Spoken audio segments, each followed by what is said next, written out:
Chapter 1. System Installation Failure. Wow, wow, wow. Heaven help me. Han Feng truly never anticipated this journey across worlds.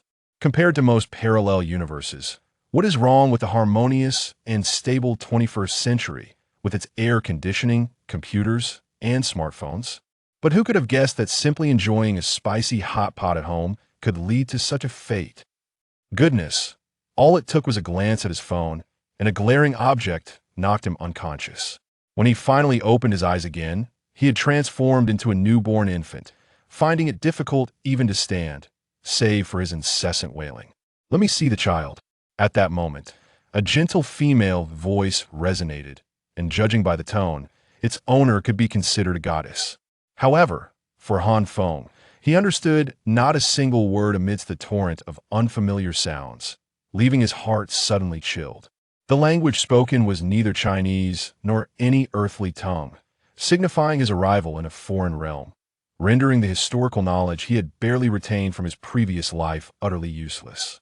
Of course, if the language was some peculiar dialect, that would be a different matter altogether. "Dear, it's a boy. He looks just like you. Absolutely adorable."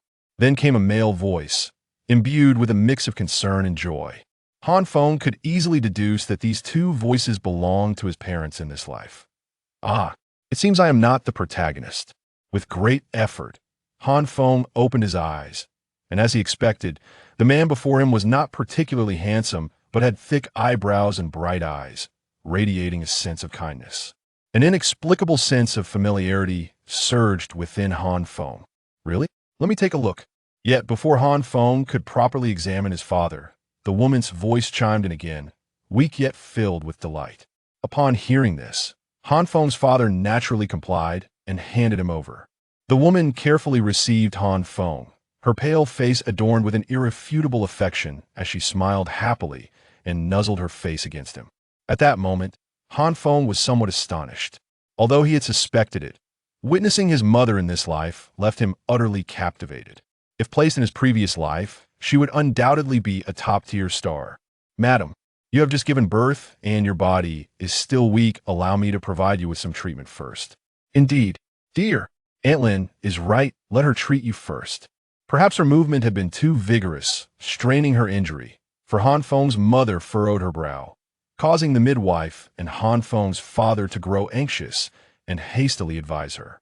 Upon hearing this, Han Feng's mother appeared displeased, casting an irritated glance at Han Feng's father, which made him feel weak at the knees. Reluctantly, she kissed Han Feng and softly said, "My little darling, I will be with you shortly." Subsequently, she playfully returned Han Feng to his father and smiled at the midwife, saying, "Thank you, Aunt Lin." The midwife chuckled, "Not a bother. Not at all."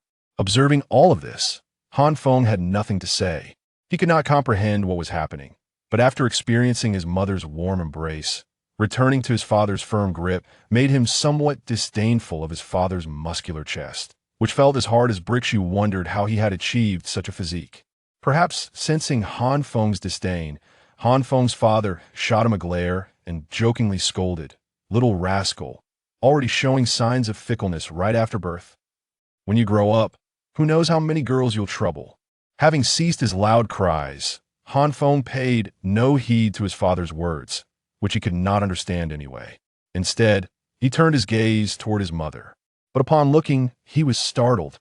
He noticed a small white flower materializing behind the midwife, encircled by two large round orbs, one yellow and one white, flanking the flower.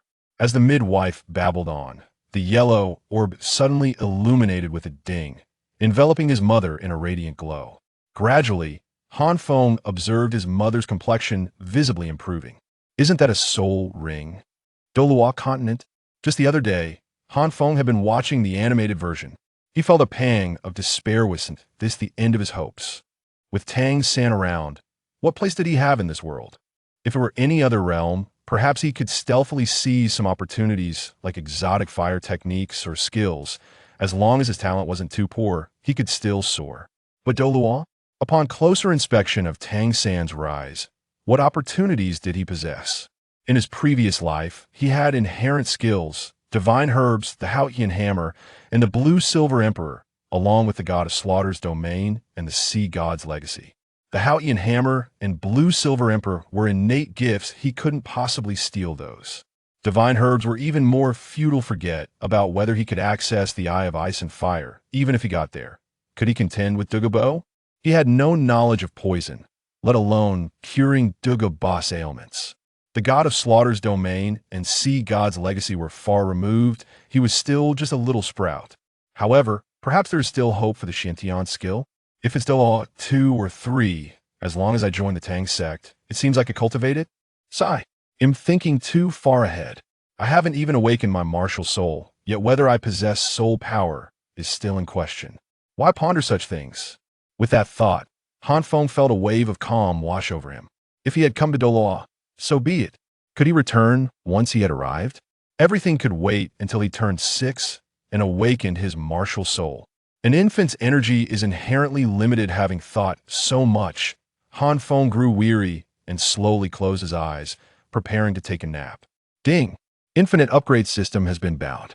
May I ask if the host wishes to install it? Before Han Feng could drift off to sleep, a celestial voice jolted him awake, banishing all traces of drowsiness. How could a journey across worlds be complete without a golden finger? Han Feng was not one to hesitate, who knew what might happen if he did not respond. He immediately shouted in his mind, "Install. The infinite upgrade system is installing." 1-2. Han Feng could hardly contain his overwhelming joy. Infinite upgrade. Just listen to that name. What more could he desire in terms of opportunities, divine herbs, or deities? With those 4 words alone, he could already envision himself at the age of 6, punching BB Dong and kicking Chian Douluo. 90, 91, 92. You're not the host. Just as the installation progress bar had loaded over halfway, Han Feng suddenly heard a hesitant yet cautious voice. As soon as the voice spoke, the progress bar, which symbolized a bright future for Han Feng, abruptly halted, frozen in place. What the heck? Han Feng was left dumbfounded. Could it really work like this? In the next moment, he saw a young girl appear before him, gazing at him sternly, her eyes flickering with panic, astonishment, and embarrassment, before finally stating with righteous indignation, "You are not my host. Infinite upgrade system installation failed. Farewell." With that, the young girl forcefully reverted the nearly complete progress bar back, packed it up, and turned to leave without a second glance. Han Feng was left utterly speechless. Had he not been an infant, he would have cursed her out. In truth, his heart was already in a frenzy. How peculiar, he thought. He had witnessed countless golden fingers from predecessors who had traversed worlds, but this was the first time he heard of a system installation failure. Chapter 2. Soul power increases 2 levels every year. What the heck? Installation failed? Can a system even fail to install? I've already consumed a bottle of 6 Flavory Mania pills, and you tell me we're breaking up? I refuse to accept this. Isn't there such a thing as a breakup canon? Han Feng cursed internally, and outwardly he began to wail loudly. His sudden commotion sent Han Feng's father and mother into a state of panic, but Han Feng had no time to consider their feelings. He was certain that this elusive system sprite, visible only to him, could hear his thoughts, and he was determined to demand an explanation from this seemingly adorable little sprite. As Han Feng suspected, the sprite indeed heard his thoughts. Her small face flushed ever so slightly, but she understood clearly that she must not show any signs of weakness at this moment. Even if she had mistakenly chosen the wrong host, so what? Even if she had brought Han Feng to the Douluo continent, she bore no responsibility. Old scoundrel. Ah no, old scoundrel system. You're not the host, so of course, the installation would fail. Although I apologize for bringing you to this world, I know you are a good person. Rest assured, I will remember you. Han Feng was taken aback. Had he truly been jilted by a system? This was indeed a rare encounter. However, Han Feng quickly regained his composure, considering the implications for his future happiness. Even a fool would experience a spike in intelligence. He swiftly grasped the crux of the matter, exclaiming, "So you were the one who brought me to this world? You are that glaring object." What do you mean by glaring mass? That is the power of time and space, exceedingly precious. Even I cannot produce a second portion within a short span of time. Do you not realize that because of you, my host must undergo reincarnation several times over? The little sprite's face flushed slightly as she shouted in a mix of embarrassment and indignation. At that moment, Han Feng's intellect seemed to rival that of Einstein. Are you implying that I cannot return? The once fierce sprite immediately wilted upon hearing Han Feng's words, awkwardly chuckling a couple of times before saying, It wasn't intentional. You are such a good person. Surely you can forgive me, right? I'm still young and naive." Hiss. Han Feng inhaled sharply. This was truly outrageous. "All right then. I see what you were doing. Are you toying with me? I was minding my own business at home, and without a word, you brought me to this unfamiliar place, and now you tell me I'm not your host, that you have mistaken your target, and you plan to leave? Are you treating me like a fool? Why not endure a little longer and enlighten me, so I can escape this humiliation?" Han Feng exclaimed with righteous indignation. It felt akin to being in a bar, sipping a drink, when suddenly a beautiful woman approached and struck up a conversation. Initially unwilling, he found himself drugged and taken home. When he awoke, he discovered he had been thoroughly intoxicated. Just as he was contemplating how to avoid loss, the woman suddenly bound him and threw him out, a deed utterly inhumane. The little sprite felt a twinge of embarrassment, likely realizing her actions were rather unscrupulous. Yet, she felt powerless after all. Every action has its consequences. Han Feng was not her intended host. Binding him would not serve either of their interests. Thus, getting by was certainly out of the question. However, reflecting on her own misstep, she acknowledged that bringing Han Feng to the Douluo continent and then abandoning him was indeed indefensible. All right. You've intimidated me." In the end, swayed by her conscience, the little sprite's face fell, and she shot Han Feng an exasperated glare. She unleashed a streak of radiant light, which transformed into a silken thread that pierced Han Feng's forehead. He felt a jolt throughout his body, as if something had been added within him, though he could not fathom what it was. "Consider it a privilege." The sprite huffed with pride, then explained, "This silken thread will allow your soul power to increase by 2 levels each year. Rest assured, this is entirely my own capability. Unrelated to the system, it is a form of compensation from me to you." Han Feng was momentarily taken aback, feeling a peculiar sensation. Listening to the sprite, he quickly deduced that he indeed possessed a golden finger. However, in comparison, this golden finger was not as formidable as he had envisioned. An annual increase of 2 levels in soul power is certainly a mixed blessing. To say it is not strong would be misleading. As long as he remained alive, he would inevitably become a title Douluo by the age of 45. With diligent effort, reaching title Douluo status before 40 was not entirely impossible. It is worth noting that among the protagonist group, the youngest title Douluo, Chian, achieved this at the age of 44. But to claim it is exceptionally powerful is rather lackluster. One need only look at Tangan and his companions, all of whom became titled Douluos in their 20s. If he refrained from cultivating completely by his 20s, he would likely only attain the rank of Soul King or Soul Emperor at best. It remains uncertain whether this ability will remain effective if it persists even after he becomes a titled Douluo. Might it not mean that he could potentially break through to level 100 by 50? With this thought, Han Feng couldn't help but smile foolishly. The sprite cast a disdainful glance at Han Feng, gritting her teeth as she said, "All right, we are even now. May we never cross paths again." At that moment, having gained an advantage, Han Feng was utterly unfazed by the sprite's attitude. After all, he had no means of resisting her if the sprite truly resolved to abandon him.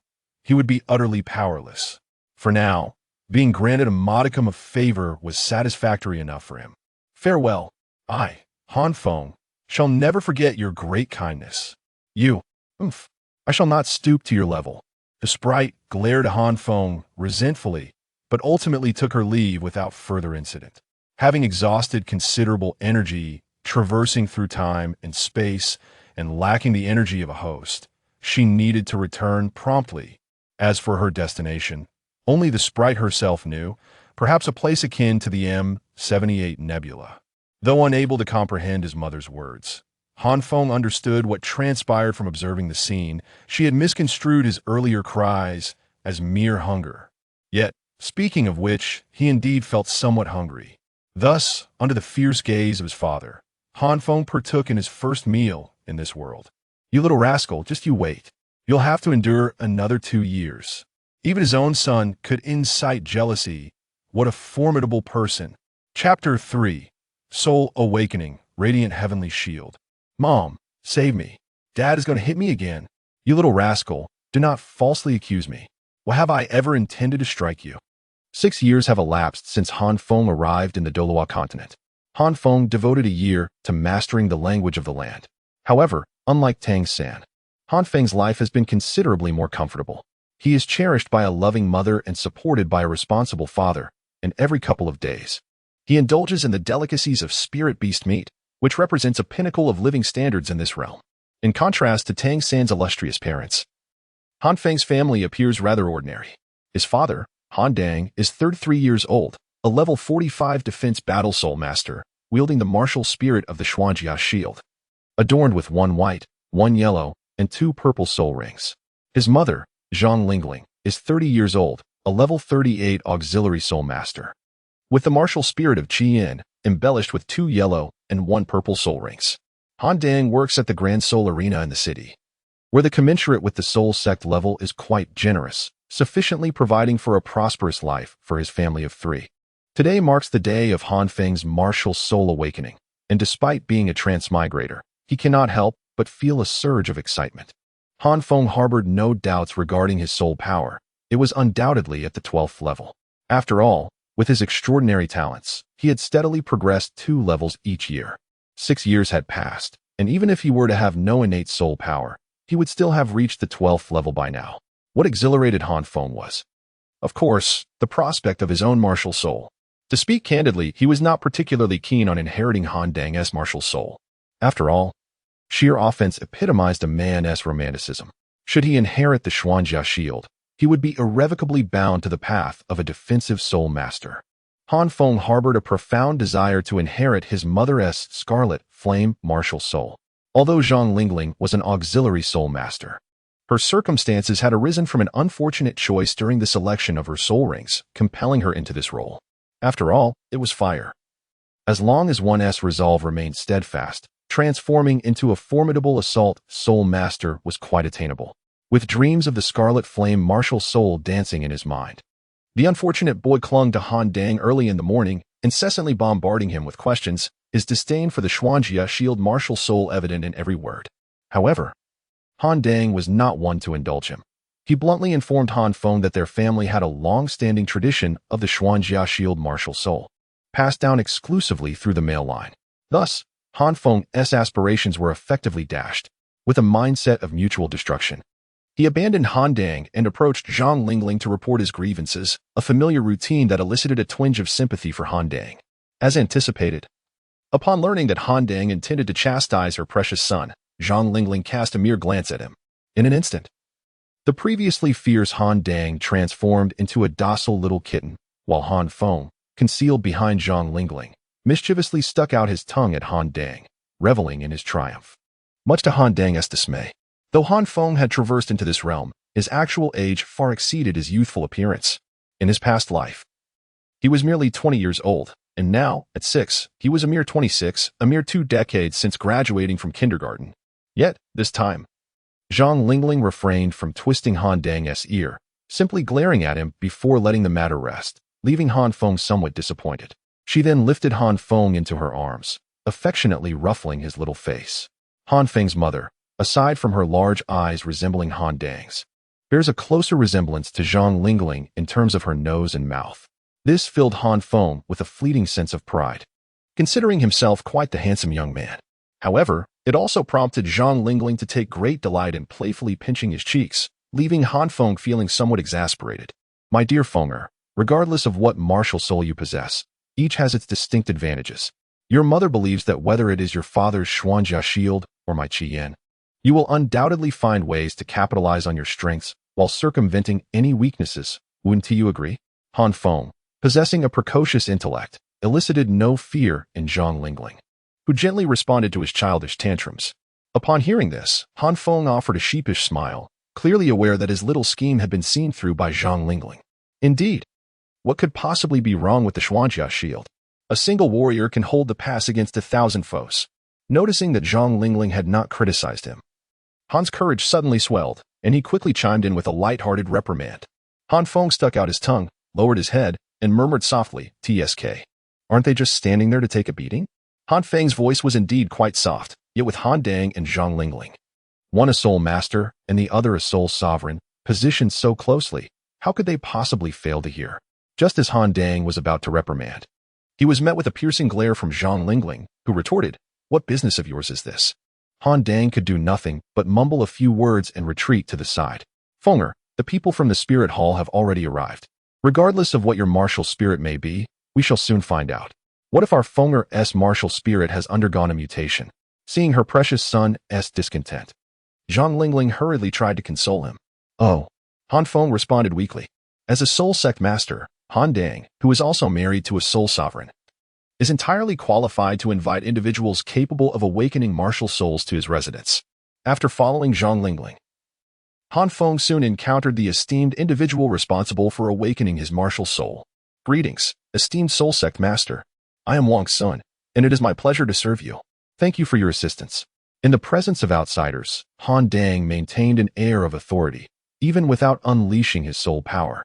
He exuded enough presence to instill a sense of pressure in the soul master Wang Sun. Upon hearing Wang Sun's introduction, Han Feng felt a twinge of disappointment at the absence of the waste martial soul certification associated with the single dog, Su Yuntao. Realizing once more that he was not the protagonist of this tale, after a brief exchange between Wang Sun and Han Dang, he approached Han Feng with a gentle smile and said, "Young Master Han, please refrain from resisting. I shall draw forth the dormant power within you." Wang Sun appeared to be in his 30s, his expression devoid of impatience.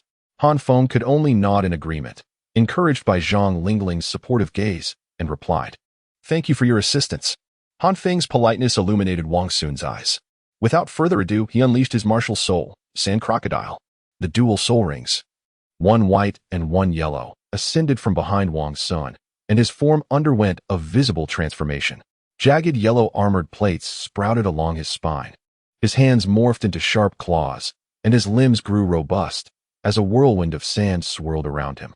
To Wang Sun's surprise, there was no trace of fear or panic in Han Feng's eyes. However, he soon dismissed it, considering that he was Han Dang's son. He must have encountered numerous martial souls in the Grand Soul Arena, many of which were surely more ferocious than his own. "Young Master Han, please refrain from resistance," Wang Sun cautioned. After Han Feng nodded, Wang Sun extended his claw-like hand and placed it upon Han Feng's head. A warm force coursed through Han Feng's body, and as it flowed through his dantian, an unexpected transformation occurred. Roar! A surge of flames erupted from within Han Feng, enveloping him in a blazing aura. The intense heat even caused Wang Sun to furrow his brow. Fortunately, this flame bore no ill intent. Otherwise, his hand would have been scorched to perfection. Han Feng felt a surge of joy upon encountering the flame, as it radiated warmth and familiarity, unmistakably his own martial soul. Meanwhile, Zhang Lingling and Han Dang, who had been observing intently, widened their eyes in astonishment. Could it be that their son truly possessed the Crimson Flame martial soul? Han Dang furrowed his brow in confusion, exclaiming, "This shouldn't be the case.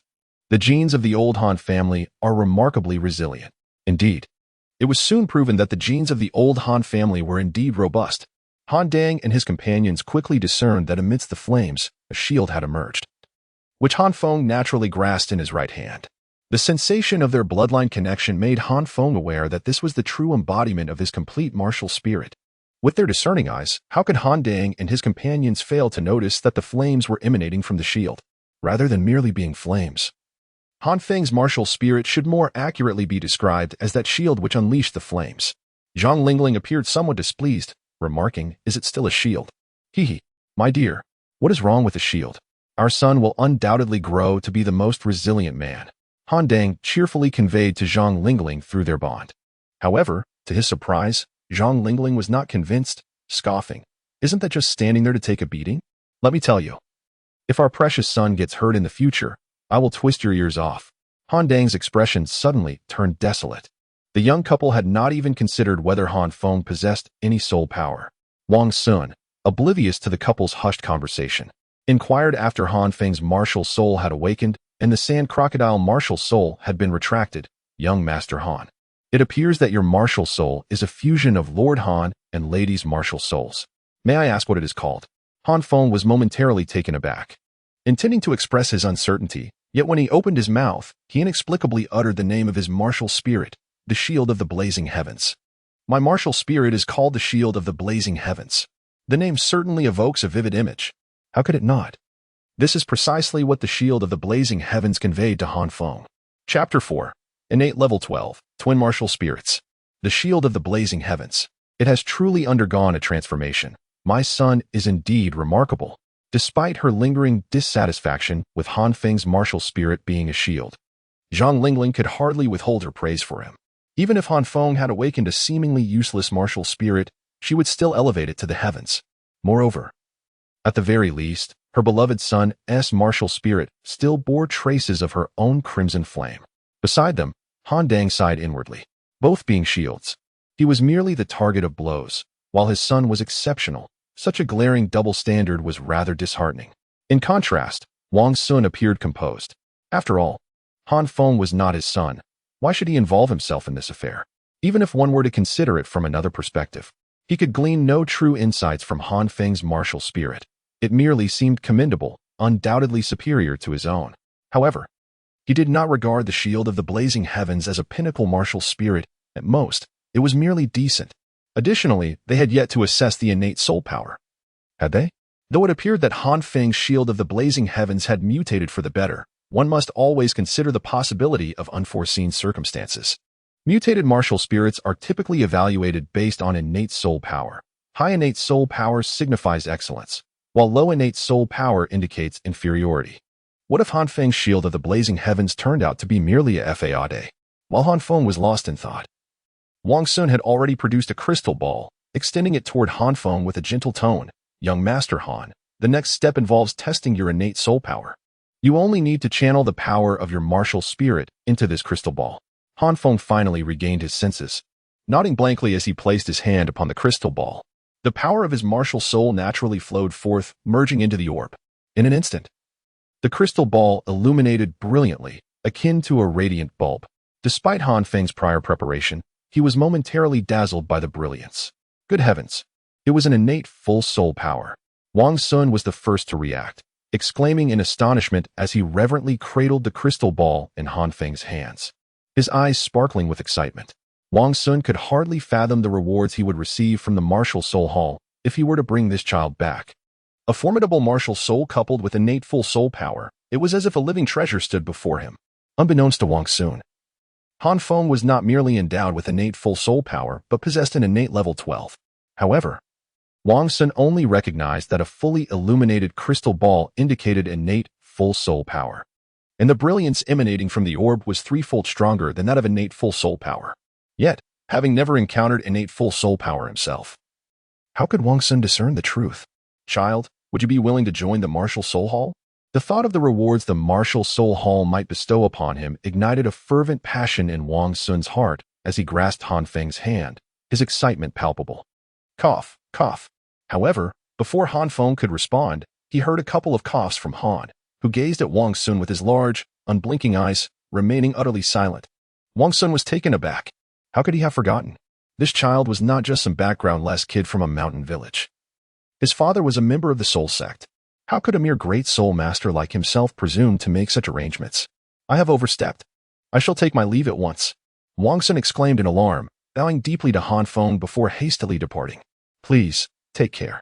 Han Dang nodded slightly, directly ushering the guest out, his tone markedly more rigid than before. However, Wang Sun felt as if he had been granted a reprieve, hastily fleeing the Han household. Humph, such an ungrateful wretch. As Wang Sun departed, Zhang Lingling's expression turned frosty, letting out a cold snort as she scolded him. Indeed, should Han Feng gain entry into the spirit hall, given his innate and full spirit power, he would undoubtedly receive far superior treatment, paving the way for a more promising future. Yet for a mother who cherished her son above all else, the thought of her precious child, having just awakened his spirit, Being whisked away to the spirit hall was simply unbearable. Moreover, entry into the spirit hall signified conflict, and conflict entailed combat. Considering Han Feng's spirit, was not combat merely an invitation to be beaten? Zhang Lingling would never allow Han Feng to enter the spirit hall. Meanwhile, Han Dang was acutely aware of his wife's sentiments. In truth, he believed that joining the spirit hall was indeed a commendable opportunity. Yet he knew that Zhang Lingling would vehemently oppose it, and additionally, he found himself somewhat reluctant to part with their unfortunate child. Mom, Dad, my spirit has awakened. It's a fusion of the crimson flame and the mysterious armor shield. At this moment, Han Feng beamed as he approached his parents, eagerly announcing his newfound abilities. Upon hearing this, Han Dang smiled as well. With a formidable mutated martial soul coupled with innate full soul power, Han Dang, being an experienced individual, understood that if his son exerted sufficient effort, a promising future awaited him. Even the title of Douluo was not beyond reach. However, Zhang Lingling appeared somewhat disheartened, lamenting, "It is a pity that it is primarily based on your father's shield." Han Feng chuckled nonchalantly, saying, "What is the big deal? Isn't it what you always say, Mom? Both the Xuanjia shield and the Chian have their unique strengths. Now that I've combined the merits of both, what is there to be dissatisfied with?" Han Feng's words indeed surprised Han Dang. "Oh, have you finally come to understand? I always said so. What is wrong with being a defensive soul master? In the future, you will undoubtedly become the most resilient man on the continent." Hiki. Upon hearing this, Han Feng merely smiled foolishly. He had not truly comprehended the situation. He had merely realized that he possessed not one, but two martial souls. During the awakening of his martial soul, in addition to the intense warmth radiating from his right hand, Han Feng also sensed a chilling coldness emanating from his left hand.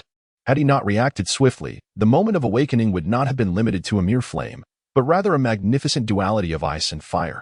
Through his perception, Han Feng understood that his second martial soul was pure ice, which surpassed the ordinary mystic ice and refined ice in prowess, yet fell short of the ultimate ice, likely on par with his celestial shield. What was even more crucial was Han Feng's discovery that his twin martial souls did not possess the same prohibitions as Tang San's. He could wield both the celestial shield and pure ice simultaneously.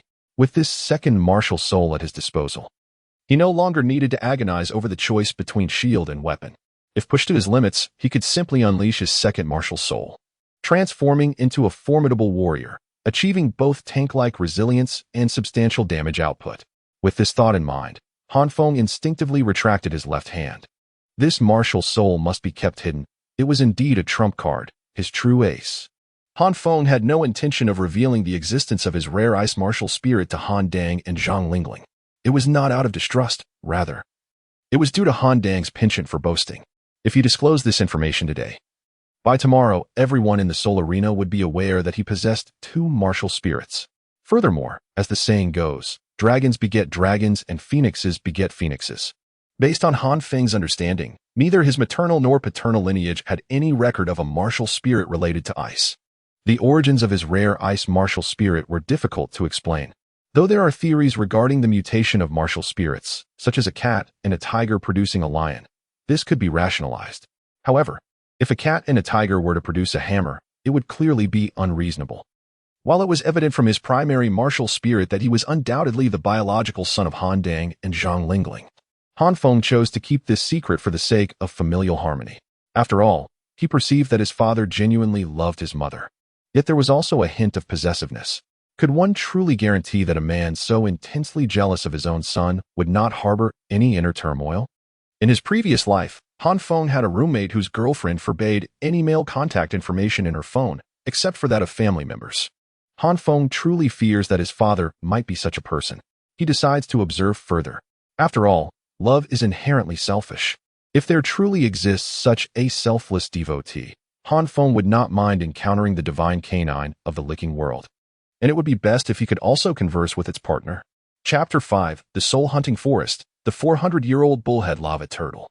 Since Han Feng's martial soul awakened, Zhang Lingling's indulgence towards him has only intensified. It seems she understands that the future Han Feng is destined to become a formidable soul master and will no longer be able to accompany her daily as he does now. Thus, she concentrated years of affection into just a few short days. This has left Han Dang quite exasperated. He nearly severed their father-son relationship. However, Han Dang found no way to contend with Han Feng. To divert Han Feng's attention, he promptly sent him to the city's Junior Soul Master Academy. As a naturally gifted genius with innate full soul power, how could he not pursue his studies? This maneuver was entirely reasonable and certainly not an excuse to enjoy a couple's life with his wife. Although he is a soul sect master, he is too busy to dedicate time to teach his child. While his wife is a soul sovereign, she specializes in support-type soul arts, which is not quite aligned with their child's needs. Nevertheless, the academy does not commence for another 2 months, so Han Dang must endure for a little longer. Han Feng had indeed contemplated the notion of attending the Nodding City Academy. After all, during the past 6 years, he had gathered information indicating that the current pope of the Spirit Hall was none other than Bibi Dong. While the Haoyan Douluo had vanished from the public eye 6 years prior, he should be of the same age as Tang San. The Nodding Academy boasted the charming Xiaowu, the theoretically invincible master, and the future sea god, Tang San. How could he not seek their favor? If only his stature could rival the thickness of Tang San's arm, he would not need to shamelessly cling to Tang San's leg. The celestial herb and the sea god assessment. How could any of these be separated from Tang San? However, before Han Feng could voice this immature thought, it had already been dismissed by Zhang Lingling. Han Feng resides in Stan City, which, while not an insurmountable distance from Nottingham City, is certainly not a place one can visit at whim. Zhang Lingling is reluctant to even let Han Feng go to the Spirit Hall, so how could she possibly permit him to venture so far as Nottingham Academy? Attending a local academy would allow for occasional meetings, but at Nottingham Academy, would he not only be able to see her once every 6 months? With familial authority that surpasses his own, Han Feng finds himself with no choice but to acquiesce. Naturally, as one endowed with innate soul power, he is destined to seek out soul rings. Thus, taking advantage of the 2 months leading up to the start of the academic year, Han Dong and Zhang Lingling accompany Han Feng to the soul hunting forest, intending to assist him in acquiring his first soul ring. Although Han Dong is a defensive soul master and Zhang Lingling an auxiliary soul master, both lacking in combat prowess, they are nonetheless of the soul sect and soul master ranks. Against a small soul beast of 400 to 500 years, even without utilizing their soul ring abilities, their sheer soul power would easily secure a victory. However, upon arriving at the soul hunting forest, Han Feng soon realizes that the tales he had read in his previous life, where protagonists effortlessly annihilate 100 or 1,000-year soul beasts, were mere fabrications. Consider Tang San, who, despite his extraordinary abilities, had to exhaust every strategy to exploit weaknesses in order to defeat the Mandala Snake. What chance does an ordinary person like Han Feng have, devoid of martial arts and concealed weapons, to confront a soul beast head-on? Moreover, Han Feng was neither an assassin nor a special forces operative in his past life. His most arduous experience was merely participating in military training during university. His psychological resilience is merely above average, and the soul beasts before him, with their fierce and grotesque appearances, would intimidate anyone. Even if Han Feng possessed some latent abilities, they would be rendered ineffective in the face of such formidable adversaries. Han Feng has indeed encountered numerous soul masters with fierce martial spirits, yet they are soul masters, entirely distinct from soul beasts that exude an aura of sanguine malevolence. Han Feng could hardly believe that in a past life, an ordinary person would not feel a sense of trepidation when confined in a cage with a tiger. In his previous life, at the tender age of 20, Han Feng returned to his village and was greeted by the sight of a formidable goose, which instilled a sense of trepidation within him, for it was his childhood nemesis. With no other recourse, Han Feng could only obediently hide behind Zhang Lingling and Han Dang, striving to avoid causing any trouble for his parents. In the eyes of Han Dang and Zhang Lingling, this demonstrated a certain wisdom, as it is quite common for children to wail and fuss upon encountering a vicious spirit beast at the age of 6. Father, what type of spirit beast do you think I should seek as my first spirit ring? Han Feng closely followed behind Zhang Lingling, leaning forward to inquire of Han Dang. Han Dang certainly would not let slip the opportunity to showcase his prowess in front of his wife and child. He nodded and replied, Fenger possesses the martial soul of the fiery heaven shield. Although it harbors the essence of crimson flames, its true nature remains that of a shield. Henceforth, she is destined to tread the path of a defensive spirit master. Naturally, for a defensive spirit master, the turtle-type spirit beasts are the most suitable. Zhang Lingling, however, held a contrasting view. Why must it necessarily be a turtle-type spirit beast? Is it not sufficient that my crimson flames are powerful enough? Faced with his wife's inquiry, Han Dang dared not oppose her, nor could he engage in a rational discourse. He merely offered an awkward smile. Han Feng furrowed his brows slightly, inquiring with curiosity. Can we not find a fire-type turtle? The speaker was oblivious, yet the listener was perceptive. Upon being prompted by Han Feng, Han Dang seemed to have an epiphany, chuckling. You are rather clever, aren't you? Han Feng, perplexed, could only cast a bewildered glance towards Han Dang. Han Dang smiled broadly, not concealing his excitement, and explained, It seems that fortune has favored you, my boy. A few years ago, while I was acquiring the fourth spirit ring, I encountered a bull-headed lava turtle with a cultivation of over 200 years. Given the passage of time, it must have gained an additional 300 to 400 years of experience, making it the perfect candidate for your first spirit ring. Upon hearing of the 200 years of cultivation, Han Feng felt a twinge of disappointment, for he knew that the maximum age for a spirit master's first spirit ring was 423 years, and 200 years was indeed a significant shortfall. However, when Han Dang mentioned the 300 to 400 years, Han Feng's face lit up with a smile, his heart brimming with satisfaction. While it was impossible to exceed the age limit, he was no divine child, and his martial spirit was far from the ultimate fire or ice. Nor did he have any million-year spirit beast sacrifices to challenge the age limits. Reflecting on Tang San, Han Feng, having been reborn, considered his mental strength comparatively strong among his peers. Yet, Tang San, who had practiced the purple extreme demon eye since childhood, possessed mental acuity far superior to Han Feng's. And coupled with the nurturing of the Tian art, his physique was equally formidable. If Tang San struggled to absorb a 400-year mana snake, how could Han Feng recklessly pursue such a dangerous endeavor? Moreover, Zhang Lingling was watching closely. When Han Dang mentioned that the bull-headed lava turtle possessed 300 to 400 years of cultivation, Zhang Lingling grew concerned. If Han Feng dared to claim he wished to absorb a spirit ring of 500 or 600 years, Zhang Lingling would not hesitate to make Han Dang kneel an apology. The saying a doting mother spoils her child certainly held some truth. In the soul-hunting forest outside Stan City, the most powerful spirit beasts were merely 2,000 to 3,000 years old. With Han Dang, a spirit ancestor, and an auxiliary spirit master by his side, they were well equipped to navigate the forest. They soon located the bull-headed lava turtle. Turtle-type spirit beasts were typically lethargic, often remaining in a territory for several years, which explained why the trio could find it with such ease. Upon seeing the bull-headed lava turtle, Han Dang's eye sparkled. Fenger, this spirit beast has just surpassed 400 years of cultivation, and its defensive attributes are among the elite of its kind. What is even more remarkable is that its flames are not inferior to those of fire-type spirit beasts of the same level. This is indeed your destiny. The bull-headed lava turtle, true to its name, bore the appearance of a turtle in both its limbs and shell. However, it was adorned with a fearsome bull's head that resembled a bone mask, with fiery red patterns etched across its pristine white visage, flames flickering within its eyes, exuding an intimidating presence. It lay hidden within a cave, its eyes open yet seemingly in slumber.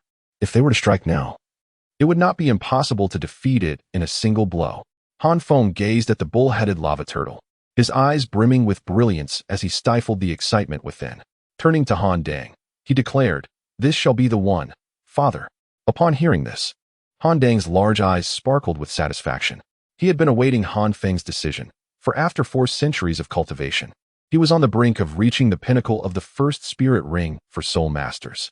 Had Han Feng faltered, Han Dang would have remained silent. However, it was evident that Han Feng's performance pleased him greatly. Excellent. With this single word, Han Dang vanished from his position. Even a soul master of the soul sect, regardless of their specialization, possessed a speed that Han Feng could hardly comprehend. Han Dang did not employ any soul skills, nor did he even summon his martial spirit. He simply executed a straightforward yet forceful leap, aiming a punch at the Minotaur lava turtle. What a jest! With such an exceptional opportunity at hand, how could Han Dang possibly allow his wife and children to miss witnessing his valiant demeanor? Particularly Han Feng. He was determined to demonstrate that the might of a defensive soul master is equally formidable. After all, his father and grandfather had done just that in their time. Roar! Yet, in the next moment, the Minotaur lava turtle suddenly sprang into action, unleashing a roar that bore no resemblance to that of a turtle or a bull, but rather echoed with the ferocity of a lion or tiger. The creature's shell shifted slightly as 3 fiery red shields unfurled, positioned resolutely before it. Han Dang's expression revealed a hint of surprise, pretending to be asleep? Quite clever indeed. Chapter 6. The Command of Life, Soul Bone Attached Externally Generally. Tortoise-like soul beasts possess relatively low speed. When they detect the presence of an enemy, they are usually unable to escape. The bull-headed lava tortoise was no exception. Upon noticing Han Dang and his companions, it understood that evasion was futile and resorted to feigning slumber to deceive Han Dang. As it turned out, the ruse was successful. Han Dang was indeed misled. However, the unfortunate realization for the tortoise was that Han Dang's prowess far exceeded its expectations. Even without employing his martial soul or soul skills, Han Dang was not someone it could withstand. Under the might of Han Dang's fist, the bull-headed lava tortoise was left with no choice but to adopt a defensive stance. Boom. The tortoise's defense was indeed formidable. Although Han Dang did not utilize any soul skills and had not exerted his full strength, he was a formidable soul master nonetheless. To his astonishment, his punch failed to breach the tortoise's triple layer of flame shields, coming to a halt against the final barrier, the previous force having dissipated. Han Dang's complexion darkened, feeling an overwhelming sense of embarrassment. Even with his seasoned demeanor, a faint blush crept upon his face. How reckless! In a fit of indignation, Han Dang bellowed, spinning in midair and channeling his soul power to deliver another punch. This time, he exerted his utmost strength. A strike that could easily overwhelm even a formidable soul master of the assault category. To the astonishment of the three observers, the bull-headed magma turtle, perhaps sensing its inability to withstand the assault, opted not to defend itself. Instead, it let out a furious roar, raising its massive head high. Between its formidable horns, it gathered glimmers of dark red light, coalescing into a sphere the size of a fist, radiating an alarming wave of energy. The trio was taken aback, as no one had anticipated that the turtle-like soul beast, the bull-headed magma turtle, possessed such formidable offensive capabilities. If the master were present, he would undoubtedly be even more astonished by this 400-year-old soul beast, which bore two soul abilities. Crimson Flame. Second soul ability. Flame of Possession. Zhang Lingling reacted swiftly. Her Crimson Flame martial spirit manifested, and her second yellow 100-year soul ring illuminated.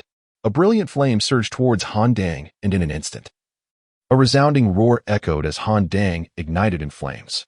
Yet, rather than displaying any signs of agony, he radiated an even more formidable aura, resembling a war god of flames. This was Zhang Lingling's second soul ability, which could enhance the soul power and strength of the possessed soul master by 50%, along with imparting fiery attack effects. Mystic Armored Shield. Roar. Han Dang was not slow to react, immediately summoning his martial soul. The pitch-black Xuanjia shield was positioned before him just as the bull-headed magma turtle launched its strike. With a resounding roar, the dark red energy sphere between its horns emitted a fierce laser, crashing violently against the Xuanjia shield. The explosive energy erupted, and the deafening sound of the impact caused a ringing in Han Feng's ears, while Han Dang's expression shifted dramatically. This attack from the bull-headed magma turtle was comparable to the full-force strike of a soul master above level 20. It was indeed a formidable defensive soul beast. If the bull-headed magma turtle also possessed considerable speed, it could undoubtedly rival the top-tier soul beasts like the Titan Giant Ape. However, for Han Dang, that was where it ended. While the bull-headed magma turtle did astonish him, he was a soul sect master, and merely summoning his martial soul was already a sign of respect. He didn't even resort to using his soul skills. Had it not been for Zhang Lingling's distraction and the absence of the Flame of Possession, he could have effortlessly blocked that strike with just the Xuanjia shield. Disperse. Han Dang merely extended the Xuanjia shield forward, and the dark red laser dissipated like spring snow melting away. The bull-headed lava turtle was momentarily taken aback. Its rudimentary intellect could not comprehend the scene before it, leaving it at a loss for how to proceed. Han Dang did not grant it an opportunity, seeking to prevent any further mischief. With a swift movement, he positioned himself beside the bull-headed lava turtle, empowered by the Flame of Possession. Han Dang had now become as formidable as a strong attack-type soul master of the same rank. With a simple yet powerful punch, the bull-headed lava turtle foamed at the mouth and fainted. At that moment, the creature was utterly depleted of its soul power. Han Dang dragged it before Han Feng and, with a triumphant smile, said, "Go ahead and absorb your first soul ring." Han Feng glanced at Zhang Lingling, then at Han Dang, and nodded vigorously. With a surge of excitement, he drew the dagger from his bosom and approached the fainted bullhead lava turtle. The first spirit ring. What might his first spirit ring be like? Poof. Han Feng decisively plunged the dagger into the brow of the bullhead magma turtle. A brilliant yellow soul ring gradually ascended from the creature's body. Taking a deep breath, Han Feng summoned the shield of the burning heavens. allowing the soul ring to envelop his martial spirit. He focused intently, holding his breath. Han Dang promptly reminded him, and Han Feng, not daring to be careless, swiftly closed his eyes, allowing his spirit to plunge into the depths of his martial soul. In an instant, he felt a searing torrent of heat surge forth from the radiant heaven shield, enveloping his entire being. Han Feng experienced an agonizing sensation akin to being carved by knives and scorched by flames. However, he had anticipated this ordeal and gritted his teeth, steadfastly resisting with his soul power. Fortunately, with a soul power level of 20, Han Feng possessed a slight edge over ordinary individuals. After approximately half an hour, the torment began to dissipate. Han Feng vowed that this half hour would undoubtedly be the most formidable half hour of his 26 years across both his past and present lives. Roar. Roar. However, as the fervor dissipated, a brutal aura re-emerged. Han Feng could distinctly hear a series of growls, and in that moment, he felt his heart tremble with dread and his spirit waver. Han Feng seemingly beheld a fearsome, bull-headed lava tortoise roaring at him, its beastly aura suffocating him with an overwhelming pressure. However, Han Feng's mental fortitude proved resilient, and recalling how he had previously witnessed his father dominate the creature with ease, he felt little trepidation towards the monstrous beast. Thus, despite his confusion, Han Feng's strong will to survive compelled him to endure the ordeal. Meanwhile, outside, Zhang Lingling wore a worried expression, her tone tinged with reproach as she questioned Han. It has been over half an hour. Why has Fenger not yet awakened? I warned you against the 400-year mark. Should anything happen to my Fenger, you shall henceforth find yourself sleeping on the floor. Han Dang chuckled twice, a flicker of concern stirring within him. Although the bullhead magma turtle was a soul beast of 400 years, the absorption process should have been completed within half an hour. Such a prolonged duration seemed unusual. My dear, do not fret. Fenger's expression has softened. She must be nearing the final stages and will awaken shortly. Humph. Zhang Lingling huffed delicately, yet her gaze remained fixed on Han Feng, entirely disregarding Han Dang's reassurances. After a while, Han Feng finally stirred from his slumber, exhaling deeply, his eyes reflecting a certain peculiarity. Fenger, are you all right? Do you feel any discomfort? As Han Feng had just awakened, Zhang Lingling enveloped him in a tight embrace, her fair face etched with concern. Han Feng smiled mischievously, playfully striking a pose reminiscent of a bodybuilder, and cheerfully remarked, Don't worry, Mom. I'm quite resilient now. His father, Han Dang, was more concerned about Han Feng's first soul skill in comparison to Zhang Lingling.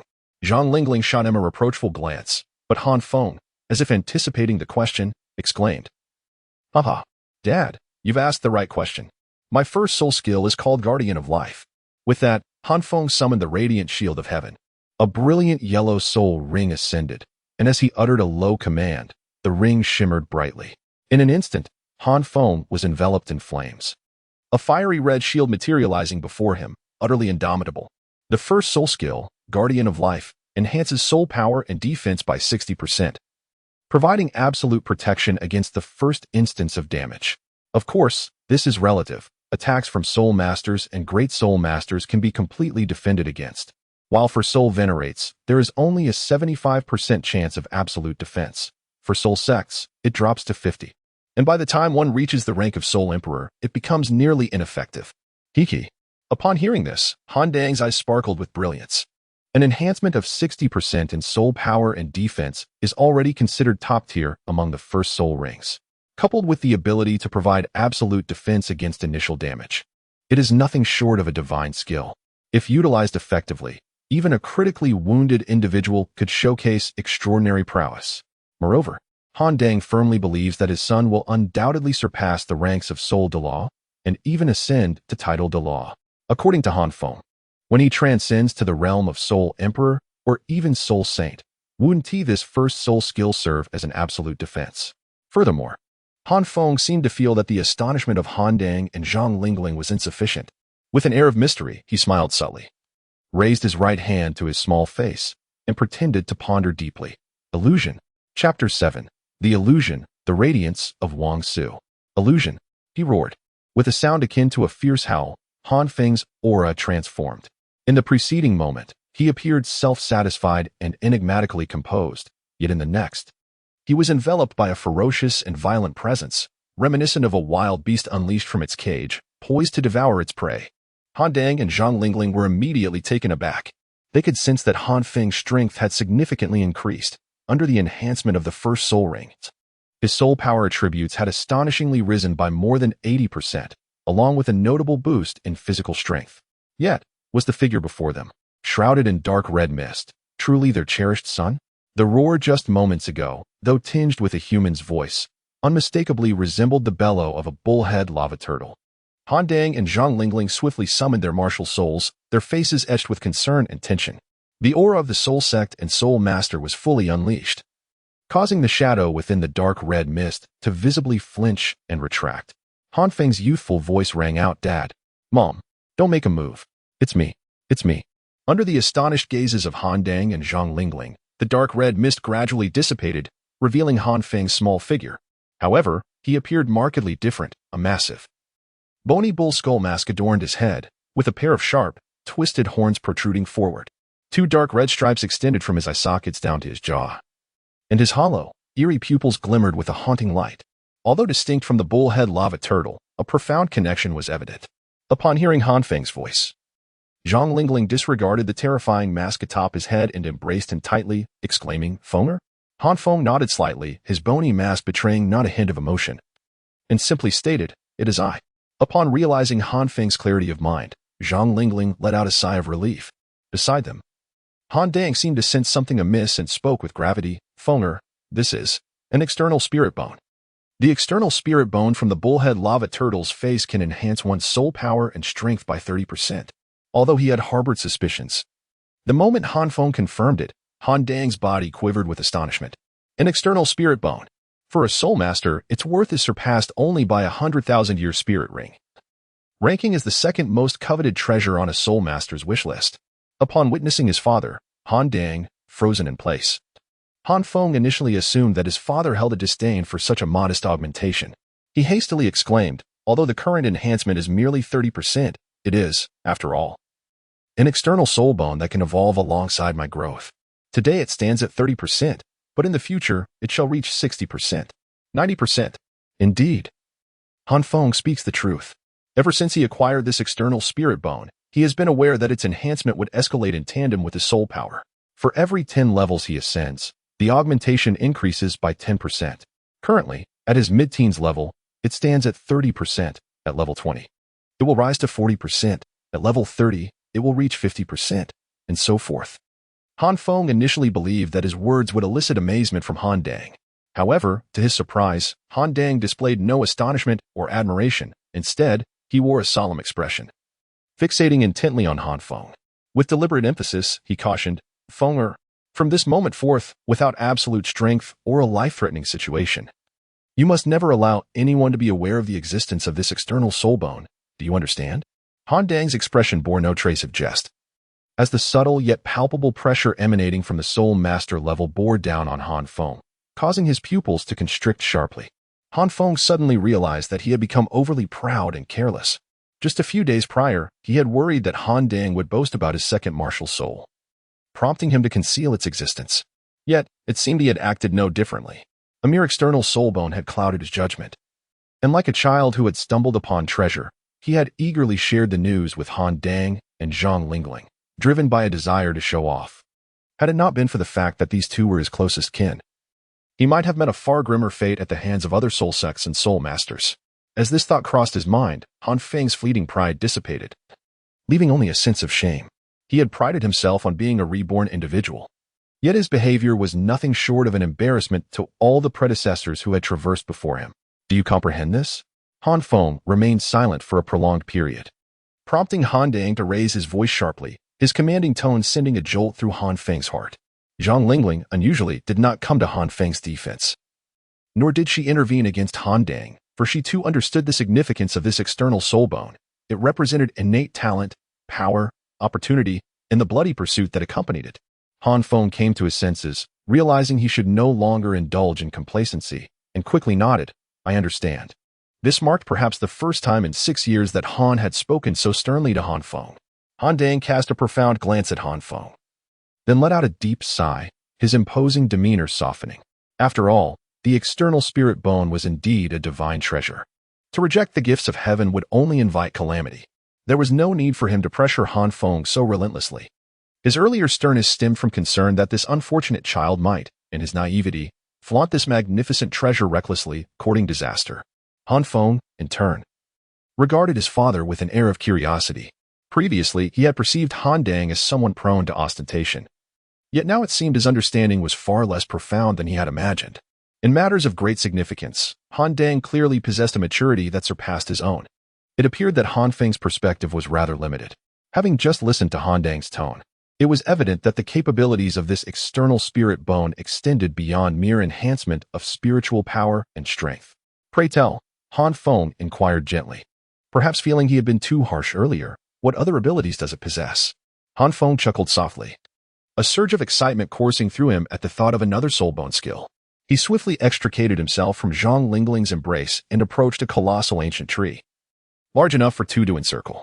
He declared, just watch closely. Suddenly, his voice deepened, resonating with a growl that echoed like thunder. I shall name this technique the Radiance of Wangsu. With a mighty roar, a surge of ominous power erupted from the pair of horns atop Han Feng's head. A dark crimson light slicing through the sky toward the ancient tree. Following a resounding crash, a gaping hole, the size of a human head, materialized at the center of the tree trunk. The opening was smooth and even, resembling a cut made by a blade, save for the charred remains of the tree's core. Witnessing this spectacle, Han Dang and Zhang Lingling were utterly astounded. The sheer force exhibited here rivaled that of a full-powered strike from a second-ring assault soul master, if not surpassing it. Most astonishing of all was the fact that this so-called Radiance of Wang Su was an instantaneous soul skill. As a defense-oriented soul master, Han Feng possesses a skill so formidable that even a millennium-old external soul bone would not tempt anyone to trade for it. However, unbeknownst to Han Dang and Zhang Lingling, in the face of such astounding penetration and defensive power, Han Feng found himself somewhat dissatisfied. TSK. It feels rather inadequate. Wang Su's brilliance is not living up to its name. Perhaps I should call it Void Flash instead? While Han Feng was lost in thought, Han Dang discreetly swallowed hard and, with a tone of admiration, inquired of Han Feng, Fenger, what is the name of this external soul bone?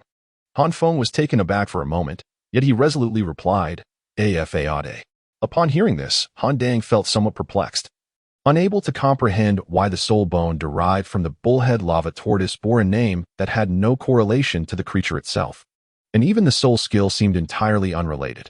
Nevertheless, since it was his son who spoke, Han Dang, despite his inner confusion, nodded in acquiescence. He ultimately cautioned, external soul bones can attract envy. I know you possess great intellect from a young age, so be wary of engaging in actions merely to seek attention. Han Feng nodded with a hint of guilt in his eyes, responding affirmatively. Han Feng felt a sense of guilt, not because Han Dang praised his intelligence since childhood, but rather due to the peculiar glint in Han Dang's eyes. In truth, this soul bone was not aptly named the Illusory Mask, and the associated soul skills were neither the Phantom Flash nor the King's Illumination. The so-called illusion was merely a passive ability inherent to this external soul bone. While King's Illumination should rightfully be referred to as the Lava Fire line, the extensive modifications were entirely a result of Han Feng's whimsical nature. Had his martial soul been a blade or sword instead of a shield, Han Feng might have even contemplated changing his first soul skill to Crescent Moon Charge. Chapter 8. The Stan City Junior Soul Master Academy. Upon returning from the soul hunting forest, 2 months proved insufficient for Han Feng to achieve another breakthrough. After registering at the Martial Soul Hall, he settled into a languid lifestyle akin to that of a sloth. Efforts seemed a futile endeavor, one he felt he could never truly commit to.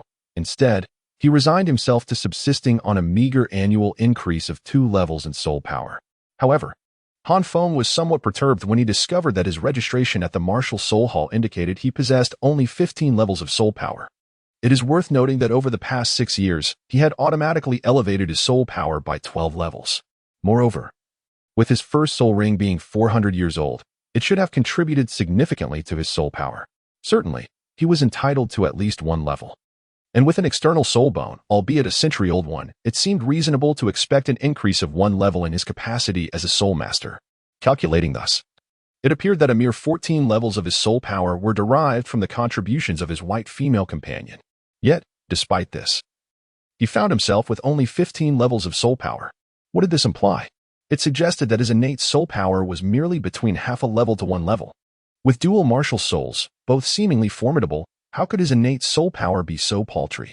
Observing Tang Sand and Bibi Dong, Han Feng couldn't help but feel inferior. Fortunately, he possessed a unique advantage. His soul power increased by 2 levels each year automatically, or else he might have succumbed to despair. The 2 months passed swiftly, and eventually, Han Feng achieved his long-cherished desire of entering the Stan City Junior Soul Master Academy as a self-funded student. It soon became evident that Han Feng was not destined to be the protagonist. There were no adorable girls vying for a shared dormitory, nonetheless. The treatment for self-funded students was commendable. Dormitory arrangements consisted of 4 individuals, separated by gender, yet Han Feng was unable to reside in the dormitory as his mother, Zhang Lingling, was unwilling to allow him to do so. As for adherence to school regulations, the principal of the Stan City Junior Soul Master Academy was merely a soul master of level 41, specializing in support abilities. The faculty members were, for the most part, of moderate competence, with only a few exceptional talents, none of whom possessed remarkable skills.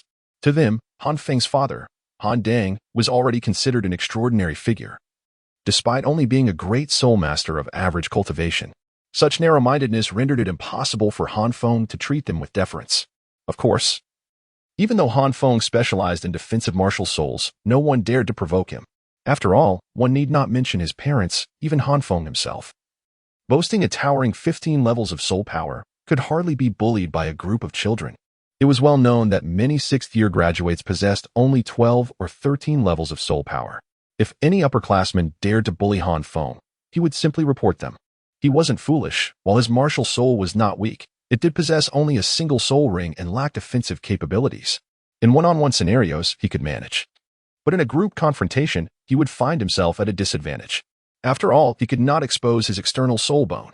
Unlike Tangan, he did not possess the Xiantian skill, nor did he understand the art of hidden weapons or poison.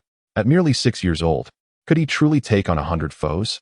Regardless, with his father around, the teachers at the academy would hesitate to show him any bias. Consequently, Han Feng enjoyed an almost tyrannical status within the academy. Even the principal would not dare to reprimand him openly. Naturally, Han Feng was not entirely idle or aimless. Indeed, after learning that his soul power would automatically increase each year, his enthusiasm for training waned significantly. After all, why toil relentlessly when he could simply lie back and let his power grow, potentially surpassing the fruits of his own labor? Han Feng harbored no grand ambitions. As the saying goes, the renowned fear notoriety. He had no desire to achieve the extraordinary status of a 6-year-old soul master or a 7-year-old soul sovereign, especially since such feats were beyond his grasp. Presently, possessing a rank of 15, he mused that even without diligent training over the next 6 years, he would naturally attain a level of 27.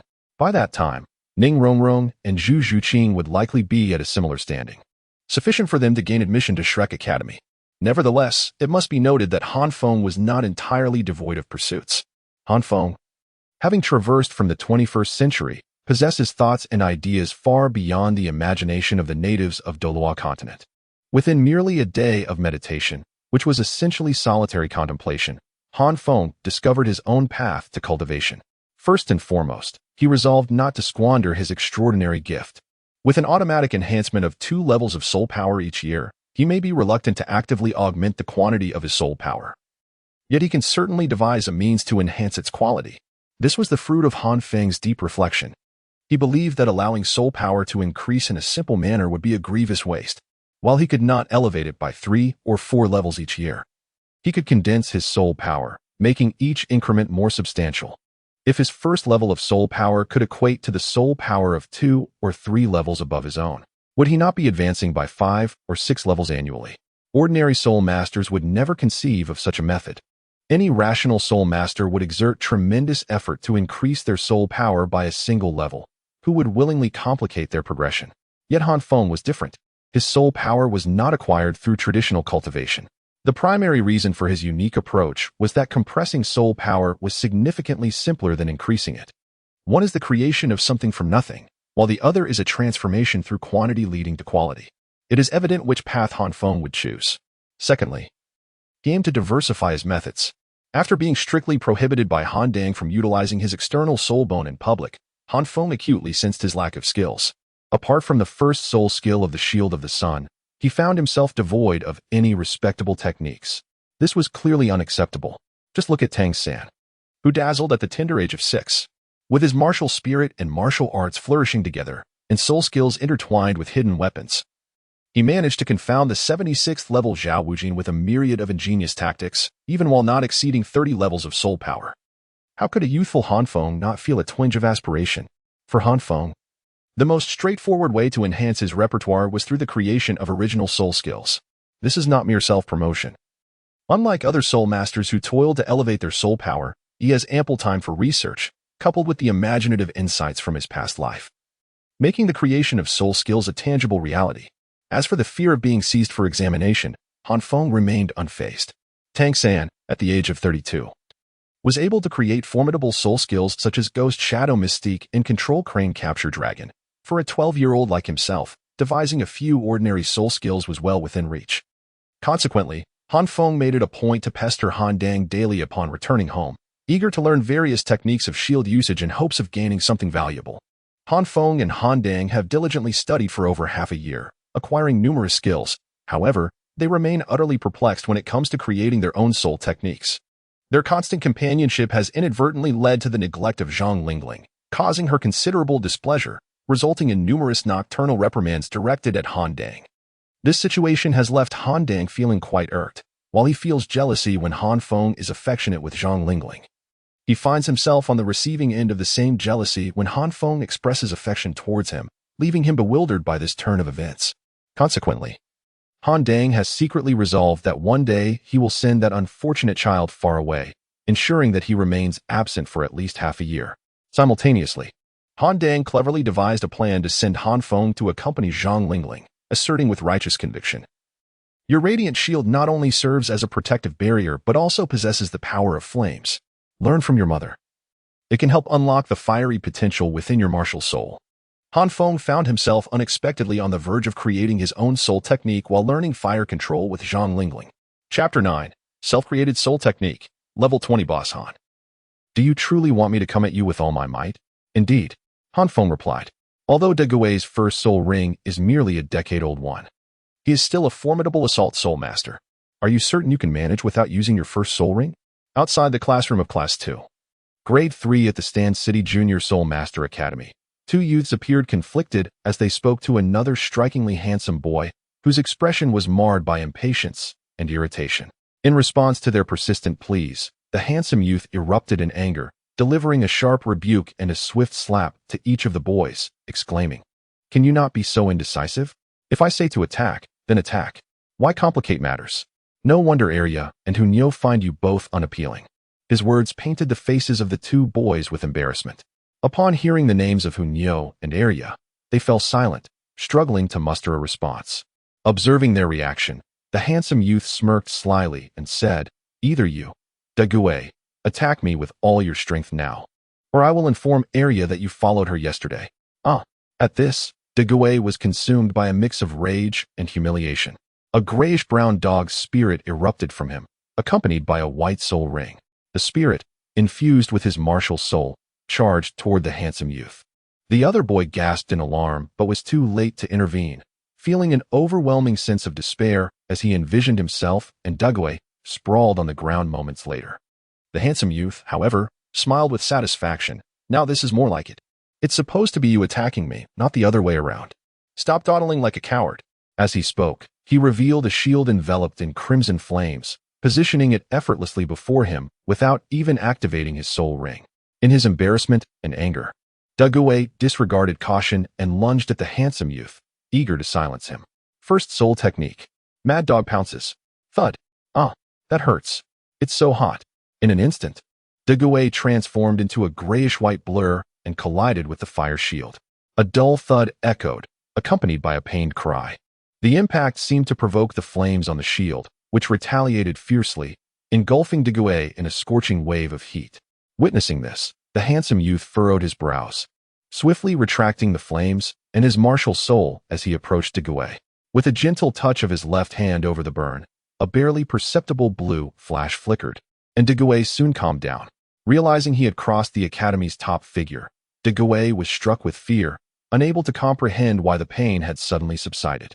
He hurriedly attempted to apologize, but the handsome youth stopped him. "There's no need. You may leave now.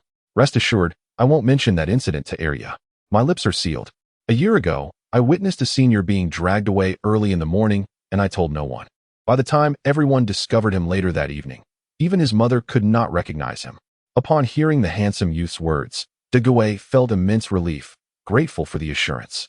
Without considering the rest of what was said, he hurriedly expressed his thanks and dragged the other boy away, fearful that the handsome youth might change his mind. The handsome youth watched their retreating figures, bemused, grateful even after suffering a setback. Such sincerity. Yet, he soon sighed, speaking to himself with a hint of regret. Alas, I still struggle to master the sun flame. My soul power disperses too easily. It suffices against soul masters of the same rank, but against those even a level higher, it fails to yield the desired results. This striking youth was none other than Han Feng. It had been 2.5 years since he acquired his first soul ring. During this time, he had diligently refined his soul power, enhancing its quality. It would not be an exaggeration to say that Han Feng's current soul power quality rivaled that of an ordinary soul sovereign. The benefits of this enhancement allowed the flames of his blazing heaven shield to burn hotter and become more solid, while his martial soul itself grew stronger. Of course, while compressing his soul power, Han Feng also devoted himself to the study of self-created soul techniques.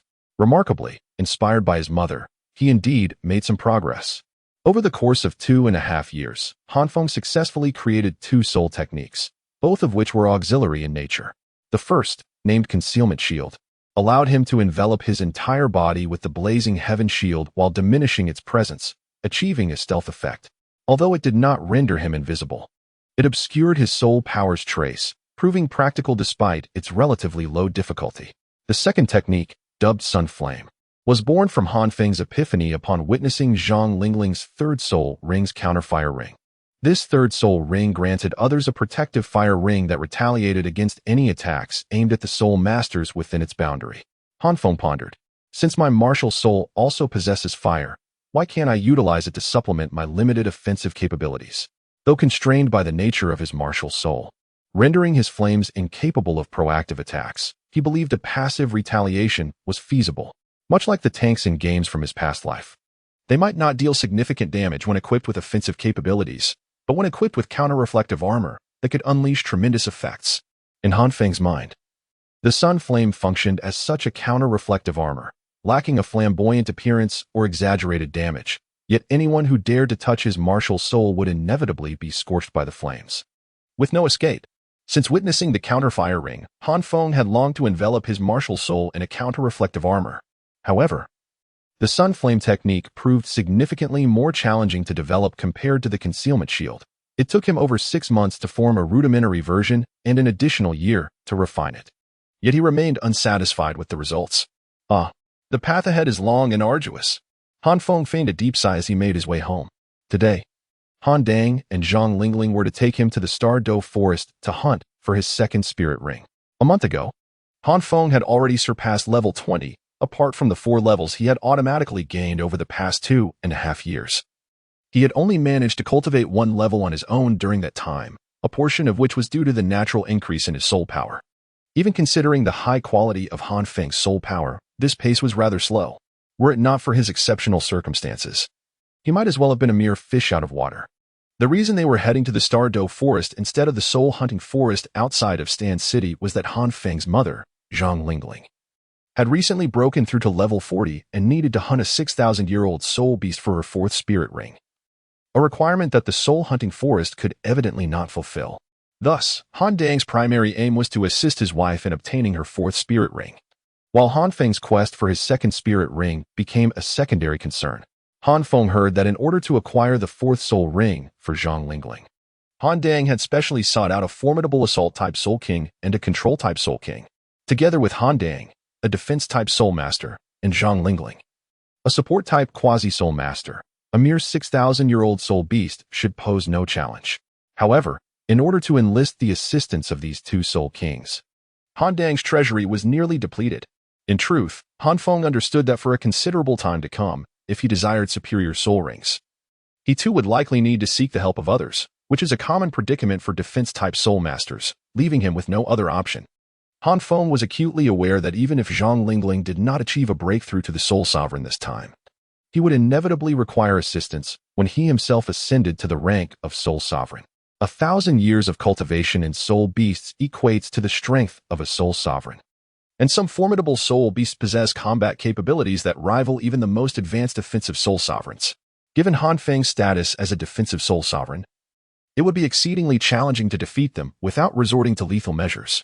After all, outsiders remain outsiders. One can only hope that this expedition to the Star Luo forest unfolds without any unforeseen complications. Han Feng murmured softly.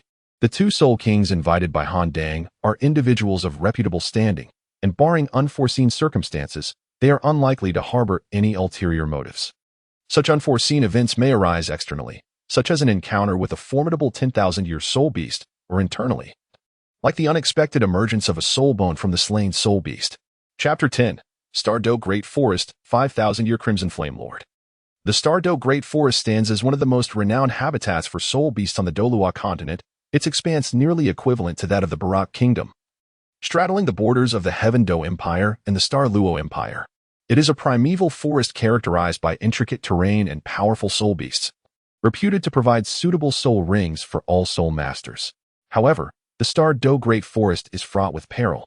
Even a titled Douluo would face mortal danger should they dare to trespass into the core area.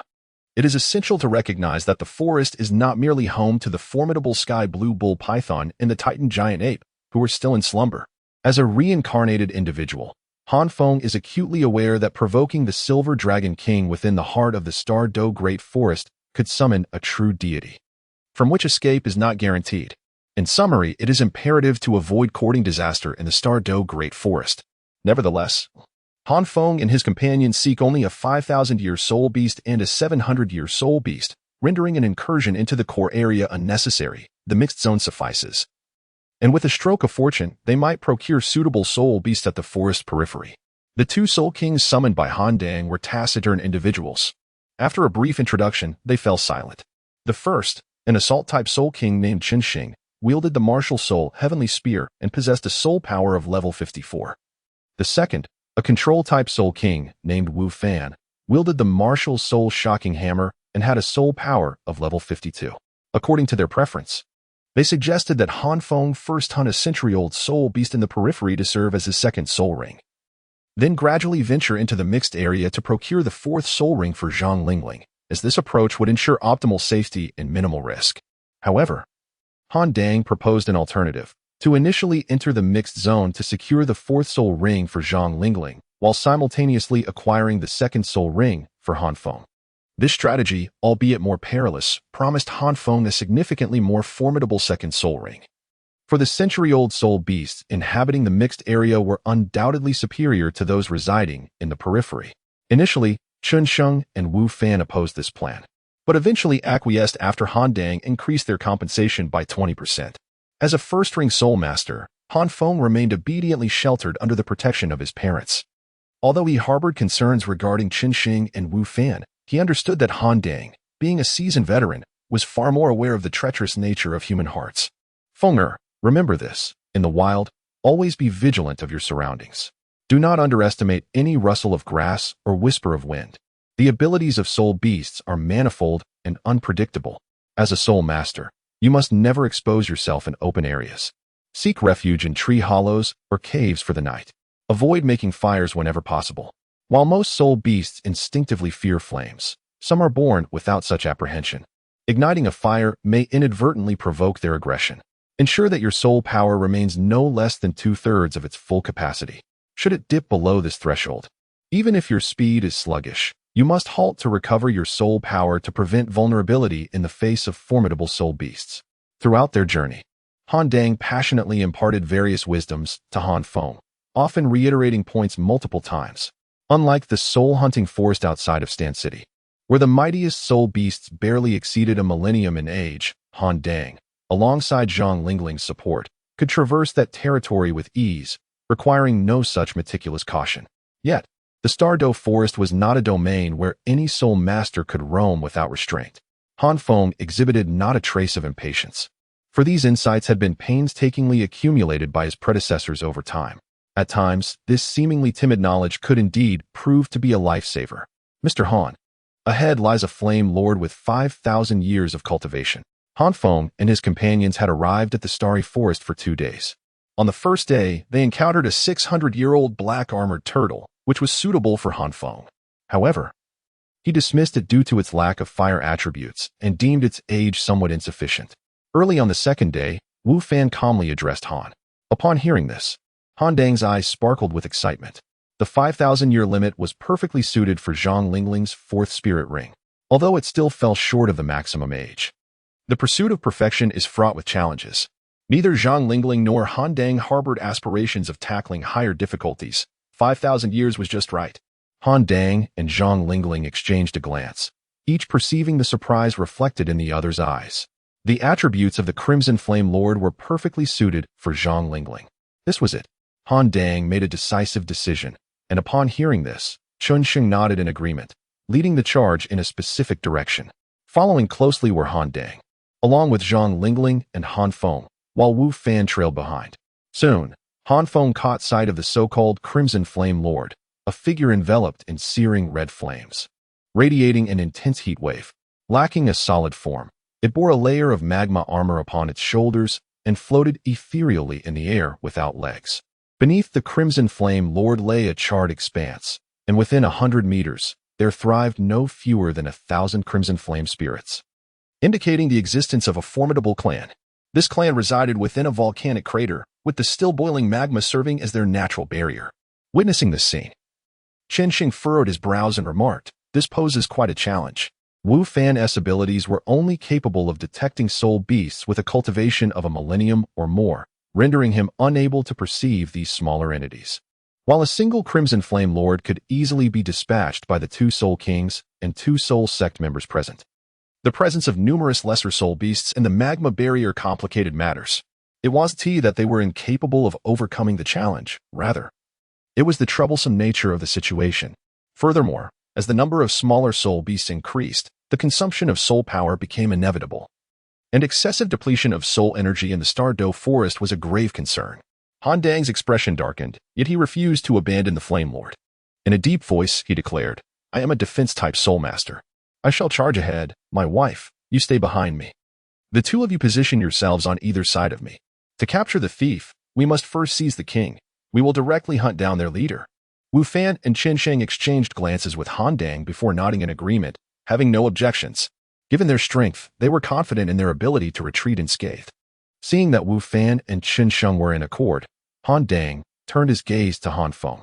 Summoning the Xuanjia shield, the 3rd purple soul ring illuminated, and a pitch-black, ancient shield materialized in Han Dang's hand. He handed it to Han Feng, saying, "We shall assist your mother in procuring the soul ring. You must use the concealment shield to mask your presence and remain still. Do not wander about. This shield can withstand an attack from a 10,000-year soul beast, and we will return swiftly." Han Feng felt no objection, after all, being a mere burden. Remaining in place was far safer than following Han Dang and the others into the fiery tribe. Zhang Lingling, with a hint of guilt, gently patted Han Feng's head and said softly, "I am sorry, Fenger." Clearly, Zhang Lingling was concerned that leaving Han Feng behind alone would unsettle him. Yet she understood the gravity of the situation and dared not take him along. Han Feng smiled without a care, instead offering comfort to Zhang Lingling. "It's all right, mother. You know how clever I am." Upon hearing this, the guilt on Zhang Lingling's face indeed faded considerably. After all, Han Feng had always been astute since childhood, so there was no need for her to worry. In contrast, it was she who was in a more perilous situation. However, this did not mean that Zhang Lingling would disregard Han Feng's safety. With the emergence of the Crimson Flame Martial Soul, the 3rd soul ring also illuminated, enveloping Han Feng in a circle of fire, which finally put Zhang Lingling at ease. With the protection of the Black Shield and the counterattack fire rings, even if a soul beast of 5 or 6,000 years suddenly attacked Han Feng, it would provide sufficient time for Han Dang and the others to respond. Chunxing and Wu Fan were somewhat displeased, as this almost rendered 2 soul skills ineffective. Yet, given that Han Feng was their only son, they refrained from expressing their concerns. Troublesome indeed. After completing this, Han Dang activated his martial soul, shrouding himself in dark armor, wielding a massive shield. His presence was steady, and with the activation of his 1st and 2nd soul skills, Han Dang's defensive capability reached an astonishing level. Zhang Lingling stood behind Han Dang, her 2nd soul ring glowing. As a cluster of flames enveloped him, Han Dang trembled, let out a low shout, and charged forward. Wu Fan and Chunxing's expressions changed. The combined combat prowess of this couple was certainly on par with, if not surpassing, any of them. However, there was no conflict among them at the moment. So Wu Fan and Chen Xing simply followed Han Dang's lead, especially for Wu Fan, as a control-type soul master with insufficient attack power.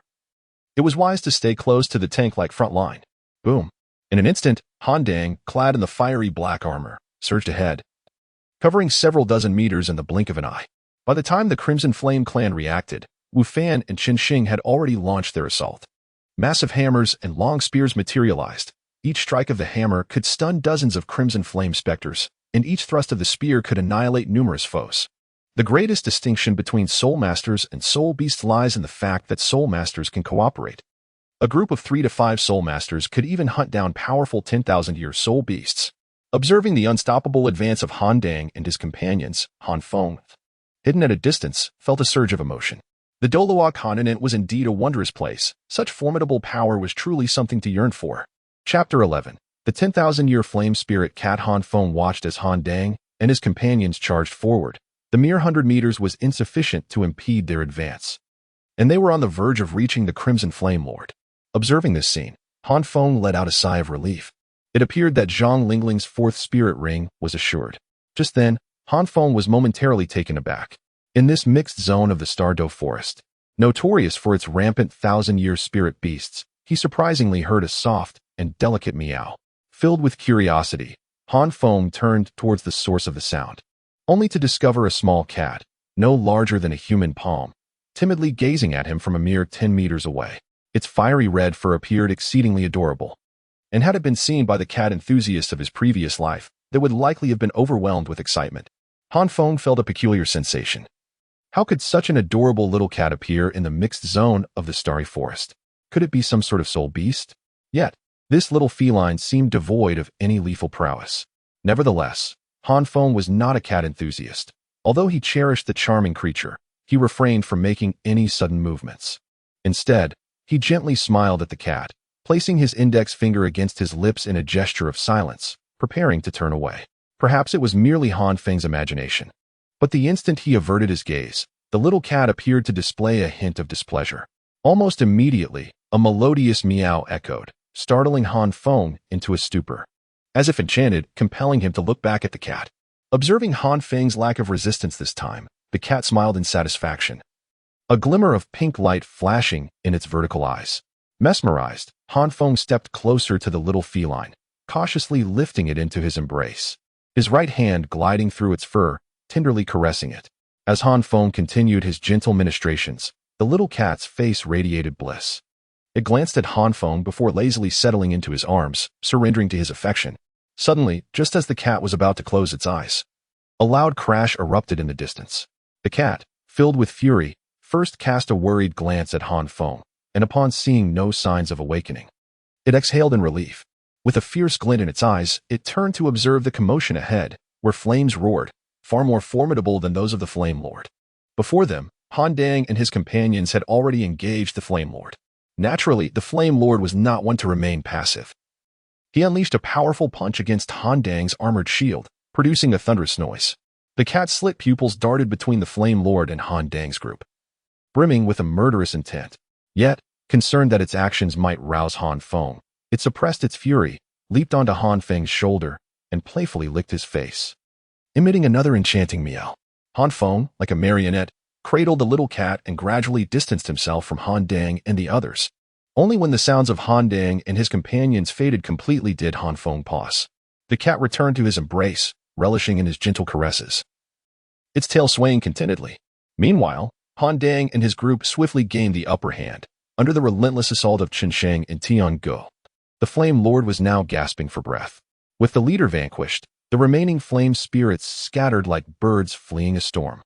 The consumption of soul power by Han Dang was considerable, and both Wu Fan and Chen Xing had also expended a significant amount, having dispelled their martial soul manifestations. Zhang Lingling stepped out from behind Han Dang, who smiled gently at her and said, "My dear, please proceed to absorb the soul ring." Taking a deep breath, Zhang Lingling refrained from any pretense and directly approached the Crimson Flame Lord, swiftly delivering a strike that extinguished its life. A radiant purple soul ring ascended from the fallen lord's body. Wu Fan and Chen Sheng exchanged glances at the corpse of the Crimson Flame Lord. quickly concluding that no soul bones had emerged from it. They positioned themselves protectively behind Zhang Lingling, recuperating their soul power while safeguarding her, a mutual agreement established within their transaction. As a soul master of level 40, absorbing a 5,000-year soul ring was relatively straightforward for Zhang Lingling, and she soon navigated through the most perilous phase. Meanwhile, Han Dang, noticing that Zhang Lingling had successfully commenced the absorption process, breathed a sigh of relief and made his way toward Han Feng's location.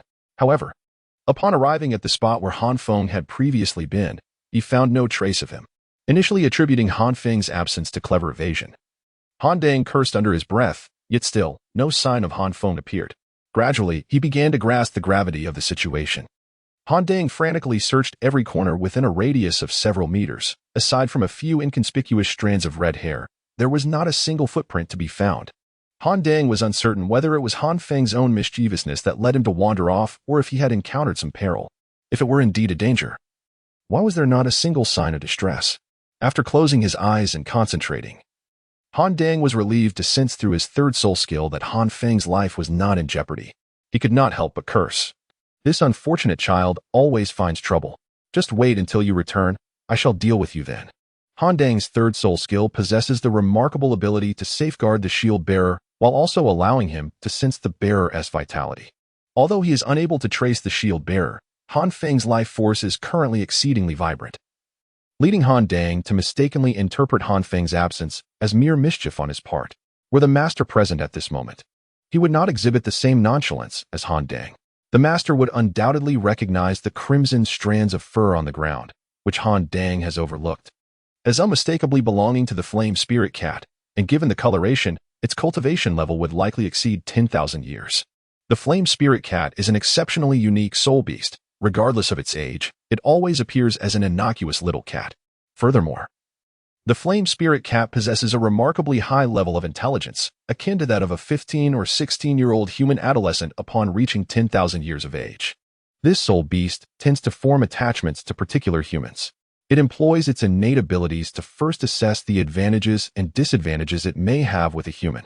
If the outcome is favorable or harmless, it then observes the individual.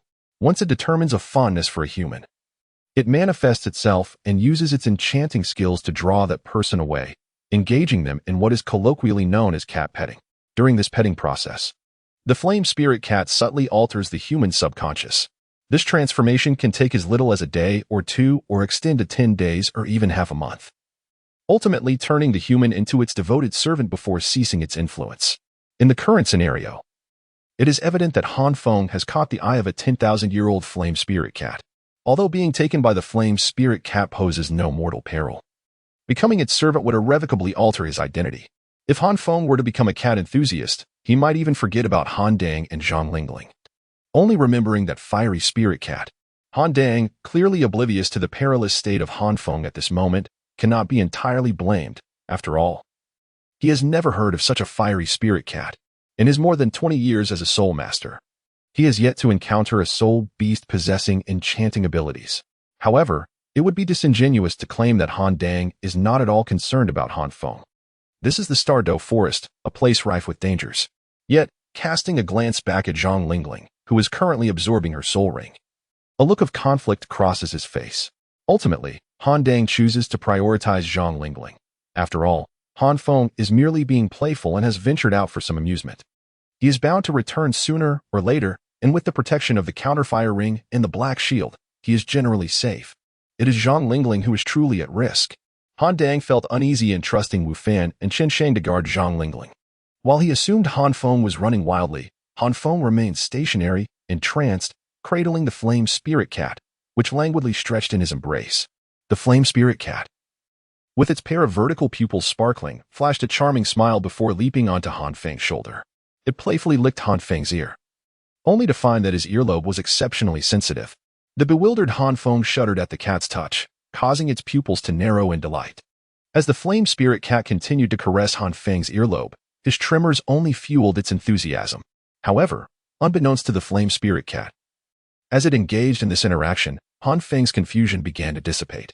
Suddenly, a white bone-like structure manifested on Han Feng's face, swiftly forming into a bull-headed mask. The flame spirit cat was taken aback, letting out a startled cry before jumping away. At that moment, Han Feng's aura transformed entirely, shedding the warmth and familiarity that had comforted the flame spirit cat, leaving behind only a chilling and ferocious presence akin to a frenzied, combative soul beast. The flame spirit cat's fur bristled in alarm, questioning, "Meow. Who are you? Where is my cat servant?" In response, Han Feng, now bullheaded, unleashed a primal roar that lacked coherence, leaving the flame spirit cat bewildered, unable to comprehend its meaning. It was neither human speech nor beastly language, compelling the cat to fixate on the figure before it. Apart from the head, he bore an uncanny resemblance to Han Feng. Yet the flame spirit cat was certain they were not the same being.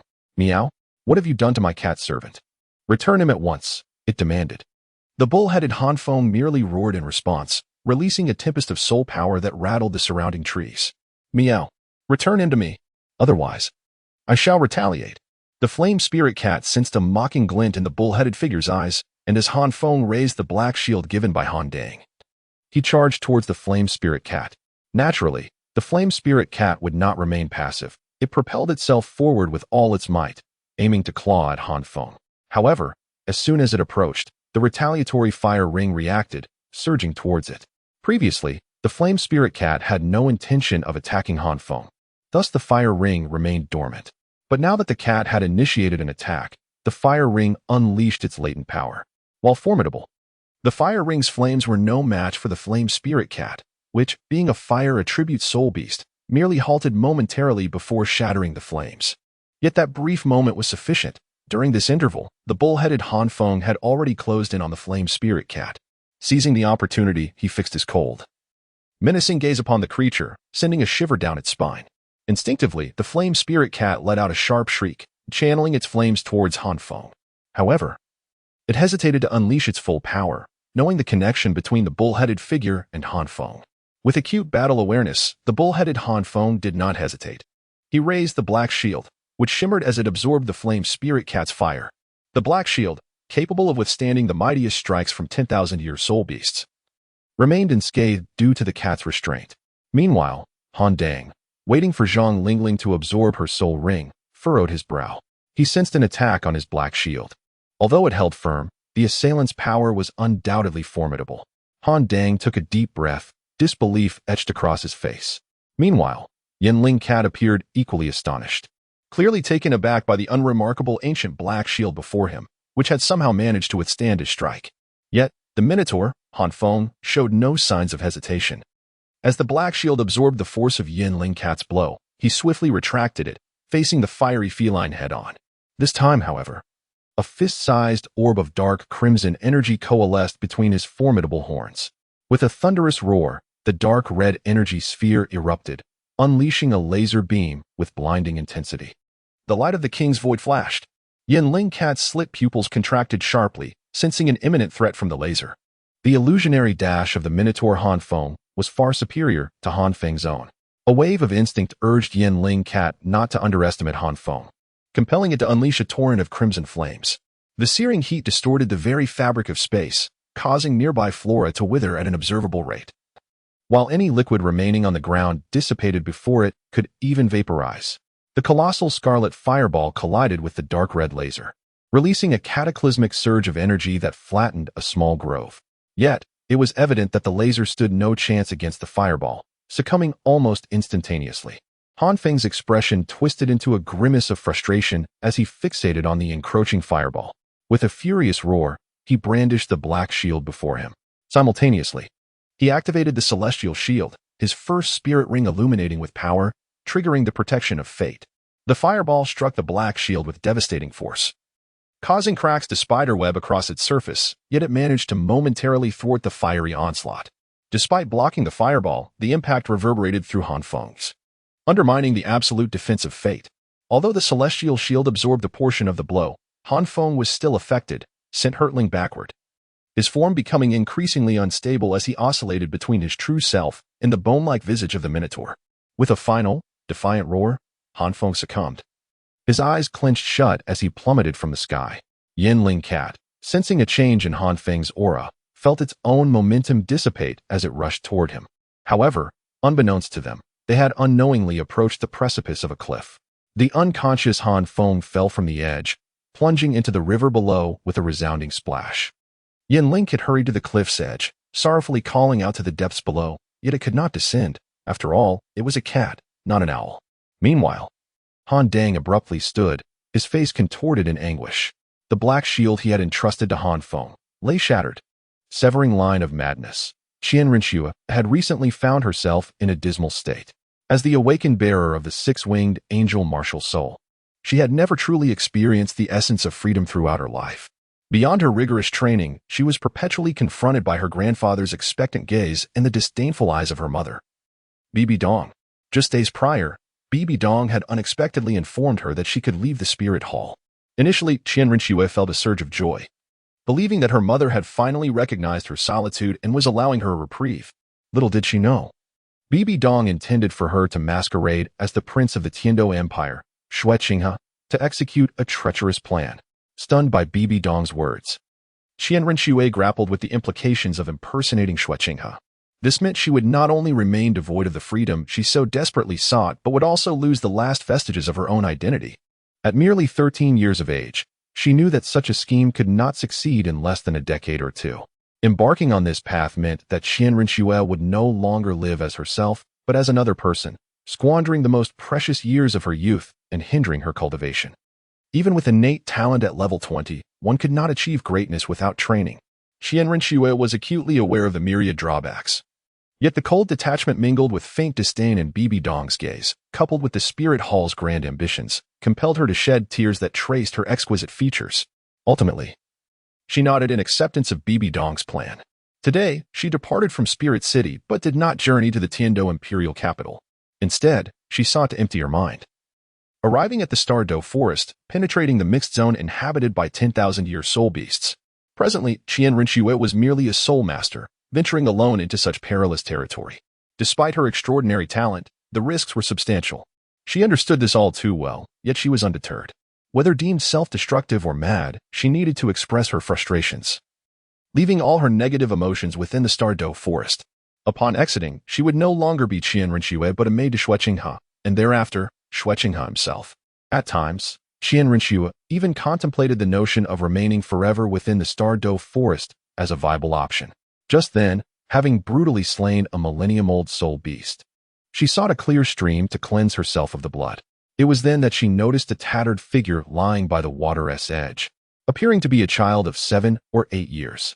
Despite the disarray of the child's face, a touch of delicate beauty shone through, and the slight furrow of the brows evoked a sense of pity. It was none other than Han Feng, who had fallen from the cliff. Chian Renua was momentarily taken aback, then muttered in confusion, "How could a little girl appear in the mixed zone?"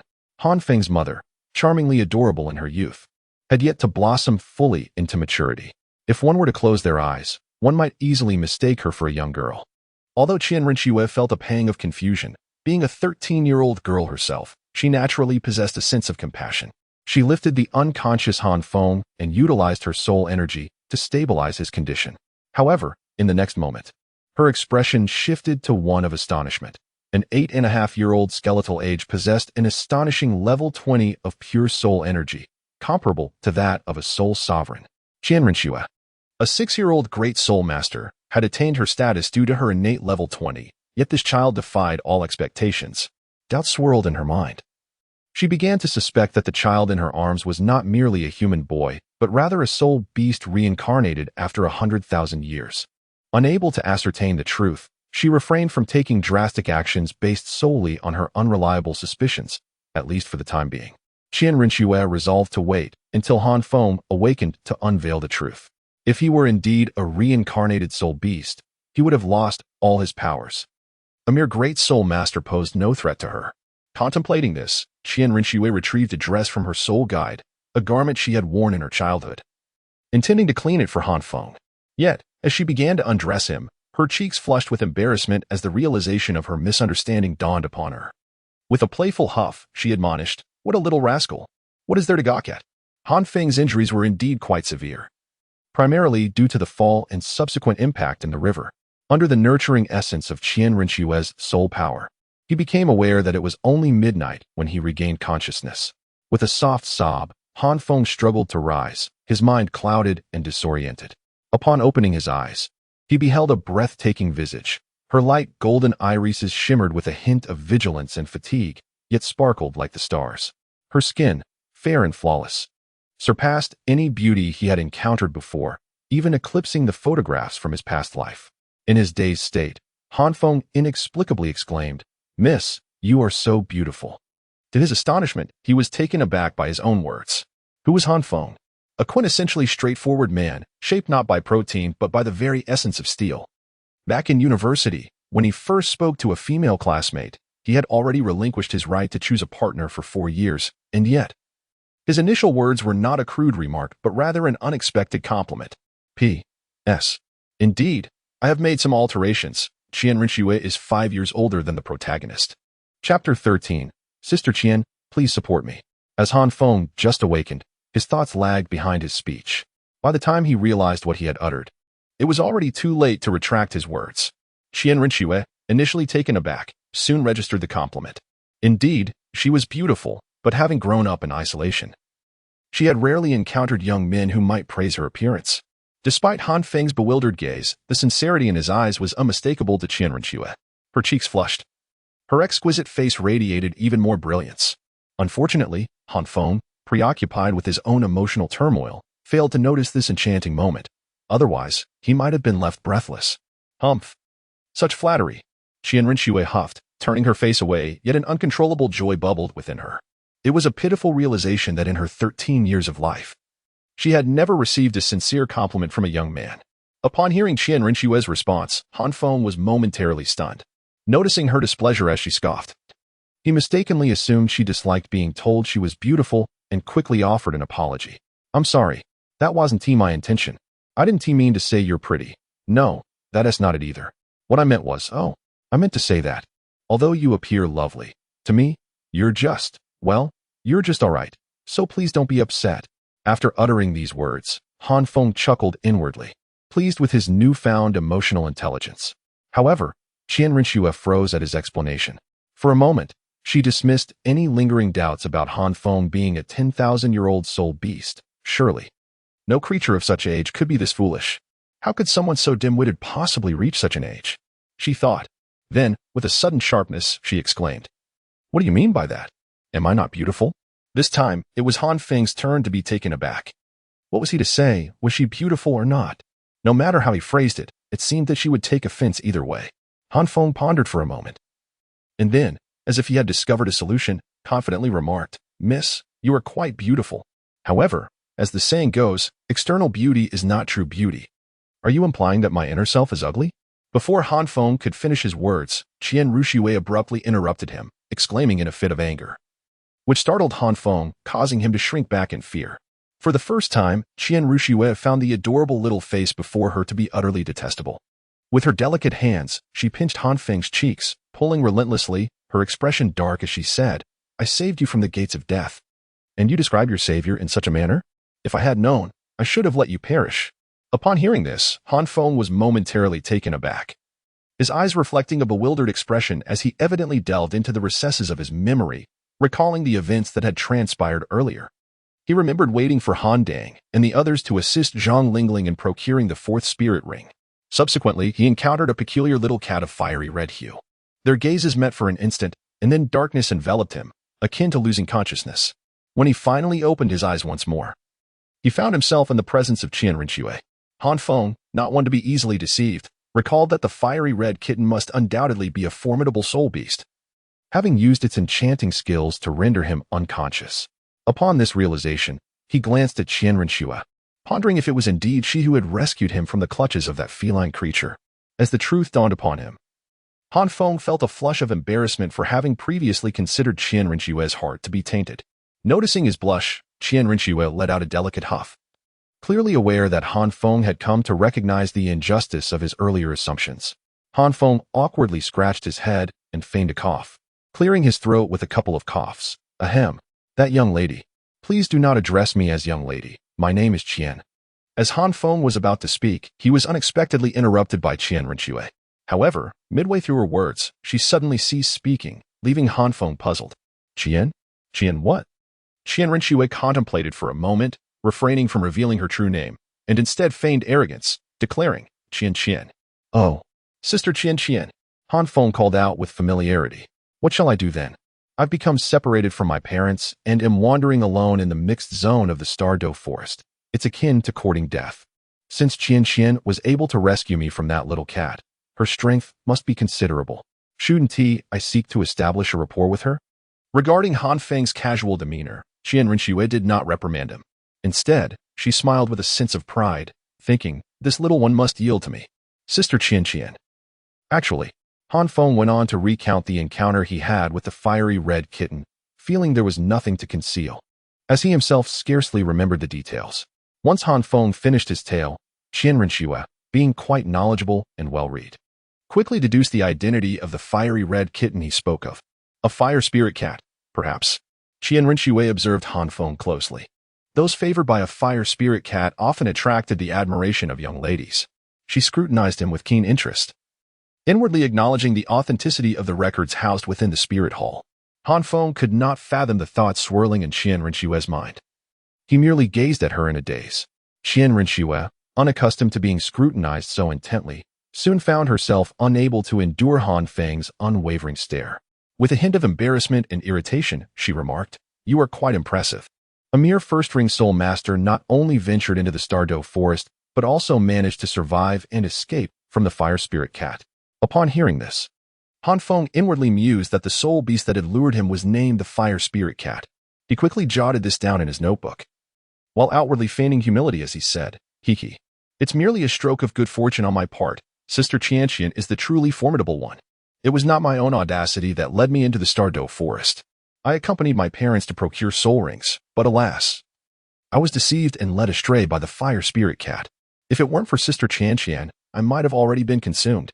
Han Feng was under the impression that it was Qian who had rescued him from the clutches of the fire spirit cat. Naturally, he refrained from disclosing the details of his miraculous escape, as he himself could not recall them.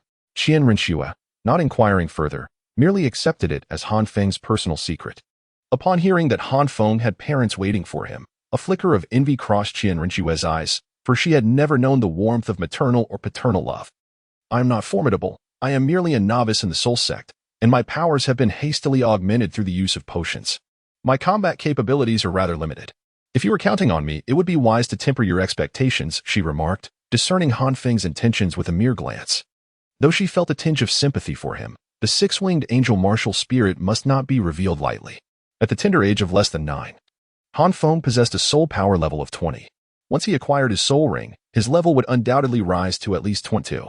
Naturally, Qian regarded him as a top student from prestigious academies or an elite disciple of the 7 sects.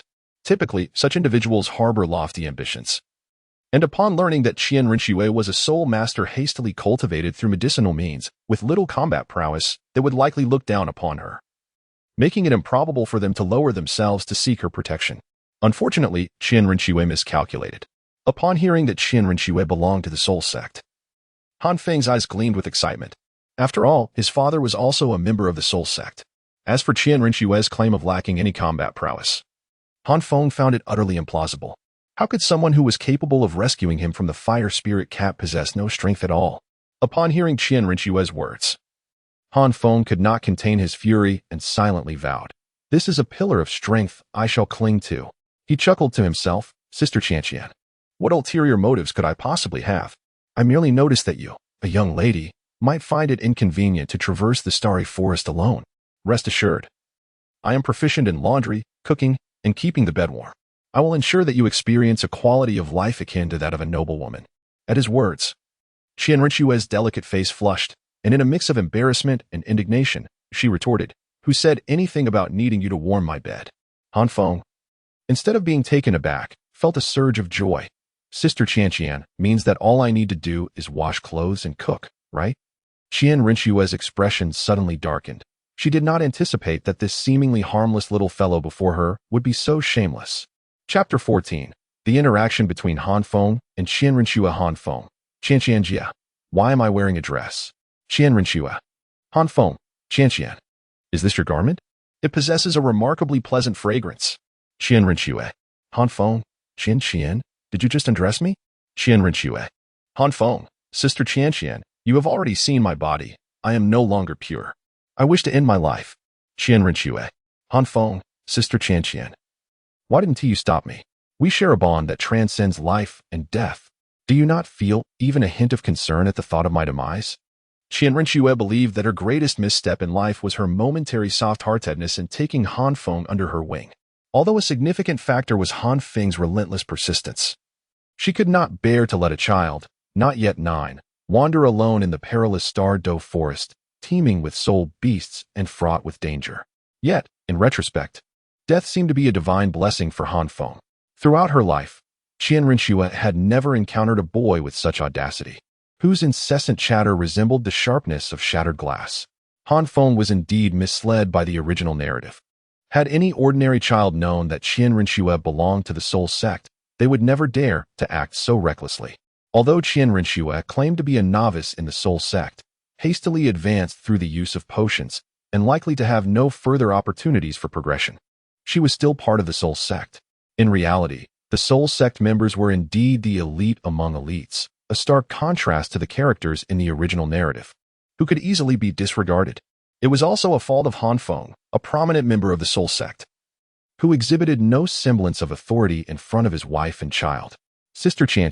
Slap. Han Feng was about to speak again when Renua, unable to endure any longer, furrowed her delicate brows. She seized Han Feng, her slender hands gripping his cheeks tightly as she enunciated each word with precision. If you utter another word, I shall seal your lips. Fortunately for Han Feng, his experiences over the past 2 years amidst the palace's intricate schemes had bestowed upon him a semblance of luck. Had he remained so loquacious in front of Renua, he would undoubtedly have faced dire consequences. Han Feng swallowed hard, offering a sycophantic smile. It must be said that Han Feng's charming demeanor was indeed endearing. With that smile, the anger in Renua's heart dissipated significantly. Despite her irritation, Renua sighed, observing the innocence reflected in Han Feng's eyes, and reluctantly shook her head, stating curtly, "You have 20 words. Articulate what you wish to convey." Upon hearing this, Han Feng couldn't help but smile and hurried to Renua's side, inquiring, "I was merely curious about our destination." Renua cast a sidelong glance at Han Feng, who seemed hesitant to speak, and realized that he undoubtedly had much more to express. Amused yet exasperated, she was unaware that since meeting Han Feng, her emotions had become remarkably vibrant. Unlike the solitude and numbness she experienced in the Spirit Hall, being with Han Feng brought her a delightful blend of laughter and tears. Whenever she felt anger rising, he had an uncanny ability to soothe her, creating a rather extraordinary experience for Renua. "Where else could we go? To help you find your mother, and perhaps also to assist you in acquiring a second soul ring," Renua stated matter-of-factly as she walked ahead. However, when she turned around, she noticed that Han Feng was no longer beside her.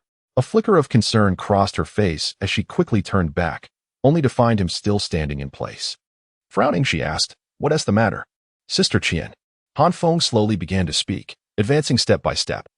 As he grasped the delicate and fair hand of Renua, and with an air of feigned profundity, he declared, "I love you." Bang! Renua felt as though her heart skipped a beat, her lovely face flushing with a visible intensity, her emotions a tumultuous blend of embarrassment and anger. This was indeed the first time she had received a confession of love. Yet, she soon discerned the purity in Han Feng's eyes, prompting her to regain her composure with a hint of fluster, and she playfully chided him. "To me, this is merely a trivial effort. You profess your love to me. Yet have you ever expressed your affection to the one who bore you for 10 months and nurtured you all these years?" As she spoke, thoughts of bye-bye dawn crossed her mind, and a fleeting shadow of melancholy flickered in her beautiful eyes. Han Feng did not notice anything unusual about Renua.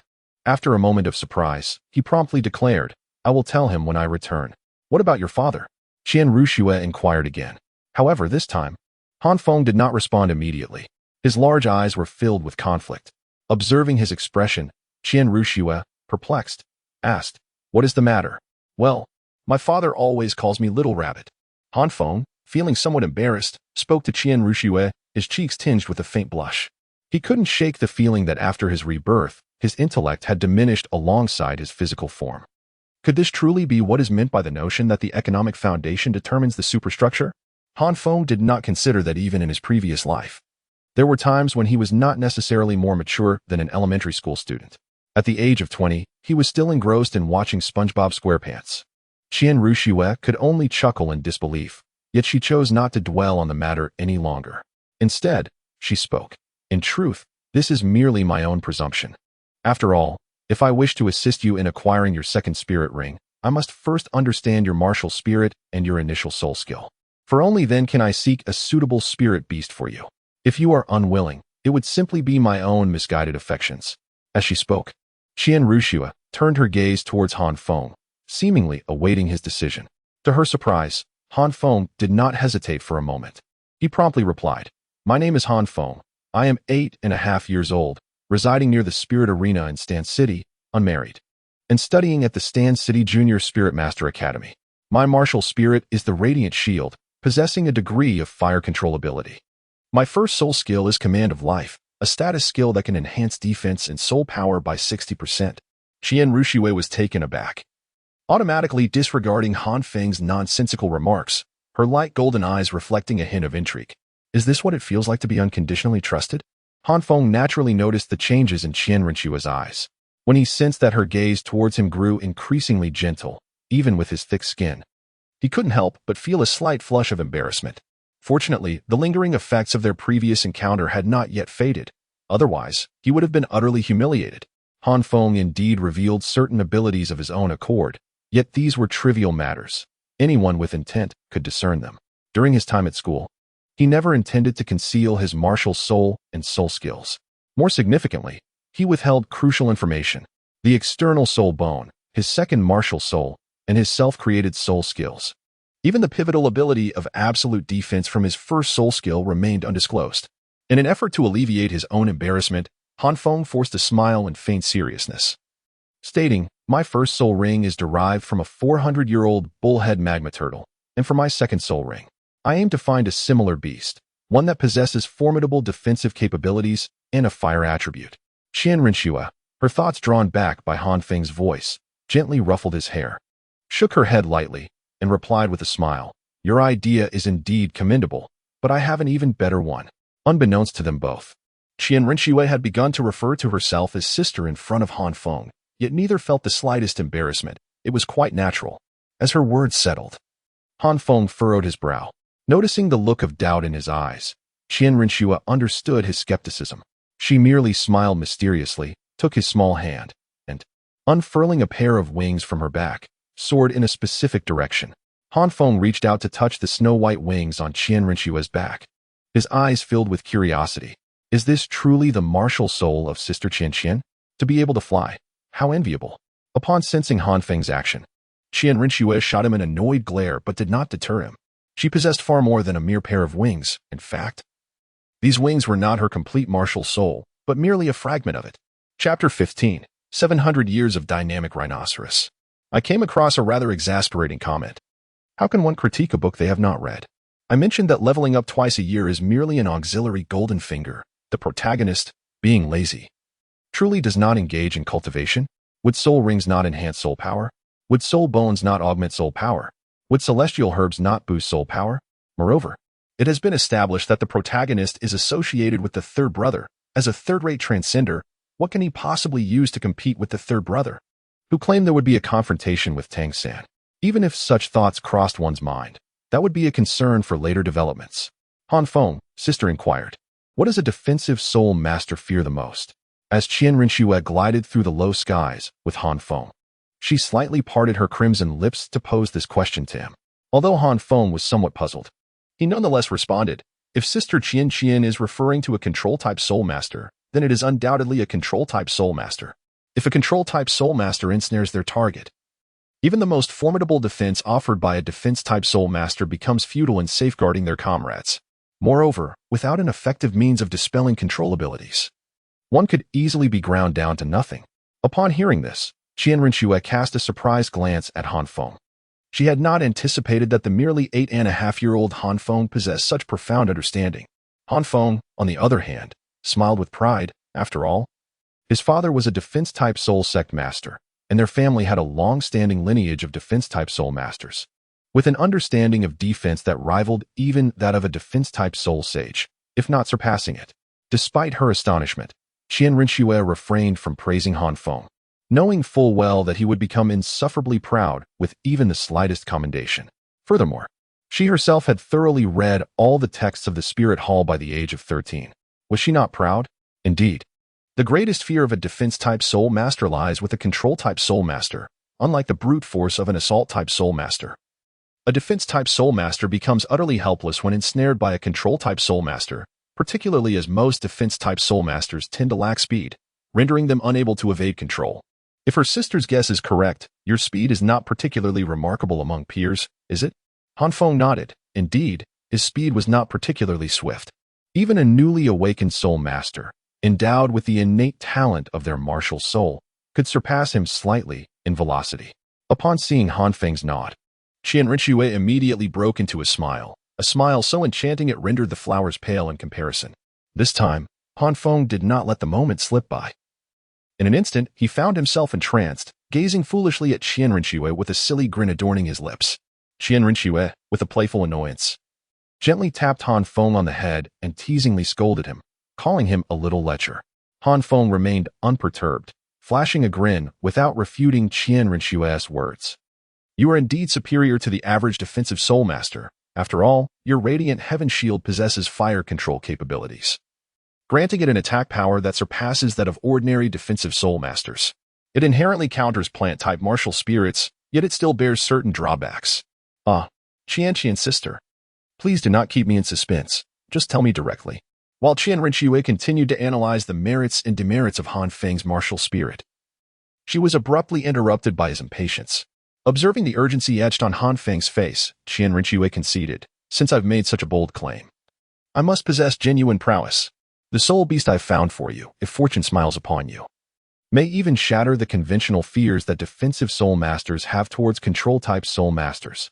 Chian Rinxue spoke with fervor, igniting Han Feng's passion as he eagerly inquired, what soul beast is it? Yet, Chian Rinxue remained silent, instead making a sudden dash that whisked Han Feng to a secluded grove, perched atop a tree. She cast a mysterious smile at him.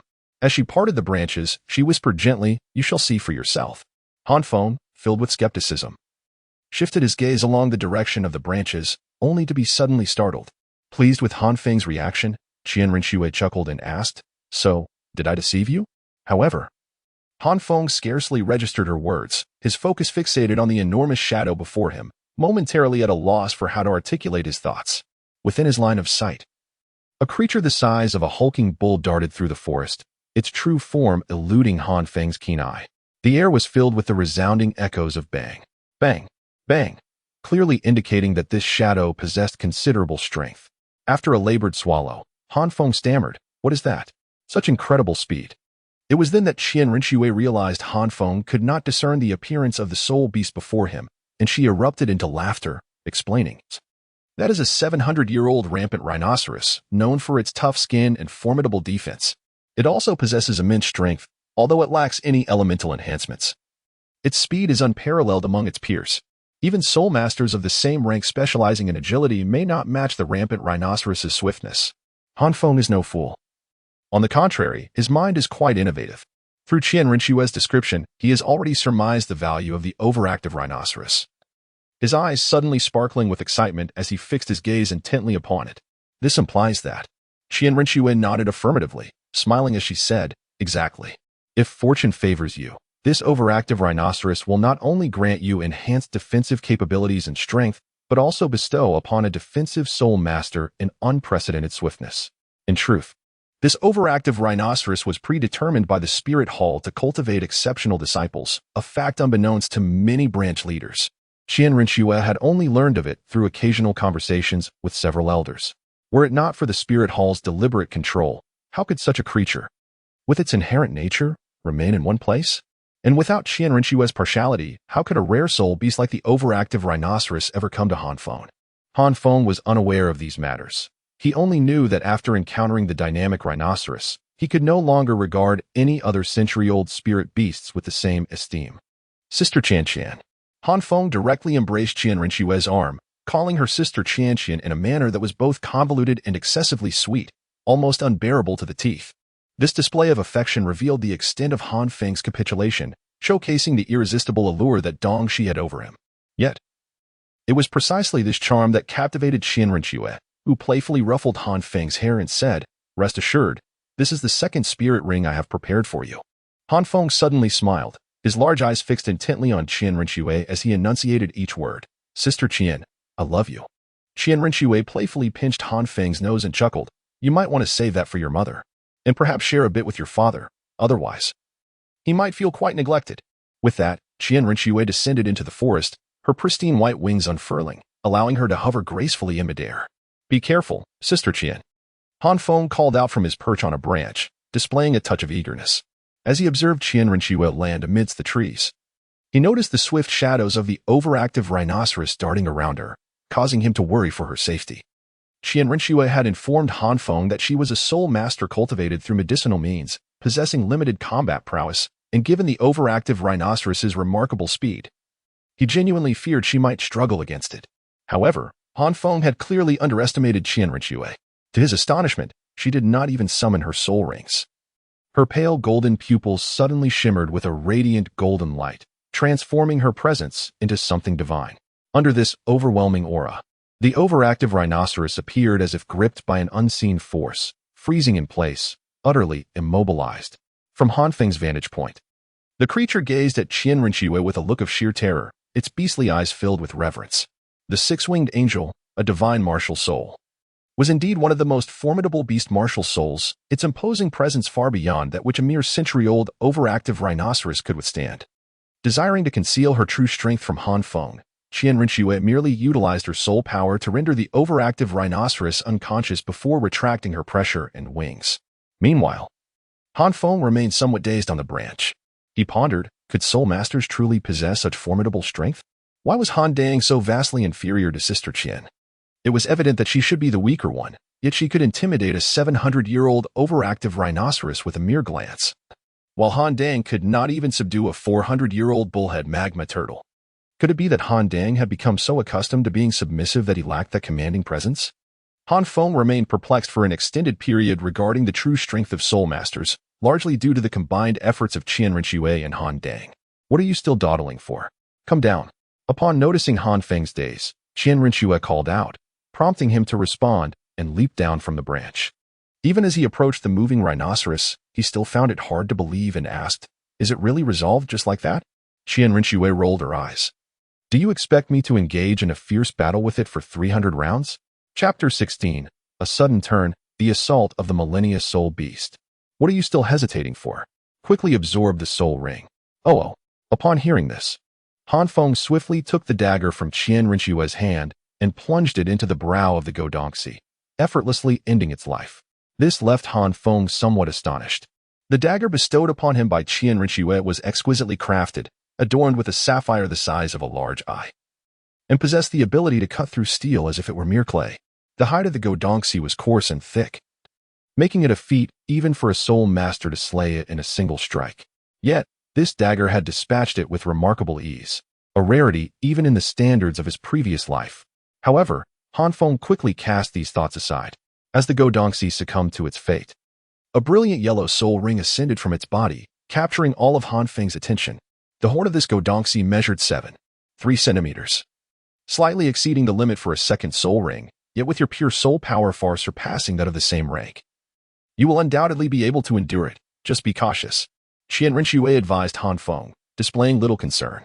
Han Feng's soul power quality is comparable to that of a soul master, and the age of his soul rings undoubtedly surpasses that of an ordinary person. Chian Renua herself is a living testament to this. Her innate soul power is at level 20, yet her first soul ring boasts an impressive age of 600 years. Han Feng nodded slightly, for he had long harbored suspicions. Were it not for the slight deficiency in his soul power, he would have been capable of challenging a Millennium Soul Ring. The current 700-year Soul Ring posed no challenge whatsoever. In fact, considering the two soul skills he had independently devised, Han Feng, apart from the disparity in soul power, was by no means inferior to an ordinary defense-type soul master. Subsequently, Han Feng sat cross-legged as the shield of radiance rose behind him, enveloped in a yellow soul ring, and he swiftly entered a state of meditation. Han Feng, unconcerned, thought that if Chian Renua harbored any malice towards him, she wouldn't need to go through such elaborate measures to save him from the fire spirit cat. The absorption of the soul ring this time was far more effortless than during the first, and with no soul bone produced, Han Feng's delicate face remained remarkably serene, devoid of any sign of anguish. Chian Renshue sat quietly beside him, guarding him while also observing his small visage. At this moment, Han Feng's expression was profoundly solemn, completely contrasting his usual playful demeanor.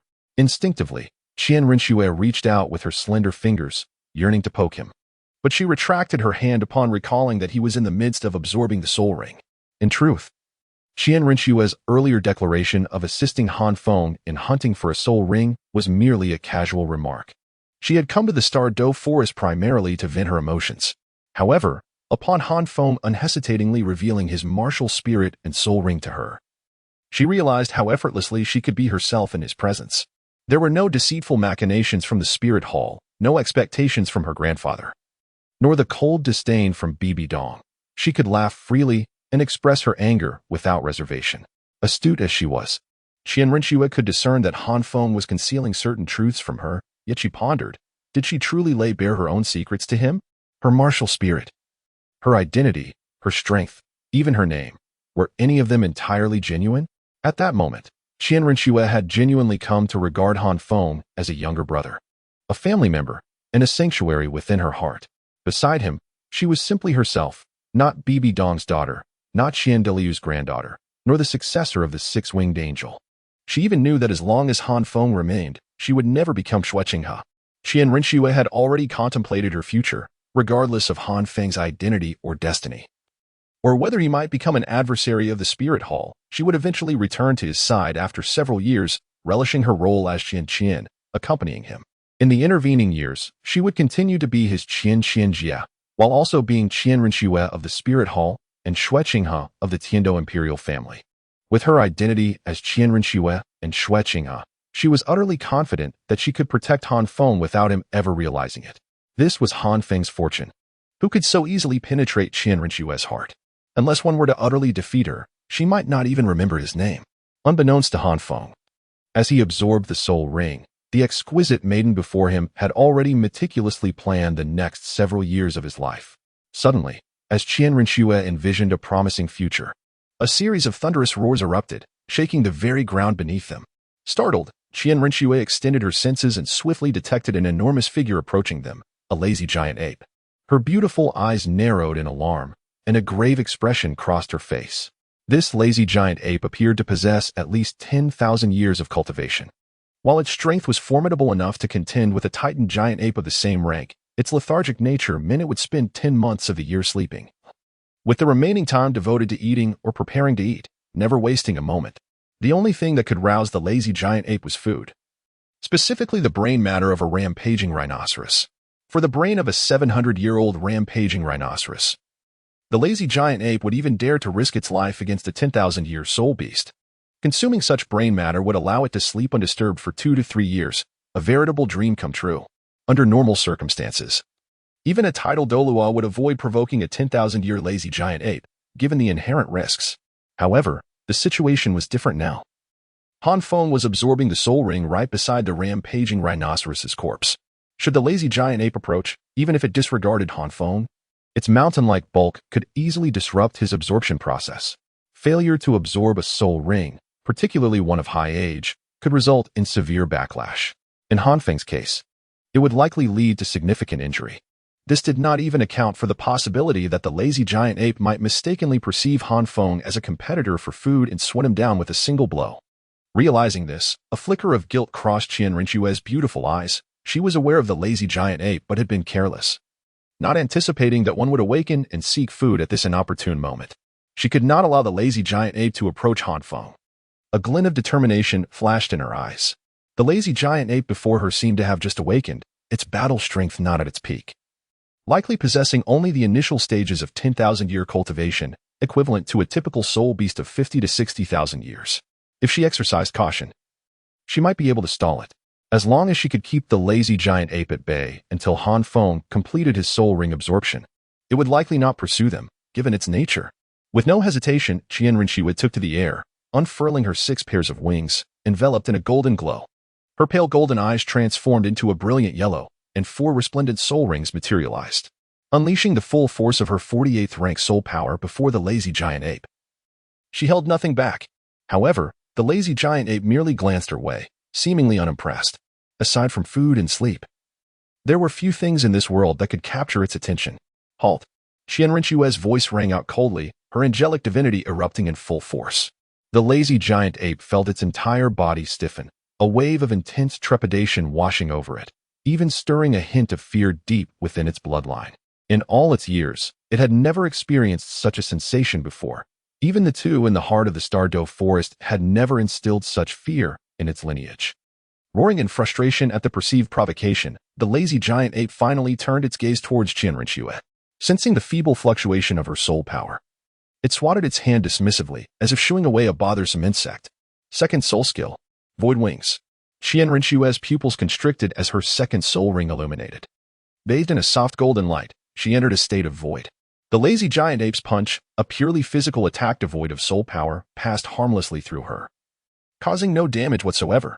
Seeing that it could not inflict any harm on Chian Rinchue, the lazy giant ape bared its teeth, its massive pupils glinting with menace. Once again, it exerted force with its palm, intending to launch a counterattack. Yet, Chian Rinchue saw through its intentions. Her first soul ring glowed as she commanded. First soul skill, Angel Strike. The first yellow soul ring illuminated, as the golden radiance surrounding Chian Rinchue coalesced into a powerful force directed at the lazy giant ape's hand. A fist struck out, forming a golden shield that collided with the lazy giant ape's palm. To its astonishment, the creature felt its soul power being suppressed and even partially dissolved. By the time it attempted to harness its soul power, it was already too late. Boom, boom, boom. The lazy giant ape's palm weakened, and any notion of a counterattack was swiftly obliterated as it was sent flying by Chian Rinchue's strike. Chian Rinchue momentarily felt a wave of weakness, her delicate form swaying precariously as she nearly plummeted from the sky. Once she regained her composure, the lazy giant ape had already reacted. Just moments ago, Chian Rinchue had evaded the ape's attack through the unique abilities of her soul skills, managing to suppress its soul energy in an uncanny manner, momentarily overpowering the beast. Nevertheless, she was on the verge of exhaustion, while the lazy giant ape remained unscathed. After merely feeling a twinge of pain, the ape was enraged. Who had it offended? It had merely awakened from slumber, seeking to satisfy its hunger. Typically, other soul beasts would steer clear of it. After all, its father had encountered 2 rabbits, a massive python, and a great gorilla in the core area without suffering any losses. How had it ever endured such humiliation? Roaring with fury, the lazy giant ape, though inherently indolent, was a wild soul beast, and it could not remain indifferent to Chian Rinchue's provocation. It lifted its other hand and struck down towards her with tremendous force, unleashing a gale that flattened an entire forest. Chian Rinchue's expression shifted dramatically. Her second and third soul rings flared to life as her lips turned pale, having already expended a significant portion of her soul power. With a thunderous crash, Chian Rinchue's second soul ring, the Void Wings, granted her immunity to physical damage and a 50% immunity to energy damage. However, this time, the lazy giant ape strike was infused with vast soul power. Even with the 50% mitigation, the remaining force was sufficient to severely injure Chian Rinchue. She was sent hurtling towards the ground like a cannonball, raising a cloud of dust. The earth was indented deeply from the impact, had it not been for the effects of her third soul skill. Standing up would have been a monumental challenge. Nonetheless, even in her state, blood trickled from the corner of her mouth, her complexion devoid of color, and her snow-white wings were stained with flecks of crimson. Struggling to her feet, she gritted her teeth, her eyes ablaze with tenacity. Han Feng is the first individual who truly cares for her, and quite possibly, the last. She will not permit any harm to come to him. The lazy giant ape, surprised to find that Chian Rinchue has survived, felt a flicker of astonishment in its enormous beastly eyes. However, its lethargic nature prevented it from pondering deeply. Its simplistic and brute instincts dictated that if 1 strike failed, then 2 would suffice, and if that did not work, 3 strikes would surely do the trick. With this thought, the lazy giant ape did not hesitate, tightening its massive fist, prepared to deliver a devastating blow to Chian Rinchue. The lazy giant ape harbored no compassion for the delicate. Yet, Chian Rinchue, seemingly at her wit's end, exhibited no signs of panic. Instead, she appeared to have made a resolute decision, her fingers delicately resting upon the pendant at her chest. A flash of golden light illuminated the scene, and suddenly, the lazy giant ape felt a twinge of unease. Chian Rinchue possessed a hidden trump card. Had she not met Han Feng, she would never have revealed this secret weapon. Even in the face of death, she would have accepted her fate willingly. But now, she clung to life, even if it meant submitting to Bibi Dong. Sister Chian. Just as Qian Rengshu prepared to unveil her life-saving card entrusted by Bibi Dong, Han Feng's voice unexpectedly echoed behind her. Not wishing to reveal her identity before him, Qian Rengshu momentarily froze. And this brief hesitation cost her the perfect opportunity for a counterattack. Meanwhile, Han Feng had successfully absorbed his second spirit ring. And before he could even gauge his current spirit power, he beheld Qian Rengshu helplessly standing in a large pit, her aura faint. The once pristine white wings were marred with splotches of crimson, and a colossal shadow, reminiscent of a mountain, loomed over her. As a fist the size of a building descended from the heavens, aimed directly at Qian Rengshu, Han Feng's heart surged with rage. Qian Rengshu regarded Han Feng as her guiding light, and Han Feng, too, cherished Qian Rengshu as his first true friend. The slender figure of Qian Rengshu was about to be crushed beneath the enormous fist, yet Han Feng, unaware of the source of his newfound courage, let out a fierce roar. In an instant, the shield of radiance enveloped him, and two golden soul rings illuminated simultaneously. Flames engulfed his entire being, even transforming his hair into a brilliant crimson hue. Second soul skill, Fixed Point Guardian. First soul skill, Life's Protection. In the blink of an eye, Han Feng appeared before Qian Rengshu, and under her astonished gaze, a diminutive figure stood defiantly between her and the lazy giant ape. A fiery red shield was raised before him, and the coldness that had gripped his body, initially due to his depleting soul power, was suddenly replaced with warmth, whether from the flames or some other force. He could not tell. Xiaofeng, quickly get away. Boom! Qian Rengshu screamed, reaching out with delicate hands in an attempt to push Han Feng aside, but it was too late. The fist of the lazy giant ape had already struck the shield of radiance. Han Feng is remarkably fortunate. Although the strength of the sloth giant ape is formidable, it lacks the concept of giving it one's all in its mind. Ultimately, its power does not surpass the Soul Emperor level, with a 25% chance of triggering. The power of Destiny's Guardian shielded Han Feng from this blow. Qian Rengshu could hardly fathom that Han Feng truly managed to block the strike. The blaze shield stood resolutely before the two, its seemingly fragile crimson surface effectively thwarting the punch of the sloth giant ape. However, Han Feng found himself in a precarious situation. Although Destiny's Guardian absorbed the blow, the sheer size of the sloth giant ape rendered it a daunting opponent. Its fist was even larger than the combined size of Han Feng and Qian Rengshu, and the force generated was beyond what Han Feng could withstand. Han Feng gritted his teeth tightly, desperately resisting the overwhelming force. Yet, he was merely an 8-year-old child. Even a great soul master would struggle against such pressure. Qian Rengshu soon realized Han Feng's predicament. She placed her hands on his back, channeling her limited soul energy into his body. However, even this was insufficient. Roar. Han Feng, filled with indignation, let out a furious roar. Amidst the chaos, he summoned his external soul bone, and the chilling, ethereal bovine skull mask materialized upon his head. Han Feng's strength and soul power surged once more. A violent, ferocious energy emanated from the bovine mask, causing his pupils to turn a vivid crimson. Not only did he withstand the forceful push, but he also gathered a dark red energy between the horns. In the instant the push dissipated, a laser-like beam shot forth. The radiance of the King Void. This brilliant light pierced through the celestial shield, aimed directly at the eyes of the slothful giant ape. Naturally, the slothful giant ape could not allow this laser to strike its eyes. With a slight shift of its body, the radiance of the King Void grazed its cheek, leaving a slender wound upon the slothful giant ape's face. Qian Rengshu beheld this scene, her beautiful eyes widening in astonishment. Han Feng not only blocked the formidable punch of the ancient sloth giant, but even managed to injure it. Despite exerting his full strength, he merely caused the sloth giant some discomfort due to the peculiar nature of his soul technique. Yet, astonishingly, Han Feng succeeded in drawing blood from the sloth giant. Han Feng is merely a newly minted soul master of the second ring. Chapter 18, Confession. This is Wang Su's brilliance. It is Feng 100 miles away from Han Feng's location. Han, upon witnessing the dark red beam shooting into the sky, was instantly overjoyed. Zhang Lingling, filled with eagerness, could hardly contain herself from soaring straight towards it. The quartet hastily sped in that direction. Meanwhile, in his minotaur form, Han Feng exhibited an even more ferocious demeanor and enhanced strength. Not only did he successfully block an attack from the sloth giant ape, but he also managed to inflict a minor injury upon it. Though slight, this was no ordinary creature. The sloth giant ape was comparable to a soul beast of 50 to 60,000 years, a force to be reckoned with, rivaling the might of an ordinary soul emperor.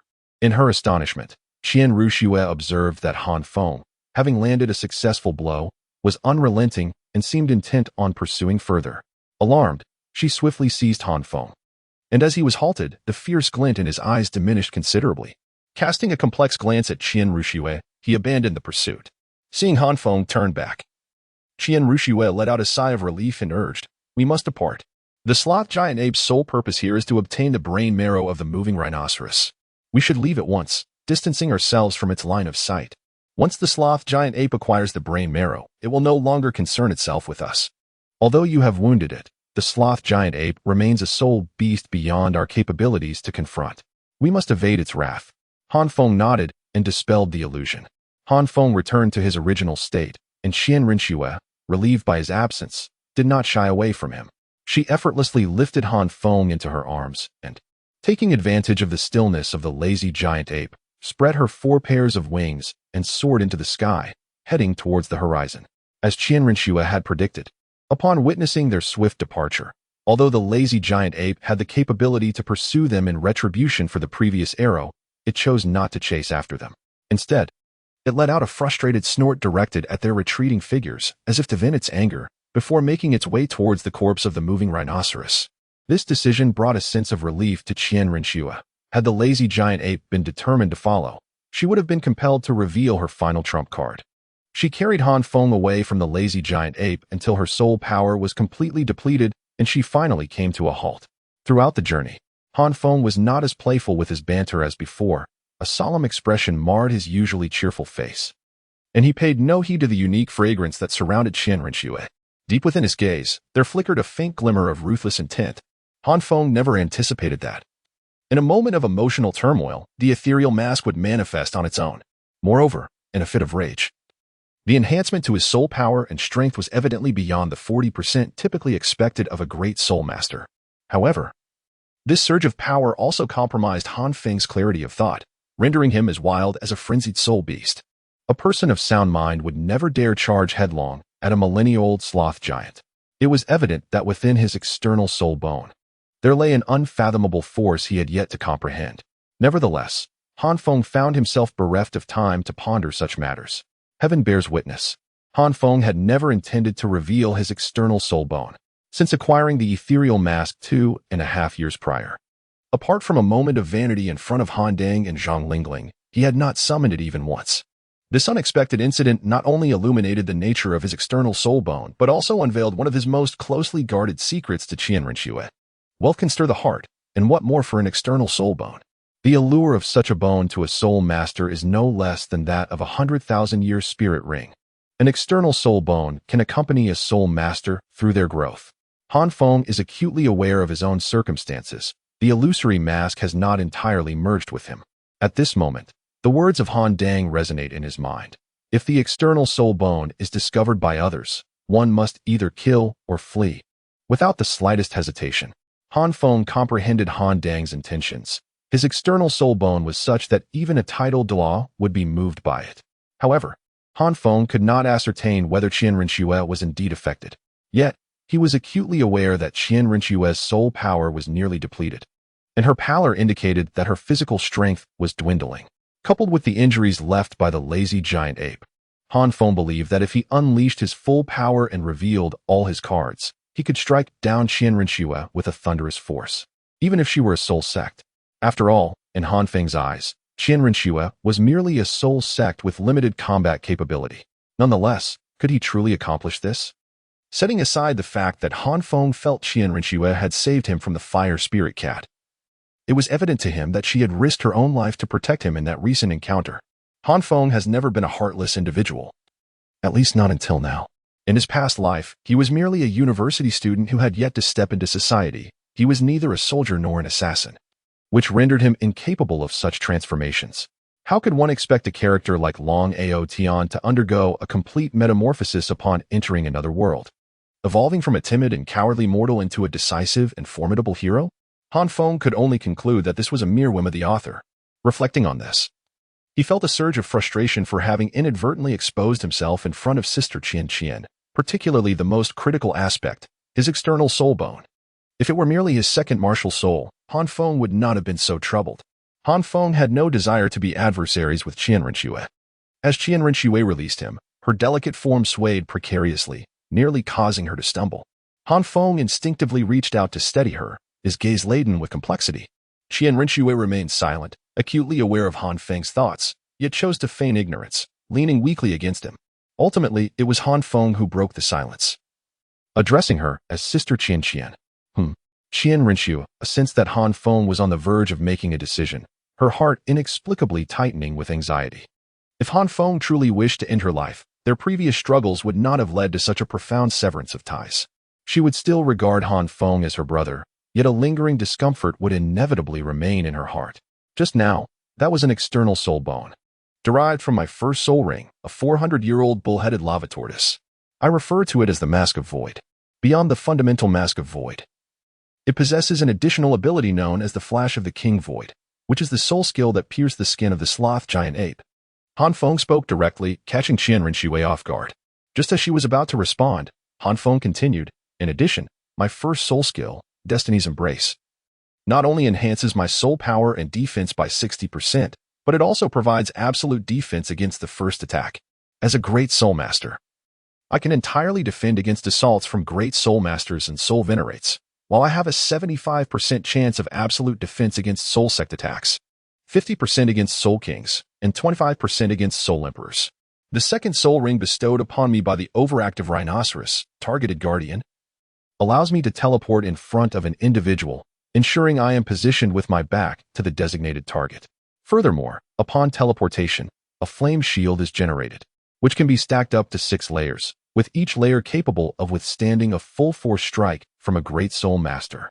After uttering the final sentence, the corners of Han Feng's mouth twitched slightly, yet he ultimately refrained from speaking further. Following his declaration, he remained silent, gently supporting Chian Renshue. Her beautiful eyes quivered as she stammered, Han Feng, may I call you Xiao Feng?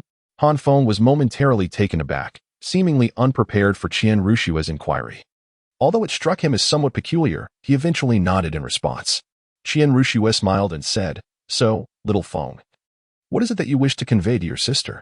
As it stands, my spiritual energy is depleted, and my strength wanes. Yet I have come to learn your secret. Her words trailed off abruptly, but there was no need for further elaboration, as they both understood the unspoken implications.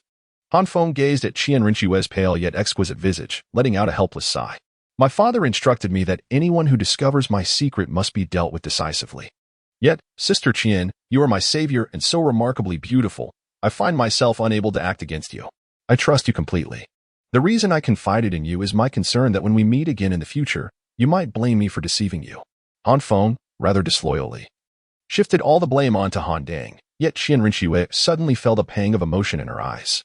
She found herself utterly relaxed. Not because Han Feng's murderous intent had dissipated, she still retained several tricks up her sleeve, but rather because Han Feng did not disappoint her. It seems, then, that her uncle is indeed a wicked man. Upon returning home, dear Feng, do not utter I love you to your uncle. Feigning nonchalance, Chian Renshue lifted her head, tears welling in her eyes, as Han Feng's figure became increasingly etched in her heart. As the atmosphere gradually eased, Han Feng reflected on Chian Renshue's earlier reactions and words, and her face suddenly flushed with embarrassment. She chuckled awkwardly, Sister Chian, you knew all along, didn't you? Upon hearing this, Chian Renshue, slightly irritated, tapped Han Feng's forehead and playfully scolded. How could you possibly think I was unaware?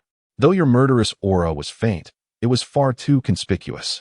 You couldn't even conceal your intent to strike, yet you wish to learn the art of ambush? Only I, your sister, would tolerate such antics. Anyone else would find it laughable. Hiki. Han Feng chuckled foolishly, truly unaware of this fact. After all, no one had ever instructed him on how to conceal his murderous aura. In his previous life, such knowledge was unattainable. In this life, for 8.5 years. Neither Han Dang nor Zhang Lingling wished for him to encounter these matters too soon. Thus they had not imparted such teachings. Now, Han Feng comprehended that after scrutinizing his concealment shield, Han Dang often remarked on its shortcomings yet refused to specify what those deficiencies were. Previously, Han Feng had assumed that Han Dang was merely being obstinate, not realizing that it pertained to the issue of hiding his killing intent. Upon returning home, he promptly reported all the private savings that Han Dang had concealed. Observing the unrestrained changes in Han Feng's expression, Chian Renchue felt a mix of joy and exasperation as she remarked, "In truth, there is nothing amiss with this. Learning about killing intent too early bears no advantages. One may easily fall under the sway of malevolent energy.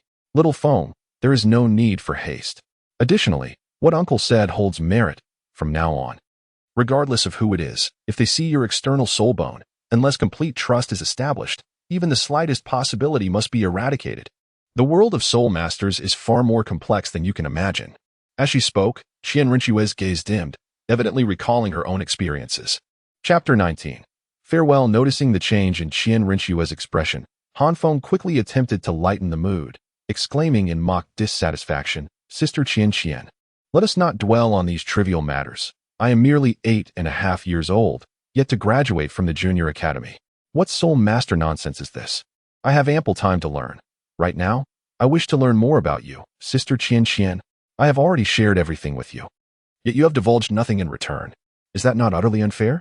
Faced with Han Feng's inquiry, Chian Renchue could not afford to indulge in sentimentality and instead grew flustered.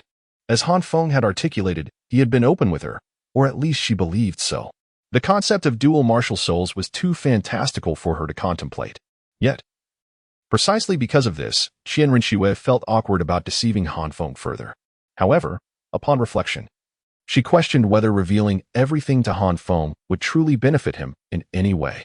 Should she disclose her identity as Chian Renchue, granddaughter of Chian Douluo, daughter of the Pope of the Spirit Hall, future saintess of the Elder Hall, and potentially the next emperor of the Heaven Do Empire, as well as the inheritor of the six-winged angel martial soul, possessing innate soul power of level 20? If Chian Renchue dared to utter such truths, regardless of whether Han Feng could accept them, she was certain that any hint of this would lead to the Spirit Hall relentlessly pursuing him, jeopardizing their century-long plans without the slightest allowance for error. Contemplating this, Chian Renchue silently apologized to Han Feng in her heart, then, with an incredulous tone, proclaimed, "I am not like little Feng. Despite my tender age, I harbor no ulterior motives. From the very beginning, I have been nothing but forthright." Upon hearing this, Han Feng chuckled softly, his gaze fixed intently on Chian Renchue, causing her pallid complexion to flush with an involuntary blush. Nevertheless, Han Feng refrained from pressing further, as his inquiry was merely intended to interrupt Chian Renchue's descent into sorrow. However, Chian Renchue found herself at a loss for words, struggling to convince herself, and ultimately, in a fit of resignation, she let out a delicate huff. She removed a ring from her slender finger and, with a golden thread, secured it around Han Feng's neck. Then, she spoke, "Do not say that I neglect you, dear brother. This ring is a soul-guiding artifact. In addition to its fundamental storage capabilities, it allows me to sense your safety. Rest assured, it merely detects your vitality, it lacks the ability to track your location. Through this ring, I shall be able to perceive your well-being at any moment." Han Feng felt a surge of joy regarding Chian Renchue's ability to perceive her own safety with skepticism. In his eyes, Chian Renchue had already exhausted her potential. Although she had attained the Soul Sect at the tender age of 13, it seemed that reaching the level of Soul King would be her utmost limit in this lifetime. In a few years, it would be uncertain who would protect whom. However, Han Feng could not help but covet the storage function of the soul guidance device. Han Dang had long desired that soul guide, had it not been for his youth. He would have already pestered Zhang Lingling to purchase one for him with Han Dang's private funds. Of course, if one encounters an insurmountable problem. You may also write to me. As for the address, let it be the Heavenly Do royal family. With that, Chian Renchue playfully winked at Han Feng. Han Feng was momentarily taken aback, yet his heart suddenly grasped the situation. The Tiando imperial family. He pondered what kind of force could squander resources on a mere girl, using drugs to forcibly cultivate a soul master. This revelation elucidated why Chian Renchue was reluctant to reveal her true identity and why she could so effortlessly bestow precious soul tools upon others. What Han Feng was unaware of was that at this moment, Chian Renchue was contemplating that since she had boasted so boldly, she must, for Han Feng's sake, hasten to persuade Xue Qinghe to step aside for the capable. As for the issue of exposure, Chian Renchue had not considered that in this world. Few were privy to the true strength of the Spirit Hall. If the Spirit Hall so desired, they could obliterate any of the top 3 sects at this very moment. Are you planning to return, Sister Chian? Han Feng queried hesitantly. Upon hearing this, Chian Renchue's eyes flickered, realizing that Han Feng regarded her as someone of the Tiando royal family. However, she refrained from contradicting him, merely nodding and half-jokingly responding, having been out for so long. My grandfather and the others must be worried. But Sister Chian, your injuries. Han Feng voiced his concern. To his surprise, Chian Rinchiwei appeared unfazed. Instead, she playfully tapped Han Feng on the head and retorted, "Do you think you are the only one skilled at hiding? I possess numerous methods. Returning home from here poses no problem whatsoever. In fact, had you truly dared to make a move just now, I could have spanked you." With that, Chian Rinchiwei raised her slender hand, feigning an impending strike, while Han Feng humorously shielded himself, prompting Chian Rinchiwei to giggle heartily.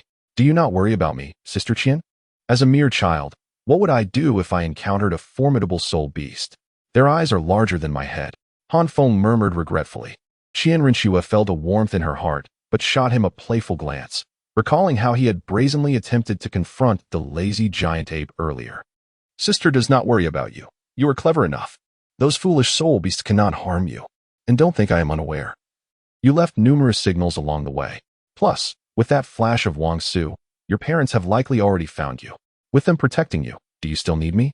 Feeling exposed, Han Feng blushed slightly, yet he still wished to speak, only to be interrupted by Chian Rinchiwei. Gently ruffling his hair, she softly said, "All right. All good things must come to an end. In truth, your parents are already on their way here. I cannot allow them to see you. And you mustn't tell them, either. This is our little secret." Upon hearing that Han Dong and Zhang Lingling were en route, Han Feng's spirits lifted. As his perceptive range was ultimately not as extensive as Chian Rinchiwei's, Han Feng no longer restrained her. Chian Rinchiwei unfurled her wings and was about to depart. In her true form, it would certainly cause trouble if Han Feng's parents, or if Han Dang and Zhang Lingling, were to discover her identity. As Chian Rinchiwei took flight, Han Feng shouted, "Sister Chian, when will we be able to meet again?" After a moment's contemplation, Chian Rinchiwei smiled and replied, "Focus on your cultivation. When you, little Feng, break through to the Soul Emperor or even the Soul Sage, you shall naturally reunite with your sister."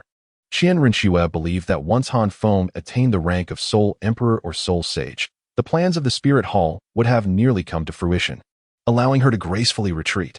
However, Han Feng contemplated the reality of their circumstances as a member of the royal lineage.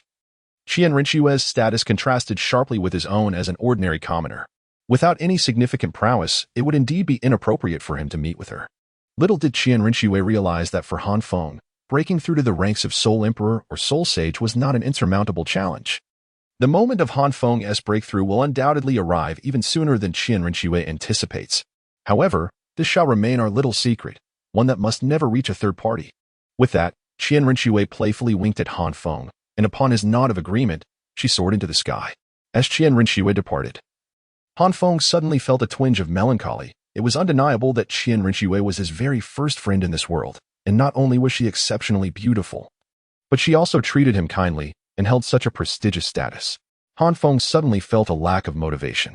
Fenger, while Han Feng was lost in thought, Han Dang and Zhang Lingling had already deciphered the secret signal left by him to locate him.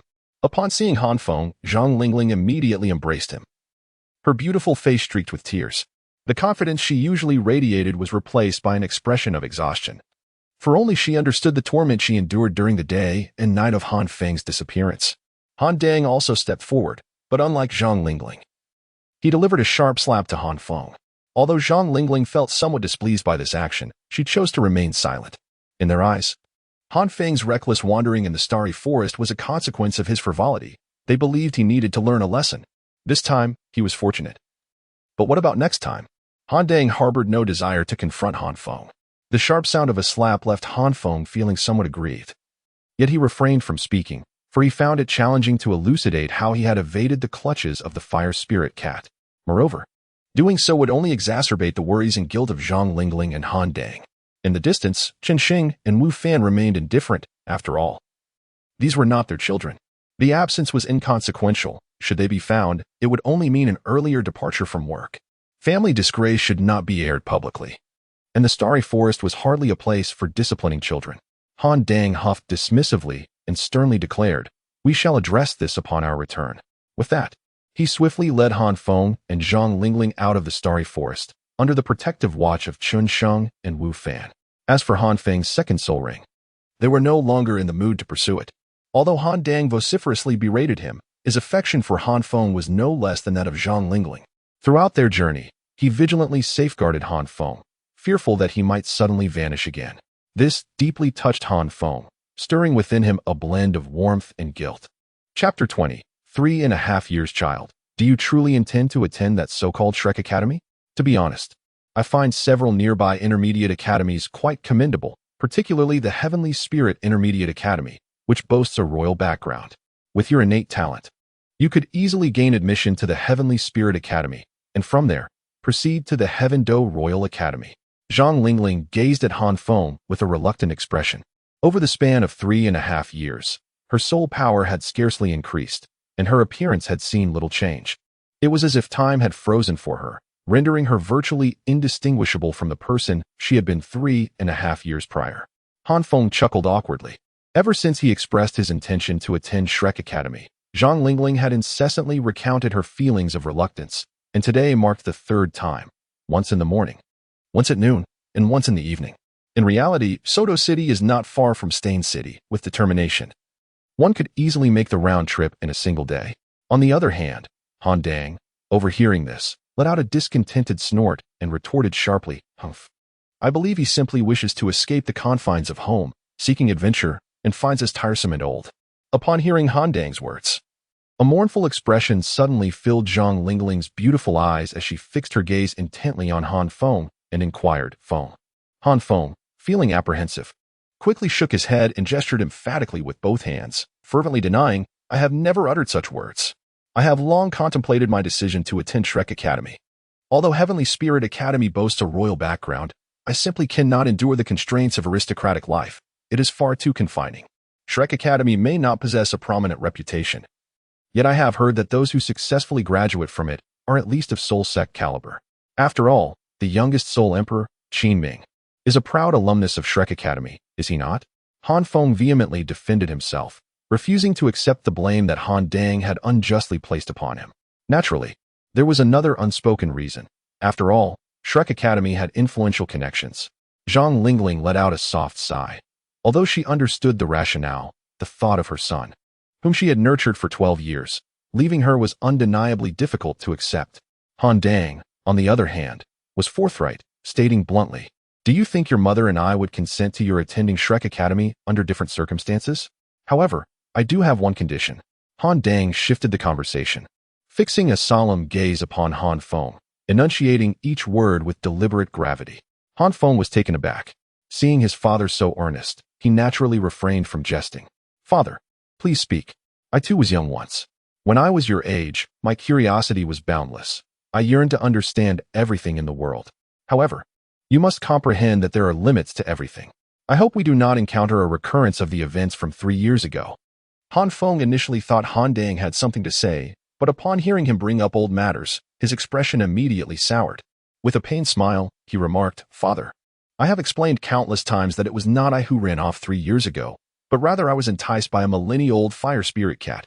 Yet, to Han Feng's surprise, Han Dang remained unconvinced, retorting, "I have no desire to repeat myself. Take care of yourself." Han Feng, with a sense of resignation, could only shrug his shoulders. 3.5 years ago, when Han Feng returned from the Starry Forest, he had already explained everything to Han Dang. However, neither Han Dang nor Zhang Lingling could bring themselves to believe him. Their arguments were formidable. What is a fire spirit cat? We've never even heard of it. Even if we were to entertain the possibility that a 10,000-year soul beast had indeed abducted Han Feng, how could he have possibly survived? Han Feng had no choice but to nod, indicating his understanding. After all, he had promised Sister Chian that he would not disclose her matters. Not even to Zhang Lingling and Han Dang. Han Dang then released Han Feng and continued, "Moreover, I want you to always remember that you are a defensive soul master." Han Feng expressed his confusion with a voice tinged with perplexity. Han Dang, realizing that Han Feng did not comprehend the meaning, elucidated, "Fenger, your talent is extraordinary. I firmly believe that 99% of the title Douluo in this world possess less talent than you, my son." When Han Dang spoke these words, a natural expression of pride surfaced on his face, and Zhang Lingling mirrored this sentiment. Han Feng is just a month away from turning 12.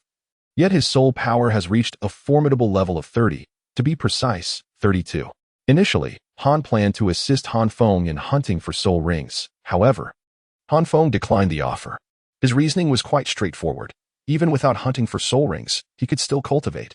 Once they arrived at Shrek, there would be free labor available, so why not take advantage of it? After all, the family's finances do not come easily.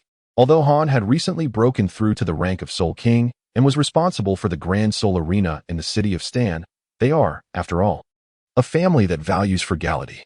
Upon hearing Han Dang's words, Han Feng felt a twinge of guilt within. Upon careful reflection, after absorbing the soul ring of the agile rhinoceros, his soul power had indeed reached the threshold of 21, nearing 22.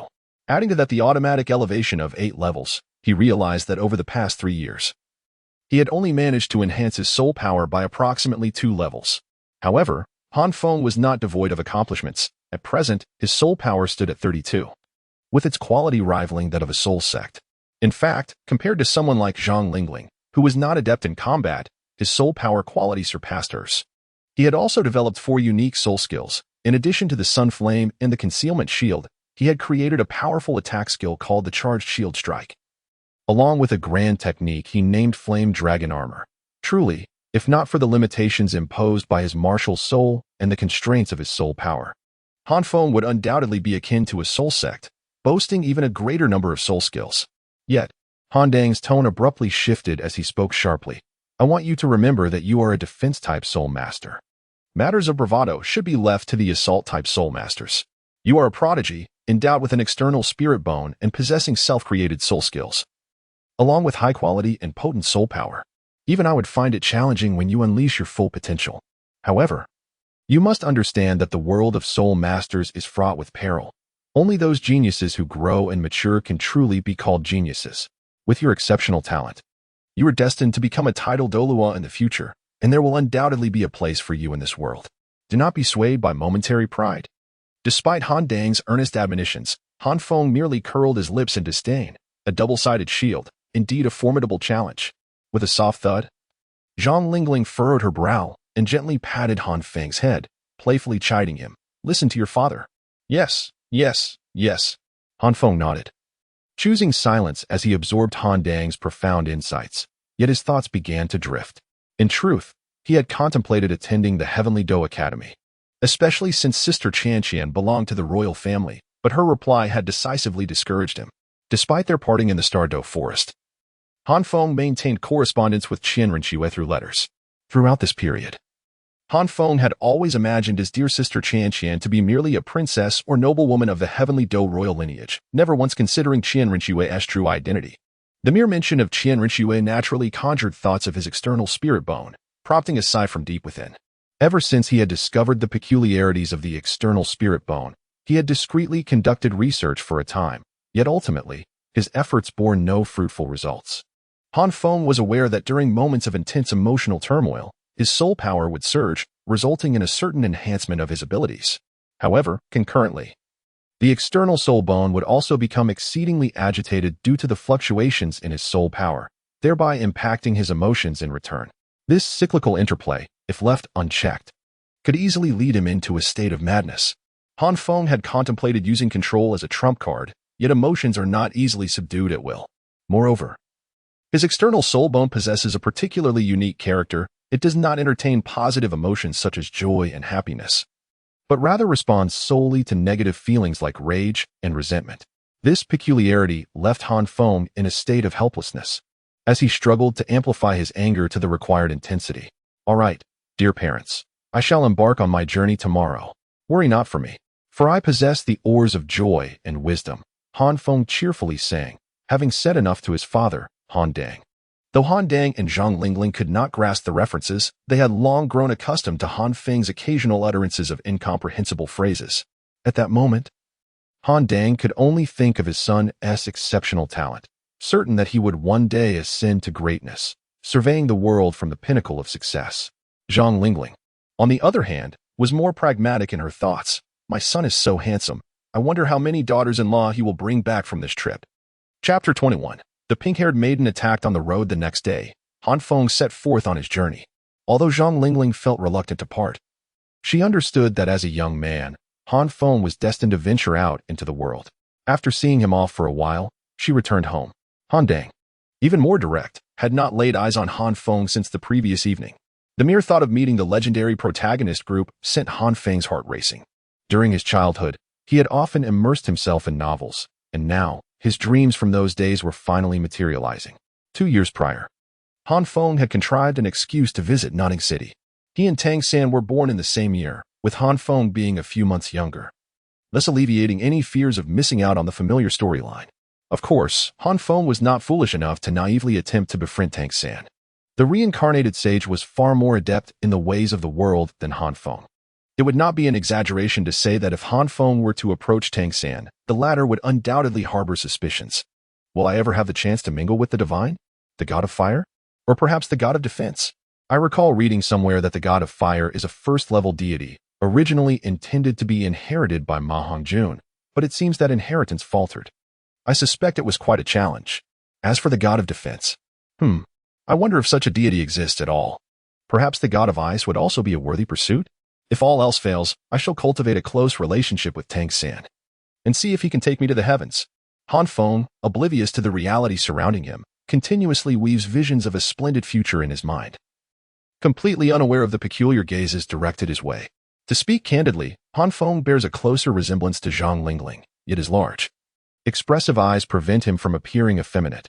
Instead, they exude an ethereal charm. With a strikingly handsome visage and an enchanting aura, the crimson-tinted strands of his hair, a result of his cultivation practices, lend him an air of mystique. Zhang Lingling was not mistaken. If only Han Feng could adopt a semblance of seriousness, he would effortlessly capture the hearts of many young women. Alas, the notion of being serious is a mere paradox for Han Feng.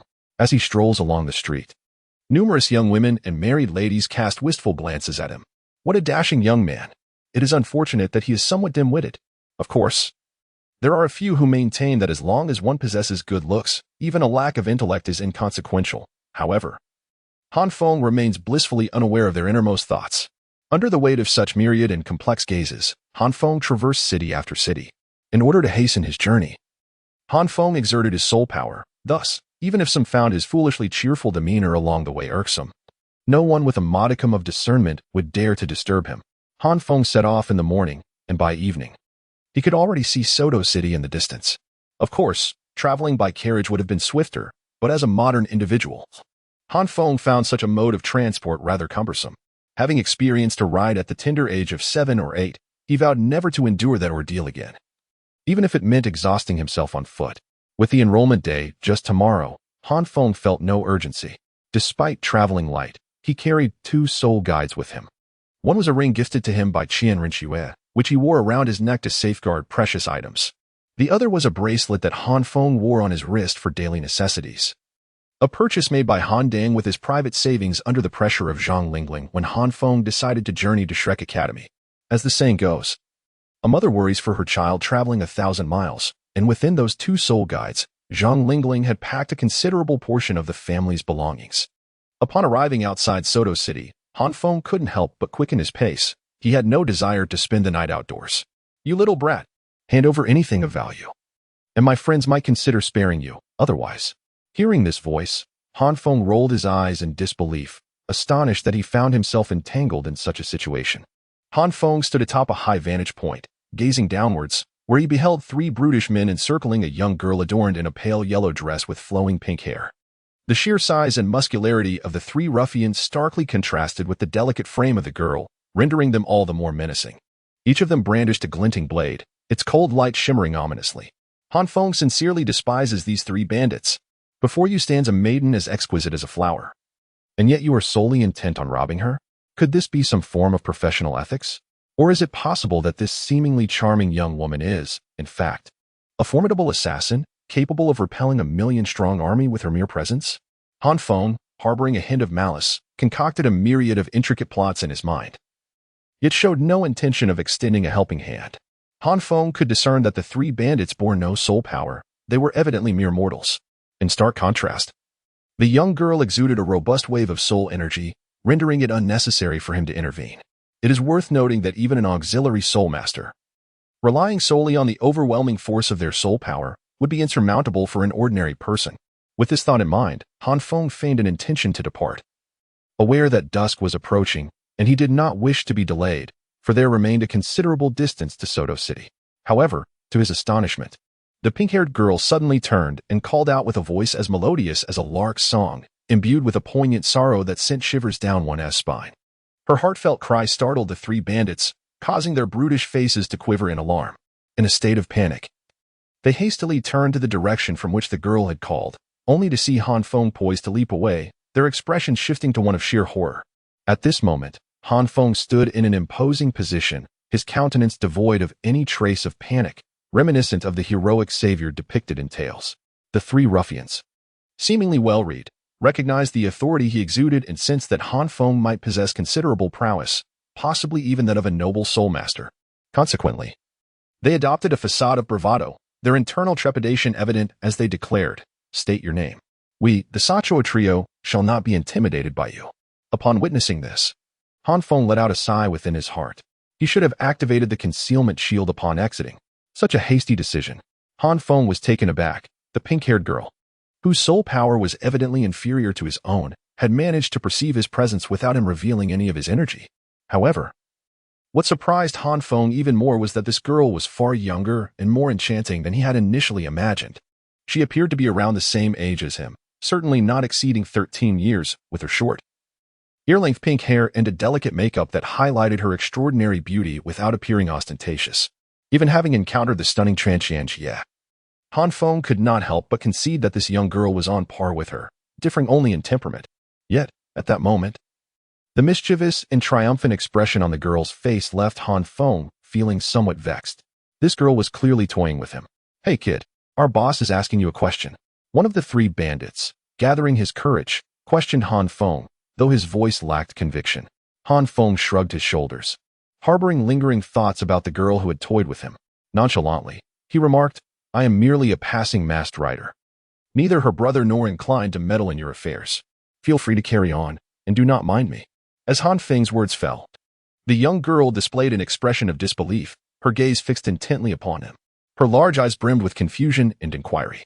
Throughout her life, when had she ever been treated in such a manner? Had this occurred in her own home, such a statement alone would suffice to condemn Han Feng to death. Han Feng spoke the truth, yet the three bandits remained unconvinced. "Do you presume us to be fools?" The leader of the bandits narrowed his eyes, brandishing his large blade and striking directly at the pink-haired maiden. His intent was straightforward. He aimed to coerce Han Feng by threatening the girl's life. The underlying reason for his brutality was merely his fear that Han Feng's speed surpassed his own. Han Feng initially chose to disregard the situation, but was astonished to discover that the girl with pink hair remained oblivious to the imminent danger. She gazed at him with eyes filled with astonishment and fury, completely unaware of the large blade about to descend upon her. This lack of awareness both startled and infuriated Han Feng. How on earth had this girl cultivated to such a level without the most basic instinct for self-preservation? Nevertheless, he could not stand idly by and watch her become a victim of the blade. Summoning the shield of the blazing heavens, he activated his second soul ring, enveloped in crimson flames. In the next moment, he positioned himself protectively before the girl, the searing fire shield raised against the bandit's knife. His deep voice resonating. "If you're after riches, then take them, but do not harm her." At that moment, two figures lurking in the shadows sighed in relief, their hearts, nearly leaping from their throats, finally calmed. Chapter 22. A day in the life of Ning Rongrong. Recently, Ning Rongrong had been quite irate. Her father and two grandfathers, who had always indulged her, had inexplicably banded together to thwart her desires. All she sought was a brief excursion from the sect. After spending 12 years within the resplendent confines of the Seven Treasures glazed tile school, she had grown weary of it all. Yet, when she expressed her intent to step outside, both her father and grandfathers became excessively concerned, attempting to arrange a multitude of guards for her protection. This made Ning Rongrong quite displeased. How could she find solace amid such an entourage? Moreover, at the age of 12, why were they still treating her like a child? While a typical young lady might have acquiesced, Ning Rongrong was no ordinary girl. She was the little witch of the Seven Treasures glazed tile school. And conformity was not in her nature. Early one morning, before dawn's light had graced the sky, she stealthily arose, evading the gaze of all around her, and quietly slipped out of the sect. Ning Rongrong had anticipated that once she left the confines of the sect, she would experience the freedom akin to that described in tales, where the sky was vast for birds to soar and the ocean boundless for fish to leap. However, reality proved to be quite different. The seemingly delicate girl, adorned in splendid attire and exuding an extraordinary grace, attracted attention as she traversed the streets. Akin to a child parading with gold, it was hardly surprising that she caught the eye of many, undoubtedly. Had it not been for the 2 secret guards assigned to her by Ning Fengxi, she might not have even managed to reach the first city. Although Ning Rongrong could not fathom why no one dared to lay hands on her, she found their gazes unsettling. As the daughter of the sect leader, she was certainly not naive, yet her upbringing had primarily involved figures like Ning Fengxi and Chen Xin, who were far from the common villains she now encountered. Initially frightened, she began to regain her composure upon realizing that these individuals were more timid than she had imagined. Gradually, she resumed her spirited demeanor as the little witch. And upon hearing discussions of Shrek Academy's reputation for only accepting monsters, her curiosity was piqued, prompting her to head straight for Soto City. Little did she expect to encounter bandits on the outskirts of Soto City. The gleaming blades were poised before her, and the fierce aura of 3 ruffians bore down upon her. Though merely ordinary men, they posed a threat no less daunting than 3 formidable soul masters to Ning Rongrong. Throughout her life, she had never faced such a situation. While she had witnessed the sword Douluo in action, it had never been directed at her. Despite being a 26th level Great Soul Master, she had never truly engaged in combat as a support-type Soul Master. In that moment, Ning Rongrong realized she was genuinely panicking. Had it not been for her refined upbringing and the lessons instilled in her from a young age, she might have reacted like an ordinary girl, crying out in distress. What a disgrace it would be for a prodigy of the 7 Treasures Glazed Tile School, a 26th level Great Soul Master, to have her possessions seized by 3 commonplace thugs. As she grappled with the dilemma of either surrendering her wealth or making a valiant stand, a young boy appeared. The boy believed his presence to be perfectly concealed, but he underestimated the keen perceptiveness of a member of the 7 Treasures Glazed Tile School, renowned for their formidable mental prowess. In an instant, Ning Rongrong felt a glimmer of hope. With a swift turn, she called out loudly, hoping to draw the boy into her plight. According to the script in her mind, even if the boy had no intention of intervening, upon having his presence revealed, he would surely feel compelled to assist her. While it felt a bit like forcing his hand, wasn't it true that a beautiful maiden had her privileges? Yet, Ning Rongrong never anticipated that upon being discovered, the boy not only declined to offer aid, but outright stated he wouldn't help her. In that instant, if not for the astonished expressions of the 3 bandits, Ning Rongrong might have suspected that Han Feng was indeed in league with them. Even so, the shock lingered. Throughout her life, no one had ever refused her, not even her indulgent father or grandfathers. The sight of this seemingly agreeable boy rejecting her was unfathomable. Did he not see her as the exquisite maiden she was? Was he truly so heartless as to allow her to fall into the clutches of those ruffians? A flurry of questions raced through Ning Rongrong's mind as she fixed her gaze upon Han Feng, her beautiful eyes reflecting a mixture of indignation and disbelief. In her distraction, she failed to notice the leading bandit, driven by emotion, drawing his steel blade towards her. By the time Ning Rongrong became aware of the danger, it was too late. Even the 2 hidden guards had not anticipated the bandit's sudden assault, and by the time they sought to intervene, it was already too late, their hearts pounding in their chests. Only the young boy reacted in time. Having observed the boy intently, Ning Rongrong noted a flicker of shock and tension in his eyes.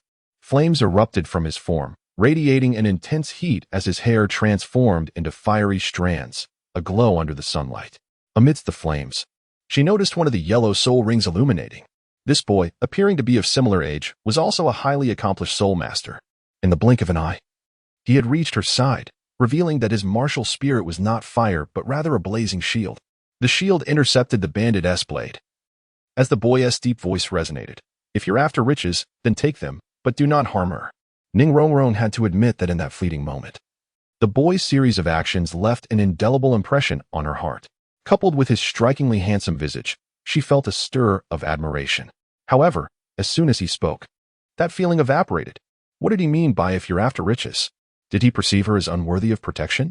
She was the awakened one of the 7 Treasures Glazed Tower, a support-type soul master with innate soul power at rank 9, the most gifted individual in the sect in over a century, and the most adorable little princess of the 7 Treasures Glazed Tile School. In such a moment of peril, how could this girl be rendered speechless? Truly, how had she cultivated to become a great soul master?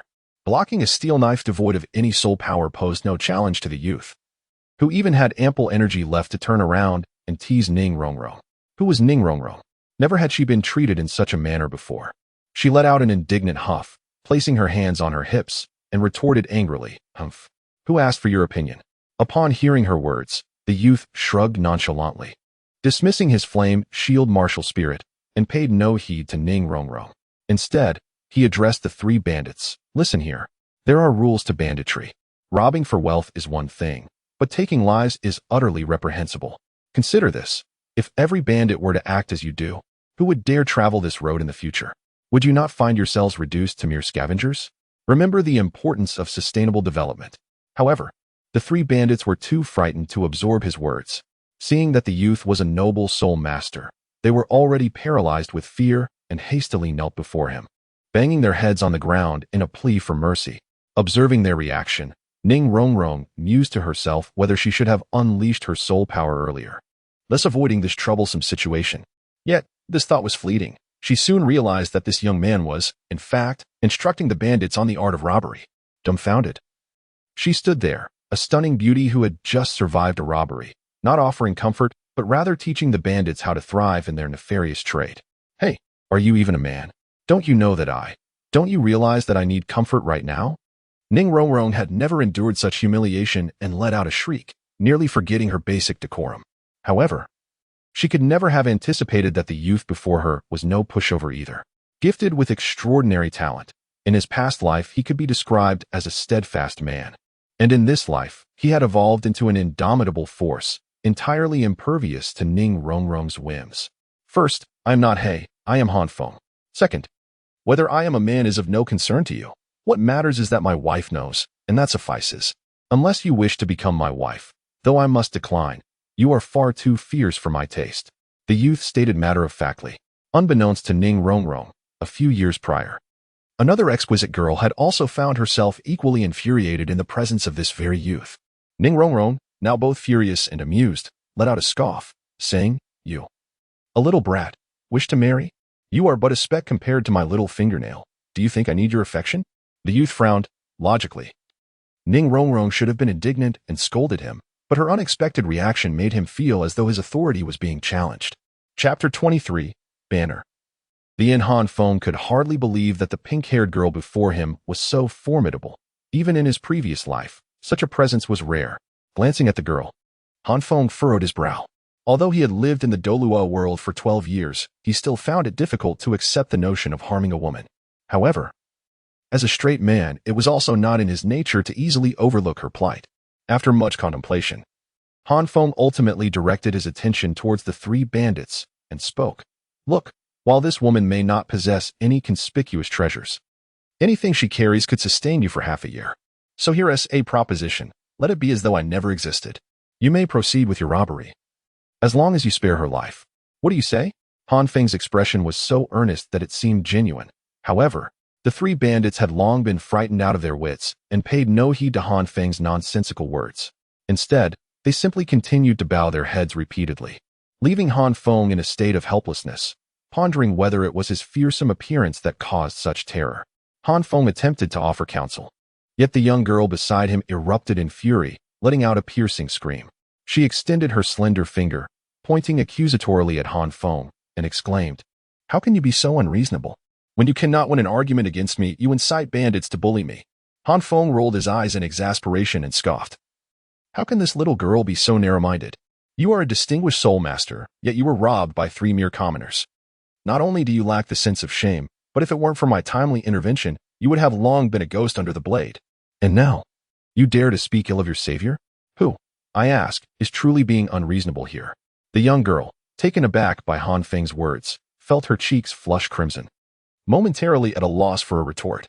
Meanwhile, the three bandits, hearing Han Feng refer to the girl as a noble soul master, were instantly struck with terror. They scurried to her feet, wailing and pleading for mercy. "Lady, we were blinded by foolishness, failing to recognize your worth. We beseech you, spare us. We promise we shall never offend again."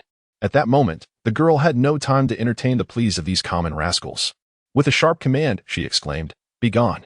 The three bandits, feeling as if they had been granted a reprieve, promptly scrambled away in a frenzy. Han Feng gazed at the scene before him, intrigued. "If that is the case, I shall take my leave. Farewell."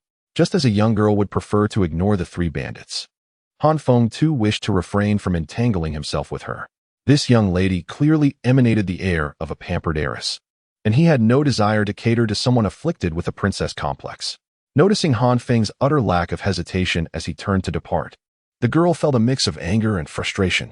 Not only had he silenced her with his words, but he also seemed to dismiss her entirely. Han Feng, is it?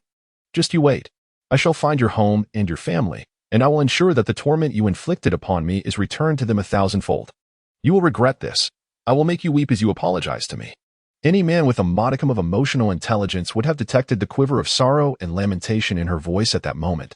Typically, a simple apology or a few words of comfort would suffice to defuse the situation and perhaps even ignite a spark of connection. However, Han Feng was not one to fall into that category. He took her words to heart. The girl before him clearly hailed from an illustrious lineage. And as Han Feng contemplated the peril that Zhang Lingling and Han Dang would face because of her words today, a surge of fury welled within him. In a flash, he appeared before her, an aura of menace enveloping her as he spoke in a voice laden with restraint. Do you seek death? Han Feng was not jesting. As the son of the arena's overseer, he had long been entrenched in the grand fighting arena of Stand City, although he had never taken a life. The palpable aura of menace surrounding him was undeniable. The mere eruption of his imposing presence was sufficient to overwhelm any young girl. The flames, flickering with an intense heat, encroached upon her, instilling a sense of panic within her. She could sense Han Feng's murderous intent. How could this youth, merely provoked by a jest, contemplate her demise?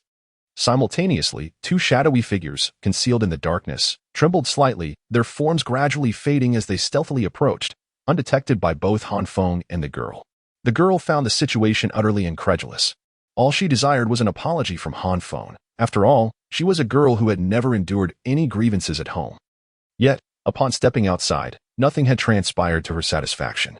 She had assumed Han Feng would acquiesce to her wishes, but he had done the opposite, threatening her life instead. The more she pondered, the more aggrieved she felt, until tears brimmed in her eyes, and she burst into uncontrollable sobs. Large teardrops streamed down her face, her sorrowful weeping resembling a rain-drenched pear blossom, evoking deep sympathy. She sank to her knees, disregarding everything as she cried unabashedly. The two hidden guardians, drawing ever closer, stiffened in shock, nearly betraying their presence. Han Feng was momentarily taken aback. He could not fathom why the young girl had suddenly burst into tears. Yet, her tears were inherently a type of illogical yet commanding artifact. Once they made their appearance, regardless of the circumstances, it was invariably deemed to be your fault.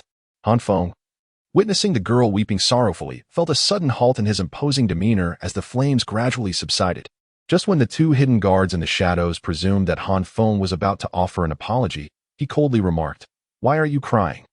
You're acting like a woman. After all, she is just a girl." TSK. Upon hearing this, Han Feng's expression stiffened. There was indeed a kernel of truth in those words.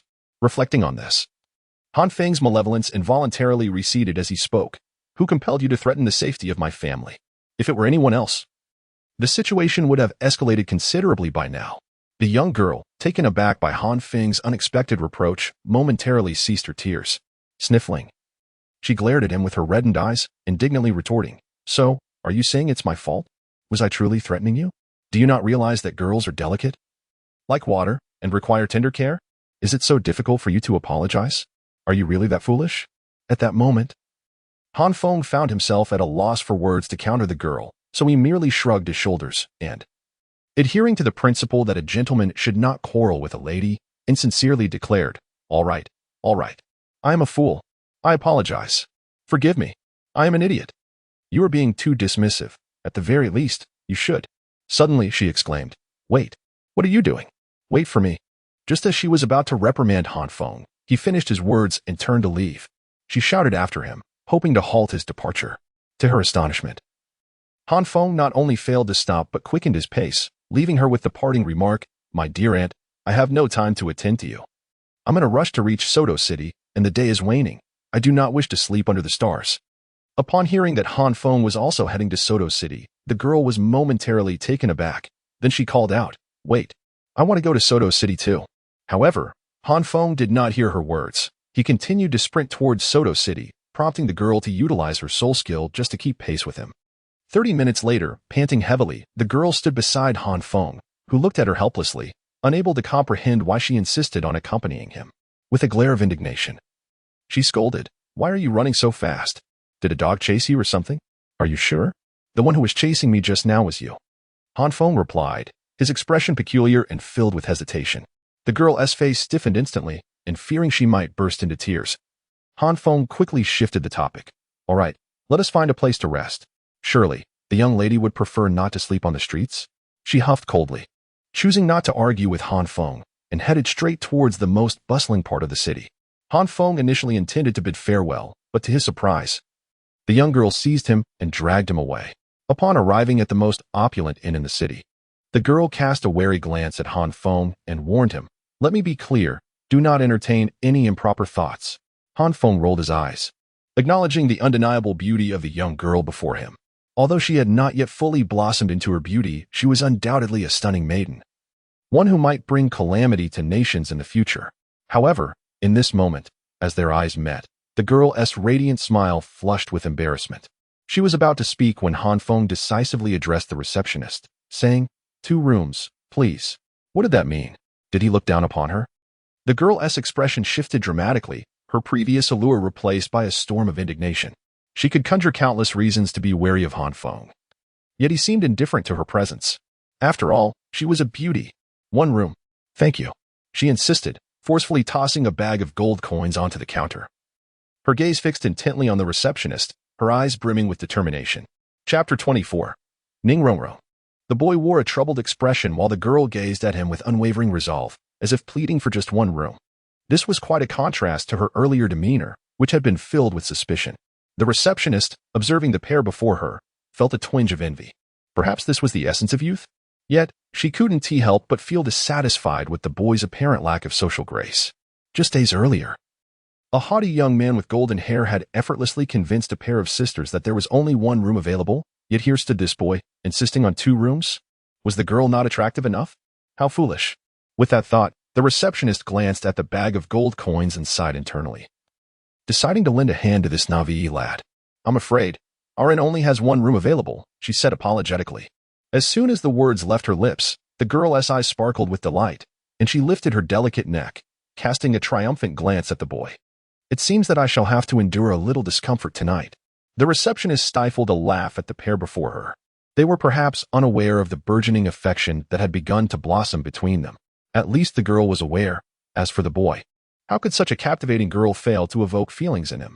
Surely it was his stubborn pride that prevented him from expressing them. With that comforting thought, a smile of understanding crept across the receptionist's face.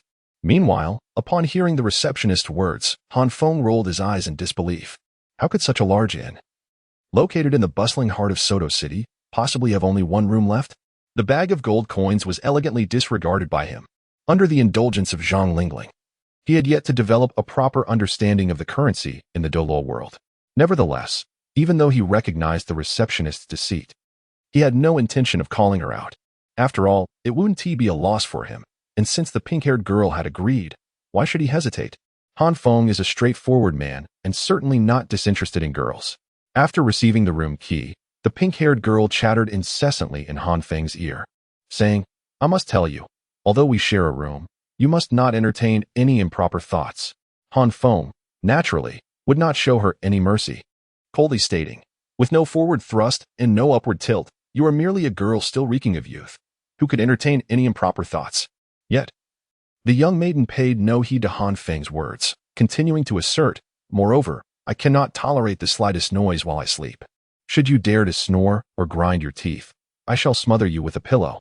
Han Feng, if you snore and grind your teeth, may I cover your mouth with a pillow and end your plight? Young girl, moreover, the bed undoubtedly belongs to me. You shall sleep on the floor. Out of magnanimity, I might grant you a pillow. Han Feng, are you trying to suffocate me? Why sleep on the floor? Isn't the sofa more comfortable? Young girl, my sleeping area extends 10 meters in every direction, and you must not come near. Otherwise, I will. Never mind. In any case, you cannot approach. Han Feng, young girl, if your feet smell, you must never take off your shoes. Han Feng, are you even listening to me? With so many matters at hand, couldn't you have requested 2 rooms from the beginning? There are just the 2 of us, and we can't even play a game of Douluo. Do you understand?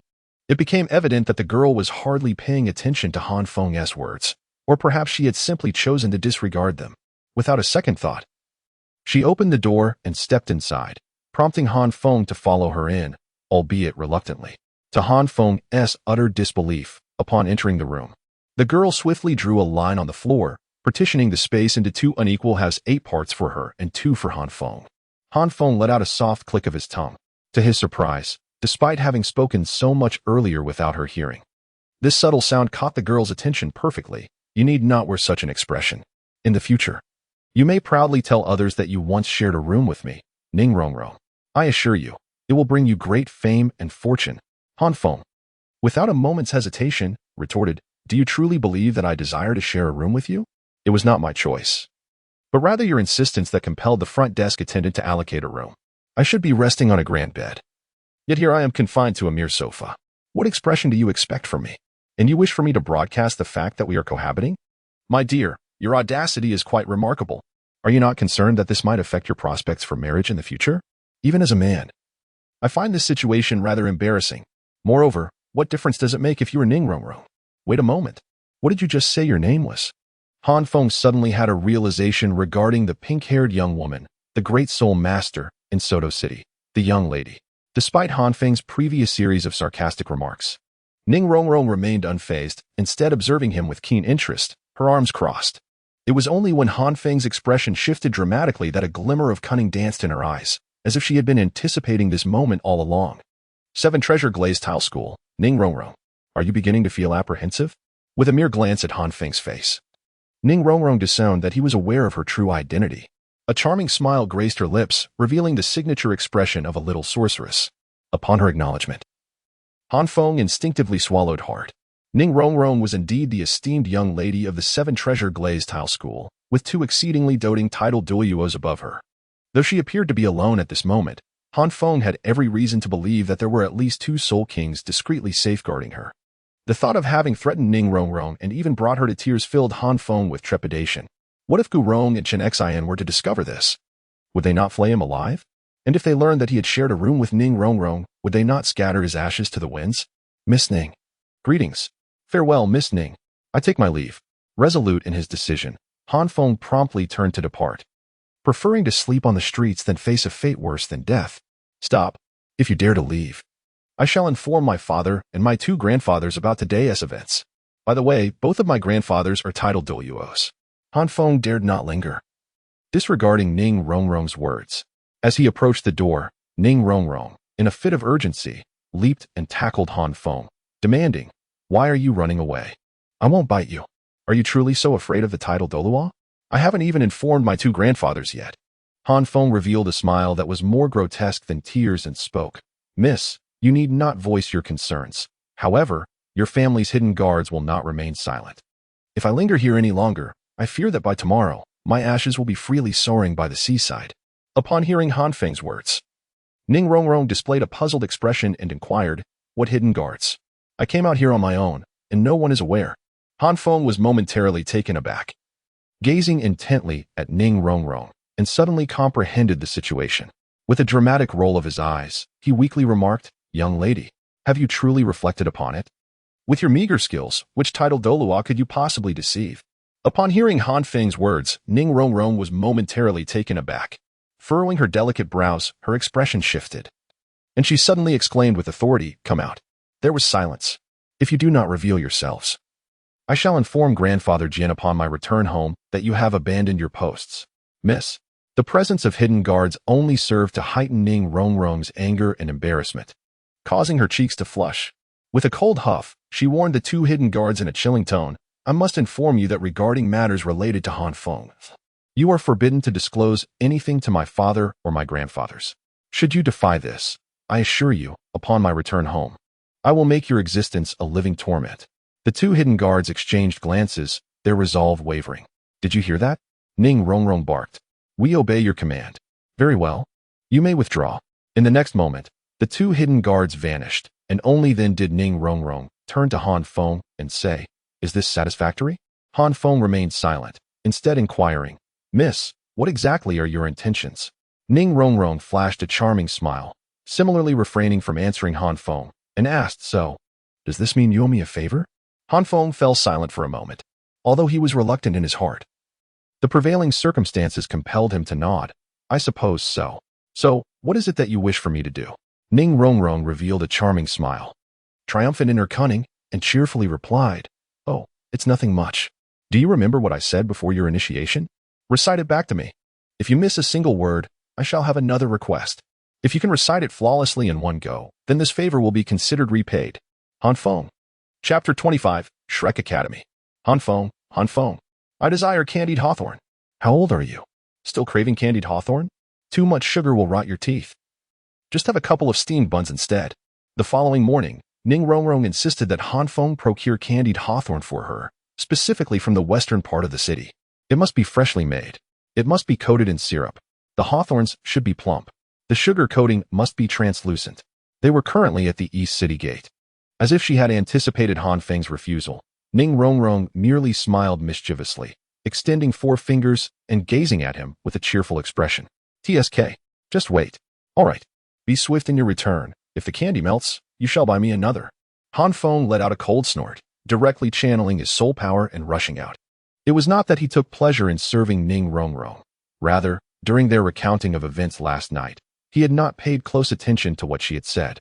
Despite his desperate attempts to recall the details, he had erred in 10 instances, thus leaving him indebted to Ning Rongrong for 10 requests. Since last night, she had taken delight in playfully tormenting him with various demands. She wanted to hear a brand new, improvised, and captivating tale. She insisted on having a mixed platter in the dead of night. She challenged Han Feng to enumerate her 10 virtues within 10 seconds, forbidding any repetition or hesitation. Such antics had left Han Feng utterly exasperated. Just moments ago, Ning Rongrong had held up 4 fingers, indicating that there were still 4 requests pending. 5 minutes later, Han Feng hurriedly returned to her side, holding a freshly made candied hawthorn on a stick. Ning Rongrong's eyes sparkled with delight as she eagerly accepted the treat from his hand, joyfully indulging in it, her adorable demeanor captivating the attention of passers-by. Han Feng could not comprehend why the pedestrians exhibited such peculiar reactions. Instead, he urged Ning Rongrong, "You have 3 more requests. Let us hear them all." "That won't do. I intend to reserve these 3 requests for future use. That is unacceptable. I still need to go to Shrek Academy." "You mean to say that? How did you know?" "Isn't it obvious? At 12 years old, a great soul master, arriving in Soto City at this juncture. What other purpose could there be besides Shrek Academy? Rest assured, I too shall attend Shrek Academy. We will be classmates in due course. And I have ample time to utilize these 3 requests." Han Feng attempted to speak on 2 occasions, yet was interrupted by Ning Rongrong each time. Observing the triumphant expression on her face, he sighed deeply and remarked, "I fear you may become increasingly unreasonable." He added, "Could you allow me to express myself?" These were the very words he wished to convey. Ning Rongrong's expression immediately froze, and an awkward blush crept from her delicate neck to her fair face, creating a striking appearance. "Han Feng," Ning Rongrong exclaimed, glaring at him with a mix of annoyance and indignation. "Huh." Han Feng rubbed his ears, as if he had been disturbed by her outburst. Understanding Han Feng to some degree, Ning Rongrong took a deep breath, calming the flush on her cheeks. With a huff, she declared, "Han Feng, I have made a decision. My 7th demand is that from now on, whatever I say must be accepted by you." "Absolutely not," Han Feng replied without hesitation. "Why not? A gentleman may be slain, but he shall not be insulted," Han Feng retorted with conviction. Ning Rongrong, now exasperated, felt her previously settled emotions surge once more. "Han Feng, can't you refrain from provoking my anger just once? We have only known each other for 2 days. Do not speak as if we are long acquainted. My intent was never to incite your ire. I was merely presenting a rational analysis. As for your anger, I can only deduce that it stems from a narrow-minded perspective." Han Feng let out a disdainful laugh. "Utterly merciless. Has anyone ever told you that your words are quite irksome?" "No, they haven't," Han Feng asserted with great confidence, reminiscent of Sister Chian's past remarks. That her silence rendered her quite endearing. Clearly, the 2 sentiments diverged. "Now it has come to pass." Ning Rongrong let out a soft huff, turning on her heel and gracefully exiting through the East Gate. Han Feng shrugged nonchalantly and followed suit, not out of a desire to accompany, but because Shrek Academy lay in this direction. To speak honestly, Shrek Academy was indeed quite remote.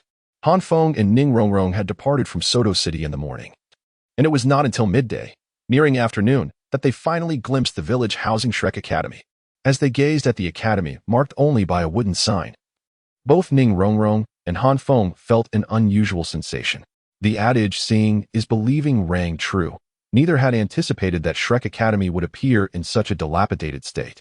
One might mistake it for a shrine in a small village if they were unaware it was a Soul Master Academy, especially for Ningrongrong. She could hardly fathom that the esteemed Shrek Academy, so often mentioned by her father, would resemble this. It seemed to lack even the basic amenities of her family's outhouse. Is this truly Shrek Academy? After a moment's hesitation, she spoke, unsure if she was voicing her thoughts or inquiring of Han Feng. Han Feng felt somewhat reassured. He had long been aware of the dilapidated state of Shrek Academy. Although its condition exceeded his expectations, it was at least not as disheartening as that of Ningrongrong. Do not view matters with a narrow perspective, Ningrongrong huffed in response. The words spoken by Han Feng were ones she had previously heard from Ning Fengxi, and she would not be easily deceived. Rest assured, I have no desire to return home. Moreover, since my father has indicated that this academy is extraordinary, there must be a reason for it. Even if you are fearful and wish to retreat, I shall not depart. With that, Ningrongrong disregarded Han Feng and strode boldly towards Shrek Academy. Han Feng, of course, could not retreat. His primary objective during these 12 years of traversing time was Shrek Academy. How could he possibly leave at this moment? Moreover, he was aware that, barring any unforeseen circumstances, Shrek Academy would soon undergo a significant transformation in approximately 6 months. As he stood in the queue for enrollment, Han Feng constantly glanced around. He spotted the teacher responsible for admissions, though the name escaped his memory. He also noticed Dai Mubai, who was perched in a tree, prepared to handle any troublemakers.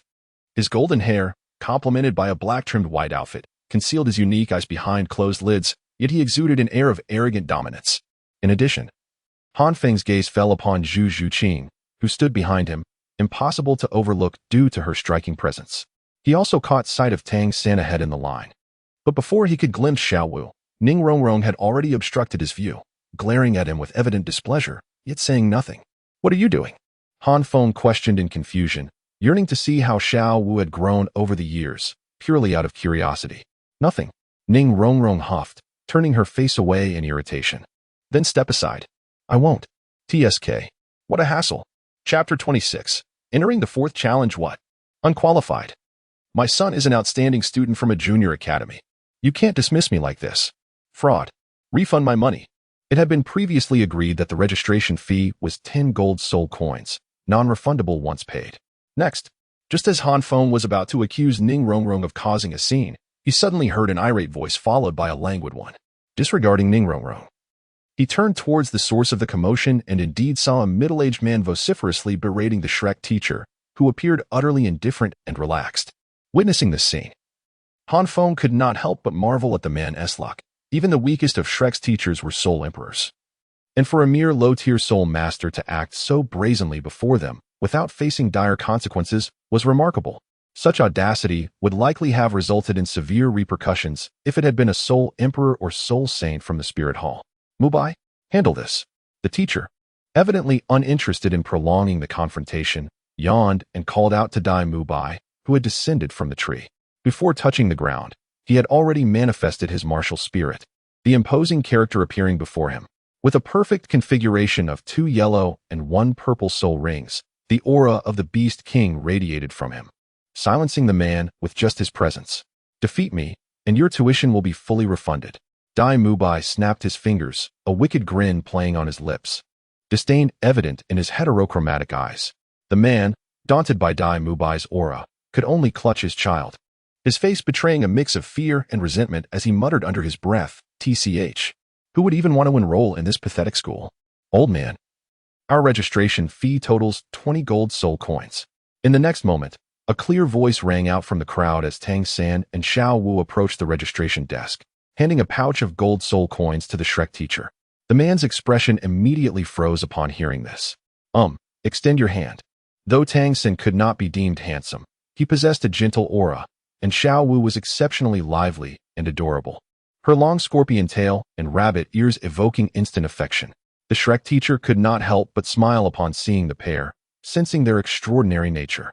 As the teacher remarked on Xiaowu's appropriate age, Han Feng could not restrain his internal monologue. Appropriate? This rabbit is older than your grandfather. While Han Feng mocked silently, Tang San had already raised his leg for the teacher to assess his bone age. Good skeletal development, age appropriate. Now, Let me see your soul rings. Tangan and Xiaowu exchanged a knowing smile, and 4 bright yellow soul rings emerged beneath their feet. The teacher visibly brightened, snapping his fingers and instructing Dai Mubai. Mubai, take them to the second challenge. Haha, I knew we would meet again. Come, I shall lead you to the second challenge.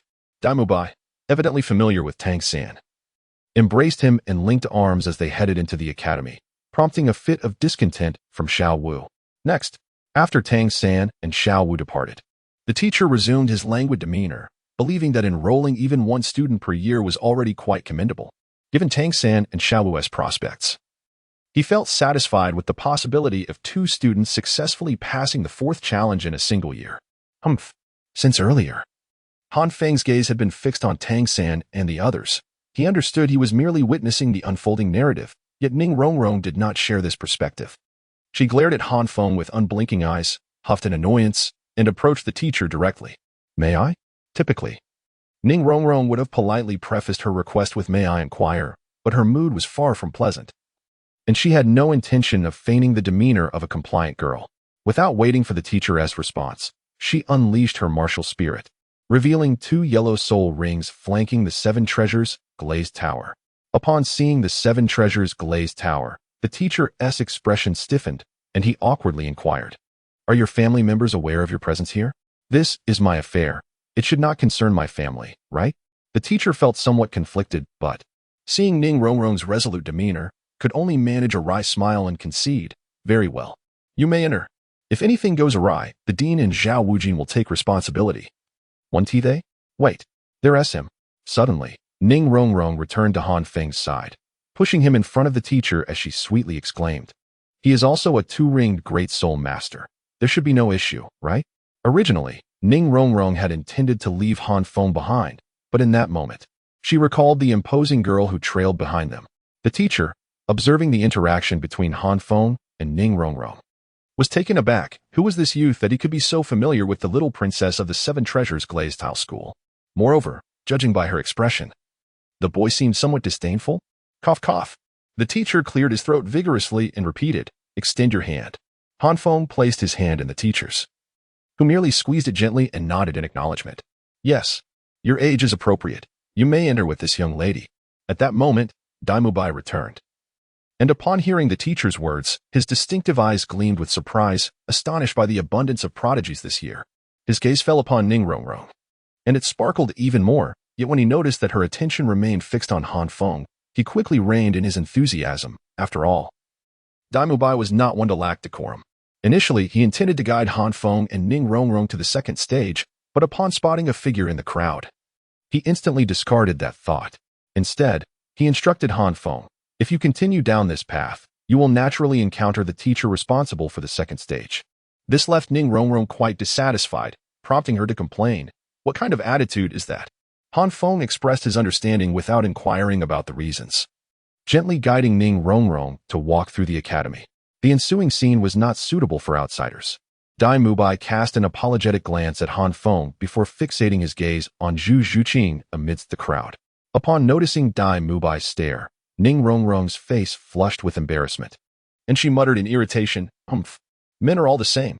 The second trial assessed soul power, and Tangan and Xiaowu had already advanced to the 4th trial, likely having encountered Oscar. Han Feng had yet to cross paths with them.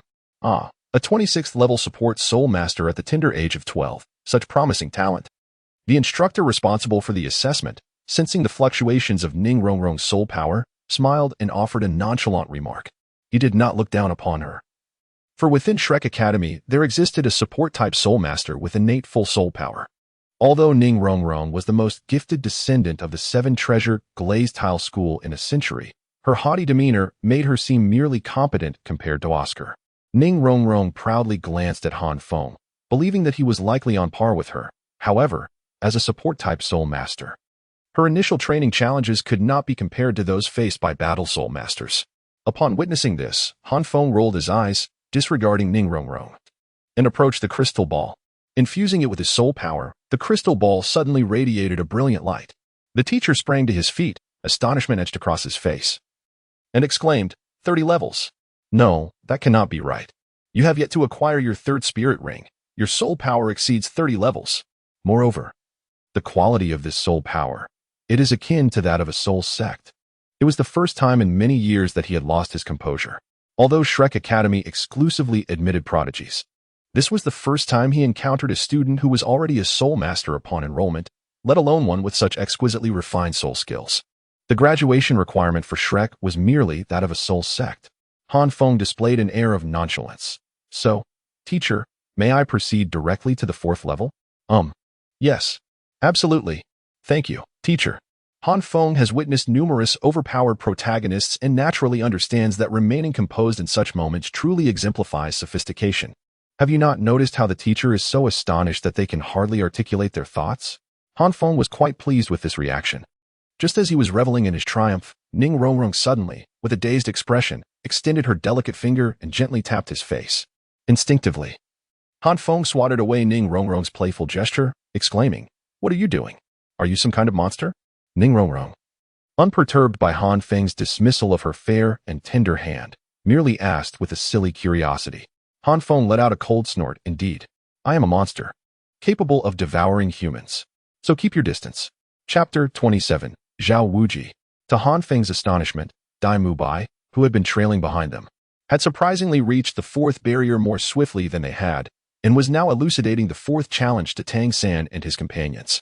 However, Han Feng observed that Zhu Zhuqing's countenance was far from pleasant, and Dai Mubai's occasional glances towards her were tinged with a hint of reluctance and ire, indicating that their reunion was far from joyous. I never anticipated that 5 individuals would manage to arrive at the 4th barrier this year. That surpasses the total number of students currently enrolled in our academy by 2. Upon seeing Han Feng and Ning Rongrong, a smile graced Dai Mubai's handsome visage. As a senior, he naturally extended a warm welcome, especially since Han Feng had graciously refrained from interfering in his encounter with Zhu Zhuqing, despite the less than favorable outcome. He could not help but feel appreciative. Han Feng smiled faintly, choosing silence as he was already well aware of the situation. However, Tang San and the others were taken aback, with Ning Rongrong exclaiming in astonishment, 3? There are only 3 students in the entire academy? At this moment, Ning Rongrong was unlike her portrayal in the original story. After encountering Han Feng, she felt no need to feign the demeanor of a demure girl, her quirky personality shining through. Tang San and his companions turned their gazes towards Dai Mubai, clearly in disbelief. Dai Mubai, as if anticipating their reaction, flashed a mischievous smile and proudly declared, "Indeed, just 3. Our academy is probably the only one on the entire continent where the number of instructors surpasses that of the students. Of course, if you all manage to enroll, that uniqueness will no longer hold true. But why is that?" Tang San was perplexed. He wondered how an academy could sustain itself with more instructors than students. Yet, Dai Mubai expressed admiration as he spoke. "This is a rule set by our principal. Better to have fewer than to have subpar. Our academy is the Monster Academy, exclusively admitting extraordinary talents. If one is not a monster, they aren't even permitted to approach the gates." Dai Mubai's words left Tang San and the others in shock, clearly intimidated by the imposing aura of the so-called principal. With such stringent requirements for students, one could only imagine the expectations placed upon the instructors. Xiao Wu stroked her smooth chin, her expression contemplative. "Oh, I recall that the first round's teacher, Mr. Li, is a Soul Emperor at level 63. And then there's the second round." Dai Mubai closed his eyes, seemingly preparing to narrate further. Han Feng rolled his eyes and remarked, "After all that has been said, we must first enter the academy, right? Whether one is a Soul Emperor or not is of no concern to us. I merely wish to know who the examiner for the 4th round is and what the content entails." With Han Feng's interruption, Dai Mubai ceased his discourse, prompting a discontented pout from Xiao Wu, who was eager to learn if Shrek Academy had any titled Douluos among its ranks. While Han Feng and Xiao Wu remained unfazed by the situation, it was a different story for Tang San and Ning Rongrong. In response to Xiao Wu's provocation, Ning Rongrong raised her exquisitely shaped brows, protectively placing Han Feng behind her, her gaze fixed on Xiao Wu with utmost vigilance, while Tang San cast an apologetic glance at Han Feng. Unperturbed by Han Feng's disruption, Dai Mubai smiled smugly, raising his thumb and declaring, "The examiner for the 4th round is none other than me." "You?" Ning Rongrong exclaimed, turning to Dai Mubai with disbelief. "You are a Soul Emperor?" "Not at all. He is merely a level 37 Soul Master, just a student." Xiao Wu, having seemingly grown familiar with Dai Mubai, unhesitatingly exposed his claim. Who says a student cannot be an examiner? Daimu Bai retorted, arms crossed as he regarded Xiaowu. Unyielding, Xiaowu shot back. And what gives you that right? Simply because I can make you disqualified right now. Just because your eyes are asymmetrical. Observing the childish quarrel between Xiaowu and Daimu Bai, Han Feng rolled his eyes again, oblivious to the fact that he sometimes exhibited an even greater degree of immaturity than they did. Are your eyes not weary? Ning Rongrong, having closely monitored Han Feng's expression, finally could not contain her curiosity and inquired, noticing his incessant eye-rolling. Upon hearing this, Han Feng instinctively wanted to roll his eyes, but managed to suppress the urge. Gritting his teeth, he pressed Ning Rongrong's head down and exclaimed in frustration, "Mind your own business." Ning Rongrong, who was half a head shorter than Han Feng, felt indignant as he held her head down. She grasped his hand in an attempt to remove it, but the strength of Han Feng was far beyond her capability to resist. All she could do was glare at him in indignation. Han Feng remained unperturbed, for within the Shrek Academy, the dark guards of the Seven Treasures glazed tile school could not infiltrate. He was unafraid of those two dark guards reporting him. Since the previous night, he had been seething with anger, and now he ruffled Ning Rongrong's hair with fervor, nodding in satisfaction before addressing Daimu Bai. So, what does the fourth round entail? Don't ask. The examiner for the fourth round has changed to me. Teacher Zhao. Before Daimu Bai could respond, a resonant and powerful voice interrupted. Startled, Daimu Bai trembled upon hearing the voice and exclaimed in disbelief. The crowd turned to the source of the voice, where a robust figure approached. With hair short as steel needles and muscles like boulders, exuding an intimidating presence, Daimu Bai hurried to meet the newcomer, his typically handsome visage betraying a rare look of embarrassment. Teacher Zhao, weren't you supposed to be in charge of the fourth round? What? Am I not allowed to take action when I feel the urge? The newcomer spoke with a booming voice, exuding confidence without a hint of modesty. Daimu Bai, feeling helpless, returned to the assembled crowd, his expression grave as he conveyed, "This is troublesome."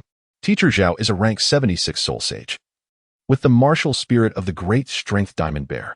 He once single-handedly broke free from an encirclement of 16 soul emperors at rank 60.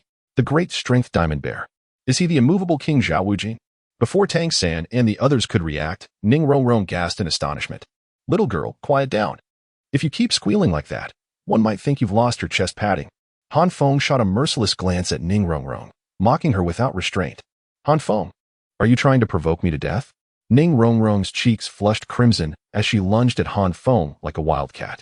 Han Feng's antics eased the previously tense atmosphere, prompting Daimu Bai to smile and nod. Indeed, it is the immovable king. All right, now that we understand our opponent, let us introduce ourselves. Tang San addressed the group, promptly summoning his martial spirit. His body transformed, donning a water-blue battle armor that enveloped his right arm, with two bright yellow soul rings ascending. I am Tang San. My martial spirit is Blue Silvergrass, a rank 29 control system grandmaster. Following Tang San was Xiaowu, who leaped high into the air, summoning 200-year soul rings.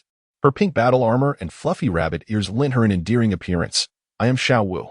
My martial spirit is the soft-bone enchantress rabbit, a rank 29 assault system grandmaster. As ever, Zhu Zhuqing maintained her icy demeanor and, without any visible actions, had already summoned her martial spirit. Her chilling voice resonated. I am Zhu Zhuqing. My martial spirit is the Nether Cat, a rank 27 agility system grandmaster. Upon Zhu Zhuqing's martial spirit manifestation, Daimu Bai's eyes widened in astonishment. Upon witnessing the scene, Han Feng was about to unleash his martial spirit when he was halted by Ning Rongrong. With a charming smile, she activated her 7 treasure glaze tile, announcing, Ning Rongrong. Martial Spirit, 7 treasure glaze tile, level 26 auxiliary soul master. The mere mention of the 7 treasure glazed sect sent ripples of astonishment through Zhao Wujie, Tang San, and the others, for its reputation as one of the top 3 sects was indeed well known. Noticing the gazes directed towards her, Ning Rongrong playfully pushed Han Feng forward and remarked, Don't look at me like that. This guy is even more formidable. Instantly, all eyes shifted to Han Feng. At that moment, Han Feng felt a strange sensation. Though his physique was as solid as steel, it did not imply ignorance. He recognized that Ning Rongrong was attempting to elevate his status. Casting a peculiar glance at her, he dispelled the odd feeling and summoned his celestial shield, declaring, Han Feng. Martial Spirit, Celestial Shield, level 30 defensive soul master. The crimson flames, accentuated by the 2 soul rings, shimmered brilliantly. With the celestial shield in hand, Han Feng's fiery hair appeared to blaze like flames. sending waves of intense heat that even Dai Mubai found discomforting. What pure soul power! Those present were far from short-sighted. Despite Han Feng being merely one level above Tang San and Xiao Wu, his soul power rivaled that of a soul sect, leaving Dai Mubai feeling inferior.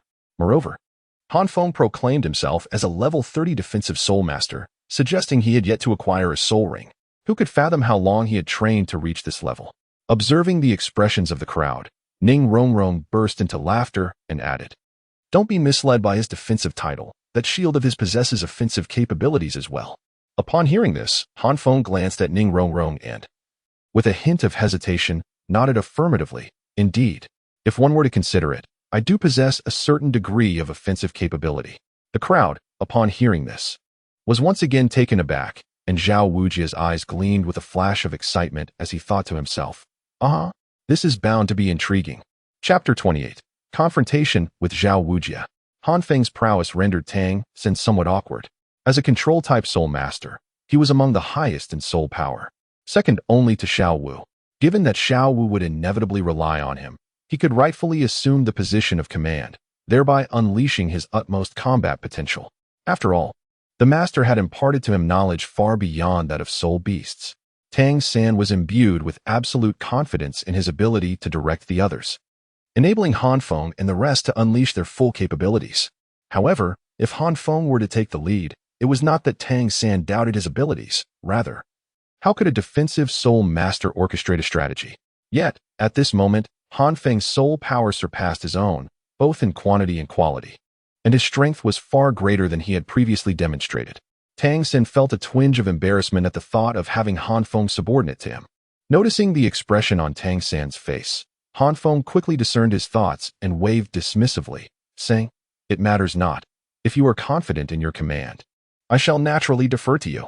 As a defensive soul master, I am destined to lack the capacity for strategizing." Han Feng's words filled Tang San with joy. He cast a grateful glance at Han Feng and nodded emphatically, saying, "Thank you. I shall not disappoint your expectations." Han Feng nonchalantly waved his hand, for he truly lacked the ability to command. Firstly, no one had taught him, and secondly, over the past 6 years, he had been engrossed in the intricacies of compressing soul power and developing his unique soul skills. As for team battles, Han said to simply observe who was most deserving of protection and to safeguard them, while disregarding everything else. As a tank, one only needed to bear the brunt of the damage. However, Han Feng's indifferent demeanor infuriated the little witch, the pampered Ning Rongrong. Unconcerned about whether Tang San and the others could hear, angrily kicked Han Feng and scolded him. "Han Feng, you are such a fool. Why did Ning Rongrong seek to elevate Han Feng? Why did she wish for him to take center stage? Why did she actively proclaim his abilities? It was merely to affirm Han Feng's standing among them." Coming from the 7 Treasure Glazed Tile School, Ning Rongrong could easily discern that each individual present was an extraordinary talent. If Han Feng could become their pillar of support, the future rewards would be immeasurable. Yet, her meticulously crafted plan was casually dismissed by Han Feng, which understandably incensed her. Faced with the fuming Ning Rongrong, even the so-called ironclad man, Han Feng, found himself somewhat abashed. After all, Ning Rongrong's good intentions had been cast aside by him, and even he felt a twinge of embarrassment. "All right, fine. I admit I'm a fool. I've never been good at commanding. You can't just push me into this, can you? This is the final assessment for enrollment. If I mess it up, it would be utterly humiliating." Upon hearing Han Feng's words, Ning Rongrong displayed an expression of disbelief, momentarily setting aside her anger, and stared at him, asking in a daze, "Were you just apologizing to me?" Upon hearing this, Han Feng's expression abruptly stiffened. He clenched his jaw and replied stiffly, "I am not. I did not. Do not speak carelessly." "But you do." "I say I did not, and that is final." "Very well, Han Feng. How dare you act without bearing the consequences? You have truly disappointed me." Han Feng and Ning Rongrong were engrossed in a lively debate, completely oblivious to the strange expressions of the 4 individuals nearby. Xiao Wu exaggeratedly made a face and exclaimed, all right, no more feeding. I'm full. Thank you for the hospitality. Rest assured, Third Brother is quite capable and will certainly not let you down, right, Third Brother?" As she spoke, Xiao Wu wrapped her arms around Tang San's, affectionately inquiring. Tang San, unable to respond, could only smile awkwardly and nod. Dai Mubai, feeling somewhat isolated, observed the 2 pairs before him. One pair with mismatched eyes cast an intentional glance toward Zhu Qing, who met their gaze with her icy gaze, instantly discouraging them. Clearing his throat heavily, he said, "In that case, why don't you discuss how to deal with Teacher Zhao? I will wait for you over there." It would be best to be quick. Teacher Zhao's patience is not commendable, and his temper is equally poor. Understood, Tang San replied, and without further delay, Daimubai headed toward Zhao Wujia's direction. Approximately 5 minutes later, Zhao Wujia's towering figure rose, his deep voice booming, "Have you little rascals reached a consensus?" "What? Why not call me a little bear instead?"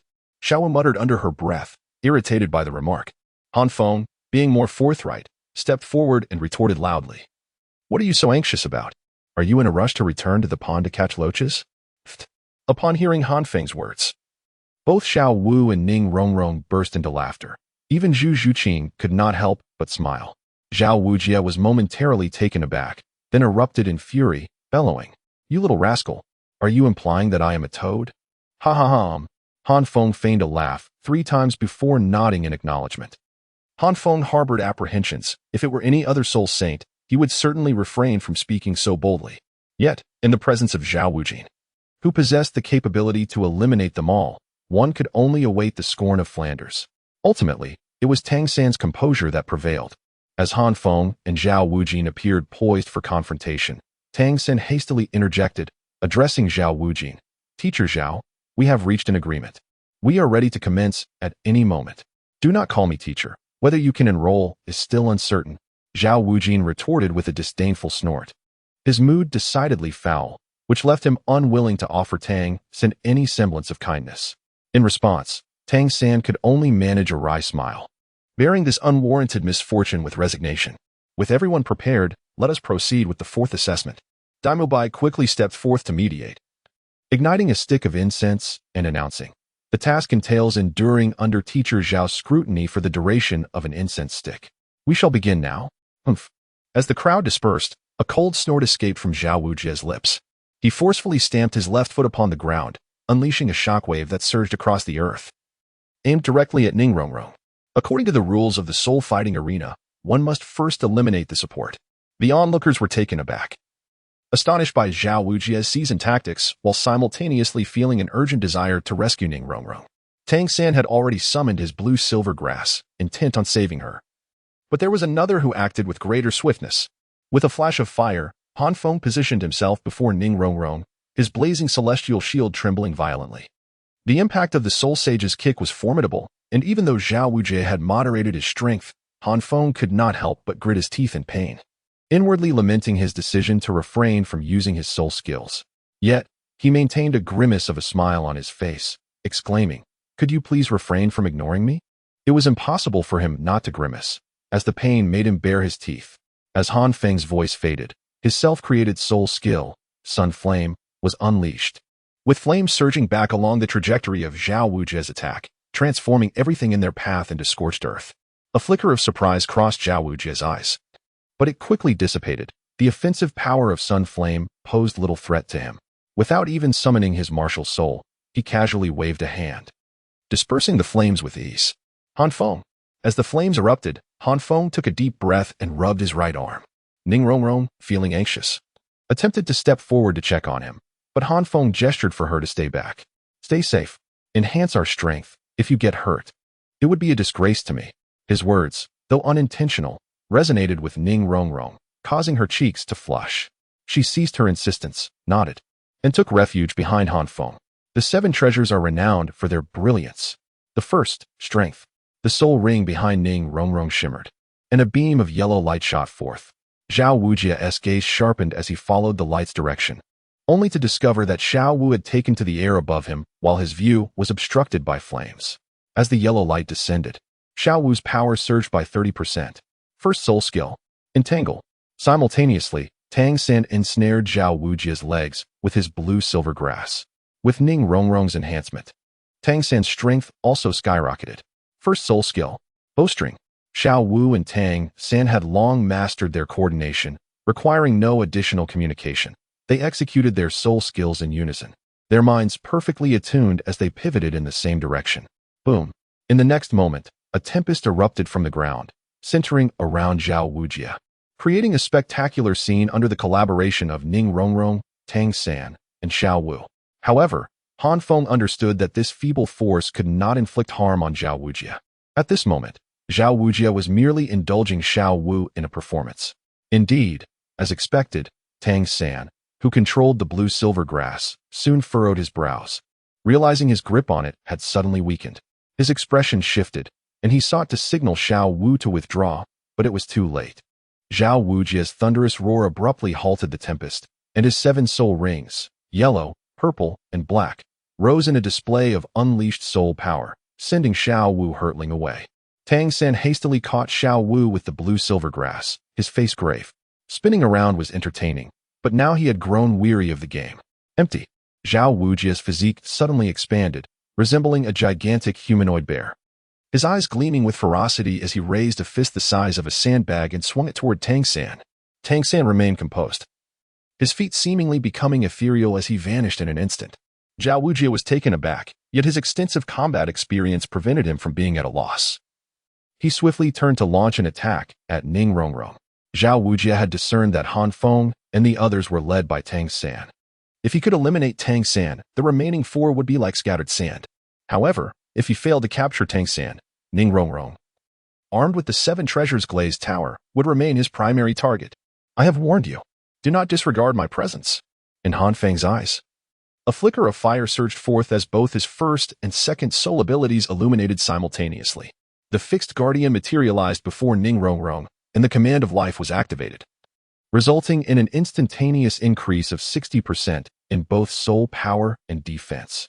However, Zhao Wujia, despite being a soul saint, was merely sparring with a preparatory student from the academy. To unleash his full strength would be an embarrassment. Thus, he refrained from summoning his true form and did not even utilize his soul rings, suppressing his soul power to the level of a soul zone. This punch, aimed initially at Ning Rongrong, was further restrained, ultimately embodying only the strength of a soul master, rendering it inconsequential in Han Feng's eyes.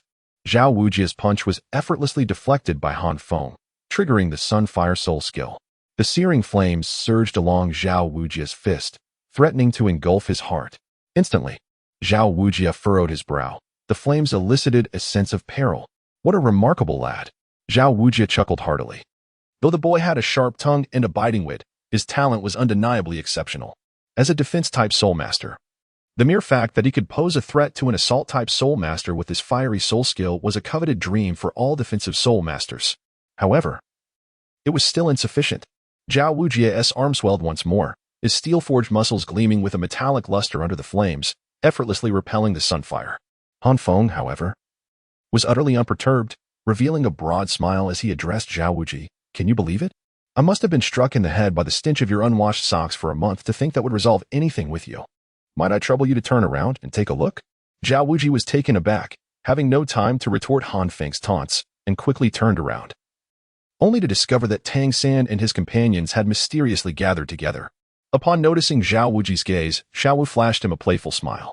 In an instant, Tang San's first spirit ability was triggered, launching Xiao Wu and Zhu Shiqing into the air. First spirit ability, Bow of the Waist.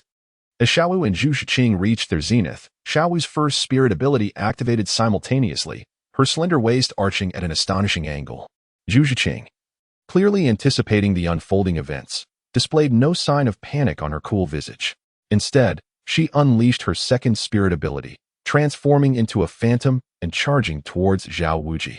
7 treasures glorious. First, strength. Second, speed. Second spirit ability, Netherworld 100 Claws. The 4 of them combined their strength for an ultimate attack. And Zhu Zhuqing's spirit ability had evidently surpassed the rank of a spirit elder, even causing Zhao Wuji to blanch. At that moment, Han Feng cunningly concealed his presence with an invisibility shield. Seizing the opportunity while Zhao Wuji's attention was diverted, he stealthily approached Zhao Wuji. A flicker of excitement crossed his face as the radiant shield in his hand suddenly gleamed. Knee hammer. Self-created spirit ability. Charged shield strike. Han Feng acknowledged the element of surprise in his attack, yet he could not comprehend how Zhao Wuji, a formidable soul sage, could stoop to bullying the weak without a shred of shame. What was there for him to fear?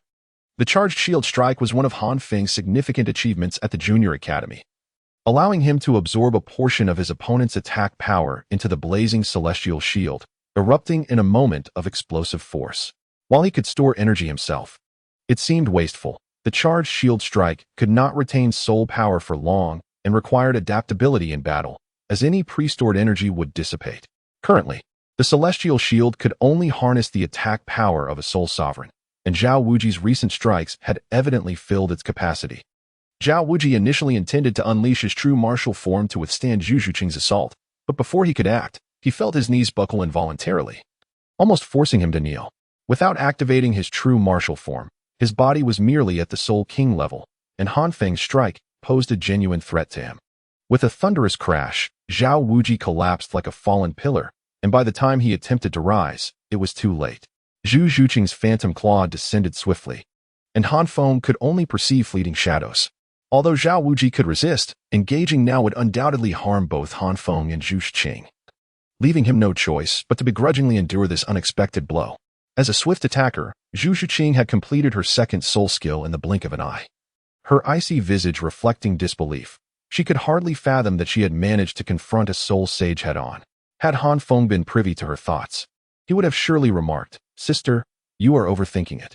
Yet, as anticipated, the next moment saw Zhao Wuji rising anew, this time shrouded in the brilliance of his martial spirit's true form. 7 soul rings adorned him, exuding a fierce and daunting aura, transforming Zhao Wuji into a resplendent, golden-armored deity of war. Both Zhu Zhuqing and Han Feng were taken aback, hastily preparing to retreat. "Little brat, where do you think you're going?" Zhu Zhuqing's speed far surpassed Han Feng's, and Zhao Wuji, consumed by rage towards Han Feng, was not about to let him escape. A massive hand, the size of a fan, lunged towards Han Feng, leaving him no avenue for evasion. With a resounding impact, Zhao Wuji seized Han Feng and slammed him to the ground, creating a series of craters beneath him. Han Feng, Ning Rongrong, startled by the scene behind Tang San, shook off his restraining hand and rushed towards Han Feng. Spitting blood, Han Feng staggered to his feet, a fierce glint in his eyes as he bellowed, "Step back. I do not require the protection of a support soul master. Especially not you." Ning Rongrong trembled, her understanding of Han Feng's stubborn nature informing her that he was not jesting, leaving her momentarily at a loss. Meanwhile, Zhao Wuji laughed heartily. "Excellent. You have spirit. Little brat, I shall grant you this opportunity. I will spar with you one-on-one. If you can injure me or topple me as you just did, I will ensure all of you pass." Upon hearing this, Han Feng's eyes flickered, and a plan began to form in his mind. No need. Rules are rules. One incense stick signifies one incense stick. In our solitary duel, I shall endure for as long as I can. This is what you proposed. I shall oblige you. Do not claim that I am taking advantage of you. I shall only use my true form, devoid of any soul techniques. Han Feng nodded slightly, then turned to Ning Rongrong and said, "Do not assist me." Ning Rongrong felt a pang in her heart, tears streaming down her face. "Han Feng, you scoundrel." Even Zhao Wuji was taken aback by this scene, wondering just how thoughtless this fellow could be. Not only was he ungrateful, but he also uttered such emotionally tone-deaf words. Zhao Wuji even thought that despite having been single his entire life, he was far more sensible than Han Feng. After scolding him, Ning Rongrong ran back, and seeing her in such distress, Xiao Wu couldn't help but comfort her. Seeing this, Han Feng felt a sense of vexation, since it was a one-on-one duel. The assistance of auxiliary soul masters was naturally unwelcome. He merely requested Ning Rongrong to return, yet she ended up in tears. He was also incensed by Zhao Wuji's arrogance. This old fool resorted to bullying the weak, displaying a complete lack of self-awareness. Nevertheless, Han Feng relied on the notion that Zhao Wuji would not dare to harm him. A duel was a duel. After all, Zhao Wuji would not risk damaging him, and he himself could not inflict harm on Zhao Wuji either. Upon witnessing the troubled expression on Han Feng's face, Zhao Wuji's initial anger transformed into immense delight, though this brat was insufferably brazen. Seeing Han Feng reduce Ning Rongrong to tears brought him joy. Was there something he was not adept at? With this thought, Zhao Wuji burst into hearty laughter. "Ha ha ha. My dear girl, do not weep. Old Zhao shall assist you in teaching this rascal a lesson." Amidst her tears, Ning Rongrong glanced at Han Feng. Though she felt a twinge of concern, recalling how Han Feng had repeatedly vexed her, she stifled her sobs and, with a quivering voice, called out, "Teacher Zhao, go for it." This was directed at Han Feng, but regrettably, he remained oblivious, only perceiving Ning Rongrong's words as an act of retaliation for making her cry. He bared his teeth, internally muttering, "Indeed, It is challenging to nurture both petty individuals and women. Chapter 30. Han Feng's Strength. Haha. Little brat, this is not me bullying you. But since the girl has spoken, I cannot allow you to strike first. Zhao Wujie laughed heartily, his gaze suddenly sharpening. With a punch imbued with tremendous force, he launched it towards Han Feng. Ning Rongrong's eyes flashed with evident concern, while Xiao Wu, filled with compassion, reassured her. It's all right. Teacher Zhao knows how to control his strength. Besides, this fool deserves a good lesson to regain his senses. Upon hearing this, Ning Rongrong recalled Han Feng's various antics throughout their journey, gritting her teeth as she suppressed her worries, letting out a delicate huff. Exactly. This fool deserves whatever comes to him. Han Feng did not hear those words. At this moment, his focus was solely on Zhao Wujie's formidable punch. Although Zhao Wujie refrained from utilizing his soul skills, the sheer force of this blow was sufficiently terrifying. During their previous encounters, Zhao Wujie had discerned Han Feng's limits, which appeared to hover around the realm of the Soul Sect, just shy of the higher echelons of that rank. Of course, this assessment did not take into account the extraordinary effects of the Life Guardian. Zhao Wujie's strength was meticulously calibrated to approximately the 45th or 46th level, ensuring it would neither exceed Han Feng's limits nor allow him respite in his defense. Zhao Wujie was resolutely determined to teach Han Feng a lesson. Han Feng let out a soft click of his tongue as the first spirit ring illuminated, successfully activating the command of destiny. Once again, Zhao Wujie's punch was effortlessly deflected by Han Feng. A peculiar light flickered in Zhao Wujie's eyes. Is it that spirit ability again? The spirit ability is indeed impressive. But can you continuously employ it, young man? Han Feng remained silent. Naturally, relying solely on his command was not a sustainable option. However, this does not imply that he was truly at a loss. Must you incessantly refer to him as a brat or a little devil? Does the name Han Feng evoke a sense of trepidation within you, or has it lodged itself in your throat, rendering you speechless? If you struggle to articulate it, I can impart the pronunciation to you. Repeat after me. Tian Han. Humph.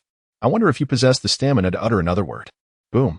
In response to Han Feng's sardonic remarks, Zhao Wujie let out an indignant snort and unleashed another punch, generating a powerful gust of wind.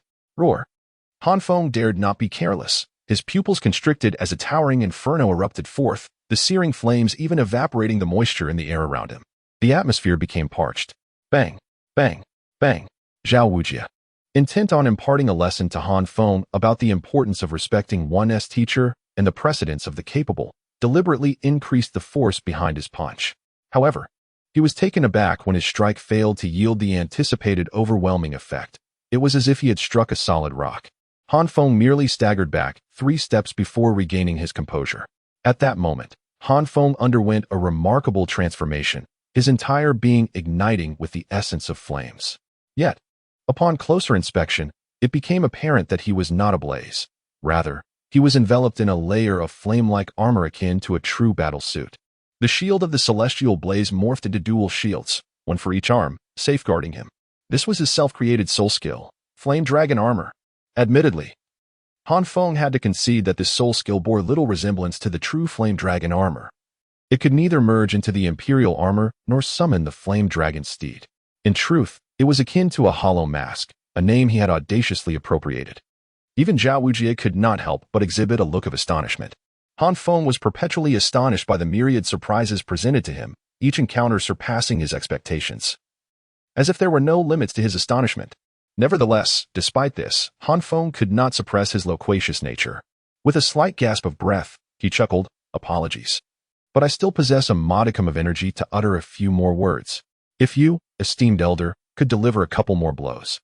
Perhaps I might muster a few more phrases. After all, it's not impossible to conjure up a sentence or two with some effort.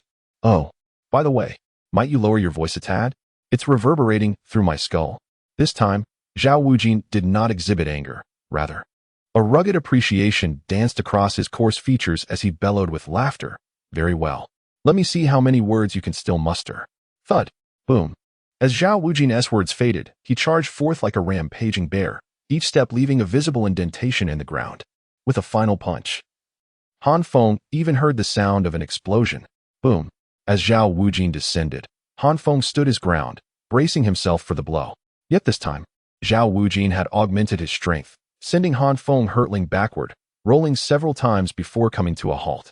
In that moment, Han Feng appeared quite disheveled, feeling as though his insides were in turmoil. That old relic, Zhao Wujin, had unleashed a strike with the power of a soul king. Now, Han Feng found himself devoid of words. Every movement was excruciating, and he could only glare defiantly at Zhao Wujin. Observing Han Feng's disarray, Zhao Wujin felt a mix of sympathy and an exhilarating sense of satisfaction. Let me teach you a lesson. Until you possess absolute strength, refrain from trying to show off. For now, my power surpasses yours, and thus I can strike you. In the academy, this is acceptable, but elsewhere on the continent, you would be courting death. Han Feng understood the reasoning, yet he remained indignant. Unable to speak, he feared his defiance might not be adequately conveyed. So he forced a smile through the pain, blood frothing at his mouth. Zhao Wujin, taken aback by this unexpected response, momentarily paused before breaking into a grin of his own. Quite resilient. But resilience must be backed by true strength. Boom. With that declaration, Zhao Wujin sent forth another punch. This one more straightforward and less forceful than the previous two. Han Feng was already injured, and Zhao Wujin did not dare to seriously harm this little monster. Ding. The instant Zhao Wujin struck, Han Feng also moved, his second soul ring glowing brightly. In an instant, Han Feng appeared before Zhao Wujin, his back turned to him, narrowly evading the punch. Zhao Wujin, now clad in his formidable armor, towered over Han Feng, who could easily nestle within his embrace. Second soul skill, Fixed Point Guardian. Who said one could only teleport to a teammate's front? Han Feng aimed to teleport right before his opponent. Of course, this maneuver bore its own risks. Should the opponent react swiftly enough, they could strike Han Feng from behind. However, facing Zhao Wujin, this concern was less pronounced, for Zhao Wujin was, after all, somewhat too large to maneuver effectively. Han Feng did not hesitate. He swiftly turned around, channeling his energy into a shield strike. With his fingers interlocked tightly, he leaped onto Zhao Wujia's knee and propelled himself forward, unleashing the formidable power of a soul master that crashed down violently upon Zhao Wujia's face. The impact was tremendous, causing Zhao Wujia's head to turn aside, yet he remained standing. After all, he was a powerful soul sage, bolstered by his martial spirit. However, this scene left Tangan and the others in a state of astonishment. Was this truly what Han Feng referred to as a mere modicum of offensive capability? This punch consumed all of Han Feng's soul power, and the Inferno Dragon armor automatically dissipated. Without the support of his strength, he was merely flung away by the recoil. At that moment, Zhao Wujia was momentarily stunned. He did not anticipate that Han Feng would audaciously teleport right before him, exposing his back to evade the punch, only to deliver a well-prepared shield strike to him. It felt as though Han Feng had labored tirelessly not to stall for time, but solely for that final blow. Zhao Wujia touched his face, where a faint trace of blood had begun to show, leaving him feeling somewhat humiliated. If the other teachers learned that he had been injured by a mere touring student, he would surely become the subject of ridicule. On the other side, Han Feng, devoid of any fighting strength, took note of the bloodstain on Zhao Wujia's face and the incense that had dwindled to a quarter of its length. With a satisfied smile and ignoring the excruciating pain, he bellowed to the heavens, "Tangan, I've messed up. The rest is up to you. Do not let my efforts be in vain." After this declaration, Han Feng's head tilted, and he succumbed to unconsciousness. The Inferno Dragon armor had drained an immense amount of soul power, and coupled with the expenditure of his soul skills like the shield strike, it was inevitable that even his purest soul power was entirely depleted. Looking at the now unconscious Han Feng, Zhao Wujia could hardly fathom that he had been outmaneuvered by Han Feng. Why did Han Feng reject Zhao Wuji's previous proposal? Was it not merely to facilitate a duel between Tangan and Zhao Wuji? Han Feng understood that if Xiao Wu were not injured, Tangan would not exert himself fully. With his presence, it would be difficult for Xiao Wu to sustain any injuries. Thus, he decided to comply with Zhao Wuji's intention and engage in a one-on-one match with him, as he had been harboring some frustration from being targeted by Zhao Wuji previously. After all, Zhao Wuji relished in overpowering the weak. Han Feng presented him with a complete Haotian blacksmithing set. Chapter 31, Visitors from Heaven Do. After Han Feng fell into a coma, Tangan inherited Han Feng's last wish and engaged in battle with Zhao Wujing. As expected, Zhao Wujing injured Xiao Wu, which was inevitable, for besides Han Feng, Xiao Wu was the only one who dared to approach Zhao Wujing.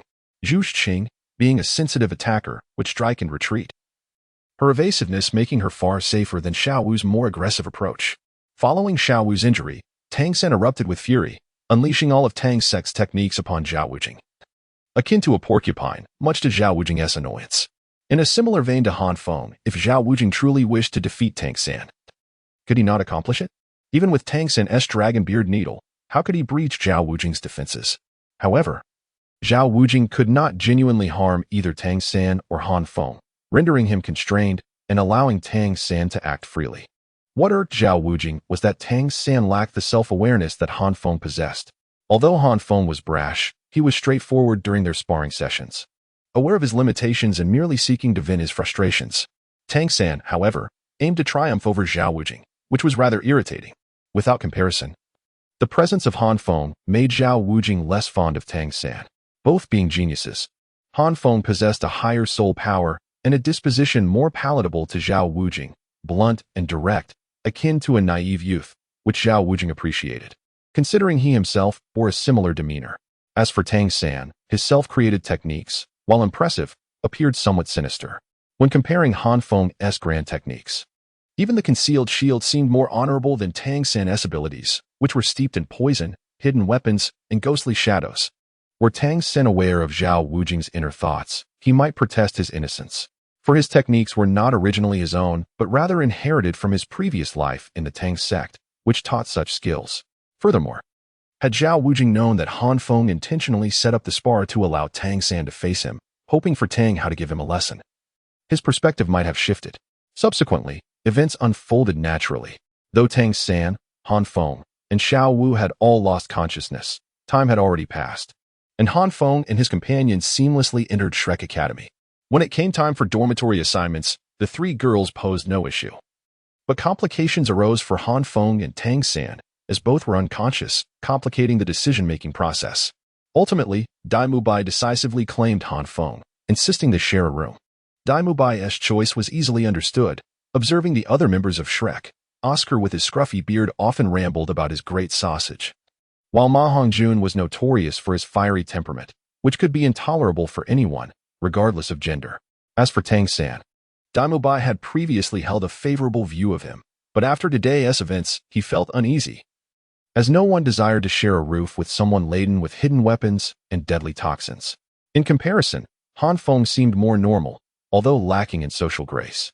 He had not disturbed Dai Mubai and Zhu Zhuqing throughout the morning, indicating that his emotional intelligence, while lacking in romantic pursuits, was reliable in social interactions.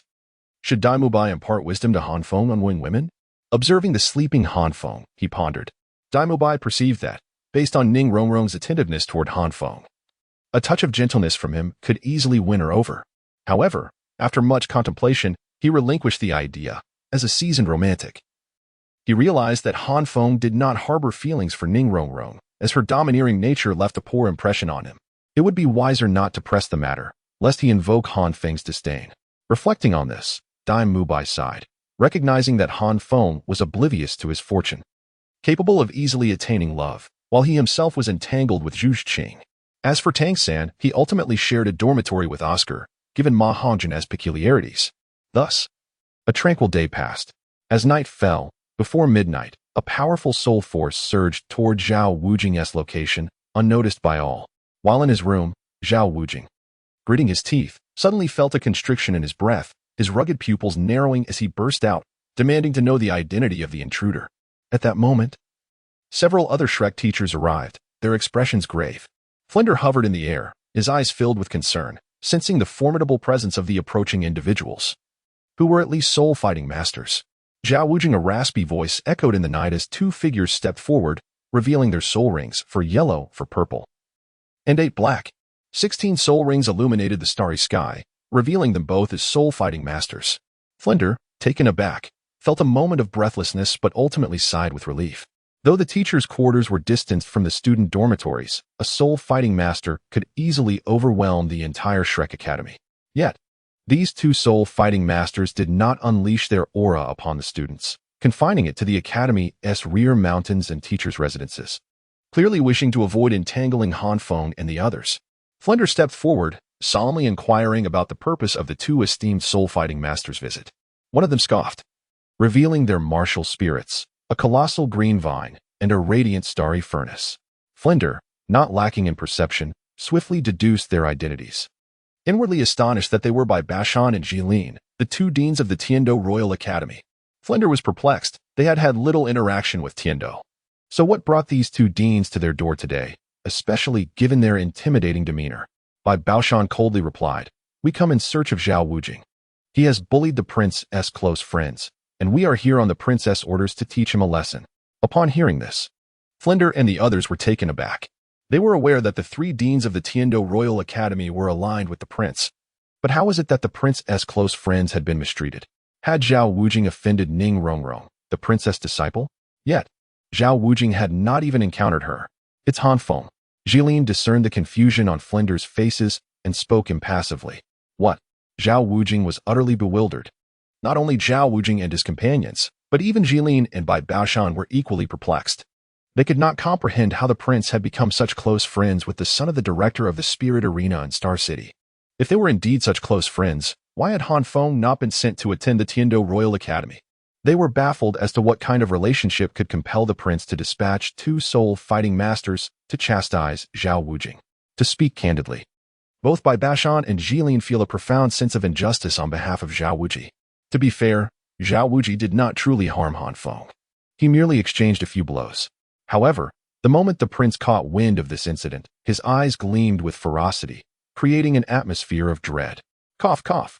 Rest assured, the prince's decree merely instructs us to teach Zhao Wujing a lesson, and we assure you, no harm shall come to him.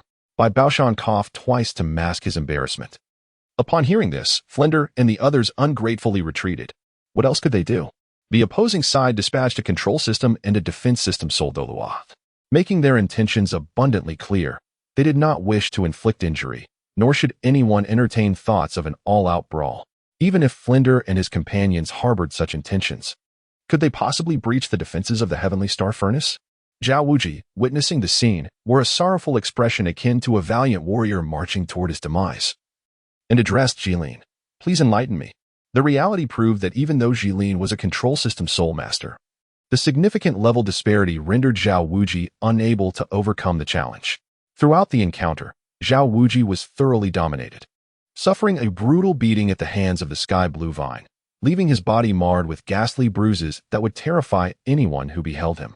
Nonetheless, Bai Baoshan did not speak falsely. Jilin indeed allowed Zhao Wujing to endure only superficial wounds, even alleviating some of his internal ailments. Flender and his companions then completely disengaged, knowing it was merely an external injury that could be remedied with a few of Shao Xian's candy beans.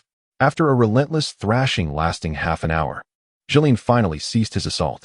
Observing Zhao Wujing's pitiful state, Bai Baoshan could no longer maintain his initially stern demeanor. A hint of awkwardness crossed his face as he bid farewell to Flender. Director Flender, we shall take our leave. Should any matters arise in the future, you may certainly come to the Tiando Royal Academy to find us. Seeing the prospect of gaining the friendship of two soul Douluos, Flender's face lit up with joy, wishing fervently for a few more individuals to administer a beating to Zhao Wujing. Any remnants of resentment vanished as he cheerfully escorted Bai Baoshan and Jilin out. Once Bai Baoshan and Jilin departed, Zhao Wujing had just consumed a few candy beans when Flender was about to speak to him.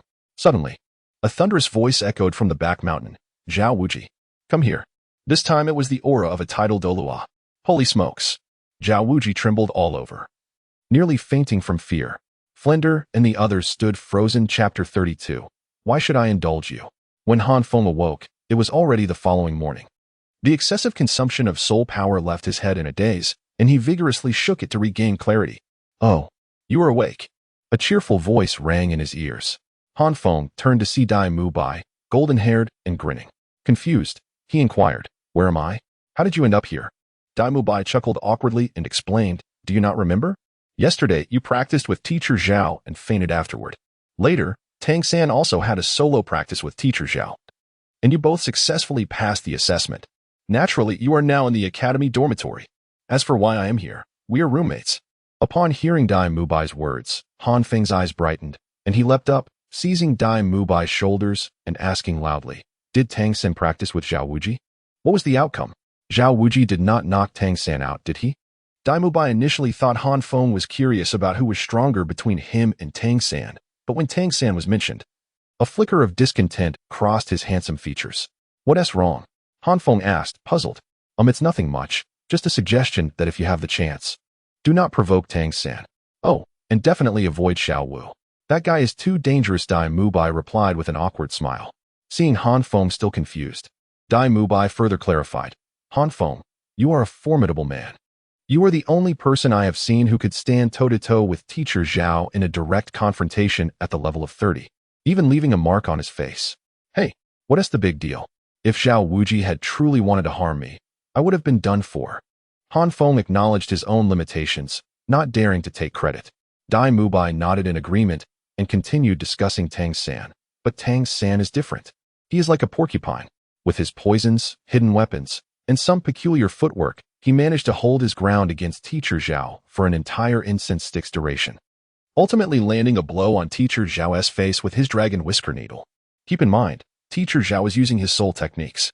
Upon hearing this, Han Feng felt somewhat skeptical. He was already well aware of such matters. What he truly wished to discern was how Tang-san had not fainted. Although ultimately, Tang-san did succumb to unconsciousness, it was still prudent to avoid provoking that individual. There was no need for Han Feng to delve into further details. Simply knowing that Tang-san had fainted was sufficient for him. Ha! Han Feng laughed heartily 3 times, leaving Dai Mubai utterly perplexed. Realizing his own indiscretion, Han Feng quickly composed himself and said, "Oh, what does it matter? I don't perceive Tang-san as a sinister individual, although his methods may be somewhat cunning. As fellow students of the academy, shouldn't we rejoice in the strength of our classmates?" Han Feng's words were utterly nonsensical, yet they momentarily stunned Dai Mubai, who couldn't help but admire Han Feng's demeanor. You are absolutely right. I believe Tang-san is not a bad person. We should rejoice in the prosperity of Shrek. Dai Mubai chuckled, wrapping an arm around Han Feng's shoulders, and unconsciously, he had already regarded Han Feng as a friend. However, he soon spoke with earnestness, but before that, we must hurry to the cafeteria. What? You'll understand when we get there. Without further explanation, Dai Mubai dragged Han Feng towards the cafeteria at breakneck speed. Before Han Feng could fully comprehend the situation, he was whisked away, leaving him to shout, "I haven't even brushed my teeth yet." Despite Dai Mubai's fervent haste, they arrived just a moment too late. As they beheld the cafeteria, now completely devoid of food, Dai Mubai silently set Han Feng down and, spotting a rotund figure, erupted in fury. "You glutton! Have you devoured everyone's breakfast again?" The stout individual, sporting a mane of fiery red hair, clearly had a history of such antics. Upon witnessing Dai Mubai's fierce expression, he sheepishly grinned and offered a half-hearted excuse, "I couldn't help myself." Dai Mubai let out a disdainful snort before releasing Ma Hongjun, casting an apologetic glance at Han Feng as he explained, "This fellow is Ma Hongjun, whose martial spirit is the evil fire phoenix. Aside from some indescribable drawbacks, he possesses an insatiable appetite. It seems we shall have to fend for ourselves for breakfast today." Han Feng waved his hand dismissively, indicating that it was of no concern to him and that he had scarcely registered what Dai Mubai was saying. Instead, his gaze was captivated by the sight of Ma Hongjun, who had become so pleasantly plump that not a single unsightly bulge could be discerned. Every contour seamlessly blended into the form of the rotund figure before him. Truly remarkable. Han Feng approached Ma Hongjun, instinctively placing his hand upon his abdomen, gently patting it, causing ripples of flesh to undulate. Han Feng's eyes suddenly sparkled with excitement, as the sensation of such soft roundness captivated him utterly. Witnessing Han Feng's actions, both Ma Hongjun and Dai Mubai were momentarily taken aback. They initially assumed Han Feng's gleam was spurred by the mere mention of the word phoenix.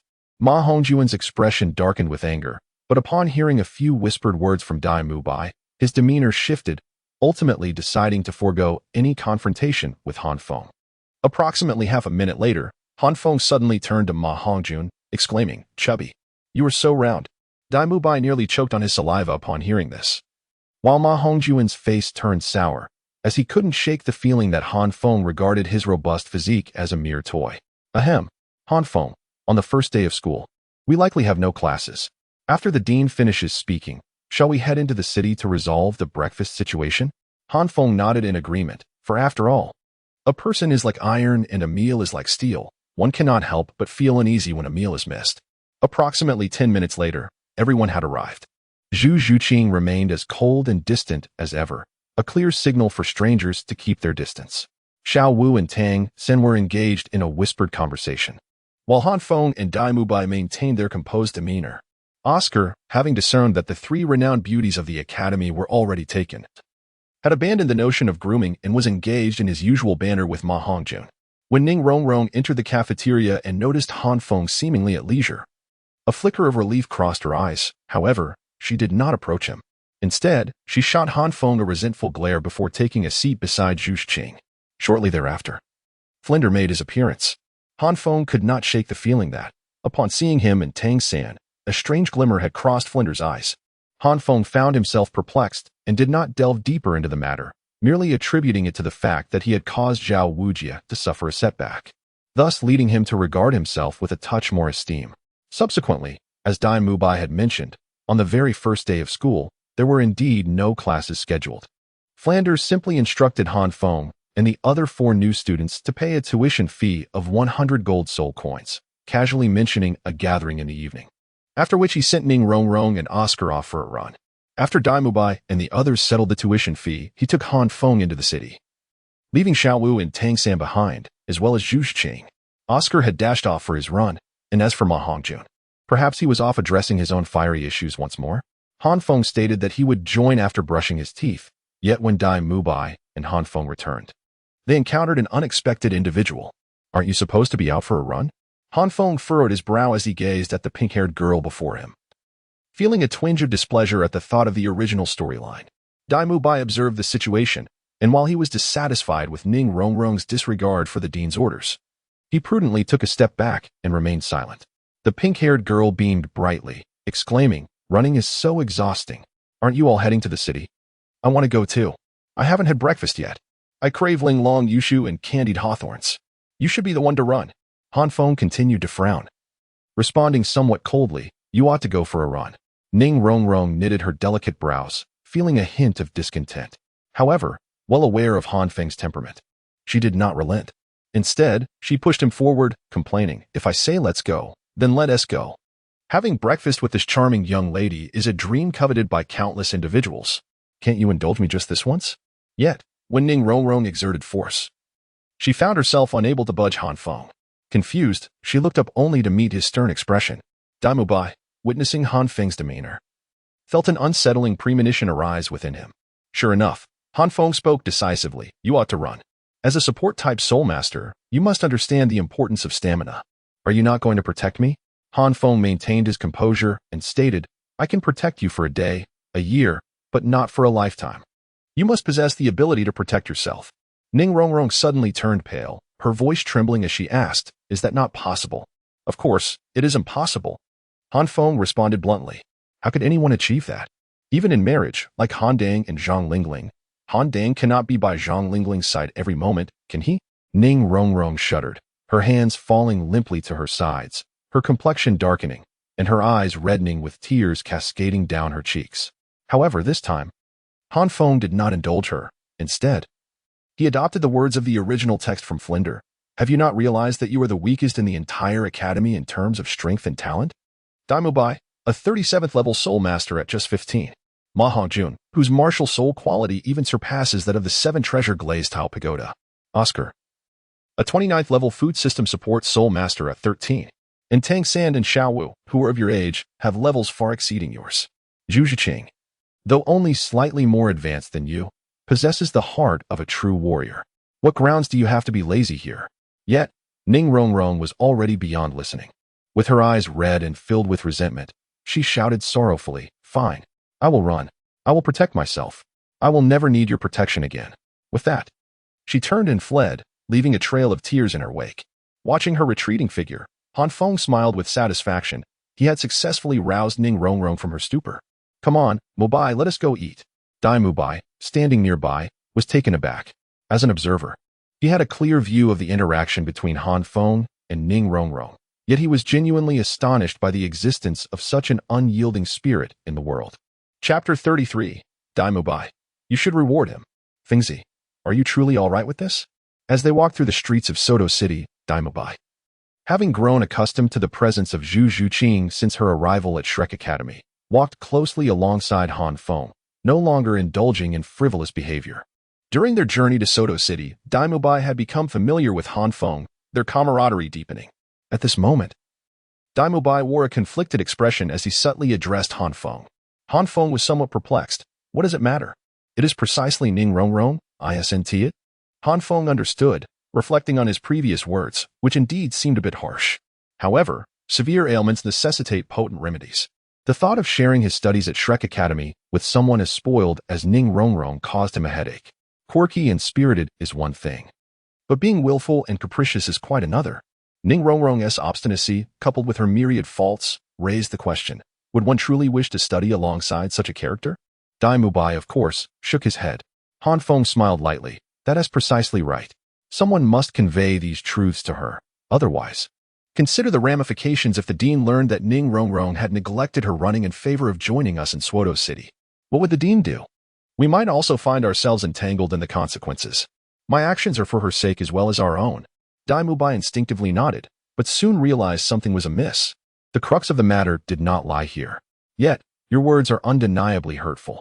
After all, no matter how willful Ning Rongrong may be, it feels rather pitiful to speak of her in such a manner. Dai Mubai endeavored to soften his words, wary that his candor might further alienate Han Feng from Ning Rongrong's affections.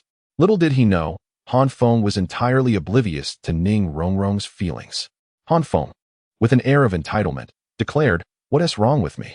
Why can't I voice my thoughts? The dean has spoken. You have spoken. By what right should I remain silent? If I do not awaken her, she will forever be the pampered princess of the Seven Treasure Glazed Tile School.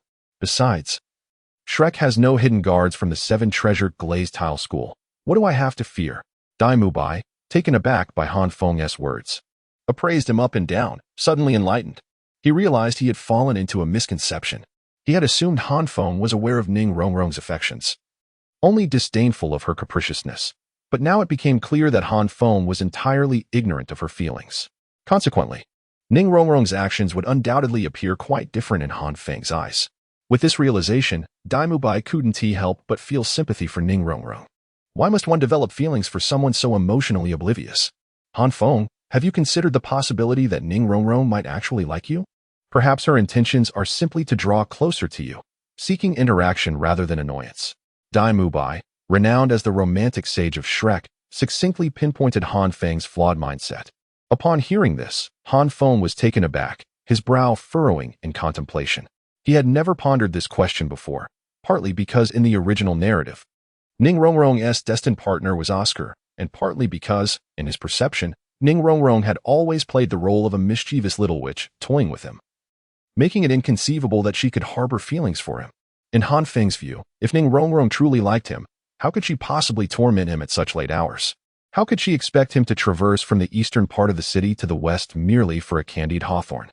What vexed him the most was the irony that, despite being her savior, albeit unwillingly, he found himself indebted to her. However, as he reflected further, he realized that Oscar seemed utterly indifferent to Ning Rongrong, sporting an unkempt appearance with a scruffy beard, resembling more of a middle-aged man than a young suitor. Ning Rongrong had never cast a glance in Oscar's direction, although she delighted in teasing him since arriving at Shrek Academy. Han Feng had discerned genuine concern for him in her eyes. It was as if she had taken note of his habit of rolling his eyes. And despite her tendency to cry, she always reappeared before him. Han Feng recalled how, prior to his confrontation with Zhao Wujie, Ning Rongrong had endeavored to bolster his reputation, hoping to secure his dominance over Tang San and the others. For a moment, even Han Feng's emotional intelligence faltered, leaving him somewhat unsettled. To claim that Han Feng held no affection for Ning Rongrong would be disingenuous. After all, who could resist the charm of a beautiful maiden? Yet, her capricious and willful nature was truly unbearable for him.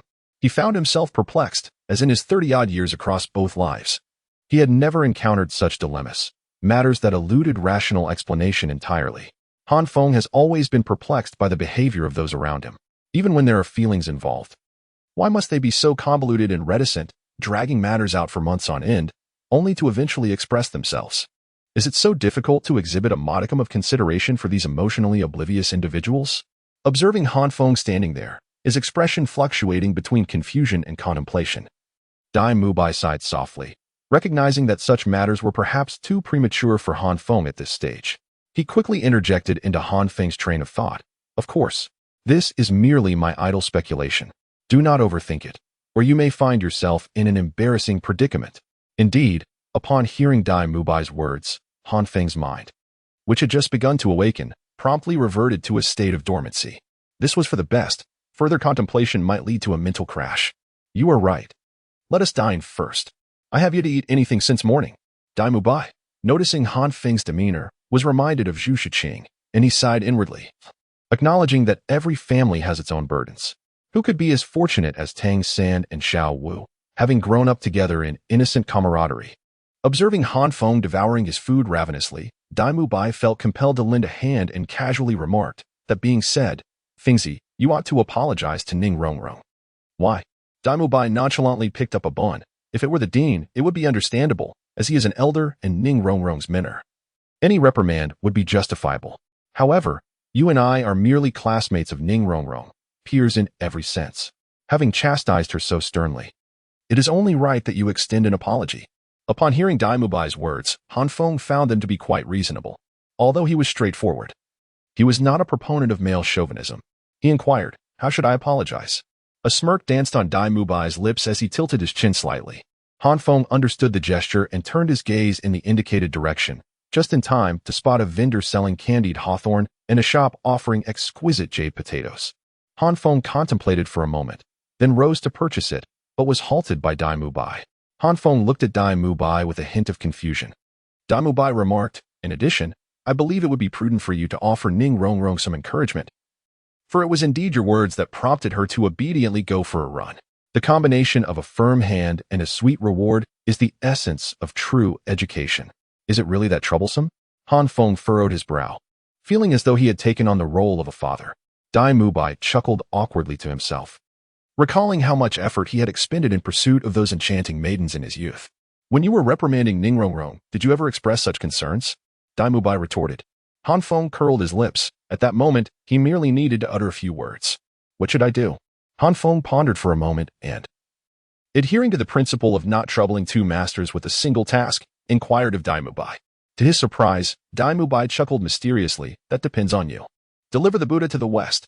A good deed should be carried to completion. Speaking only half of what you mean could lead to, well, let's just say it might cause some discomfort. The soy milk Dai Mubai had just sipped was instantly spewed forth, and after a brief fit of coughing, he was also incensed by Han Feng's words, replying candidly, I can't help you. Humph. So stingy. Han Feng muttered under his breath. The corner of Dai Mubai's eye twitched, nearly triggering his martial spirit, but upon recalling Han Feng's formidable defenses, he decided against it, ultimately resolving to engrave today's events in his memory, awaiting the moment when Han Feng would come to his senses, ready to recount this day to mock him. Chapter 34. Ning Rongrong. I will never forgive you. By the time Dai Mubai and Han Feng returned to Shrek Academy, it was nearing afternoon. Upon his return, Dai Mubai swiftly sought an excuse to leave, leaving Han Feng alone with the food box, feeling somewhat lost. He missed Sister Chian when together with her. Such complexities were never necessary. Meanwhile, Ning Rongrong had already completed 10 laps. Oscar had finished his run long ago. Observing Ning Rongrong's tear-streaked face, Oscar contemplated inquiring about her distress, but the aura of do not approach that emanated from her made him hesitate. So he simply consumed a few sausages and hurriedly completed his own task. It could be said that today, Ning Rongrong successfully unleashed Oscar's latent potential. Ning Rongrong slowed down for 2 laps, while Oscar returned early, managing to partake in lunch, but by the time Ning Rongrong finished her run, lunch had long since vanished.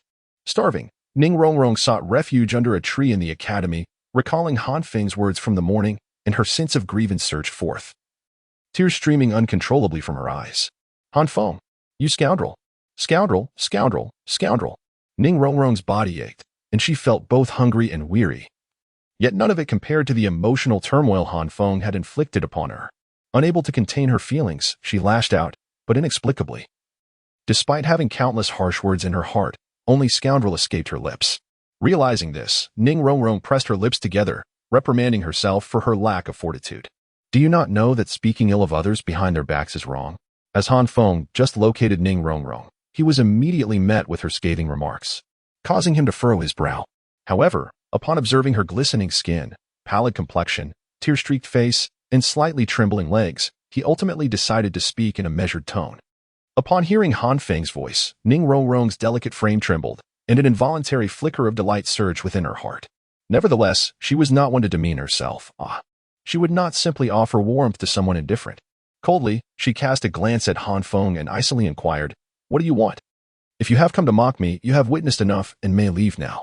Noticing the stark contrast in Ning Rongrong's tone, Han Feng frowned again, feeling a sense of discomfort. "You underestimate me," he declared.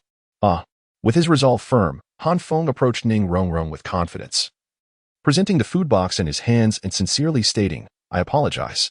I should not have been so harsh with you this morning, although I believe my words held merit."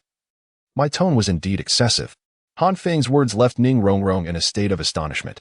After several days of interaction, she had come to understand just how stubborn this individual was. Convincing him to admit his mistakes seemed an endeavor more challenging than ascending to the heavens. Despite her countless attempts, she had never succeeded. Yet today, unexpectedly, she heard Han Feng's apology, delivered with such earnestness. Upon noticing that Ning Rongrong remained silent, Han Feng initially assumed that she had yet to forgive him. After a brief period of contemplation, he opened the food box and presented the meticulously prepared candied hawthorn and exquisite jade sweet potatoes before her, saying, "Here, I brought you the jade sweet potatoes and candied hawthorn." As Ning Rongrong beheld the contents, she noticed the flames, skillfully controlled by Han Feng, preserving the treats in their pristine morning state. The moment the box was opened, a delightful aroma wafted toward her. Ning Rongrong realized how effortlessly she found contentment in Han Feng's presence. The seemingly simple jade sweet potatoes and ordinary candied hawthorn, which paled in comparison to the leftover scraps she used to eat at home, appeared remarkably enticing in his hands. "What on earth do you intend to achieve?" Ning Rongrong's voice trembled with emotion. "An apology. Is it not evident?" Han Feng was perplexed. Why pose such an obvious question? "What did you mean this morning?" Ning Rongrong inquired once more, her eyes glistening with unshed tears, on the verge of breaking into sobs. Han Feng was increasingly perplexed. He believed that Ning Rongrong's comprehension skills were somewhat lacking. The Dean is not wrong. As a support-type soul master, the most crucial ability on the battlefield is the capacity to escape. Without sufficient stamina, how can one flee? No, that's not it. Ning Rongrong quickly shook her head, her eyes filled with a mix of grievance and determination, fixating intently on Han Feng's large eyes. "You said you wouldn't protect me. Why can't you protect me? Am I really that unworthy? Why do you dislike me so much?" This time, it was Han Feng's turn to feel wronged. He hurriedly defended himself. "Young lady, when did I ever say that? When did I claim I wouldn't protect you? You cannot falsely accuse me." Ning Rongrong suddenly retorted loudly. "I asked, will you not protect me? You replied that you could protect me temporarily, but not forever. Why is that? Why do you dislike me?" Han Feng immediately rolled his eyes, exclaiming, "Is this all? What do you mean by is this all? Are you implying that I am utterly insignificant?" Ning Rongrong, suddenly infuriated, lunged at Han Feng with tears streaming down her face, resembling a weeping pear blossom. Han Feng effortlessly grasped Ning Rongrong's hands and remarked matter-of-factly, "Surely, I cannot protect you indefinitely. Is this not an obvious truth? My father is a defensive spirit master, while my mother specializes in support. Yet, even my father cannot always shield my mother. Although I am a defensive spirit master, it is impossible for me to be by your side at all times. Just consider this. When you need to use the restroom, I certainly cannot follow you into the ladies' room, can I?" Han Feng's words left Ning Rongrong in a state of astonishment. She had never anticipated that the matter she had wrestled with in anger for an entire day could be attributed to this. "Furthermore, it is not that I harbor any dislike towards you, it is merely that you are excessively willful." When Han Feng uttered these words, his tone was somewhat unnatural, leaving Ning Rongrong utterly stunned, speechless for quite some time. Han Feng continued, "By the way, would you like me to massage your legs? Consider it a reward for your diligent training. After running for so long, if you neglect your care, your legs will become like radishes. Have you seen Ma Hongjun? He's that plump, round fellow. Your legs could end up resembling his short and stout. Speak up, will you? Young lady? Little witch? Ning Rongrong?" "Big fool." Han Feng tentatively called out twice, yet Ning Rongrong showed no sign of acknowledgement, leaving him somewhat exasperated. "I've said as much. Could you at least respond?" "What did you just say?" Ning Rongrong suddenly inquired softly. Upon hearing this, Han Feng stiffened, feeling somewhat awkward as he instinctively disregarded the last 3 words he had uttered. Tentatively, he inquired, "Ning Rongrong?"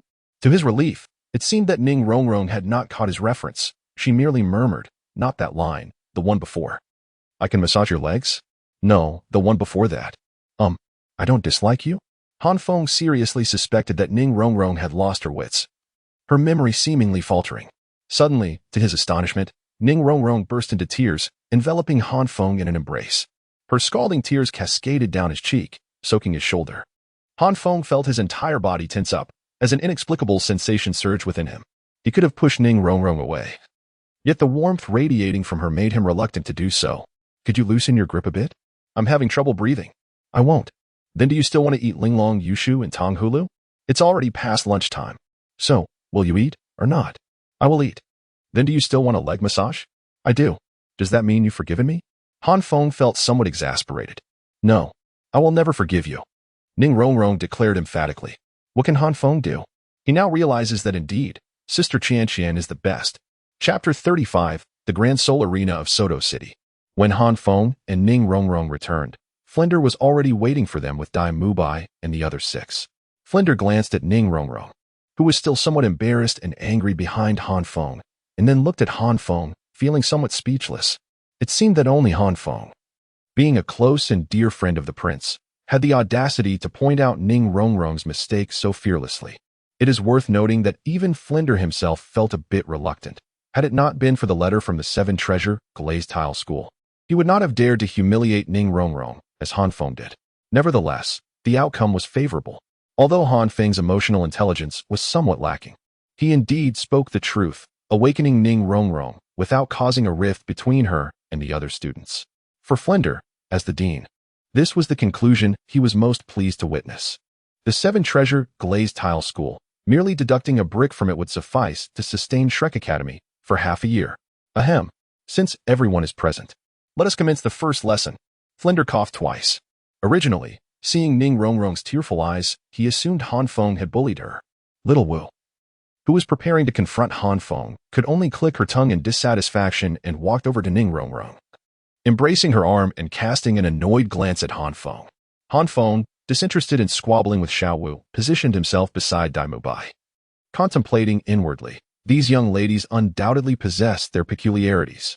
This time, the lesson intended for the 8 of you will not be conducted within the confines of the academy, but rather in the city of Soto.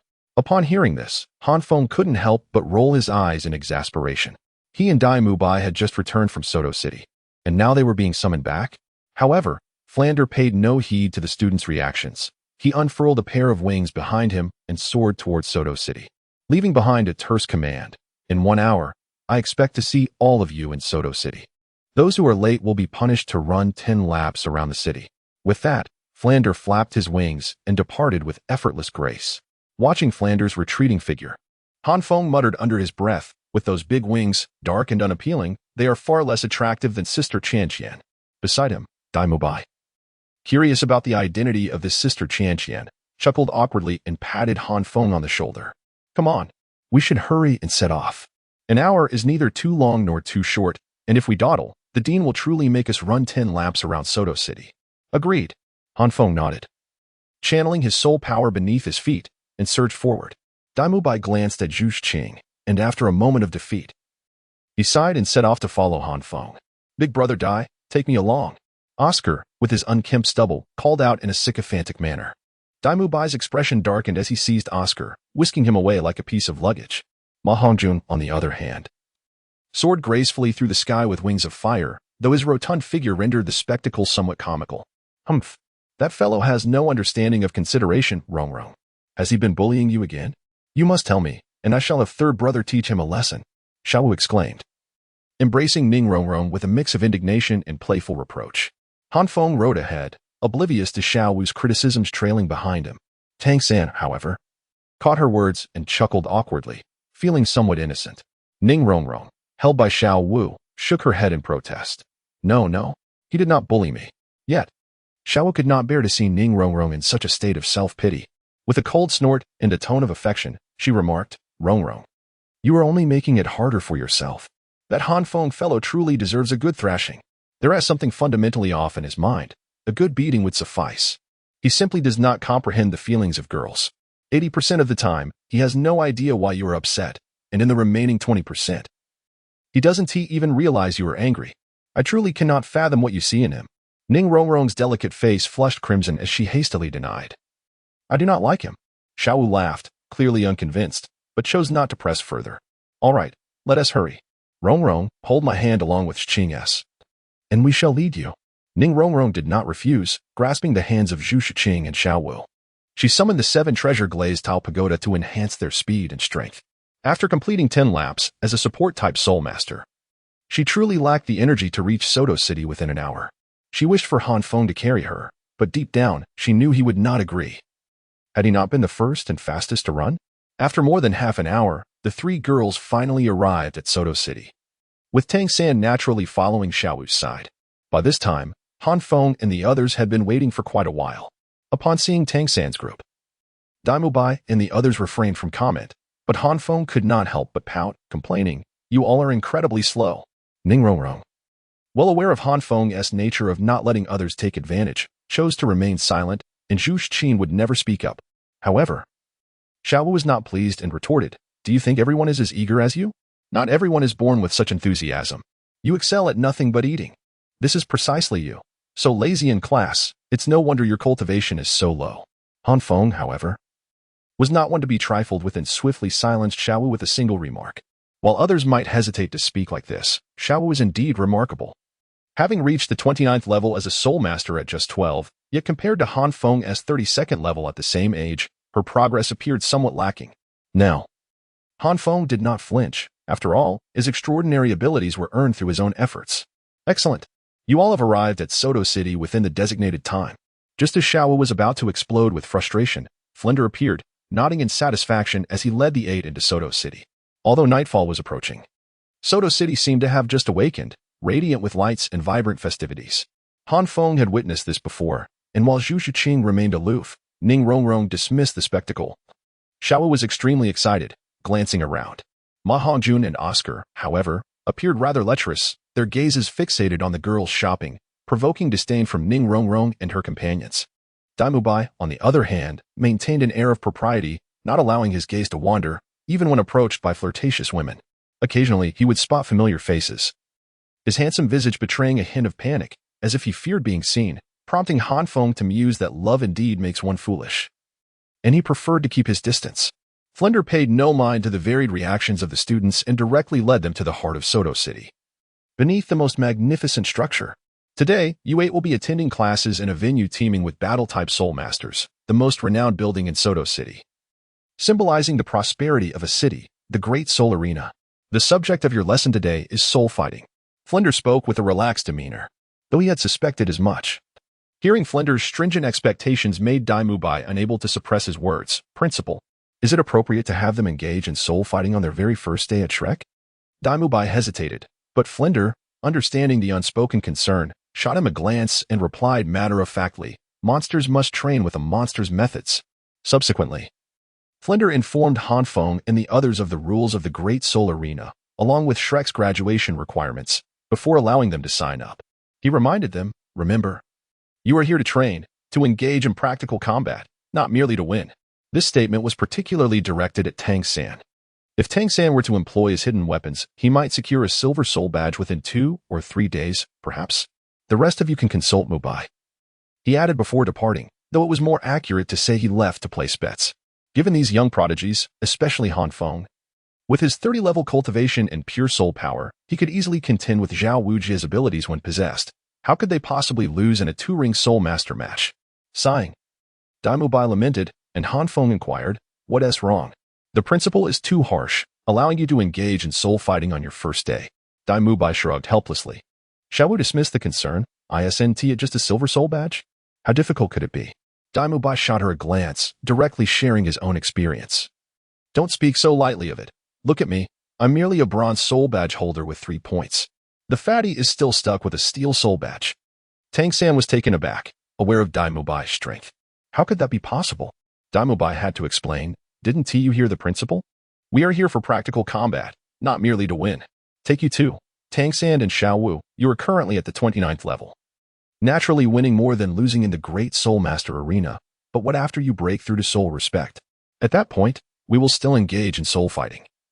But you will face high-level soul respects at 38 or even 39. Can you guarantee a win then? And how long will it take you to break through to high-level soul respect? I was just like you, spending every day in the Great Soul Arena as a Great Soul Master, nearly achieving a silver badge, but after breaking through to soul respect, I lost several matches in a row, nearly succumbing to despair. Tang San, not being foolish, quickly grasped the gravity of the situation, feeling a weight in his heart. He was not far from soul respect after all. Is there no swift method to accumulate points? Xiaowu, unwilling to accept her fate, asked. Of course there is. The reply did not come from Daimubai, but from Han Feng, who, as the supervisor of the Stan Great Soul Arena, found it akin to home. In addition to one-on-one duels, there are also 2-on-2 and 7-on-7 team battles. If you have the capability, you can find a powerful high-level soul respect to help you accumulate points, but whether the principal will approve is another matter. Hearing Han Feng's words, Xiaowu's face brightened. With her and Tang San's cooperation, would they not dominate in 2-on-2 matches? Observing Xiaowu's excitement, Han Feng smirked and approached a large stone pillar at the entrance of the Great Soul Arena, solemnly stating, I advise you to refrain from adopting a relaxed attitude. The names etched on this stone pillar belong to soul masters who perished in the Great Soul Arena. The Great Soul Arena is not an amusement park. Entering the Great Soul Arena, aside from Oscar and Ning Rongrong, the two support-type soul masters, the others signed up for one-on-one duels. Although Han Feng is a defensive soul master, who says that defensive soul masters cannot engage in soul battles. Moreover, Han Feng's strength is evident to all. At this moment, Daimubai is a level 37 Soul Venerable, Han Feng is a level 30 Great Soul Master, Tang San and Xiaowu are both level 29 Great Soul Masters. Zhu Zhiqing is at 27, and Ma Hongjun is also at 27. In their respective ranks, they are all high-tier existences and are inherently talented, most of whom effortlessly achieve victory. The only somewhat awkward situation arises when Zhu Zhiqing's first soul battle coincides with Tang San's. The environment of the soul battle arena is inherently disadvantageous for agility-based soul masters, and with the disparity in strength between Tang San and Zhu Zhiqing, the latter unfortunately suffers defeat in her inaugural match. Subsequently, Tang San and Xiaowu formed a team to participate in a 2-on-2 soul battle. Amusingly, Xiaowu intended to name their duo the 3-dance combination, but the registration personnel mistakenly heard it as 3-5, leaving Xiaowu frustrated as she complained to Ning Rongrong for quite some time. Nonetheless, the pairing of Xiaowu and Tang San sparked the interest of others. Dai Mubai cautiously glanced at Zhu Zhiqing, only to be infuriated to find Ma Hongjun shamelessly approaching her, eager to form a team. Ma Hongjun's reasoning was straightforward. With Tang San and Xiaowu already paired, and Oscar being a support soul master, he lacked the confidence to take on two opponents with Oscar's assistance. Throughout, Ning Rongrong's gaze remained fixed on Han Feng, leaving no room for doubt. As for Han Feng, the way Han Feng looked at Ma Hongjun made the latter feel as though he were merely a toy. Well, we are both level 27, right? Zhu Zhiqing's expression was icy, and even Ma Hongjun's thick skin could not withstand the awkwardness, scratching his head as the flesh on his face quivered. So what? Zhu Zhiqing cast a glance at Ma Hongjun, her eyes seemingly crystallizing with frost. Ma Hongjun quickly waved his hands and chuckled awkwardly. It's nothing. It's nothing. Humph. Zhu Zhiqing snorted coldly and turned to walk away. Witnessing this scene, Daimubai breathed a sigh of relief, yet felt somewhat powerless. If it were him, he would probably fare even worse. Fatty, let's form a team. Just after being rejected, Ma Hongjun heard a playful voice behind him, and the next moment, he felt two salty hands on his belly, kneading away. Ma Hongjun's expression darkened instantly among all the students. The last person he wished to team up with was Han Feng. To be fair, Ma Hongjun acknowledged Han Feng's strength, which could undoubtedly help him score points. But Han Feng's obsession with his muscles was quite overwhelming for Ma Hongjun. He secretly vowed to compress this muscle mass. Han Feng, I warn you. You can call me Fatty, but you must not call me Fatty Fat. And you definitely cannot call me Fat Eye. Otherwise, I will risk my life to unleash my wrath in your and Dai Laoda's room while you sleep. Ma Hongjun broke free from Han Feng's grasp and shouted fiercely. Dead Fatty, don't drag me into this. If you dare, I will chop you up. Dai Mubai immediately exploded in anger, grabbing Ma Hongjun by the collar and yelling, TSK. How dull. As the instigator, Han Feng remained blissfully unaware, smirking as he savored the lingering sensation at his fingertips, which was truly delightful. At that moment, Oscar appeared out of nowhere, grabbing Han Feng's shoulder and looking at him with a cheeky expression, his peach blossom eyes brimming with affection. Brother Feng, what do you think of me? Oscar clearly saw that among everyone, the only ones capable of leading him to victory were Han Feng, Tang San, and Dai Mubai. Now, with Dai Mubai being a soul venerable and Tang San already teamed up with Xiaowu, Han Feng was the only option left. Support-type soul masters. especially those with group support abilities, possess immeasurable value in large-scale battles. But in a 2-on-2 scenario, their worth is considerably limited, as one support master cannot simply double their teammates' combat power. Oscar's face was adorned with flattery and charm. Any female soul master who encountered his pink peach blossom eyes would likely find it impossible to refuse. However, considering that Han Feng was male and that Oscar's lower face was obscured by a scruffy beard, Han Feng found it quite off-putting. I thought about it. Perhaps it's best to decline. As Han Feng was on the verge of rejecting Oscar, he noticed a sudden change in Oscar's expression. Oscar quickly released his grip on Han Feng and retreated several steps, as if by teleportation, rigidly shaking his head. This left Han Feng somewhat perplexed. Did Oscar truly realize how repulsive he had become in this moment? From Han Feng's perspective, it was impossible to discern the situation. Yet Dai Mubai and Oscar had a clear view of everything. Just moments ago, when Han Feng embraced Ma Hongjun, Ning Rongrong's expression had already become rather unsettling. When Oscar took Han Feng into his arms, Dai Mubai even caught a glimpse of resentment flickering in Ning Rongrong's eyes. It was precisely because Oscar noticed Ning Rongrong's countenance that he wisely released Han Feng. Dai Mubai, feeling powerless, lightly tapped his forehead, realizing that not only was there an issue with Han Feng, but there were also complications on Ning Rongrong's side. Had Han Feng witnessed that scene, one could only imagine the astonishing remarks this steadfast man would utter. The road ahead is indeed arduous, Dai Mubai mused, contemplating that Han Feng's future son must recognize him as a godfather.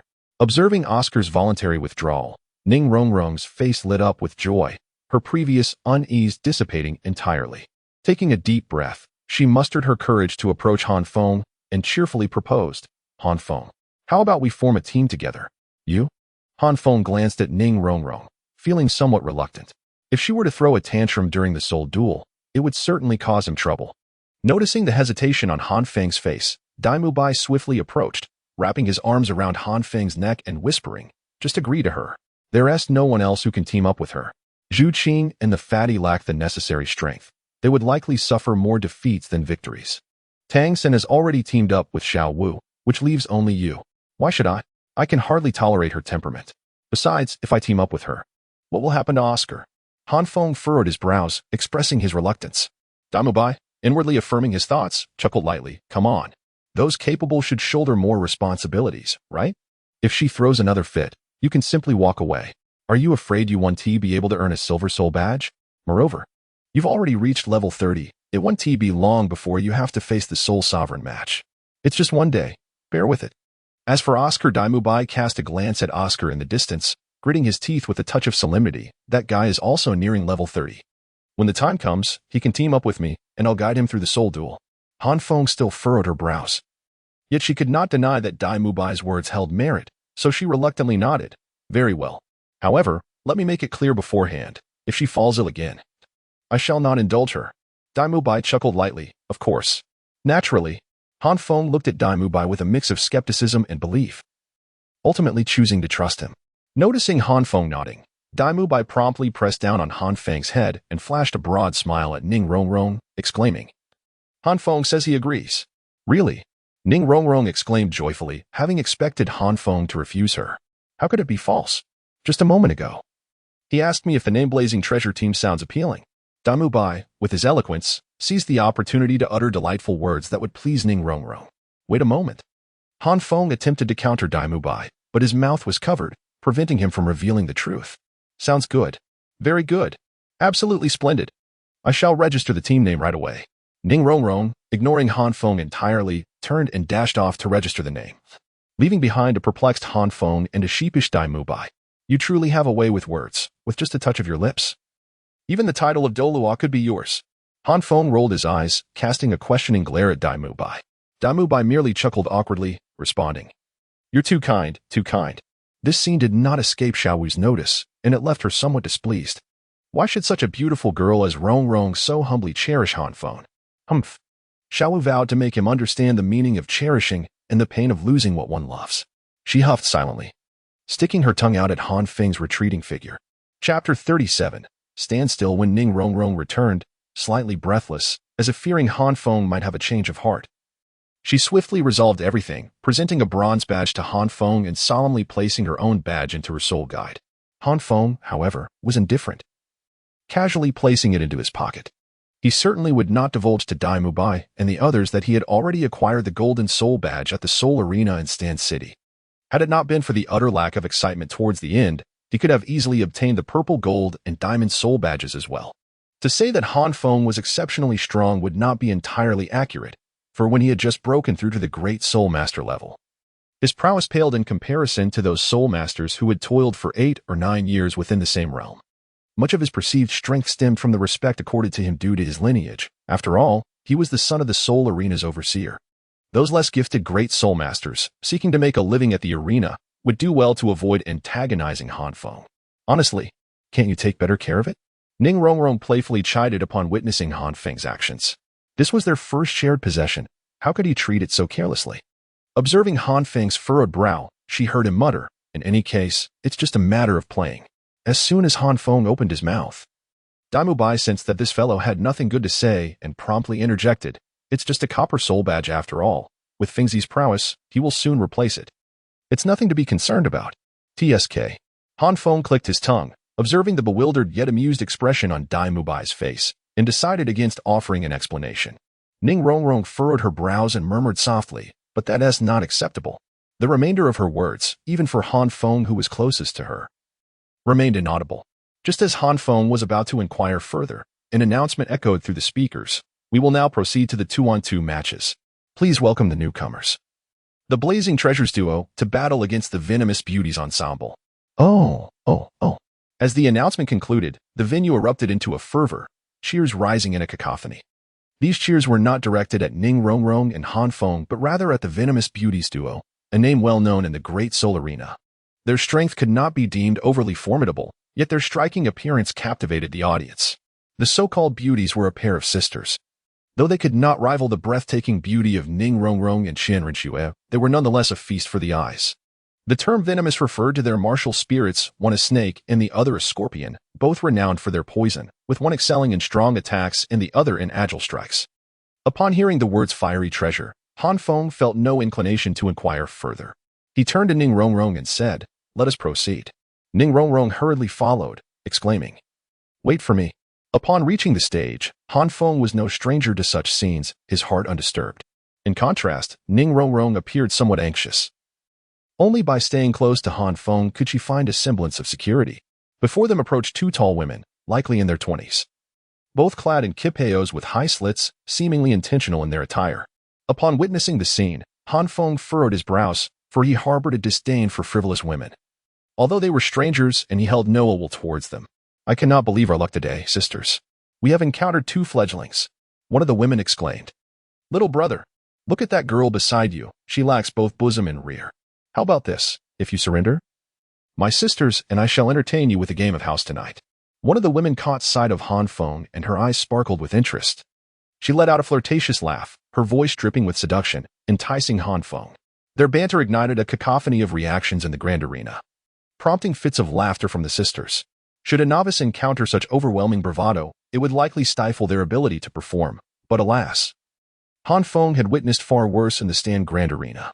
He had encountered all sorts, including those who dared to flaunt their nudity. The mere allure of these women was hardly daunting. As for Ning Rongrong, although slightly vexed, she remained untroubled, confident that Han Feng would restore their dignity. True to form, Han Feng, known for never backing down, could not remain silent. "Ladies, were you not left dazed by some toad last night? Or is it that your benefactor suffers from diabetes, leading you to relish the sweetness of your words daily? Frankly, even with diabetes, one must possess some semblance of charm to be of interest. I do know a dentist. If you provide me with your names, there shall be no discounts. But he could certainly attend to your cavities. In conclusion," Han Feng added, "I can waive the intermediary fee." "You, seeking death?" Han Feng's voice was thunderous, or rather, he deliberately amplified his tone so that the entire soul-fighting arena could hear him. This incited great annoyance in the 2 women, whose eyes sparkled with a murderous intent. The 2 martial spirits, a snake and a scorpion, emerged alongside 4 soul rings, 1 white and 3 yellow, rushing towards Han Feng with lethal intent. In the audience, Oscar and Ma Hongjun, who had never witnessed Han Feng's sharp tongue, were left speechless, while Dai Mubai watched with widened eyes, expressing a hint of envy. "If only I had such a tongue back in the day, you would have been beaten to death long ago." Zhu Qing, seated behind Daimubai, retorted without mercy, causing him to feel deflated and powerless. This is troubling, Tangan observed rationally, furrowing his brow, noticing the attention of the crowd upon him. He explained, Han Feng and Ning Rongrong are respectively a defensive and an auxiliary soul master. Their greatest flaw lies in their insufficient offensive capability. On the other hand, their opponents are a powerful attack type and a swift attack type. Should they breach Han Feng's defenses, Ning Rongrong would be in grave peril.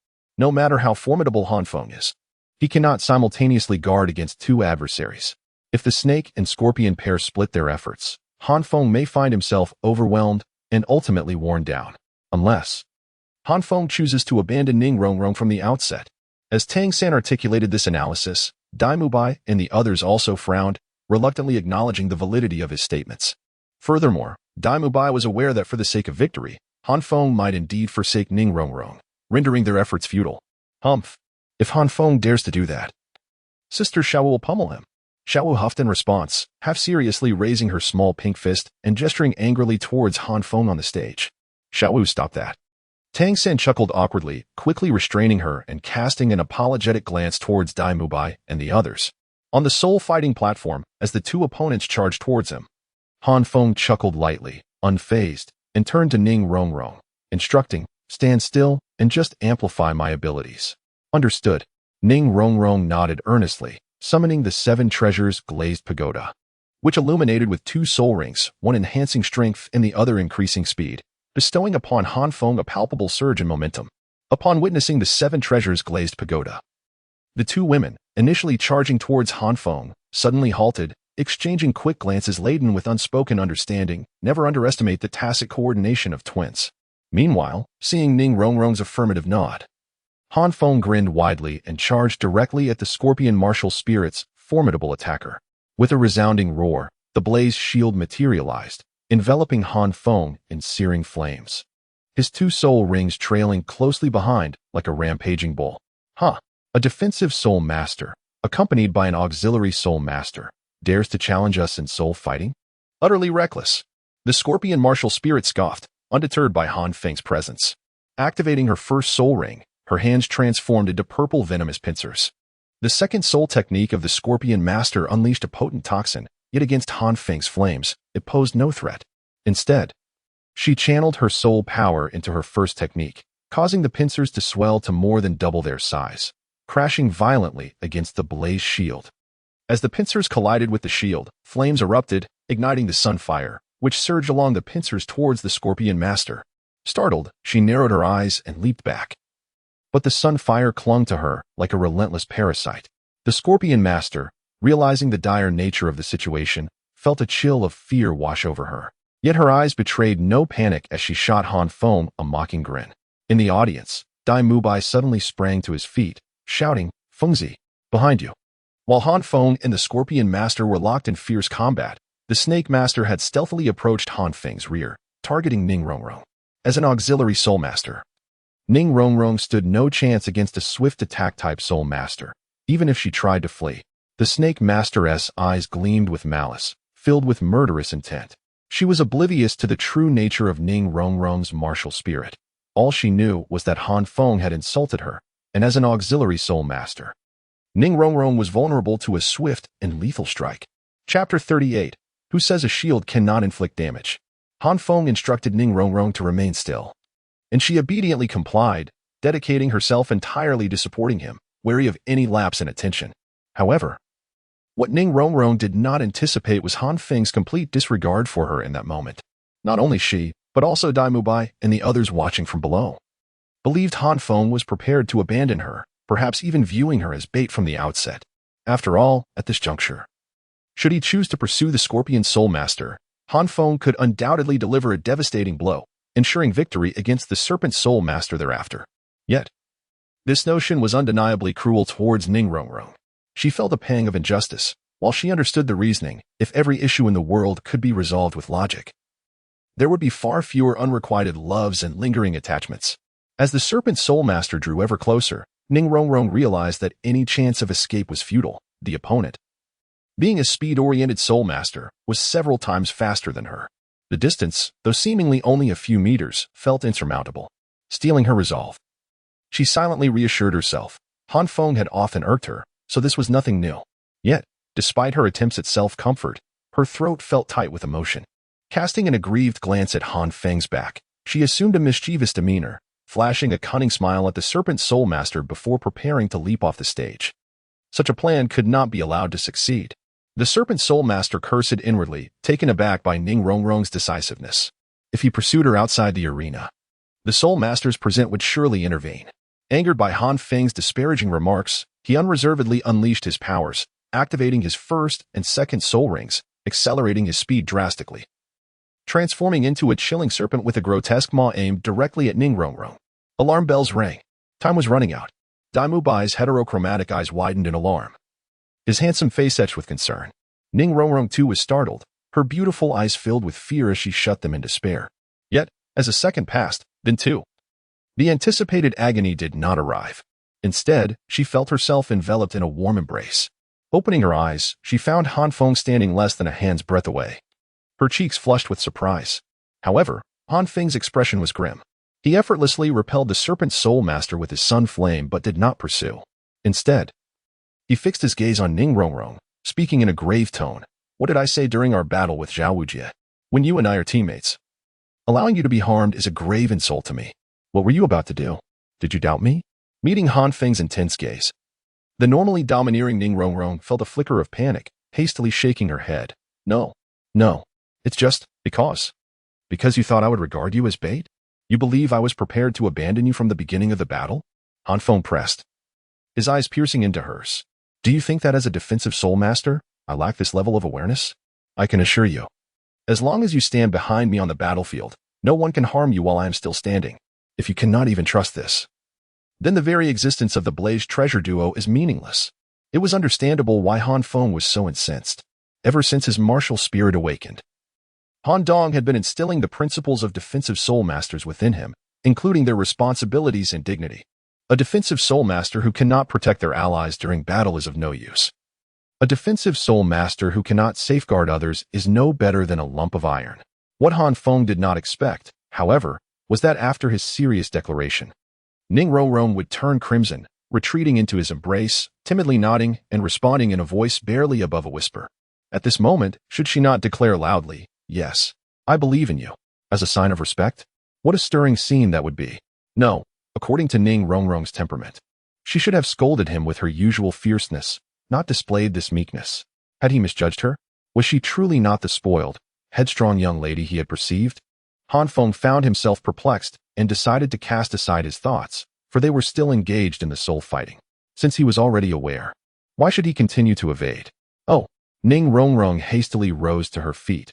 Her delicate face flushed crimson. Even her snow-white neck bore a rosy hue, as she kept her head bowed, exuding an irresistible allure. Regrettably, the oblivious Han Feng failed to appreciate her charm. With a displeased huff, he turned and walked away. Aren't you going to scold me? Ning Rongrong, noticing Han Feng's silence as he departed, felt a sense of unease. Upon hearing this, Han Feng rolled his eyes. After all, this was Soto City. Who could possibly know the whereabouts of the hidden guards of the Seven Treasure Glazed Tile School? He replied, if this were at the academy, I would surely oblige you. Ning Rongrong, unsure if it was merely her imagination, felt that during Han Feng's departure, his figure seemed to flicker 5 times. Little brat, are you looking down on us sisters? During Han Feng's exchange with Ning Rongrong, the Serpent and Scorpion Soul Masters had already broken through the onslaught of the Sunfire. Appearing rather disheveled, their faces smeared with soot as they roared menacingly. Second soul skill, Venomous Serpent Strike. First soul skill, Toxic Claw Slash. The sisters shouted in fury, unleashing their soul skills as they charged at Han Feng. Yet, Han Feng merely scoffed, standing his ground without flinching, further inciting their rage. Even a defensive soul master shouldn't be so arrogant. In an instant, the two women summoned all their soul power, determined to make Han Feng pay a price. Roar. As the Serpent and Scorpion sisters closed to within a meter of Han Feng, he suddenly shouted, and 6 blazing fiery shields materialized before him, his second soul skill. A passive ability known as Fixed Guard. Each instance of flickering allowed him to conjure a shield capable of withstanding a strike from a soul master of the same rank. It was not merely Ning Rongrong's illusion. Han Feng had indeed employed his second soul skill 5 times, along with the first. summoning 6 fiery shields and concealing them with an invisibility shield. Only someone with such pure soul power as Han Feng would dare to play this way. If it were Ma Hongjun or Zhu Shiqing, using 6 instances of the second soul skill would likely leave them severely depleted. The soul power consumption of Fixed Guard was no small matter. Boom. Boom. The two sisters were horrified to discover that their full-force attack failed to even halt Han Feng for a moment. This was impossible. The venomous Serpent Soul Master shouted in disbelief, and in desperation, disregarding the exhaustion of their soul power, they both activated their second soul skill once more. Unfortunately, the cumulative defensive power of the 6 fiery shields was beyond what 2 mere great soul masters could shake. Ultimately, the two collapsed to the ground. Having failed to breach the final fiery shield, a testament to Han Feng's restraint in not retaliating with sunfire. With a mocking sneer, Han Feng fixed his gaze on the two before him, still scratching away. Are we? This is impossible. This cannot be. The venomous Serpent Soul Master was on the brink of collapse, while the Scorpion Soul Master muttered incoherently, his martial soul is just a shield, just a shield. Upon hearing this, Han Feng's smile brightened even more. Just moments ago, Ning Rongrong's disbelief in his actions had irked him slightly. Yet he could not express his displeasure towards her. Thus, his frustration naturally found an outlet against his adversaries. Who says a shield cannot inflict harm? He unleashed his self-created soul technique, the Charged Shield Strike. With the persistent support from the Scorpion Sisters, combined with Ning Rongrong's power enhancement, Han Feng's strike was undeniably as formidable as Dai Mubai's full-force blow. The full power of a high-ranking battle spirit master. Boom. Chapter 39. Pleasant Cooperation. Feeling wronged. Han Feng sighed. I didn't mean any harm. Please don't be angry. As Han Feng delivered his strike, the Scorpion Sisters, already exhausted, could not withstand the force of his charged shield strike and were sent flying out of the arena, falling unconscious. Had Han Feng not shown mercy, they would certainly have been reduced to ashes. Han Feng maintained a good rapport with Supervisor Ao of the Soul Arena and wished to avoid causing him trouble. A fatal incident within the arena, while not monumental, still warranted concern. After the host announced the victory of the Blaze Treasure Organization, Han Feng departed without acknowledging the cheers from the audience. Such was the nature of the Soul Arena, the victor reigned supreme. Ning Rongrong closely followed Han Feng, apologizing in a sweet yet melancholic tone. Having vented his anger on the Scorpion Sisters, he was now devoid of any ire. Noticing Ning Rongrong's willingness to admit her fault, he softened his stance and replied, just this once, let it not happen again. Upon hearing this, Ning Rongrong beamed, flitting around Han Feng like a lark. Her bright eyes fixated on him. Watch where you're going. You might trip. Han Feng, feeling inexplicably flushed under her gaze, feigned seriousness as he cautioned her. It's all right. Our 7 Treasure Glaze Tile School has specialized techniques for multitasking. Ning Rongrong cheerfully shook her head, her eyes never leaving him. Caught off guard, Han Feng struggled to retort and finally said, well, just keep watching. I won't charge you a fee. Meanwhile, as Han Feng conversed with Ning Rongrong, Dai Mubai and the others had descended from the audience and approached them. Dai Mubai wrapped an arm around Han Feng, patting him on the shoulder with a hearty laugh. Well done, Fengxi. That last blow was nearly on par with my full-force strike. Han Feng chuckled awkwardly. I thought you might blame me for selling out the team. Dai Mubai's expression stiffened momentarily, and he forced a laugh. How could that be? I have always believed in you. From the very beginning. I anticipated you would act this way. That 6-faced flame shield was utterly despairing. Your unwavering stance was simply magnificent. Han Feng certainly could not believe the nonsensical ramblings of Dai Mubai, casting him a sidelong glance. How do you suppose that could be? He retorted. If you could utter even half a truth, Zhu Shiqing would not be so wary of you. Dai Mubai was momentarily taken aback, lingering in confusion until Han Feng had walked a few meters away, at which point he finally reacted. Han Feng, how dare you tarnish my reputation? When have I ever told a lie? Matters concerning soul masters cannot simply be dismissed as falsehoods. To Dai Mubai's chagrin, it was not Han Feng who responded, but rather Zhu Shiqing, who, with a cold chuckle, took the initiative to speak. Han Feng is right. Amidst the commotion, it seemed that Flinder had descended from the air. Surveying the scene with satisfaction, he calmly announced, all right, that concludes today's lesson. Ma Hongjun, come with me. The rest of you may return to the academy. Flinder could hardly contain his satisfaction, for Han Feng and Tang San, the newcomers to the battle arena, had brought him considerable fortune today. Newcomers often signified high stakes, and Han Feng and his companions had amassed several thousand gold soul coins for themselves. While Dai Mubai and Oscar exchanged playful banter, Ma Hongjun, in a huff, followed Flinder. fully aware of their intended destination. Han Feng gazed at the retreating figure of Ma Hongjun and could not help but exclaim, such indulgence can lead to genius. The Phoenix martial soul truly lives up to its reputation. If it were someone else, they might perceive the sun as green. However, this matter was of no concern to Han Feng. He had initially intended to explore Soto City further with Dai Mubai. But upon noticing Dai Mubai seemingly gravitating towards Zhu Zhuqing, Han Feng lost interest, shrugged his shoulders, and decided to return to the academy alone. Dai Mubai was just about to strike up a conversation with Zhu Zhuqing when a melodious voice suddenly rang out behind him, startling him. He turned around with a fierce expression, only to find Ning Rongrong beaming at him, prompting him to snort, "What do you want? Can't you see I'm preoccupied?" Yet, Ning Rongrong did not reveal Dai Mubai's intentions. Instead, she performed a graceful bow and sincerely said, "You are helping me today, right?" "Thank you."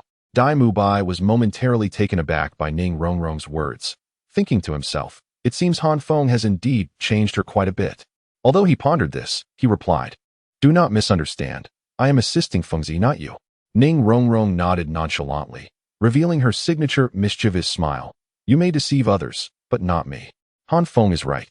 9.5 out of 10 words from your mouth are false. Your help for me or Han Feng must be about more than mere brotherly camaraderie, correct? What else could it be for?" Dai Mubai's gaze faltered slightly.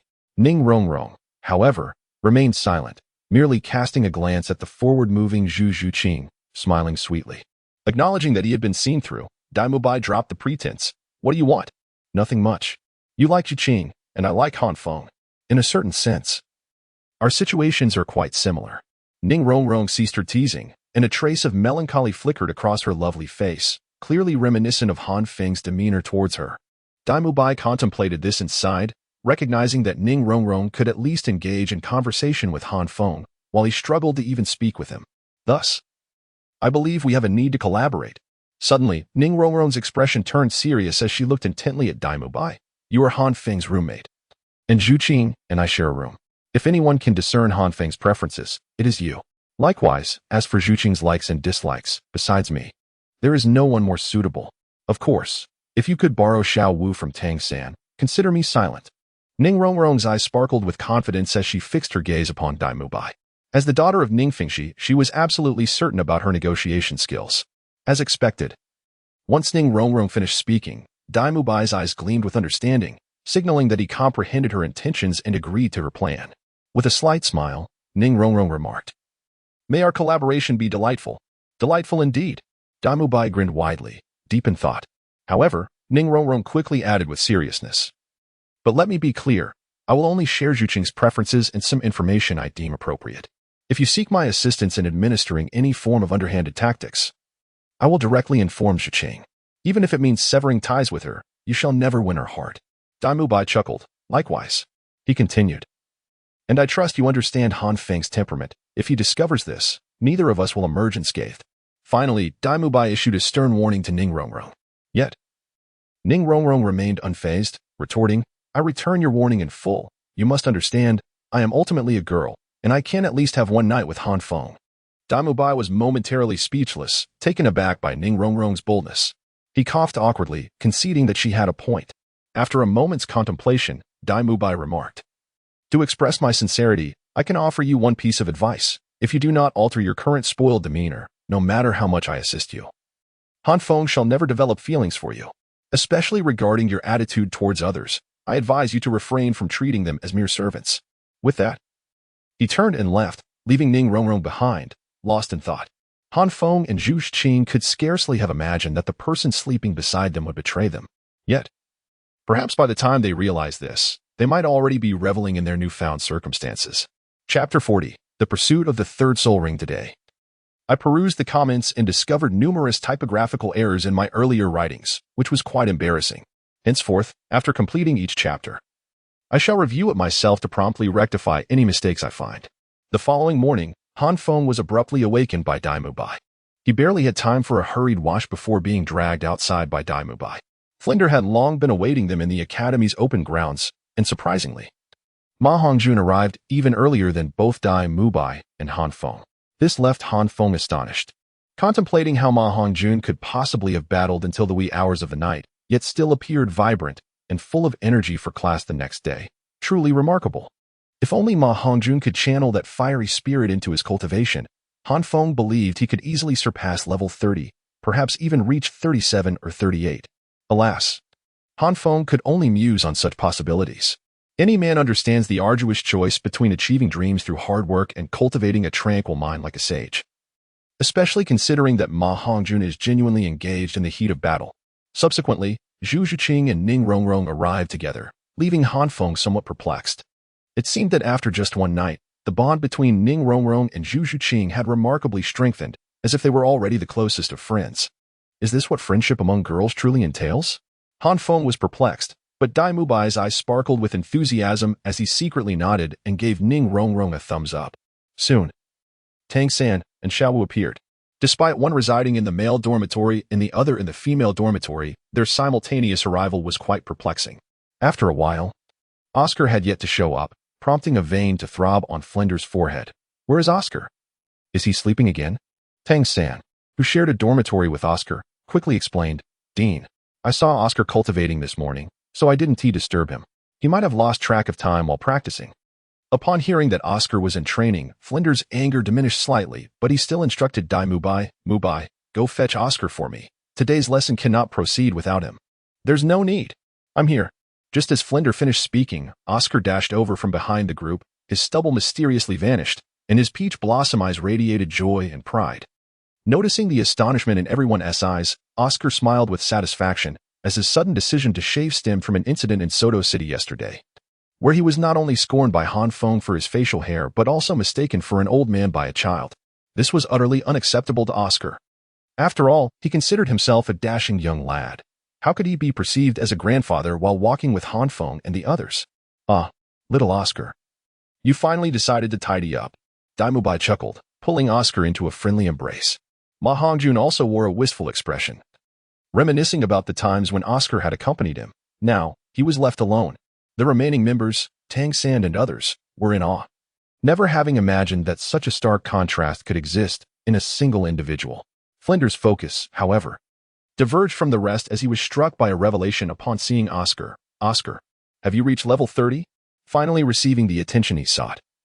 Oscar beamed with pride and replied, Yes, Dean. I cultivated all night and reached level 30. Excellent, excellent. Flinder exclaimed thrice. A 14-year-old food-type auxiliary soul master was indeed an extraordinary talent. It was well known that the cultivation difficulty for food-type auxiliary soul masters far surpassed that of other soul masters. Flinder had every reason to believe that if the three great sects or the Spirit Hall became aware of Oscar's existence, they would spare no effort to recruit him. With this thought in mind, Flinder decisively announced, Originally, this lesson was intended for you to sample Oscar's sausages, but now, you will have an additional lesson to assist Oscar in hunting for his third soul ring in the Stardo Forest.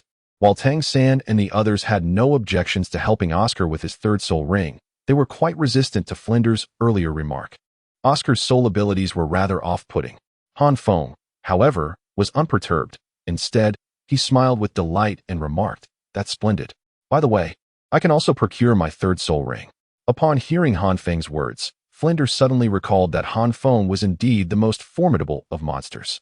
Even before enrolling, he had already attained a soul power level of 30, yet he had not yet acquired his third soul ring. The sheer strength he possessed without having obtained a 1,000-year soul ring was staggering. If Han Feng were to obtain his third soul ring, it was likely that even Dai Mubai would struggle to match his prowess. It was at this moment that Flinder finally grasped the gravity of the situation. Fixing his gaze intently on Han Feng, and inquired with meticulous precision, Han Feng, when did you break through to level 30? Please specify the month. Han Feng pondered for a moment and vaguely remarked, Perhaps, it was just after I celebrated my 11th birthday? Han Feng's words left Flinder momentarily stunned. You must be nearly 12 now, right? Have you not trained for an entire year? Was it not said that one could still cultivate even without soul rings? Moreover, I have spent most of my time refining my soul power. Whether I train or not truly makes no difference. Han Feng boldly retorted, noting that his soul power was approximately at the 32nd level. And he only needed to acquire a third soul ring to make a breakthrough. Why rush? Upon hearing this, everyone fell silent, and Flander's expression became somewhat peculiar. In the world of soul masters, who does not strive fervently to break through to the next level of soul power? Who, like Han Feng, voluntarily complicates their training? Why is it that the cultivation difficulty of an ultimate martial soul is so great before reaching the rank of soul sage? It is precisely because their soul power is innately pure, only managing to align with the martial soul's level after reaching the soul sage rank. The key point is that even after increasing his training difficulty, this fellow's cultivation remains superior to his peers, such as Tangan. It is utterly absurd. Daimubai stifled his thoughts for a long while before finally exclaiming dramatically, "Is this what one calls a prodigy?" Oscar, who had just broken through, could only offer a wry smile, his fleeting sense of pride dissipating, leaving behind a profound sense of helplessness. Even Tangan felt somewhat disheartened. "All right, Flander." Noticing the expressions of Daimubai and the others, feared that these little prodigies would be discouraged by Han Feng, and quickly added, "Han Feng's talent for cultivation is indeed unparalleled across the continent, but you are not inferior. With greater effort, it is not impossible for you to surpass him." Daimubai and the others, being the CRME de las Armée among their peers, quickly regained their spirits. Even Ning Rongrong, who was usually the most emotionally volatile, felt nothing but joy for Han Feng's strength, showing no signs of despondency or jealousy. "Now, Oscar, unleash your soul skills. After you finish your sausages, we will return to pack our belongings. I will notify Zhao Wujia, who will lead the team." Han Feng exclaimed jubilantly, and the others understood. There was no soul master who was not excited before hunting for a soul ring. However, Xiao Wu discreetly approached Flander and pouted, "Dean, could we skip eating Oscar's sausages? I believe hunting for the soul ring is of greater importance." The memory of Oscar's soul spell lingered vividly in her mind. Flander cast a glance at Xiao Wu, unfazed by her charms, and sternly replied, "No. On the battlefield, one must do whatever it takes to survive, even if it means consuming bugs or cockroaches. In your future battles, Oscar's sausages could very well be your lifeline." Initially reluctant, Ning Rongrong recalled Daimubai's reminder from the previous day. Gritting her teeth, she stepped forward and said to Oscar, "I'll go first. Oscar, please give me 2 sausages." This surprised Han Feng, as Ning Rongrong had not been scolded by Flander or Daimubai before. Sensing the peculiarity in Han Feng's gaze, the girl smiled sweetly at him. "Oh." Oscar was taken aback by Ning Rongrong's politeness and quickly produced 2 sausages, exclaiming, "I have a big sausage.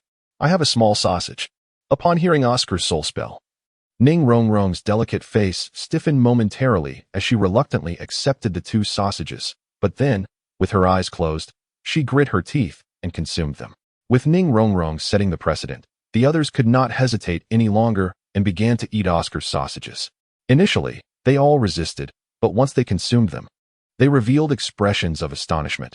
Oscar's sausages possessed incredible restorative properties. Flander was indeed correct. During battle, Oscar's sausages could truly be a lifesaver. Seeing the collective reaction, Oscar smiled with satisfaction. He could not claim much, but in terms of his martial soul's effectiveness, it was undoubtedly top tier at the same level. Especially Ma Hongjun, who continued to vocalize his disdain, labeling them as disgusting and repulsive, yet had never stopped devouring them ravenously. Once everyone finished eating, Flander spoke, "Return and pack your belongings. This journey into the Star Luo forest will be led by Zhao Wujia. However, as long as you do not encounter a 10,000-year soul beast, he will not intervene. Everything must be resolved by yourselves. You should not approach this with a mindset of leisurely enjoyment." Upon hearing this, Han Feng clicked his tongue in mild frustration. He had been contemplating enlisting Zhao Wuji's assistance in hunting the 3rd soul ring. Chapter 41, A Boastful Breath. Although it was Zhao Wuji who led the expedition, in truth, he had not even made an appearance, merely leaving behind a message instructing them to await him at the soul hunting village outside the Star Luo forest, urging Han Feng and the others to arrive before nightfall. What can the 8 members led by Han Feng do? They can only press on. Among the 8, the supportive soul masters Ning Rongrong and Oscar were shielded in the center, while Daimubai led the group at the forefront. Ma Hongjun soared above them, and Xiao Wu and Zhu Zhuqing flanked Ning Rongrong and Oscar protectively. Tangan followed closely behind Daimubai, with Han Feng bringing up the rear, ensuring their safety from behind. "Oscar, supplies. We're almost there," Daimubai called out, prompting Oscar to quickly retrieve sausages to distribute among the group. After a hurried journey, they finally arrived at the soul hunting village before nightfall, all letting out a sigh of relief. However, before they could relax, a rugged voice echoed from behind them, "You're 5 minutes late. Upon returning to the academy, each of you will run 5 laps around the campus. No using soul power." Upon hearing that distinctive voice, the group immediately recognized its owner without needing to look up, their spirits deflating. "Oh, what do you mean, ah? We're going to find accommodations now. We'll enter the Star Luo forest tomorrow morning." Zhao Wujia snapped, causing Dai Mubai and the others to fall silent, not daring to utter another word as they nodded repeatedly. Zhao Wujia, seeing their reaction, let out a cold snort before turning to leave. Han Feng, filled with malicious intent, turned around and indeed saw the lingering bruises on Zhao Wuji's face, his heart instantly brimming with delight. Did that old rascal enjoy bullying the weak? Now he was reaping what he had sown. However, Han Feng found himself perplexed. In addition to the bruises, there were faint marks of whipping visible on Zhao Wuji's body. Had Tang Hao changed his methods? Instead of using a hammer, was he now wielding a whip? With Zhao Wuji's perceptiveness, he was well aware of Han Feng's subtle actions. He could only grimace and pretend not to notice. Before Baobai Mountain and Tang Hao departed, they had deliberately warned Flinder and the others that this matter must remain hidden from Han Feng and Tang San. If anyone inquired, they were to claim that Zhao Wuji had simply fallen. Could a fall leave whip marks? Could a fall render the esteemed soul sage Zhao Wuji covered in bruises? Just because one is powerful, does it grant the audacity to lie with impunity? Does the academy not provide accommodations? After Zhao Wuji left, Tang San approached Dai Mubai and quietly asked, "Does the academy not provide lodging?" Dai Mubai chuckled nonchalantly. "I understand your meaning. The academy indeed does not offer accommodations. All expenses incurred during our outings are our own responsibility. Similarly, the costs for accompanying teachers are also borne by the teachers themselves. Personally, I quite appreciate this system. It's clear-cut, and no one owes anyone anything." Tang San smiled warmly in agreement. Indeed, by the time everyone found a place to stay, night had fallen. After a day of travel, they were all quite famished and gathered to prepare for a meal. When it came time to order, Ma Hongjun unhesitatingly took the menu. Dai Mubai and Oscar did not intervene. After all, Ma Hongjun had a firm grasp on culinary matters. This, and this. As soon as Ma Hongjun received the menu, his expression turned exceedingly serious and solemn. Flipping through the pages, he crossed out several dishes he found unsatisfactory before directly telling the waiter, "Don't bring these. Serve me 2 portions of everything else." Just as Ma Hongjun finished speaking, Dai Mubai pressed him down onto the table, exclaiming, "You glutton! Are you trying to kill yourself?" Dai Mubai could easily perceive Ma Hongjun's intentions. It was clear he was counting on everyone to split the bill, taking advantage of their camaraderie. With an apologetic smile to the waiter, Dai Mubai said, "My apologies. Just serve us 1 portion of each." The waiter had no objections. Even a single portion would provide her with enough commission for 2 days' wages. And with Dai Mubai's handsome face, how could she refuse? "All right, please wait a moment," the waiter replied with a smile. Just then, as the waiter turned to leave, a group of haughty individuals entered through the door. The leader, appearing to be in his 30s, was followed by 4 youths around 17 or 18 years old, all adorned with the emblem of Songhui Academy. Upon entering, these individuals exuded an air of arrogance, with one young man directly shouting at the owner, "Boss, hurry up and bring us the best food and drink." As they approached, one of the youths shoved the waiter standing beside Han Feng and the others aside, angrily shouting, "What are you standing there for? Hurry up." This scene left Han Feng and his companions looking bewildered. Ma Hongjun and Oscar appeared eager to watch the unfolding drama. While Tang San's eyes reflected a hint of hostility, clearly, they were being disregarded. Who were these people, so brazen in their demeanor? Xiaowen noticed the commotion and, munching on a carrot, remarked, "What is happening over there?" Dai Mubai glanced over his shoulder, his unique eyes filled with disdain. Just a bunch of insignificant song. What else could they be? Merely a pack of rabid dogs ready to bite anyone in sight. Before Dai Mubai could finish, Han Feng yawned and exclaimed loudly. The words of Han Feng immediately captured the attention of everyone at Songhui Academy. The leading teacher remained silent, but one student stepped forward and berated Han Feng, exclaiming, "Who is this mountain wildling? Has he never heard of Songhui Academy? How dare he insult our institution? Ah, it seems I was mistaken. I didn't even mention names." Yet they took it personally. Apparently, they possessed some self-awareness, at least more than a rabid dog. Han Feng couldn't help but smiled dismissively, not even bothering to glance at the accuser, and exaggeratedly remarked to Dai Mubai. Dai Mubai's eyelids twitched as he recalled that Han Feng, besides being an exceptionally rare straight man, was not one to be trifled with in conversation. "You little brat, what did you say? If you have the guts, say it again to my face." The enraged student from Songhui Academy shouted, pointing furiously at Han Feng. Not looking, so I shan't look.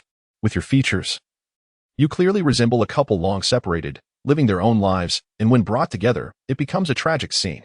To ask me to look at you is nothing short of a premeditated attempt on my life. Han Feng retorted, shaking his head dismissively, clearly regarding the other with disdain. Little brother, be careful, for calamity may arise from your tongue. The only girl among the four youths now glared at Han Feng with a sullen expression, coldly threatening him. Han Feng chuckled, Miss, your voice is so sweet. Your boyfriend must surely be diabetic. The young man inquired, which sect do you belong to? Do you wish to be my adversary? Observing that none of his four students were faring well, and realizing that the soul power emanating from Han Feng and his 8 companions was formidable, the middle-aged instructor finally spoke. What sect? We are students of Shrek. Shrek? I haven't heard of it. Then you must be quite uninformed. I suggest you wash your ears with dishwater on the night of the full moon. Perhaps the rest still hope. Han Feng grinned, his soul power evidently brimming with energy. Has your teacher never taught you to respect your elders? He has.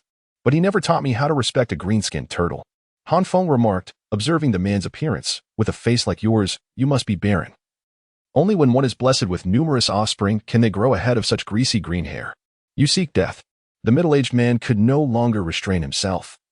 His martial soul instantly manifested, encasing him in a massive turtle shell with thick scales covering his limbs, 5 soul rings of yellow, purple, and black swirling around him. The imposing aura of a soul king descended upon Han Feng, momentarily stealing his breath. Yet, he exaggeratedly exclaimed, what a splendid sight. You truly are a green-skinned turtle. With a martial soul like yours, I must inquire where your wife is employed. What is the cost? Will you reimburse the travel expenses? Sharp-tongued, the soul king gritted his teeth, wishing to tear Han Feng's mouth apart. As his soul power surged forth, a wave of chilling energy rushed towards Han Feng. Without hesitation, Daimyo summoned his martial soul, declaring, affiliated with Shrek. Attack. Han Feng's sharp tongue would surely be our undoing. Xiao Wu, harboring grievances over Ning Rongrong's matter, had long held ill feelings towards Han Feng. Upon summoning her martial soul, she let out a huff. That is an erroneous statement. The dean once said that avoiding trouble is a mark of mediocrity. Even if Han Feng refrains from causing trouble, I shall. Daimyo shot a cold glance at Xiao Wu and replied. Xiao Wu had not intended that.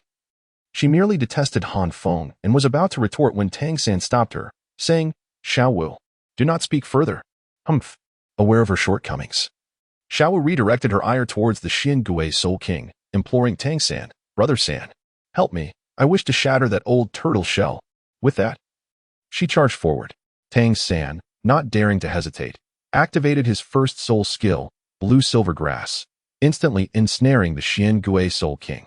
Xiao Wu and Daimyo seized the opportunity, launching their attacks towards the Xian Gui Soul King, while Ning Rongrong's enhancement illuminated them. The Xian Gui Soul King, however, remained unfazed, scoffing, first soul skill, Xian Gui Protection, second soul skill, Xian Shui Ice Seal. As a Soul King, his abilities effortlessly thwarted the onslaught from Daimyo and Xiao Wu, yet his sole focus was on annihilating Han Feng. TCH. The old turtle is rather petty.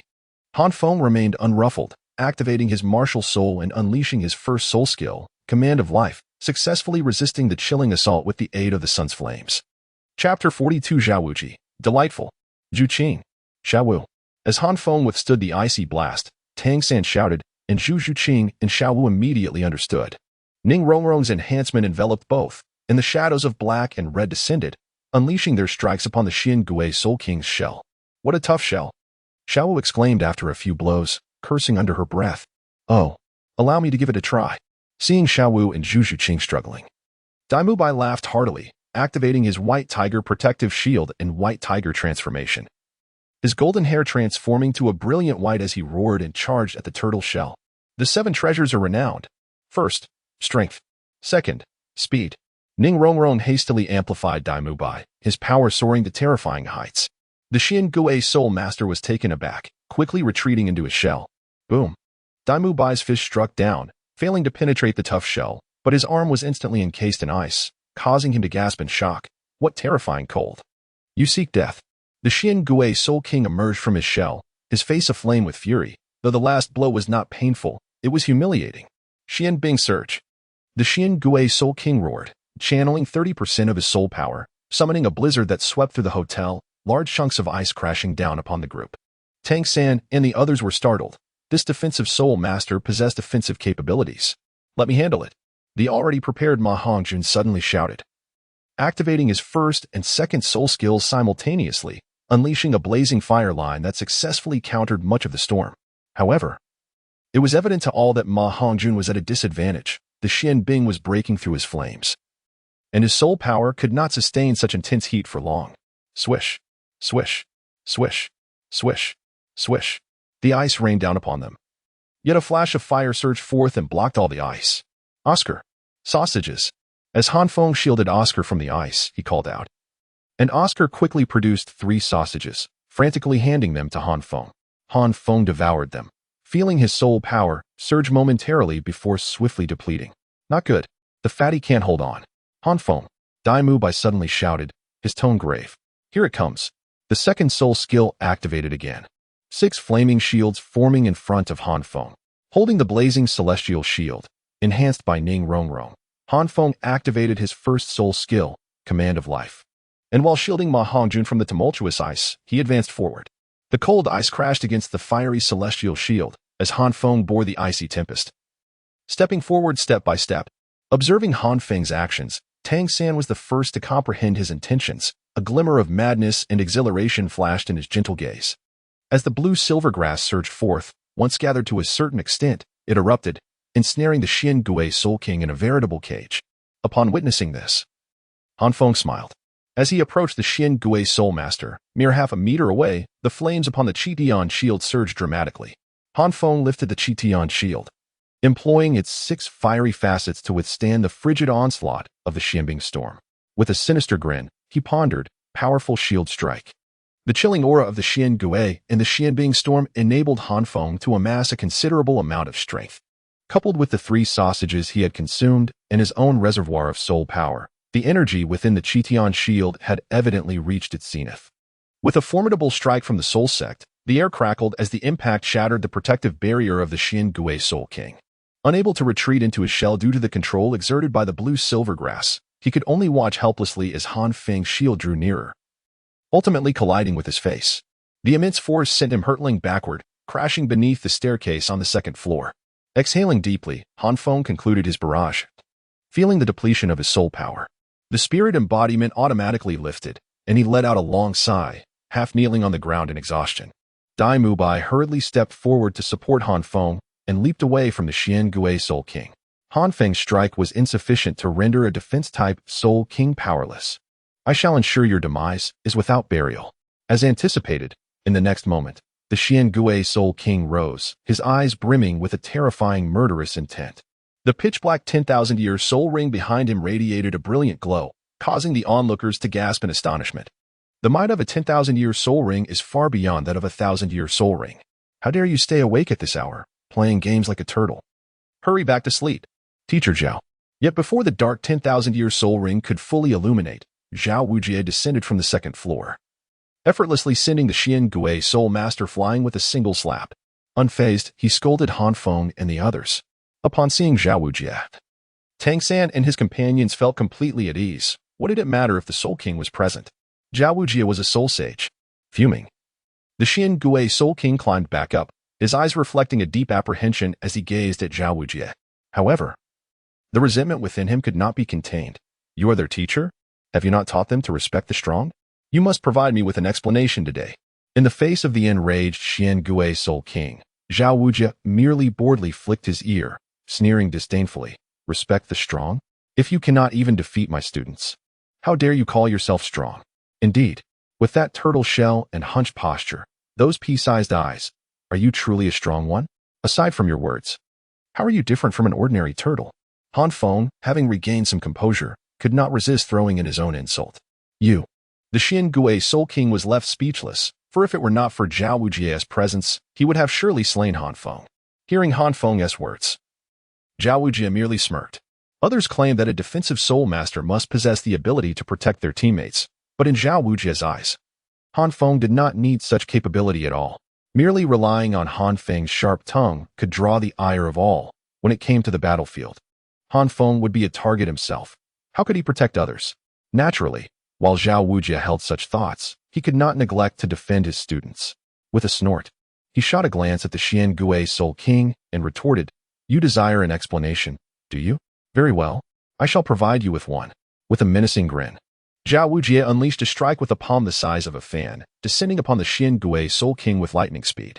With a resounding boom, the true form of the Xian Gui Soul King was shattered in an instant, a mouthful of blood spewing forth as he was rendered unconscious.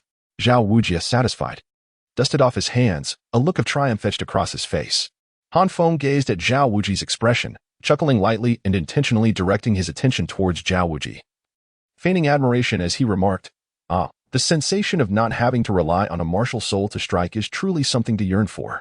Upon hearing this, Zhao Wujie's countenance abruptly stiffened, casting a rather uncomfortable glance at Han Feng, internally questioning whether this lad possessed some form of mind-reading ability. Nevertheless, that slap had indeed been exhilarating. In fact, Zhao Wujie found himself somewhat reluctant to end the encounter. It was a pity that the Xian Gui Soul King was rather fragile, succumbing to unconsciousness after just one blow. After all, he had managed to endure for a good couple of hours himself. Chapter 43, The Millennium Phoenix Tail Coxcomb Snake. After a lapse of 3.5 years, Han Feng once again found himself in the Star Luo forest. Compared to 3.5 years prior, his strength had experienced significant growth, and with Zhao Wujie's protection, his safety was considerably enhanced. The companion by his side had also transformed from a stunningly beautiful young girl into a tall and handsome young man. Han Feng was perplexed. Despite sharing the same golden locks, why did Dai Mubai evoke such disdain? Why should a man of stature concern himself with the preferences and dislikes of others, let alone inquire about his birthday? They were not akin to Zhu Zhuqing. Was he misguided in his efforts? Everyone should exercise caution. Even when encountering a soul beast of a decade's cultivation, one should not provoke it lightly. Our goal is to hunt only the necessary soul beasts and avoid conflicts with others. Along the journey, Tangan exhibited an extraordinary depth of theoretical knowledge. Regardless of whether he had encountered the soul beast before, he seemed to possess an intimate understanding, surpassing even Zhao Wujie's expertise. Through his vast reservoir of knowledge, Tangan unwittingly became the pillar of support for the group. Whenever an issue arose, they instinctively turned to him for guidance. Even Han Feng and Dai Mubai were no exceptions. In comparison to Tangan, their knowledge could only be deemed rudimentary. Why? They were merely dealing with a few feeble soul beasts. Slaying them was trivial. Did they truly fear such creatures? Ma Hongjun voiced his confusion, asking, why not just eliminate them? Tangan offered a gentle smile in response. Firstly, the scent of blood from weaker soul beasts may attract more formidable ones. Secondly, soul beasts grow slowly. Yet soul masters must hunt many throughout their lives. If we indiscriminately slaughter soul beasts, what will become of our descendants in years to come? His words resonated with Ma Hongjun, who marveled, Brother San, you possess an astonishing wealth of knowledge.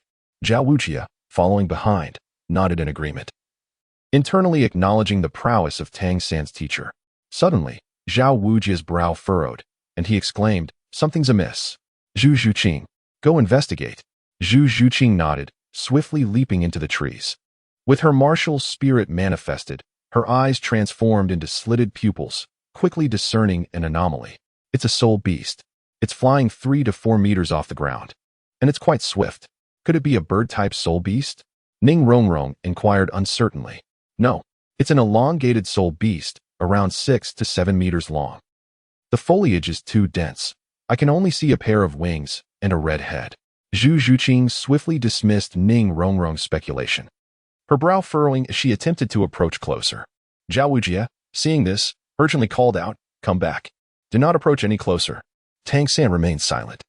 But Han Feng noticed a flash of purple in his gaze before he solemnly declared, it's a snake. Standing beside Tangan, Oscar was taken aback. A snake? One that can fly? With wings? Indeed. Tangan replied confidently, addressing Zhu Zhuqing, that soul beast likely does not have a red head, but rather a red comb. Zhu Zhuqing furrowed her brow and focused again, then nodded, indeed. It's a red comb. Upon hearing this, both Tangan and Zhao Wujie shared a smile. It's a phoenix-tail coxcomb snake.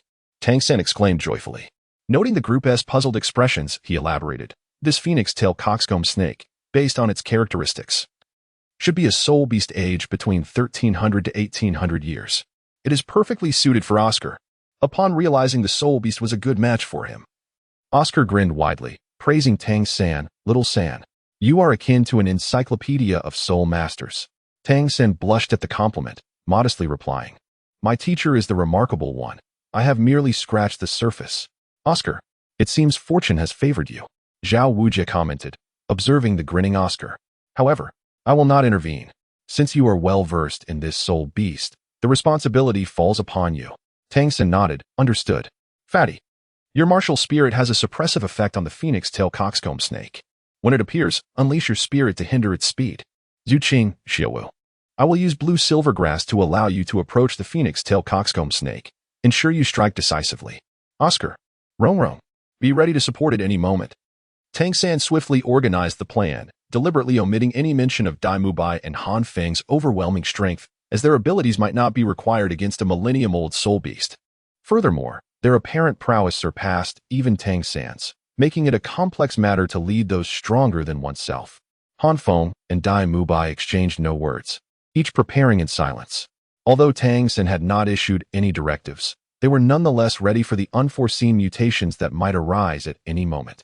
Suddenly, a gust of wind whistled as the phoenix-tailed coxcomb snake darted swiftly through the forest, its speed so remarkable that Oscar and the others could only glimpse its fleeting shadow.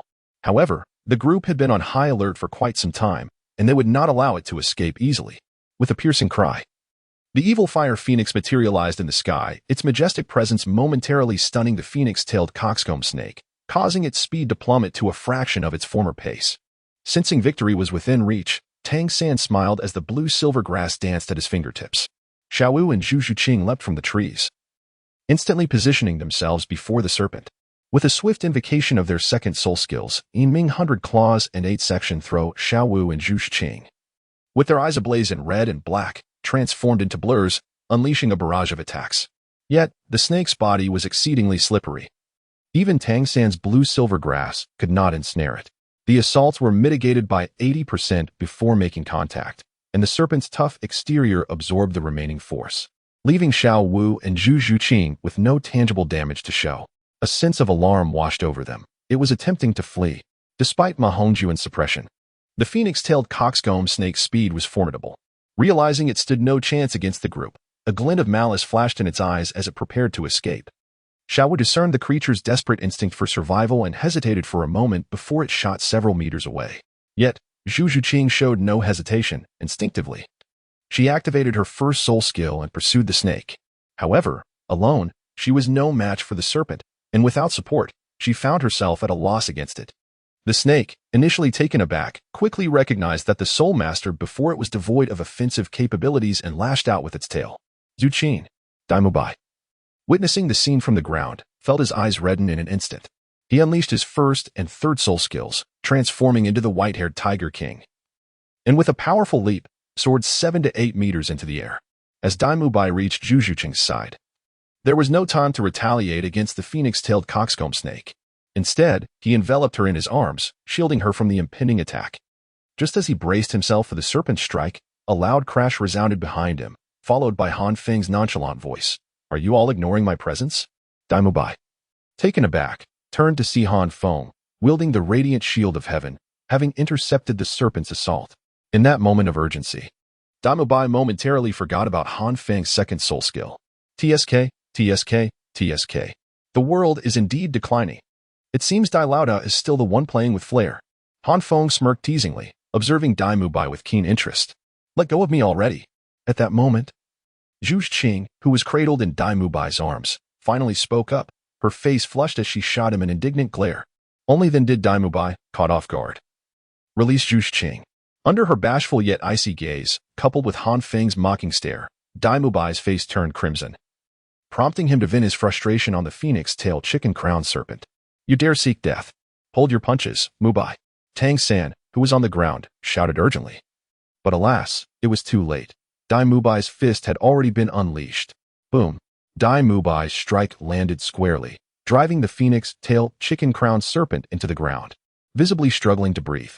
Chapter 44. Equal standing as Spirit Master's Oscar. Thrust this into its forehead, and it shall become your third spirit ring. Be quick. The commotion we've caused is considerable. The phoenix-tailed chicken-crowned serpent lay on the verge of demise, prompting Zhao Wujin to hastily retrieve a dagger and hand it to Oscar. This revelation left Dai Mubai somewhat embarrassed. All right then. Oscar, however, showed no dissent. Eagerly accepting the dagger, he approached the serpent, channeling his soul power into the blade, ready to strike. But at that moment, a venomous snake suddenly lunged from the shadows, aiming directly for Oscar. Zhao Wujin, naturally unwilling to let this happen, let out a cold snort. 7 soul rings, yellow, purple, and black, materialized around him. And the overwhelming pressure of a soul sage descended, sending the snake flying with a single swipe. His fierce gaze bore down as he shouted, "Who dares to show themselves?" At this juncture, Han Feng also realized the situation, reflecting, "So they have come after all? I thought we were swift enough." With a chuckle. Under the weight of Zhao Wujin's authority, a stooped figure emerged from the woods, rasping a laugh, seemingly devoid of malice, and greeted, "Greetings, esteemed soul sage."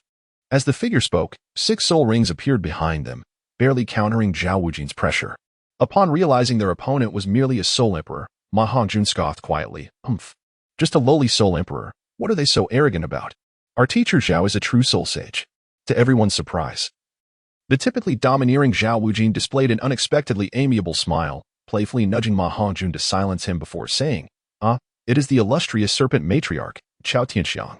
I, the unyielding king Zhao Wujin, pay my respects." Zhao Wujin's words left Ma Hongjun and Oscar momentarily stunned. Oscar leaned closer to Tang San, whispering, "Who is the serpent matriarch? Why does teacher Zhao show such deference?" Tang San gazed at the serpent matriarch, his gentle eyes now filled with gravity, explaining, "The serpent matriarch and her husband, the dragon lord, are renowned figures. While the matriarch herself may not be formidable, her husband is a famed spirit Douluo. They are inseparable, and wherever the matriarch appears, the dragon lord is sure to follow. Teacher Zhao must tread carefully." A spirit Douluo. Oscar and Ma Hongjun gasped, recalling that the strongest individuals they had encountered were Flanders and Zhao Wujin. How curious that the serpent matriarch has made such a grand entrance. "What brings you here?" Zhao Wujin inquired with a charming smile, his tone surprisingly amiable, contrasting with his imposing appearance. The serpent matriarch returned the smile warmly. "Oh, it is nothing much. I am merely here to procure a 3rd spirit ring for my granddaughter." As she spoke, the serpent matriarch called out, "Ian, come forth." With a rustle, a graceful figure emerged from the thicket behind her, casting a wary glance at Han Feng and the others. To Meng Yan, they appeared to be adversaries intent on seizing her spirit beast. Yet, Oscar and Ma Hongjun, oblivious to the tension, were utterly entranced upon seeing Meng Yan. Could you two exhibit a modicum of composure? Upon witnessing the scene, Han Feng swiftly delivered a sharp rebuke to both parties, his eyes rolling in exasperation. Meng Iran, undeterred, continued to channel her soul power, and Zhao Wuji, sensing the fluctuations emanating from her, recognized her as a soul master of the 30th rank. A realization that tightened his chest with apprehension. The serpent matron chuckled, explaining, "Moreover, I have been pursuing this phoenix-tailed coxcomb snake for some time now, but in my negligence, I allowed this creature to escape. If you doubt my words, the esteemed Wang may examine the belly of the soul beast for the marks of a snake's kiss." Zhao Wuji, maintaining his composure, cast a sidelong glance at the phoenix-tailed coxcomb snake lying on the ground and noted the unmistakable imprint on its abdomen, causing his brow to furrow in concern. Dai Mubai, shaking off his previous embarrassment, approached Han Feng with a serious expression and remarked, "This has become quite troublesome." Han Feng remained silent.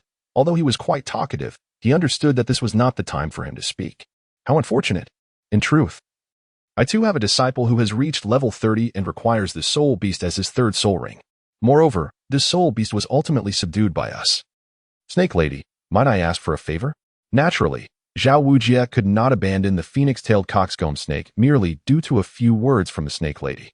At this moment, Zhao Wujie felt a sense of frustration. If only he possessed Han Feng's eloquence, would he need to utter so many words? Surely, a few sentences could persuade the Snake Lady to relent. Of course, it might also lead to a brawl. On the other hand, upon hearing this, the Snake Lady was not surprised.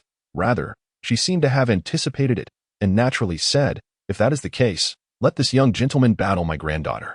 The Snake Lady turned her gaze towards Daimubai, for in her eyes, he was the most likely among Han Feng's companions to break through to Soul Emperor. However, Zhao Wujie merely chuckled and with a hint of mockery, replied, "I fear that may be unfeasible. This young lad is already a 37th level battle Soul Emperor. A duel with your granddaughter would hardly be equitable. Moreover, my disciple in need of a soul ring is an auxiliary food-type soul master, and he is unlikely to compete with your granddaughter." As he spoke, Zhao Wujie pushed Oscar forward. "What?" The Snake Lady was taken aback. her murky eyes sweeping over Han Feng and the others, filled with astonishment. This group of youths, with an average age that seemed barely 12 or 13, possessed such extraordinary talent. Particularly Oscar, who appeared merely 13 or 14, had already attained the rank of Soul Emperor. Furthermore, he was a food-type auxiliary Soul Master. Child, have you joined any sect? This thought sparked an appreciation for talent within the Snake Lady, and she looked at Oscar with increasing kindness, gently inquiring. Seeing the Snake Lady attempting to recruit in front of him, Zhao Wujie felt a twinge of displeasure. His laughter turned somewhat cold as he pulled Oscar back. Kiki, there is no need to trouble the esteemed Snake Lady. My students are not permitted to join any sect before graduation. At this moment, the Snake Lady realized her breach of decorum and quickly cleared her throat, calming the tumult within her heart, and replied somewhat stiffly, "This cannot be. That cannot be. I implore you, Ming Wang, to propose a solution, for that beast looks as if it will not survive much longer. If that happens, neither side will obtain the soul ring." Zhao Wujie, mindful of Long Gong, refrained from holding a grudge against the Snake Lady, his rugged face reflecting a contemplative expression. Upon witnessing the scene, Han Feng was poised to suggest that Tang San and Meng Yuran engage in a friendly duel. However, he soon caught Zhao Wujie's gaze directed at him, an unsettling premonition surging within him. Perhaps it would be better this way. The moment Zhao Wujie laid eyes on Han Feng, a cunning idea sparked in his mind. He seized Han Feng and turned to the Snake Lady, saying, "This lad is also a level 30 quasi-soul master and has yet to procure his third soul ring. A battle with your granddaughter would be most fitting. Why not have him fight on behalf of my student to determine the fate of this soul beast?" The Snake Lady glanced at Han Feng, a flicker of astonishment crossing her features. Another prodigious talent? Very well. Grandmother agrees. At that moment, Meng Yuran could no longer contain her impatience and cried out. Yet she failed to notice the peculiar expressions on the faces of Dai Mubai and the others standing behind Zhao Wujie the instant she spoke. What a remarkable quasi-soul master! When Zhao Wujie spun his tales, he was no less skillful than Han Feng. Can Han Feng be considered a legitimate soul master? Given the quality of his soul power and the absurdity of his soul skills, Oscar displayed a relaxed smile, seemingly unfazed, questioning how one could possibly lose. Teacher Zhao, employing child labor is a violation of ethical and legal standards. Han Feng rolled his eyes, breaking free from Zhao Wujie's grasp. Turning his back to Snake Lady and Meng Yuran, and murmured his protest. Enough of this chatter. The phoenix-tailed coxcomb snake is not long for this world. We must act swiftly. Otherwise, your soul beast will seek its own fate. Zhao Wujie exclaimed, his eyes narrowing fiercely as he kicked Han Feng out. Give it your all. If you cannot defeat her within 10 moves, I shall lose all respect for you. Remarkably, the usually critical Zhao Wu chose to offer Han Feng her encouragement. The recent remarks made by Snake Lady regarding the phoenix-tailed coxcomb snake had greatly unsettled her. After all, the enemy of my enemy is my friend. And she reluctantly aligned herself with Han Feng. Observing Zhao Wu's enthusiasm, Ning Rongrong, too, felt compelled to voice her support, cheerfully exclaiming, "Go, Han Feng." Upon hearing this, Han Feng chuckled lightly, approaching Meng Yuran as if hastening a reluctant duck to the water, rolling his eyes and declaring, "Let us get started." Humph. If you cannot defeat me within 5 moves, that spirit beast shall belong to you. Meng Yuran, equally incensed, her beautiful eyes ablaze with fury upon hearing Zhao Wu's earlier words, retorted defiantly. Unfortunately, Han Feng was never one to indulge in sentimentality.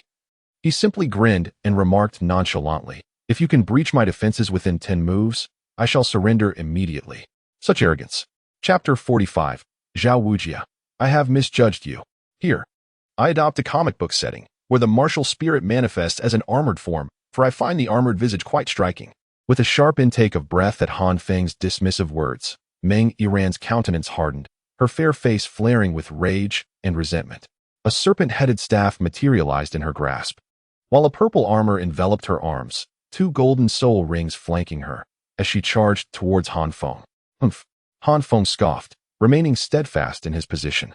The blazing heavenly shield was summoned, 2 golden soul rings appearing behind him as well. Without even manifesting his martial spirit, he activated the first golden soul ring, causing the shield to shimmer faintly, its flames growing more substantial.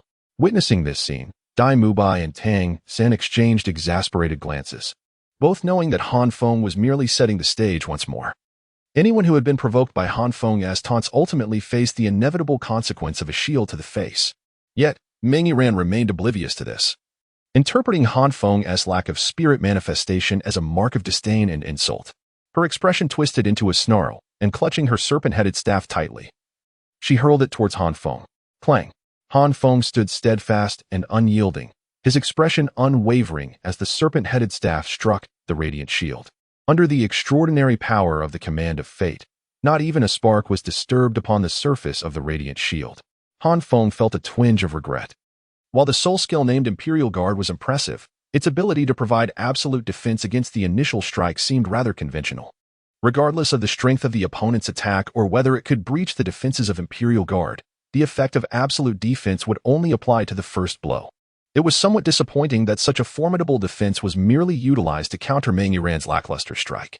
How surprisingly resilient! A flicker of astonishment crossed Meng Yiran's eyes, clearly taken aback by Han Feng's formidable defensive capabilities. Although her serpent staff was not among the most elite of martial souls, it was certainly considered formidable in terms of offensive power within the realm of assault-type martial souls. Beside her, the serpent matriarch also looked on in disbelief, acutely aware of the serpent staff's true power, having drawn from the same source as Meng Yiran's martial soul. Meanwhile, Zhao Wujia, with a leisurely smile, felt a sense of pride swell within him.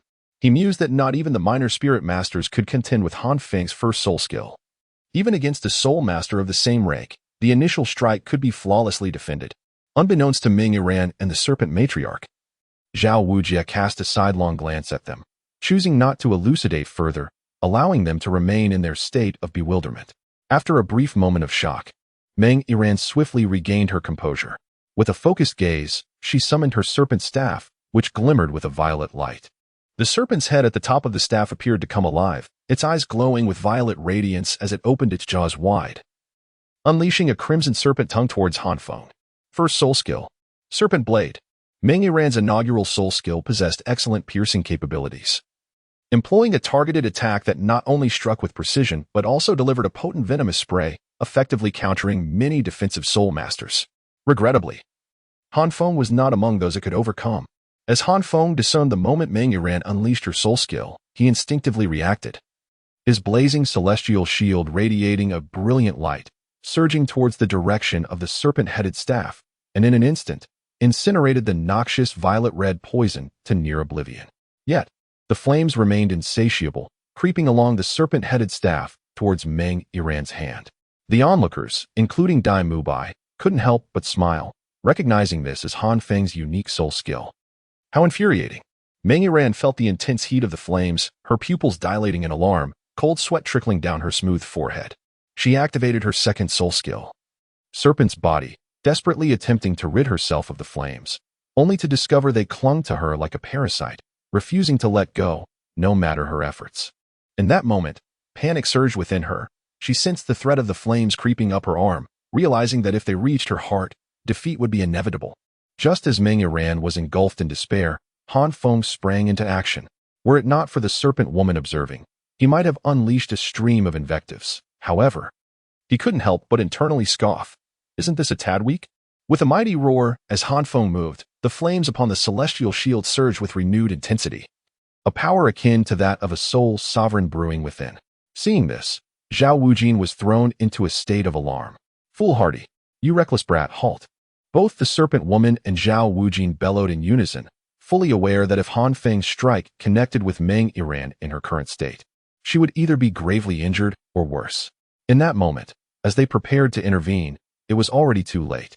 Their mutual wariness had caused them to position themselves too far away, and neither was particularly swift. Thus, Han Feng and Meng Yiran were too close for comfort, leaving them helpless to prevent the impending collision. The serpent woman's cloudy eyes widened in horror, bloodshot with dread, should Meng Yiran be severely harmed. Zhao Wujin had no doubt that the Dragon King and Serpent Queen would march upon Shrek Academy in vengeance. Zhao Wujin felt a sense of frustration. Had he foreseen the consequences of allowing Han Feng to act, he would have intervened sooner.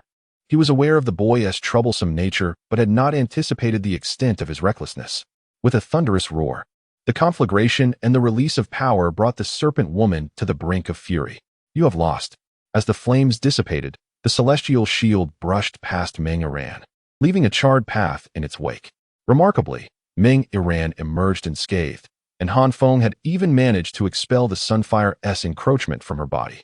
However, should her arms not receive urgent treatment, lingering repercussions were still a possibility. Han Feng is not one to be overly sentimental, rather. He simply recognizes the futility of certain endeavors. Han Feng may be a rascal, but he possesses a sense of propriety, understanding that Meng Yiran must not perish. After all, the current Shrek cannot afford to offend the venerable Dragon Duke due to his own actions. It is precisely this awareness that has allowed Han Feng, with his acerbic tongue, to survive thus far. Moreover, he does not perceive himself as rude. Rather, he considers his remarks to be tactical taunts. Aside from his adversaries, he is merely a tad loquacious, at least that is how his sister Chian comforts him. The serpent matriarch, now 5 meters behind Han Feng, regarded him coldly, her heart brimming with inexplicable sentiments. She had to concede that Han Feng's maneuver was indeed exquisite. The extensive charred remains signified his capability to vanquish her granddaughter, while the injuries on Meng Yiran's arms indicated that it was time for them to depart. The passing celestial shield was Han Feng's way of conveying his mercy. This left the serpent matriarch unable to harbor dissatisfaction, forcing her to accept the situation with a resigned sigh. Nearby, Zhao Wujie exhaled in relief. He had been prepared to confront the Dragon Duke in a desperate struggle. Thankfully, Han Feng still had some sense of judgment. No, I haven't lost. You cheated. Meng Yiran retorted stubbornly, defiantly raising her serpent-headed staff, ready to battle Han Feng once more. Yiran, you have lost. Let us depart. This time, it was unnecessary for Han Feng to speak, as the serpent matriarch had already intervened, casting a sympathetic glance at Meng Yiran's injured arms. She addressed Zhao Wujie, saying, Ming Wang, we shall take our leave now. I apologize for any previous offenses. Not at all, Zhao Wujie replied, seizing the opportunity with a hearty laugh. Once the serpent matriarch and Meng Yiran had distanced themselves, Zhao Wujie suddenly cast a meaningful glance at Han Feng, patting him on the shoulder and cryptically stating, Young man, I misjudged you. Han Feng was perplexed, his expression revealing confusion. Had he mistaken something? Had he disappointed Zhao Wujie? Yet, Zhao Wujie's expression did not convey disappointment at all. Moreover, that inexplicable look on Zhao Wujie's face seemed to carry a hint of mocking malice. What had this old fellow truly thought of him before? Chapter 46, The Titan Giant Ape. Oscar, what is the nature of your third soul skill? Indeed. Can it be used to enhance our meal? As evening descended, the group remained in the Star Luo forest, preparing to spend the night on a small hill due to their need to assist Han Feng in acquiring soul rings. At that moment, Oscar had just completed the absorption of his third soul ring, and he found himself surrounded by Dai Mubai and Ma Hongjun, both pressing for answers. Dai Mubai was purely curious about the capabilities of Oscar's third soul skill, while Ma Hongjun was far more concerned with its culinary applicability. This concern was justified, as the Star Luo forest prohibited campfires, leaving them with only wild fruits and edible vegetables for dinner, a situation that was clearly untenable for a gourmet like Ma Hongjun. Hiki, you may not believe it, but my third soul skill allows one to fly, Oscar exclaimed, his peach blossom eyes brimming with excitement, unable to suppress a smile at the thought of his new ability. Upon hearing the word fly, Ma Hongjun immediately lost interest. Can that even be considered a soul skill? Isn't that just a feature of one's martial spirit? So your soul skill is essentially my passive ability? It seems Oscar's third soul skill is indeed more suited for sustenance. Dai Mubai, however, was genuinely intrigued. He could not fly. Sensing Ma Hongjun's disdain, Oscar chuckled. My third soul skill is certainly not merely about flying. Speed is the crux. My skill enables all soul masters, including myself, to fly for 1 minute at the speed of the phoenix-tailed chicken crown snake. That is a velocity you cannot hope to attain, fatty. As Oscar concluded his statement, the scattered members of the group quickly converged around him. Even the typically aloof Zhu Zhiqing joined in. The speed of the phoenix-tailed chicken crown snake was something Zhu Zhiqing, a swift attack soul master, could not currently match. Had it not been for Ma Hongjun's suppression, Zhu Zhiqing might have struggled to keep pace with the phoenix-tailed chicken crown snake. Everyone gathered close to Oscar, inquiring about the specifics of his third soul skill, save for Han Feng, who stood apart. He refrained from joining the throng, as he was already aware of Oscar's third soul skill and, more importantly, what was to transpire next. Had Dai Mubai and the others known that 100,000-year Titan Giant Ape was about to descend upon them, they surely would not have been in the mood for such frivolity. Han Feng glanced at Dai Mubai and the others, letting out a soft click of his tongue, yet ultimately remained silent. He found himself at a loss for words, even if he were to conjure a plausible explanation. It would not deter the Titan Great Ape's assault unless they were willing to relinquish Xiao Wu. But could that ever be possible? Sighing at the thought, Han Feng could only silently pray, may the narrative remain unchanged.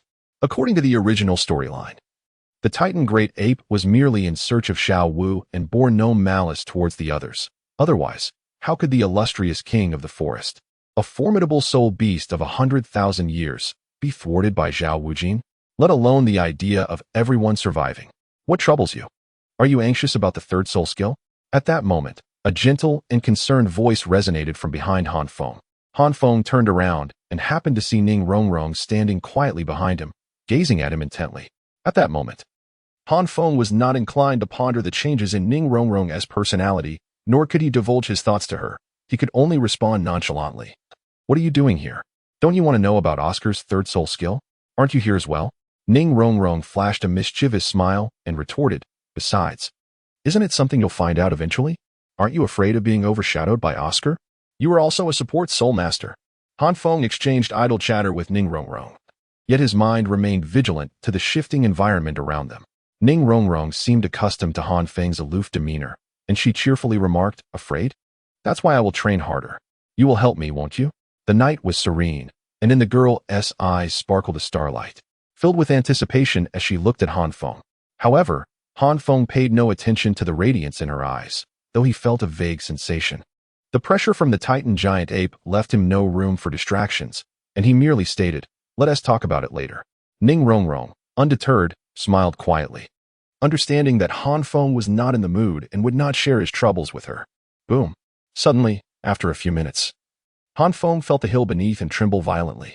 In the darkness, a massive object, several dozen meters in diameter, hurtled towards them.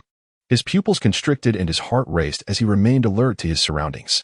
Zhao Wujie also reacted in time, his fifth soul ring glowing as he exerted gravity to pull the dazed Ma Hongjun and others away, shouting, what are you standing there for? Can't you run? On the other side, Han Feng seized Ning Rongrong, disregarding her startled cry, and forcefully hurled her away.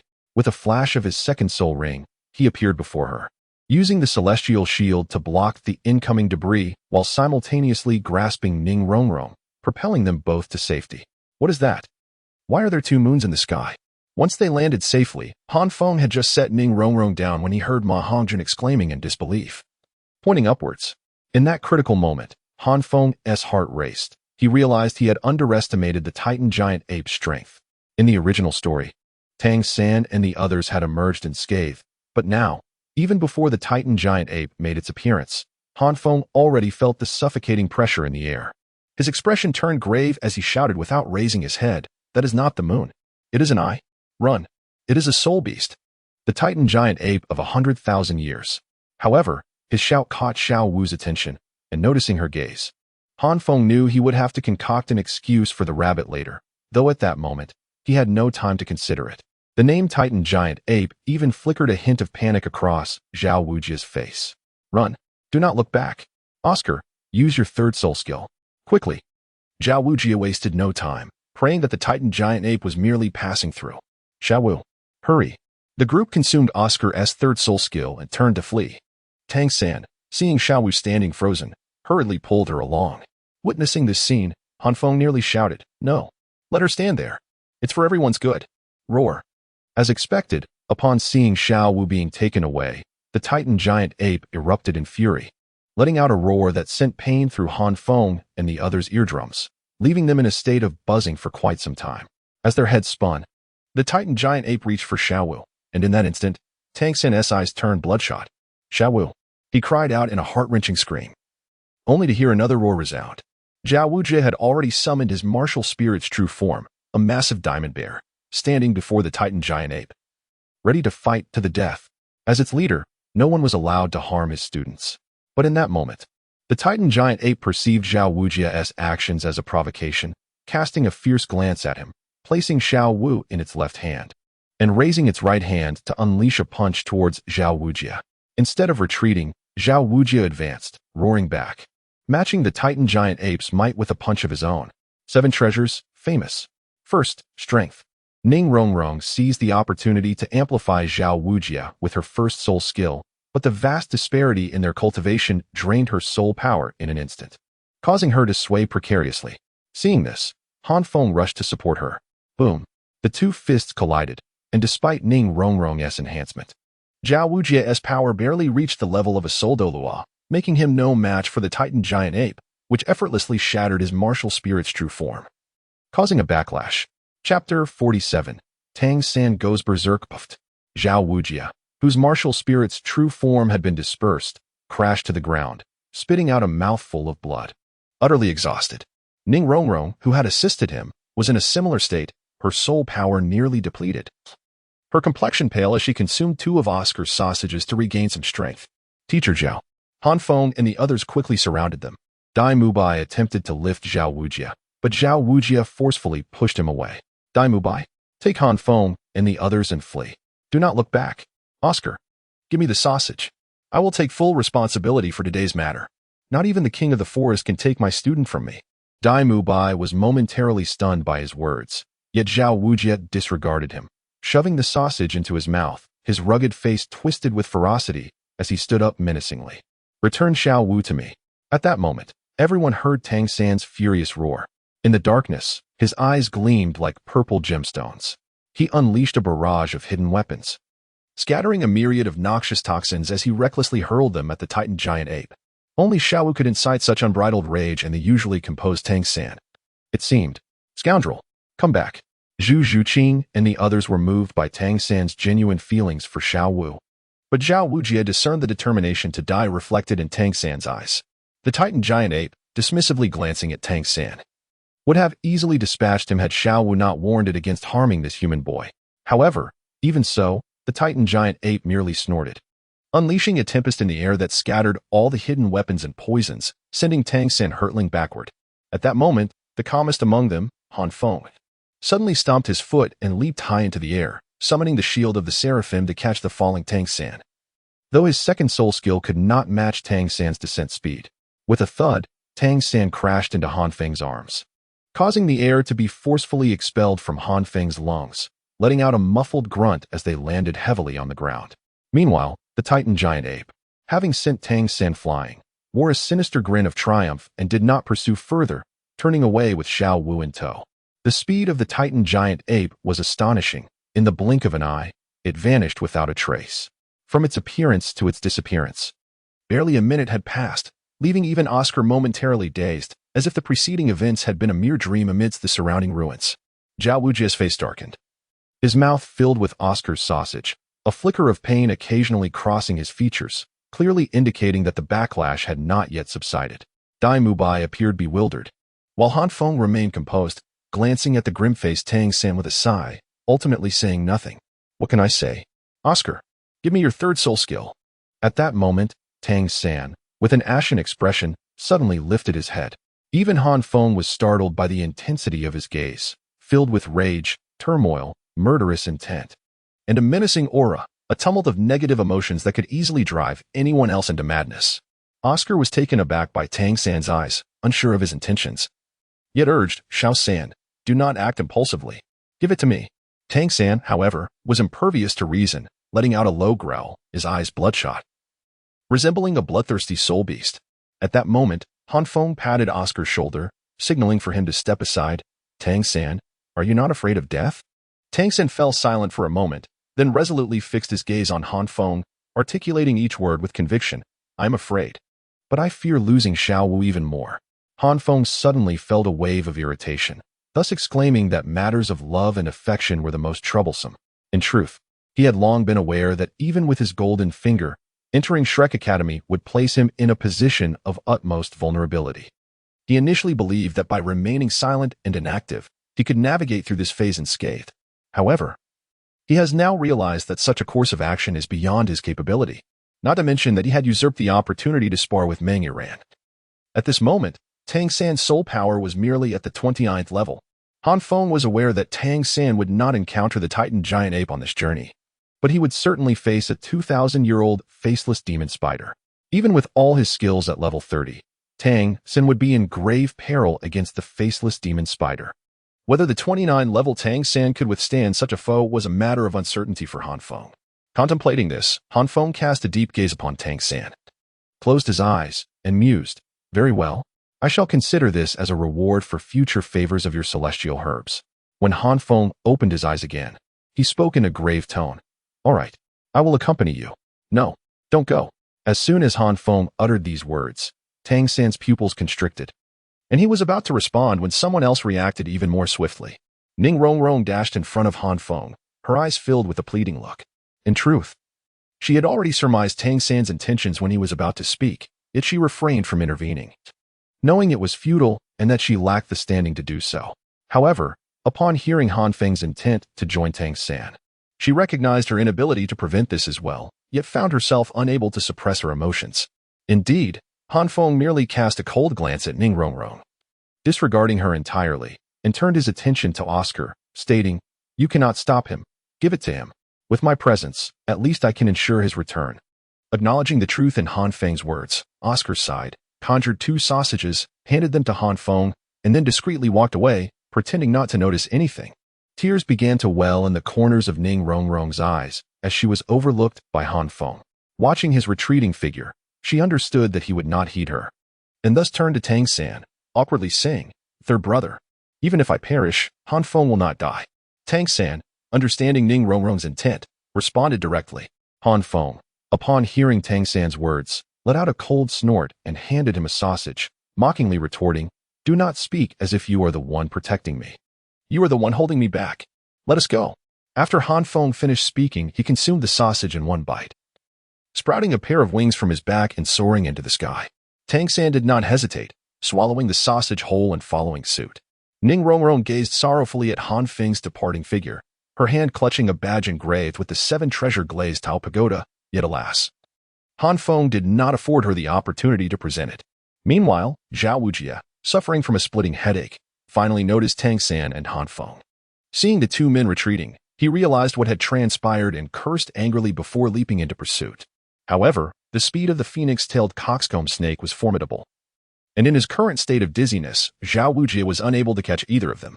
How dare they rebel? Zhao Wujie bellowed in fury, while Dai Mubai, standing nearby, could only sheepishly urge him to calm down. Calm down? Nonsense! Zhao Wujie raged, seizing Oscar and growling, "Each of you will have a flying sausage, and we shall pursue. Teacher Zhao, please give Tang San and Fingzi a chance." Dai Mubai, mistakenly believing Zhao Wujie intended to capture them, quickly pleaded. Zhao Wujie, upon hearing this, became even more enraged. Were it not for his current weakness, he would have surely given Dai Mubai a good thrashing. "Get lost. I am going to rescue them, not to capture them. When did I ever say I wouldn't care for Xiao Wu?" Chapter 48. I want its soul ring. Swish. Swish. It must be said that Oscar's third soul skill was indeed formidable, in just 1 minute. It matched the distance that Han Feng and the others had covered in an entire day. What astonished Han Feng even more was Tang San's soul power recovery speed. In a mere minute, while others would still be struggling to regain their strength, Tang San had restored nearly 70 to 80% of his soul power. Most astonishingly, after facing the pressure of the Titan Giant Ape, Tang San's soul power had remarkably broken through the 30-level threshold, prompting Han Feng to exclaim in disbelief, "Tang San, slow down. Don't you find this strange?" Once the wings disappeared, Han Feng sensed that the face-devouring spider should be nearby, and he quickly called out to Tang San, remaining vigilant of their surroundings. It was not that Han Feng was intent on allowing Tang San to acquire the 3rd soul ring produced by the face-devouring spider. He would much prefer for Tang San to absorb a random 1,000-year soul beast while waiting for Xiao Wu to return. As for the 8 spider lances, they were a matter of fortune or misfortune. The truth was that previously, Tang San had been unable to stop, charging several miles ahead. Only after the wings vanished and his speed slowed was Han Feng afforded the chance to speak. However, it would be an exaggeration to say that Han Feng felt he was courting danger. Setting aside Tang San, even regarding himself, his peak combat prowess would certainly enable him to single-handedly slay a 2,000-year face-devouring spider. Tang San furrowed his brow, recalling the situation and realizing the anomaly. From a kilometer away to their current location, they had not encountered a single soul beast, which was clearly unreasonable in the spirit beast-infested Star Luo forest. Having studied under the master for 6 years, Tang San promptly deduced, "We must have intruded upon the territory of a powerful soul beast. We should leave and avoid entanglement. I must rescue Xiao Wu." Roar. Just as Han Feng was about to nod, the ground beneath their feet suddenly erupted, and a colossal shadow manifested before the two. 8 sinister spider spears plunged into the earth like iron pillars, and a putrid stench assailed their senses. Han Feng and Tang San's pupils constricted simultaneously. And Tang San exclaimed loudly, "It is the human-faced demon spider." Han Feng was certainly aware of the nature of this soul beast. In fact, in Han Feng's estimation, with Tang San's speed and his own second soul skill, they could undoubtedly escape. However, before he could voice his thoughts, he heard Tang San's urgent cry, "Han Feng, help me. I need its soul ring." Upon hearing this, Han Feng sighed eternally, refraining from stopping Tang San. He merely nodded and pondered, "Do not hold back. Reveal everything, and I shall protect you." "Very well," Tang San exclaimed softly, and with that, he unleashed the ghost shadow perplexing track, transforming into an ethereal figure. His eyes turned a deep violet, and his hand shimmered like jade. The blue-silver grass entwined with various hidden weapons as he launched an assault on the human-faced demon spider.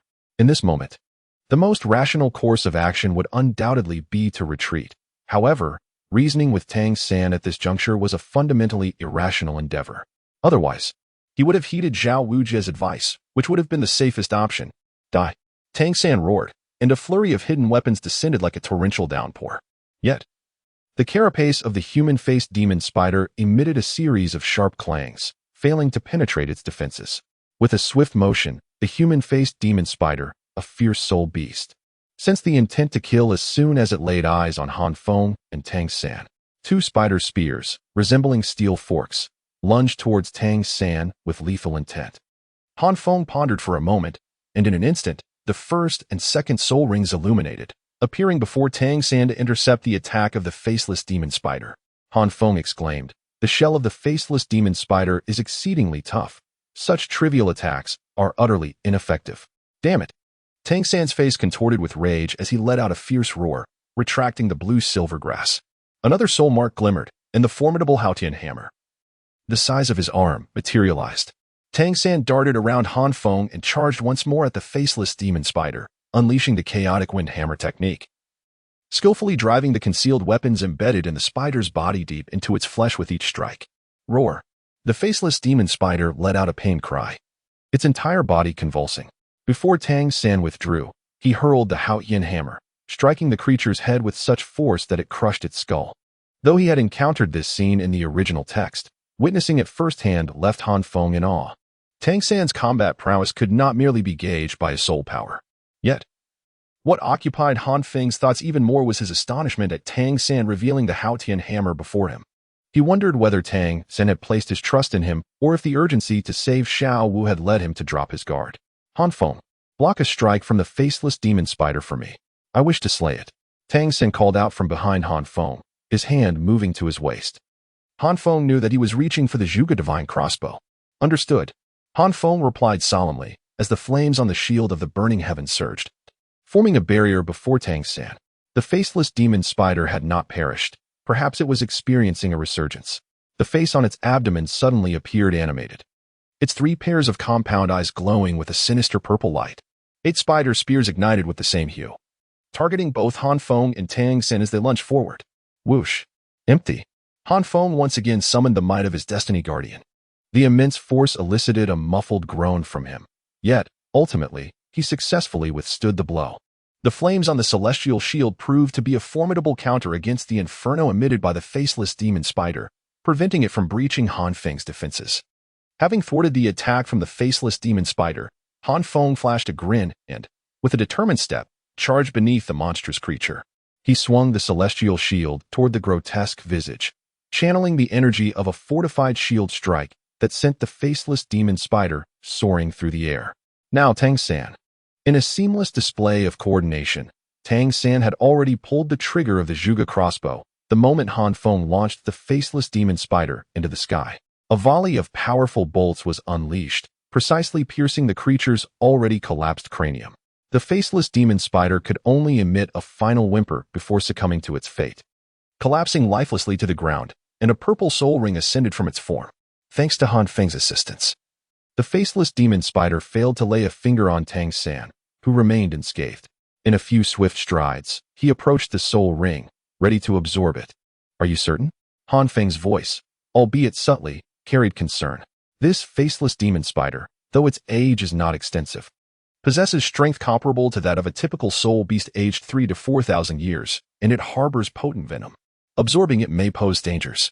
Tangan interpreted Han Feng's words as mere apprehension regarding his ability to absorb the soul ring. However, he had resolved to proceed and was not swayed by Han Feng's caution. He was well aware that this faceless demon spider had exceeded 2,000 years in age, far surpassing the threshold for a third soul ring. Yet, he disregarded the risks. His sole focus was on acquiring greater strength to rescue Xiaowu and ensure her safety. Had Han Feng been privy to Tangan's inner thoughts, he would have surely informed him that the age of the soul ring was a trivial matter compared to the real challenge posed by external soul bones. Tangan presumed Han Feng was unaware of the faceless demon spider's age, while Han Feng hesitated to disclose that it possessed an external soul bone. Seeing that Tangan was not heeding his advice, Han Feng could only let out a resigned sigh. "Go ahead. I shall safeguard you." Han Feng ultimately waved his hand, acknowledging that Tangan's current state was far superior to that in the original narrative, leaving no room for failure. "Your kindness needs no words of thanks." Tangan solemnly nodded, sitting cross-legged to absorb the soul ring of the face-devouring spider.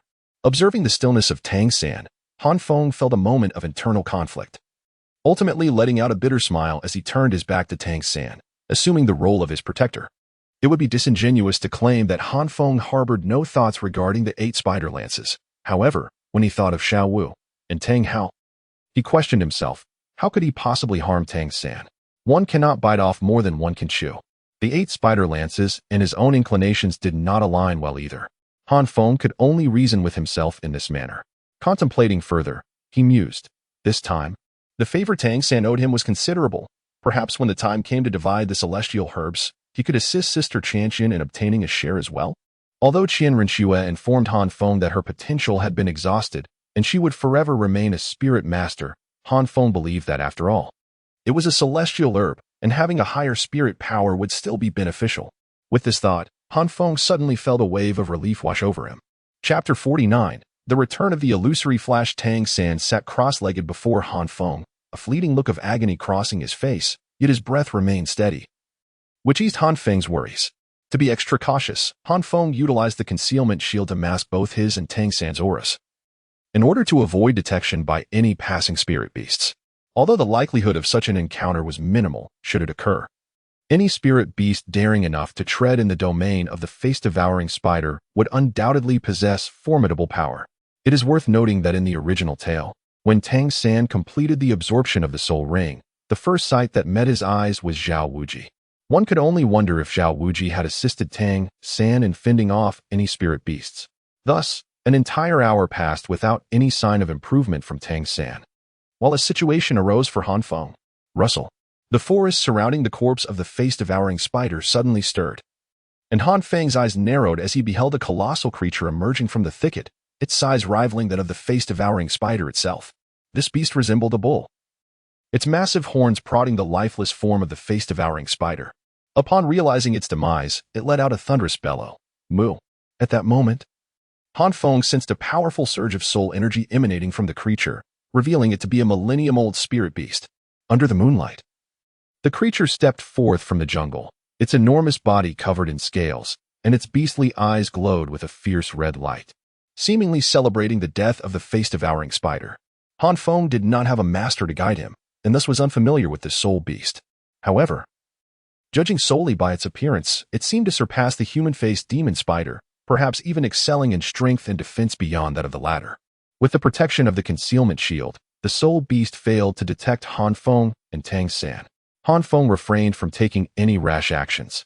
He did not wish to risk himself without understanding the capabilities of this soul beast. At that moment, Han Feng harbored 3 thoughts. First, Tangan must not utter a sound. Second, the soul beast should not linger. And third, the soul beast must remain still. They were but a few meters away from the corpse of the human-faced demon spider. Moo. Crack. Crack, crack, crack. Then, Han Feng witnessed a repugnant scene. The unknown millennium soul beast suddenly opened its gaping maw and lunged toward the human-faced demon spider. Han Feng was unaware whether there existed a predatory relationship or enmity between the man-faced demon spider and the soul beast before him. However, the gruesome spectacle unfolding was indeed unbearable for Han Feng. The splattering of toxic blood from the man-faced demon spider splashed before him, the putrid odor causing his stomach to churn violently. Chunks of flesh were violently torn away, accompanied by the soul beast's brutal actions, which were utterly nauseating. Had Han Feng's resolve not been relatively steadfast, he might have revealed a crack in his composure. Yet, he dared not close his eyes. Forcing himself to witness the ghastly scene, all the while silently lamenting, devouring the man-faced demon spider? Why not be poisoned to death instead? Han Feng's aspirations were destined to remain unfulfilled. The soul beast took an entire incense stick's worth of time to consume the entire human-faced demon spider, yet exhibited no adverse reactions. Instead, it revealed a countenance of satisfaction. Having finished, it hastily departed. Han Feng could only place his hopes on the possibility that the soul beast would depart, yet this time, his expectations were once again dashed. After consuming the human-faced demon spider, the soul beast lazily collapsed onto the ground, showing no inclination to leave. TSK. Han Feng expressed his dissatisfaction with the soul beast's behavior of eating and sleeping, but had little hope that it would vacate the premises. The sight of the soul beast clearly indicated that it had claimed the territory of the human-faced demon spider as its own. Contemplating this, Han Feng let out a soft click of his tongue, caught in a dilemma. Regardless of his course of action, Han Feng was certain he would have to confront the soul beast. He could not simply remain passive, waiting for fate to unfold. Although the soul power consumed by the concealment shield was minimal, it could not sustain him until Tangan completed the absorption of the soul ring. By that time, it would already be broad daylight. Now, Han Feng faced two choices: either wait for Zhao Wuzhe and the others, trusting they would locate him before his soul power was depleted, thus resolving all issues, or reveal himself now and engage in a fierce battle with the soul beast. Although he was unaware of its true capabilities, Han Feng was confident he could extricate himself if necessary. However, should he fail, it would likely spell disaster for Tangan. Ultimately, Han Feng opted for the former choice, yet he would not remain idly by. If, after an hour, Zhao Wuzhe and the others had not arrived, he would have no choice but to confront the soul beast. If, after an hour, Zhao Wuzhe and his companions still had not found Han Feng and Tangan, and should the soul beast discover their presence, Han Feng might find himself devoid of even the soul power needed to resist. The wait felt exceptionally prolonged yet fleeting. As if in the blink of an eye, an hour had passed, and still, there was no sign of Zhao Wuzhe and the others. Han Feng furrowed his brow and muttered to himself, in the original text, did they not find Tangan quite swiftly? Where could Han Feng have envisioned that the original characters, Zhao Wuzhe and his companions, had merely followed the fluctuations of Tangan's soul power to locate him? Now, with the concealment shield masking both his and Tangan's essence, Zhao Wuzhe and the others flounder about like headless flies, utterly lost in their search. As he sensed the soul power surging within him, Han Feng furrowed his brow. So be it. If Tangan could single-handedly vanquish the faceless demon spider despite his grievous injuries, then it would be no challenge for me, Han Feng, to defeat its nemesis. I can only wonder what emotions Sister Chian harbored back then that led her to assist me in thwarting the slothful giant ape that had lingered for a millennium. This sensation of fighting for another, Han Feng murmured softly as he approached Tangan, using his concealment shield to protect him while he stood exposed before the gaze of the bull-headed spirit beast. Moo. At first, Han Feng refrained from making a move. Although it is often said that the first strike holds the advantage, what if the spirit beast appeared fierce yet possessed no inclination to attack humans? To take a step back, the soul skills that Han Feng could employ for a preemptive strike were his ultimate trump cards. With such thoughts in mind, Han Feng endeavored to suppress his hostility, slowly retreating into the distance. However, the spirit beast emitted a low, suspicious growl, abruptly rising to its feet. Its gaze fixed warily upon Han Feng, eyes brimming with a menacing aura.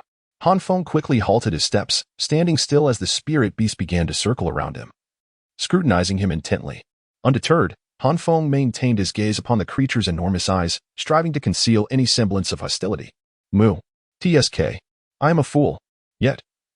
After merely a fleeting glance, a flash of crimson light flickered in the depths of the spirit beast's eyes, and it charged towards Han Feng with formidable force, its horns seemingly imbued with the weight of 1,000 pounds. Han Feng muttered under his breath as the shield of the fiery heavens manifested, and the divine protection was activated in an instant. It was as if his legs had taken root in the ground, ultimately enabling him to withstand the blow. What astonished Han Feng was that this soul beast possessed a strength surpassing even the full-powered strike of Dai Mubai's third soul skill. Had it not been for the unique effect of divine protection, he might have been unable to endure the assault. Han Feng successfully deflected the blow, and the soul beast appeared somewhat astonished. However, Han Feng did not allow it the opportunity to react.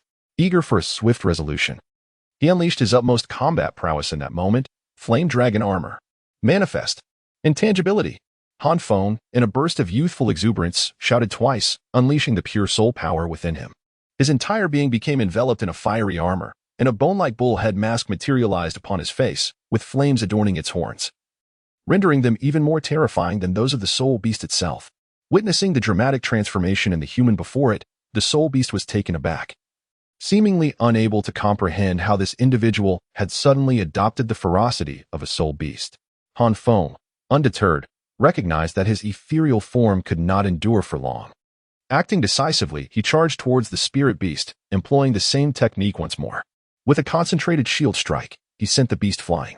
As it soared through the air, unable to regain its footing, a dark red orb of light gathered between its bony horns and was unleashed in an instant. The flash of Wangsu. After many years, Han Feng once again utilized the ethereal flash, yet it was no longer comparable to before.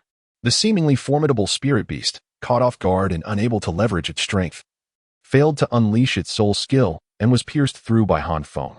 Meanwhile, not far from Han Feng, in a thicket, Zhao Wujie suddenly raised his head, fixating on the soaring dark red beam, and murmured fiercely, "Go. I found that brat Han Feng." Chapter 50, Beyond the Limits? Bang. Hiss. Hiss. The bull-headed spirit beast was pierced by the ethereal flash, and the dark red energy instantly siphoned away all its vitality, causing it to crash helplessly to the ground. Han Feng hurriedly dispelled his ethereal form and the flame dragon armor, a profound weakness sweeping over him, compelling him to gasp for air. Gazing at the massive corpse before him, Han Feng felt a surge of luck. Although their battle seemed to conclude in an instant, had the beast not been careless, had it possessed greater intelligence, and had Han Feng not acted swiftly, he could hardly guarantee his ability to defeat the spirit beast without disturbing Tang San. Han Feng's shield strike had accumulated the force of the beast's prior attack, reaching the pinnacle of soul master power. Yet, striking the beast felt akin to hammering iron. Aside from propelling it away, he had likely inflicted no substantial damage. Fortunately, the penetrating power of the ethereal flash was formidable. Otherwise, the outcome might have been uncertain. Buzz. In the next moment, Han Feng saw a purple soul ring rise from the spirit beast's body. Observing this scene, Han Feng furrowed his brow. Indeed, this spirit beast was well suited to become his third soul ring, meeting his requirements in power and defense. If he could inherit its soul skill, it might please him even further. However, given his role as a protector for Tang San in the perilous Star Luo forest, it would be unwise for both to absorb soul rings simultaneously. Additionally, Han Feng's knowledge of spirit beasts was quite limited. He could not even ascertain the name of this one, let alone determine its age. He was not inclined to take such risks. Ultimately, Han Feng sighed and allowed the ring to dissipate. At that moment, he heard a disturbance. Startled, Han Feng steadied himself, and when he recognized the newcomer, he exhaled in relief. "Teacher Zhao, you're finally here." Upon seeing Zhao Wujie, Han Feng collapsed onto the ground. Zhao Wujie landed and cast a deep glance at Han Feng. Ultimately, he refrained from voicing his inner questions and asked instead, "Where is Tang San?" Zhao Wujie had many inquiries. What was that dark red light? Why had Han Feng's soul power fluctuated so coldly and obsessively? Why did Han Feng possess such a formidable attack soul skill yet not disclose it to anyone? Every soul master harbors their secrets, and Zhao Wujie chose not to press further, merely inquiring about Tang San's absence. Han Feng was unaware of Zhao Wujie's thoughts as he removed the concealed shield, revealing Tang San, who was in the process of absorbing a soul ring, before everyone. He's absorbing a soul ring? Has he reached the 30th level? What soul beast soul ring is it? Upon noticing the incomplete purple soul ring before Tang San, Zhao Wujie's gaze sharpened.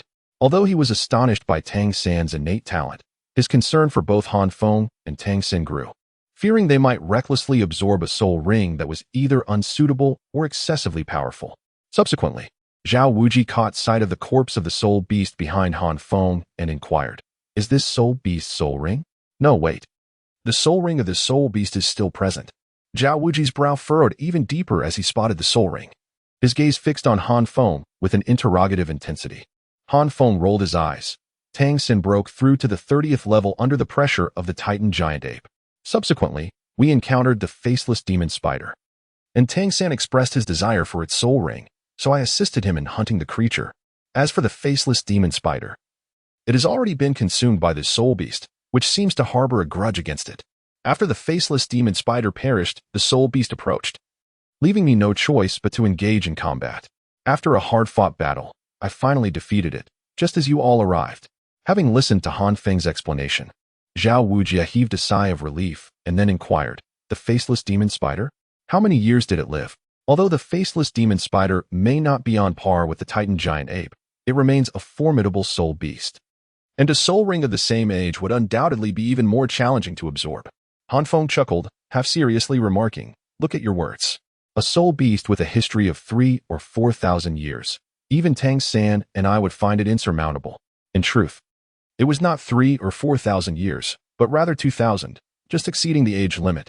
Zhao Wujie nodded in agreement with Han Feng's observation, then turned to scrutinize the bull-headed soul beast before him, murmuring, "A 1,500-year-old armored bull. It stands to reason that the human-faced spider would not surpass 1,700 years. The human-faced spider indeed seems quite suitable to serve as Tang San's third soul ring." It was only then that Han Feng understood that this soul beast was called the armored bull. Humph. Upon hearing this, Zhao Wujie let out a cold snort and irritably chided Han Feng, "You should return and diligently study the knowledge of soul beasts." Han Feng offered a sheepish smile. Observing Han Feng's demeanor, Zhao Wujie refrained from elaborating further. He gestured towards the soul ring of the Scales Armored Bull and said to Han Feng, "Since you were the one to vanquish this Scales Armored Bull, and its soul ring possesses suitable attributes, would you like to absorb it?" Although the immediate priority was to rescue Xiaowu, Zhao Wujie believed that with the Titan Great Ape having captured her, her chances of survival were exceedingly slim. After all, Tang San was currently engaged in the absorption of a soul ring and would likely remain unconscious for some time. Han Feng contemplated for a moment and nodded. Very well. Although the armored bull did not entirely align with Han Feng's expectations, he found it satisfactory overall. Since Zhao Wujie deemed the age appropriate, he felt it unnecessary to be overly selective, especially considering the recent incident involving Xiaowu, which had likely dampened everyone's spirits for hunting soul beasts. With that said, Han Feng set aside any pretenses and sat cross-legged, beginning to absorb the soul ring, with Zhao Wujie safeguarding them. They were indeed free from threats in the outskirts of the mixed area of the Star Luo forest. Han Feng felt entirely at ease, knowing that Xiaowu would soon return on her own. Han Feng initially believed that due to Tang San's prolonged absorption of soul rings and the need to resist the onslaught of external soul bones, coupled with his own pure soul power and lower soul ring age, he would surely surpass Tang San in speed.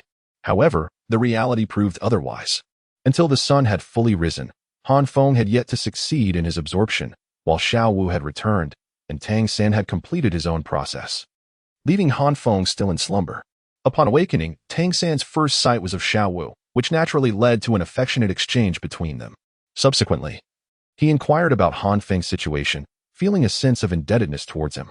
True to Tang San's character, even with Xiaowu safe and sound, he could not simply dismiss the events that had transpired. When Tang San learned that Han Feng had protected him by vanquishing a 1,500-year-old armored bull, he felt a wave of emotion. Yet, upon seeing the so-called armored bull, he was taken aback. "Teacher Zhao, is Han Feng absorbing its soul ring?" Tang San anxiously pointed at the bull-headed soul beast. Zhao Wujie was momentarily stunned. Though he did not grasp the reason behind Tang San's intense reaction, he nodded in affirmation. "Yes. Why?" At this, Tang San's pupils constricted. "Teacher Zhao, this is not a 1,500-year-old armored bull. It is a variant, the unmoving crocodile bull. Moreover, this unmoving crocodile bull is not 1,500 years old, but rather 2,200 years of cultivation." Zhao Wujie's eyes widened in shock. "What do you mean?" Indeed, Tang San's tone grew grave, lacking the panic displayed by Zhao Wujie. "This soul ring exceeds the third soul ring limit for soul masters." "What now?" Zhao Wujie's expression darkened. Han Feng was his student, and if he were to perish due to Zhao's oversight, the guilt would haunt him for life. More critically, the Tiando royal family might seek retribution against him. Tang San, however, maintained a semblance of calm. Having absorbed a soul ring of considerable age himself, and having successfully subdued an external soul bone, he reasoned that if he could achieve it, then Han Feng ought to as well. In Tang San's eyes, Han Feng was a true prodigy. After all, he had only managed to keep pace with Xiao Wu's cultivation through his diligent training and the practice of the Xiantian skill, while Han Feng had not only surpassed Xiao Wu in progress, but also possessed an exceedingly pure soul power. Teacher, Zhao need not worry. Han Feng's soul power quality is comparable to that of a soul zone. The disparity of 300 to 500 years in soul power should not pose a significant challenge for him, let us hope so, Tangan mused. As they both braced for the outcome. Chapter 51. The pitfalls of lack of knowledge. Han Feng never imagined that absorbing the 1500-year-old scaled bull would prove to be so arduous. From the onset of absorbing the spirit ring until now, Han Feng has been engulfed in a state of profound turmoil, reminiscent of his past experience with the absorption of the bull-headed magma turtle. This ordeal has led Han Feng to question whether he has inadvertently manifested an external spirit bone. Yet, there are no illusions or attacks accompanying this struggle. Where could Han Feng have anticipated that what he was absorbing was not a soul beast with a history of 1500 years, nor even a mere scale-armored ox? The scale-armored ox is known for its gentle nature, being herbivorous, and spends its days basking in the sun without any particular hobbies, let alone harboring a feud with a fierce soul beast like the faceless spider. In stark contrast, the unmoving crocodile ox, although a variant of the scale-armored ox, is notoriously ferocious. Despite its name, unmoving, it is anything but still. It delights in seeking out battles with other soul beasts, relying on its tough hide and robust physique, which few can vanquish. The disparity between the unmoving crocodile ox and the scale-armored ox is as significant as that between an ordinary white tiger and an evil-eyed white tiger. In essence, even if Han Feng had not exceeded the age limit for absorbing soul rings, attempting to absorb a ring from an unmoving crocodile ox would not be as effortless as he had imagined. Were Han Feng aware of this reality, he would undoubtedly lamenting the misfortune of his ignorance. But what could Han Feng do? Who would have thought that the esteemed soul sage, Zhao Wujia, could misjudge the cultivation of a soul beast? Fortunately, as Tangan conjectured, Han Feng's soul power quality was far beyond that of an ordinary soul master, even prompting trepidation from the soul sect. Although Han Feng's negligence resulted in him beginning the absorption without fully recovering his soul power, it still provided some assistance. Thus, while Han Feng experienced pain, it was not overwhelmingly excruciating.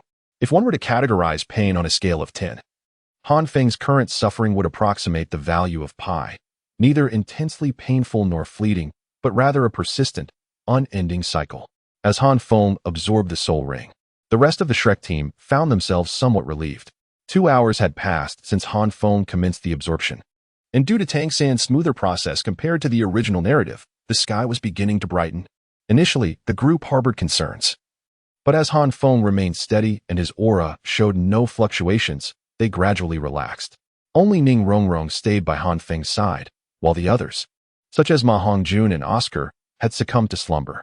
They were utterly exhausted from the day's endeavors, which included hunting soul beasts from dawn until the night's Titan Giant Ape encounter, followed by the abduction of Xiao Wu, prompting Tangan and Han Feng to pursue. They had no energy left to keep vigil, and even Zhao Wujie refrained from approaching them.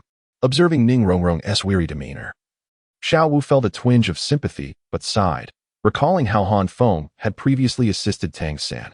She settled beside Ning Rongrong to offer her some comfort.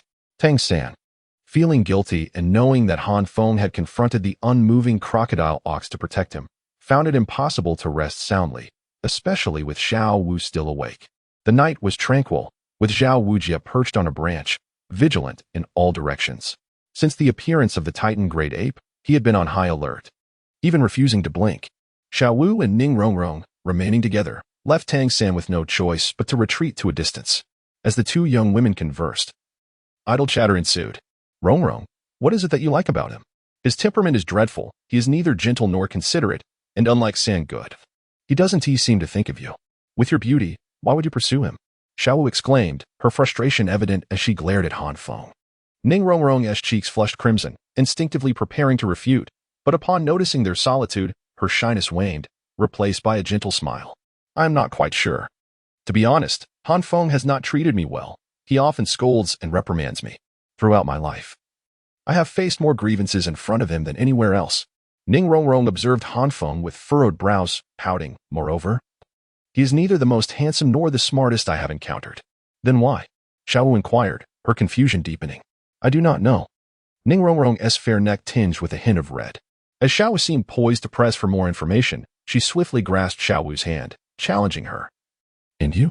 Can you articulate how you fell for Tangan? Do not try to deceive me with sibling affection. You cannot fool even Han Feng. Oh, no. Well, caught off guard by Ning Rongrong's probing, Xiao Wu's face turned red, and her assertiveness dissipated, leaving her speechless. Ning Rongrong, aware of the wisdom in not pursuing a cornered opponent, shifted the topic. You see, you cannot articulate it either. Actually, I do know a bit, initially. I had no particular feelings for Han Feng, merely curiosity and defiance. I am a princess at home, yet Han Feng treated me with such disdain. When I finally understood my feelings, I found myself inexplicably drawn to him. At this point, Ning Rongrong felt a tinge of embarrassment, her voice dwindling. Xiao Wu, however, was intrigued by Ning Rongrong's mention of being a princess, exclaiming, I never imagined your family would treat you so well. Have you not considered that after marrying Han Feng, he might not care for you? Can you accept that? I know Han Feng is not poor, but he is hardly wealthy. Hearing Xiao Wu speculate about her potential marriage to Han Feng, Ning Rongrong's cheeks flushed again, her heart fluttering with secret joy. Yet she refrained from countering Xiao Wu, proudly asserting, I, Ning Rongrong, do not concern myself with the wealth of my friends. They could never match my family's fortune. Wait. Wait for what? To marry Han Feng? Xiao Wu teased, giggling as she playfully grasped Ning Rongrong's hand. As the two young women exchanged whispers, Han Feng finally completed the absorption of his third soul ring. Upon awakening, he heard Xiao Wu mention his name, but could not discern the rest. Before he could contemplate when Xiao Wu had returned, he instinctively assumed they were discussing something unfavorable and asked, What are you talking about? Upon noticing Han Feng's awakening, both Ning Rongrong and Xiao Wu felt a surge of joy. Xiao Wu's eyes sparkled mischievously as she replied, We were just talking. Wait until later, Rongrong. Before Han Feng could hear what Xiao Wu was about to say, he saw Ning Rongrong anxiously covering Xiao Wu's mouth, exclaiming loudly, It's nothing. Absolutely nothing. Han Feng furrowed his brows in perplexity. Strange, indeed. Han Feng, you rascal. As Han Feng had just awakened, Tang San and Zhao Wujing immediately took notice. Not allowing him the chance to further inquire about Ning Rongrong and Xiao Wu, they swiftly appeared before him. Tang San maintained a semblance of composure, as he had long anticipated Han Feng's success. In contrast, Zhao Wujing exhibited far more fervor, striding forward to grasp Han Feng's shoulders, exclaiming with excitement, Are you all right? My friend. Han Feng was perplexed. Although absorbing the soul ring was quite challenging, it certainly did not pose any real danger. He inquired with curiosity, Teacher Zhao. From your words, it seems you are hoping for something to go awry with me. If you have any concerns, please do not hesitate to express them. Tang San, observing the twitch at the corner of Zhao Wujia's eye, offered an awkward smile and clarified, Han Feng, the soul ring you just absorbed is not 1,500 years old, but rather 2,200 years. Furthermore, the soul beast you defeated was not a scale-armored bull, but an immovable crocodile-armored bull. Han Feng was taken aback for a moment, and after a full 3 seconds of hesitation, he finally spoke. So, what does that mean? Tang San nodded in affirmation, while Zhao Wujia stood awkwardly to the side. Upon witnessing this, Han Feng took a deep breath, approached Zhao Wujia, and meaningfully remarked, Teacher Zhao, how about we return to the academy together for some supplementary lessons? We have certainly suffered due to our lack of education. We must not endure such grievances. Zhao Wujia, aware of his own shortcomings, chose to disregard Han Feng's sarcasm, letting out a cold snort and turning his head away. Chapter 52. Sisanu? It is indeed the unmoving, enraged flame. Tang San observed Han Feng and could only force a couple of awkward chuckles. He had to concede that Han Feng's words were indeed quite irksome. Zhao Wujia ignored Han Feng, who, in turn, did not press the matter further. Instead, he smiled self-satisfactorily, seemingly unbothered by the inexplicable increase in his soul ring absorption limit, and appeared rather pleased. Han Feng was previously musing over how an ordinary 500-year-old armored bull could possibly bestow upon him such formidable soul skills. Now that the truth has been unveiled, it appears that Han Feng has turned misfortune into fortune. Tang San, observing Han Feng's expression, had already surmised the thoughts swirling in his mind. With a gentle smile, he addressed Han Feng, Given your demeanor, I can only assume that your third soul skill is remarkably powerful, isn't it? At this moment, Xiao Wu and Ning Rongrong also approached, their faces alight with curiosity as they gazed at Han Feng. Han Feng grinned triumphantly, a 2,200-year-old immovable crocodile-scaled bull, if it were not formidable. What a disservice that would be to its grand title. Can you cease this pretense? Zhao Wuji, intrigued by the soul skill Han Feng might possess, let out a light, yet commanding exclamation, raising his hand to strike toward Han Feng. What soul skill do you possess? Show it to us at once. Han Feng swiftly evaded Zhao Wuji's grasp, a sly smile gracing his lips. Just watch. The magnificent celestial shield materialized instantaneously, its 3 soul rings, yellow and purple, emanating an imposing aura. Even Tangan furrowed his brow beneath the heat wave of Han Feng's martial spirit. In the next moment, the 3rd purple soul ring illuminated, and an intense crimson soul power surged forth from Han Feng, expanding dramatically around him. With a resounding boom, a tremendous amount of soul power took shape in the air, revealing a fiery specter behind Han Feng, its face obscured. The apparition, only manifesting its upper half, towered 5 meters high, with Han Feng standing at the position of its dantian. The specter clutched a shield in its right hand while its left hand hung ominously, as if poised to strike at any moment. What is this? What on earth is happening? The commotion caused by Han Feng roused Ma Hongjun and the others from their slumber. The tremendous noise jolted them awake, and they rushed out of their tents, faces etched with alarm, fearing that the Titan Giant Ape had returned. However, upon witnessing the fiery apparition behind Han Feng, they were momentarily stunned. What is this? Fengzi, have you successfully absorbed a soul ring, or have you been possessed by an evil spirit? Daimu Bai inquired, equally perplexed. Tangan, though astonished by the formidable aura of Han Feng's 3rd soul skill, took it upon himself to elucidate for Daimu Bai. This is Han Feng's 3rd soul skill. We were merely curious about the capabilities of the 3rd soul skill he obtained by surpassing the limits of soul masters and inadvertently disturbed your rest. My sincerest apologies. Daimu Bai waved his hand dismissively, indicating that it was of no consequence. Ma Hongjun approached Han Feng, attempting to touch the fiery apparition behind him, only to be interrupted by Oscar. Fatty, have you forgotten the lesson Tangan taught you? Upon hearing this, Ma Hongjun's face stiffened, and he begrudgingly withdrew his hand. Meanwhile, Han Feng, catching a glimpse of Tangan, noted that he had not lost the 8 spider lances due to his actions. Xiao Wu, brimming with enthusiasm, eagerly asked, Han Feng, what is the name of your 3rd soul skill? It looks so impressive. Upon hearing this, Han Feng decided against inquiring further about the 8 spider spears. As if he had been awaiting this moment for an eternity, he donned a solemn expression and almost instinctively exclaimed, 3rd soul skill, Armor of Sisanu. Regrettably, Han Feng lacked the ocular manifestation of his martial soul. Had he possessed it, coupled with his current defiant and imperious demeanor, he would have truly embodied the essence of the moment. However, Han Feng's self-assured display, which he deemed quite impressive, only elicited confusion from Daimu Bai and the others. Having never encountered the legendary eyes of the 5 villages, they were entirely unfamiliar with the concept of Susanoo. To their ears, the name he uttered was merely an incomprehensible string of syllables. Upon witnessing this, Han Feng's face flushed with embarrassment. Ahem. The crowd, showing no mercy, left Han Feng with no choice but to clear his throat twice, attempting to downplay the situation. It was merely a jest, nothing more. In truth, my 3rd soul skill is named Immovable Flame Luo. How could it possibly be something like Susanoo? Absolutely not. That would be inconceivable. Daimu Bai and the others exchanged puzzled glances, unable to comprehend Han Feng's words, yet sensing that he had just committed a rather foolish act. Han Feng, your 3rd soul skill appears to be quite taxing. Are you sure it's wise to keep it activated like this? At that moment, Ning Rongrong, noticing Han Feng's discomfort, took the initiative to steer the conversation in a different direction, smiling warmly while expressing her concern. Han Feng appeared unfazed by the concerns raised, but upon having his flaws pointed out, his expression stiffened.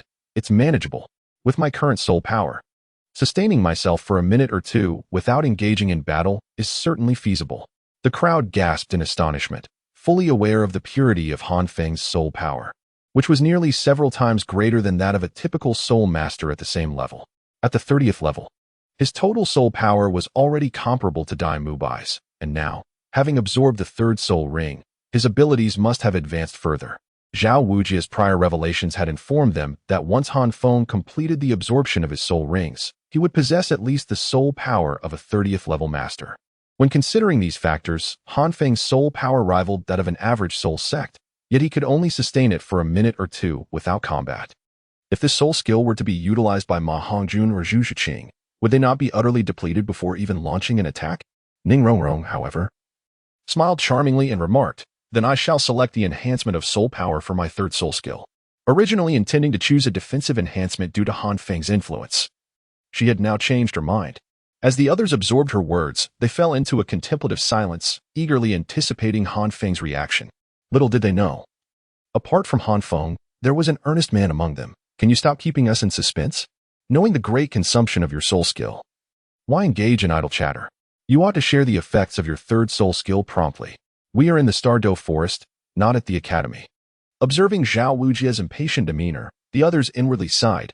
No wonder he remained single for life. Listen closely. My third soul skill is truly formidable. Do you see the shield? It can completely block all indirect attacks, while also granting me immunity to 50% of direct physical attacks. Moreover, it enhances my strength by 100%.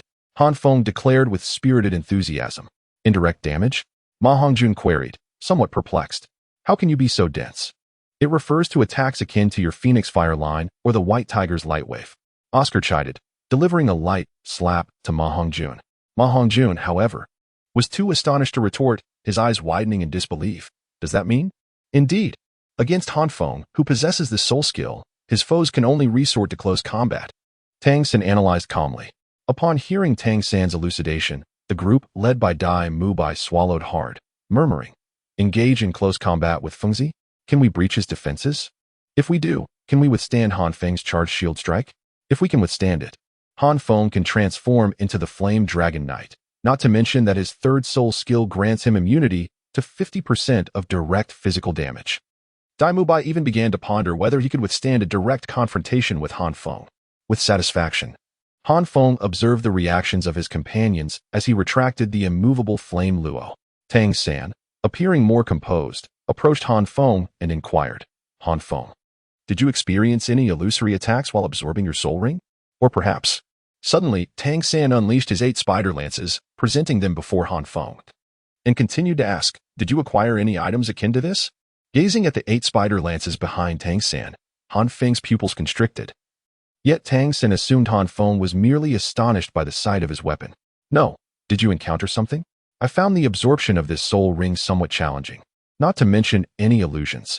Han Feng replied, partially truthfully, as he had not acquired any external soul bones from the immovable crocodile horned bull, thus not outright deceiving Tang San. If anyone were to be blamed, it would be the master, who imparted so much knowledge to Tang San yet failed to inform him about external soul bones. Tang San, upon hearing this, nodded in disappointment. Retracting the 8 spider lances and murmuring softly, could it be due to the age of the soul ring? Han Feng, how do you know the Titan Giant Ape? At that moment, Xiao Wu also joined in, her inquiry laden with implications. Han Feng had long anticipated such a question from Xiao Wu. He rolled his eyes and thought to himself, you managed to escape unscathed from the Titan Giant Ape, and even harvested your third soul ring from the soul beast it had stunned. Is there any issue with my acquaintance with the Titan Giant Ape? Of course. While he mused this internally, he could not express it aloud. Instead, he recited the prepared explanation. What's the big deal? When I accompanied my parents to the Star Luo forest to hunt for my second soul ring, we encountered a reckless rhinoceros. At that moment, a lazy giant ape attempted to steal our prey, but it was the Titan Giant Ape that drove the lazy giant ape away. I was terrified then. I will never forget the Titan Giant Ape's presence. Upon hearing this, Xiao nodded, albeit skeptically. Having left the Star Luo forest 6 years ago, she was unaware of what had transpired during that time, yet she believed that given his nature, Ming would indeed have fought the lazy giant ape. Reckless rhinoceros, Tang San exclaimed, looking at Han Feng. Reflecting on Han Feng's second soul skill, he couldn't help but remark, Han Feng, your luck is truly remarkable. Chapter 53. The Master arrives. Overall, the expedition to the Star Luo forest was filled with more thrills than dangers. Both Han Feng and Oscar obtained formidable third soul rings, while Tang San and Xiao Wu also broke through the 30-level barrier, acquiring their own soul rings in the process. After Han Feng absorbed the soul ring, Zhao Wujia assessed his power. At that moment, Han Feng's soul power had reached an astonishing 33rd level, with the 34th level well within reach. Moreover, the quality of his soul power had significantly improved, rendering it more refined than that of many newly initiated soul masters. It is noteworthy that Han Feng was merely 12 years old. This left Dai Mubai and the others exclaiming in astonishment, yet Han Feng remained unfazed. Han Feng longed to share that Tang San had soared from level 30 to 37 in just half a year, a truly astonishing feat.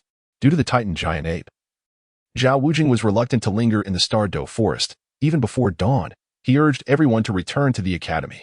Zhao Wujing took his responsibility seriously, escorting the group safely out of the Star Luo forest before heading back to the academy. The journey from the outskirts of the Star Luo forest to Shrek Academy was no longer perilous for Han Feng and the others. It was worth noting that among the 8 students of Shrek, 5 were already spirit elders, a formidable power capable of traversing the continent with ease. By the time they returned to the academy, it was already evening. Strictly speaking, Oscar and Ma Hongjun did not return to the academy, having decided not to go back while passing through Soto City. Dai Mubai had initially considered unwinding in Soto City after such a tense journey. However, upon thinking of Zhu Xing, he resolved to remain a respectable man and returned with Han Feng and the others.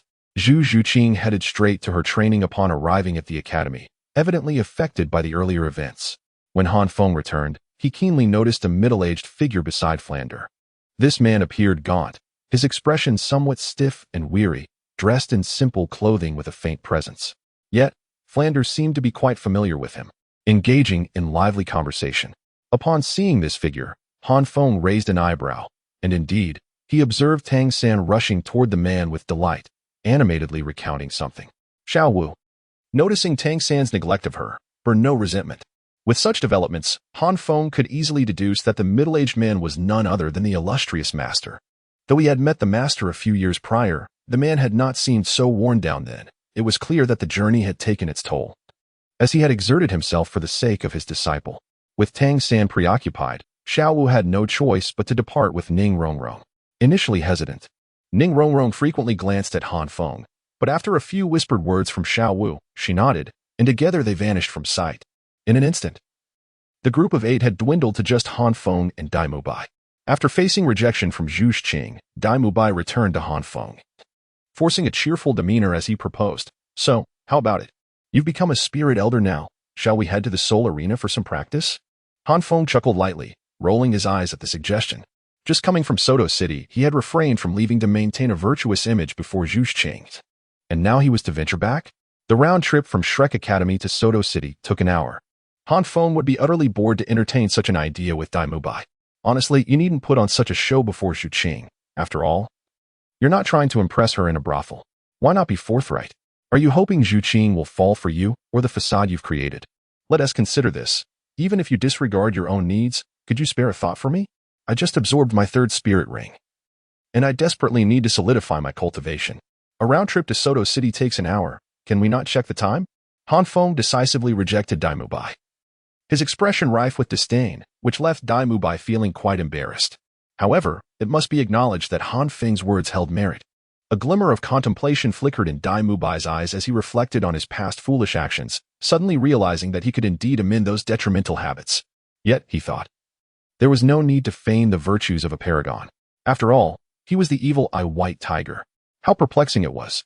Who would have thought that a steel structure could possess such insight? Remarkable indeed. Come on, let us find a place to practice. I shall assist you in honing your skills, so you can swiftly become familiar with your 3rd soul skill. Dai Mubai laughed heartily 3 times, draping an arm around Han Feng's shoulder as he invited him. Han Feng rolled his eyes, brushed off Dai Mubai's arm, and strode directly towards the dormitory, casually remarking to Dai Mubai, "There's no need for that." Dai Mubai hurried to catch up, prompting Han Feng to continue. "You will have your chance to take action tomorrow. There is no need to rush. Just ensure that you can persevere when the time comes. A friendly reminder, rest well tonight, for tomorrow we shall endure." What does it mean? Han Feng's words left Dai Mubai momentarily stunned, prompting him to ask in bewilderment. The secrets of heaven must not be revealed, Han Feng replied enigmatically, leaving Dai Mubai at a loss for words. The following morning, Han Feng and his companions indeed enjoyed a sumptuous breakfast. Before Ma Hongjun could exclaim that Fland had undergone a transformation, the master appeared before everyone. Han Feng observed that as the master gazed upon them, he lingered deliberately on him for a moment. This made Han Feng realize that Tang San had likely recounted the events that transpired in the Star Luo forest to the master. Perhaps, in the master's eyes, he was regarded as a genius on par with Tang San. Upon learning that the master was indeed Tang San's teacher, the crowd exhibited expressions of excitement, having witnessed the formidable strength of Tang San's theories. After everyone had finished their breakfast, the master informed them that he would be guiding their studies and training for the foreseeable future, leaving no room for dissent, as he promptly arranged battles among them. Dai Mubai's expression was somewhat peculiar as he leaned toward Han Feng and inquired, "Did you know about this all along? The secrets of destiny must not be revealed." Han Feng replied, a teasing smile adorning his face. "Dai Mubai, you are to battle Han Feng. Han Feng, your shield strike must not exceed the Soul Master level." The Master directly addressed Dai Mubai and Han Feng, then continued speaking to the others. "Tang San, you will face Oscar, while Xiao Wu, Ma Hongjun, Zhu Zhuqing, and Ning Rongrong will join forces against you. Tang San, you are prohibited from using hidden weapons and the 8 spider lances." "Master, this seems rather unfair, doesn't it?" Tang San is all alone. Before others could voice their objections, Xiao Wu indignantly stepped forward to defend Tang San. However, before the Master could respond, Tang San pulled Xiao Wu back and stepped forward calmly, responding, "I understand, teacher." Indeed, the Master nodded in satisfaction. A few minutes later, the battles concluded, with Tang San emerging victorious. Yet, as expected, the Master reprimanded everyone, leaving them flushed with embarrassment, but they could not deny the truth in his words. Upon witnessing this, Han Feng could not help but sigh inwardly, acknowledging the Master's considerable efforts for the training of the group. The next event was the duel between Han Feng and Dai Mubai. As they stepped into the open ground, Dai Mubai flashed a grin and exclaimed, "Fengzi, I've longed to engage in combat with you." Han Feng shrugged nonchalantly, declaring, "As long as you can breach my defenses, give it your all." Upon hearing Han Feng's languid tone, the Master frowned and bellowed sternly, "Understood." Before Han Feng could utter another word, Dai Mubai, brimming with impatience, shouted with fervor, his evil gaze embodying the white tiger. A domineering character appeared on his forehead as he activated his first soul skill, golden light radiating around him. And with a great leap, he rushed towards Han Feng. Yet, Han Feng remained unfazed, raising the heavenly shield before him. He refrained from using his own soul skills, merely relying on his pure soul power to withstand the blow. He let out a muffled grunt, but remained unharmed. "TCH, not fooled, huh?" Dai Mubai clicked his tongue, aware of the exceptional effects of Han Feng's first soul skill. He had initially intended to draw out Han Feng's power with this attack, but it seemed he had failed. We're all seasoned veterans of soul battles. Why bother?" Han Feng replied with a relaxed smile. Given the circumstances, Dai Mubai, realizing he could not deceive Han Feng, ceased his pretense. His third soul skill ignited, transforming his golden hair to a striking white, his aura surging dramatically, while his true form armor exuded an even more domineering presence. "How about this then? White Tiger's Radiant Wave." Dai Mubai unleashed his most formidable state, the second soul ring illuminating as a blinding golden beam shot forth from his mouth. Yet, it still fell short. Han Feng grinned broadly, activating his second soul ring. In an instant, he appeared behind Dai Mubai. Although facing away from Dai Mubai, the feeling was mutual, as Dai Mubai too found himself with his back turned to Han Feng. With a composed demeanor, Han Feng prepared to unleash a charged shield strike to topple Dai Mubai. However, at the very moment he pivoted, his pupils constricted in alarm. The White Tiger's radiant light wave had unexpectedly altered its trajectory, now descending directly towards him. How could Dai Mubai redirect the White Tiger's radiant light wave? A full 180 degrees. Chapter 54. Han Feng's Psychological Dilemma. Han Feng gazed in astonishment at the resplendent golden light before him, his heart brimming with shock. At that moment, Dai Mubai turned around, and upon witnessing Han Feng's expression, he erupted into a hearty laugh, exclaiming, "Fengzi, did you think that only you and Tang San could create your own soul skills? Although what I have here is not quite a self-created soul skill, it is something I deliberately prepared for you, taking me several days to perfect. Are you not pleasantly surprised?" Han Feng sought to unleash his third soul skill, aiming to deliver a thunderous strike to Dai Mubai, only to realize it was too late. At that moment, Dai Mubai's voice resonated. "Surely, your third soul skill cannot be instantaneous, can it?" "TCH. Han Feng scoffed softly. And with the activation of his first soul ring, the power of Fate's guard successfully thwarted the impending blow. "Did you anticipate that I would use my second soul skill to appear behind you?" Han Feng inquired, having successfully deflected Dai Mubai's White Tiger's radiant wave, lowering his blazing shield.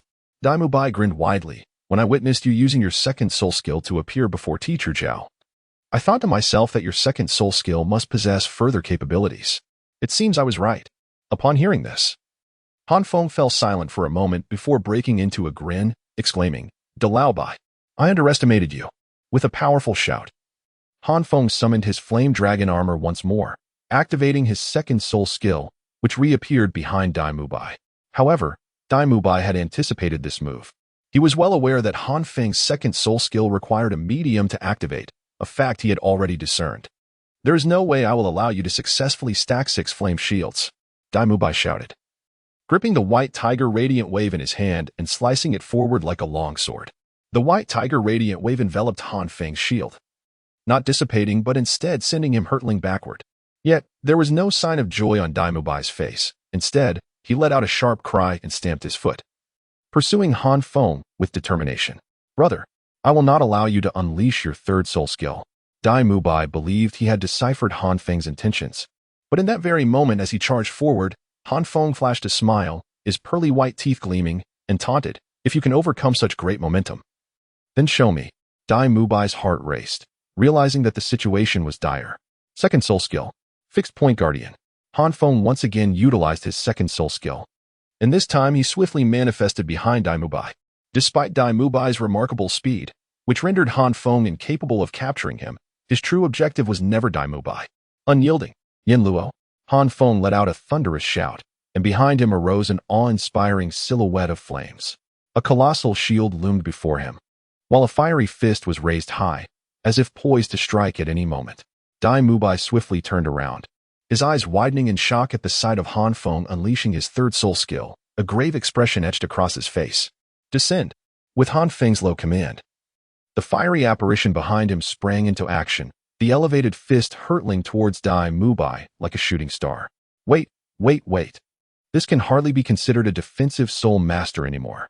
The onlooker, Ma Hongjun, swallowed hard, struggling to articulate his thoughts.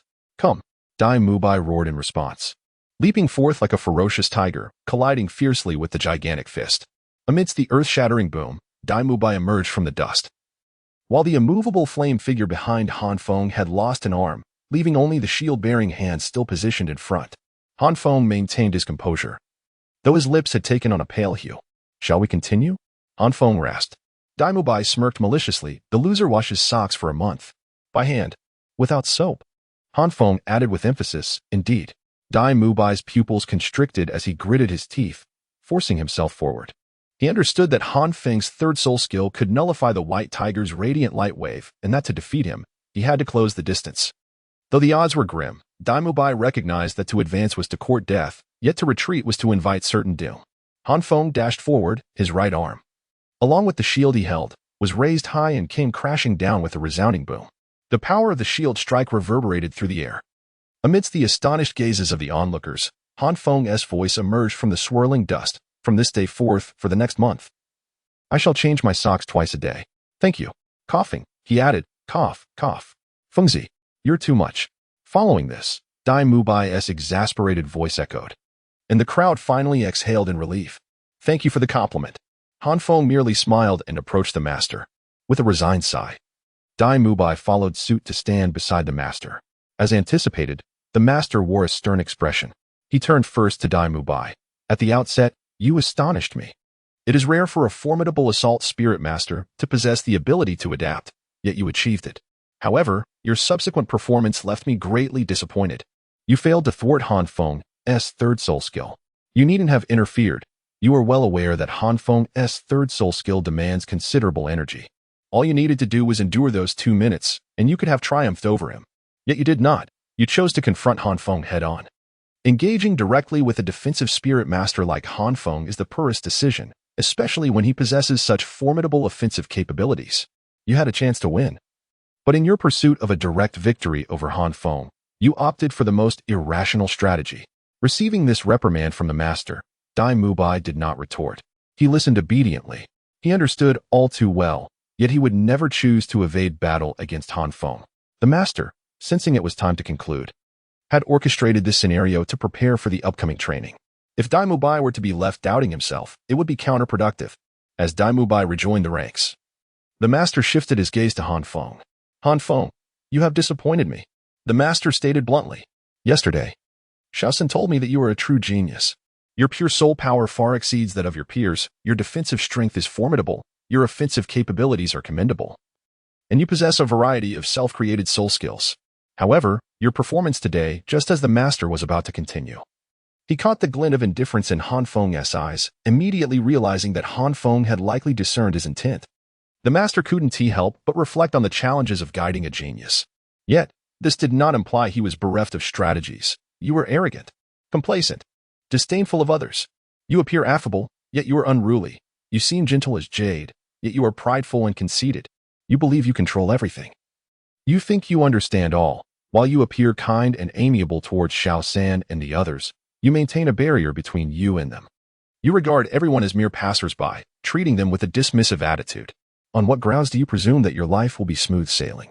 The master had moved past the day's confrontation, understanding that today might have been Han Feng merely accommodating him, even if it were not the case. Han Feng was already aware of his shortcomings from today. Even if the master pointed them out, Han Feng would likely remain unconvinced. Ultimately, the master's approach proved correct. As he listened to the master's admonitions, Han Feng's pupils constricted sharply, the earlier sense of confidence dissipating, replaced by profound introspection. Han Feng carefully recalled his attitude towards Tang San and the others, and was astonished to realize that he had subconsciously projected the characters from the original work into reality. In his eyes, Tang San embodied gentleness and strength, Dai Mubai represented loyalty and dominance, while Ning Rongrong epitomized willfulness and capriciousness. Han Feng fails to perceive the individuality and transformations of those around him, having never made an effort to understand them. Convinced that his knowledge encompasses all there is to know. However, in reality, the original text he is familiar with is merely a book, incapable of capturing the essence of a single person, let alone a multitude. Upon reflection, it becomes evident that the only true confidant he considers is Chian, as his understanding of her has been cultivated gradually. Master, you are indeed correct. I acknowledge my shortcomings. In the midst of the astonished gazes of the crowd, Han Feng unexpectedly admitted his fault to the master. Witnessing this, the onlookers could not help but cast admiring glances at the master, something even Zhao Wuji could not achieve. Chapter 55. The arrangement is unmistakably clear. I encountered some comments today, and I found myself at a loss for words. Some readers expressed their disdain for Ning Rongrong, others for the master, and still others for Tang San. Yet, my outline is set, and I lack the ability to alter it to satisfy every reader's preferences. I sincerely apologize for this. If it proves too difficult, perhaps I could consider launching another Douluo fanfiction that tackles everything head-on in a few days. P.S. Many readers frequently claim that the protagonist excessively flatters the original characters. However, has Han Feng's attitude towards Ning Rongrong not been evident? Is it not she who has consistently shown admiration for him? As for Han Feng's respect for the master, it is merely that of a junior towards an elder. Even with Tang San, one cannot say Han Feng is overly obsequious. P.S. 2. I seek recommendations. It has been quite disheartening. Han Feng's proactive admission of fault greatly pleased the master, though outwardly he could not exhibit his satisfaction. The master merely scoffed, exclaiming, "Is this what they call Shrek Academy? Is this what they refer to as monsters? You have utterly disappointed me. Your performance warrants punishment." Dai Mubai and the others felt an overwhelming sense of shame, and Han Feng was introspective regarding his previous mindset. Naturally, no one dared to refute the master's words. "Everyone, gather at the village entrance," the master bellowed before turning to depart. Dai Mubai and the others exchanged glances, while Ma Hongjun whispered conspiratorially to Oscar, "Why do I feel? The master seems quite fearsome. I thought he was an exceptional chef." Oscar, uninterested in correcting Ma Hongjun's misunderstanding regarding the chef's profession, merely glanced at Tang San and then at Han Feng, cautiously stating, "You wouldn't understand, would you? A strict teacher produces outstanding disciples. San Ji's strength is largely due to the master's guidance, and the fact that the master can subdue Han Feng with just a few words suggests you should heed his advice." Ma Hongjun shrank his neck, muttering, "Then let us hasten to the village entrance, lest we be late." "Indeed, let's go." Oscar, feeling a twinge of trepidation, hurried toward the village entrance. "Fengzi, are you all right?" Dai Mubai inquired, noticing Han Feng still in turmoil, as he placed a comforting hand on his shoulder. Han Feng furrowed his brow and gently shook his head. Tang San approached, awkwardly saying, "Han Feng, I apologize. I had no idea the master would speak so harshly. Since yesterday, when the master had enlightened Tang San about the preciousness of the external spirit bone, his sense of indebtedness to Han Feng had only deepened, and now, witnessing the master reprimand Han Feng left Tang San in a difficult position. Han Feng shook his head once more, acknowledging, "It is indeed my issue. The master was correct. My mindset is truly problematic." Upon hearing this, Tangan offered a relieved smile. With the wisdom garnered from his 2 lifetimes, he discerned the seemingly amiable, yet intrinsically reclusive disposition of Han Feng. However, Tangan refrained from addressing Han Feng directly. The fact that Han Feng could recognize his own mindset issues was undoubtedly a positive development. After all, as the leader of the team, having someone like Han Feng, who appeared to have no apparent flaws yet remained detached from the group, was the most perplexing predicament for him. Upon witnessing this, Han Feng opened his mouth, but ultimately opted against providing an explanation. Tangan and the others had misunderstood. Han Feng's self-reflection was not prompted by the master, but rather stemmed from his realization of his own one-sidedness. The master, despite his profound wisdom, could not possibly have known that Han Feng had previously read the original work. All right, let us proceed to the village entrance. Daimubai interjected with a light-hearted remark, dispelling the awkward atmosphere. Han Feng and Tangan both nodded. In response to Daimubai's invitation, Tangan could only smile apologetically at Xiao Wu, who was not far away. As Han Feng followed Tangan's gaze, he too beheld the anticipation and concern reflected in Ning Rongrong's eyes. With a furrowed brow, he ultimately offered her no glance, merely allowing his eyes to flit past her in a deliberate act of evasion. Disappointment flickered across Ning Rongrong's face.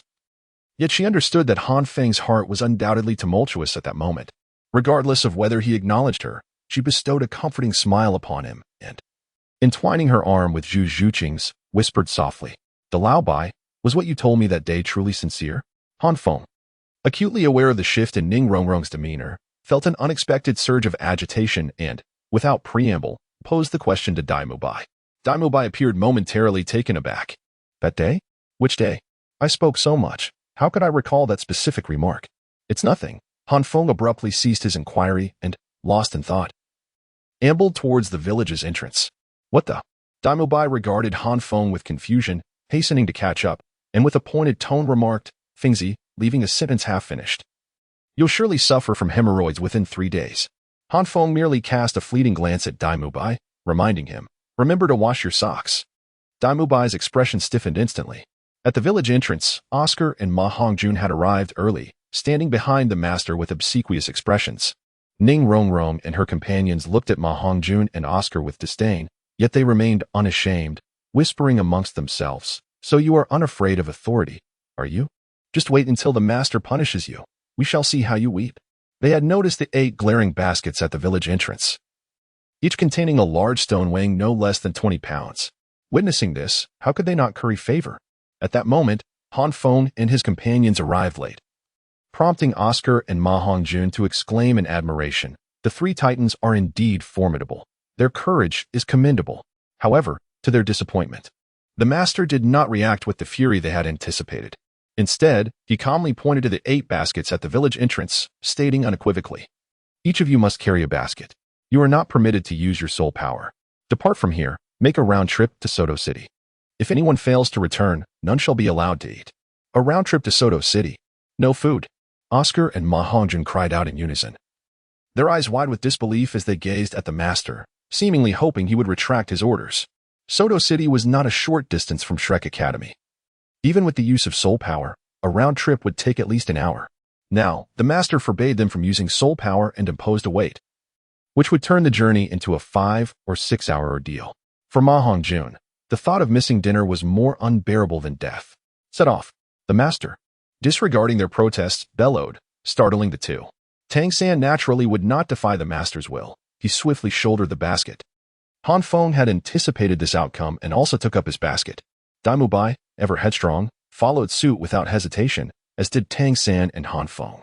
Zhu Zhuqing, eager to grow stronger, acted even quicker than Daimubai, although Xiao Wu and Ning Rongrong were reluctant. With Han Feng and Tangan voicing no objections, they naturally followed suit. This left Ma Hongjun and Oscar in silent despair as they reluctantly hoisted their baskets. The moment Han Feng shouldered his basket, he felt an immediate heaviness envelop him. Han Feng weighed the stones in the basket, estimating their weight to be around 20 kilograms, which elicited a silent, sinister smile from him. He recalled that in the original text, the weight was stated to be 15 kilograms. Thus, the additional 40 pounds were evidently prepared for him. How highly the master thinks of me. Although such thoughts crossed his mind, Han Feng resolutely dashed out. It must be acknowledged that, as a backgroundless transmigrator, accepting the master's guidance is indeed a commendable choice. After all, so many predecessors from the realm of transmigration have sought the master's tutelage, drawn by his profound knowledge. Han Feng would not take a master as his teacher, yet he had no qualms about allowing the master to train him. After Han Feng and his companions departed from the academy, Flinder appeared beside the master, expressing concern. Isn't this approach rather harsh? They are indeed prodigies. Thus they must be subjected to extraordinary training methods. I have calculated everything. The master remained unconvinced. Flinder sighed in resignation. Your arrangements are too clear-cut. That is precisely why I am uneasy. Not everyone is willing to challenge their limits. Upon hearing this, the master hesitated momentarily before replying. If they cannot persevere under such circumstances, then they are unworthy of the title prodigy. Flinder shrugged. Do as you wish. Seeing that he could not sway the master, Flinder could only exhale deeply and say weakly, you may proceed with your plans. However, I must remind you that the academy lacks sufficient funds. If you continue training them this way without adequate nutritional support, the children's health will inevitably deteriorate. The master pondered for a moment. I will find a solution. You should prepare the medicinal baths and also find 3 young women from the village. Xiao Gang, you have never managed a household, but once you do, you will understand the cost of essentials. Flinder sighed deeply, muttering a complaint, yet he followed the master's instructions and left. Chapter 56. The master is a devil. I can't bear it any longer. Neither can I. Let us use our soul power. The master is blind to our plight. An hour later, Oscar and Ma Hongjun lay sprawled on the ground, utterly unwilling to take another step. Hearing this, Dai Mubai cast a cold glance at the pair, expressing his disdain with a sharp retort. If you wish to use your powers, then do so. With that, Dai Mubai disregarded them and continued to run ahead. Dai Mubai, thankfully you are a powerful assault soul master. If you were a control soul master, we would surely be doomed. Ma Hongjun and Oscar dared not contradict Dai Mubai. Yet Han Feng, unreserved, rolled his eyes and approached Ma Hongjun and Oscar, extracting 5 kilograms of stones from their basket and placing them into his own. Fengzi, Dai Mubai.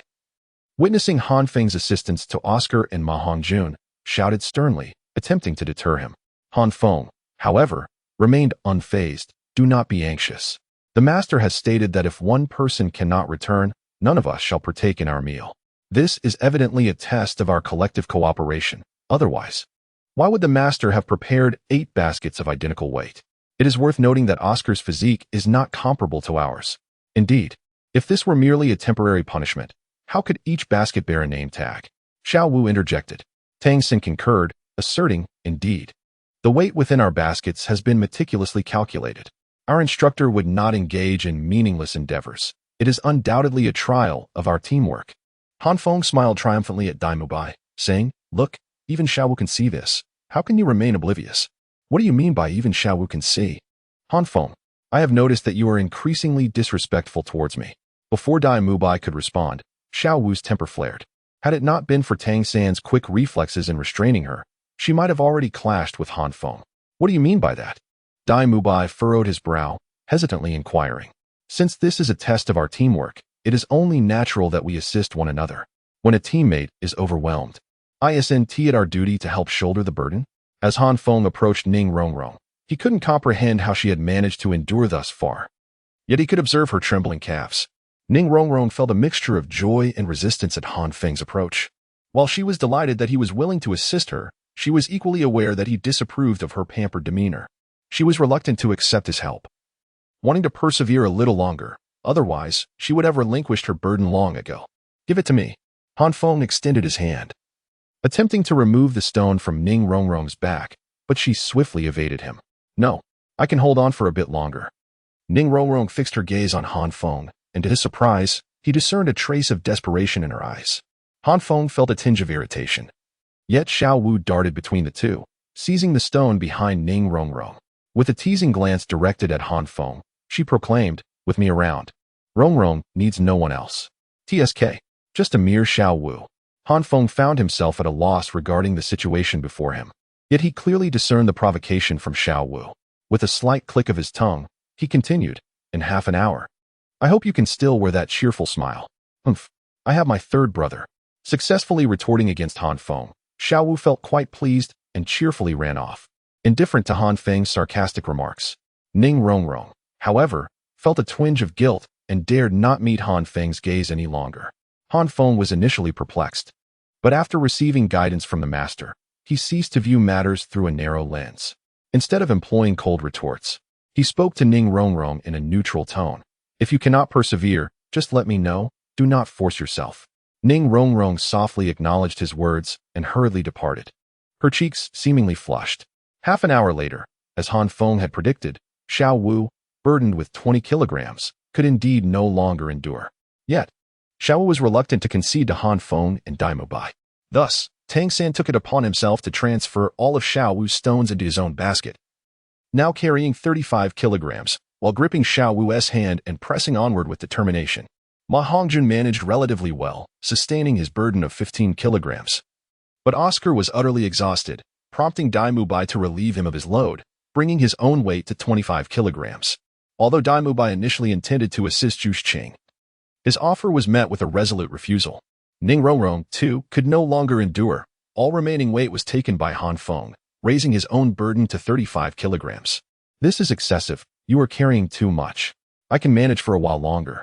Ning Rongrong, unwilling to impose upon Han Feng, sought to decline. However, Han Feng remained unconvinced. In a short while, you will faint. Either I carry you while bearing an additional 35 kilograms, or you relinquish your weight to me now.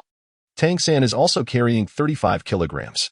Upon hearing Han Feng's intention to carry her, Ning Rongrong's delicate face flushed. Then you must hold my hand. At least it won't be too exhausting.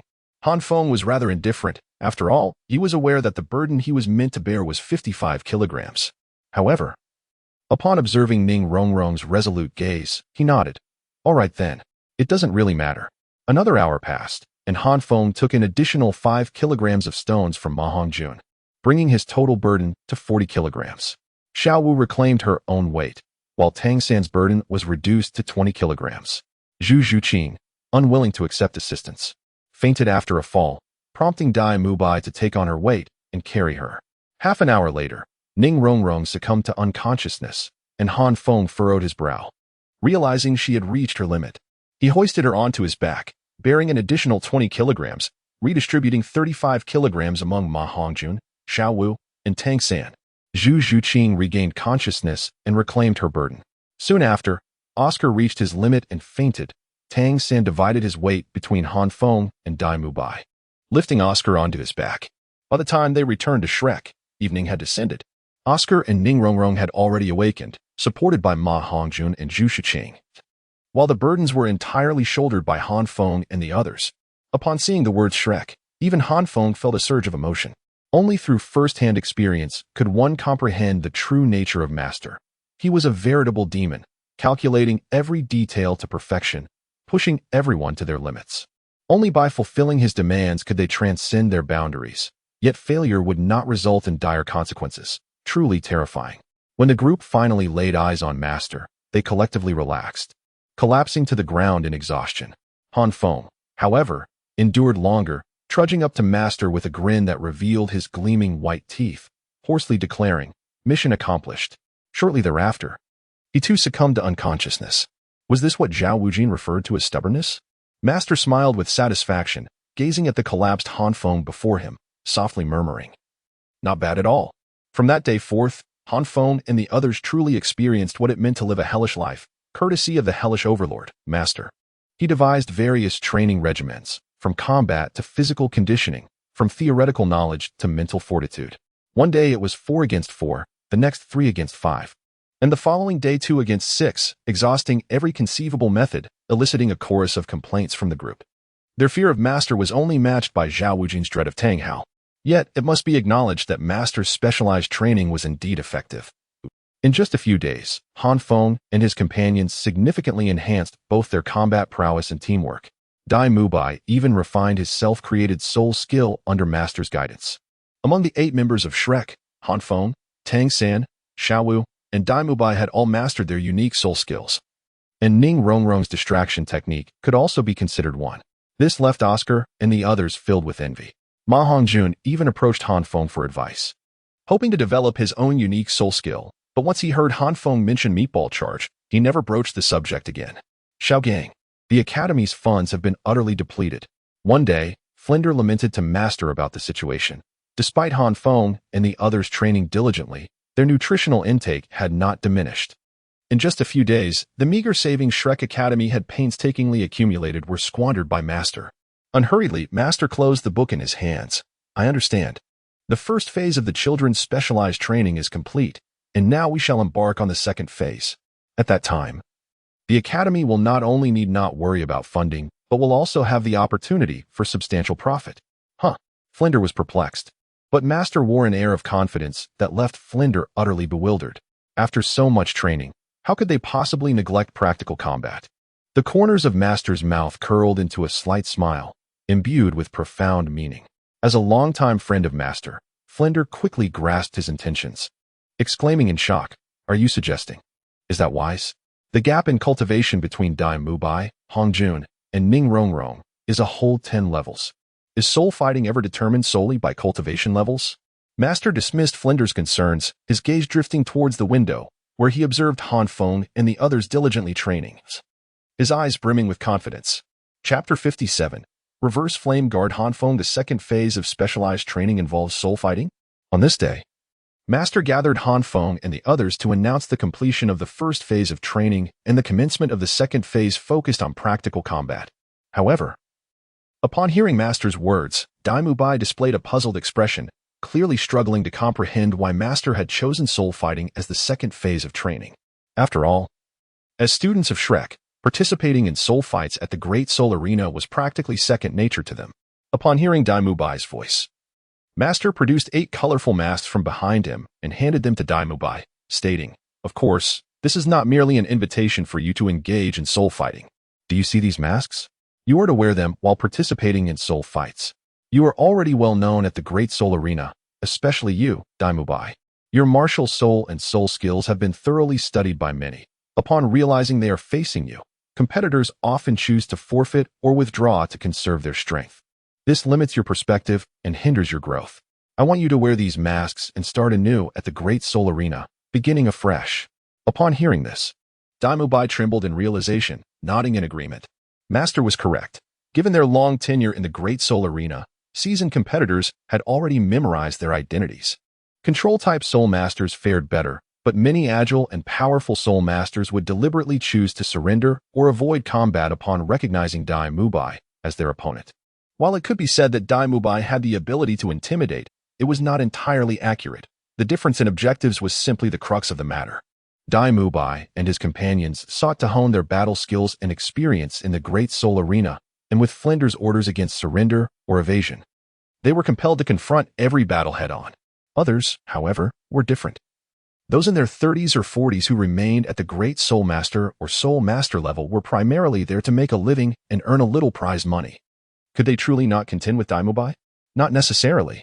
After spending so long in the Great Soul Arena, one could hardly expect them to remain unscathed without some hidden skills. However, should they engage in a life-or-death struggle against Dai Mubai, the meager prize for a single victory would not justify the 3 or 4 days of recovery time, equivalent to foregoing 5 or 6 potential victories. This calculation was evident to anyone with a modicum of sense. Once you don these masks, you cannot call each other by name. Instead, you must use code names. Think of your own. Master noted Dai Mubai's understanding and refrained from further explanation. Continuing, Dai Mubai donned a golden mask and solemnly declared, "I shall be known as Evil Eye White Tiger. I am the Evil Fire Phoenix. Like Big Brother Dai, I shall take on the name of my martial soul." Ma Hongjun cheerfully snatched a red mask from Dai Mubai, grinning widely. "Heh, a phoenix? Such a plump phoenix?" Oscar scoffed, poking Ma Hongjun's ample flesh before donning a white mask. "I shall be known as the Sausage Vendor, In Ming Spirit Cat." This name was unmistakably Zhu Zhuqing's. Soft-boned enchanting rabbit, thousand-handed Azura. Tang San and Xiao Wu exchanged a knowing smile, their hearts resonating as they simultaneously inquired, "Han Feng, do you think I should be called Chi Bao Liuli or Chi Bao Liuli?" Ning Rongrong gazed at Han Feng, her voice laced with significance as she murmured. Han Feng rolled his eyes, questioning, "Why should we be called Chi Bao Liuli?" It was evident that he had forgotten about their team. Ning Rongrong, feeling a sense of urgency, quickly interjected, "That team cannot possibly take the stage again, can it? I am now a Soul Zone, while you remain a Great Soul Master. If we were to team up, we would have to face two soul zoons. Han Feng furrowed his brow, unable to comprehend Ning Rongrong's meaning, and found her somewhat exasperating. His patience wearing thin.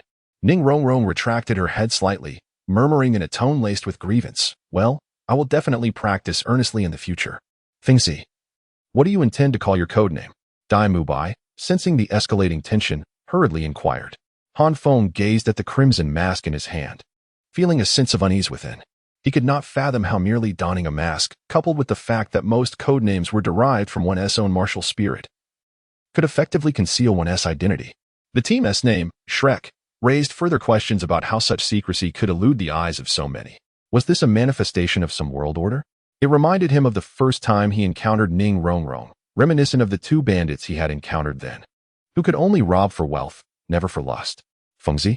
Dai Mubai called out again, noticing Han Feng's silence. Han Feng regained his composure, dispelling the chaotic thoughts swirling in his mind. After contemplating for a moment, he declared, "Let us name it the Reverse Flame Guardians." Excellent. Now that you have all chosen your code names, feel free to form your teams. However, there is one stipulation, aside from individual and duo battles. There will also be a 7-person team battle, and each of you must be present. Once Han Feng finished speaking, the master interjected. A team battle? But there are 8 of us, Ma Hongjun queried, a hint of confusion in his voice. Rotation. If you had paid attention instead of indulging in distractions, you would understand. Dai Mubai chastised Ma Hongjun with a swift kick, his frustration palpable. Precisely. Since there are 8 of you, and the standard configuration for a team battle on the continent is 7, I will implement a rotation before the battle begins. The selection of the 7 participants will be based on individual performance, as well as attributes and countering factors, the master stated with an air of indifference. Unfazed by their reactions. Individual performance? Oscar seized upon the master's words, his tone somewhat sheepish. Does that mean the team battle isn't daunting? Those on the sidelines might feel rather awkward. Upon hearing this, the master cast a sidelong glance at Oscar, offering no explanation. Yet, that single glance conveyed an answer, leaving Oscar feeling somewhat disheartened. He lacked confidence in his performance during team battles, fearing he might be relegated to eternal backup. Unlike Dai Mubai and Ma Hongjun, Oscar, despite having enrolled over a year earlier than Tangan and the others, had limited opportunities to engage in soul battles due to his role as a support soul master. Han Feng cast a sympathetic glance at Oscar, privately thinking that this fellow would likely be staring at the water cooler for quite some time. He then turned to the master and inquired about the purpose of their special training, questioning whether it was merely a blind pursuit of spirit battles. Certainly not. The master replied, holding up 2 fingers. This special training has 2 objectives. The first is for each of you to acquire at least 1 silver spirit badge. Upon hearing this, the group collectively gasped, for one of the graduation requirements set by Flinder was indeed to obtain a silver spirit badge from the spirit arena. Were they to undergo a graduation assessment as an entrance examination? Or did the master intend for them to graduate immediately after enrolling? The second objective is to earn 2,000 gold spirit coins to offset the academy's financial deficits. So, we are essentially tasked with generating revenue for the academy. As soon as the master finished speaking, Xiaowu exclaimed, rolling her eyes in imitation of Han Feng. Tangsen quickly pulled her back and bowed to the master, indicating his acknowledgement of his inability to discipline her. The master, clearly familiar with Xiao Wu's temperament, remained unfazed and continued, previously. The nutritional expenses for your first phase of training were covered by the academy.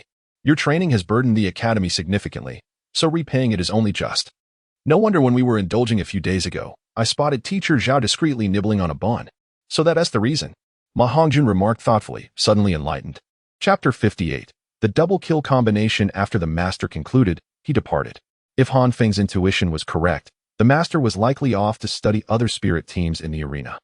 As the master had instructed them to form teams on their own, Tang San and Xiaowu naturally gravitated towards one another, reuniting the trio once more. Ning Rongrong glanced at Han Feng, sighed helplessly, and approached Zhu Shiqing, wrapping her arm around her and sweetly suggesting, "Shiqing, let us team up, shall we? Don't join those smelly men." Zhu Shiqing, the most indifferent among them, had no objections as long as it wasn't Dai Mubai. With Ning Rongrong's invitation, she saw no reason to decline. Meanwhile, Dai Mubai, who had been hesitating, suddenly turned pale, helplessly watching Zhu Shiqing and Ning Rongrong walk away together.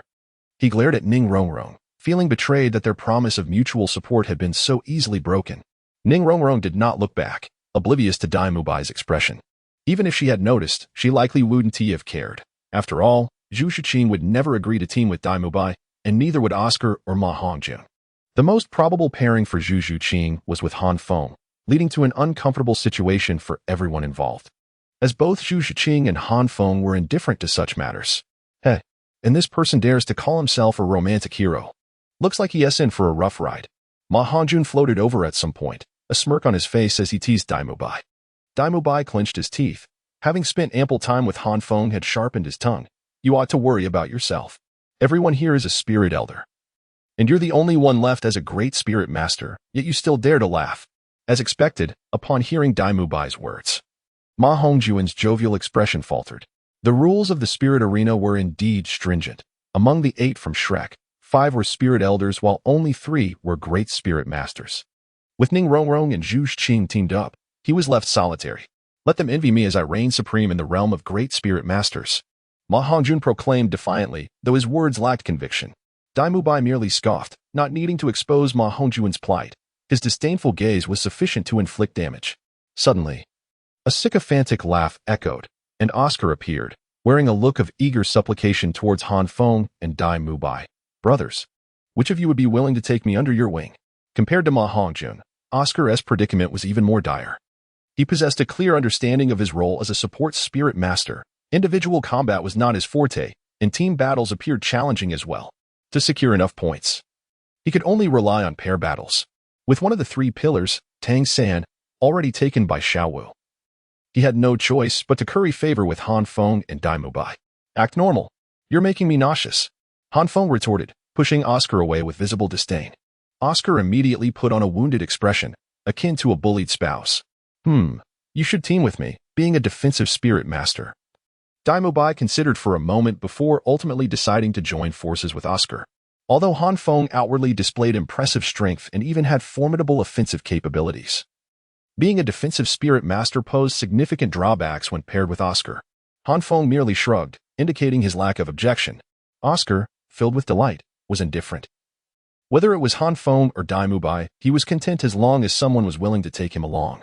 Meanwhile, the mischievous friend Ma Hongjun cast a sidelong glance at Oscar's jubilant expression, unable to suppress a snicker, muttering with a hint of envy, Dai Mubai certainly has it tough.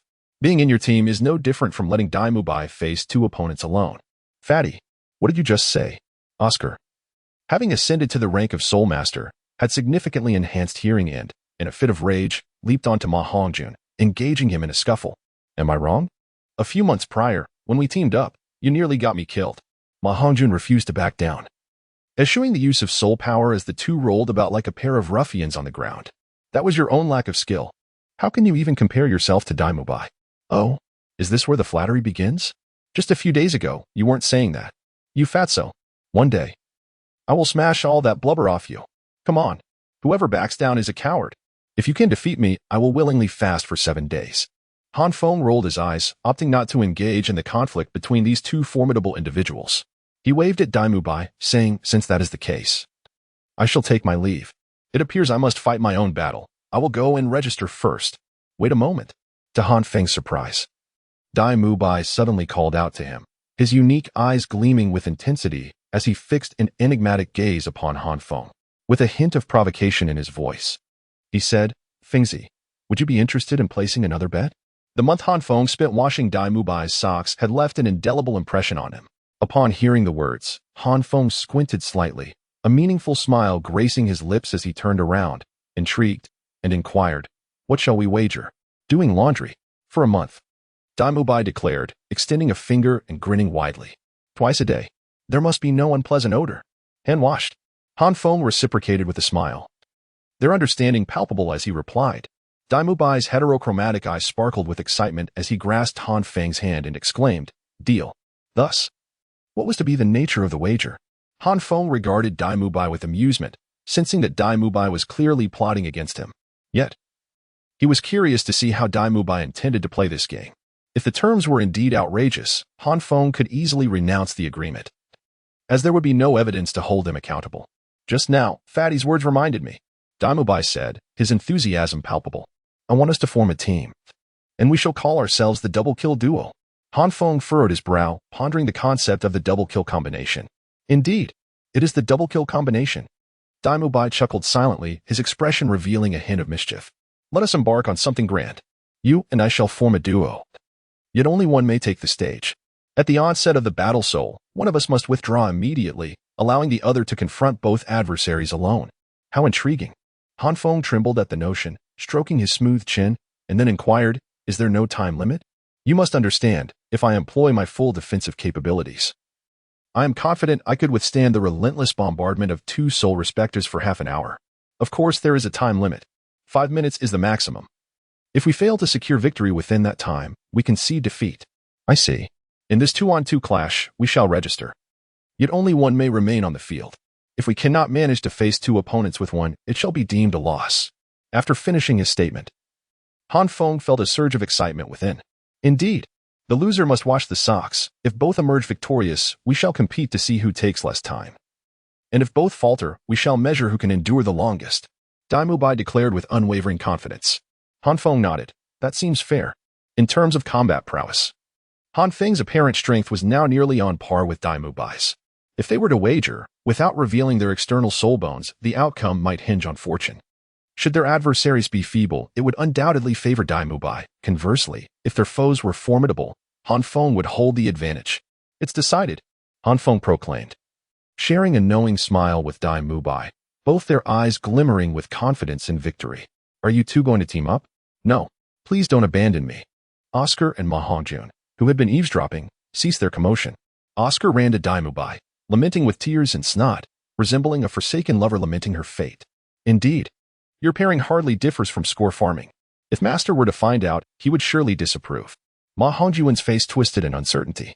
Upon hearing Master's name, Daimubai frowned, yet Han Feng replied without hesitation, no worries.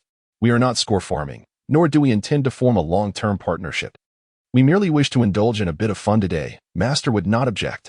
Han Feng, undeterred, prompted Daimubai to do the same. He seized Oscar with a hint of disdain, remarking, Fengzi is right. We're merely having some fun. In a few days, I'll join you in the soul battle. So cease that vexing expression.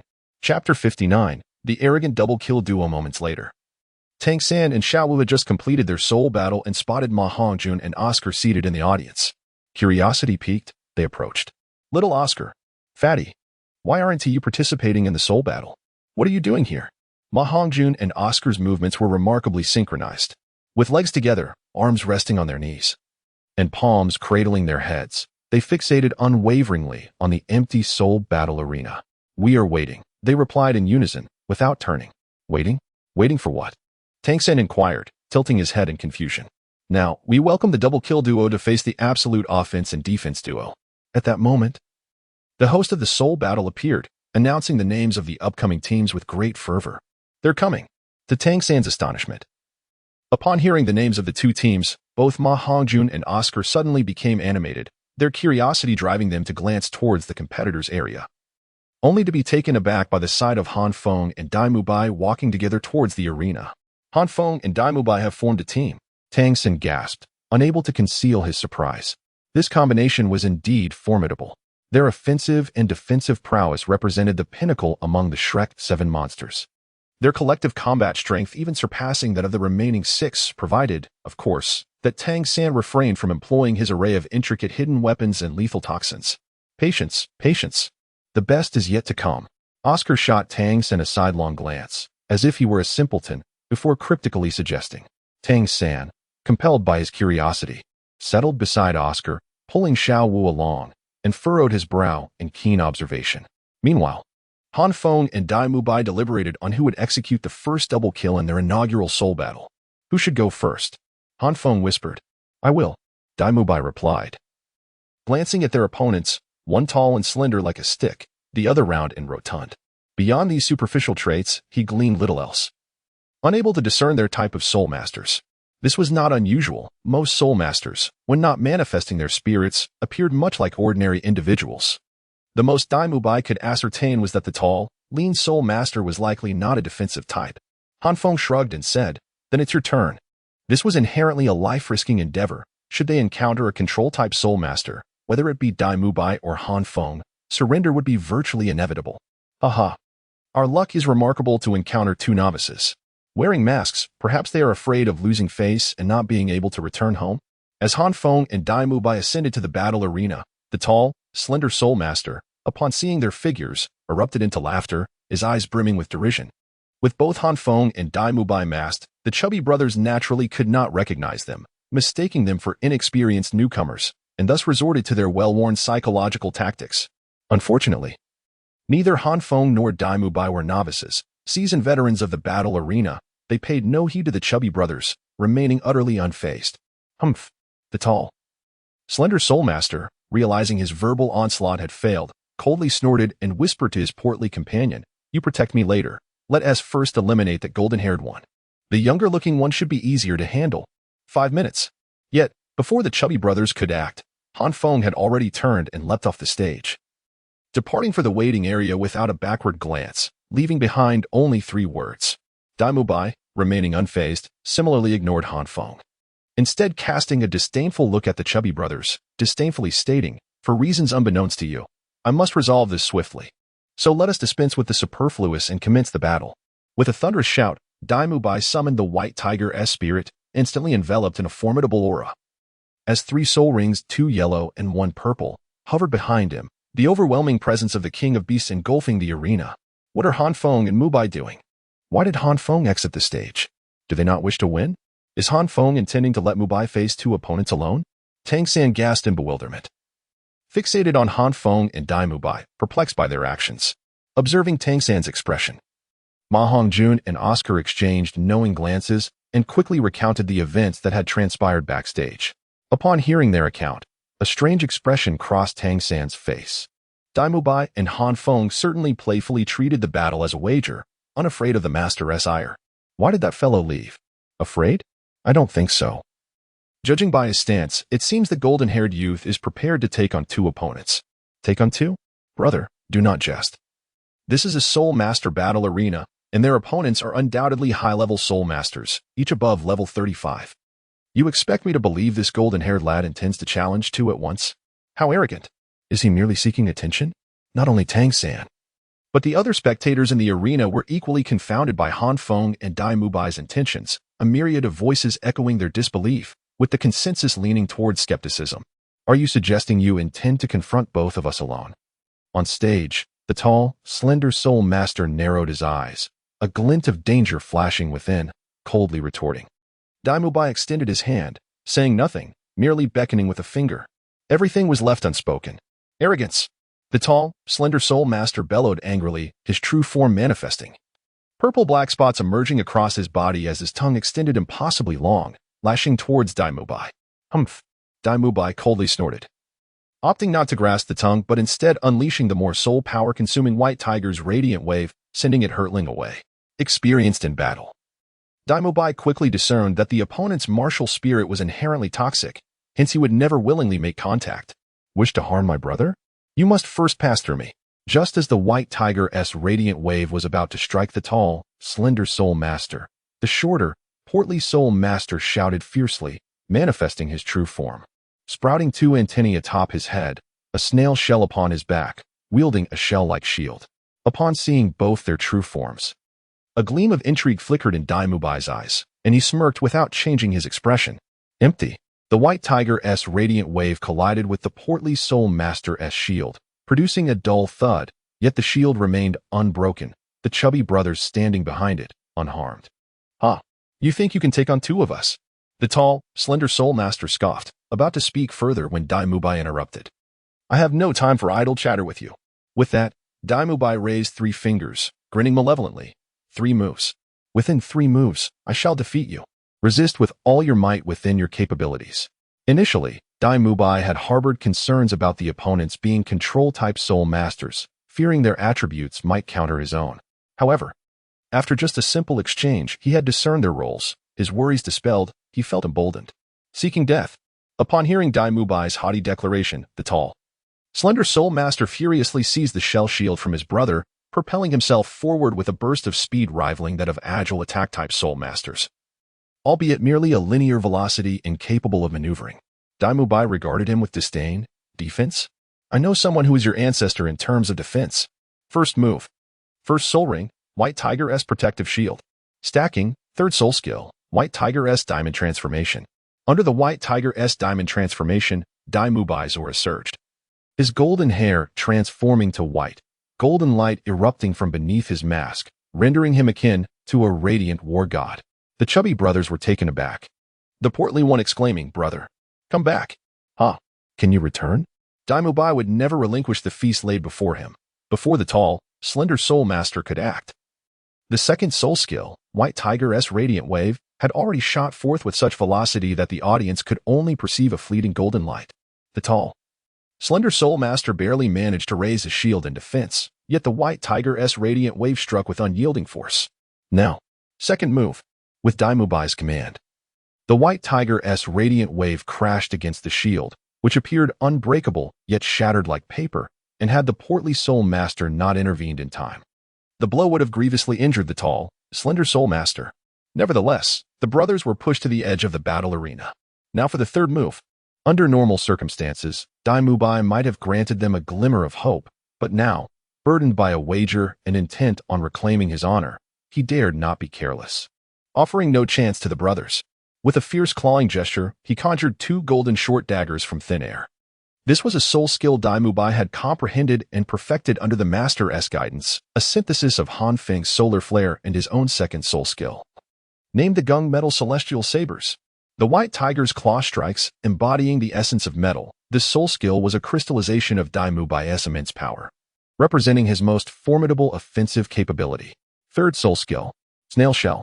The short and stout soul master was taken aback, yet being seasoned in the grand arena of soul battles, he did not succumb to panic. In a moment of crisis, he unleashed his third soul skill. Below, Han Feng observed that the chubby and lean brothers chose to defend rather than evade, and he anticipated the outcome with a light chuckle before heading towards the registration point. Boom. As expected, a resounding crash echoed through the arena, and the two brothers were sent flying out, their vision darkening as they lost consciousness. The host then announced the victory of the dual-kill duo. Dai Mubai, maintaining a composed demeanor, descended from the stage. However, as he reached the passageway, he stumbled slightly, almost falling, but a shadow rushed in, and Zhu Xing, appearing from nowhere, caught him. Exhausted of soul power, was he still trying to put on a brave front? Dai Mubai wondered if it was his imagination, but Zhu Xing's tone seemed laced with a hint of reproach, recalling the information exchanged with Ning Rongrong a few days prior. He chuckled heartily, choosing to steer the conversation elsewhere. Where's Fengzi? To win Zhu Xing's heart, he knew he must not act impulsively. It was the daily moments that truly mattered, a lesson well etched in Dai Mubai's mind. I just saw Han Feng heading towards the registration point. I heard from Xiao Wu that you teamed up with him. How did it go so badly? Was the opponent formidable? Zhu Xing, alongside her teammate Ning Rongrong, furrowed her delicate brows in confusion. After all, when she had seen Han Feng moments ago, he bore no signs of injury.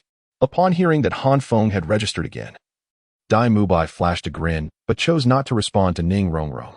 Frustrated, she was about to speak when Ma Hongjun and others approached. Oscar dashed to Dai Mubai's side, starry-eyed, exclaiming, "Boss Dai, you were incredible just now. Taking on two opponents with such ease, those who knew would think it was a soul master bullying a novice." Ma Hongjun cast an incredulous glance at Oscar, thinking how far he had fallen to curry favor. Dai Mubai dismissed Oscar's enthusiasm with a look of disdain, turning to the others to ask, "How long did it take?" Ma Hongjun, understanding the unspoken cue, grinned broadly and exaggeratedly declared, 1 minute and 54 seconds. You took a mere 1 minute and 54 seconds. Han Feng must be in trouble this time. Upon learning his own record, Dai Mubai was visibly elated, oblivious to Zhu Xing's slightly scornful gaze.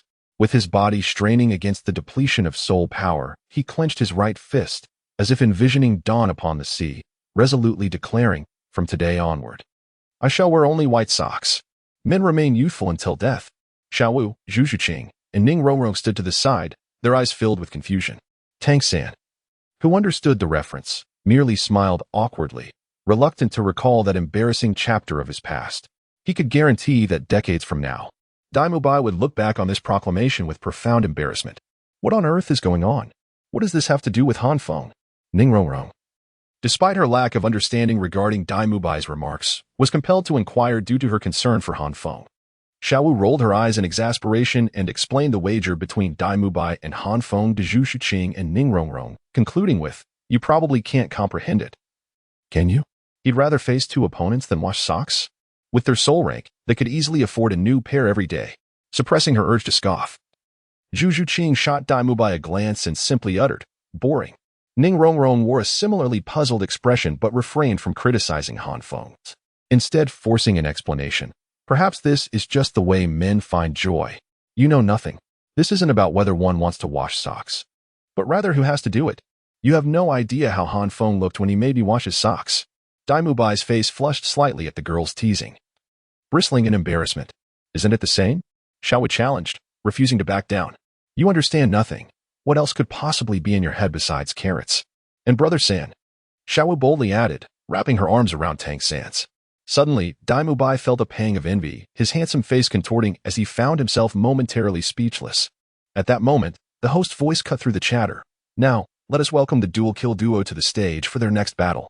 The host's tone carried a hint of hesitation after all. It was unprecedented in the Grand Arena's history for a team to request an immediate rematch after just finishing a battle. Boss Dai. Charge, charge, charge. Ma Hongjun and Oscar cheered excitedly. Daimu Bai shot them a glance. This round has nothing to do with me. You should talk to Fengzi. Same thing, same thing. They were undeterred, eager to witness Daimu Bai and Han Feng dominate the arena, taking on 2 opponents with an air of invincibility, dismissing their foes entirely. Though they could not achieve such feats themselves, it did not hinder their imaginations of Daimu Bai and Han Feng's prowess in the arena. Daimu Bai chuckled helplessly. Not only Oscar and Ma Hongjun but also the audience in the Grand Arena was filled with excitement. Daimu Bai's previous match had ignited their fervor, and they were more than eager to see what unfolded next, regardless of Daimu Bai and Han Feng's intentions. In the Grand Arena, battles between powerful Assault Soul Masters were the most thrilling, as matches involving agility or control Soul Masters often concluded before the audience could fully grasp the action. Among Assault Soul Masters, Daimu Bai's overwhelming style was particularly captivating. Whether Daimu Bai had the energy for another battle was a concern they did not entertain, after all. He insisted on putting on a brave face as he left the stage. 1 minute and 54 seconds, I entrust you with my socks for the next month. At this point, Daimu Bai encountered Han Feng. Upon seeing him, Daimu Bai confidently smiled, declaring his victory with absolute certainty. TSK. Don't be so hasty. The game isn't over yet. Han Feng replied with a smirk, unimpressed by Daimu Bai's bravado. Daimu Bai dismissed Han Feng's words as mere bravado, remaining at ease. Chapter 61. Daimu Bai, are you all playing me? You're that blonde kid who just took on 2 opponents. The member of the War Frenzy duo sneered. How fortunate you were to face such weaklings. The War Frenzy duo, also brothers, bore a striking resemblance to the Absolute Defense duo, both possessing muscular builds, short hair, leather armor, and fierce expressions. The only distinguishing feature was the gruesome scar that marred the face of the one who spoke. We brothers are not to be compared with those 2 weaklings. If you think you can rise to power on our backs, you are sorely mistaken. Another burly man, devoid of scars on his visage, let out a cold snort, his gaze fixated menacingly on Han Feng and Daimu Bai, particularly on the latter. Han Feng distinctly noticed that when the 2 brothers glanced at Daimu Bai, a flicker of apprehension danced in their eyes. None were fools. Even if the chubby brothers were indeed lacking, Daimu Bai's ability to confront 2 adversaries alone was sufficient to attest to his formidable prowess. Upon witnessing this, Han Feng rolled his eyes and turned to Daimu Bai, saying, "Get down. Do not attempt to waste time on the stage." Perhaps sensing that Han Feng had seen through his intentions, Daimu Bai's expression shifted, and with a nonchalant snort, he turned and descended from the stage. The audience below, recognizing this familiar scene, erupted into excitement. Oh, here they come. The double kill duo is indeed audacious. Why is that golden-haired one leaving the stage? Is the other capable? Does it matter whether he is or not? We are merely here for the spectacle. The more intense the battle, the better. Ha. The Battle Frenzy duo is still boasting, oblivious to the fact that their opponents hardly regard them. This is hilarious. Hearing the crowd's raucous chatter, the Battle Frenzy duo was immediately incensed. Losing is acceptable, as it reflects a lack of skill, but being insulted is intolerable. Planning to leave? Have you consulted us, your brothers? With that, the Battle Frenzy duo roared in unison, their true forms manifesting. Shadows of 2 formidable rhinoceroses flitted past, and in the blink of an eye, the 2 brothers transformed into armored warriors, adorned in white, yellow, and purple, with 6 soul rings swirling around them. First soul skill. Heavy Stomp. Under normal circumstances, if the martial souls are identical, the soul beasts hunted would likely yield similar soul skills, and these 2 brothers were living examples. Both possessed the black-headed rhinoceros martial soul, and their first soul skill was acquired from a three-tailed ox, resulting in identical abilities. Consequently, while their combination lacked some variation and adaptability, the simultaneous unleashing of two identical soul skills produced effects that even surpassed many century-old soul rings.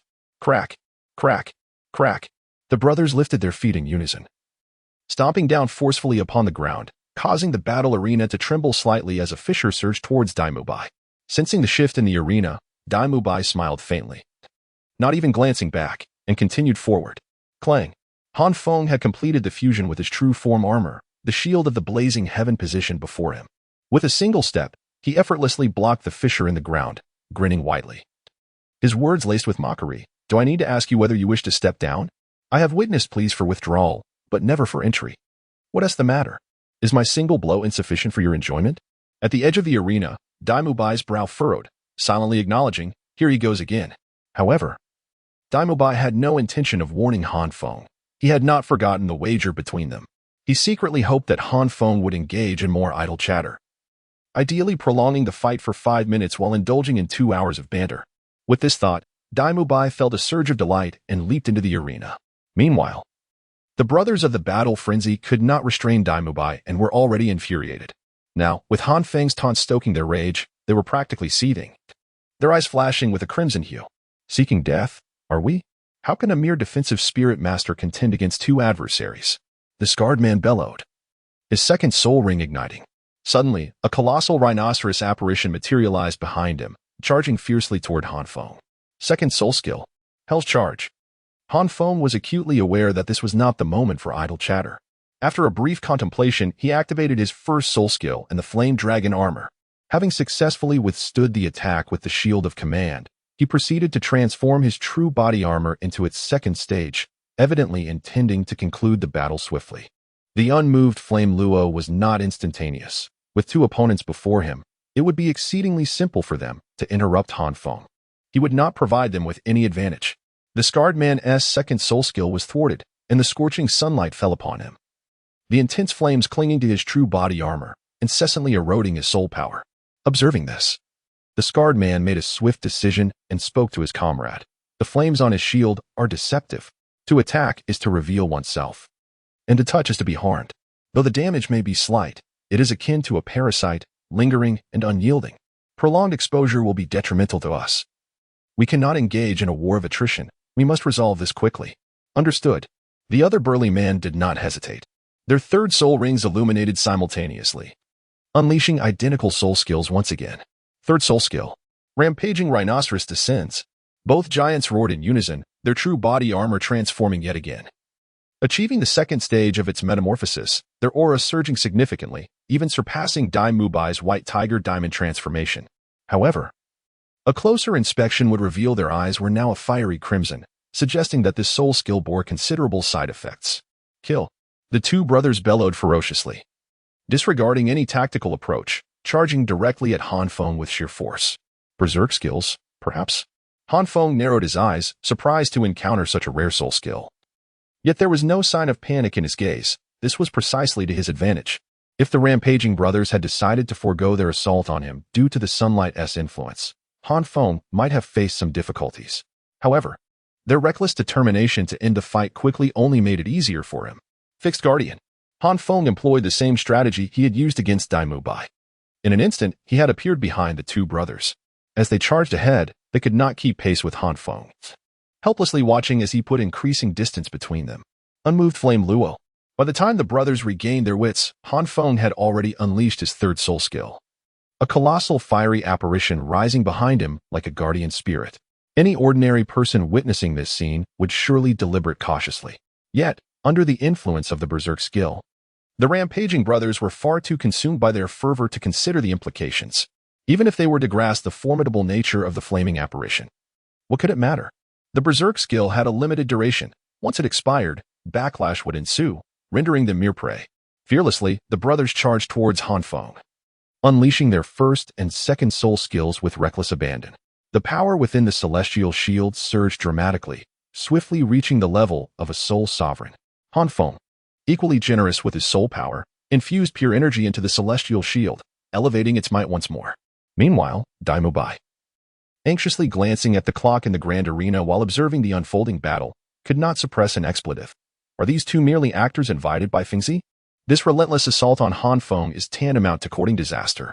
Yet, one cannot entirely fault the brothers of the battle frenzy. It is common for an offensive soul master to adopt a kite-flying strategy against a defensive soul master, seeking flaws to deliver a decisive blow. However, Daimubai and Han Feng regard each other as mere pawns, transforming a team battle into a solo performance, where a four-person contest devolves into a solitary spectacle. Who could possibly endure such a scenario? Moreover, with two offense-oriented fighters pitted against a single defender, they must tread carefully, as if walking on thin ice. Is this not an act of self-deprecation? Without employing some astonishing technique to bring Han Feng down, who would still regard the battle frenzy duo with any respect? To take a hypothetical step back, they have never encountered Han Feng before. How could they possibly anticipate his outrageous soul skill, the charged shield strike? Chapter 62. Han Feng, the sensation of chubby hands is gone. The battle frenzy brothers relentlessly bombarded Han Feng with a barrage of soul techniques, all of which were effortlessly deflected by the immovable Yen Luo behind him. As the clock struck 1 minute and 30 seconds, Daimubai instinctively held his breath, fixated on the events unfolding on stage. It was coming. Tangan in the audience had already activated his purple extreme magic eye, his pupils shimmering with violet hues. Perceiving Han Feng's movement before anyone else, the cacophony was maddening. With a fierce roar, Han Feng unleashed his fury. As he moved, the immovable Yen Luo followed suit, raising a colossal fist that crashed down onto the arena, creating a deep crater. The explosive force radiated outwards in concentric waves, catching the already frenzied brothers off guard, causing them to spew blood and be sent flying into the air. The spectators erupted in cheers, chanting the name of the double-kill duo in unison. Yet, Tangan and the others understood that Han Feng's true assault had yet to commence. Han Feng's offensive techniques may be few, yet whenever he strikes, it is a lethal thunderous blow. Get lost. As expected, the shield of the immovable Yen Luo was thrust forward with a force comparable to that of a soul sect charged shield strike, landing squarely on the faces of the battle frenzy brothers. In the next moment, they flew backward like kites severed from their strings, tumbling out of the ring, leaving behind two vivid trails of blood in the air before losing consciousness. Meanwhile, Han Feng retracted his true body armor and martial spirit, standing nonchalantly on the stage, awaiting the announcement of his victory. Below, Daimubai clenched his teeth and sighed helplessly, realizing that for the next month, he would be washing Han Feng's socks daily. Daimubai felt quite indignant. After all, he believed he had a greater chance of winning this wager. Although Han Feng's charged shield strike was formidable and decisive, the lengthy charging process was too drawn out. Who could have known that Han Feng would encounter two simpletons willing to act as a power bank, thus completely charging him up? In the ensuing days, everyone continued their routine of attending Shrek Academy during the day and the Great Soul Arena at night, engaging in individual and duo battles, though they had yet to encounter any team battles.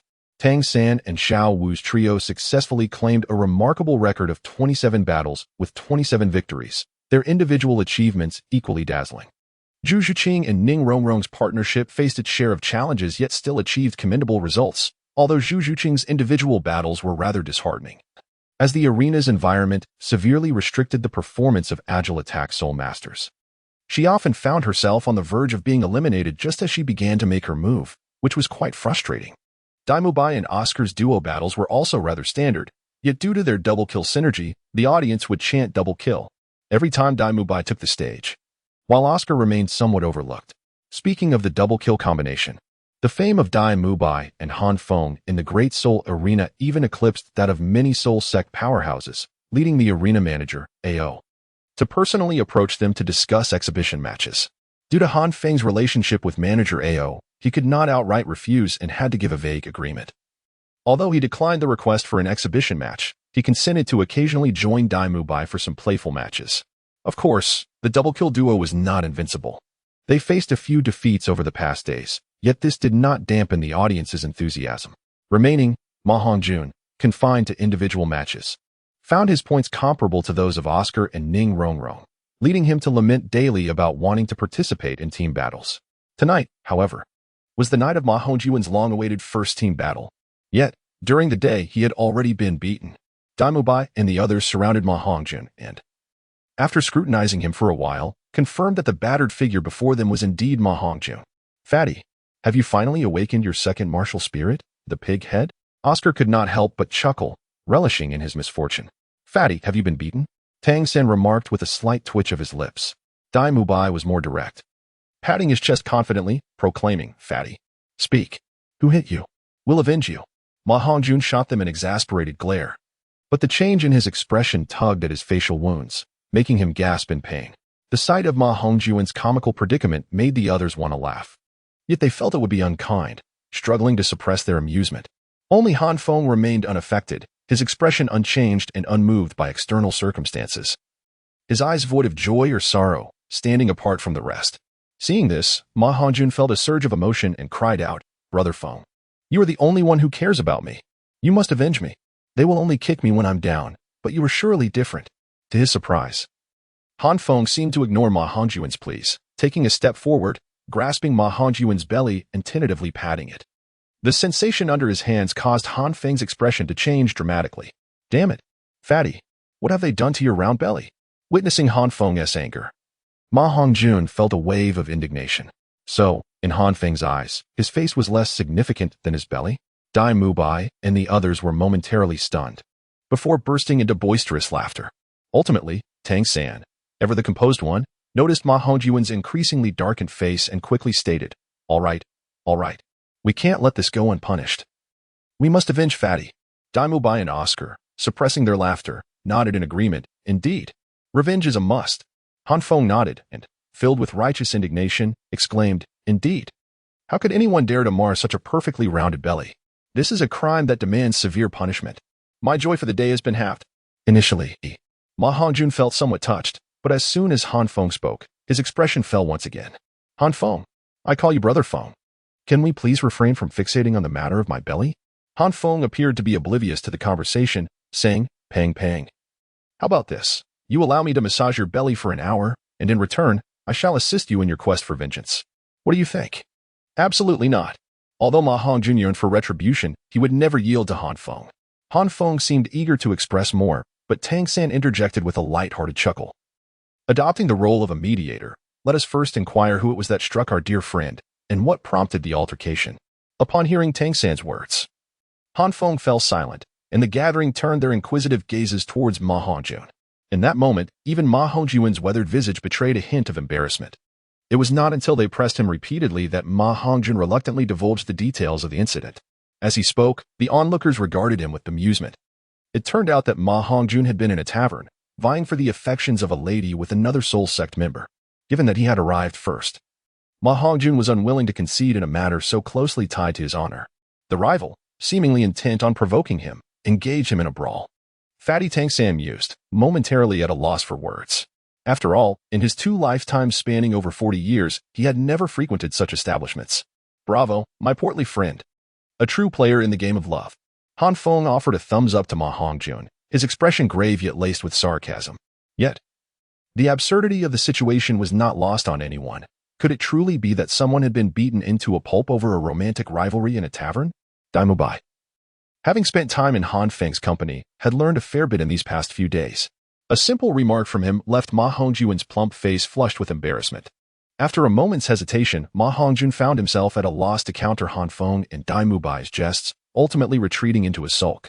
Tangan, embodying the wisdom of a paternal figure, raised his hand in a gesture of authority, since it is clear that the other party is in the wrong. We have every right to act, he declared with fervor. What is a mere soul sect to dare provoke us? The Shrek Academy. Fatty, lead the way. Han Feng and Dai Mubai also began to make a commotion, and Oscar joined in the revelry as if he were caught up in the excitement. Chapter 63. Discontent. A group of individuals arrived grandly in Soto City, heading straight for the entertainment district. Han Feng was astonished to discover that such a place operated continuously, indifferent to the passage of day and night. With a curious disposition, Han Feng wished to delve into the situation. To his surprise, Dai Mubai and Tangan stood rooted in place, utterly motionless. Ma Hongjun and Han Feng exchanged puzzled glances, while Dai Mubai and Tangan's faces flushed with embarrassment, revealing their discomfort. It was Oscar, observing from the side, who discerned the underlying tension. Some husbands are fearful of returning home to face the proverbial wooden board for their indiscretions. Upon having his thoughts laid bare by Oscar, Tangan offered an awkward smile. Confessing, If Xiao were to discover that I ventured to such a place, she would undoubtedly be enraged. Han Feng rolled his eyes and then turned to Daimubai, saying, "What's your problem? Don't tell me you're also a naive little boy? Who doesn't know about the romantic escapades of the illustrious young Master Dai?" Daimubai, uninterested in the painfully low emotional intelligence of Han Feng, simply retorted, "You don't understand anything. I have turned over a new leaf." TSK. Han Feng let out a soft click of his tongue, realizing he was at a loss, and shrugged his shoulders, asking helplessly, "What now? Are we just going to stand here like 5 bewildered fools?" Just then, he exclaimed, "He has emerged." As soon as Han Feng's words fell, Ma Hongjun leapt up in excitement, his chubby finger pointing at a middle-aged man clad in shorts and flip-flops. His small eyes ablaze with fury. "It's him." Upon seeing this man, Tang San furrowed his brow and instinctively murmured. Dai Mubai and the others exchanged puzzled glances. Perplexed by Tang San's reaction, "Do you know him? Isn't this fellow just a lecher?" Tang San quickly discerned the odd looks in their eyes and hastily clarified. "It's not what you think. This man's name is Douluo. Years ago, when he was still a soul master, he deceived female classmates at the junior academy where Xiao Wu and I studied. Later, Xiao Wu taught him a lesson, and I never expected he would remain unrepentant. Xiao Wu taught a soul master a lesson a few years ago." Daimubai and the others' eyes widened in disbelief. Tang San reminisced about the scene at that time, offering a wry smile. "It's a long story. What's there to it?" Han Feng speculated that Xiao Wu's methods had been excessively ruthless, leaving Tang San somewhat reticent. He interjected to alleviate the situation. "Look at this man. Although he is a soul master, his steps are unsteady, and his eyes are puffy. It is evident he has been drained by indulgence. The quality of his soul power is inferior to even a typical soul master, aside from his cultivation. He is hardly noteworthy." Daimubai and Oscar considered this and found the reasoning sound, choosing not to dwell further on the matter. Meanwhile, the vengeful Ma Hongjun had already rushed out, confronting Douluo with an air of arrogance. "Do you remember me?" Douluo's lecherous face flashed with surprise as he adjusted his sunglasses, scrutinizing Ma Hongjun's still swollen visage. After a moment, he finally recognized him and scoffed. "So it's you, huh?" Ma Hongjun recalled the previous thrashing he had received, and despite a cold snort, he fell silent, observing Ma Hongjun's lack of resolve. Daimubai and the others stepped forward, exasperatedly tapping Ma Hongjun on the head. "Is this all you've got? I wondered how you dared to confront me. Turns out you brought reinforcements." Douluo, seeing the group, maintained his disdainful demeanor. To him, regardless of how talented Han Feng and the others appeared, they all looked no older than 20. Possessing the cultivation of a grandmaster was already commendable. A mere 5 grandmasters. Douluo arrogantly believed he could still handle them. "Let us all go together. Just as well, I'm short on cash." Douluo beckoned with his finger, his derision palpable. At his taunting invitation, Daimubai smirked slightly, stepping aside and pushing Han Feng forward, while Tang San and the others also instinctively exchanged peculiar glances with Douluo, allowing Han Feng to take the lead. Upon observing the attitude of those around him, Han Feng rolled his eyes in exasperation. "Can you not consider my feelings? Just looking at him triggers my obsessive-compulsive tendencies. Do you truly expect me to engage in conversation with him? To entertain a hypothetical scenario, are you certain he would comprehend anything I say?" The crowd broke into a sweat. It was evident that Han Feng's capacity for sarcasm was fully realized. Although he professed reluctance, his voice remained unabated, clearly aimed at provoking discontent. Douluo, a member of the Soul Clan, naturally caught wind of Han Feng's remarks. After a brief moment of contemplation, he erupted in fury, his eyes ablaze. "What did you just say, you brat?"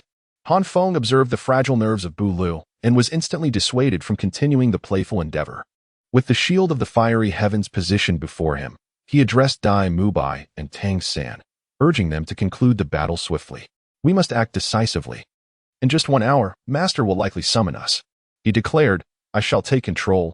Mubai will lead our offensive, and you, Han Feng, will fortify our defense while Oscar remains vigilant for support." Without a moment's hesitation, Tang San swiftly orchestrated the tactical arrangement. However, he was interrupted by Dai Mubai's boisterous laughter, followed by a resounding roar that pierced the heavens. With the first and third soul skills activated, the silver-haired Dai Mubai charged forth, exclaiming, "Why complicate matters? I alone can resolve this." As Han Feng and Tang San observed the situation, they merely shrugged and allowed it to unfold. They held a firm belief in Dai Mubai's capabilities. "Humph! Ignorant fool." Nodal's eyes widened as he caught sight of the 3 soul rings, 2 yellow and 1 purple, behind Daimubai. Yet this momentary shock quickly dissipated. To him, Daimubai's arrogance was palpable, If he were to enlist the help of his two companions, he would undoubtedly be outmatched. However, at this moment, he believed he could easily handle a mere soul master. Perhaps out of pride as a soul sect, Nodal didn't even bother using his true form. Instead, he activated his first white soul ring, conjuring two enormous shields that bore down upon Dai Mubai. Witnessing this, Han Feng couldn't help but scoff inwardly. Fool. It was evident that Nodal hadn't engaged in soul battles for quite some time, as he was foolishly judging Dai Mubai as strength solely by the number of soul rings, completely oblivious to the boiling energy radiating from Dai Mubai. In a genuine battle, unless there was a significant disparity in power, who would dare to be so reckless?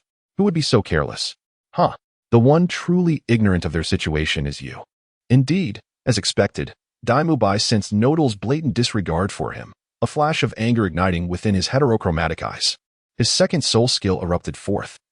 But rather than targeting Nodal directly, he deftly seized the two shields, the Gangjin Tianxia halberd manifesting once more, effortlessly shattering Nodal's defenses. Nodal was clearly taken aback. And at that moment, Dai Mubai let out a sinister laugh as he strode forward, closing the distance to Nodal. With the Gangjin Tianxia halberd poised before him, even Nodal, despite his sluggishness, could perceive the overwhelming force contained within it. Under the pressure of Dai Mubai's aura, he momentarily faltered, his legs giving way as he nearly collapsed to the ground. Dai Mubai sneered derisively, dispersing the halberd just before striking Nodal, delivering a heavy blow to Nodal's shoulder. The immense force caused Nodal's eyes to roll back as he lost consciousness. Useless. Dai Mubai spat disdainfully, reverting from his white tiger transformation and retracting his martial soul. He hoisted Nodal and tossed him before Ma Hongjun. How would you like to deal with this? Just now, that was quite a display. Surely you've been practicing lately. Haven't you? At this moment, Han Feng was unconcerned with Nodal's fate. He approached Dai Mubai, chuckling lightly. It's not just you who has been making progress. Dai Mubai raised an eyebrow, a hint of pride creeping in. Observing the two, Oscar and Tangan grew inexplicably anxious, eager to dive into their training. As for Ma Hongjun, he paid no mind to Han Feng and the others, directly binding Nodal. A wicked grin spread across his face as the sinister flames of the evil fire phoenix ignited at his fingertips, quietly moving him to a certain location. Moments later, a chilling scream echoed through the air, revealing how Ma Hongjun exacted his revenge on Nodal. Oscar grimaced, swallowing hard as he hesitantly suggested. Why not just cut him up? He has already roasted. Don't ask me. I didn't see anything. I know nothing. Han Feng shook his head, delivering a decisive negation. Chapter 64. The frenzied battle team as evening descended. Han Feng, Dai Mubai, Tang San, Oscar, Xiao Wu, Ning Rongrong, and Zhu Qing gathered in the lounge, preparing for the upcoming group battle. Their opponents had been disclosed by the master 2 days prior, the frenzied battle team. The Great Soul Arena forbade the disclosure of match schedules and participant information, at least officially. The master and Flinder evidently lacked the funds to bribe the arena staff. Yet, somehow, the master knew who their opponents were. Han Feng surmised that the master had calculated this, as he was known for precisely determining the limits of soul ring absorption times for soul masters at various stages. If one were to ask Han Feng how the master derived this information, he had never pondered it. It seemed too complex.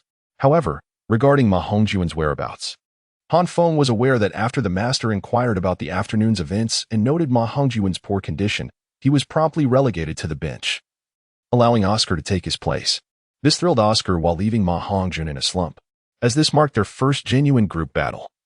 Even Tang San and Dai Mubai felt a trace of anxiety, while Han Feng appeared entirely at ease. This was not due to any innate fearlessness, rather. Han Feng was acutely aware of the challenges that lay ahead.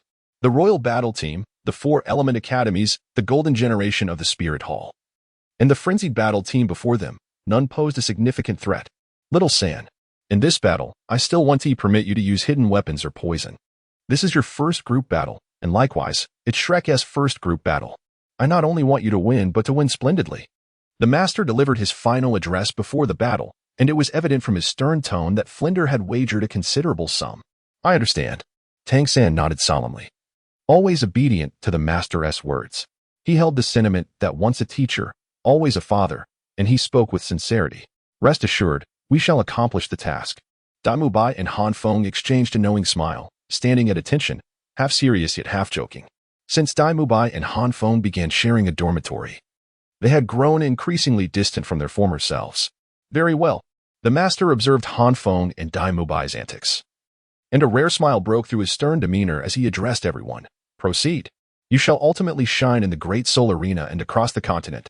At that moment, the announcer's voice resonated through the Great Soul Arena. Now, let us welcome the Frenzied Battle Team and Shrek Team to the stage for a 7 vs 7 group battle. Commencing now, under the Master's watchful gaze, the group exchanged confident smiles as they made their way to the arena.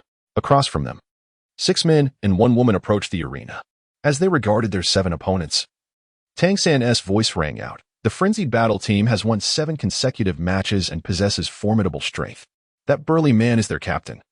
With the martial soul of a rhinoceros, the woman is the vice-captain, wielding a spider martial soul, serving as the main controller.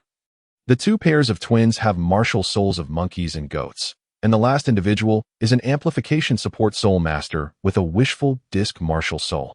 This was all the information the group had on the Frenzied Battle Team. The master undoubtedly knew more, but he withheld this knowledge to challenge them further. Evil-eyed White Tiger. Reverse Flame Guardian? Humph. Such grand titles.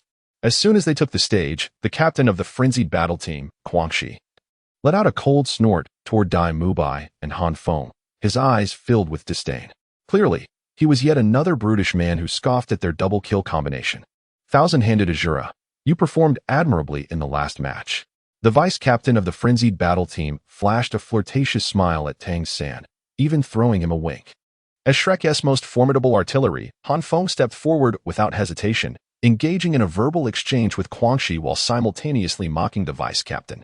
Meanwhile, Tangan stood behind Han Feng, furrowing his brow as he noted, "Everyone, be cautious. It seems they are quite informed about us. At the very least, they were aware that we would be their opponents in advance." Dai Mubai, upon hearing this, was unperturbed, snorting, "As long as one is willing to spend a little money. The Great Soul Arena is as leaky as a sieve."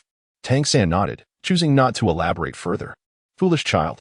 At that moment, Han Feng, as expected, successfully provoked the enemy once more. Guangxi roared in fury, transforming into a wild, rampaging rhinoceros, charging toward the group. Following closely behind were 2 brothers with monkey martial souls and a soul master with a goat martial soul. The charge of the 4 soul masters sent a tremor through the Shrek team, who immediately donned their true body armor. Dai Mubai, Xiao Wu, Han Feng, and Zhu Zhuqing surged forward to confront the 4 soul masters head-on. Although Zhu Zhuqing possessed the lowest cultivation level, she was bolstered by Ning Rongrong's enhancements, which provided her with dual boosts. Even against a soul master, she would not falter significantly, to the astonishment of the others. Aside from the goat soul master grappling with Han Feng and the furious rhinoceros contending with Dai Mubai, both Xiao Wu and Zhu Zhuqing effortlessly sent the monkey soul master flying, hardly breaking a sweat. Just as Xiao Wu and Zhu Zhuqing stood in disbelief, they heard Tangan exclaim, "Not good. Their target is Rongrong and Oscar." Dai Mubai's face fell in alarm.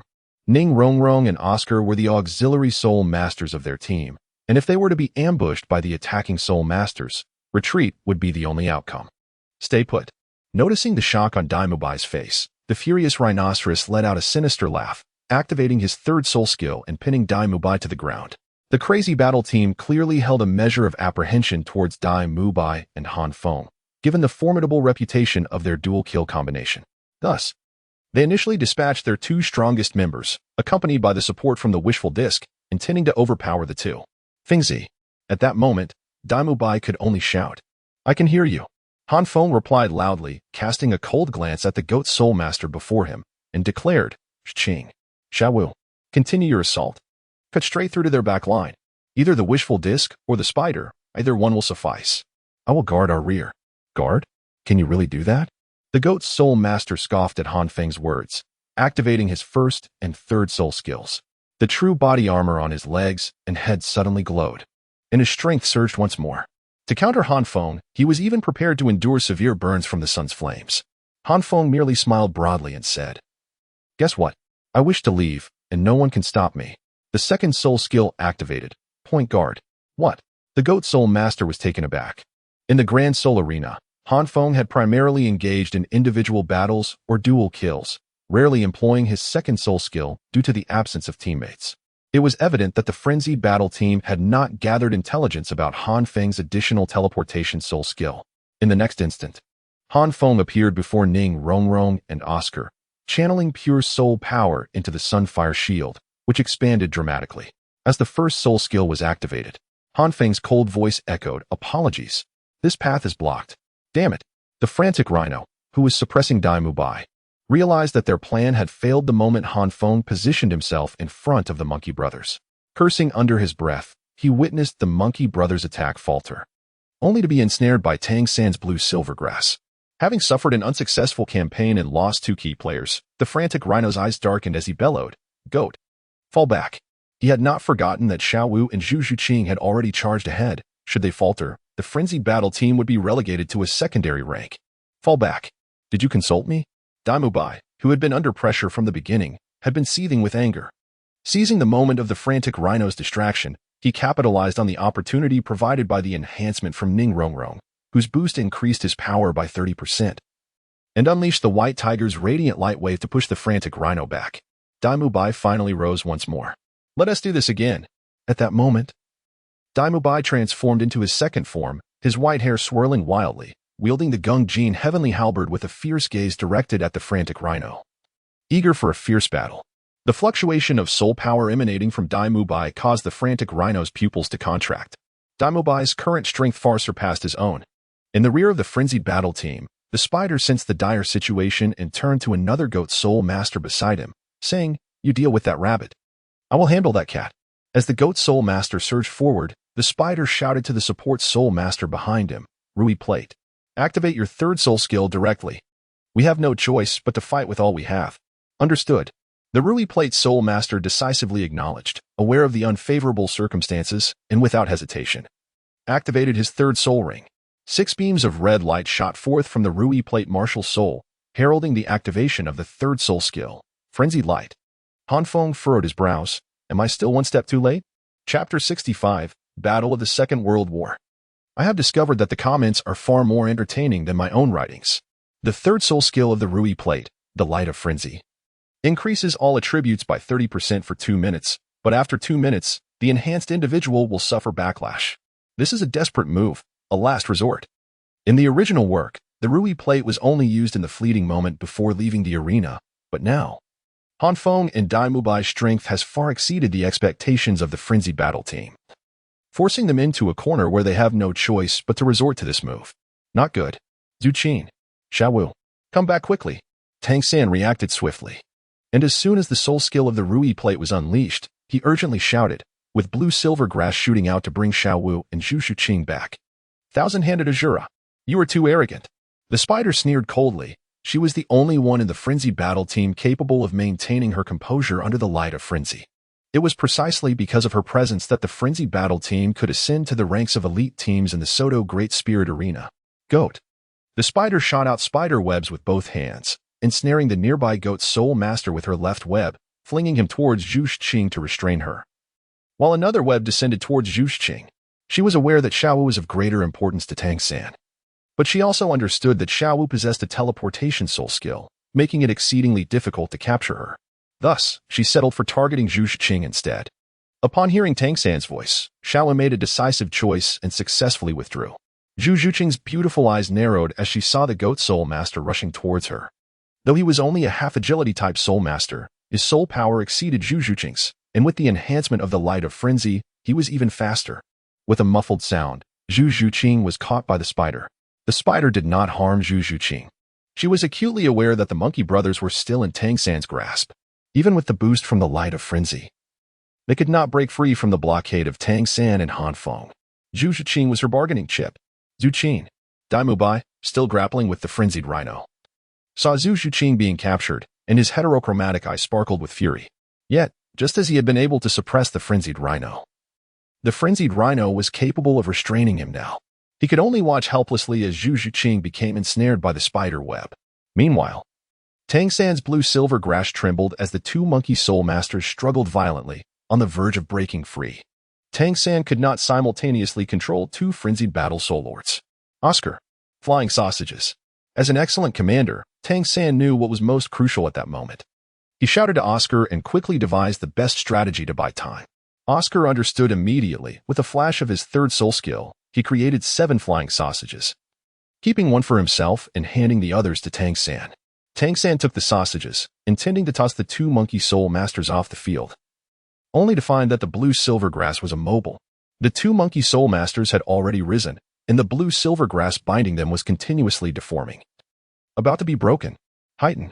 Tangan decisively abandoned the two, consuming one sausage himself and distributing the others to his comrades. The blue silver grass then ensnared Han Feng and the others in an attempt to evade battle. However, to Tangan's astonishment, as the blue silver grass approached Han Feng, he incinerated it with flames, seized a flying sausage, and shouted at Tangan, "Give me another." Tangan followed Han Feng's gaze and immediately understood, handing him the remaining two flying sausages with a warning, "Be careful." "Hey." Han Feng grinned, accepting the sausage but not consuming it. His second soul ring flashed continuously, zipping past Dai Mubai without a moment's pause. By the time Dai Mubai noticed him, Han Feng had already positioned himself before Zhu Qing, standing between her and the spider and the goat, with the sacred shield of heaven raised in front of him, surrounded by three fiery shields, his expression solemn. At that moment, Tangan and his companions had already soared into the air, while Dai Mubai was still engaged in combat with the frenzied rhino, unable to determine a victor in the short term. Only Han Feng and Zhu Qing had infiltrated the enemy's ranks, surrounded by Rui Plate and the frenzied spider, as well as the two goat soul masters. The goat soul master who had previously suppressed Han Feng had long since returned. It was worth noting that Zhu Qing was still restrained by the spider, which meant that Han Feng was now facing 4 members of the frenzied battle team alone. Han Feng cast a cold gaze upon the 4 individuals before him. To be frank, he had acted impulsively, yet he bore no regrets.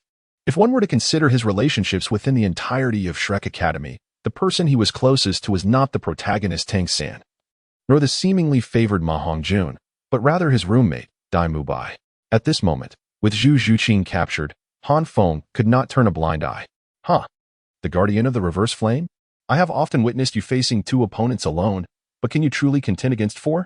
The spider regarded Han Feng, who had willingly walked into a trap, with a cold smirk, though there was no hint of mirth in his icy gaze. Han Feng raised an eyebrow, a grin spreading across his face. "Let us give it a try." Time did not permit Han Feng to utter many words, for the spider had already unleashed the rampaging goat brothers, charging towards him. The radiant light of the augmentation from the Rui Plate descended, clearly indicating their resolve to inflict significant losses upon Shrek. It has been stated before, this path is impassable. Han Feng let out a wild roar. As the first and third soul rings illuminated, the 3 fiery shields of the fixed guardian, empowered by Han Feng's breakthrough, were now capable of withstanding the assaults of soul masters at the rank of soul respect. With the enhancement of the command of life, he successfully deflected the attacks of 2 goat spirit masters and simultaneously ignited the web that ensnared Zhu Qing, setting her free. Although the unmoving flame Luo could not be activated instantaneously, flames surged forth, and seizing the opportunity, Han Feng shoved a flying sausage into Zhu Qing's mouth, disregarding her icy gaze, and unceremoniously tossed her aside. "Damn, Fengzi, could you not be a bit more gentle?" Demu Bai exclaimed in exasperation upon witnessing this scene. Though he felt a surge of gratitude towards Han Feng, he would never utter it aloud. Han Feng rolled his eyes, dismissing Dai Mubai, and was about to savor the last flying sausage when a spider seized the opportunity.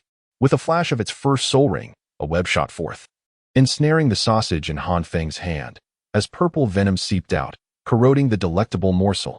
"Damn it, old Bai, are you a dog? I help you, and you bite me." Witnessing the destruction of his flying sausage, Han Feng's brow twitched, finally finding the time to retort at Dai Mubai, cursing loudly. Dai Mubai, who had been observing everything, merely stammered and offered no rebuttal. He could see that Han Feng had ample opportunity to sever the web and pass the flying sausage to Zhu Qing, allowing himself to escape unscathed. Yet, in his quest for absolute certainty, Han Feng had squandered his chance for retreat. The silver lining was that the immovable Yin Luo had emerged, and Han Feng should be able to endure for the time being. Mubai. At that moment, Tangan in the sky tossed down the last flying sausage. Dai Mubai, taking a moment to glance back, noticed that the 2 frenzied monkey soul masters, having lost their target, had returned. With a silent grin, Dai Mubai swatted the flying sausage away, roaring as his soul power erupted. Not only did he engage in battle with the raging rhinoceros, but he also managed to intercept the 2 monkey soul masters. Dai Mubai could not afford to retreat. If he did, Han Feng would face the full onslaught of the entire Berserk battle team, and he could not turn a blind eye to that, though others were unaware.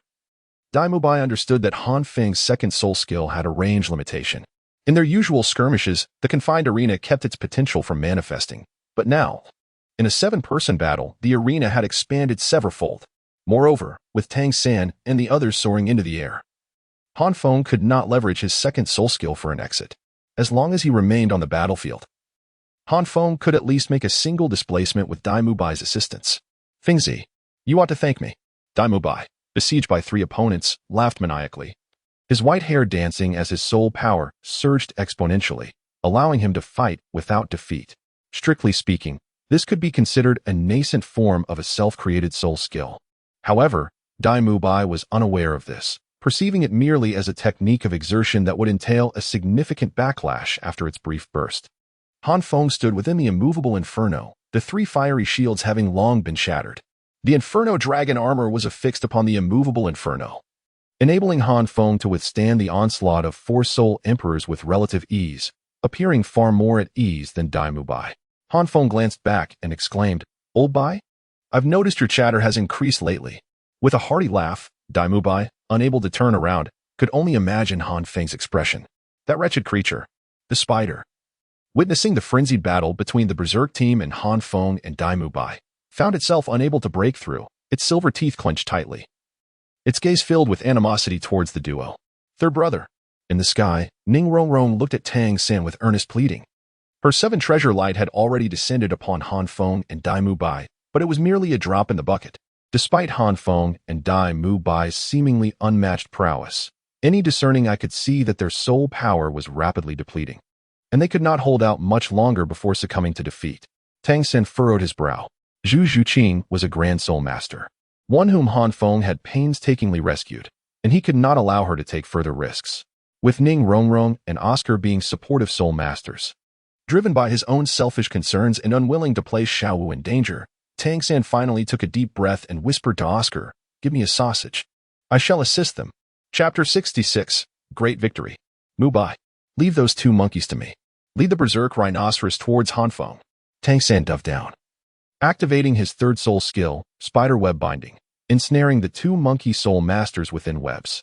Utilizing Control Crane and Capturing Dragon, he swiftly dragged the 2 soul masters out of the fray, engaging in combat with one of the monkey soul masters through the application of Ghost Shadow Phantom Steps. With the distraction of the 2 monkey soul masters eliminated, Daimubai felt a significant reduction in pressure. Knowing Tang San's capabilities, he harbored no worries for him. Nodding in understanding, he delivered a powerful punch to the Berserk Rhinoceros, then turned to sprint towards Han Feng. How could the rampaging rhinoceros allow Daimubai to escape? With a ferocious roar, it charged after him. Fengzi. Daimubai brought the Berserk Rhinoceros alongside Han Feng, shouting loudly as he passed by. The Gungjin Tiansha halberd aimed at the 2 goat soul masters, entirely disregarding the rhinoceros behind him. Han Feng's pupils suddenly constricted, and a cruel smile twisted at the corners of his mouth. The limits of defense lie within Han Feng. The limits of attack? Neither Tang San nor Daimubai, but rather within Han Feng himself. At least, this was true until Tang San devised the Yama's Edict. From the inception of the Soul Arena to this very moment, the Mad Battle team has relentlessly bombarded Han Feng, particularly just now, as the Spider and Goat Soul Masters, bolstered by the enhancements of the Rui Plate, nearly shattered the immovable Yin Luo clad in the Flame Dragon armor. At this moment, the power stored within the Shield of the Seraph has already reached its zenith. The full-force strike of the Soul Sect. Previously, Han Feng refrained from making a move, fearing that under the Spider's control, the 4 would be able to withstand his most formidable blow. Thus, he remained patient, waiting for the Spider to reveal a flaw or for the immovable Yin Luo to reach its breaking point, ready to unleash his final surge of power. However, now Tang San and Daimubai have granted him an opportunity to penetrate the competition. Charge. Shield Bash. Han Feng let out a thunderous roar as his fist, imbued with the ferocity of the Inferno, struck down with tremendous force, shaking the entire arena profoundly. The Spider was taken aback, exclaiming, "Crazy Rhino! Retreat at once!" Unfortunately, the Crazy Rhino, consumed by a frenzy, was oblivious to the Spider's pleas, charging fearlessly forward. Between the Spider and the Crazy Rhino stood Daimubai and Han Feng, rendering any intervention utterly futile. "Yield to me. Get out of my way." Han Feng's visage contorted in a fierce grimace, as if he had summoned every ounce of his strength. The Inferno shield trembled violently, before crashing down with a resounding thud, striking the formidable Xuanyo squarely in the face. With a thunderous roar, Xuanyo activated his first, second, and third soul rings, yet none could withstand the onslaught, as he was sent hurtling out of the arena. The audience erupted in astonishment, clearly taken aback by the unexpected manner in which the captain of the frenzied battle team was eliminated. There were no elaborate tricks or devious plots, only a straightforward clash of might. In this fierce confrontation, the powerful assault soul master Xuanyo, empowered by the radiance of frenzy and boasting superior cultivation, was bested by the defensive soul master Han Feng. Meanwhile, Dai Mubai's massive halberd descended like a bolt from the blue, similarly dispatching the goat's soul master with remarkable efficiency. In the next instant, an overwhelming wave of exhaustion washed over them, causing both Han Feng and Dai Mubai to falter, their legs trembling as the imposing aura dissipated, nearly leading them to collapse. "How dare you?" Spider shrieked, her eyes turning a menacing crimson, her raven hair spreading like a web. A massive spider's web materialized in the air, exuding a foul stench, evidently laced with deadly poison. As Han Feng and Dai Mubai's pupils constricted, they found themselves devoid of any soul power, unable to even manifest their external soul bones. With the spotlight firmly on the male contenders, what were they to do? In that critical moment, a flash of pink light appeared as Xiaowu instantaneously materialized behind the spider, playfully exclaiming as she unleashed her first soul skill, the waist bow. Her slender waist contorted in an astonishing arc, her hands twisting the spider's head while her legs constrained its body, rendering it immobile. Furthermore, a glimmer of red light flickered in Xiaowu's eyes, instantly immobilizing the spider, who forgot to activate its soul skill. Xiaowu's second soul skill, Bewitchment, activated as Zhu Zhuqing descended from above, harnessing the force of her fall. With a swift motion, her second soul skill unleashed a barrage of black light, leaving the spider covered in numerous fine wounds. The guilt from having been recently rescued by Han Feng morphed into a burning hatred for the spider, compelling Zhu Zhuqing to combine her first and second soul skills, breaking through her previous limitations. Meanwhile, Tangan was unable to utilize hidden weapons or toxins, nor could he employ external soul bones or his second martial soul. Yet, devoid of direct confrontation, he deftly maneuvered with cunning footwork and impeccable control, casting the two irrational monkey soul masters out of the arena. Thus, the Shrek team remained intact while the crazy battle team was left with only Rui Pan. The outcome was unmistakable, and the audience erupted in cheers, chanting Shrek's name, though they had witnessed the downfall of the crazy battle team before. Never had they seen such a decisive and exhilarating victory, while the crazy battle team was in a state of frenzy, accomplished solely by the Shrek team. As Oscar and Ning Rongrong landed, Oscar eagerly rushed to the forefront. "You all have had your moment in the limelight. Allow me to take the final blow." With that, he approached Ru Yipan, mimicking the expressions of Han Feng and Dai Mubai during their battle, haughtily declaring, "Will you jump down yourself, or shall I throw you off?" The onlookers disregarded this lively character, while Ning Rongrong, her face etched with concern, approached Han Feng, half worried and half sympathetic, assisting him to his feet. "Are you all right?" Han Feng initially assumed that Ning Rongrong was questioning his abilities and raised an eyebrow, asserting, "Of course, I am perfectly fine. How could anything be wrong with me? It's merely a trivial depletion of soul power, a mere matter of a few sausages." Over time, Ning Rongrong had grasped Han Feng's character and quickly acquiesced. All right. You are absolutely fine. It's I who am meddling and insisting on supporting you. As long as you are aware." Han Feng, with a stubborn demeanor, responded confidently, drawing the attention of those around him. Dai Mubai, with a mix of envy and disdain, observed Han Feng while discreetly glancing at Zhu Zhuqing, only to find her standing before him, her cheeks slightly flushed, softly murmuring, "If you can't hold on, I can assist you." Upon hearing this, Dai Mubai's eyes sparkled with surprise. Alas, he was not as resilient as Han Feng. His body, which had been barely holding up, suddenly felt as though it had been drained, and he cried out in pain, teetering as if about to collapse, his exaggerated gestures and expressions drawing further attention. Although Zhu Zhuqing recognized that Dai Mubai was merely putting on an act, she nonetheless reached out to steady him, casting him a disapproving glance before falling silent. In that moment, Dai Mubai felt as though he were enveloped in sweetness, disregarding any notions of weakness, with a grin stretching from ear to ear. "Third brother, you are amazing," Xiaowu exclaimed joyfully, approaching Tangan. Tangan smiled gently, ruffling Xiaowu's hair. Though he said nothing, she reveled in the moment. Oscar, observing the couples around him, felt his earlier excitement plummet to despair. In a fit of frustration, he kicked his Rui plate out of the arena and dejectedly descended from the battle stage, muttering to himself, "I am a fool, I am a fool, I am a fool. I declare that the victors of this 7-on-7 team battle are the unexpected champions of our Soto Great Spirit Arena, the Shrek team." Cheers erupted. "Oh, oh, oh. Shrek! Shrek! Shrek!" As the announcer's voice faded, the arena erupted in fervor, chanting the name of Shrek. Master and Flander, watching from below, exchanged gratified smiles, with tears of joy glistening in Flander's eyes.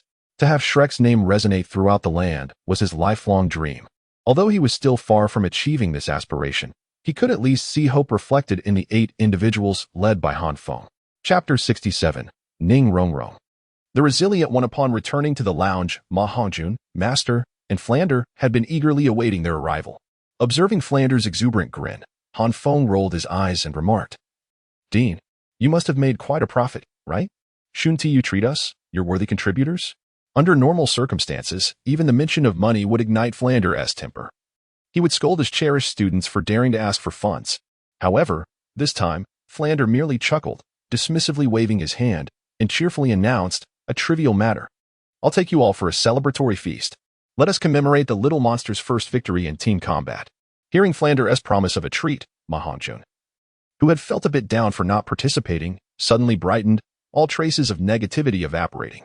Upon hearing this, Han Feng cast a disbelieving glance at Flandre, and then, as if struck by a sudden realization, lamented regretfully, how hasty. This battle not only showcased the prowess of the Shrek 8 monsters but also elevated the reputation of Shrek, resulting in a significant profit for Flandre. One can only imagine the elation in Flandre's heart. However, Han Feng had merely treated him to a meal, which felt woefully inadequate. Yet, having uttered those words, Han Feng found it difficult to retract his statement and could only scheme in his mind on how to recoup his investment. If Flandre were to learn of Han Feng's thoughts at that moment, he might very well cast him out. But was Han Feng alone in harboring such sentiments? Just look at Ma Hongjun, whose eyes were nearly green with envy. Even Dai Mubai seemed to have forgotten his fatigue in an instant. The prospect of Flandre, notoriously frugal, parting with his money thrilled everyone. Oscar too felt uplifted, eagerly sharing a recovery sausage as he rushed towards the largest and most expensive hotel in Soto City. The Master, smiling, postponed the post-battle debrief, choosing not to disrupt the jubilant atmosphere.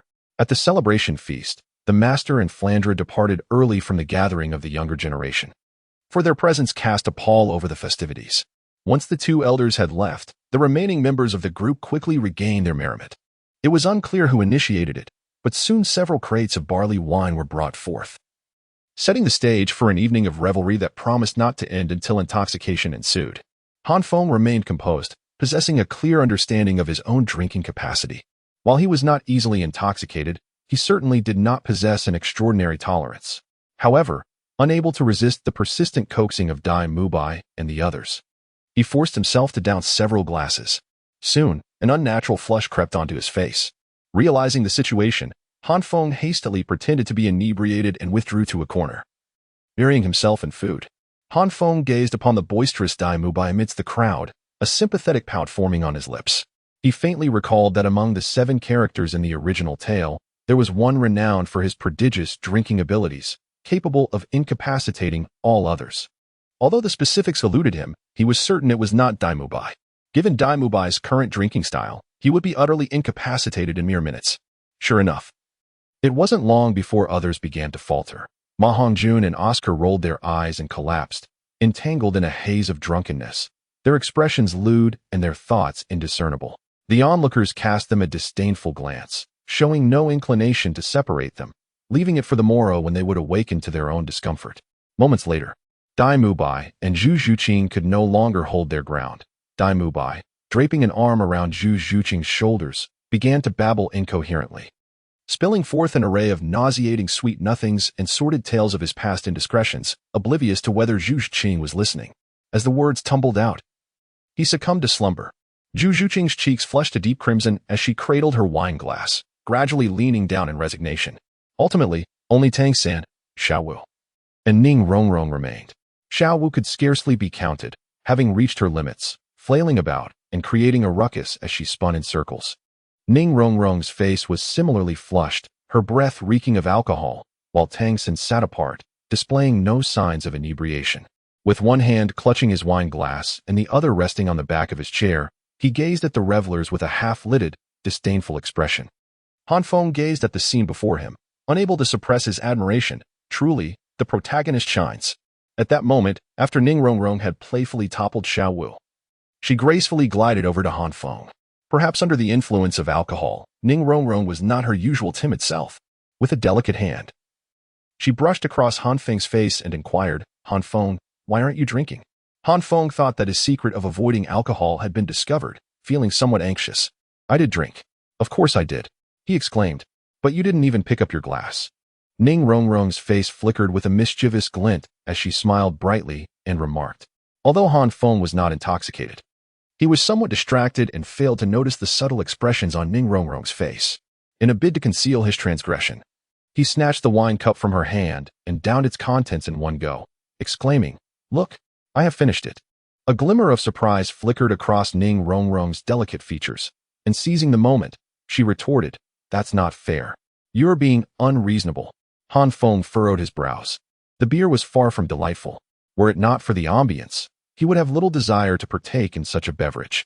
What could possibly be enjoyable about this? With a huff of annoyance, he exhibited the first signs of inebriation. "No, you insisted that we wouldn't return until we were thoroughly intoxicated," Ning Rongrong insisted. Her large eyes fixed intently upon Han Feng. Han Feng pondered for a moment, recalling that he had indeed uttered those words before, which left him feeling slightly overwhelmed. However, upon further reflection, he realized that Ning Rongrong, being merely a young girl, could hardly handle much alcohol.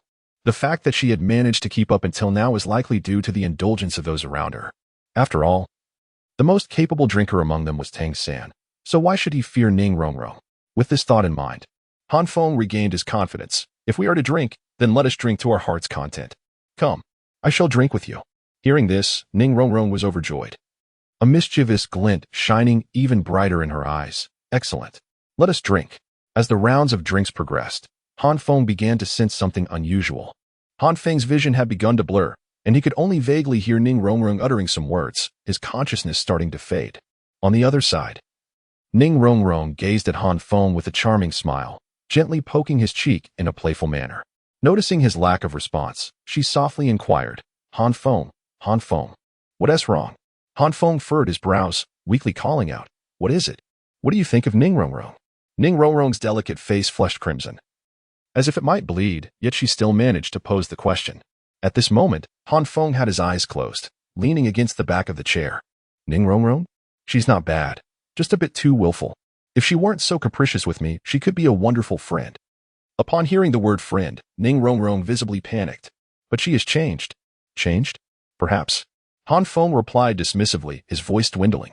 Ning Rongrong bit her lip, eager to inquire further, yet aware that Han Feng was on the verge of falling asleep. Without hesitation, she hastily posed another question. "Han Feng, is there a girl you like?" "Indeed, I have always cherished Sister Chian."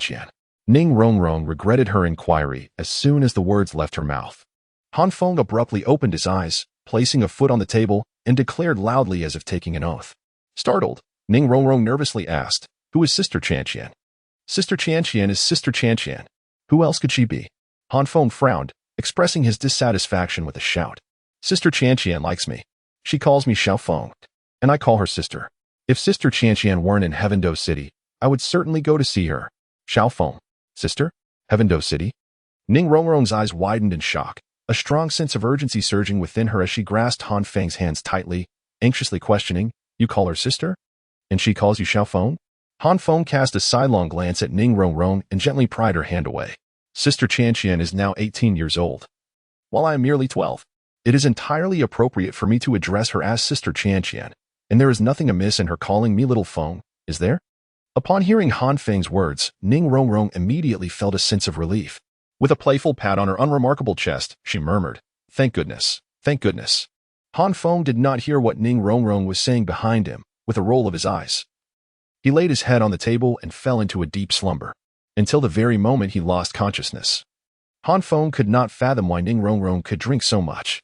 Chapter 68, The Imperial Combat Team. Alas, when Han Feng finally awoke, he was overwhelmed by a splitting headache. With a sharp click of his tongue, he struck his own head forcefully and silently vowed never to drink again. Han Feng instinctively rose from the bed, only to realize that he was in the solitary resting chamber of the Grand Soul Arena. Han Feng was not particularly surprised, for the distance between Shrek and Shrek Academy was indeed considerable. It was evident that if Ning Rongrong and Tang San wished to bring all 6 of them back, it would prove to be quite a challenge. Until this moment, Han Feng remained oblivious to the fact that the Tang San he had seen yesterday was, in truth, already inebriated. You are awake. Han Feng did not notice that on the sofa in the room lay a figure with pink hair. As he rose, she promptly stood up, retrieved the honey water she had prepared earlier from the table, and approached him with a gentle smile. Your head must be throbbing, right? Drink this. It will ease your discomfort. Ning Rongrong had often witnessed the disheveled appearance of those from the sect suffering from hangovers while at home, and over time, she had learned how to care for those in such a state. Han Feng gazed at the honey water presented by Ning Rongrong, then glanced at her slightly haggard yet charming face, feeling an inexplicable emotion stirring within him. However, the after-effects of his hangover left him little time for contemplation. He accepted the honey water and downed it in one gulp, uttering a heartfelt, "Thank you." Ning Rongrong, taken aback by his gratitude, quickly waved her hands in denial, exclaiming, "It's nothing really." Han Feng cast a peculiar glance at Ning Rongrong, pondering whether he had been overly stringent with her in the past. His tone softened involuntarily. You should rest now. You probably didn't get a proper night's sleep last night, did you? Is that truly acceptable? Ning Rongrong's beautiful eyes darted towards the still slightly warm sheets, her charming face flushed a deep crimson. Han Feng was puzzled about what was troubling Ning Rongrong, and replied naturally, "Of course, you can." Ning Rongrong's beautiful eyes suddenly sparkled as she murmured, somewhat absent-mindedly, "Then I shall take my leave to rest." Han Feng nodded in agreement, rubbing his temples, when suddenly the memory of being intoxicated by Ning Rongrong the previous night resurfaced, causing a flicker of unease within him. He feigned nonchalance, scratching his head and inquiring, "Do you enjoy drinking?" "Huh?" Ning Rongrong responded in confusion, her expression revealing her perplexity. "Not at all. I don't like drinking. That was my first experience with alcohol yesterday." "Then why?" Han Feng asked, taken aback. "I'm not quite sure. Perhaps it's genetic?" Ning Rongrong pondered for a moment, offering that as her only explanation. Han Feng nodded, coughed twice, turned his face away, and somewhat awkwardly inquired, Last night, after I got drunk, I didn't say anything peculiar or engage in any odd behavior, did I?" Whether in this life or the last, it was Han Feng's first experience with intoxication, and he genuinely feared that he might have exhibited poor drinking etiquette. Ning Rongrong remained silent for a moment, her expression shifting to one of confusion as she retorted, "For instance, does snoring count?" Upon hearing Ning Rongrong's playful response, Han Feng instantly felt a wave of relief wash over him. He nodded and declared with earnest conviction, "You should rest. I'll take my leave now." With that, Han Feng dashed out, executing the actions of opening the door, stepping outside, and closing the door in one fluid motion. Observing this, Ning Rongrong also breathed a sigh of relief, carefully burrowing into her blankets, occasionally stifling a giggle, seemingly in high spirits. After Han Feng stepped out of the door, he beheld the supervisor AO, in charge of the Soto Great Spirit Arena, engaged in a serious conversation with Master and Flander. Han Feng's expression was somewhat awkward, yet it was evident that there was no turning back. He could only step forward and greet them. "Uncle AO, Master, Dean, good morning." Upon hearing Han Feng's voice, the three turned their heads. Supervisor AO smiled gently, displaying an amiable demeanor. "Little Feng, we meet again." The Master merely nodded, while Flander's expression appeared rather lewd.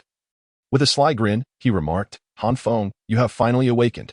Flander's voice instinctively sent a chill down Han Feng's spine, though he could not discern the reason. He merely shot a wary glance at Flander, bypassing him entirely, and addressed the Master and Supervisor AO. "Uncle AO, Master, should I not be here? Perhaps I should leave and let you pretend I never appeared?" Supervisor AO's expression turned slightly awkward. After all, the matters he had come to discuss with the Master and Flander were not of a respectable nature. Being caught by his junior made him feel somewhat embarrassed. The Master, however, remained unfazed, shaking his head. "No need. After all, it concerns you as well. You may as well listen." "Our matters?" Han Feng felt perplexed upon hearing this. Yet, since the Master did not object, and his curiosity was piqued, he decided against leaving, casting a questioning glance at Supervisor AO. Supervisor AO chuckled sheepishly and explained, "Not long ago, we invited a team to the Soto Great Soul Arena. Their strength is formidable, and within a mere few weeks, they have brought us substantial profits. However, As their matches increased, the wealthy patrons began to take notice. Subsequently, while it is easy to invite a deity, it is difficult to send one away. This team has become reluctant to depart. The wealthy patrons, recognizing the team's prowess, have placed heavy bets on them. In a short span, not only has the Soto Great Soul Arena relinquished all its earnings, but it now faces a significant financial deficit, struggling to stay afloat. Without needing further elaboration from Supervisor AO, Han Feng rolled his eyes and spoke out directly. Han Dang, who also works at the Great Spirit Arena, has some understanding of its inner workings. The previous supervisor of the Stan Great Spirit Arena met an unfortunate fate. When Han Feng spoke so candidly, Supervisor AO offered an awkward smile, his embarrassment becoming more pronounced. Young Feng is indeed perceptive. Ha ha ha. With a forced laugh, Han Feng remained silent, awaiting the response of Master and Flanders, who were still present. What do you require of us, Supervisor AO? Master inquired thoughtfully. Ahem. Supervisor AO chuckled sheepishly. Currently, we need a team capable of defeating that faction to disrupt their monopoly over the underground betting scene. To be frank, we have been unable to find any other Soul Master teams that can contend with them. Perhaps the Shrek team is our last hope. Upon hearing this, Flanders exclaimed vehemently, No, you intend to use my students as mere pawns. Indeed. Master closed his eyes, shaking his head resolutely. Our Shrek team will not engage in combat with an unknown faction. Supervisor AO appeared to have anticipated this reaction. He did not relent. Instead, he pulled a document from his pocket and handed it to Master. This is the information on that team. Please take a look. Master accepted the document. And Supervisor AO continued. The team is called the Royal Combat Team. Their spirit badge is of silver rank. And their record at the Soto Great Spirit Arena is 38 battles with 38 victories. Royal Combat Team, exclaimed Flanders, Master, and Han Feng in unison. Han Feng remarked upon the striking sense of déjà vu that enveloped him, realizing that it stemmed from the narrative of the Imperial Fighting Team. The Master, already well acquainted with the Imperial Fighting Team, recognized that Flanders was particularly familiar with their mentor. A frown creased the Master's brow as he perused the documents in his hand. Upon glimpsing the first name, his pupils constricted sharply, and his grip on the papers trembled slightly, though he swiftly regained his composure. After thoroughly reviewing the entire document and pondering for a moment, he addressed Supervisor AO, stating, Our Shrek team will participate in this soul fighting. Xiao Gang, Flanders called out, poised to inquire further, but the Master raised a hand to halt him. Understanding the Master's temperament, Flanders suppressed his curiosity, opting to wait until Supervisor AO had departed to pose his questions to the Master. Han Feng had long been aware of the Master's choice and felt no surprise at all. Supervisor AO, however, seemed to have grasped a lifeline, exclaiming in delight. Is it truly so? The Master nodded affirmatively. Indeed, it is absolutely true. Splendid. I shall immediately arrange the time for the soul duel. Supervisor AO responded with unbridled joy, showing no hesitation as he swiftly turned and dashed out, appearing anxious that the Master might change his mind. Han Feng, please take a look at this, the Master said, handing the documents to Han Feng. Han Feng took the materials with a non-committal attitude and began to scrutinize them. His memories of that time had long since faded, with only some significant plot points lingering in his mind. He had completely forgotten the cultivation levels and soul skills of Yu Tianheng and the others. Meanwhile, the Master observed the hesitant Flander and suggested, Let us discuss this outside. Flander, not wishing to argue with the Master in front of Han Feng, readily agreed. Chapter 69. Who dares to break the enemy? How to break the enemy. That evening, the Master gathered everyone together and presented the materials that Han Feng had already reviewed. He spoke, At this time tomorrow, you will face a team bearing the Silver Soul Badge. This team is called the Royal Fight and consists entirely of Soul Emperors. Upon hearing this, Ma Hongjun scoffed dismissively. Humph. So what if they are Soul Emperors? With Dailao and the others here, what do we have to fear? Isn't that mad warrior team also composed entirely of Soul Emperors? They were defeated, weren't they? No need for Oscar. Let me take the stage. My flames have long been yearning for battle.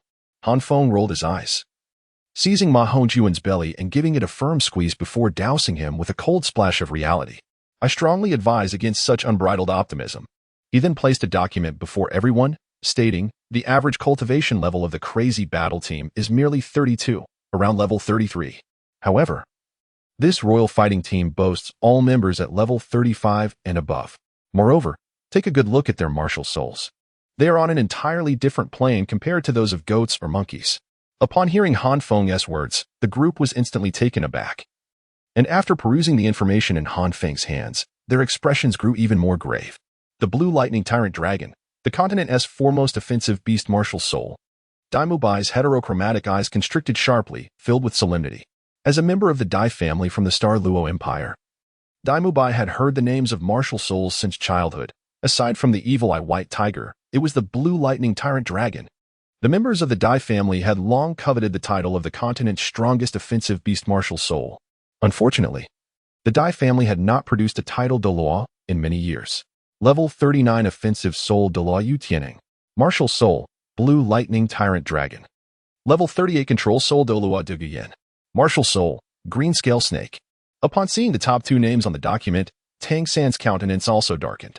Among the Shrek 7 monsters, the soul power of Daimubai, who had just recently broken through, was only 38. The Green Scale Snake martial soul is exceedingly rare, leading me to suspect that this Dugu is very likely the successor of that individual. The master gravely remarked. That individual? Oscar asked in confusion. Could it be the world's most ruthless control system titled Douluo? Zhu Zhuqing and the others suddenly shuddered, murmuring in shock as if they had come to a realization. It is highly likely. The master nodded. Hiss. The group collectively inhaled sharply, their expressions steeped in gravity. In this world, the term title Douluo always carried an air of intimidation. Surely, it can't be that dire? Oscar chuckled awkwardly, lacking confidence as he said. I recall that person primarily used poison, right? My second soul skill should be able to dispel it? That is a certainty. Han Feng laughed heartily. Draping an arm around Oscar's shoulder with a sardonic tone, imagine if a dignified title Douluo, having consumed a lifetime's worth of substances, were to be countered by your mere soul skill. Wouldn't they come seeking you for a discussion on the profound mysteries of life and death? Who knows? Perhaps by this time next year, we shall be paying our respects to you. Brother Feng, I was wrong. Please stop. Oscar trembled, hastily waving his hands. Xiaowu furrowed her brows, abandoning her carrot. Since this Dugu poses such a threat, can't we just eliminate her from the competition? If we can just have Daimubai hold her off. That may not be feasible. Before Xiaowu could finish, Tangan shook his head. Pointing at the two individuals on the document, look at these brothers. With levels 37 and 38, their defensive soul masters wield the martial soul of the Black Tortoise, which holds a status in defensive martial souls akin to that of the Blue Lightning Tyrant Dragon in offensive martial souls. Even if Mubai can withstand Yutianheng, breaching the defenses of these brothers would require a significant cost. Furthermore, the Royal Fighting Team also has two agile attack soul masters at level 36. If we all focus on eliminating Dugu, then Han Feng would bear too much pressure. Ma Hongjuan's face had grown somewhat dazed. Originally contemplating how to impress alongside Han Feng and Daimubai, he now began to ponder how to retreat from the fray. Meanwhile, Han Feng narrowed his eyes, a cryptic smile gracing his lips. Black Tortoise? Haha, Master. Do we truly have to engage in soul battles with these monsters? Oscar gulped. Ma Hongjuan also grumbled in frustration. These individuals all have cultivation levels above 35, and aside from Daimubai, who has just broken through, the rest of us are still at the soul master level. How can we fight against them? Moreover, Ning Rongrong gazed intently at a name on the document. Speaking with gravity, look at this Yulingling. In my opinion, the Royal Fighting Team's most formidable asset is not Yu Tianheng or Dugu Yin, but rather this Yulingling. Noticing the frowns on everyone's faces, Ning Rongrong quickly elaborated. Her martial soul, the Nine-Heart Begonia, is an unparalleled support martial soul. Regardless of how many soul rings she possesses, her soul skill remains singular. Healing. Group healing. She can even bring the dead back to life. At this juncture, Ning Rongrong bit her lip in frustration, were it not for the fact that her lineage can only sustain two Nine-Heart Begonias simultaneously. The title of the continent's foremost support martial soul would likely not belong to the Seven Treasures Glazed Tile Pagoda. Let us surrender, Oscar and Ma Hongjuan decisively declared, their faces turning ashen upon hearing Ning Rongrong's words. The master observed the group's reactions, casting his gaze first upon Han Feng and Daimubai. Han Feng, Mubai, do you possess the confidence to overcome the enemy and secure victory? Han Feng grinned. The moment Tangan declared that the Xuanwu shield is the strongest defensive martial soul in the world, we had already secured our victory. My radiant shield will undoubtedly become the premier shield of the continent. What is there to fear? Daimubai's heterochromatic eyes gleamed with fervent combat spirit. The master smiled with satisfaction and turned his gaze toward Tangan. Little San, do you have a strategy to overcome the enemy? with Tang San's intellect. He discerned the master's intention immediately. The master had first inquired of Han Feng and Dai Mubai, seeking courage. Now, by questioning him, he sought wisdom. Yet, Tang San felt a twinge of shame as he struggled to formulate an effective counter-strategy. He mustered the courage to say, if the teacher permits me to use hidden weapons, I am confident in defeating the Imperial fighting team. The Zhuge crossbow could slay the ancient man-faced demon spider. The master was not disappointed. This was an expected outcome, given that Tang San possessed limited knowledge and faced considerable restrictions. Indeed, there is nothing to fear, the master proclaimed. I can assure you that your chances of winning against the Imperial fighting team exceed 50%. Huh. The crowd was taken aback by his words. The master pointed at Dai Mubai and Zhu Shiqin. Mubai. Zhu Qin. Your martial soul fusion technique will enhance your victory odds by 20%. Dai Mubai and Zhu Shiqin were startled. Master, you knew? The master smiled gently, neither confirming nor denying. By observing your martial souls, I could surmise. Rest assured, as long as you are at Shrek Academy, you are Shrek's students. Hearing this, Dai Mubai and Zhu Shiqin sighed in relief, with Dai Mubai cheerfully responding, Master, have no worries. Our martial soul fusion technique will not disappoint you. The crowd was somewhat puzzled, but the master clearly did not wish to allow time for questions. He then turned to Han Feng. Han Feng, given your defensive capabilities, it should be no problem to withstand you Tianheng. If you can hold them off, your chances of victory increase by another 20%.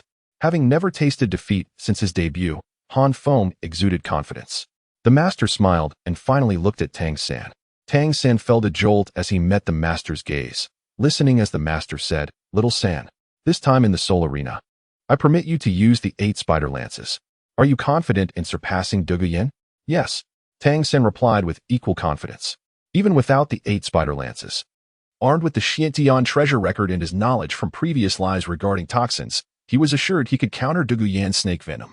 With the addition of the 8 spider lances, he even dared to contend with Yu Tianheng. Observing the unwavering presence of the 3 leaders, the crowd was galvanized. Their earlier tension dissipating. Even Ma Hongjun and Oscar regained their spirits. Master, who among us will take the field?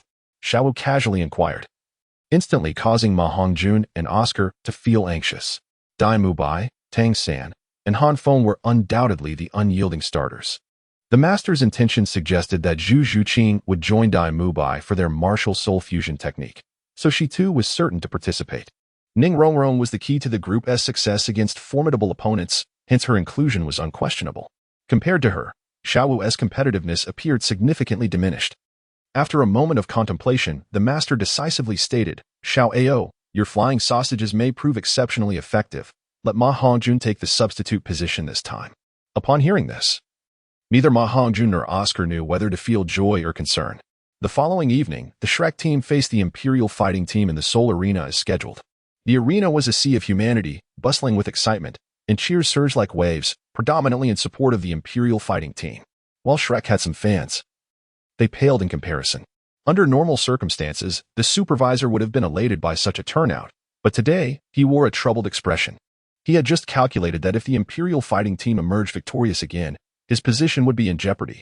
The master, Flander, and Zhao Wujin occupied the VIP seats, their expressions varying. Xiao Gang, do the children truly possess a 60% chance of victory? Flander could no longer suppress his doubts. The master shot Flander a glance, unmasking no pretense, and simply shook his head. No. What? Why not? Flander gasped, leaping from his seat. The children need confidence. The master remained impassive, speaking calmly. Seeing the master's assured demeanor, Flander felt disheartened, returning to his seat with a sigh. Surely the children cannot face danger? The master did not respond, and Flander chose not to inquire further. What constituted danger? What defined safety? The stone tablet at the entrance of the Soul Arena bore an ever-growing list of names. Zhao Wujin remained silent, knowing that both Flander and the master had acquiesced to this course of action, rendering his objections futile. He did not believe that the master would allow Tang San and the others to jeopardize their lives in the Soul Arena. Taking a step back, did Flander and the master dare to risk such a thing? Surely, everyone had been awaiting this moment. Just then, the voice of the Soul Arena host echoed, as Supervisor Ao had specially brought in a beautiful young woman to energize the atmosphere. The results were remarkable. As soon as she began speaking, the excitement in the arena soared to a new peak. The host smiled confidently, unperturbed, and declared, Next. We shall witness a battle of soul masters at the Soul Emperor level. Though only a team battle, their prior achievements are commendable, suggesting that tonight will showcase a fierce contest among geniuses. Oh, oh, oh. Imperial Fighting Team. Imperial Fighting Team. Imperial Fighting Team. As the host concluded her statement, the audience erupted in fervor, their roars drowning out her voice. The host patiently waited for the crowd to settle before announcing, without further ado, the soul battle between the Shrek team and the Imperial Fighting Team begins now. In the passageway, Oscar listened to the commotion from the audience, suddenly feeling a wave of apprehension. There are so many people. Han Feng seized Oscar firmly, chiding him with a smile. Are you frightened now? The scenes you will confront in the future will undoubtedly be magnitudes greater than what you face at present. Do not elevate me. Oscar forced a bitter smile, feeling unworthy to respond. Han Feng smiled faintly, providing no further explanation. Daimubai walked at the forefront, oblivious to the exchange between Oscar and Han Feng. When the host announced the commencement of the battle, he bellowed, "Brothers." On stage. On the opposite end of the passage, the Emperor Fighting Team, led by Tianheng, simultaneously advanced towards the arena, a cohesive unit of 7, their faces adorned with calmness and confidence, as if they regarded the so-called Shrek team with utter disdain. Upon reaching the arena, the two teams of 14 remained silent, the air thick with an unspoken tension. I seek your guidance. Tianheng directed his gaze towards Daimubai. Though his words were respectful, his expression betrayed a profound contempt. Daimubai did not respond to Tianheng, merely emitting a cold, ambiguous laugh before disregarding him entirely. Tianheng furrowed his brow, encountering someone prouder than himself for the first time. Just as Tianheng was about to speak, he noticed Han Feng stepping forward from behind Daimubai. His expression shifted slightly as he declared, "Inverse Flame Guardian, I have heard of you. It would be futile to engage in meaningless provocations. Let us bypass that." Just as Han Feng was about to continue, his countenance froze, a storm of emotions flickering in his eyes. Daimubai, standing at the forefront, also exhibited a change in demeanor. Yet he could not afford to engage in banter with Han Feng at the front lines. Manifesting his true form armor, he issued a stern command. "Enough of the chatter. Let the battle commence." "Exactly as I wish," Tianheng echoed, similarly donning his true form armor. In an instant, all 11 participants present activated their true form armors, summoning a dazzling display of 39 soul rings that illuminated the entire arena. "Charge!" Tianheng surged ahead, accompanied by Yu Feng and Oscar, their combined might akin to an unstoppable force as they charged towards Shrek's members, the sound of crackling blue lightning resonating around them. Tianheng unleashed his first soul skill, summoning a barrage of small lightning dragon heads that fell like raindrops. Daimubai, not to be outdone, propelled himself towards Tianheng, activating his first and third soul skills in an instant, his white hair billowing wildly. Zhu Zhuqing and Xiao Wu, empowered by Oscar's third soul skill and Ning Rongrong's amplifications, surged forth at an astonishing speed, with Zhu Zhuqing's velocity leaving even Yu Feng and Oscar in her wake. A mere display of brute force. Tianheng sneered upon witnessing Daimubai's team daring to confront him directly, a flash of savagery flickering in his eyes. "Defeat them," he roared, unleashing a thunderous claw strike aimed at Daimubai. To Tianheng's astonishment, Daimubai did not even cast a glance in his direction, seemingly charging towards him as if courting death. With a resounding roar, a searing flame surged forth. Tianheng's lightning claw did not strike Daimubai, instead raining down upon a massive crimson shield. "TSK, I thought you would retaliate." Daimubai brushed past Han Feng, snapping irritably. "Get lost." At that moment, Han Feng unleashed his full power, clad in the Inferno Dragon armor and wielding the enlarged Sun Shield, resembling an indomitable fortress that rendered Tianheng's assault utterly ineffective. Inverse Flame Guardian. Upon witnessing this, Tianheng howled in fury, shattering the incoming solar flames, his eyes a mix of rage and caution. Due to the unexpected dual attack combination devised by Han Feng and Daimubai, Tianheng and his team did not underestimate Shrek as they had in the original narrative. Tianheng was acutely aware of Han Feng's capabilities. Even for him, breaching Han Feng's defenses in a short span under normal circumstances was no small feat, let alone considering Han Feng's potential for a retaliatory shield strike. Han Feng stood motionless amidst the inferno of Luo, a grin spreading across his face. "I apologize, but it seems I require your company for a while longer." Tianheng had no desire to engage with Han Feng, and with a cold snort, he turned his attention towards pursuing Daimubai. "Your opponent is me." Han Feng let out a scoff, and with a swift motion of his mighty hand, he obstructed the path of Yu Tianheng, encircling him in a blazing inferno. Han Feng fiercely ignited a sea of flames in the soul arena, with Tang San, Ning Rongrong, and Oscar at his back. Before him stood Dai Mubai and the entire royal fighting team. Do you believe that by leaving me behind, victory will be yours? Or do you think you can conquer me? Yu Tianheng, realizing that a defensive approach was futile, gazed at Han Feng with an air of arrogance and indifference. Not wishing to engage in prolonged conflict, the leader of the royal fighting team, Qi Ming, had studied Han Feng. Indeed, his defensive capabilities were formidable, and his charged shield strike could yield remarkable results. However, in the absence of charging, Han Feng inevitably lacked offensive options. As long as his offensive capabilities were not excessively relinquished to Han Feng, he could merely function as a defensive soul master. Previously, Han Feng's battles were characterized by opponents either losing their wits from his taunts or succumbing to their own frenzied rage, leading them to attack him recklessly. Yu Tianheng was acutely aware that Han Feng, while utilizing the immobile inferno, would undoubtedly be expending significant soul power. Yet, facing him, Han Feng dared not retract this soul skill, for behind him stood a control soul master and 2 support soul masters. If he could merely delay Han Feng eventually, the latter would be rendered ineffective. As for Dai Mubai and his companions who would charge forward, Yu Tianheng harbored no concerns. Among the 7 members of the Imperial fighting team, aside from himself, the remaining 6 were all high-ranking soul masters, with an optimal configuration of attributes. Was there truly any reason to fear Dai Mubai and his 2 allies?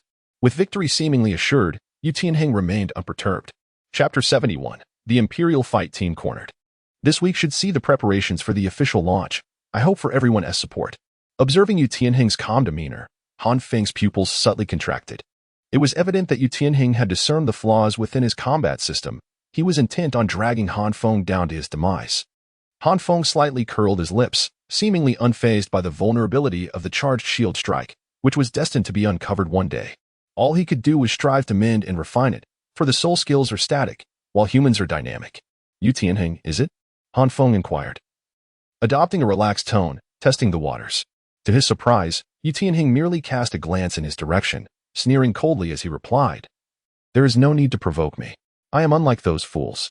With that, Yu Tianheng audaciously sealed his ears with a thunderous force, rendering Han Feng's eloquence utterly ineffective. Having witnessed Han Feng's prowess, Yu Tianheng knew well that even a monk with a heart as serene as still water would be driven to rage by Han Feng's words. He did not believe his cultivation could withstand such provocation. Han Feng observed Yu Tianheng's actions, his expression momentarily frozen.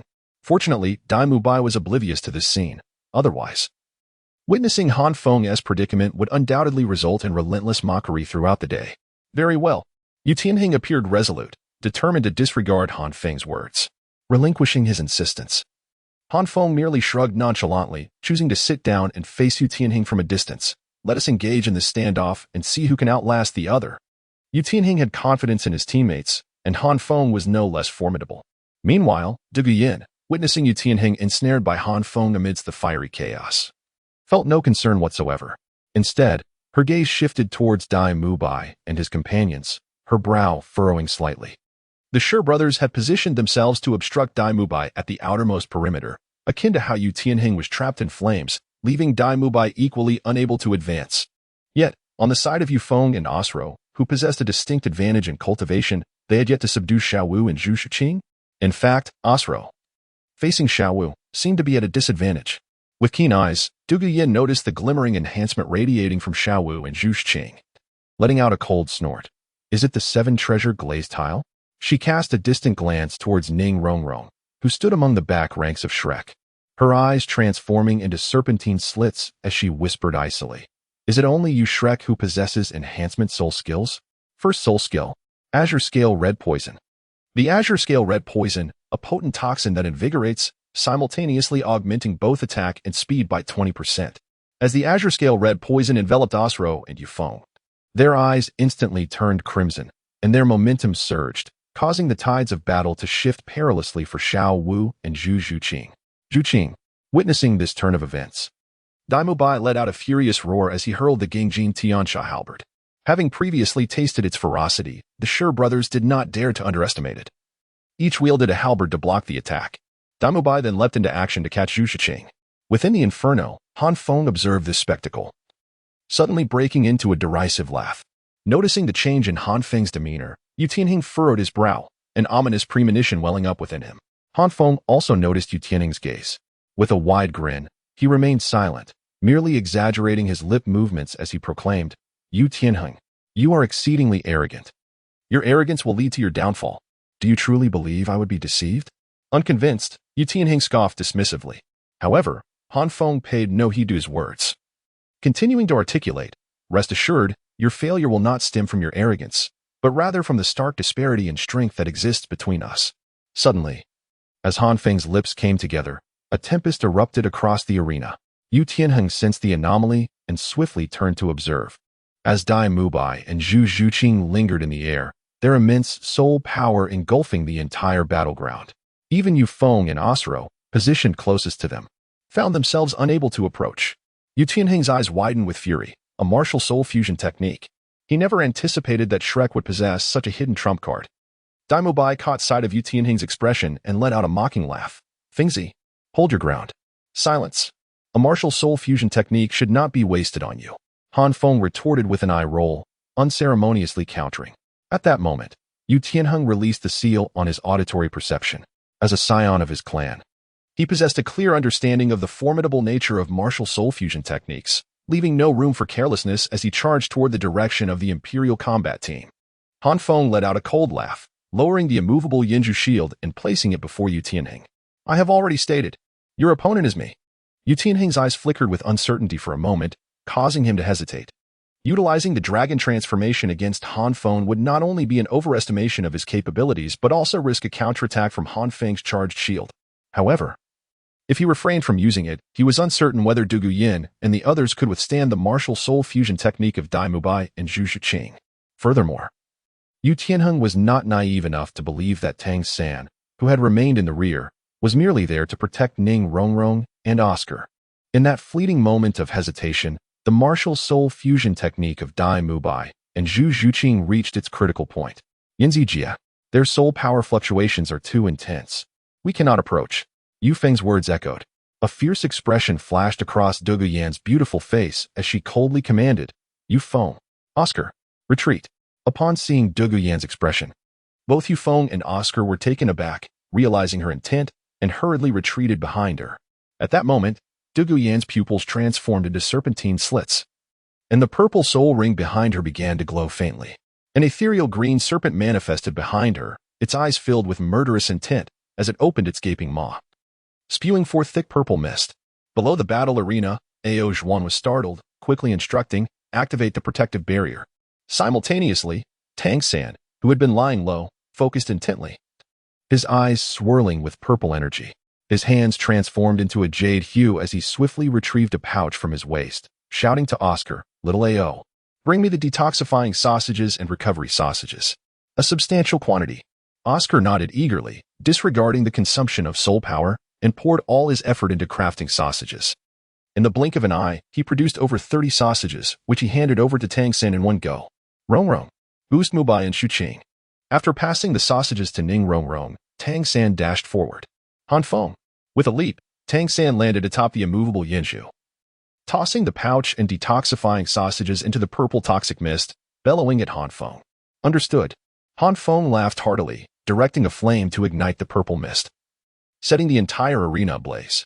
The previously aggressive flames were swiftly extinguished by the combined efforts of Tang San and Han Feng. Dugu Yin and the others narrowed their eyes. Disbelief etched across their faces. Roar. At that moment, the martial soul fusion technique of Dai Mubai and Zhu Zhuqing was completed, manifesting a towering 5-meter-tall white tiger with black stripes in the arena. Its roar reverberated like a sonic wave, jolting Dugu Yin and the others from their stupor. "Block them!" Dugu Yin shouted fiercely. Sure Mo and Sure Mo hesitated momentarily before positioning themselves before the giant tiger, for out of their 6 soul rings illuminated, and the 2 Xuanwu shields shimmered with a metallic sheen, as if coated in iron. But could they truly withstand it? The answer was evident. With a resounding crash, the tiger's paw descended with immense force, shattering the 2 Xuanwu shields, sending Sure Mo and Sure Mo hurtling backward. The giant tiger showed no intention of sparing them. With a sweep of its tail, it flung them out of the arena. Only Dugu Yin and Yu Lingling remained before the giant tiger, with Xiaowu lurking nearby. Eyes glinting with intent, the VIP section fell into silence, the expressions of the wealthy onlookers darkening. Many had placed heavy bets on the Imperial battle team, some even wagering their entire fortunes. Yet now, while the Shrek team remained intact, only 3 members of the Imperial battle team stood. Yu Tianheng trapped in a sea of flames, Yu Lingling, a support-type soul master lacking fighting capability, and Dugu Yin facing the giant tiger alone, an apparent dead end for the Imperial battle team. Chapter 72. A resounding victory. Tangan. Protect Daimubai and Shuqing first. The wealthy spectators may have believed the giant tiger was invincible, but Han Feng and the others were acutely aware that Daimubai and Zhu Xing were already at their limit. Even if Dugu Yin stood alone, victory was not guaranteed.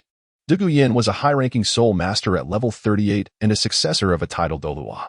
Han Feng was not convinced she lacked any means of retaliation. Acknowledging this, Tangan nodded, his blue-silver grass extending like ropes as he shouted, Mubai, Zhu Qin, return. The giant tiger cast a lingering glance at the remaining Dugu Yin, its enormous eyes flickering with reluctance.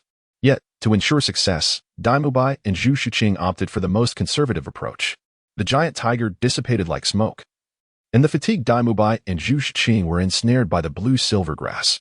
With Tangan's control, they were pulled back to safety. Dugu Yan's eyes brimmed with venomous rage as she screeched, releasing a foul green toxin that surged toward Daimubai and Zhu Shuqing. Trying to escape. Have you consulted me? Consult you? Who do you think you are? Just then, a flash of pink light appeared as Xiaowu, who had been navigating the Imperial battle team's formation, teleported in front of Dugu Yin, kicking aside the serpent-like tail. Utilizing her agility, she sent Dugu Yin flying away. Startled, Dugu Yin had no time to prepare her soul technique, her serpent tail carving a long mark across the arena's edge, barely stabilizing herself. Simultaneously, Daimubai and Zhu Shuqing were successfully rescued by Tangan. Dismayed by her inability to push Dugu Yin out of the arena, Xiaowu pouted but remained undeterred, eagerly eyeing her opponent. Accompanying Tangan into the Imperial battle formation was not merely to disrupt the enemy but to protect the exhausted Daimubai and Zhu Shuqing. Now that her primary task was complete, she only needed to stall Dugu Yin to achieve victory. However, who was Xiaowu? In previous battles, whether in pairs or teams, the spotlight had been seized by Han Feng and Daimubai, a fact Xiaowu could not tolerate. Today, she not only aimed to stall Dugu Yin but to defeat her. As for whether she could succeed, ridiculous. Xiaowu was a 100,000-year soul beast transformed into a human. When she unleashed her full power, her combat prowess would undoubtedly rival that of Han Feng or Daimubai. I will make you pay with your life. Dugu Yan's eyes had completely transformed into serpent-like slits, her murderous intent boiling as she shielded Yu Lingling behind her. Meanwhile, Tangan entrusted the exhausted Daimubai and Zhu Shuqing to Oscar and Ning Rongrong before charging forward again. Han Feng, understanding the situation, opened a passage amidst the raging inferno, allowing Tangan to enter. Yu Tianheng, observing the rapidly shifting battlefield, was utterly unprepared for the fact that his momentary hesitation had led the royal fighting team into a dire predicament. A tempest of anger and guilt swirled within him. You have incited my wrath. Yu Tianheng endeavored to maintain an appearance of composure, his eyes, crackling with blue lightning, fixed intently on Tangan and Han Feng.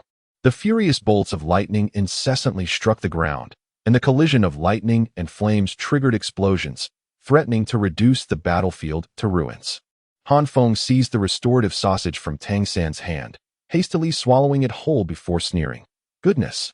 I never anticipated that the esteemed heir of the Blue Lightning Tyrant Dragon sect would be such a two-faced individual. Our advantages irritate you, yet yours are deemed entirely justifiable? Your reasoning is rather flawed. Yu Tianheng, however, paid no heed to Han Feng's words. The moment he noticed Han Feng taking the restorative sausage from Tangan, his pupils constricted sharply. He suddenly comprehended that every action of the Shrek team was intricately interconnected. Upon this realization, a grave expression settled upon Yu Tianheng's face. With a resounding roar, he hesitated no longer. A tempest of thunder erupted around him. A powerful dragon's roar emanated from his body as deep blue dragon scales enveloped his right arm, causing his soul power to surge exponentially. Dragon transformation. The audience, including Flinder and Zhao Wujia, sprang to their feet in astonishment. This was a secret technique of the Blue Lightning Tyrant Dragon sect, accessible only to those of the Soul Sect rank. The fact that Yu Tianheng, a soul master, could wield it was a testament to his extraordinary talent. Only the master remained seated, his eyes reflecting a blend of pride and complexity, an expression difficult to articulate. Unleashed with the force of thunder. After transforming, Tianheng acted decisively, activating his second soul ring. Countless bolts of lightning descended from the heavens, enveloping the area within the realm of his soul skill, plunging Tangan and Han Feng into a veritable jungle of electrical fury. Han Feng let out a cold snort, remaining motionless as the enlarged sunfire shield was raised to deflect the oncoming thunder. This was precisely what Tianheng had anticipated. In the next moment, the first and third soul rings on Tianheng illuminated, causing his aura to surge several-fold, his power doubling. His eyes transformed into a fierce crimson. And with a furious roar, his dragon-formed right arm became entwined with rampant lightning, rapidly advancing towards Han Feng and Tangan. First soul skill, Thunder Dragon Claw. Third soul skill, Wrath of the Dragon. What? Am I in conflict with the frenzy skill? Han Feng silently cursed as he stepped forward. Do you think that beneath the might of your third soul skill, I possess no martial soul of my own? First soul skill, Command of Life. Boom, boom, boom. The thunder unleashed by Tianheng struck the sunfire shield, which stood firm like an impregnable fortress, not only withstanding Tianheng's formidable attack, but also accumulating a substantial amount of soul power within the shield. Han Feng's eyes gleamed with excitement as he silently thought, Tianheng, I couldn't resist. Tangan, you can conceal your external soul bone now. Han Feng whispered a mischievous smile at Tangan, saying slyly, Control him. Tangan nodded, and the blue-silver grass surged forth like waves, ensnaring Tianheng. Simultaneously, his third soul skill activated, unleashing two webs that left Tianheng in a predicament, unable to escape the grasp of the blue-silver grass. Bang! However, the blue-silver grass failed to restrain Tianheng even for a heartbeat, as he shattered it with a thunderous force. TSK. Han Feng clicked his tongue, but he could only muster his courage and step forward, powering up for a shield strike.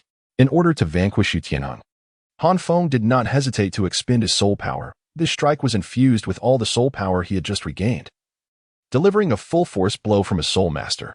Yet, to Han Feng's astonishment, his strike was actually blocked by Tianheng. Han Feng yearned to strike a final blow, yet found himself utterly drained of spirit power. He had been idly conversing with Luo and Tianheng for a full 2 minutes. Leave it to me. Tangan, who had been keenly observing Tianheng, leapt into action and smiled at Han Feng. It seems the 8 spider lances can no longer be concealed. With a swift motion, 8 glistening spider lances emerged from behind Tangan, ensnaring Tianheng once more with blue-silver grass. This time, Tianheng could not break free. The control crane seizing dragon technique was unleashed, pulling Tianheng within Tangan's grasp. Aware that he lacked the potency of poison, concealed weaponry, and the might of a second martial soul to secure victory, Tangan directly summoned the 8 spider lances. The lances pierced directly into Tianheng's dragon claws. Desperate to escape, Tianheng realized with horror that his spirit power was dissipating at an alarming rate. In mere moments, he was rendered weak and powerless. Futile. My 8 spider lances can siphon your spirit power. Even the healing of the 9 heart begonia is of no avail. You have already lost, Tangan declared coldly, shattering the last glimmer of hope for the Imperial battle team. Meanwhile, Xiao had subdued Dugu Yin, sending him tumbling with a deft maneuver, her expression a mix of amusement and challenge as she regarded Yi Lingling. At this juncture, the wealthy patrons in the VIP section had succumbed to utter despair. If there had been any lingering hope before, it was now evident even to the blind that the Shrek team had achieved a resounding victory. Chapter 73, The Invitation from Qin Ming'a. Fengxi, it seems you are not faring well either. Due to exhaustion, Han Feng was escorted to the back row by Tangan, supported by Ning Rongrong. After consuming a few recovery sausages, his complexion finally began to improve. Meanwhile, Daimo Bai, upon witnessing Han Feng's feeble state, couldn't help but burst into laughter, mockingly teasing him. Although he himself was not in the best condition, the recent use of the martial soul fusion technique, in which Xu Zhiqing had entirely entrusted him with the lead, had elevated his spirits. Seeing Han Feng share in his struggles only added to his amusement. Ning Rongrong, standing nearby, playfully chided, It's always like this during the soul battles. Can't you ever take it easy? Han Feng rolled his eyes, saying, Can I not exert myself? What if I lose? Others have already put in their efforts in cultivation. Upon hearing this, Ning Rongrong pouted in grievance, exuding an air of endearing vulnerability. Upon hearing this, Han Feng chose not to respond further. It was evident to all that Ning Rongrong's efforts during this time had been remarkable, as she had nearly reached the 20th level in just a month or two. And you, Dai Mubai, what are you so proud of? Just moments ago, you were like a feeble shrimp, unable to even stand. Well, that's still better than you. Dai Mubai, in a good mood, chose not to hold a grudge against Han Feng and even whistled cheerfully. Meanwhile, after draining Yu Tianheng's soul power, Tang San swiftly approached Xiaowu, brandishing the gleaming 8 spider lance directly at Yulingling's brow. Though silent, his intentions were unmistakable. Han Feng felt no concern over Tang San revealing the 8 spider lance. He was aware that Tang San was well protected by numerous allies, including the formidable Haoyan Douluo. In contrast, if his own true identity were to be exposed, he would surely attract unwanted attention and envy. In the distance, Oscar observed the scene and exclaimed, "Look at those two picking on a young girl. Are you considering defecting?" Han Feng teased in response. No. How could that be?" Oscar quickly denied, a sheepish smile on his face. "I surrender." At this moment, the Imperial fighting team was left with only Yilingling. Although her soul power remained largely intact and her cultivation level was respectable as a support and healing soul master, she had no room to resist and quickly conceded, fearing the impending strike of Tang San's lance. In truth, Yilingling was quite unfortunate. Under the tightly woven strategies of the Shrek team, her 9-heart begonia was rendered useless, and she barely had time to heal her teammates before they were eliminated one by one. With Yulingling's surrender, the Imperial fighting team's dominance in the Soto Great Spirit Arena for over a month came to an end, eliciting cheers and lamentations from the audience. Some rejoiced at Shrek's strength, while others mourned the loss of their own fortunes. In the VIP lounge of the Imperial fighting team, a refined young man stood up and turned to leave, a smile lingering on his lips, seemingly in good spirits. In the Shrek team's VIP lounge, Zhao Wujia and Flinder leapt with excitement, their joy reminiscent of children. The master, while equally pleased with his student's victory, couldn't help but worry for Yu Tianheng, knowing how proud he was and fearing that this defeat might crush his spirit. With a sigh, the master expressed his concerns to Flinder before departing the lounge. Han Feng, you have no idea how astonishing your battle was. A fire giant clad in armor, a sea of flames swirling around, a black-striped white tiger sending 4 soul masters flying with a single swipe. The entire arena was captivated by the two of you. It was spectacular. You must let me join next time. At this moment, the others had returned, and Ma Hongjun eagerly greeted them, chattering incessantly, his chubby face alight with excitement as if he himself had just triumphed on the battlefield. Hearing the enthusiastic voices, Flinder and Zhao Wujia exchanged glances filled with satisfaction. Flinder raised his voice, "Little monsters, you've done splendidly. You haven't let Shrek down." The group responded with joyful laughter. Flinder, beaming at them, proclaimed, "Tonight, we shall celebrate. I'll treat you all. Why burden the teacher? Allow me to host tonight." Just as Flinder finished speaking, a gentle and cultured voice resonated from the entrance. Upon recognizing the familiar tone, Zhao Wujia and Flinder turned in surprise to see a bespectacled young man standing at the doorway, smiling warmly at them. As their eyes met, he respectfully greeted, "Teacher Zhao." "Dean. Haha. Good lad. It won't be long before you surpass us old folks." Zhao Wujia laughed heartily, embracing the young man with camaraderie. "Xiaoming, you truly bring honor to our academy," Flinder added with a wide smile. "It's all thanks to the excellent teachings of my mentors." The young man humbly chuckled, surprised at how approachable Flinder and Zhao Wujia had become after their long separation. Observing the trio's familiar demeanor, the Shrek members stood in astonishment. If memory served correctly, this young man was the captain of the Imperial fighting team, wasn't he?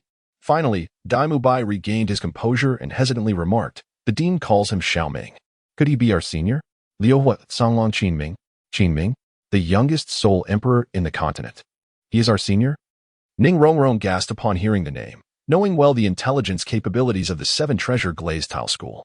Han Feng rolled his eyes in secret. Having no time to ponder the dubious nature of this so-called youngest soul emperor, he merely nodded, concluding from the attitudes of the dean and teacher Zhao that it was likely true.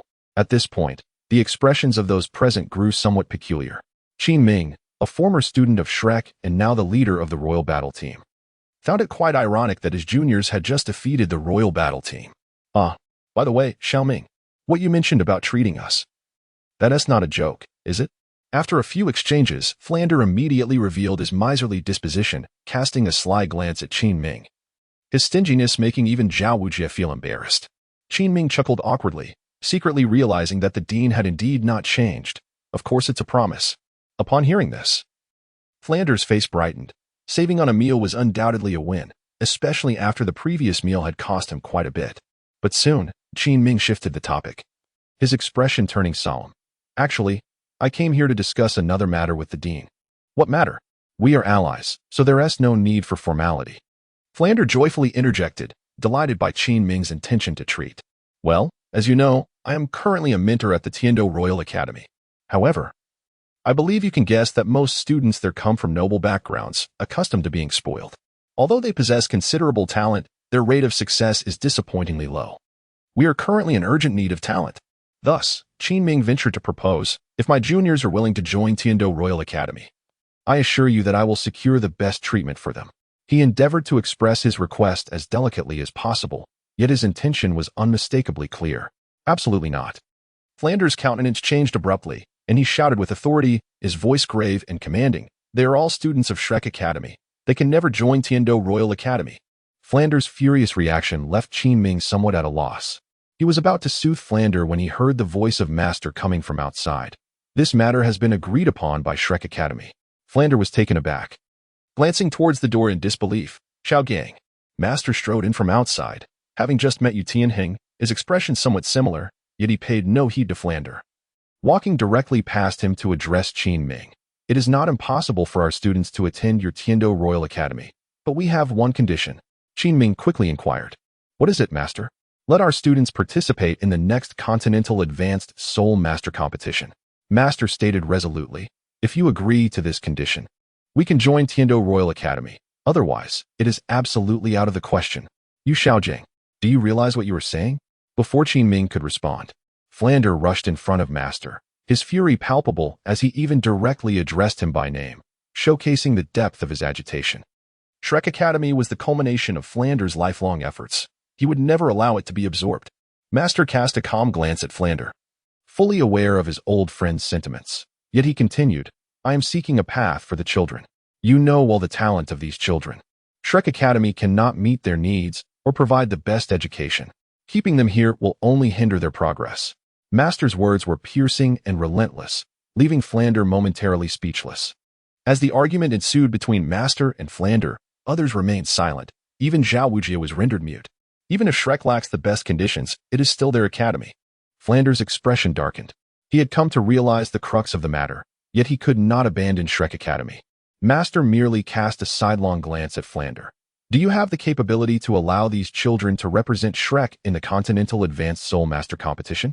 Flanders found himself at a loss for words. Master answered for him. Only Advanced Soul Master Academies are eligible to participate in the Academy competition. But Shrek Academy has never registered in any kingdom or empire, thus lacking even the qualification to compete. And what if they cannot participate in the competition? They can still become powerful figures on the continent. Flanders stubbornly retorted, yet Master could not refute this, for with the talents of Dai Mubai and others, as long as they did not fall into complacency, a future as titled Soul Masters was certainly within reach. Master, hearing this, regarded Flanders coolly, having anticipated this rebuttal. He directly struck at his heart. Can you provide an environment for simulated training for the children?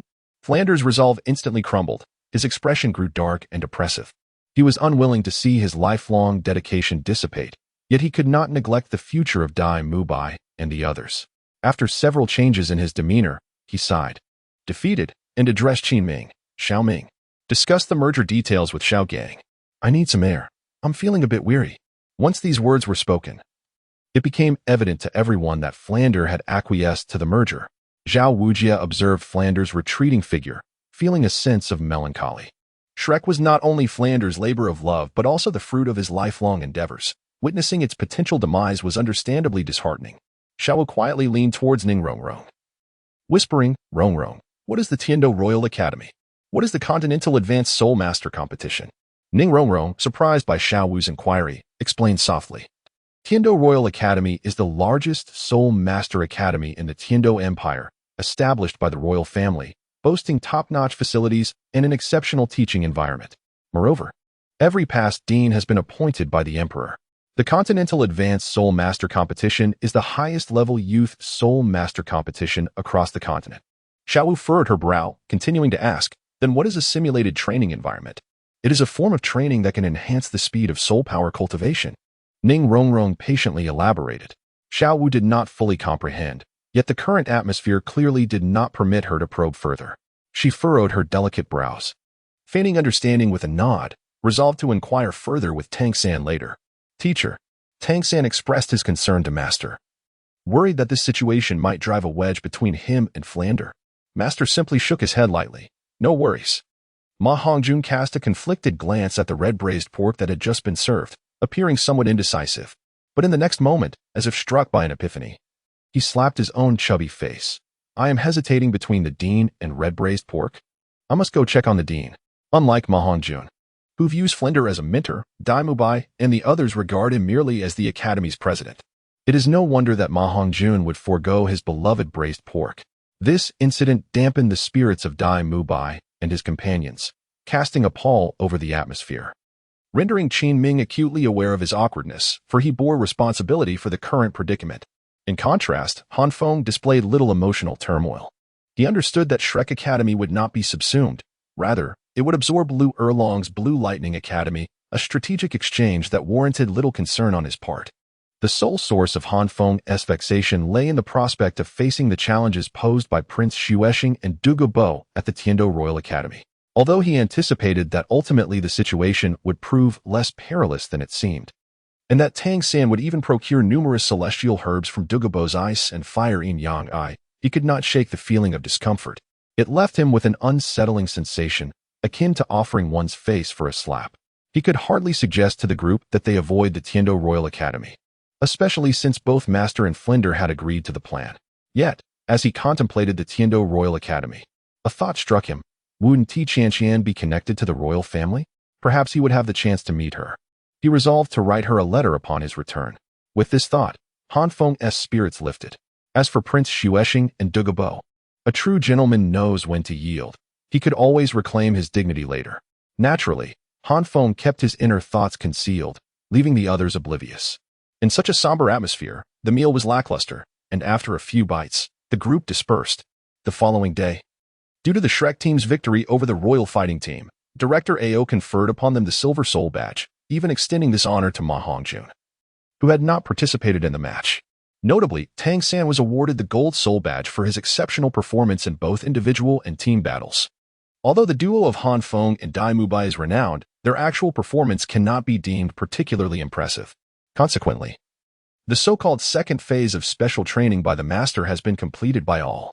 Furthermore, with the Master preoccupied with the affairs of the Academy's merger, he has generously granted everyone a brief respite, and they shall depart for Tiando City in 3 days. Meanwhile, far away in the palace of Tiando City, a strikingly handsome young man is meticulously reading a letter, savoring each word. A gentle smile, incongruent with his masculine demeanor, graces his lips. The young man appears in remarkably good spirits, as the usual placid expression on his face gives way to genuine delight. Has he already managed to defeat the Royal Fighting Team? Little Feng has indeed grown considerably. The young man is none other than Qian Renxue, disguised as Xuexing, and the letter in his hand is the one recently sent by Han Feng. Han Feng, in his letter, recounted the recent events in his life, which included acquiring his third spirit ring, the dual-kill partnership with Dai Mubai, and the battles against the Frenzied Warriors and the Imperial Combat Team, as well as his forthcoming attendance at the Tiando Royal Academy. Although Han Feng did not explicitly state it, Qian Renxue understood that he wished to see her, which filled her with joy. It seemed she needed to devise a plan. Qian Renxue also yearned to meet Han Feng. After more than 3 years apart, despite maintaining correspondence, they had never met face to face, and she was curious to see how he had changed.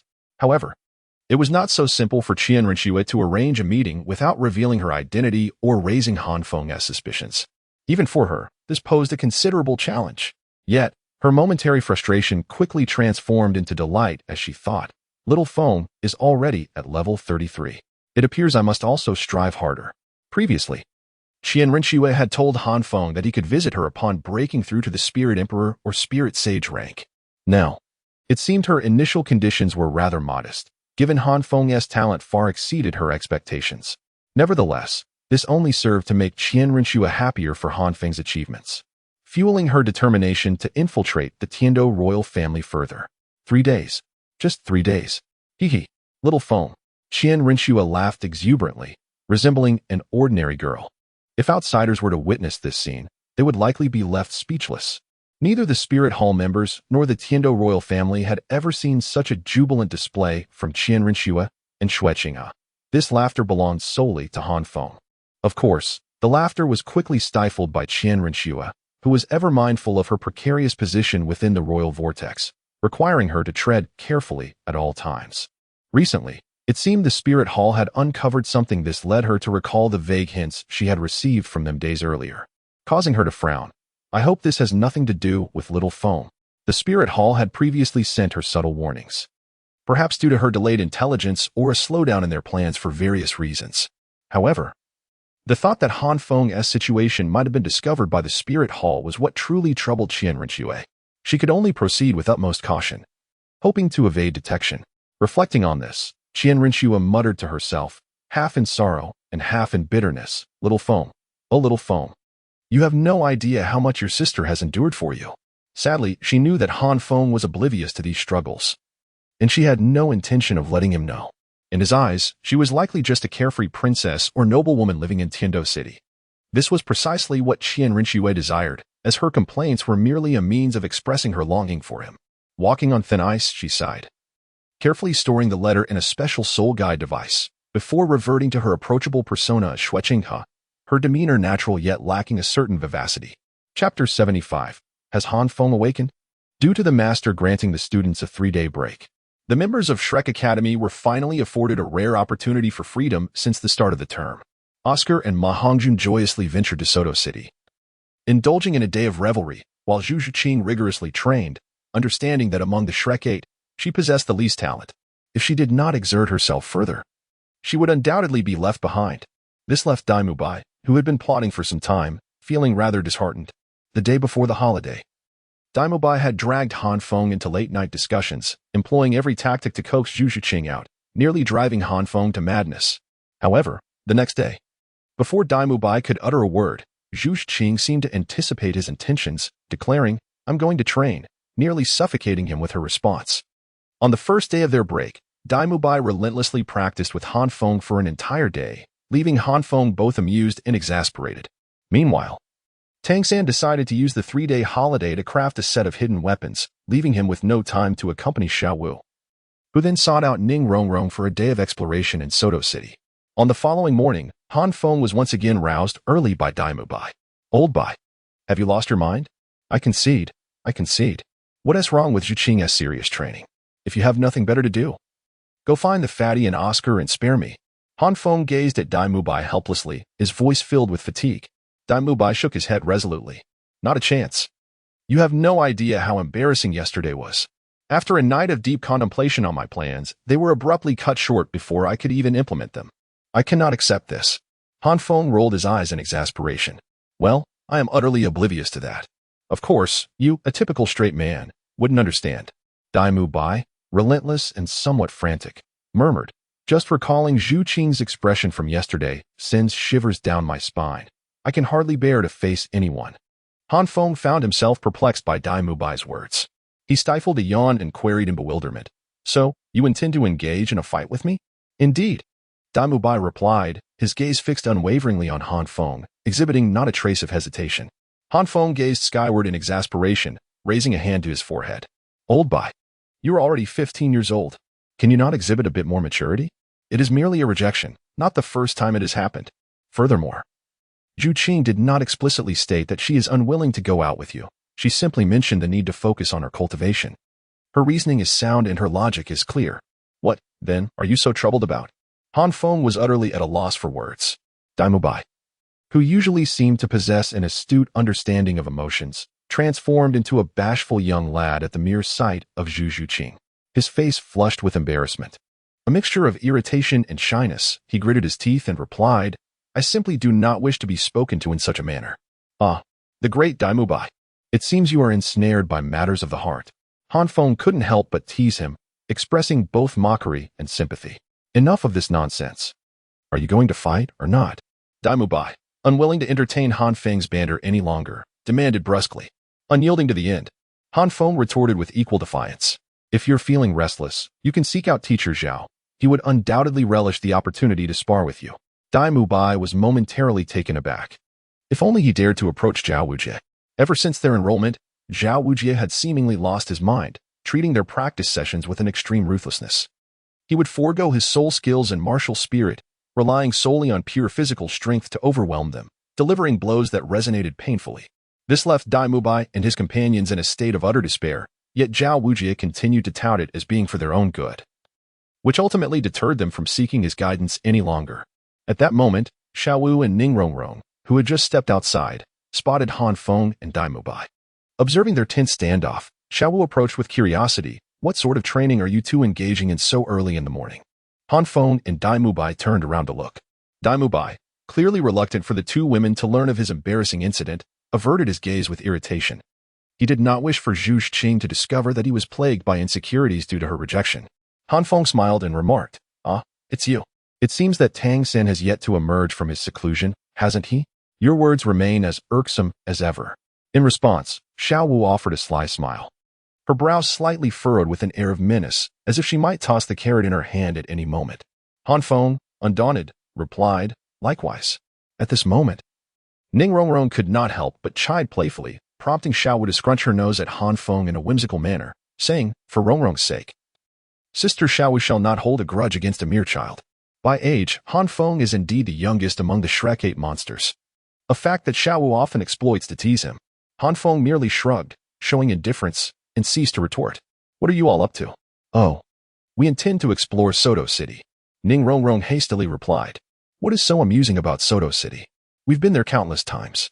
Han Feng expressed his confusion, stroking his chin, seemingly unable to comprehend why Ning Rongrong and Xiao Wu could find such delight in idly wandering through Soto City. There are indeed some enjoyable places, Ning Rongrong thought, slightly concerned that Han Feng might accuse her of neglecting her training, especially since she had recently assured him of her commitment to diligent practice. Han Feng observed the anxious expression on Ning Rongrong's face and gently flicked her brow, asking, "Are you truly afraid of me? Is it because of our previous encounter during the run? I have already apologized, haven't I? Please do not hold a grudge." Confronted with Han Feng's somewhat intimate gesture, Ning Rongrong found herself at a loss, her cheeks flushing with embarrassment. She hurriedly replied, "No, it's not like that. How peculiar." Han Feng cast a curious glance at Ning Rongrong, and just as he was about to turn away, a thought suddenly struck him. If he were to venture to Satoa City, even with Dai Mubai in tow, would he really be drawn into a confrontation? Han Feng does not shy away from sparring. Although he is not a battle fanatic, he relishes the exhilarating sensation that accompanies combat. However, the issue lies with Dai Mubai, who is not seeking a spirited duel but rather venting his frustrations without any strategic intent, recklessly charging forward. For Han Feng, this merely results in fatigue, devoid of any significance. After a day of indulging Dai Mubai's whims, Han Feng has truly reached his limit. "You are headed to Soto City, aren't you?" Han Feng suddenly turned to Ning Rongrong, asking with a serious demeanor. "Why, yes." Ning Rongrong was startled by Han Feng's sudden change in expression, her voice trembling slightly. "Let us go together." Han Feng's expression shifted once more, transforming from stern to joyous as he exclaimed. Ning Rongrong stood there in a daze, gazing at Han Feng. "You want to accompany me to Soto City? Is that a problem?" Han Feng furrowed his brow, assuming Ning Rongrong might be unwilling. After all, he believed that, aside from hormonal attraction, individuals of any gender would generally prefer the company of their own kind. He hastened to clarify, "Rest assured, we will merely be passing through together. Upon reaching Soto City, we shall not intrude upon your group." We. Ning Rongrong seized upon the crucial point, her confusion evident as she inquired. Han Feng pointed at Dai Mubai with an air of certainty. "Aren't you supposed to go with Xiao Wu? I am going with Old Bai as well." Upon hearing Han Feng's words, Ning Rongrong cast a glance at the innocent-looking Dai Mubai beside her, her heart filled with a mix of melancholy and conflict. On one hand, she yearned to venture alone to Suatua City with Han Feng. On the other hand, she worried that without Xiao Wu's playful antics and Dai Mubai's support, her occasional caprices might displease Han Feng. Meanwhile, Dai Mubai and Xiao Wu were already in a state of bewilderment, staring blankly at Han Feng's, only realizing the implication of his words when he mentioned them. Dai Mubai exaggeratedly exclaimed, "Fengzi, don't speak carelessly. I have no desire to go to Suatua City today. I still need to practice with Teacher Zhao." "What? Didn't you just say?" Han Feng looked at Dai Mubai in astonishment, hardly able to believe he had uttered such words. What was said before is in the past. This is the present, Daimubai retorted defiantly, his neck craned, with no other recourse. Han Feng turned to Xiaowu. And what about you? Xiaowu took a hearty bite of the carrot in her hand, then, with a look of realization, patted her head and exclaimed, I just remembered. I told Sangu I would go see him today. Rong, I'm sorry, but I can't accompany you. Han Feng furrowed his brow, recalling that Xiaowu had a particular aversion to Tang San's blacksmithing. Meanwhile, standing behind him, Ning Rongrong exhibited a blend of shyness and gratitude. Her head bowed, too timid to meet his gaze. Ultimately, Han Feng had no choice but to set off to Soto City alongside Ning Rongrong, after all. It was he who had expressed the desire to go, and Daimubai had mentioned that if Han Feng remained at Shrek Academy today, he would undoubtedly be dragged into a day-long sparring session with Zhao Wujie. Observing the departing figures of Han Feng and Ning Rongrong, Xiaowu nudged Daimubai and murmured, What did you do last night? Did Han Feng have a breakthrough? No, I did nothing. It's likely that Fengzi hasn't had a breakthrough either. It was probably just a fortunate coincidence. Daimubai replied calmly, watching Han Feng and Ning Rongrong exit the academy, hopeful that she would gain something from their collaboration, which had been ongoing without interruption. Xiaowu nodded in agreement. Did I just hear someone say they wanted to spar with me? Who was that? Mubai? At that moment, Zhao Wujie's voice suddenly resonated behind Daimubai and Xiaowu. Daimubai stiffened instantly, and Xiaowu was momentarily taken aback. But soon a gleeful smile spread across her face. Chapter 76, Zhang Lingling arrives. You seem quite nervous? Han Feng looked at Ning Rongrong with a puzzled expression, inquiring curiously.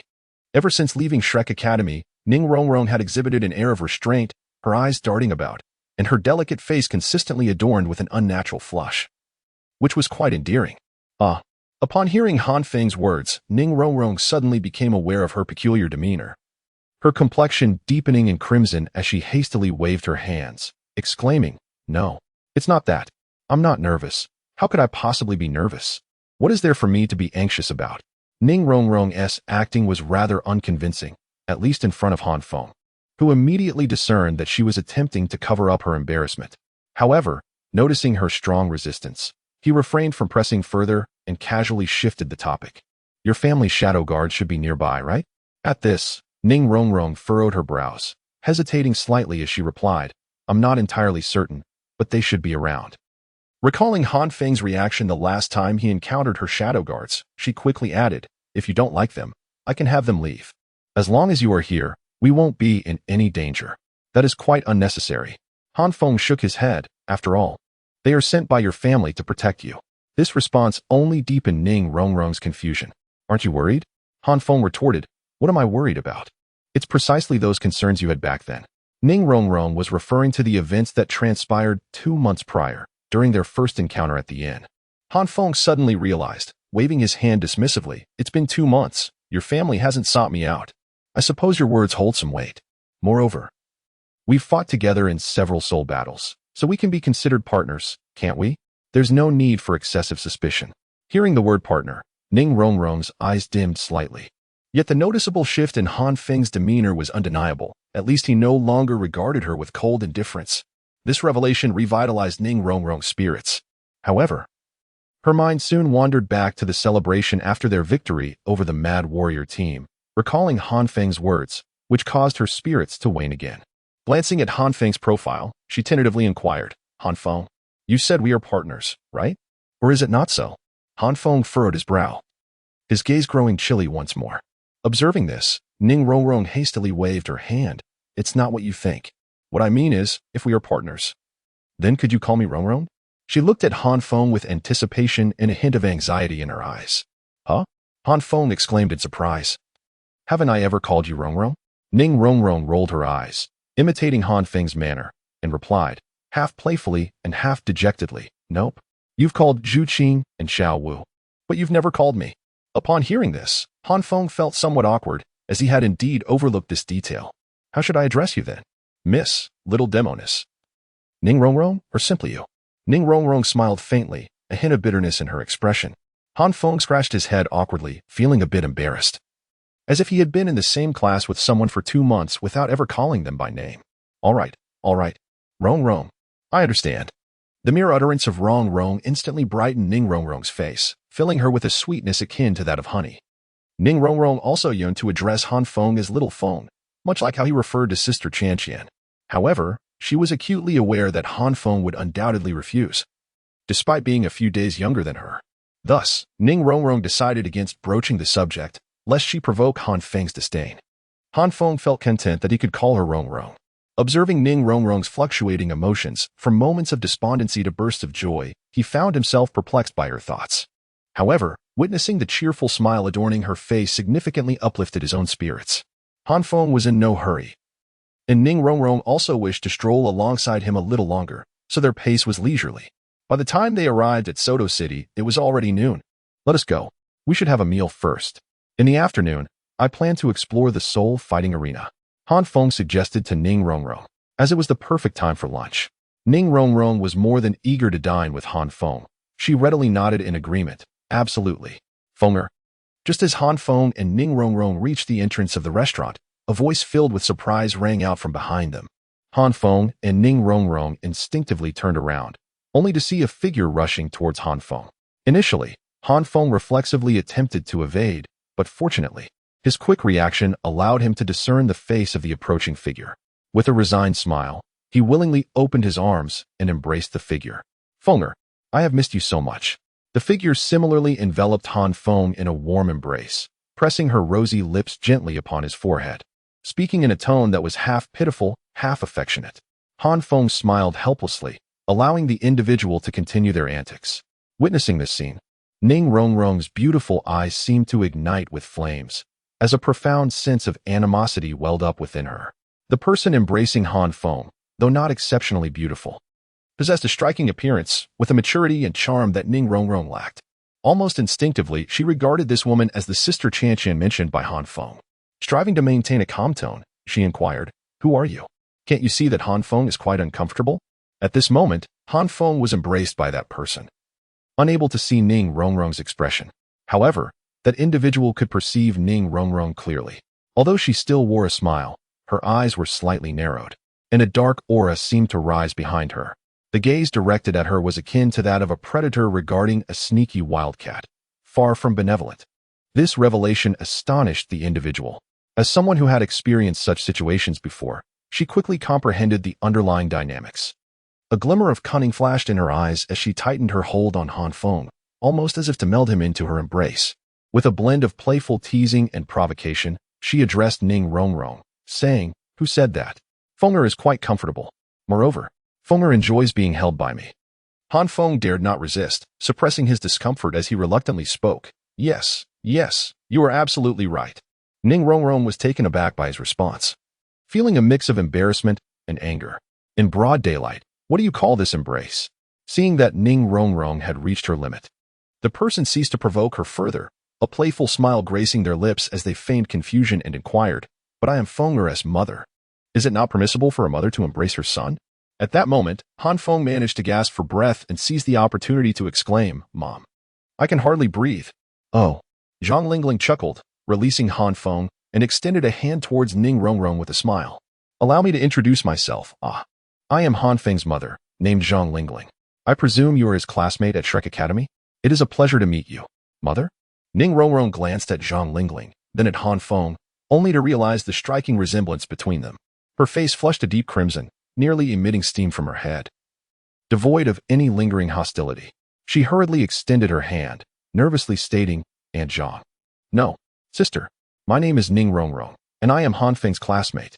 Upon hearing Ning Rongrong refer to her as sister, Zhang Lingling's smile widened in delight. "Oh dear, Miss Rongrong, your words are indeed sweet."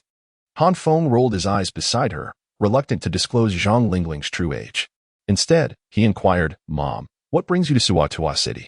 Upon hearing this, Zhang Lingling instantly adopted a sorrowful expression, exclaiming, "Doesn't mommy miss you? Who told my precious child to run so far away for school? It has been 2 months already, and not a single letter home. I believe your father was right. You must find us old and bothersome." Han Feng quickly begged for mercy, exclaiming, "How could I dare? It's just that the new semester has recently commenced, and I'm quite busy." After speaking, he cast a pleading glance towards Ning Rongrong, who immediately understood and supported him, saying, "Indeed, we have just started school and have been diligently training and participating in soul battles.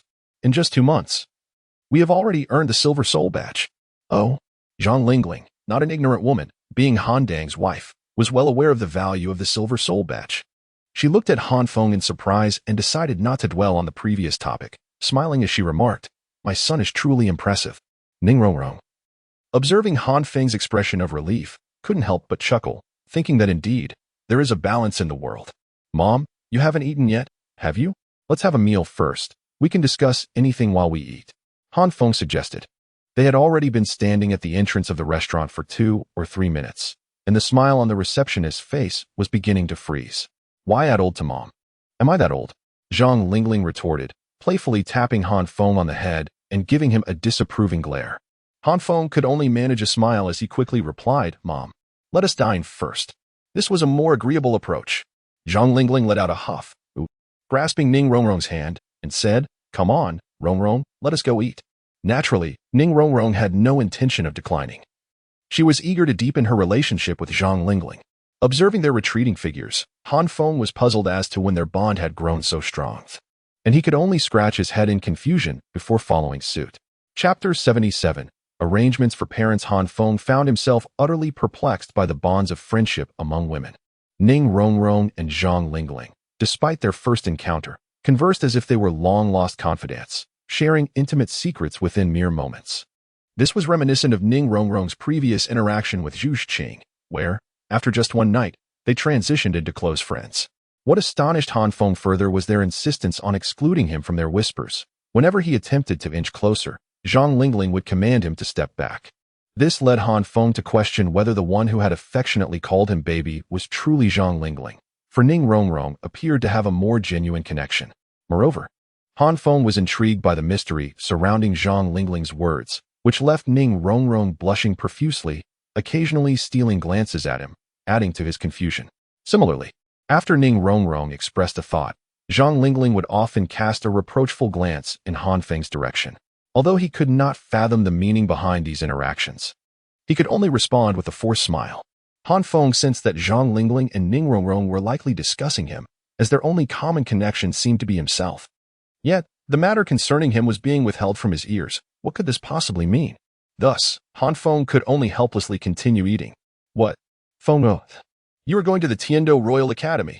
Suddenly, after Ning Rongrong revealed Master and Flander's decision to Zhang Lingling, Zhang Lingling abruptly stood up and anxiously inquired of Han Feng. Han Feng was momentarily taken aback, instinctively nodding his head. The Master and the Dean have already given their consent. We shall embark in 3 days. Why were we not informed of this? Zhang Lingling demanded, gripping Han Feng's ear. Han Feng offered a sheepish smile. He truly had no intention of revealing to Zhang Lingling and Han Dang that, ultimately, they would not be joining the Heavenly Dou Royal Academy. It was far more prudent to wait until they enrolled in the Blue Tyrant Academy before conveying such information.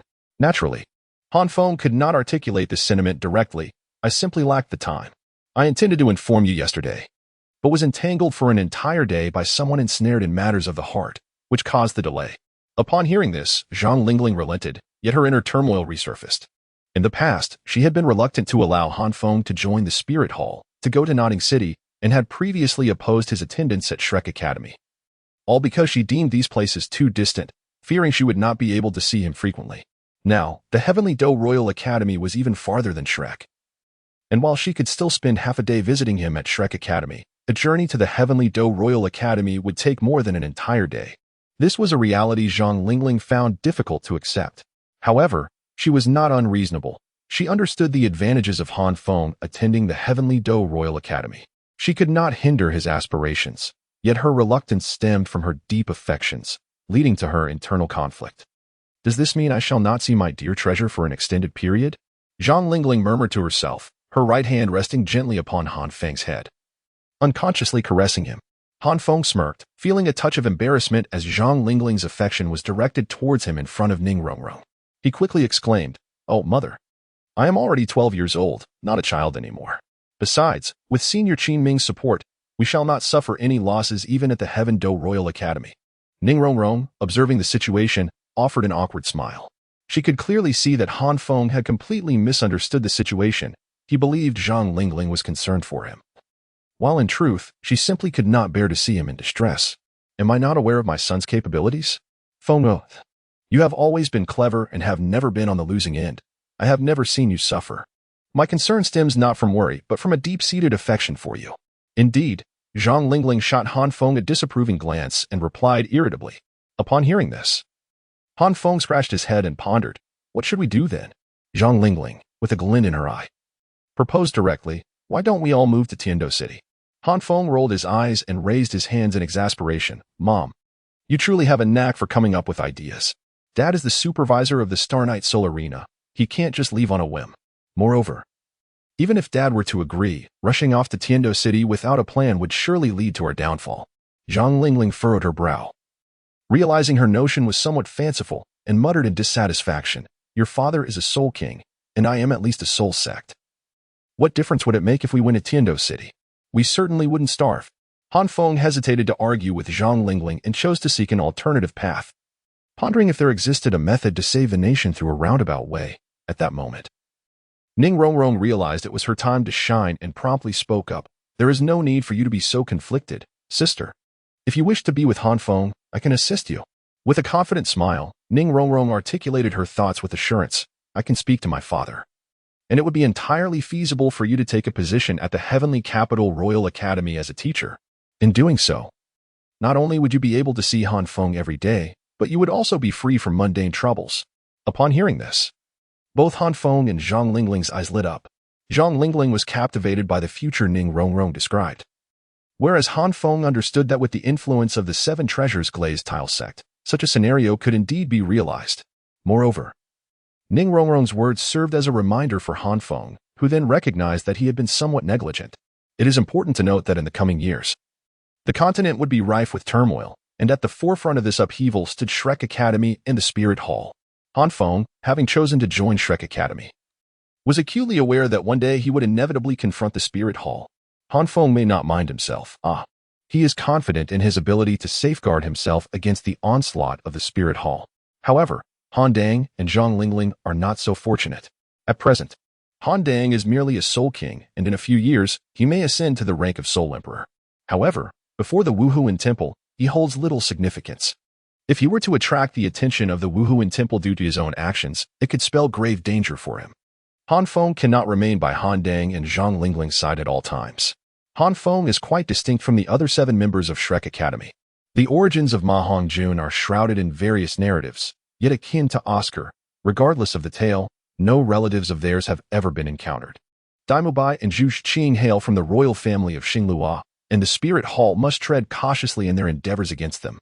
As for Ning Rongrong, the 7 Treasure Glazed Tile School is undoubtedly one of the safest havens in the world.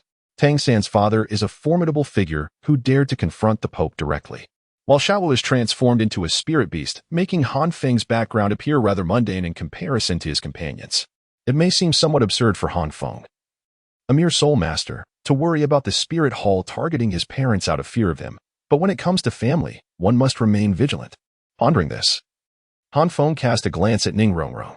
Her suggestion to have Zhang Lingling enroll at the Tiando Royal Academy is evidently impractical for someone like Han Feng, who is privy to the unfolding narrative.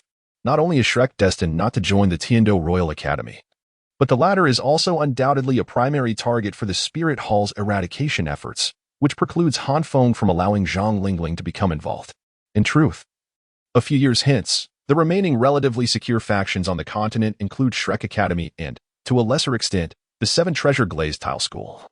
While the far-off Sea God Island cannot be counted among them, the most prudent course of action would be to entrust Han Dang and Zhang Lingling to the protection of the 7 Treasure Glazed Tile School, as their formidable strength would ensure the safety of both individuals. Should it be a matter of safeguarding Zhang Lingling and Han Dang, Han Feng would not hesitate to solicit Ning Rongrong's assistance. Even if she were to make some unreasonable demands, he would be amenable to acquiescence. However, contemplating the situation, Han Feng realized that it is somewhat excessive to expect someone with no familial ties to go to such lengths for the protection of his parents. Thus, he resigned himself to a more feasible alternative, shaking his head. Perhaps it's better to join Shrek Academy than the Tiando Royal Academy. After all, Master has already assured Senior Qin Ming that the Tiando Royal Academy would accept all mentors and students from Shrek Academy. Han Feng's thoughts were rather straightforward. He understood that Shrek Academy would seek to absorb the Blue Lightning Academy rather than join the Royal Academy of Tiando. In the grand scheme of things, Shrek Academy indeed harbored greater potential than the Royal Academy. However, as soon as Han Feng voiced his thoughts, Ning Rongrong cast him a lingering, melancholic glance. Seemingly on the verge of speaking but ultimately refraining, her words dissolving into a soft sigh. Zhang Lingling shot Han Feng a discontented look, asking, "Can't you listen to Rongrong? Do you truly wish for your mother to toil so?" Han Feng hurriedly waved his hand in denial, exclaiming, "How could I dare? I merely thought that the Royal Academy of Tiando is composed of the upper echelons of nobility. If you, mother, were to enter through Rongrong's connections, it would undoubtedly attract gossip. Joining Shrek Academy is entirely different. After all, they are the ones seeking our presence." Upon hearing this, Ning Rongrong's expression instantly brightened, and she timidly remarked, "I see now that I was lacking in consideration." Zhang Lingling, however, regarded her precious son with a hint of skepticism, as a mother often does, feeling that Han Feng might be concealing something from her. "Is that truly the case?" Zhang Lingling hesitated to inquire. Han Feng chuckled, "Of course. How could I possibly deceive you? Mother, please return and discuss with father. Rongrong and I will head back now to converse with the Dane. I believe we are quite close to a resolution." With unwavering confidence, Han Feng spoke. I have come to see you with great difficulty, and now, within such a brief moment over a meal, you wish to send me away?" Zhang Lingling replied with displeasure, grasping Han Feng's cheeks and vigorously kneading them. Han Feng chuckled. Mine. This is more like it." Noticing Han Feng's contrite demeanor, Zhang Lingling decided to spare him, showing no intention of departing just yet. It seemed she intended to engage in further conversation with Ning Rongrong. Consequently, Han Feng could only remain at their side, providing companionship. On the second day of the short holiday, Han Feng found himself thoroughly occupied by Ning Rongrong and Zhang Lingling. Under ordinary circumstances, Ning Rongrong would not dare to impose so much, but with Zhang Lingling's support, she was more than willing to have Han Feng accompany her. As evening approached, both Han Feng and Ning Rongrong prepared to return to Shrek Academy, while Zhang Lingling opted not to embark on her journey until the following morning. It appeared that she and Han would arrive in Heaven-Do City a day later than Han Feng and the others. This arrangement suited Han Feng perfectly, for he was aware that their first day in Heaven-Do would likely not be particularly tranquil, once Zhang Lingling's protective presence was no longer with her. Ning Rongrong grew more reserved on their journey back. She realized that she had perhaps been a bit too self-satisfied today. Although she felt joy, she was equally concerned that Han Feng might hold her accountable for her behavior. Han Feng noticed her unusual demeanor and rolled his eyes, asking, "What is it with you now? Just a moment ago, you seemed so fearless, and now you're afraid?" Ning Rongrong, apprehensive that Han Feng would refute her once more, trembled slightly with her beautiful eyes. "I'm sorry.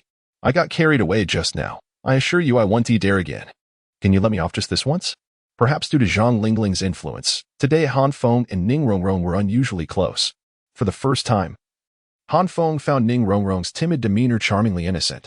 Moreover, since he was not genuinely angry, he playfully flicked her forehead, saying, "If it weren't for my mother being around, I would have surely taught you a lesson today." Crying won't help. As Han Feng raised his hand, Ning Rongrong tightly shut her eyes, her delicate body quivering with tension. However, when she realized he merely playfully flicked her, she opened her eyes in confusion and touched her forehead, soon recognizing that Han Feng was joking. In that instant, a wave of elation surged through Ning Rongrong. She understood that from this day forth, Han Feng had begun to view her differently, at least in his eyes. She was no longer the headstrong and willful young lady, nor the capricious little witch. The mere thought filled her with immense joy. On the third day of their holiday, Tangan, having finally emerged from his secluded training of hidden weapons, excitedly roused everyone early in the morning, which once again shattered Han Feng's plans for a leisurely sleep. Not only Han Feng, but Dai Mubai also appeared utterly exhausted. It was said that Dai Mubai had practiced with Zhao Wujie the entire day prior, and by the end, he was practically thrown back to the dormitory by Zhao Wujie. To Han Feng's surprise, it was just him and Dai Mubai. Even Xiao Wu and Ning Rongrong looked similarly drained, and even Zhu Shiqing appeared to be suffering from a lack of sleep. Han Feng had no inkling that upon returning to her dormitory yesterday, Ning Rongrong would be besieged by a barrage of questions from Xiao Wu and Zhu Shiqing. As soon as Ning Rongrong mentioned her encounter with Han Feng's mother, the three women found themselves utterly unable to sleep, engaging in lively conversation until the early hours of the morning. Just as they finally settled down, they were roused by Tang San's call. Oscar and Ma Hongjun were similarly affected. During these 2 days of vacation, they had not glimpsed the sun before 10 in the morning. Tang San observed the seven companions, whose faces were etched with resentment, and offered an awkward smile. In Tang San's experience, he truly could not comprehend how someone could wake up and immediately proceed to lunch. In both his past and present lives, he had cultivated the purple extreme magic eyes for decades, never missing the first ray of purple energy as the sun rose each day. Third brother, what could possibly be so urgent this early in the morning? Ma Hongjun yawned, holding a steam bun in his left hand and scratching his tousled hair with his right, looking quite forlorn. Chuckling softly, Tang San recognized that his 7 companions likely had yet to fully awaken, so he refrained from being indirect and stated plainly, I have been in seclusion these past few days crafting hidden weapons, and today they are finally complete. I intend to present them to you. Oh, upon hearing this, the group perked up, for they understood the formidable power of Tang San's hidden weapons. Han Feng had even witnessed Tang San instantaneously slay a 2,000-year-old man-faced demon spider with the Zhuge crossbow. Seeing the enthusiasm from his companions, Tang San smiled gently and drew forth a collection of iron instruments, revealing them before the group with a flick of his fingers. Ma Hongjun's eyes brightened, and he instinctively reached for one. However, as if recalling something in an instant, his chubby face quivered, and he swiftly withdrew his hand, regarding Tang San with trepidation. Third brother, these hidden weapons, they aren't poisoned, are they? Ma Hongjun was genuinely fearful. The last time, he had merely brushed against Tang San's 8 spider lances. And in that moment, he had seen his grandmother beckoning to him from an ominous bridge. This time, he truly dared not touch Tang San's belongings. Noticing Ma Hongjun's expression, Tang San awkwardly rubbed his nose and reassured him, rest assured. These hidden weapons are all mechanized and are not coated with poison. With that, Ma Hongjun finally relaxed, exhaling deeply as he picked up a small hidden weapon. This device sported 3 unassuming, pitch-black arrows, yet they gleamed ominously. Third brother, what is this? Ma Hongjun asked, a shiver running down his spine at the sight of the arrowheads. Tang San took the hidden weapon from Ma Hongjun's hands, deftly fitting it onto his wrist. While demonstrating, he explained, this hidden weapon is called a sleeve arrow, concealed within the sleeve at the wrist. While its power is not overwhelming, its stealth is unparalleled, catching enemies off guard. Ma Hongjun, observing Tang San's movements, felt a bit embarrassed as he realized he had not noticed that this device could indeed be worn on the wrist, as it was quite diminutive. Tang San paid no heed to Ma Hongjun's embarrassment and concealed the sleeve arrow within his clothing. Calmly, he lifted his arm towards an unoccupied area and addressed the group matter-of-factly. When in use, it simply requires this action. As he spoke, Tang San suddenly bent his wrist. Whoosh! In an instant, the 3 pitch-black arrows shot forth like flashes of lightning, piercing straight into a stubborn boulder 10 meters away, embedding themselves within and causing cracks to appear on its surface. Like this, by using the strength of the wrist to trigger the sleeve arrow mechanism, 3 arrows can be released. The power is not excessively great, sufficient only to slay ordinary soul beasts of around 300 to 400 years of cultivation. Tang San concluded his explanation as he casually strolled towards the boulder to retrieve the arrows. Gasped. The onlookers drew in a sharp breath at the spectacle. To think this could be deemed not excessively great? It was important to note that this sleeve arrow required no soul power to activate. If one disregarded wear and tear on the device, it could almost be considered without consumption. In certain circumstances, it could grant an ordinary person, devoid of any combat skills, the capability to contend with century-old soul beasts. Yet, judging by Tang San's demeanor, he seemed less than satisfied. Incredible! Astonishing! Daimubai, as a prince of the Star Luo Empire, understood the immense value of the sleeve arrow. If an army were to be equipped with such hidden weapons, their combat effectiveness would undoubtedly increase exponentially. Han Feng appeared remarkably composed as he picked up another seemingly heavier crossbow, murmuring, is this the Zhuge crossbow? Indeed. The power of the Zhuge crossbow far surpasses that of a concealed dart, theoretically. It could even penetrate the true body armor of a soul master at the soul sect level. Upon witnessing Han Feng's actions, Tang San took the liberty to elucidate. But soon thereafter, a thought seemed to strike him, and he chuckled wryly. Of course, if one were a defensive soul master like yourself, it would be quite a stretch. The human-faced demon spider must have perished beneath it, right? Han Feng inquired. Well, that was also due to my targeting the vital spot of the human-faced demon spider. Given its size, if the vital area isn't struck, the Zhuge crossbow would only be capable of inflicting severe damage. Tang San hastily interjected, concerned that Han Feng might misjudge the crossbow's formidable prowess. That is already sufficient. Before Han Feng could respond, Daimubai interjected, a typical soul master does not possess the size of a human-faced demon spider. Han Feng nodded in agreement, fully aware of the gravity of the situation. It is undeniable that in the current realm of the continent, any of Tang San's concealed weapons from his previous life, if taken out, would be regarded as formidable lethal instruments. While Han Feng was knowledgeable about many items that far surpassed the potency of concealed weapons, he pondered whether he could actually produce them. Firearms, artillery shells, machine guns, and even hydrogen bombs or nuclear weapons, cataclysmic devices capable of altering the very fabric of existence. Han Feng firmly believed that even the fearsome beasts yet to emerge in Douluo continent would succumb to his previous world as capabilities. However, constrained by production technology and his own skills, these concepts remained mere figments within Han Feng's mind. Tang San felt somewhat bashful from the praise, struggling to cope with the excitement radiating from those around him. Oscar gulped, hesitantly addressing Tang San, "Third brother, with so many formidable weapons you've crafted, what is your intention?" Tang San, taken aback by the question, paused before responding, "These are gifts for all of you. One set each. A Juga crossbow and a sleeve arrow. Gifts for us." Oscar's eyes widened in disbelief as he stared incredulously at Tang San. "Third brother, do you understand the value of these items?" Tang San chuckled softly, raising his hand to calm Oscar, and matter-of-factly replied, "As brothers, we are about to face a much grander stage, and naturally, we require means of protection." With those words, Oscar was overwhelmed with emotion. As a support soul master, he had long dreamed of possessing an offensive capability. Though Tang San's concealed weapons were external, they at least fulfilled half of his dream. Daimyo Bai, Zhush Qing, and Ning Rongrong also wore expressions of astonishment. Coming from backgrounds of greater understanding than Ma Hongjun and Oscar, they found themselves momentarily at a loss for words. Fully aware of the immense value at hand, Han Feng and Xiaowu were the two who reacted the most indifferently. As for Xiaowu, she had watched Tang San tinker with these things since childhood, so she was already accustomed to it, and was not particularly surprised.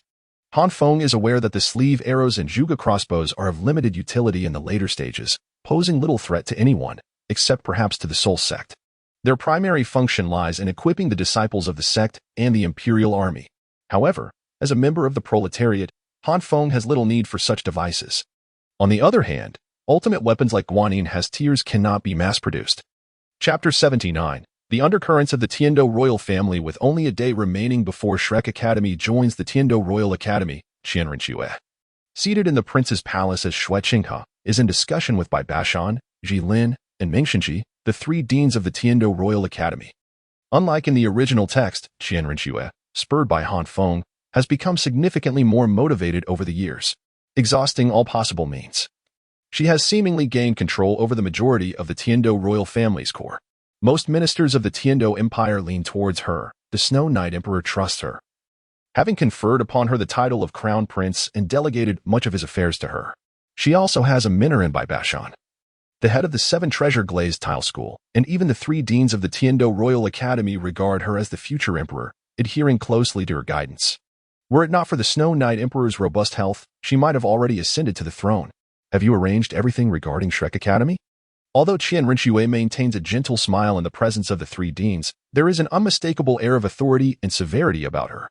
The 3 deans express no dissent. In fact, they are pleased to see such a determined Chian Renxue. They have resolved to support her rise to power, eager to reap the benefits of her ascendance.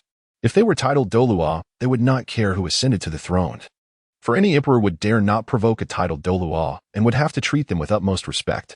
However, they are merely sole Douluo. If Chian Renxue were to exhibit amiability towards everyone, they would reconsider their allegiance to her. After all, no emperor governs an empire through mere benevolence. The 3, seasoned in the ways of the world, are well aware of the harsh and cruel realities of power. A successful leader must exhibit a duality of demeanor, displaying one face to the public and another in private. Should Chian Renxue reveal her every thought and feeling, much like the spoiled Prince Xuebang, they would indeed have reason to worry. Moreover, if Chian Renxue were to show them her undisclosed side, it would indicate her trust in them. In response to her inquiry, Ming Shenji speaks first. "We have made the necessary arrangements. Young Master Han will receive the best cultivation environment and resources. Bai Bashan is also eager to personally instruct young Master Han. Rest assured, Your Highness, I shall impart all my knowledge," Bai Bashan adds, his round face beaming with a smile. Ji Lin concurs. "We have also informed Flander and the others. They will not reveal a single detail to young Master Han." While their tones are not particularly humble, they do carry a hint of respect, clearly indicating their submission to Chian Renxue. Hearing their responses, Chian Rinxue smiles with satisfaction, yet hesitates before asking, what about the master? The master is a genius even praised by Bibi Dong. Despite his lack of cultivation talent, his intellect is beyond question. Chian Rinxue feels a twinge of apprehension, concerned that the master might uncover something from the slightest hint. Bai Bashan chuckles and reassures her, Your Highness, you need not worry. Elder Ming has secured a pact with the Black Demon and Flander, ensuring that they will not breathe a word about this matter. With a sigh of relief, Chian Rinxue smiles brightly. With the assistance of the three of you, I feel as if I have gained wings. The three deans laugh heartily. Yet there is an underlying strangeness in their hearts. Having watched the Crown Prince grow up, they have never heard of him having a common friend and cannot understand why. If the friendship is genuine, he is so careful to conceal it, as if afraid of being discovered by his friend. It seems that after Han Feng joins the Tiando Royal Academy, the prince has no intention of seeing him at all. With their extensive life experience, Jilin and the others can piece together a plausible backstory, imagining that the prince sneaked out of the palace to make friends. Yet, without an explanation from Chian Rinxue, they remain somewhat puzzled. Of course, this does not mean they would foolishly inquire into the Crown Prince's secrets at their age. They understand that one should not pry into the affairs of others, especially when it concerns the prince's character.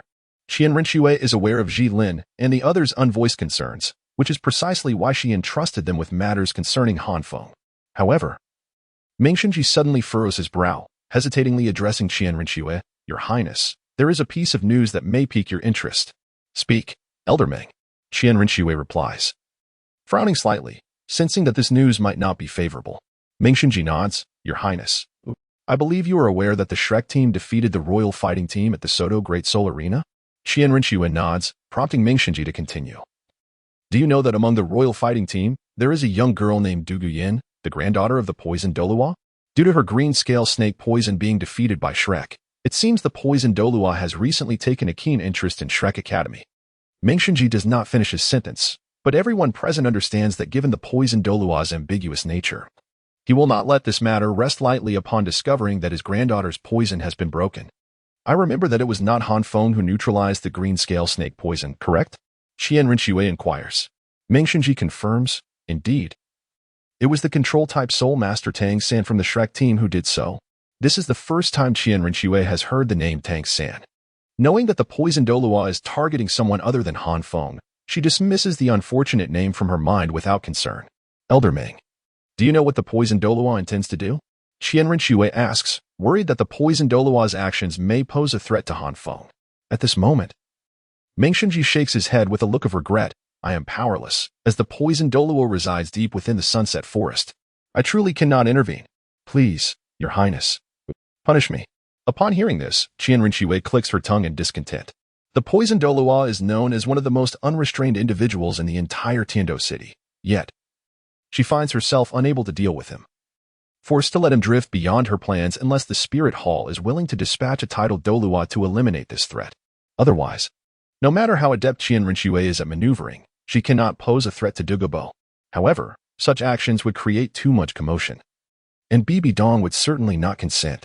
Elder Ming, do not blame yourself. The poisoned Douluo has always acted independently. Even my father cannot impose limits upon him. I would never hold you accountable. Though she harbored such thoughts within, Chian Rinxue could not allow them to surface. She promptly gestured to Ming Shenji, signaling him not to mind her demeanor. After all, Shrek Academy had been invited by the Royal Academy of Tiando. It was imperative that they exhibit a royal demeanor. Should Shrek Academy find itself in peril the following day, she implored the three elders to offer their protection. Observing Chian Rinxue's earnest expression, Jiling and the others readily acquiesced. Yet they were acutely aware that despite her mention of Shrek Academy, it was Han Feng who truly required their safeguarding. The implication was unmistakable. Coughing lightly to mask her concern, Chian Rinxue shifted the topic, inquiring about the situation with her uncle, Prince Xuexing, and her younger brother, Prince Xuebing. Upon hearing her mention the two princes, a flicker of disdain passed across the faces of Jiling and his companions. It was the same old story. Prince Xuexing frequented the auction houses and battle arenas, indulging in extravagance and idleness, while Prince Xuebing's behavior was even more outrageous, surpassing that of his elder brother, a complete debauchee. Bai Bashan candidly expressed his contempt, unperturbed by the potential repercussions from the crown prince. Considering that the two princes posed no real threat to the throne, Chian Rinxue chuckled softly, unsure if she should take their words at face value. The freedom and leisure enjoyed by her uncle and brother were indeed enviable. However, Bai Baoshan and his companions dismissed her casual remark, believing it to be naive. Your Highness need not worry. Neither Prince Xuebing nor Prince Xuesheng poses any threat to you, Meng Xinji asserted bluntly. For it was common knowledge in Tiando City that Xuebing was a hopeless case, devoid of any support. Qian Rinxue merely smiled in agreement, saying nothing further. Yet, in her heart, she harbored dark thoughts. Xuebing, Xuesheng. If you are truly incompetent, then so be it. But if you are merely concealing your abilities, do not blame me for being ruthless. Even if it means risking suspicion, I shall ensure you meet your end. Had it not been for the deaths of the second and third princes, many would have already pointed fingers at her. Qian Rinxue, with her cunning, would never allow Xuebing to live, regardless of whether he posed a danger to her. Chapter 80. The Arrival of Bibi Dong. This chapter is indeed challenging to write.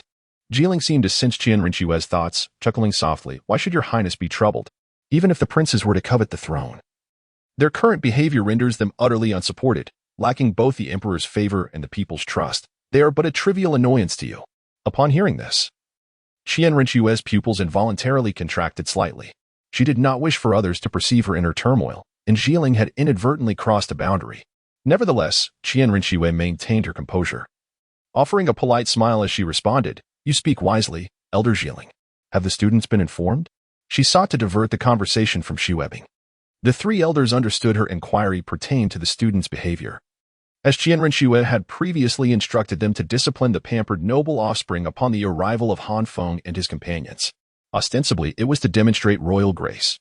But they all recognized that her true concern lay in preventing those unruly nobles from provoking Han Feng, who had expressed his disdain for their arrogance on numerous occasions. Rest assured, Your Highness, Bai Baoshan declared with a hearty laugh. I have already notified everyone.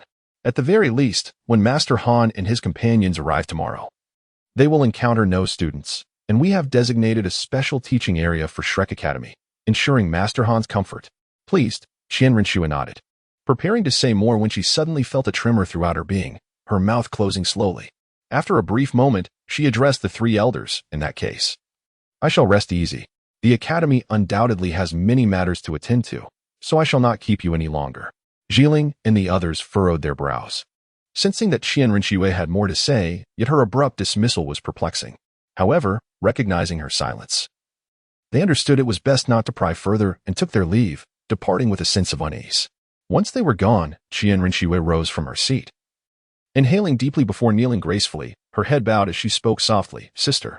As her words fell, a stunning figure materialized from the void, effortlessly taking the seat that had been vacated by Qian Rinxue. A 2-meter-long scepter clattered to the ground, radiating an aura of unassailable divinity and nobility that inspired a compulsion to worship. This figure was none other than the current pope of the Wuhuan Hall, Bibi Dong. Qian Rinxue could not fathom the reason for Bibi Dong's presence, and beads of perspiration began to form on her forehead, an ominous premonition gripping her heart. Bibi Dong remained silent, observing Qian Rinxue from her elevated position, until the latter, unable to contain herself, tentatively ventured, When did you arrive, sister? Huh? Bibi Dong scoffed coldly, her icy tone causing Qian Rinxue's pupils to constrict. The princess was genuinely concerned that Bibi Dong might uncover her connection to Han Feng. Despite her best efforts to conceal her anxiety, Bibi Dong discerned her unease, cryptically remarking, Earlier than you might imagine. In the entire Tiando royal family, there was not a single titled Douluo, and the only one in attendance remained in the Sunset Forest. The Sword Douluo and Bone Douluo were both with the Seven Treasure Glazed Tile School. It was not an exaggeration to say that with Bibi Dong's prowess, as long as she exercised caution, the prince's palace was little more than her garden. The disparity between the guards of the prince and the emperor was vast, and Bibi Dong had already grasped the intricacies of the Tiando royal family's dynamics through Qian Rinxue. Upon hearing Bibi Dong's words, Qian Rinxue ground her teeth, her hands clenched tightly, her nails digging into her flesh without her noticing. She had envisioned this scenario countless times, yet faced with its reality, she felt utterly powerless. Would you be so kind as to tell me who Han Feng is? Bibi Dong inquired, her piercing gaze fixed on Qian Rinxue. A fleeting glimmer of unacknowledged compassion flashing in her cold eyes, though it vanished as quickly as it appeared. Qian Rinxue pressed her lips tightly together, crimson blood trickling from her mouth, yet she refused to utter a single word. Noticing her reticence, Bibi Dong snorted dismissively, Since you are unwilling to speak, Might I at least see the letters within your soul guide device? As Bibi Dong's voice faded, Chian Rinxue trembled violently, staring at her with disbelief. Half astonished and half panicked, she asked, "How could you possibly know?" "Humph." Bibi Dong scoffed disdainfully, her gaze chilling. "Do you think you can deceive the heavens? Do you believe your actions are seamless? You should know, if one wishes to keep a secret, one must not act. I do not fear telling you that over the years, I have frequently sent the ghost worshipper to observe you. Do you think your every move can escape his notice?" Bibi Dong spoke coldly, revealing that ever since she had instructed Chian Rinxue to infiltrate the Tiando royal family, she had periodically sent the ghost worshipper to monitor Chian Rinxue's circumstances. Whether this was out of concern or scrutiny remained unknown to others. However, it was undeniable that Bibi Dong had been aware of the matters concerning Han Feng and Chian Rinxue for quite some time. "Ghost Douluo." Chian Rinxue's face paled upon hearing Bibi Dong's words.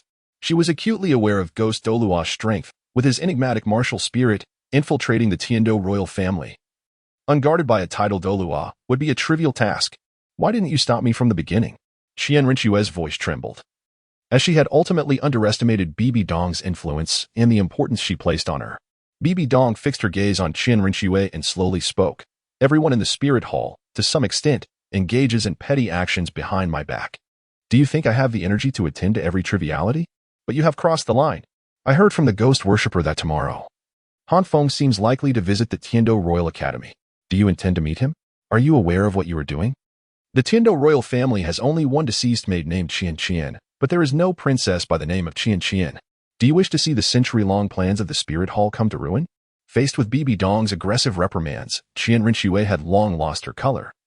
Her eyes devoid of spirit, she hoarsely replied, "Then how do you intend to deal with me?" Bibi Dong observed Chian Rinxue's demeanor, furrowed her brow, and coldly stated, "With your grandfather protecting you, I dare not take action against you." Upon hearing this, Chian Rinxue fell silent for a moment before speaking again. "Then how do you plan to deal with Han Feng? If I were to suggest killing him, what would you do?" Hearing Chian Rinxue's affectionate address, Bibi Dong's brows furrowed, and she retorted coldly. Chian Rinxue seemed to have anticipated Bibi Dong's response, showing no surprise, and replied calmly, "Then I will reveal everything the spirit hall has done to the Tiando royal family." Boom. Uffed. Just as Chian Rinxue finished speaking, she felt an overwhelming pressure descend upon her shoulders. Although she had prepared for it, the oppressive aura from Bibi Dong was beyond her capacity to withstand. In an instant, Chian Rinxue found herself on the ground, a mouthful of blood staining the floor. "Are you defying me?" Bibi Dong's soul power created a stifling atmosphere within the entire prince's palace as she looked down at Chian Rinxue, her words sharp enough to freeze the air. Chian Rinxue coughed violently, struggling to lift her upper body, her hands propping herself up while her knees remained on the ground. She spoke with a cold tone. "No. I am requesting your favor." Chian Rinxue's words left Bibi Dong momentarily breathless. Since Chian Rinxue could remember, she had never yielded to Bibi Dong, despite being mother and daughter. They addressed each other as sisters. Bibi Dong had never fulfilled her maternal duties, and Chian Rinxue had never acted like a dutiful daughter. Yet today, for Han Feng, Chian Rinxue had taken the initiative to plead with Bibi Dong for the first time. Looking into Chian Rinxue's sorrowful, lifeless eyes, Bibi Dong saw a reflection of herself from decades past. This inexplicably irritated Bibi Dong, and she retracted her oppressive aura. "I can spare Han Feng, but you must not meet him. Not until our plans succeed. All correspondence must also cease. Otherwise, do not blame me for being heartless." This was the best resolution in Chian Rinxue's mind, and she naturally voiced no objections. "Thank you, sister." Bibi Dong gazed at Chian Rinxue's haggard, pale face, and ultimately softened her heart, saying, "Those who achieve great things do not concern themselves with trifles. Family ties, love, or friendship are merely crutches for the weak to fill their fragile souls. If you wish to indulge in familial games, once your ambitions are realized, no one will hold it against you. But until then, you must discern what is of utmost importance." Chian Rinxue fell silent upon hearing these words. Bibi Dong did not expect a reply from her, merely stating, "Take care of yourself." After saying this, Bibi Dong's figure dissolved into nothingness, gradually vanishing from the prince's palace. Once Bibi Dong had completely disappeared, Chian Rinxue paid no heed to whether she had truly left, focusing instead on the spot where Bibi Dong had been seated. Murmuring with a mix of sorrow and resentment, "A familial game? It's no surprise to hear such words from your lips." Chapter 81. Entering Tiando after a brief 3-day holiday, the Shrek group set off on their journey to Tiando. The distance from Tiando City to Shrek Academy was considerable. And even with Ning Rongrong's speed enhancement and Oscar's sausage supplies, they only entered Tiando City close to evening. As night fell, they deemed it inappropriate to disturb anyone at that hour and decided to visit the Tiando Royal Academy the following morning to seek out Qin Ming. The next day, the group rose early and set off. However, the reality was that by noon, they had yet to locate the gates of the Tiando Royal Academy. They encountered a serious problem. They were lost. Rongrong, didn't you say you knew where the Tiando Royal Academy was? Ma Hongjun, who had been wandering in a forest for hours, called out to Ning Rongrong with a face full of despair. Since Ning Rongrong was born in Tiando City and was quite familiar with the Tiando Royal Academy, she had taken it upon herself to lead the way. However, the issue now was that after 3 to 4 hours of wandering, they still had not exited the forest. Upon hearing Ma Hongjuan's complaint, Ning Rongrong cutely stuck out her tongue, feeling a bit embarrassed, and said, "Actually, we have already entered the Tiando Royal Academy. I just can't find the teaching building." Ma Hongjun was even more confused. Did Ning Rongrong mean to say that this forest was also part of the Tiando Royal Academy? Flinder was the most sensitive to this, and he almost instantly reacted, a gleam of greed sparking in his old, murky eyes as he asked with difficulty, "Rongrong, do you mean to say this forest also belongs to the Tiando Royal Academy?" "Yes." Ning Rongrong looked at Flinder's expression with some confusion, nodding as if it was obvious. What was so surprising about that? Her family's backyard was larger than this. How much would this cost? Is this the financial power of royalty? Flinder trembled with excitement upon hearing Ning Rongrong's affirmation, as if caressing the trunk of a large tree with the tenderness one would show to a young girl, muttering to himself, "What on earth is this massive forest for? Just for show?"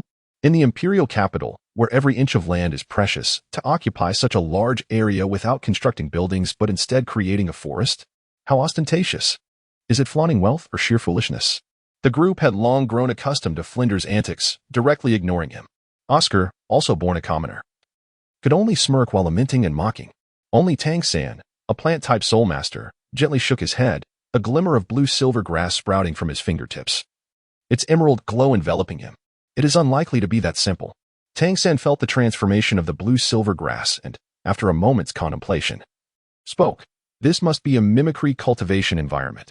Ever since we entered this forest, I've noticed that my blue-silver grass resonates with the surrounding flora. Cultivating in such an environment will undoubtedly accelerate my progress." Indeed, Xiao San's observation was astute. This was truly a mimicry cultivation environment for plant-type soul masters. At this moment, the master interjected, gesturing towards a distant volcano, continuing, "And that volcano is the most suitable mimicry cultivation environment for Han Feng and Ma Hongjun." Wow. Upon hearing Tang-san and the master, Oscar couldn't help but exclaim, wryly commenting, "The Tiando Royal Academy is indeed quite affluent, given its royal connections." Tang-san smiled faintly, retracting his blue-silver grass, choosing not to respond. Beside them, Ma Hongjun, feeling somewhat awkward as he observed everyone engaged in cheerful conversation, raised his hand. "We can discuss these matters later. The most pressing issue now is, I'm hungry." Gurgle. As he spoke, his stomach audibly protested, momentarily startling everyone. "Fatty, you never disappoint." Oscar chuckled, playfully patting Ma Hongjun on the shoulder. Tang-san and the others couldn't help but laugh as well. Flinder, with a mix of exasperation and amusement, shot an incredulous glance at Ma Hongjun, while Han Feng retrieved a bag of snacks from his soul guide and handed it to Ma Hongjun, grinning. "Here you go. Look at you. You've lost weight lately. If you don't eat more, you'll be nothing but skin and bones." Ma Hongjun accepted the snacks, casting a begrudging glare at Han Feng, but ultimately succumbed to the allure of the treats, indulging heartily. After the jovial banter, Dai Mubai, walking beside Han Feng, furrowed his brow and hesitantly remarked, "Doesn't anyone find it peculiar? We've been wandering in this forest for half a day, yet we haven't encountered a single student. Today isn't a holiday, is it?" Ha Feng nodded in response, as he vaguely recalled that in the original narrative, the members of Shrek had encountered a few minor skirmishes with the Academy's students prior to their entrance into the Tiando Royal Academy. However, at present, they had not come across a single soul. Indeed, should they encounter 1 or 2 students, they could inquire for directions. Tang-san concurred, furrowing his brow as he spoke. In truth, there are often many students training within this forest. However, today, due to the arrival of several teachers and younger students, the 3 deans were concerned that the pupils might inadvertently offend the teachers, hence they dispersed the students. At that moment, A familiar voice resonated from behind them as Qin Ming emerged from the thicket. Upon seeing Qin Ming, Flander laughed heartily and approached him, exclaiming, "Xiao Ming, what brings you here?" Qin Ming, feeling somewhat embarrassed, chuckled awkwardly and explained, "The three deans noticed that the teachers and younger students had yet to arrive. So they specifically sent me to find you." "Oh, well, haha."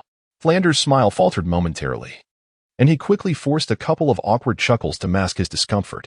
As a distinguished sensitive attack soul saint, it would be utterly humiliating for his former students to learn that he had become lost. It wasn't intentional. Ning Rongrong, hiding behind Xiao Wu, stuck out her tongue, her fair face tinged with a hint of bashfulness. Qin Ming, opting not to expose Flander's faux pas, smiled gently and said, "The three deans have asked me to guide the teachers and younger students, so please follow me." "Wonderful." Flander regarded Qin Ming with admiration, mentally giving him a nod of approval. "The three deans? Do you mean the three Soul Douluo from the Tiando Royal Academy?" The master's expression shifted, as he had not anticipated the academy to hold such significance in their arrival, since it was Qin Ming with whom he had previously engaged. "Indeed, they are the three esteemed predecessors," Qin Ming affirmed with a nod and a smile. Flander, however, was not at all surprised. After all, with Han Feng in the group, even if the prince were to appear at that moment, it would hardly faze him. "By the way, has old Zhao arrived?" Flander inquired quietly, moving closer to Qin Ming as he thought of Zhao Wujia. The Shrek Academy had split into two groups, with Zhao Wujia and the other teachers taking one route, while Flander and the master led the array of younger students along another. Naturally, Flander felt a sense of competitiveness as he had yet to locate the teaching building. Qin Ming offered an awkward smile, fully aware of his teacher's unspoken thoughts. Yet he candidly replied, "Teacher Zhao has already arrived." "TSK." Flander exclaimed softly, "That old rascal actually beat me here." "Well," Qin Ming could only respond with a bitter smile. In the group, Xiao Wu's brow furrowed slightly, a hint of melancholy gracing her features. Tang San, noticing her expression, asked anxiously, "Xiao Wu, what troubles you? Are you feeling unwell?" Xiao Wu forced a smile, feigning a despondent demeanor as she replied, "It's nothing. I just feel a bit reluctant to see the Soul Douluo." "Why is that?" Tang San questioned, puzzled. "Because they are all a bunch of dull old men," Xiao Wu exaggeratedly lamented, pulling a comically mournful face. Tang San's expression stiffened momentarily before settling into a look of helplessness, offering words of comfort to Xiao Wu. Observing their conversation, Han Feng rolled his eyes. Xiao Wu's reluctance to meet the Soul Douluo was not due to their supposed tedium, but rather her apprehension about her true identity being discovered. Fortunately, there were only 3 Soul Douluo. Had they been 3 titled Douluo, Xiao would likely have already fled. However, Han Feng recalled that within the Tiando Royal Academy, Dugu would ultimately make an appearance, and Dugu was indeed a bona fide titled Douluo. Should he uncover Xiao Wu's true identity, the ramifications could be dire. Let us hope for no unforeseen developments, as the original narrative did not reveal any. Han Feng could only express his thoughts inwardly. Chapter 82, Han Feng's Doubts. Indeed, when I first observed this place, I sensed something amiss. As a member of the Star Luo royal family, Dai Mu Bai attended the Heaven Do Royal Academy, yet no one recognized him. Under the guidance of Qin Ming, everyone swiftly located the teaching building and encountered the 3 deans led by Dream Machine. Dream Machine and the others were puzzled as to how such a forest could take an entire morning to traverse. Junior Flander. It is an honor to meet the 3 esteemed elders. As the dean, Flander was naturally the first to step forward, respectfully addressing Dream Machine and the others. Behind Flander, several teachers and masters, including Zhao Wujia, also bowed in greeting. "Ha. Well said, well said." Bai Baoshan laughed heartily 3 times. They were old acquaintances with Flander and the others, and there was little formality between them. This was, after all, thanks to Zhao Wujia's efforts. Having never met Han Feng and the others, Dream Machine chuckled as he stroked his beard, amiably remarking, "I presume these are the children who defeated the royal fighting team? Truly, they are born prodigies." "Ah, merely fortunate. Just fortunate." Flander humbly waved his hand, though the pride on his face was undeniable. Dream Machine smiled in response, choosing to remain silent. Jilin then approached Han Feng and, marveling, said, "You must be the Reverse Flame Guardian, Han Feng, right?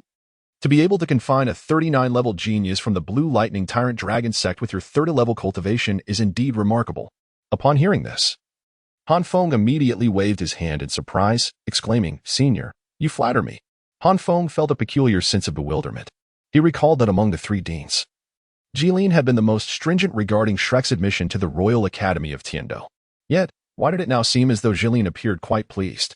More absurdly, he sensed an inexplicable admiration from Jilin, akin to a senior appreciating their junior, despite having no familial ties. Han Feng swore that it was indeed his first encounter with Jilin. Upon seeing Han Feng's demeanor, Jilin chuckled softly, choosing not to elaborate further. Chian Renua had long instructed them to ensure that Han Feng remained oblivious to his true identity, and Jilin was keen not to overstep this boundary. He merely wished to leave a favorable impression on Han Feng. As for the exaggerated praise, Yu Tianheng was already renowned for his prodigious talent. Overcoming him in battle surely warranted the epithet of extraordinary. Bai Bashan's jowls quivered as he spoke, his words devoid of any pretense of modesty. Among the three deans, Bai Bashan was the most straightforward, being an ally of the Crown Prince, and with Han Feng being a close friend of the prince. It was only natural for him to gravitate towards Han Feng. Yet, Han Feng felt an unsettling sense of peculiarity.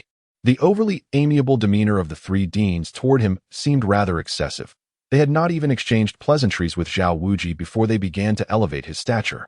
Could it be due to Sister Qian? Han Feng pondered, only to quickly dismiss the thought. That shouldn't be the case. Sister Qian is merely a minor princess. I recall that the three deans should have already allied themselves with Shui Qinghe. Perhaps Sister Qian shares a close rapport with Shui Qinghe?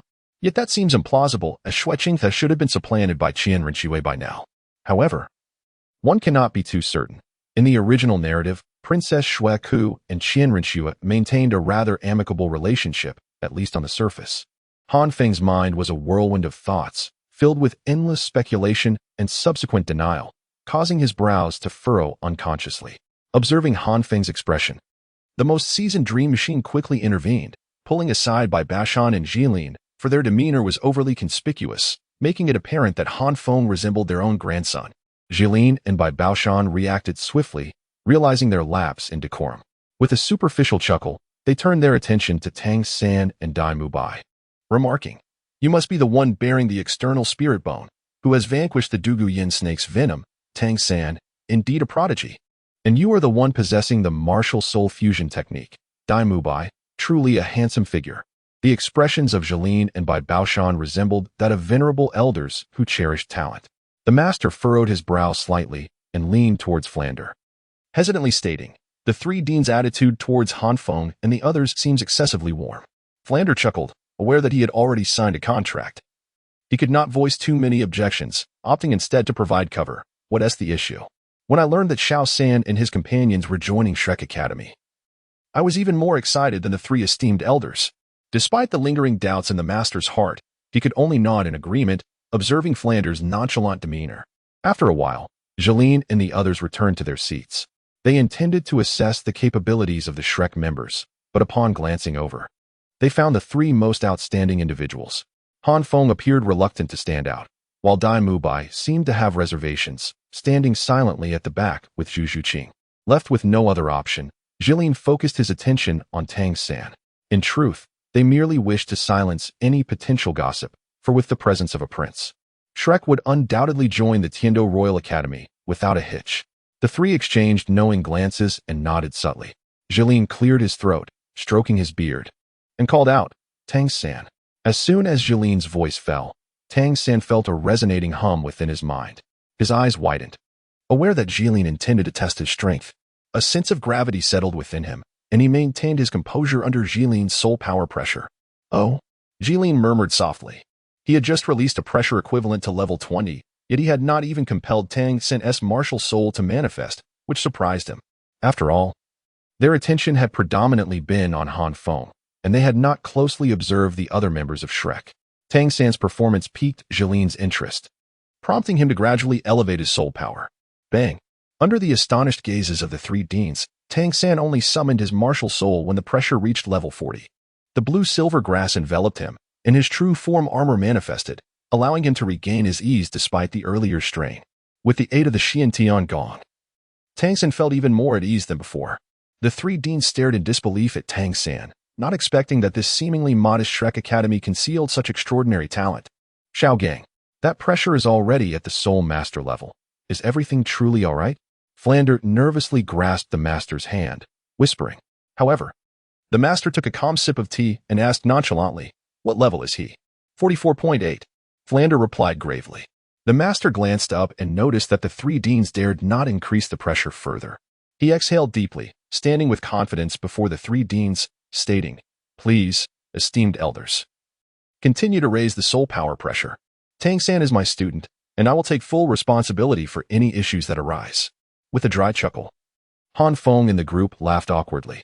This was one of the key reasons he refrained from bowing to the master, who knows how much trouble the master would put his own disciple through. The three deans hesitated, exchanging glances, until Dream Machine finally smiled faintly. "Since the master has said so, I shall respect your opinion." Buzz. As Dream Machine finished speaking, the pressure imposed upon Tang-san surged to a terrifying level of 45. Ah! With a cry of pain, the 8 spider lances erupted from within him, 8 glistening, chilling lances unfurling like bony wings behind Tang-san. Witnessing this, the master's rigid expression softened into a smile as he bowed to the three deans. "Thank you. Esteemed elders, my student has struggled to fully absorb the external spirit bone, but with your assistance today, he has finally achieved complete integration. Remarkable."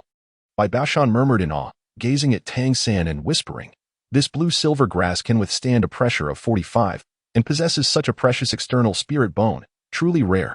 Exceptionally rare." Han Feng gazed at Tang-san's current demeanor, and a sense of reflection inevitably arose within him. He too possessed an external soul bone, which he had yet to fully assimilate. Although it would be feasible to harness the strength of the 3 soul Douluos today to achieve complete absorption, he refrained from doing so.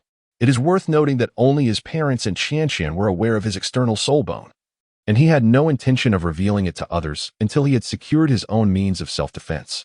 Of course, this was contingent upon the mask of illusion not manifesting due to intense emotional fluctuations. Chapter 83.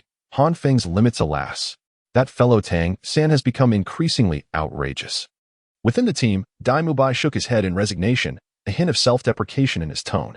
Originally, he was undoubtedly the strongest force within the Shrek Academy. But ever since the arrival of Han Feng and Tang-san, Dai Mubai realized that despite being the most accomplished in cultivation, he could no longer claim the title of the strongest in actual combat. For someone as proud as Dai Mubai, it was inconceivable to harbor no thoughts on the matter. Ever since Han Feng and Tang-san joined the academy, Dai Mubai had never ceased striving for improvement. Standing beside Dai Mubai, Han Feng caught the flicker of determination in his eyes as he overheard Dai Mubai's musings. Han Feng was acutely aware of what Dai Mubai was contemplating. However, he found himself at a loss for words. Besides engaging in sparring with Dai Mubai, he could offer no substantial means to aid his friend in becoming stronger. Why not give it a try? Discover where your limits lie, Han Feng remarked, his chin lifted, half in jest and half in encouragement. Upon hearing Han Feng's words, Dai Mubai furrowed his brow. He noticed the eager expressions on the faces of Ma Hongjun and the others, who were keenly watching him and Han Feng. It dawned on him that his companions likely shared a curiosity about who among the 3 titans of Shrek would emerge superior. With this thought, a competitive spirit ignited within him. Yet, it was fleeting. He soon found himself laden with reservations. As a prince of the Star Luo royal family, he was reluctant to draw undue attention at the Heaven Do Royal Academy. Perhaps it is best to forego it. "I will abstain. Fengzi, you should take the lead," Dai Mubai concluded, shaking his head in refusal. Han Feng, equally reluctant to reveal himself, glanced at Dai Mubai's expression and quickly understood the latter's predicament. He shrugged and said, "All right then, I shall take on the challenge. If it becomes too overwhelming, I shall simply surrender, unlike Tang-san who insists on enduring. Brother Feng, my third brother can withstand the pressure of a soul power level of 45. Surely you can endure at least 40?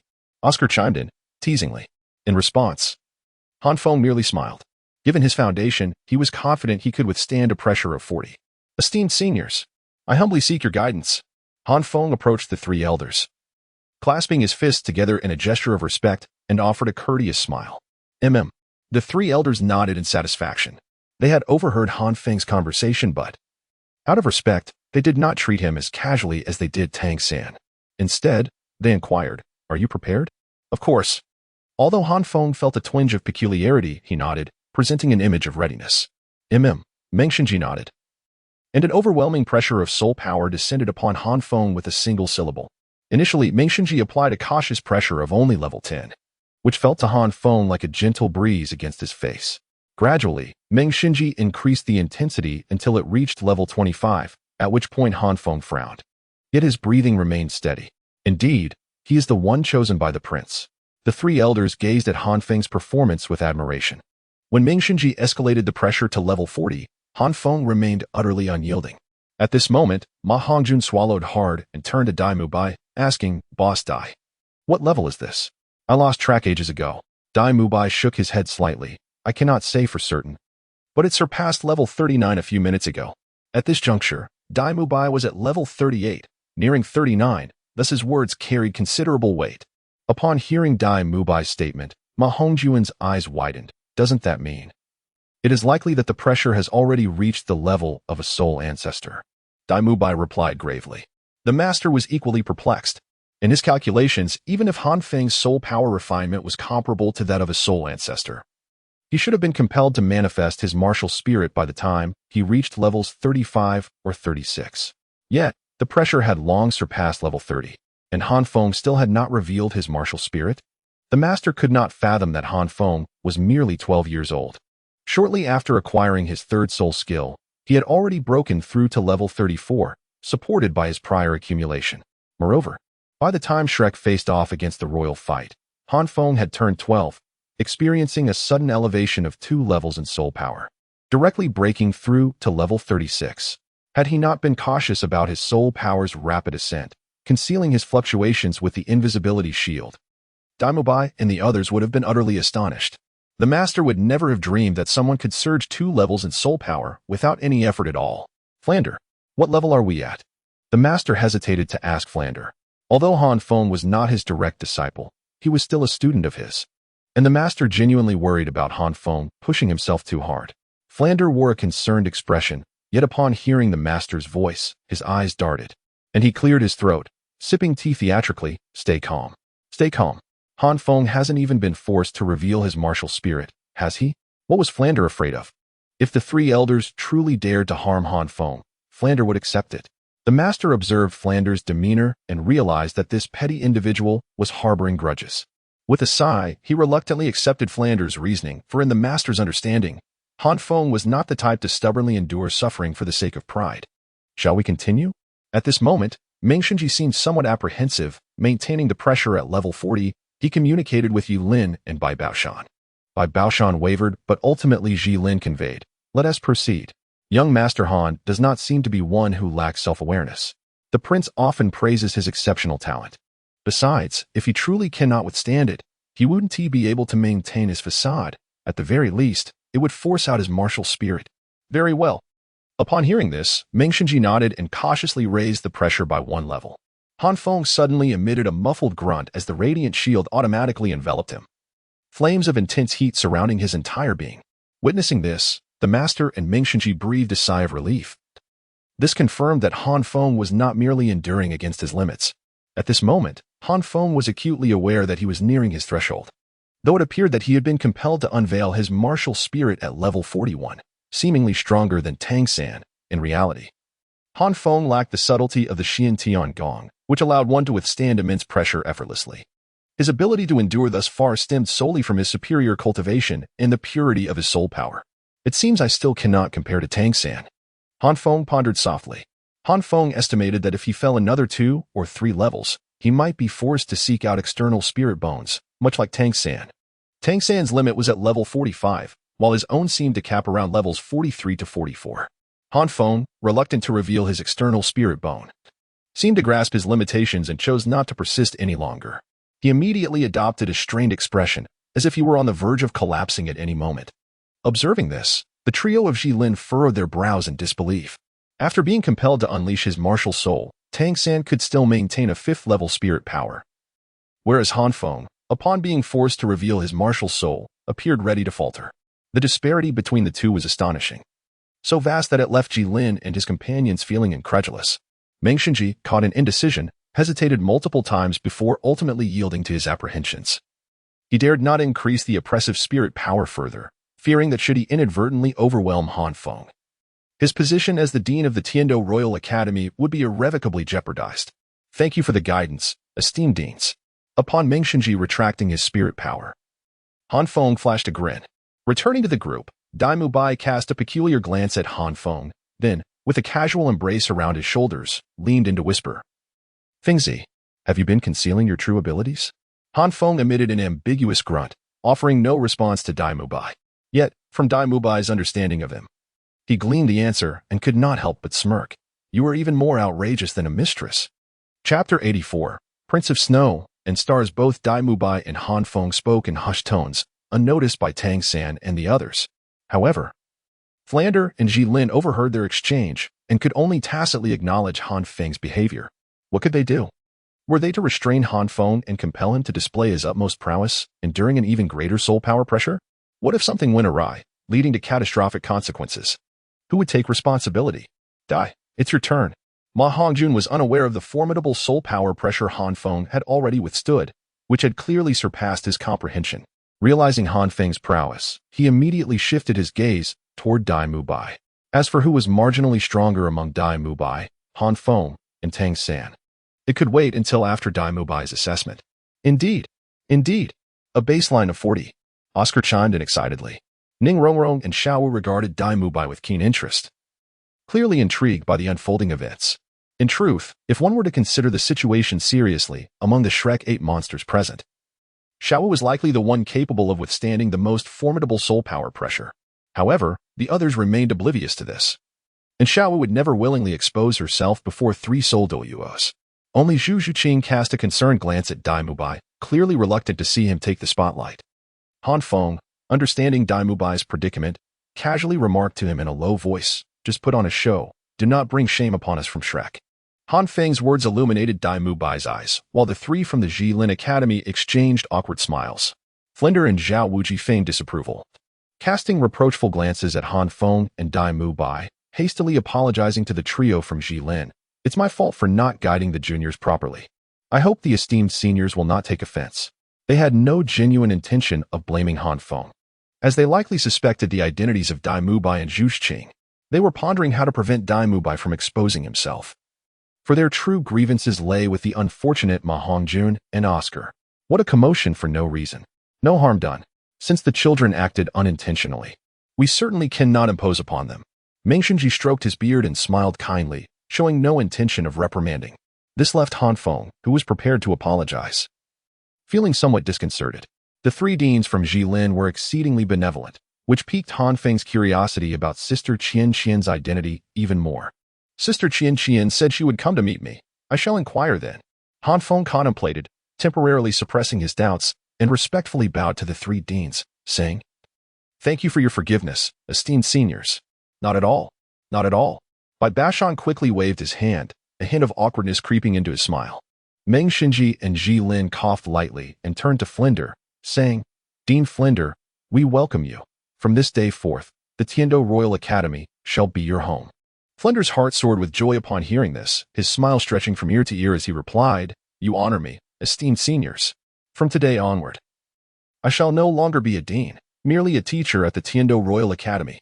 Having witnessed the profound heritage of the Tiando Royal Academy, Flinder realized the disparity between Shrek Academy and Tiando Royal Academy. He harbored no further grievances. The Tiando Royal Academy shall not allow it. Just as Flinder and Meng Shinji were about to finalize the arrangement, a powerful voice suddenly bellowed from outside, causing both Flinder and Meng Shinji to freeze in place. Everyone furrowed their brows and turned to see a man in his 50s striding confidently through the door, exuding an air of arrogance, though not in his prime. The man's posture remained erect, and the wrinkles at the corners of his eyes occasionally betrayed a hint of haughtiness, showing no sign of intimidation even in the presence of the 3 soul Douluos from Jilin. Upon receiving the gazes of those before him, the man disdainfully sneered, declaring, "The Tiando Royal Academy shall not permit these unqualified outsiders to join." "Who are you?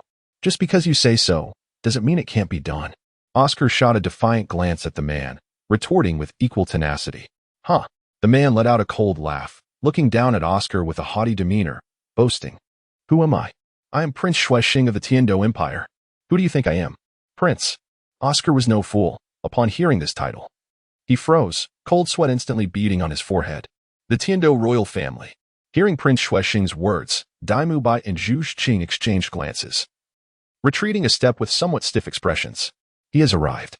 Han Feng took a deep breath, fully aware that the most troublesome figure was not Xuexing, but the formidable Dugu behind him. Upon seeing Xuexing, Flinder and the other teachers from Shrek Academy were also taken aback. They could hardly have anticipated such an unforeseen turn of events. The three deans from Jilin frowned slightly but showed little trepidation. They were aligned with the Crown Prince faction, and their relationship with Prince Xuexing was not particularly close, hence they held little respect for his status. Jilin stepped forward, placing himself before Xuexing, and solemnly stated, "Esteemed Prince, regardless of any misunderstandings you may have towards Dean Flinder and his colleagues, the matter of Shrek Academy merging into the Tiando Royal Academy should be resolved by our academy itself. We shall naturally handle it. So there is no need for your concern." Bai Baoshan and Meng Xinji also stepped forward, standing shoulder to shoulder with Jilin, presenting a united front. Observing their stance, a flicker of cold light flashed in Xuexing's eyes. The greatest misunderstanding that Jilin and his colleagues held about Xuexing was their perception of him as a frivolous and incompetent prince. He had long been aware of the connection between the deaths of the second and third princes and the crown prince, thus he had concealed his intentions.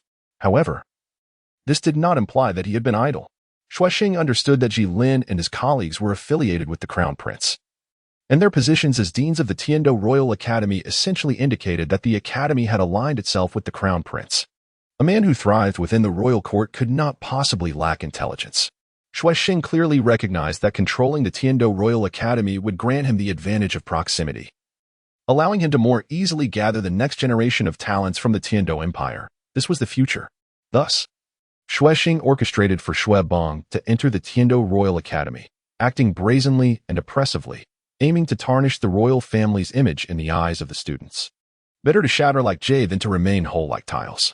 However, what Xuexing did not anticipate was that Qin Ming had somehow acquired a Shrek Academy. Albeit with only 8 students, each an exceptional talent.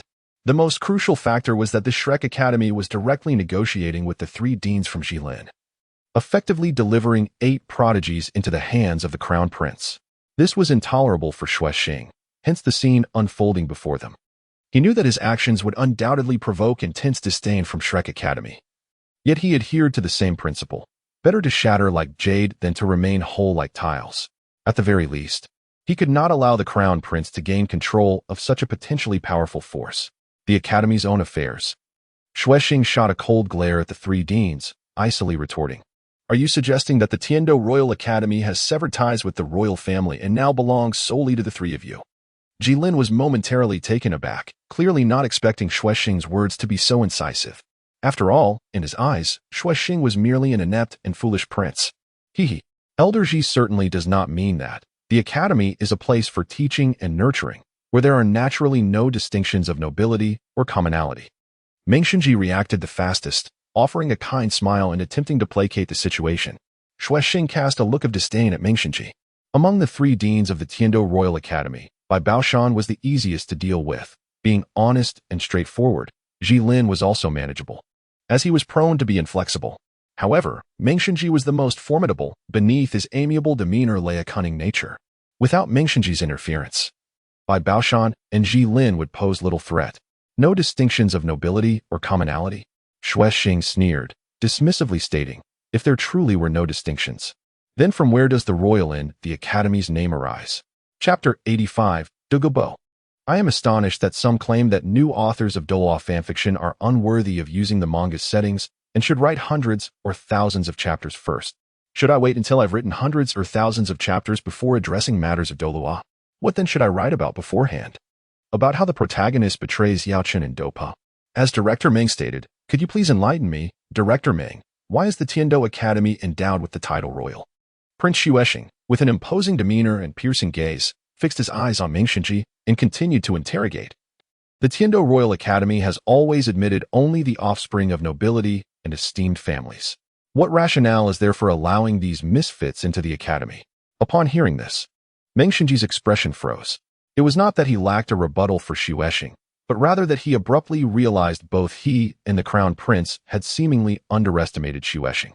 The sharpness of his words revealed that he was far from the foolish and incompetent figure they had envisioned. Meanwhile, Han Feng, observing the arrogant Prince Xuexing, could surmise the reasons behind his actions. However, in terms of outcome, it was evident that Xuexing had played a poor hand. Just look at the crowd around him, who dared not voice their anger. Xuexing could not possibly fathom the formidable power he had provoked. Yet, this could not entirely be blamed on him, from his perspective. He was justified. After all, even a master of calculations would find it hard to believe that these inexperienced children could, within a mere decade, all break through to the rank of titled Douluo and ultimately ascend to divinity. In Xuexing's mind, he likely wished to prevent the crown prince from gaining control over Shrek Academy, even if, 2 decades hence, the Shrek students harbored resentment towards him. It would hold no significance to him at that time. By then, the struggle for succession between Xuebing and Xuexing would probably have concluded, and he would either have perished or ascended to the position of duke. In essence, Xuexing had greatly underestimated the potential of Shrek Academy. He was unaware that among these 8 adolescents stood 2 exceptional talents. Contemplating this, Han Feng cast a peculiar glance at Tang San. He recalled that Tang San had even taken Xuebing as a disciple, a decision that perplexed him. Surely, even to counterbalance Qian Rankshu, there was no need to recruit Xuebing? With so many royal family members, who couldn't aspire to be emperor? You are the direct heir to the throne, having endured for over a decade? What concern is that of mine? If you hold a grudge against me, it is only natural that I would not assist you.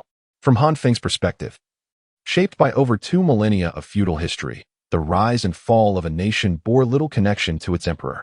As long as the ruler was not excessively tyrannical or incompetent, with the support of ministers and the royal family, the empire would not collapse. The last monarch of a dynasty was not necessarily the most inept, nor was the founder invariably the most accomplished.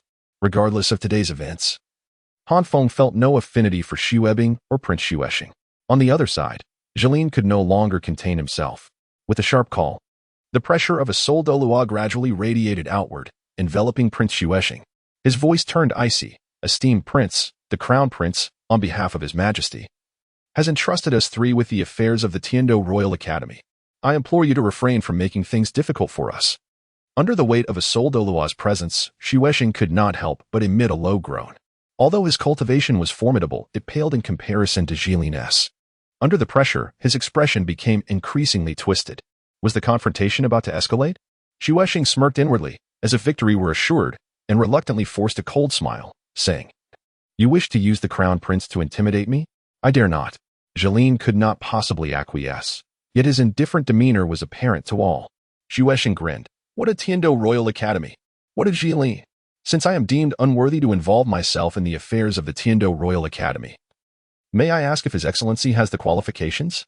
With a resounding crash, a visible surge of green soul power erupted from behind Xuexing, its terrifying pressure causing the faces of Jilin and his companions to change dramatically. Defend. As a defensive soul master, Bai Baoshan reacted swiftly, summoning the Tianqing furnace before the group. Jilin and Mingxinji were equally quick to respond, placing their palms against Bai Baoshan's back, channeling their soul power to aid him in fending off the threat. Wherever the green soul power passed, it left devastation in its wake, a nauseating stench overwhelming the senses. As the green energy reached Bai Baoshan, it transformed into a chilling serpent, its gaping maw lunging toward the Tianqing furnace. Bai Baoshan's expression hardened, and with a tremendous impact, the serpent collided with the furnace, dissipating into a cloud of smoke. Bai Baoshan's complexion paled, his breath quickening. Mingxinji pondered for a moment before solemnly stating, "I was unaware of the Poison Crown's arrival. I apologize for my rudeness." Poison Crown? Upon hearing this name, Flander and the others' pupils constricted in shock. Few in this world could be addressed as Your Excellency by Mingxinji, and the title Poison was singularly attributed to the poison Douluo, Dugu. With a sardonic laugh, Dugu emerged from behind Xuexing, his emerald hair cascading down his shoulders, his eyes resembling those of a serpent as he surveyed Mingxinji and his companions, sneering, "You 3 old fellows are quite remarkable. What brings the poison Douluo to your humble assembly?" Mingxinji, feigning ignorance, replied, "Might I inquire what brings Your Excellency here?" Dugu, casting a disdainful glance at Mingxinji, ignored him entirely and turned his attention to Tang San amidst the crowd. Xiaowu, standing behind Tang San, trembled at the sudden focus. However, her concerns were unfounded. Dugu did not perceive her true identity as a century-old spirit beast. Instead, he addressed Tang San. "Are you the one who deciphered my serpent's poison?" Tang San, startled, felt the pressure mount but could only respond respectfully, "Indeed, I am the one." "Good." Dugu grinned malevolently upon confirmation, then turned to Flander, declaring, "Hand this lad over to me, and I shall permit your Shrek Academy to join the Tiando Royal Academy." "Your Excellency?" Xuexing exclaimed in shock, taken aback. "Did you not just say?" However, Dugu shot Xuesheng a fierce glare, his eyes brimming with crimson menace. His voice cold as ice. Are you instructing me in my duties? Xuesheng recoiled in alarm, hastily waving his hands. How could I dare? Impossible. Before Flander could speak, the master stepped forward, his voice resolute and unwavering. Flander opened his mouth, a beat behind the master. Yet his expression mirrored the gravity of the situation. There was no way this would happen. Zhao Wujie even contemplated telling Dugu, "What do you want with this little menace? To relieve some tension?" Dugu regarded the master and Flander with indifference, as though he had anticipated such a response. With a sweeping gesture, he mockingly declared, "If that is the case, then you may leave." Impossible. At this juncture, Mengshenji's face darkened as he directly rejected Dugu's demand. The Crown Prince's evident regard for Han Feng was well known, although they were perplexed by the Crown Prince's sudden decision to forego a meeting with Han Feng. He had also stated unequivocally that Han Feng must not suffer any indignities at the Tiando Royal Academy. To that end, Mengshenji had even granted the entire academy a half-day holiday. Oh? Dugu cast a surprised glance at Mengshenji, seemingly taken aback by the usually smooth-talking fox's resolute stance today. However, his momentary astonishment quickly faded, replaced by haughty words. Are you implying that you intend to oppose me? And us? Bai Bashan and Jilin gritted their teeth in unison. Their support bolstered Mengshenji's confidence, and taking a deep breath, he declared, I humbly request your guidance. Your Excellency. Upon witnessing the scene, Dugu, consumed by rage, erupted into laughter. Ha ha ha. A frog at the bottom of a well. Could it be that the title Douluo of Tiando is so scarce that you have deluded yourselves into believing you can jointly defeat a title Douluo? The strength of a title Douluo is far beyond that of a soul Douluo.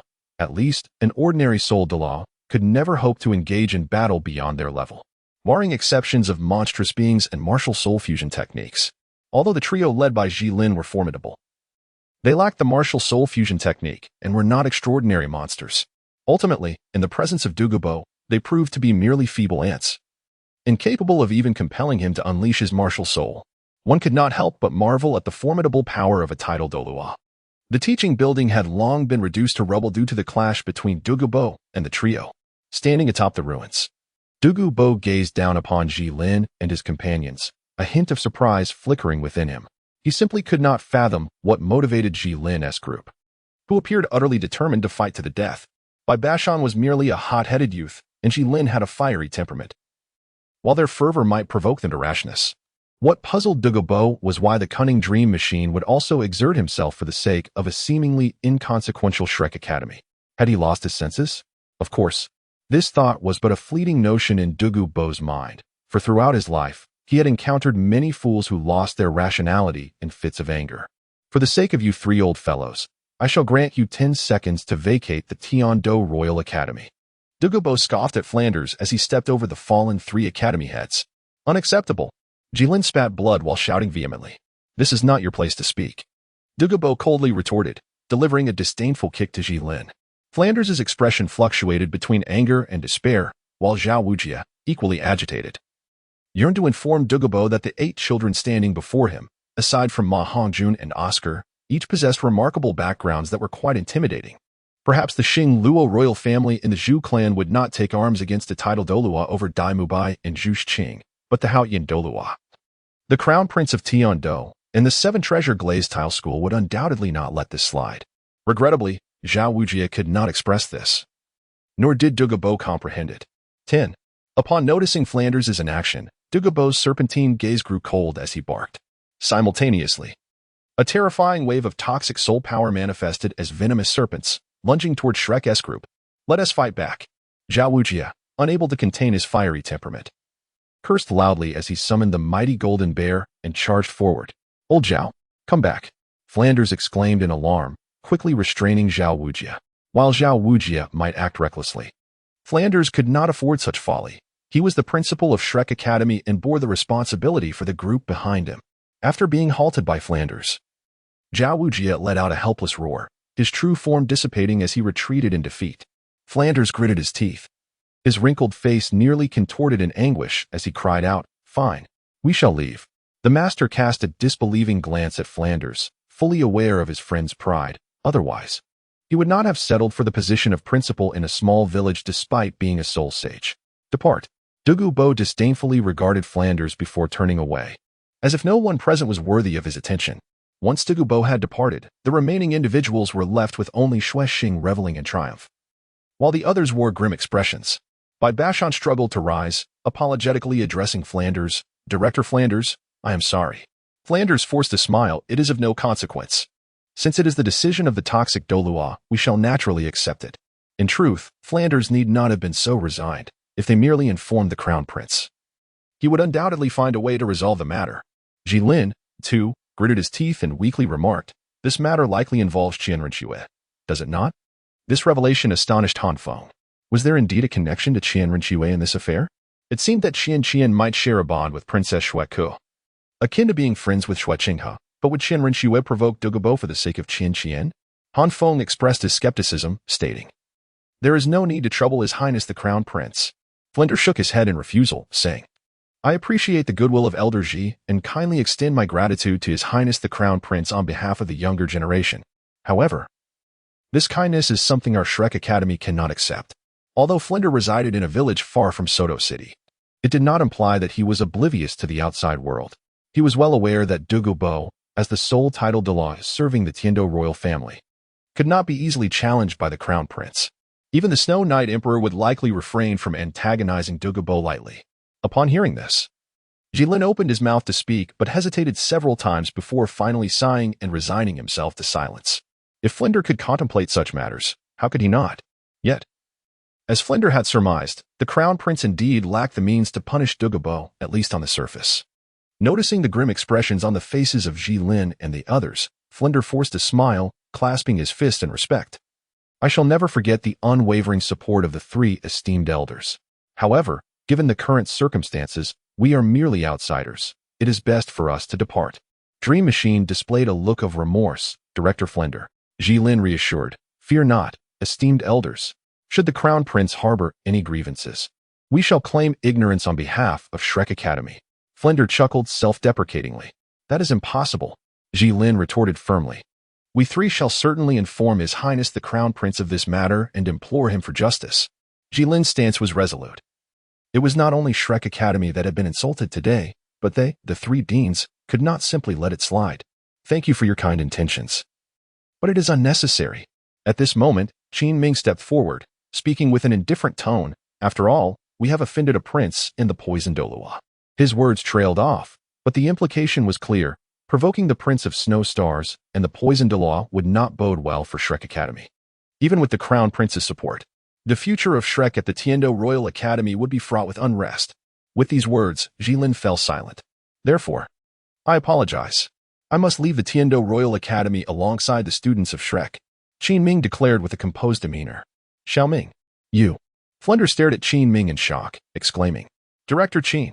Dream Machine was equally perplexed by Qin Ming's decision. Qin Ming shook his head, guilt etched on his face. "The humiliation endured by our esteemed teacher leaves me, as a student, feeling utterly powerless. How can I possibly remain at the Tiando Royal Academy?" Alas. With Qin Ming's declaration, Jilin and the others found it difficult to insist on a stay, only able to sigh in resignation. "Xiao Ming, we have delayed your future." Flinder felt a twinge of shame, realizing that Qin Ming was departing the Tiando Royal Academy because of them. Remaining there would undoubtedly offer him far more prospects than following a humble dean of Shrek Academy, at least for now. There is no need for the dean to feel this way. It is still the student's fault. Qin Ming shook his head. "Had it not been for my insistence, we would not be in this predicament. Alas, I can only blame my naivety. The Tiando Royal Academy was never a place we were meant to be." The master sighed deeply, his expression complex. He prided himself on his understanding of the majority of soul masters in the world. Yet today he realized that matters of human sentiment and circumstance could not be resolved solely through knowledge. Tang San and the others also wore somber expressions.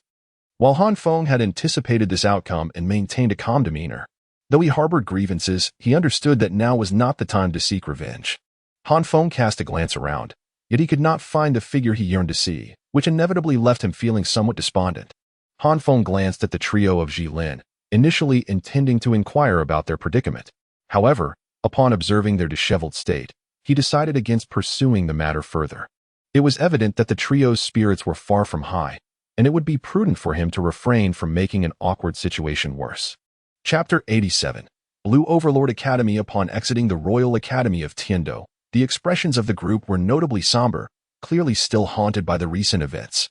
Nevertheless, not everyone shared this sentiment. Xiao appeared rather carefree, although she harbored a grudge against both Dugu and Prince Xuesheng, even wishing to confront them with a fierce 8-section throw. Yet, in comparison, she felt a sense of relief that her true identity remained undisclosed, sparing her from the necessity of attending an academy frequented by titled dual-level experts. Han Feng returned to the hotel to rest, fully aware that the current confusion was merely a fleeting phase. Tomorrow, Flanders would locate Lu Erlong at the Blue Tyrant Academy, and he needed to compose a letter to Sister Chian, informing her that he had not seen her today and in the near future. It seemed unlikely he would have the opportunity to do so. Accompanying Han Feng were Dai Mubai, Zhu Qing, and Ning Rongrong among the instructors. Aside from the master and Flanders, the others had already returned. Zhao Wuji's face still bore an expression of indignation. After all, he was once renowned as the unyielding king, and it was a rare moment for him to experience such humiliation. The expressions of several other teachers, including Li Yusong, were similarly marked by frustration. Was it not their inability to endure such mundane grievances that led them to join Flanders Shrek Academy?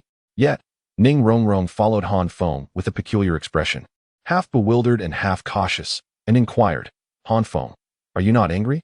Han Feng was taken aback, gently touching his face as he retorted, "Is it that obvious?" Ning Rongrong blinked her large, expressive eyes, scrutinizing Han Feng intently.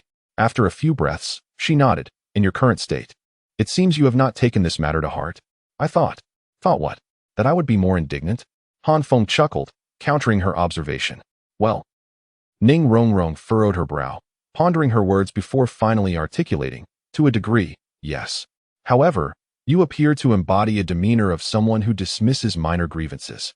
I am not nearly as magnanimous as you suggest." Han Feng replied with a sheepish smile, clarifying, "It's not that I have disregarded it. On the contrary, I hold grudges quite dearly. Yet, what purpose does expressing such feelings serve? When the time comes for retribution, I shall ensure they comprehend just how petty I can be." As he spoke, Han Feng clenched his fist, feigning a fierce expression. Ning Rongrong was amused by Han Feng's antics, prompting him to roll his eyes playfully. He pretended to be fierce as he admonished her, "Do you not believe me?" Ning Rongrong had long been adept at interpreting Han Feng's expressions. Knowing he was not truly angry and feeling no fear, she gently shook her head and affirmed, "Not at all. I believe in you." Her response left Han Feng momentarily stunned, an inexplicable sensation swelling within him, rendering him somewhat at a loss. "No. How can you say that?" A subtle feeling began to rise, one he had never experienced before, leaving him uncertain of how to respond. In a sudden impulse, he grasped Ning Rongrong's hand, directing it towards himself, and with a forceful yet playful tone exclaimed, "At this moment, you ought to say to me, 'You must think this way.' But I have no choice." Han Feng's actions left Ning Rongrong momentarily stunned, allowing him to grasp her hand until he finally released it, at which point she regained her composure. Although reluctant, her heart was primarily filled with astonishment at Han Feng's current demeanor. At that moment, he appeared somewhat flustered. When Zhang Lingling was present, Han Feng's expression had been one of helplessness and fatigue. Was this truly the same Han Feng she had always known, who had navigated her presence with such ease and unwavering resolve? While Ning Rongrong found Han Feng's sudden change rather amusing, she struggled to cope with it and decided to shift the conversation, saying, "Let us not dwell on this for now. What about my sister and uncle?" "Sister? Uncle?" Han Feng initially failed to comprehend, before rolling his eyes and retorting with mild irritation, "You refer to my mother as sister and my father as uncle? You certainly have a way with words." Ning Rongrong stuck out her tongue innocently and replied, "But sister told me to call them that." Han Feng could only let out a helpless sigh, for he was well aware of Zhang Lingling's sensitivity regarding her age. What could be done about it? With a resigned shrug, Han Feng remarked, "It seems we cannot go to the Royal Academy of Tiando." However, Ning Rongrong expressed her concern, saying, "But my sister and uncle are arriving in Tiando City tomorrow." Han Feng furrowed his brow, pondering how he could possibly convey to Ning Rongrong that Shrek Academy was poised to assimilate Lamba Academy the following day. However, he dismissed the thought. Could mere mortals truly be suffocated by trivial anxieties? With a casual wave of his hand, he adopted a nonchalant demeanor and declared, "Since we have ventured out, let the dean and his entourage return in disgrace. The dean will undoubtedly be reluctant to accept this, with the teachers possessing sole emperor-level cultivation." We shall certainly carve out our own niche, even in the grand city of Tiando. Hearing this, Ning Rongrong expressed her discontent, reproaching Han Feng. Why are you so indifferent? What can we do about it? Han Feng replied with an awkward chuckle, shrugging his shoulders to indicate his lack of options. Perhaps we could persuade my sister and uncle to join the Seven Treasure Glazed Tile School? Ning Rongrong suggested earnestly, a glimmer of determination in her eyes. Rest assured, I will ensure that they do not suffer. Han Feng was momentarily taken aback, casting a slightly astonished glance at Ning Rongrong. It would not be impossible for his parents to join the Seven Treasure Glazed Tile School, yet after a moment of contemplation, Han Feng shook his head. Never mind. I only spoke with the dean yesterday about having my parents join Shrek as honorary teachers, and he just consented. To change my mind today would seem rather inconsiderate. Ning Rongrong pondered this, and, recognizing the validity of his reasoning, could only nod in disappointment. All right, you are right. Time slipped away like sand through fingers, and before long, the next day arrived. As Han Feng had anticipated, Flinders summoned everyone early in the morning, announcing that he had some good news to share. Han Feng was aware that Flanders intended to take them to the Blue Tyrant Academy. However, he was uncertain whether Flanders and the Master had met Lu Erlong the day before.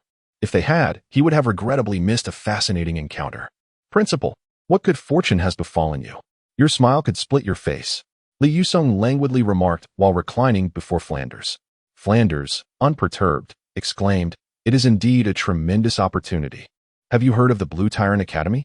Of course, but what of it? Zhao Wujie responded nonchalantly, baring his teeth. Ah, Flanders chuckled. Since the Royal Academy of Tianshou refuses to allow us to borrow their resources, we shall turn to the Blue Tyrant Academy. I have inquired, and unlike the Royal Academy, the Blue Tyrant Academy does not enroll nobility, but accepts commoner soul masters. It will not exhibit the same arrogance as the Royal Academy.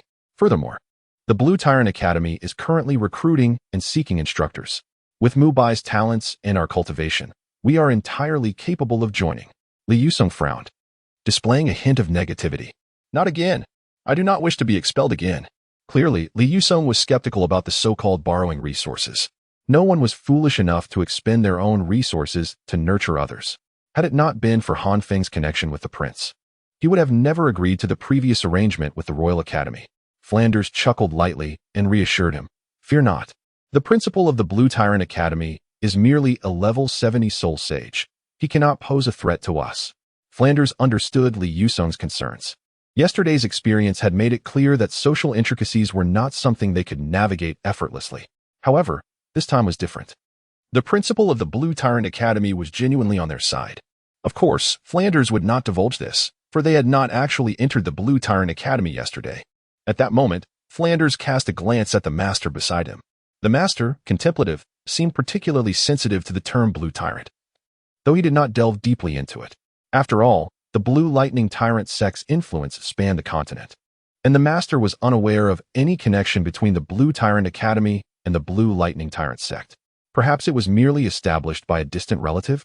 Noticing this, Han Feng realized he had not missed the reunion scene between Lu Erlong and the master, and a sense of inexplicable anticipation welled within him. Whether it was a guilty pleasure or a nostalgic sentiment, Han Feng was deeply attached to the pivotal moments from the original narrative that lingered in his memory. Chapter 88. The Aspirations of Chian Renua. I am powerless. Please punish me, Your Highness.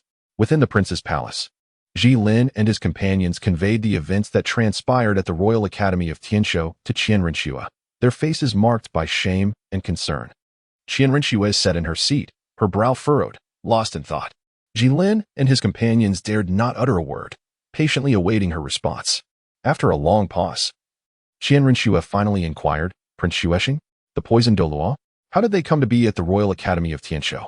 Prince Xuexing had somehow learned of the happenings at Shrek Academy and intruded upon the teaching office, insisting on expelling young Master Han and the others under the pretext that Royal Academies do not accept commoners.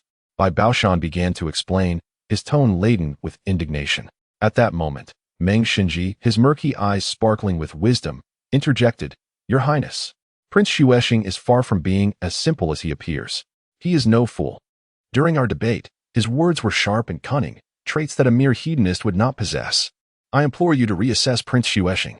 Meng Xinji resembled a cunning old fox, seemingly harmless yet capable of discerning the crux of the matter. To Bai Bashan, Xuexing was merely an antiquated fool. While in Meng Xinji's eyes, he transformed into a scheming individual with ulterior motives. Oh, Chian Renua narrowed her eyes slightly, obscuring her thoughts, emitting a non-committal sound. Meng Xinji chose not to elaborate further, trusting that someone as astute as Xuexing would not overlook Prince Xuexing. Jilin stood by, several times on the verge of speaking, yet ultimately refrained, as if burdened by some hesitation. Chian Renua smiled faintly. Does Elder Ji have anything to add? At her prompt, Jilin trembled, biting his lip as if resolving himself. He replied, Your Highness, I believe Prince Xuexing has been concealing his true strength.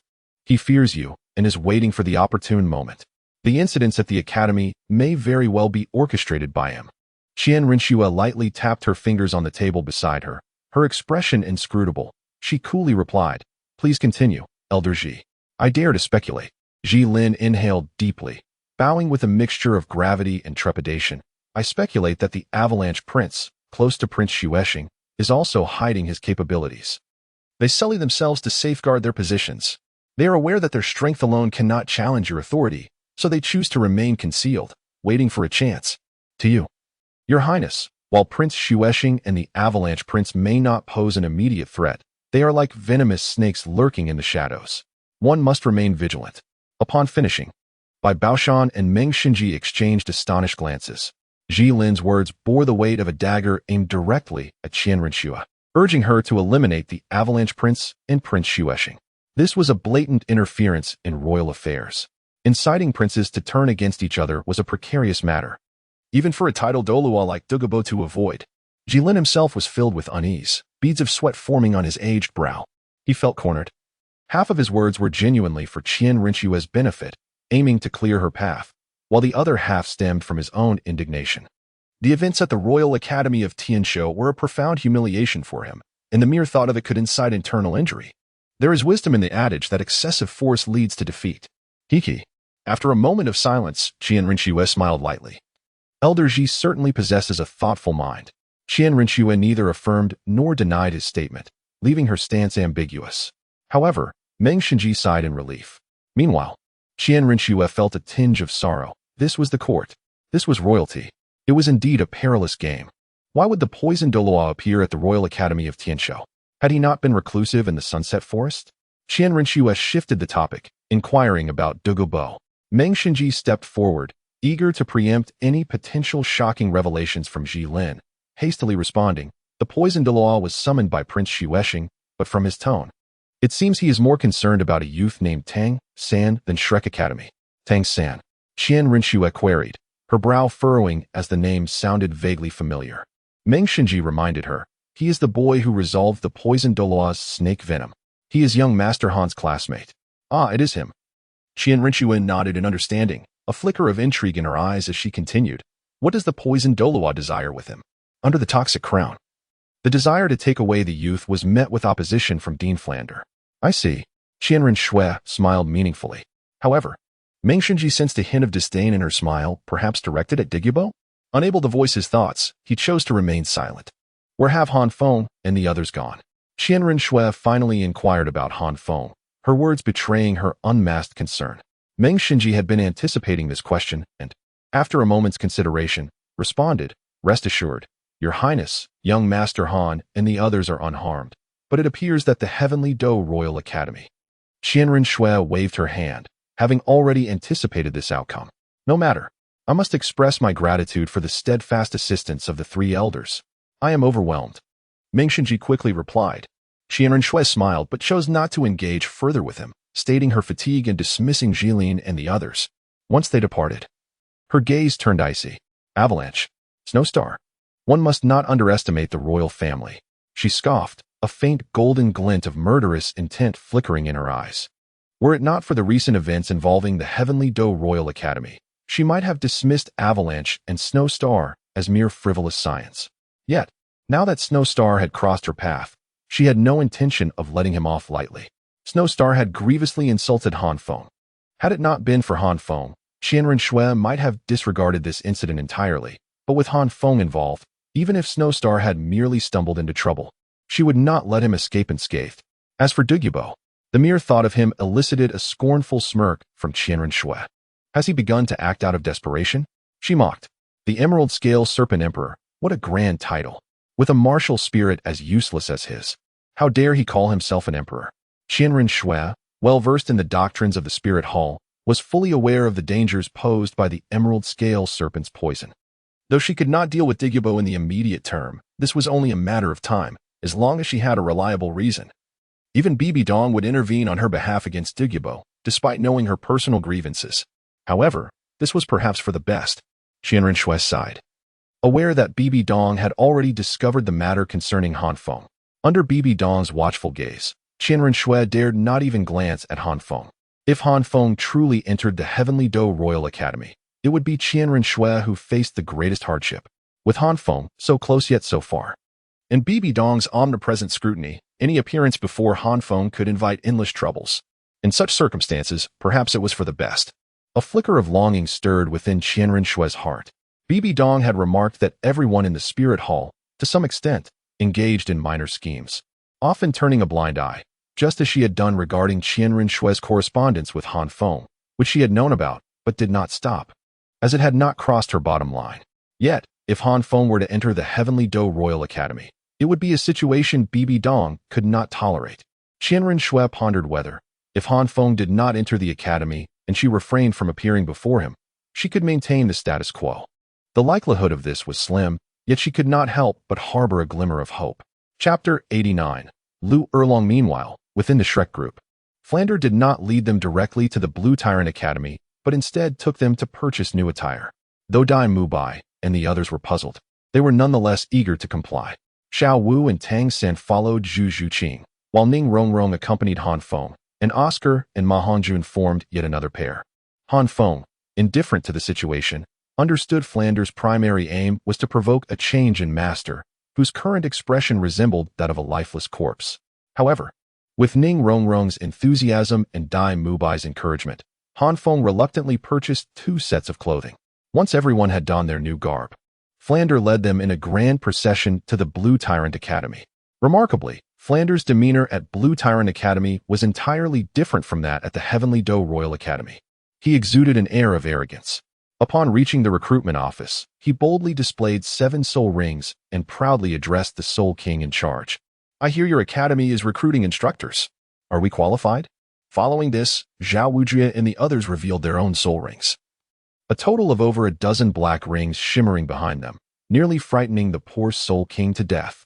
The Soul King quickly apologized and ushered them towards the inner courtyard.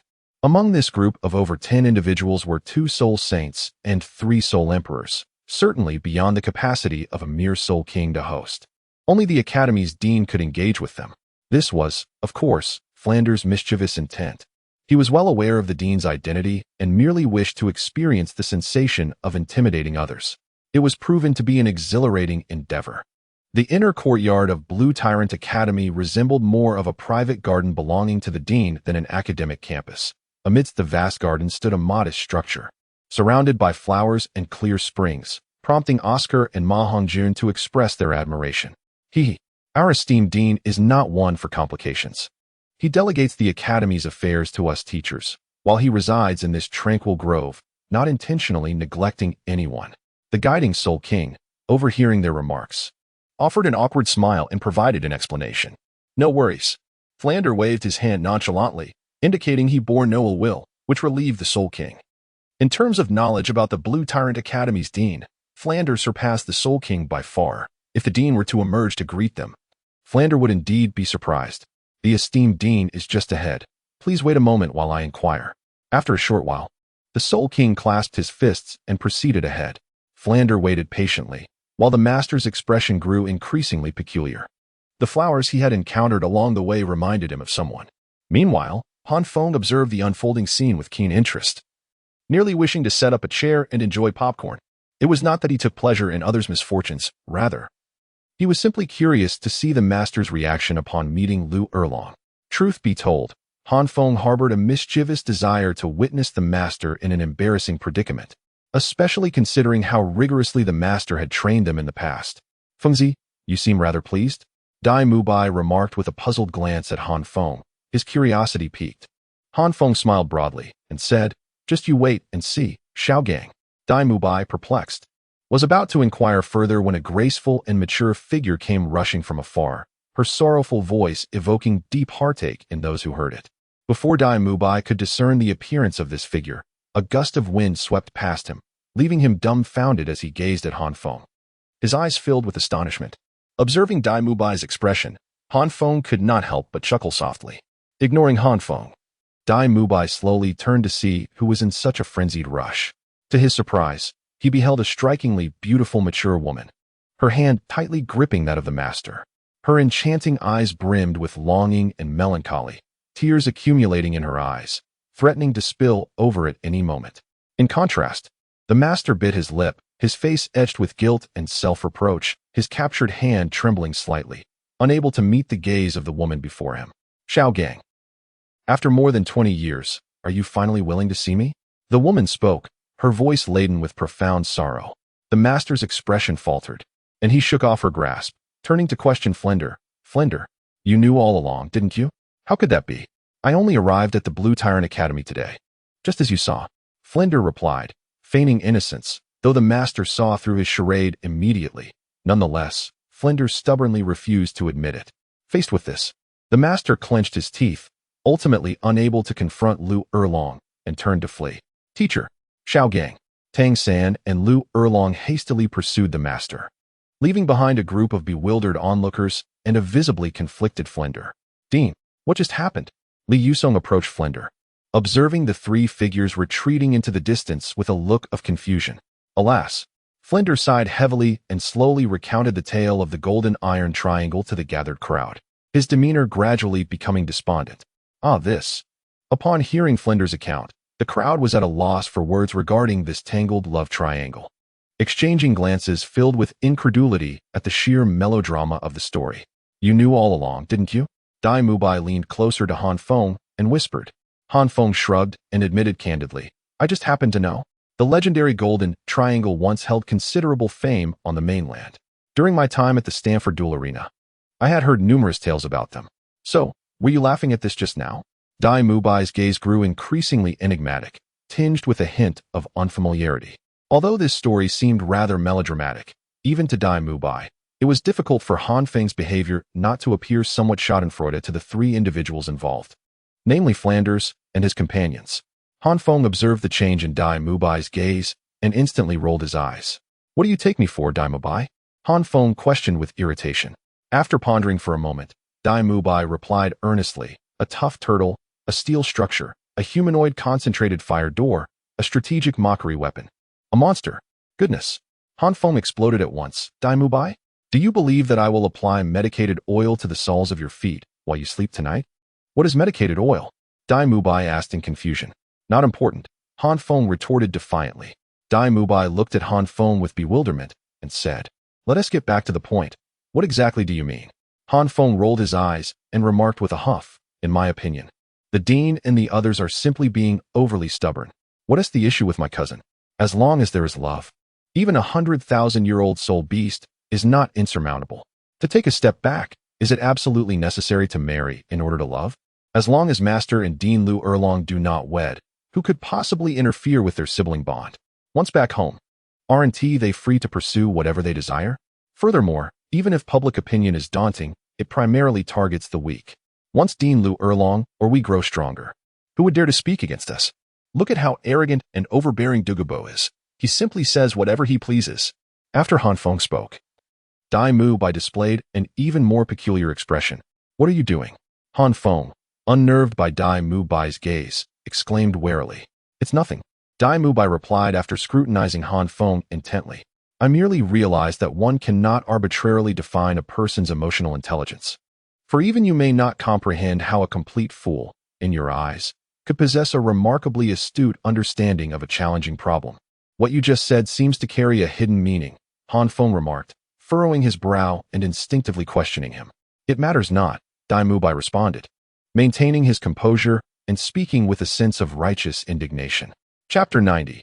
Tang San's loss. At that moment, Flander, having overheard the exchange between Dai Mubai and Han Feng, let out a wistful sigh. I never imagined that even this rascal Han Feng could grasp such a concept. While that fellow Xiao Gang remains oblivious. Zhao Wuji chuckled, playfully patting Han Feng on the shoulder and cheerfully remarked, "Ah, you see. This lad embodies the notion that great folly can disguise itself as wisdom." Han Feng grimaced as Zhao Wuji's large hand struck him, irritably pushing it away and remarking, "Dean, Teacher Zhao, your words hardly seem complimentary. Rest assured, we are indeed not praising you." Zhao Wuji replied with a hearty laugh, showing no signs of restraint. "TSK." Han Feng clicked his tongue, casting a displeased glance at Zhao Wuji. Zhao Wuji, however, paid no heed to Han Feng's expression. The sight of Han Feng being put in a difficult position brought him great joy. "That cannot be entirely accurate," Oscar interjected, furrowing his brow with hesitation. "Though we should refrain from meddling in matters concerning the master, it is evident that the master has avoided Dean Lu Erlong for 20 years, clearly unable to confront the inner turmoil he harbors. Even if, as Feng Gu suggests, someone truly fell in love with a soul beast from 100,000 years ago, it seems unlikely they could remain entirely composed." "What do you mean, you scoundrel? Is love so trivial in your eyes?" As soon as Oscar finished speaking, Xiao Wu erupted in anger, seizing Oscar by the collar, her eyes blazing with fury. Oscar was taken aback, hastily pleading, "Sister Xiao Wu, I was wrong. I was wrong. Please, show me mercy and let me go." Observing this scene, Han Feng silently chuckled. Oscar truly had a knack for stepping on landmines. As for the matter Oscar raised regarding the ability to remain composed after falling in love with a soul beast from 100,000 years ago, Han Feng remarked, "Indeed, such individuals do exist. There was one many years ago, and in a few years, another will emerge. Even in 20,000 years and 30,000 years hence, there will be yet another. And guess what? They all happen to share the surname Tang." Huh. What a delightful jest. As this thought crossed his mind, Han Feng found himself amused. "Hey, what are you laughing about, you little brat?" The recently freed Oscar had now fixated his gaze upon Han Feng, noticing the smile at the corner of Han Feng's lips. Her fierce eyes glinted with a hint of menace. I just thought of something amusing," Han Feng stammered, his expression stiffening as he spoke. After scrutinizing Han Feng for a few moments without uncovering any flaws, Xiao Wu let out an irritable snort. "You are merely a child. What do you know about love? I suspect your accidental insights are just sheer luck. It's rather unfortunate for that certain young lady who dreams of you at night." At this, Ning Rongrong, who was innocently caught in the crossfire, turned crimson with embarrassment, her cheeks aflame. Meanwhile, Han Feng, indignant, exclaimed, "I'm the child? In my presence? You are the one who, what are you?" Xiao Wu provocatively inquired, noticing Han Feng's hesitation. Han Feng opened his mouth, intending to assert that, in his presence, Xiao Wu was merely a child. However, he suddenly realized that, even considering his past lives, he might not be older than Xiao Wu if he traced back 30 lifetimes. A true gentleman does not engage in quarrels with women. Han Feng promptly altered his words. "Then why do you provoke Rongrong daily?" To Han Feng's surprise, Zhu Zhuqing, who had always remained silent, stepped forward, casting a sidelong glance at him before coolly speaking. Ahem. With Zhu Zhuqing having spoken, Dai Mubai naturally followed suit, clearing his throat dramatically and addressing Han Feng with a righteous tone. "Fengzi, I believe it is imperative for you to rectify your attitude." After speaking, Dai Mubai hurriedly positioned himself behind Zhu Zhuqing, his face adorned with obsequiousness. "Douluo Bai? As the king of beasts, the evil-eyed white tiger must feel ashamed for you." Han Feng observed this and felt a twitch in his eyelid, glaring at Dai Mubai with his dead fish eyes and retorting sarcastically, "What the hell? Fengzi, you should let Rongrong judge for herself." Dai Mubai, equally unyielding, shouted back at Han Feng. "All right, are you all collectively denouncing me?" Han Feng widened his eyes, gritting his teeth as he glared at the trio before him, one man and two women. He turned to Ning Rongrong and asked, "Rongrong, how do I usually treat you?" Ning Rongrong could not withstand such scrutiny. Her head bowed as she timidly replied, "Han Feng is generally quite good to me." "Huh. See, the truth is revealed. I'm wronged." Han Feng burst into laughter. "Huh. Look at the smugness of Han Feng." Dai Mubai and the others remained unfazed, merely expressing their disdain with a cold laugh. "Fatty, did you just laugh too? What business is it of yours? Do you know how much easier my day would be without you?" Han Feng quickly spotted a plump figure mingling in the crowd and scolded him without hesitation. Caught in the act, Ma Hongjun grinned sheepishly, having merely joined in the fun, unaware that Han Feng was also someone who feared the strong and bullied the weak. "Calm down.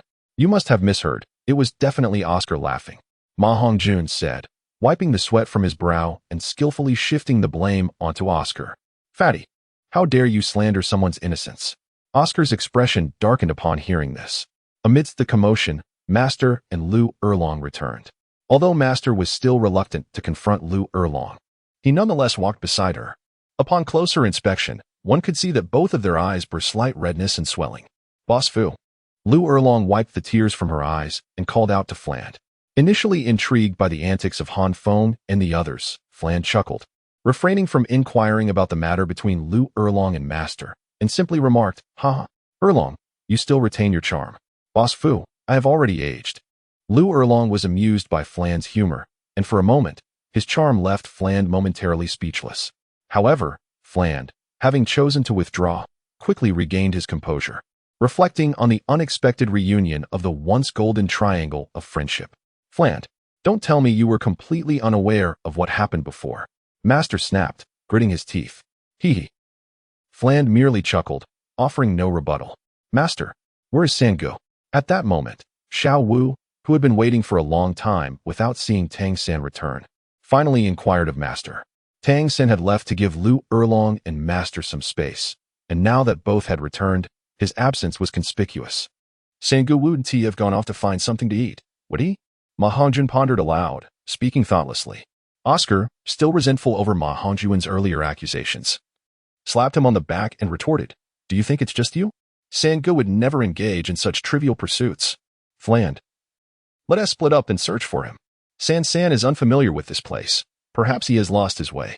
Master, aside from Xiao Wu, was the most concerned about Tang San and, feeling uncertain about facing Lu Erlong, proposed to Fland. "All right." Fland contemplated for a moment before nodding.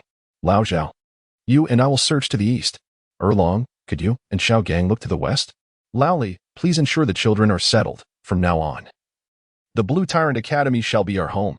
As old friends, Fland could easily perceive Master's intentions and would not allow him to evade them.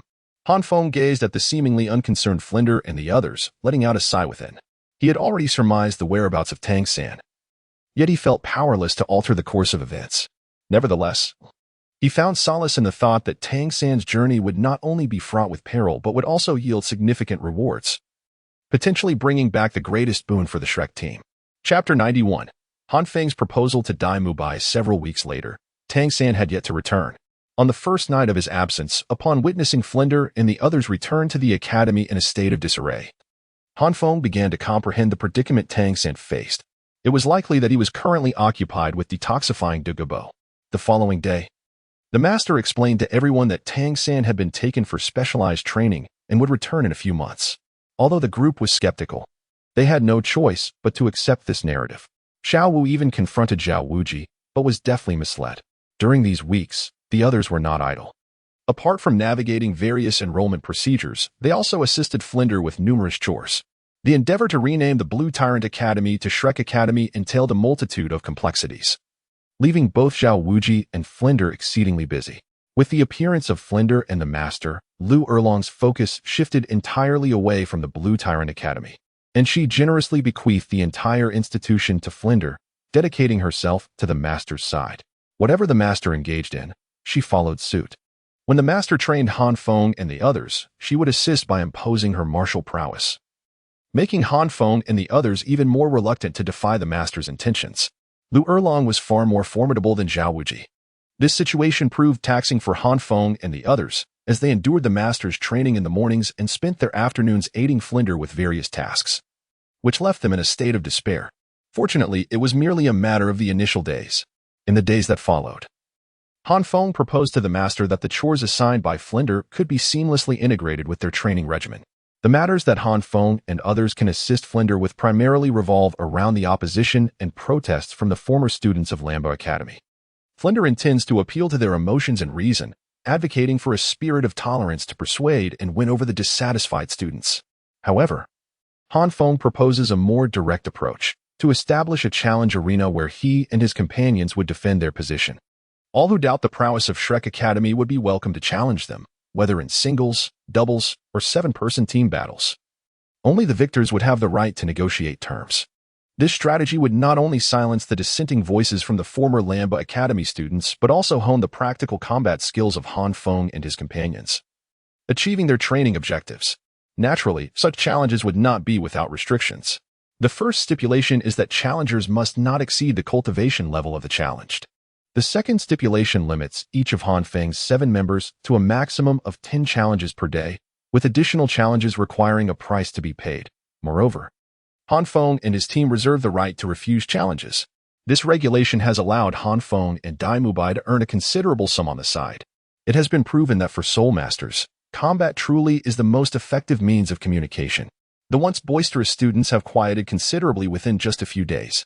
Han Feng and his companions demonstrated to all the students of Lambo Academy that the Shrek students are indeed formidable. By the end, this arena had evolved into a remarkable spectacle, with students challenging themselves daily, not to discuss name changes, but rather to validate their own capabilities through the prowess of Han Feng and his peers.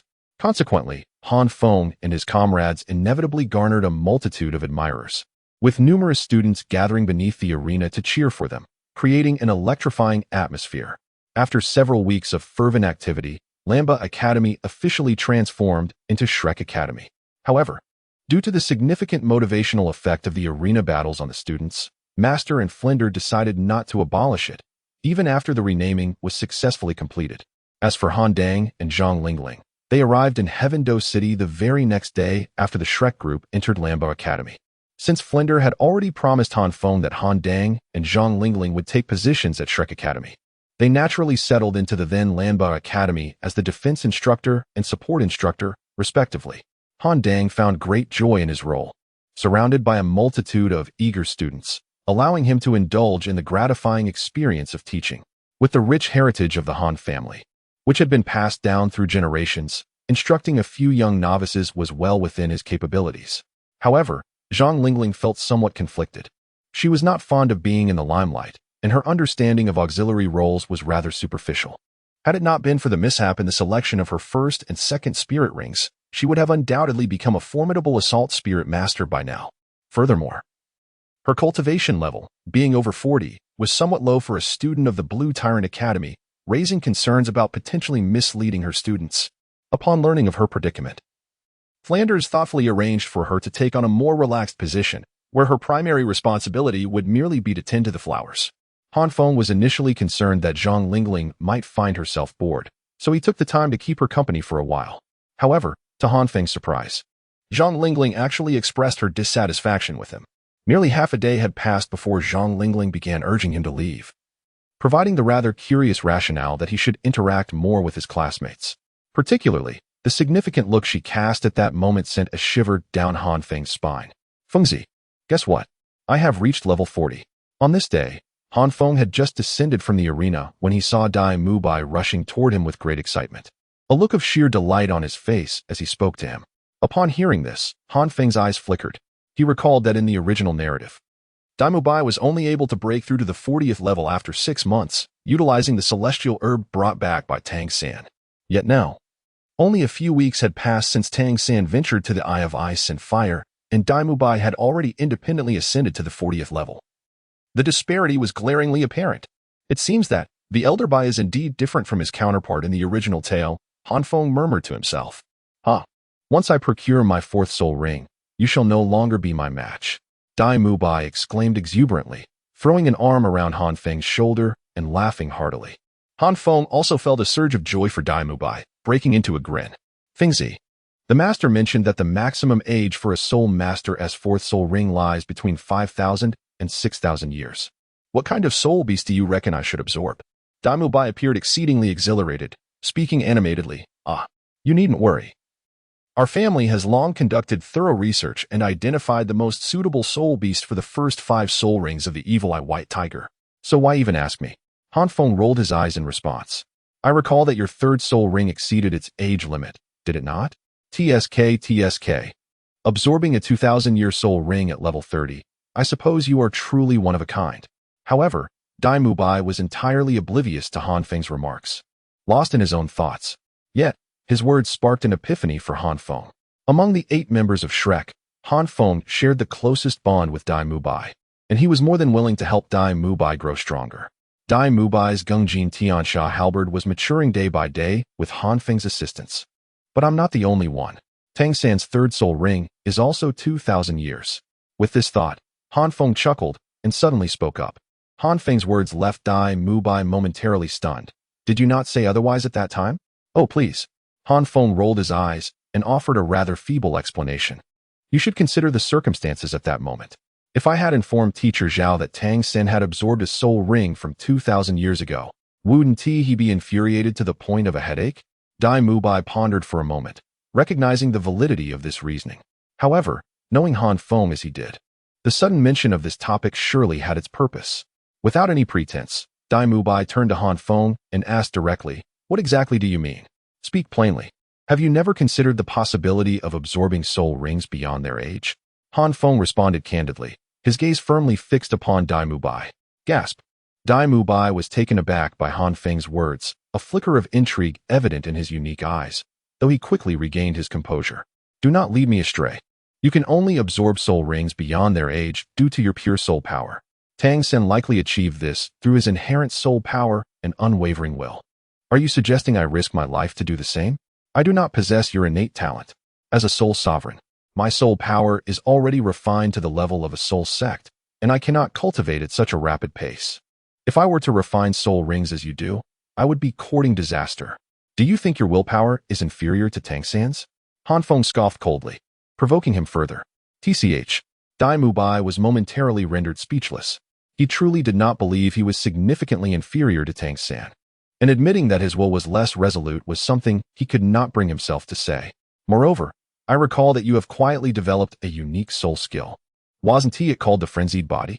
It should be a berserker skill, capable of enhancing your attributes. Have you not considered that if you could activate the frenzied body while absorbing a soul ring, it might elevate your tolerance limits? Seeing Dai Mubai's interest piqued, Han Feng pressed on.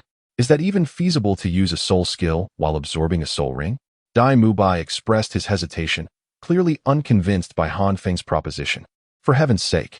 Han Feng gritted his teeth, exasperated. This is your self-created soul skill, not one that is inherent to the soul ring. Why would you be unable to use it? Furthermore, how can you know if it will work unless you try? You managed to grasp the white tiger's radiant wave, and now you question whether this will work? It seems you only think when it comes to countering me. However, the frenzied body activates soul power through the white tiger's ferocity to enhance attributes.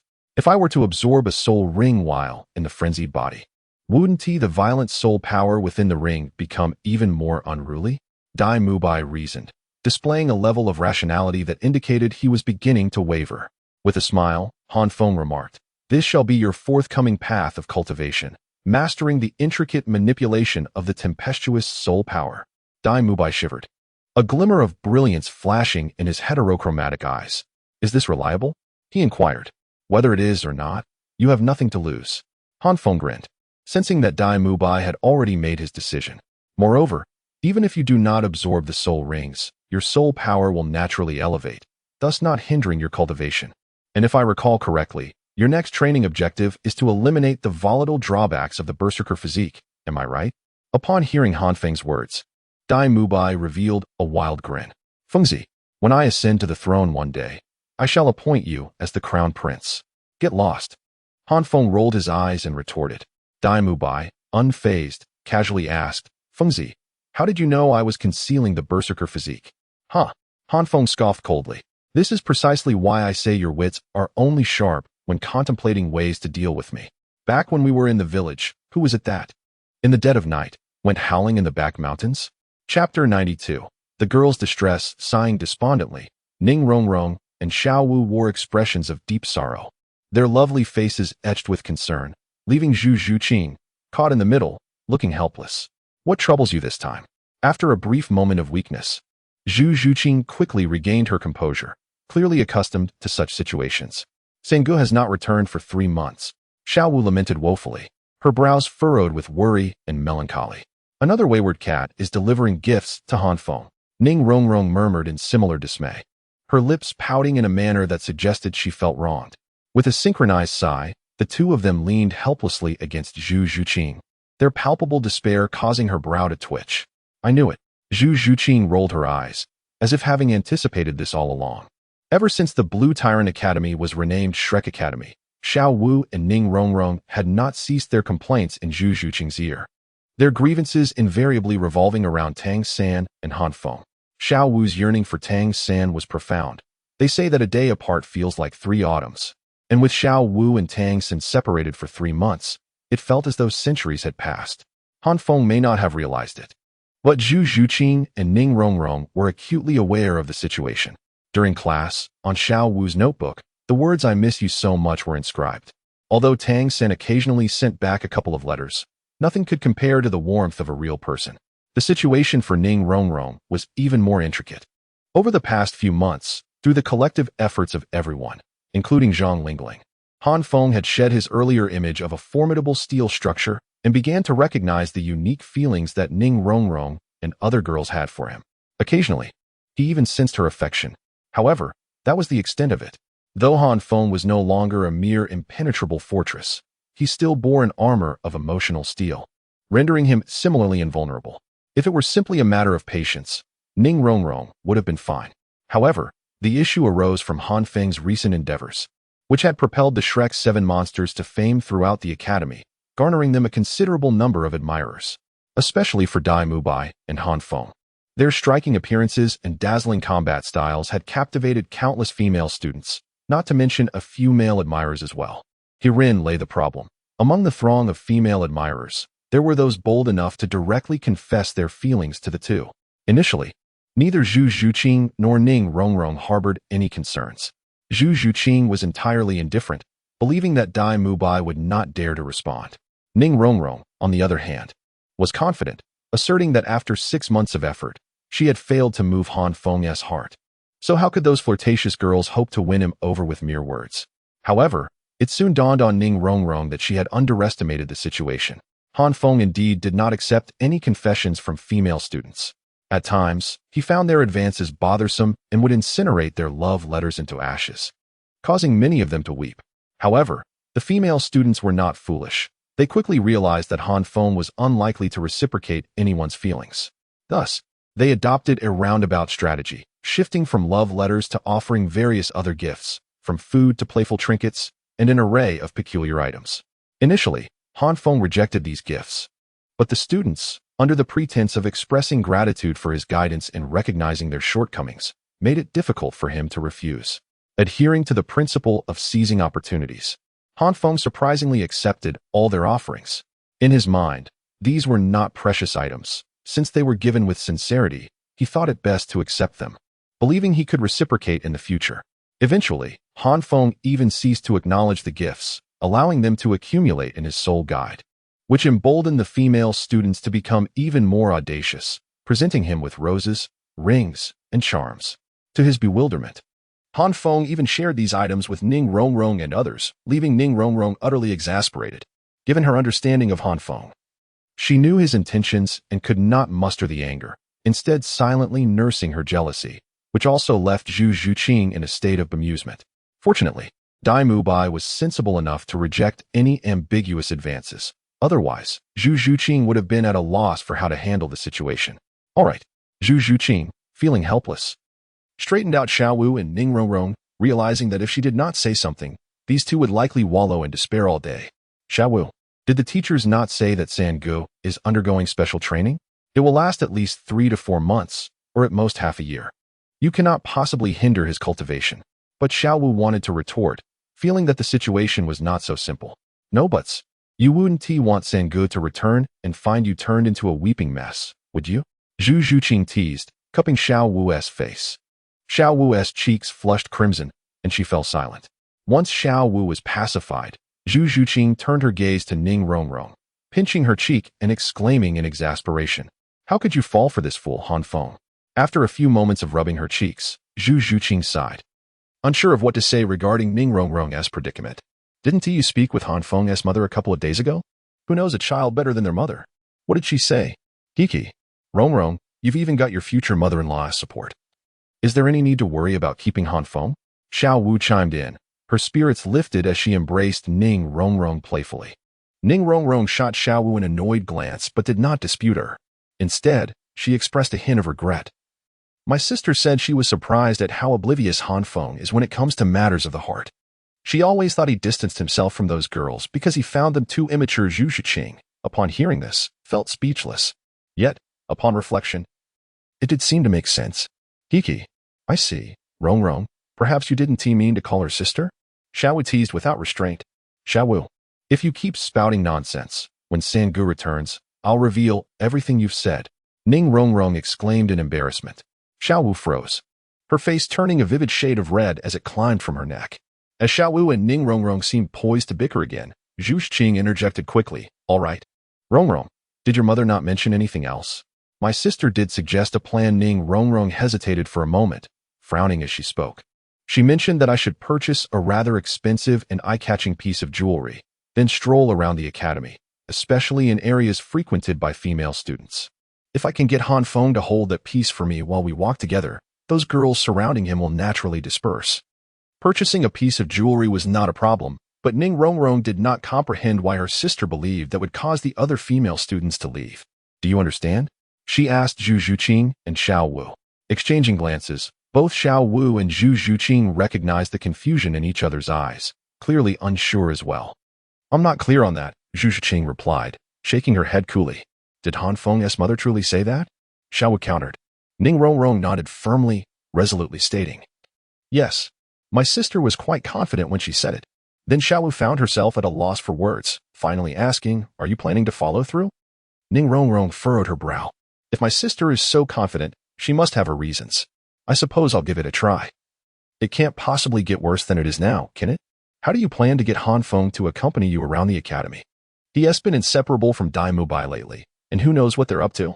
Even the others, including Fatty and Oscar, are in the dark. Zhu Zhuqing inquired with a composed expression. I don't know, I'll figure it out when the time comes. At least I have a plan now, right? Ning Rong sighed, trying to muster her spirits. Chapter 93. Ning Rong, come stroll with me. Han Feng and Dai Mubai have had a fulfilling 3 months. Nearly entirely immersed in their cultivation, Dai Mubai's innate talent surpasses Han Feng's expectations in just a brief span of 3 months. He has already mitigated the influence of the White Tiger's malevolent energy, initially prone to uncontrollable surges of soul power due to this malevolence. He now wields it with grace and precision. Though his cultivation level has not seen significant advancements, his combat prowess has surged dramatically. In his current state, Dai Mubai can even etch intricate designs on the shell of a raw egg with his Gung Jin Quang Sha halberd without causing a single drop of egg liquid to escape. Han Feng, too, exhibited no signs of complacency. Although Han Feng is not particularly fond of cultivation, it is an unavoidable circumstance. His innate soul force is exceedingly low, barely reaching between half a level and 1 level. The effort he exerts in his training yields minimal results. Were it not for the tenacious pursuit of the extraordinary opportunity he acquired, the so-called golden finger, it is uncertain whether he would even reach the 10th level by now. This predicament is not merely a matter of diligence. A millennium hence, a certain deeply aggrieved man with extraordinary abilities, who bore the surname Hua, attained merely the 10th level at the tender age of 12. Furthermore, one must not forget that Han Feng is also compelled to compress the quality of his soul force. Logically, possessing dual martial souls should afford him greater innate soul force, yet the reality remains starkly different. Han Feng speculated that the master might be able to discern the reason behind it, yet he was reluctant to reveal his second martial soul and thus chose to let it be. Fortunately, Han Feng had long since come to terms with this. He never believed he could achieve anything solely on his own. His focus in cultivation had always been on enhancing the quality of his soul power and developing new, self-created soul techniques.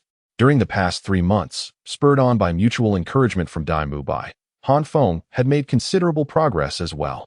Firstly, regarding the quality of his soul power, Han Feng's capabilities had officially reached parity with that of high-ranking soul masters, and he was even comparable to many supportive soul kings within the academy.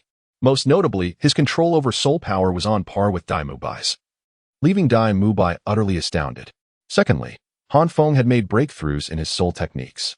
His second soul technique, Point Guardian, now enabled him to teleport and summon 6 flame shields in a single instance, eliminating the prior need to expend excessive soul power for their summoning.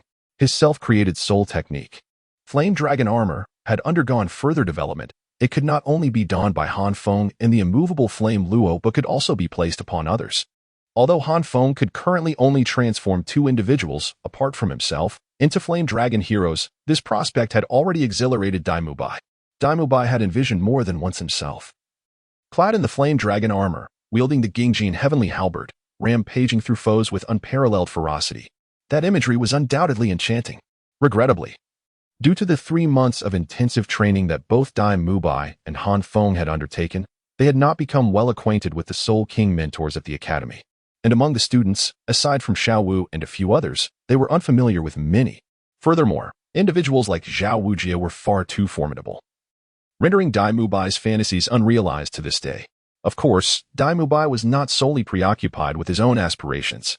In an effort to ensure Han Feng could battle alongside him, he had contemplated teaching Han Feng the usage of the Gingjin heavenly halberd and the cultivation method of the rampaging body. However, Han Feng had declined the offer. Not to mention that Han Feng did not lack offensive means. The Gingjin heavenly halberd ultimately belonged to Dai Mubai. Even if Han Feng learned to wield it, it would hold little significance for him. Moreover, the rampaging body was a soul technique that could only be cultivated with the assistance of the white tiger's fierce aura. And Han Feng was not a white tiger martial soul.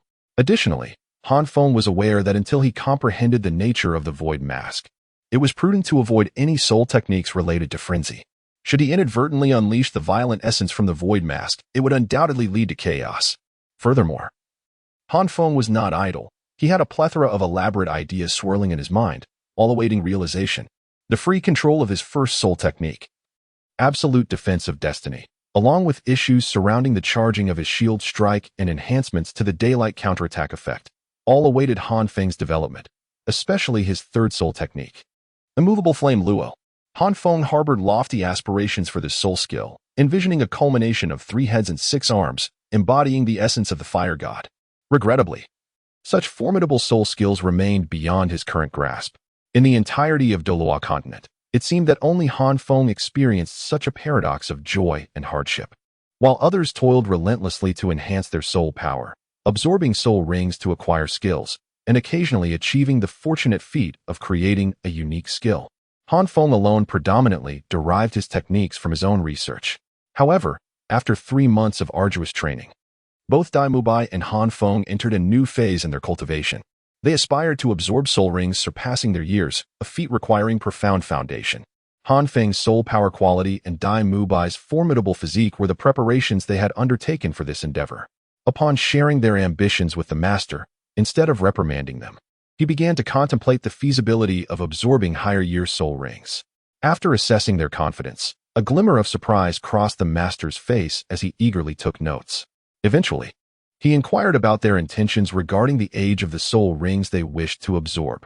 According to the master's calculations, both Dai Mubai and Han Feng possessed the capability to absorb soul rings of 8,000 to 9,000 years. However, the notion of absorbing a 10,000-year soul ring was deemed a mere fantasy. The primary distinction between a 1,000-year and a 10,000-year soul ring lay in the latter's capacity to induce soul vibrations, dramatically escalating the difficulty of absorption. Dai Mubai hesitated momentarily. Yet Han Feng, confident that Tang Sin would return with celestial herbs and share the treasures of the ice and fire Yin-Yang in 3 to 4 months, boldly opted for the 10,000-year soul ring. The master merely regarded this as youthful bravado, allowing Lu Erlong to assist in their training, utilizing her soul sage level pressure to temper their soul strength. In the master's perspective, fortifying Han Feng and Dai Mubai's soul resilience was not detrimental. They would naturally abandon their aspirations upon realizing the impracticality of their goals. Fengzi, are we still visiting teacher Erlong this afternoon? Early that day, Han Feng and Dai Mubai ambled into the classroom, with Dai Mubai displaying a hint of reluctance as he hesitantly questioned Han Feng. What is the matter? Are you afraid? Han Feng rolled his eyes, calmly retorting, of course not. Dai Mubai immediately straightened his neck. To be honest, while their training under Lu Erlong had yielded significant results, her methods were undeniably fierce and brutal. After waiting over 20 years to reunite with the master, and having only spent a few months together, Lu Erlong was tasked with training Han Feng and Dai Mubai, which significantly reduced her time with the master. It was only natural for her to be somewhat ruthless towards them. Consequently, Lu Erlong had transformed in their eyes into a veritable female Tyrannosaurus. Despite Han Feng's seemingly nonchalant demeanor, by the afternoon, upon encountering Lu Erlong, he was even more obedient than Dai Mubai. The conversation about Lu Erlong concluded successfully amidst the tacit competition between Han Feng and Dai Mubai. Han Feng, Just as Han Feng and Dai Mubai settled into their seats, a voice filled with surprise resonated behind them. Han Feng and Dai Mubai turned to see Ning Rongrong, Zhu Zhuqing, and Xiao Wu approaching them, with Xiao Wu waving her hand in greeting. Upon seeing Zhu Zhuqing, Dai Mubai immediately changed his expression, clearing his throat twice before solemnly saying, Zhuqing, good morning. Han Feng rolled his eyes disdainfully at Dai Mubai and waved his hand, saying, good morning. What brings you two here today? Good morning. Xiao Wu smiled and also greeted the two.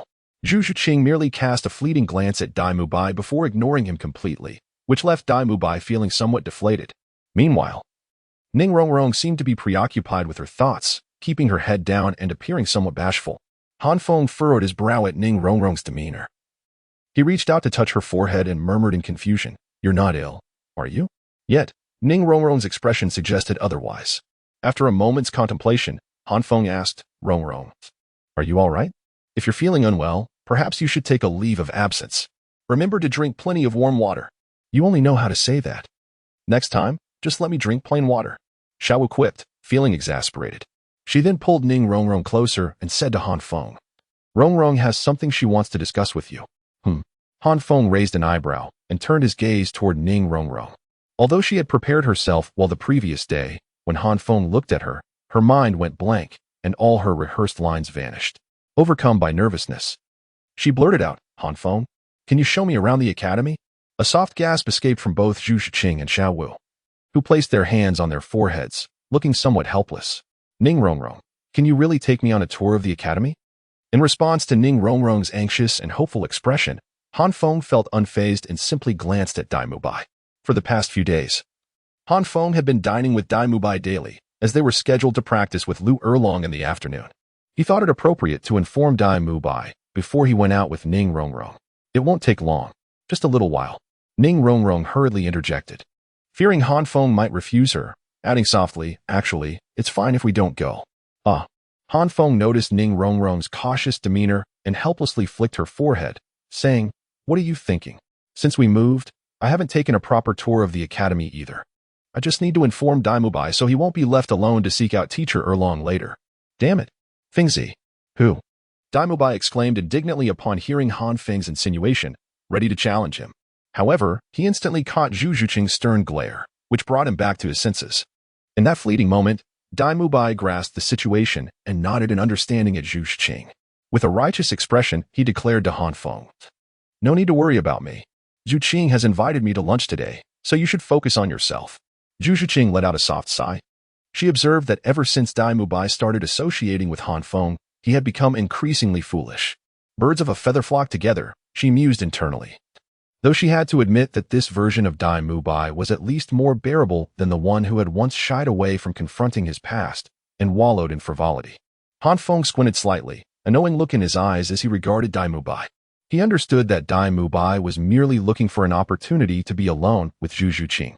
Dai Mubai raised an eyebrow at Han Feng, and the two exchanged a silent conversation through their glances. After a brief moment, Han Feng gave Dai Mubai a deep look and nodded, a satisfied smile gracing his lips as he said, very well.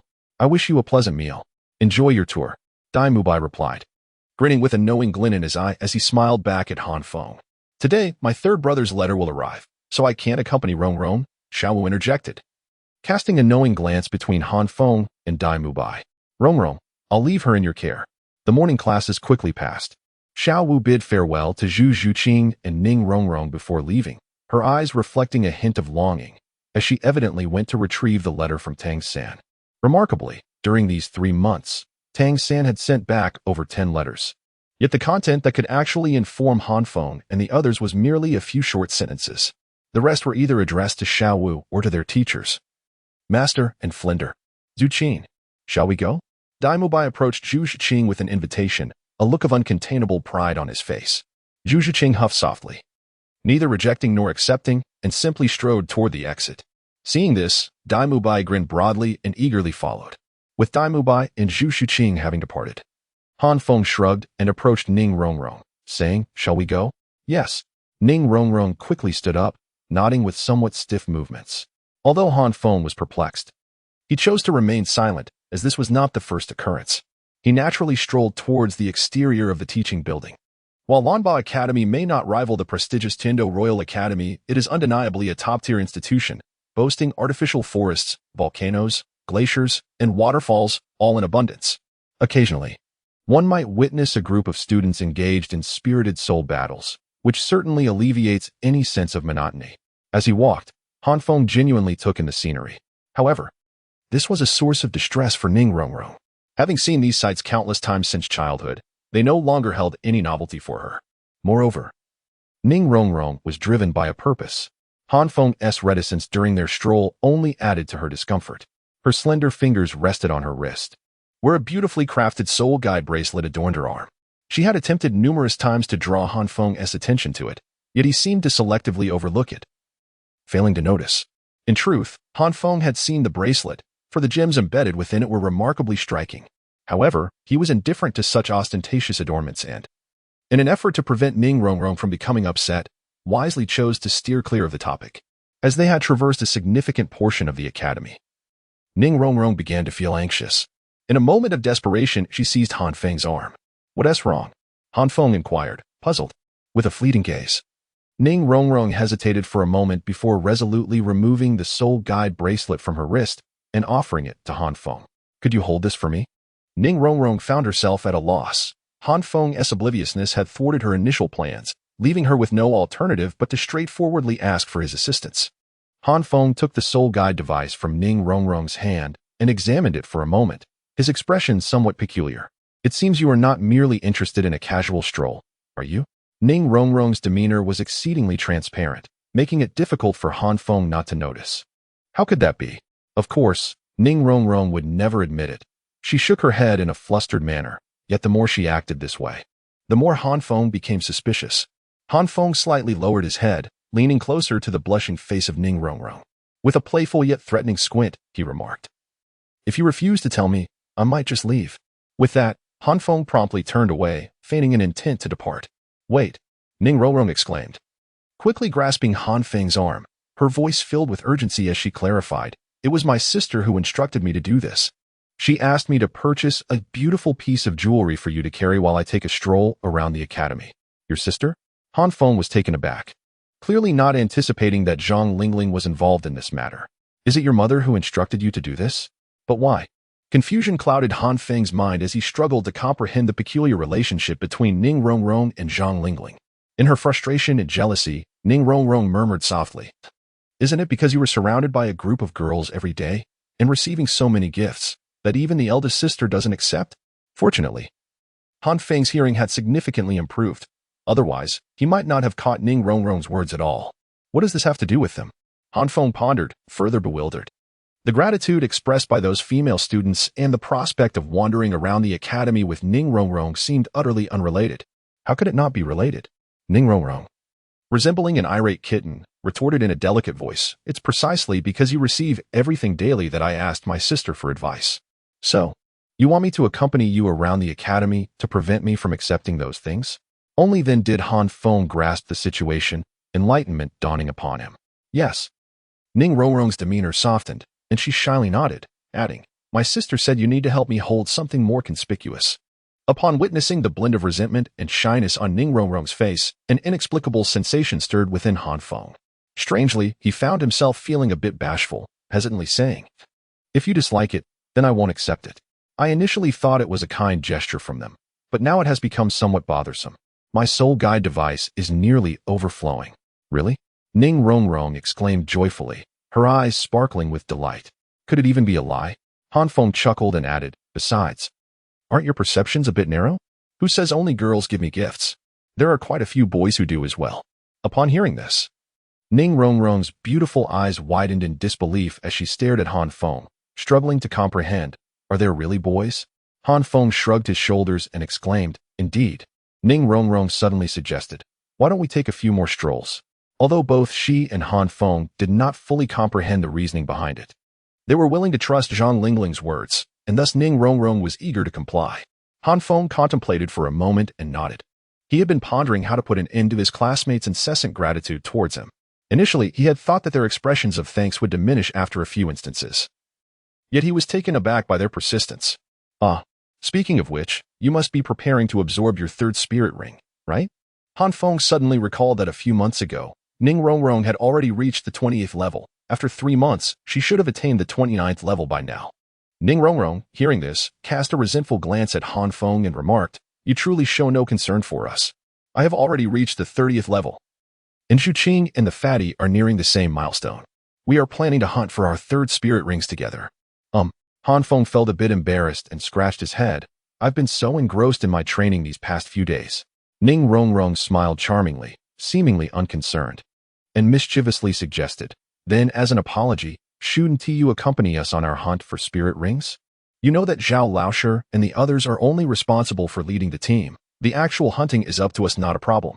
I'll make sure to bring Douluo along to help you find the finest spirit beasts," Han Feng confidently proclaimed, patting his chest. "You don't even have to mention it. Douluo will definitely join us." Ning Rongrong responded with a knowing smile. Chapter 95. 6 months later. Tang San returns. Time flew by, and 6 months passed without notice. During this period, Tang San still had not returned, which intensified Xiao Wu's longing for him. Her feelings of yearning for Tang San made her increasingly irritable, leading her to frequently seek reasons to practice against Oscar and Ma Hongjun, much to their dismay. To be fair, Oscar and Ma Hongjun, when cooperating, could potentially match Xiao Wu, especially since Ma Hongjun had acquired his 3rd spirit ring and ascended to the rank of spirit sovereign, while Oscar had reached the 33rd level. Although Xiao Wu's cultivation was higher at 35, if a real fight ensued, Ma Hongjun and Oscar would not be completely defenseless. However, the crux of the matter was whether they dared to confront her. Who among them was unaware that Xiao Wu had Tang San as her backing? Who was Tang San? He was the man who bravely charged at the 100,000-year Titan Giant Ape for Xiao Wu. The memory of Zhao Wujin accidentally injuring Xiao Wu and being left with a head full of bruises from the dragon beard needle was still fresh in their minds. Neither Ma Hongjun nor Oscar wished to follow in Zhao Wujin's footsteps. To entertain the thought further, even in Tang San's absence, they still had Zhuqing and Ning Rongrong. Ning Rongrong was currently a 32nd level support spirit sovereign, while Zhuqing was a 31st level agility attack spirit sovereign. The 3 of them collaborating would undoubtedly overwhelm Ma Hongjun and Oscar. As for why they couldn't enlist Dai Mubai and Han Feng's help, it was not merely because the 2 were difficult to locate, often either engaged in soul battles or training under Lu Erlong. Even if they found them, would they dare to call upon Dai Mubai and Zhuqing to join the fray? They feared that Dai Mubai would unleash a series of attacks on them first. Moreover, they had noticed that, for some unknown reason, the atmosphere between Han Feng and Ning Rongrong had grown increasingly peculiar, making it unlikely for them to seek Han Feng's assistance. As for Dai Mubai and Han Feng, their changes were the least apparent. Compared to 3 months ago, neither Han Feng nor Dai Mubai exhibited any significant increase in power. However, their soul strength had seen remarkable improvement. Though the master had mentioned that with their current soul strength, they were still a bit short of absorbing a 10,000-year spirit ring, Han Feng was not in a hurry. Dai Mubai, on the other hand, was somewhat swayed. He had stagnated at the 40th level for half a year. How many soul masters in the world could resist the allure of a new spirit ring? Nevertheless, Han Feng managed to quell Dai Mubai's restlessness. He knew that in just a few days, Tang San would be returning, and at that time, Tang San would likely bring a mystical herb known as the Tongdian chrysanthemum, along with the assistance of the ice and fire yin yang eye, which would undoubtedly aid them in successfully absorbing a 10,000-year spirit ring. Though Dai Mubai remained hesitant, his trust in Han Feng helped him suppress his agitation. On this day, at the entrance of what was now called Shrek Academy, a tall and slender figure stood. After 6 months, upon seeing the familiar 5 characters, this figure took a deep breath, and a nostalgic glimmer appeared in his usually calm eyes. Currently, few people at Shrek Academy recognized him, assuming he was merely a friend of one of the students, thus ignoring him. However, when the master happened to pass by and spotted this familiar silhouette, his face, usually rigid, broke into an expression of delight. He rushed forward, exclaiming, "Xiao San, you finally returned. Did Dugu allow you to come back?" With a waist adorned with the 24 bridges under the bright moon, his tousled hair exuded a gentle aura. It was none other than Tang San. "Master." Upon seeing the master, Tang San's face lit up with joy, and he quickly bowed respectfully, addressing him with reverence. 6 months prior, the scene of the master, Flandra, and Lu Erlong risking their lives to save him was etched deeply in Tang San's memory. "Xiao San, you're still so formal." The master chuckled warmly, helping Tang San up, his face radiating pride. Tang San smiled in return without saying much. After a few moments of scrutinizing Tangan, the master patted his shoulder and, without lingering, subtly urged, Xiaowu and the others have been missing you. Go see them. In the past 6 months. Half of the letters Tangan had sent back were addressed to Xiaowu. The master was not oblivious to the underlying sentiments. It was likely that the one Tangan most wished to see was not his teacher, as the master had anticipated upon hearing Xiaowu's name. Tangan's eyes shimmered, his brows softening with tenderness, and a smile involuntarily graced his lips. After hastily bidding farewell to the master, he dashed towards the inner courtyard of Shrek. Meanwhile, in the inner courtyard of Shrek Academy, Xiaowu was rigorously training Oscar and Ma Hongjun, while Zhu Qing and Ning Rongrong watched with keen interest. Half a year ago, this courtyard had been the exclusive garden of Lu Erlong. But since the renaming of Blue Tyrant Academy to Shrek Academy, it had transformed into a communal area for all Shrek members. With the master present, how could Lu Erlong still prefer a tranquil retreat? Other students had voiced their opinions, but their suggestions were promptly dismissed. As for Daimubai and Han Feng, they were probably still struggling under Lu Erlong's formidable presence. Alas, if Brother San doesn't return soon, Fatty and Oscar might never dare to come back to the academy. Ning Rongrong sighed as she sat on a bench beside Zhu Qing. Serves them right. Zhu Qing snorted coldly, her gaze devoid of pity for Ma Hongjun and Oscar, who told them to bring up Brother San when they knew Xiaowu was upset. Upon hearing this, Ning Rongrong chuckled merrily, but soon her expression turned somber. Sigh. At least Xiaowu shares a connection with Brother San. I still have no idea whether Han Feng harbors any feelings for me. Zhu Qing glanced at Ning Rongrong, feeling equally perplexed about Han Feng, and wisely chose to remain silent. Seeing Zhu Qing as disinterest, Ning Rongrong grinned mischievously and suddenly leaned closer to Zhu Qing, sweetly remarking, You're not like our Zhu Qing at all. Dailauda's eyes are completely on you. If you ask me, Zhu Qing, you've been a bit too cold towards Dailauda, making him hesitant to speak with you. As thoughts of Daimubai crossed her mind, a vivid blush adorned Zhu Qing's fair face. The delicate nature of a good woman often finds it hard to endure the fiery fervor of Daimubai's advances. However, Zhu Qing soon huffed in disdain, exclaiming, Humph. If he truly had eyes only for me, then why have I not glimpsed him in days? Alas, it was inevitable. After all, both Daimubai and Han Feng were engrossed in their training, even murmuring incantations during meals. Initially, Ning Rongrong paid little heed, merely following Zhu Qing's lead in conversation. Yet, midway through her words, a sudden realization struck her, causing her to pause and stare at Zhu Qing in astonishment, as if she had unearthed a new world. Zhu Qing, you can't possibly be jealous of Han Feng, can you? Zhu Qing's delicate form stiffened, a rush of crimson creeping up her neck. Just then, Ning Rongrong was about to probe further when a clear voice rang out from a distance. Both Ning Rongrong and Zhu Qing furrowed their brows, puzzled by the familiarity of the voice, yet unable to place it immediately. In that moment of confusion, the playful Xiaowu, who had been teasing Ma Hongjun and Oscar, darted past them like a pink blur, exclaiming, Third brother, like a fledgling returning to its nest. She flung herself into Tangan's arms, and they both erupted into laughter. It was then that Ning Rongrong and Zhu Qing realized the voice belonged to Tangan.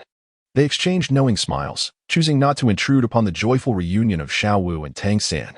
However, the same could not be said for the two bumbling fools, who rushed to Tangan as though he were their savior, lamenting, Third brother, you must help us. You have no idea how we have suffered in your absence these past 6 months. If you don't return soon, we might even be expelled from the academy. Tangan, just returned, was bewildered by their grievances, awkwardly tugging at his mouth and uttering a puzzled sound. Meanwhile, Ma Hongjun and Oscar remained oblivious to the fact that the previously playful Xiaowu now glowered with fierce intensity. Chapter 96, An Extraordinary Treasure. Brother Feng, Boss Dai, you must rescue us this time. Otherwise, Xiaowu might truly kill us. They exclaimed, the Soul Master has been bullying the youthful males. Han Feng and Daimubai had just escaped the oppressive presence of Lu Erlong and were about to return to absorb the gains of the day when they heard the distant wails of Ma Hongjun and Oscar, who came rushing towards them. Both Ma Hongjun and Oscar were in a pitiful state, their faces drenched in tears, a mixture of snot and sorrow. Han Feng and Daimubai exchanged glances, their eyelids twitching, and deftly sidestepped the oncoming duo. As they witnessed Ma Hongjun and Oscar crash to the ground in a disheveled heap, Han Feng rolled his eyes in exasperation and promptly hoisted Oscar off the ground, fixing him with a glare akin to that of a dead fish, and asked helplessly, Have you two once again courted disaster by mentioning Tangan in front of Xiaowu? Oscar's expression froze, and he could not bear to meet Han Feng's gaze. slowly retreating to the side. Upon witnessing the scene, Han Feng immediately grasped the situation and cast aside Oscar. You have brought this upon yourselves. Knowing full well that Xiao Wu is in a foul mood, you still choose to provoke her. If you do not suffer the consequences, who will? With Tangan absent, you might as well consider it an act of charity, lest Xiao Wu wreak havoc on others and lead them to complain to the teacher. With that, Han Feng shrugged his shoulders, adopting an expression of helplessness, and turned to leave. Dai Mubai, having never contemplated opposing Xiao Wu, squatted down with a serious demeanor, patting Oscar and Ma Hongjun on the shoulders, exuding an aura of encouragement as he declared, self-sacrifice for the benefit of others. I shall follow suit. Observing Dai Mubai and Han Feng's indifferent attitude, Ma Hongjun lamented repeatedly, this time is different. Sangu has returned. With Sangu backing us, we might truly face dire consequences. Tangan has returned. Hearing Ma Hongjun's words, both Dai Mubai and Han Feng exclaimed in delight. Han Feng's reaction was significantly more pronounced than Dai Mubai's, for he was well aware that Tangan was not returning empty-handed. Upon learning of Tangan's return, Dai Mubai and Han Feng dashed towards the inner courtyard, leaving only Ma Hongjun and Oscar, who exchanged bewildered glances in their wake. Meanwhile, after dismissing Oscar and Ma Hongjun, the absence of interruptions allowed Tangan and Xiao Wu to naturally share their innermost feelings, the affection radiating from their eyes seemingly disregarding Ning Rongrong and Zhu Xing nearby. Little San, you have finally returned. However, at that moment, two oblivious, bumbling figures made their entrance. Though unseen, the clear and boisterous voice of Dai Mubai caused both Tangan and Xiao Wu to flush with embarrassment, instinctively creating distance between them. At this juncture, Dai Mubai and Han Feng spotted Tangan. With a jubilant leap, Dai Mubai embraced Tangan's neck, unconcerned by the unusual flush on Tangan's face, laughing heartily. It's been half a year. I thought you wouldn't come back. Han Feng gazed intently at Tangan, his eyes shimmering with excitement. Beside him, Zhu Xing clicked her tongue, expressing a mix of helplessness and disdain as she remarked, those influenced by darkness become tainted by it. Sitting next to Zhu Xing, Ning Rongrong could only smile weakly in response. Oh, have you reached the 37th level? Suddenly, Dai Mubai noticed the fluctuation of soul power emanating from Tangan. Momentarily taken aback, a blend of astonishment and delight etched across his face. Upon Dai Mubai's words, Zhu Xing and Ning Rongrong turned to gaze at Tangan with expressions of sheer incredulity, as if beholding a genuine marvel. Nearly 6 months prior, Tangan had just achieved the rank of Soul Master, and now he had astonishingly reached the 37th level. It is worth noting that even among them, Han Feng, recognized for his exceptional cultivation talent, had only advanced to the 36th level in the same time frame, falling short of Tangan's remarkable progress.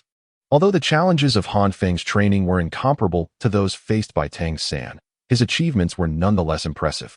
Han Feng's lips twitched, his eyes rolling in disbelief. He was well aware of his own circumstances. He had already attained the 36th level 6 months ago, and throughout this period, his cultivation had stagnated, merely allowing the effects of his concealed shield to dissipate gradually. In truth, during these 6 months, Han Feng had only progressed from the early stages of the 36th level to its later stages. Yet, after half a year's absence, Tangan returned at the 37th level. Truly, it was absurd. Seemingly sensing the peculiar expressions on their faces, Tangan offered an awkward smile and hastily explained, it's not as impressive as you think. My progress is merely due to the celestial herb and the poison pill from Dugu. Celestial herb? Poison pill? Dai Mubai and the others displayed expressions of confusion, while Han Feng also inquired with puzzled curiosity. Tangan chuckled softly and recounted his experiences at the Ice and Fire Yin-Yang Eyes to the group, concluding, now do you understand? Their brother. Before anyone could respond, they noticed Xiao Wu's wide eyes fixed intently on Tangan, demanding, didn't you say it was your teacher who took you for special training? Ah, this. Tangan instantly trembled. You lied to me.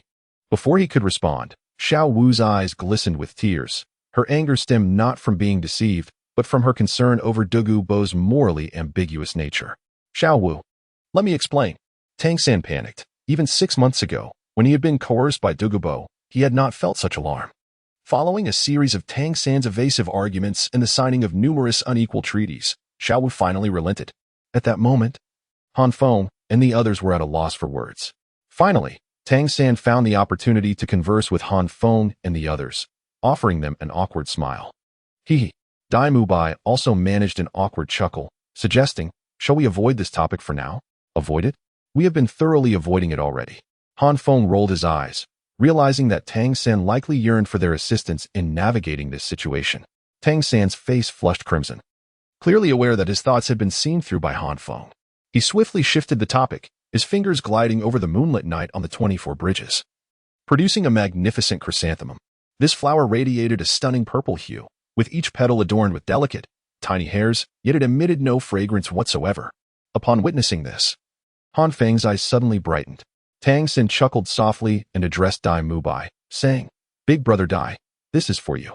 It is the celestial grade wondrous herb, the heavenly chrysanthemum, a neutral celestial herb. Consuming it will enhance your vitality, invigorate your blood flow, and fortify your body against harm.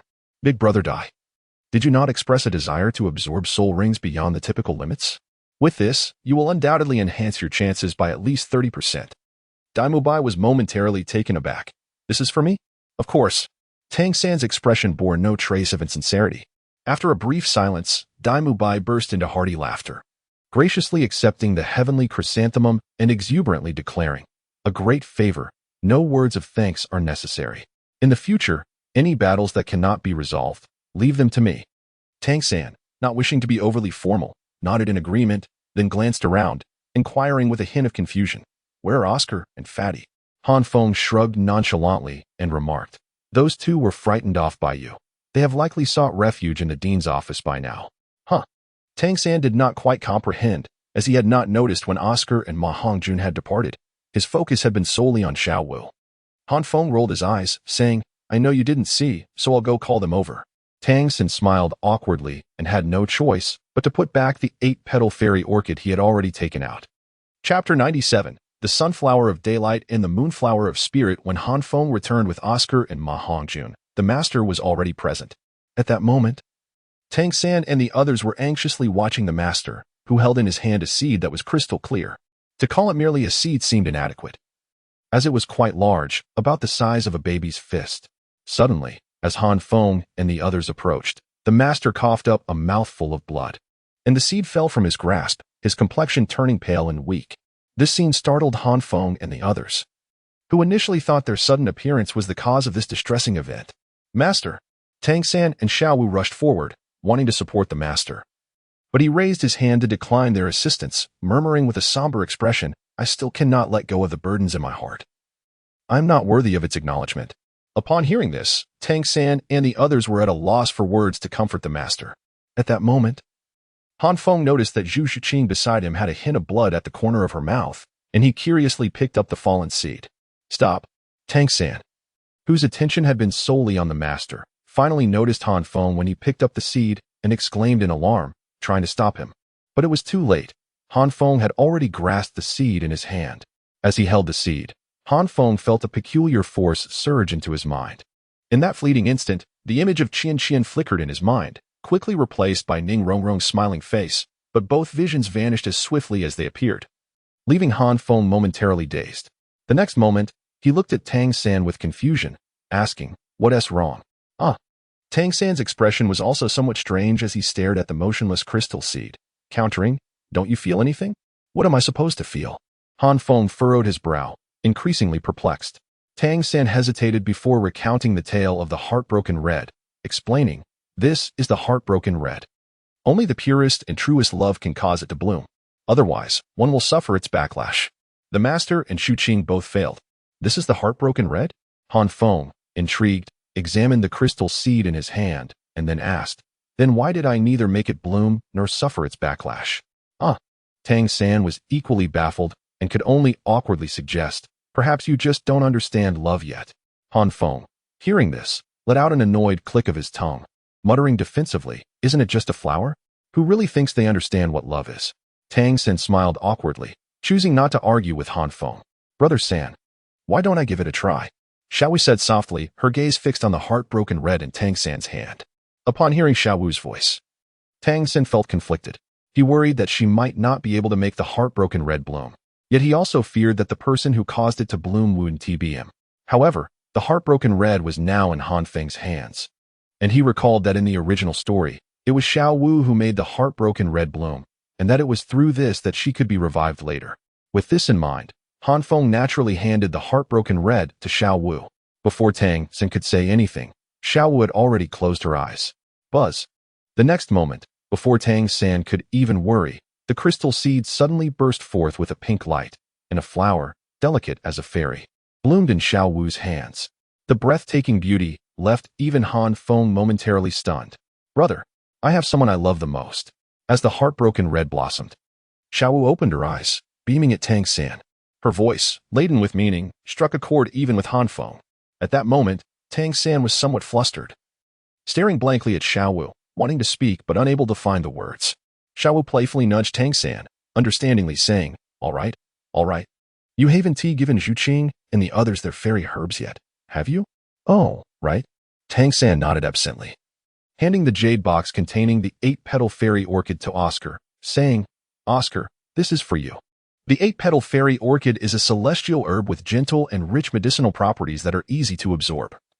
But it takes a long time to take effect and can strengthen the body while purging impurities. What about mine? Oscar and Ma Hongjun, having learned about the fairy herbs from Han Feng, were eager to receive their share. Tangan, of course, would not be unfair and took out a vibrant, quivering red herb, cheerfully stating, this is the coxcomb phoenix flower, a potent herb that can significantly enhance the soul power of the user. If I'm not mistaken, it might even help with your fiery affliction. Brother San, you're amazing, Ma Hongjun exclaimed, joyfully accepting the coxcomb phoenix flower. Next, Tangan presented the Qilua tulip to Ning Rongrong, the 9-petal purple mushroom to the master, and the water narcissus bone to Zhu Shiqing. Finally, only Han Feng remained. At this moment, Tangan drew 2 radiant lights from his waist, one fiery red and the other ethereal and misty.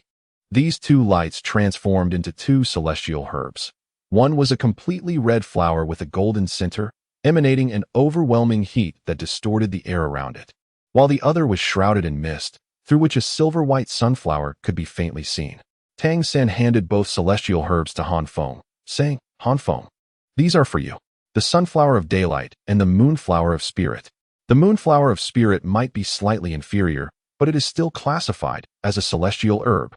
Han Feng was taken aback. 2. Both for me? The great Sun Fusong flower and the daylight immortal grass could significantly enhance the soul power of the user, and subtly improve the quality of the flames upon the heaven's shield. Perhaps it might even lead to an evolution of your heaven's shield. Tangan did not respond to Han Feng's inquiry. Instead, he began to elucidate the effects of the 2 immortal herbs. While the opening spirit moonflower, though limited in enhancing soul power, cultivation, and quality, could substantially increase the strength of the user's soul. My teacher informed me that you and Mu Bai both aspire to absorb a 10,000-year soul ring, with Mu Bai's adept manipulation of the white tiger's malevolent aura. Even if you were to fail, it would not result in a backlash. If you were to consume the opening spirit moonflower, while success cannot be guaranteed, the risk of backlash would be greatly mitigated. Tangan did not perceive anything amiss in offering Han Feng 2 immortal herbs. After all, the number of herbs one could consume was limited. Even the finest of celestial herbs, when taken in excess, would only yield basic effects such as detoxification, healing, or toxicity, rendering them useless for soul power or cultivation. Of course, if someone were truly affluent enough to consume immortal herbs as sustenance, crafting dishes from them might indeed present a unique flavor. He happened to possess the herbs that Han Feng required, so he offered them without hesitation, considering them as kin. Moreover, he had noted the exceptionally pure nature of Han Feng's soul power, which reassured him in bestowing 2 portions upon him. Were it someone like Mu Bai, consuming 2 immortal herbs might destabilize their foundation. Upon meeting Tangan's sincere gaze, Han Feng suddenly felt his own perspective narrow.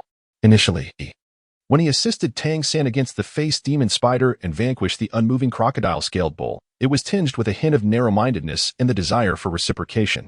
His original intention was to procure an immortal herb for Chian as well. However, now that Tangan had directly presented him with 2, he felt somewhat embarrassed to voice his request. Noticing the hesitation on Han Feng's face, Tangan inquired with curiosity, "What's the matter?" Han Feng, feeling somewhat embarrassed, hesitantly spoke, It is like this. I have a friend who, in her eagerness for quick success, consumed an excessive amount of potent elixirs, resulting in the complete ruin of her foundation. She has been trapped in the soul sect realm for her entire life. Therefore, I was wondering if there might be something that could assist her, even if it is not a celestial grade item, Anything that could slightly mend her foundation would suffice. As he spoke, Han Feng found it increasingly difficult to continue, for after all, who would ever turn down the opportunity for celestial herbs? To his surprise, Tang San chuckled nonchalantly. I thought it was something serious. The benefits Tang San reaped from the Eye of Ice and Fire exceeded Han Feng's expectations. He had even prepared a share for each of his companions, including Flinder. One could only blame Dugu for his lack of discernment, possessing a treasure trove yet remaining oblivious, thus allowing Tang San to reap the rewards. The Crystal King Peony was capable of restoring the user's foundation, even if it had no other effects. It would still be considered a celestial-grade herb. Tang San promptly produced a resplendent, translucent peony and placed it into Han Feng's hands. Han Feng took the Crystal King Peony, and waves of emotion inevitably surged within him, his expression turning exceedingly solemn. With a serious demeanor, he addressed Tang San, Brother San. I know quite a few charming senior sisters. Perhaps I could introduce you to them?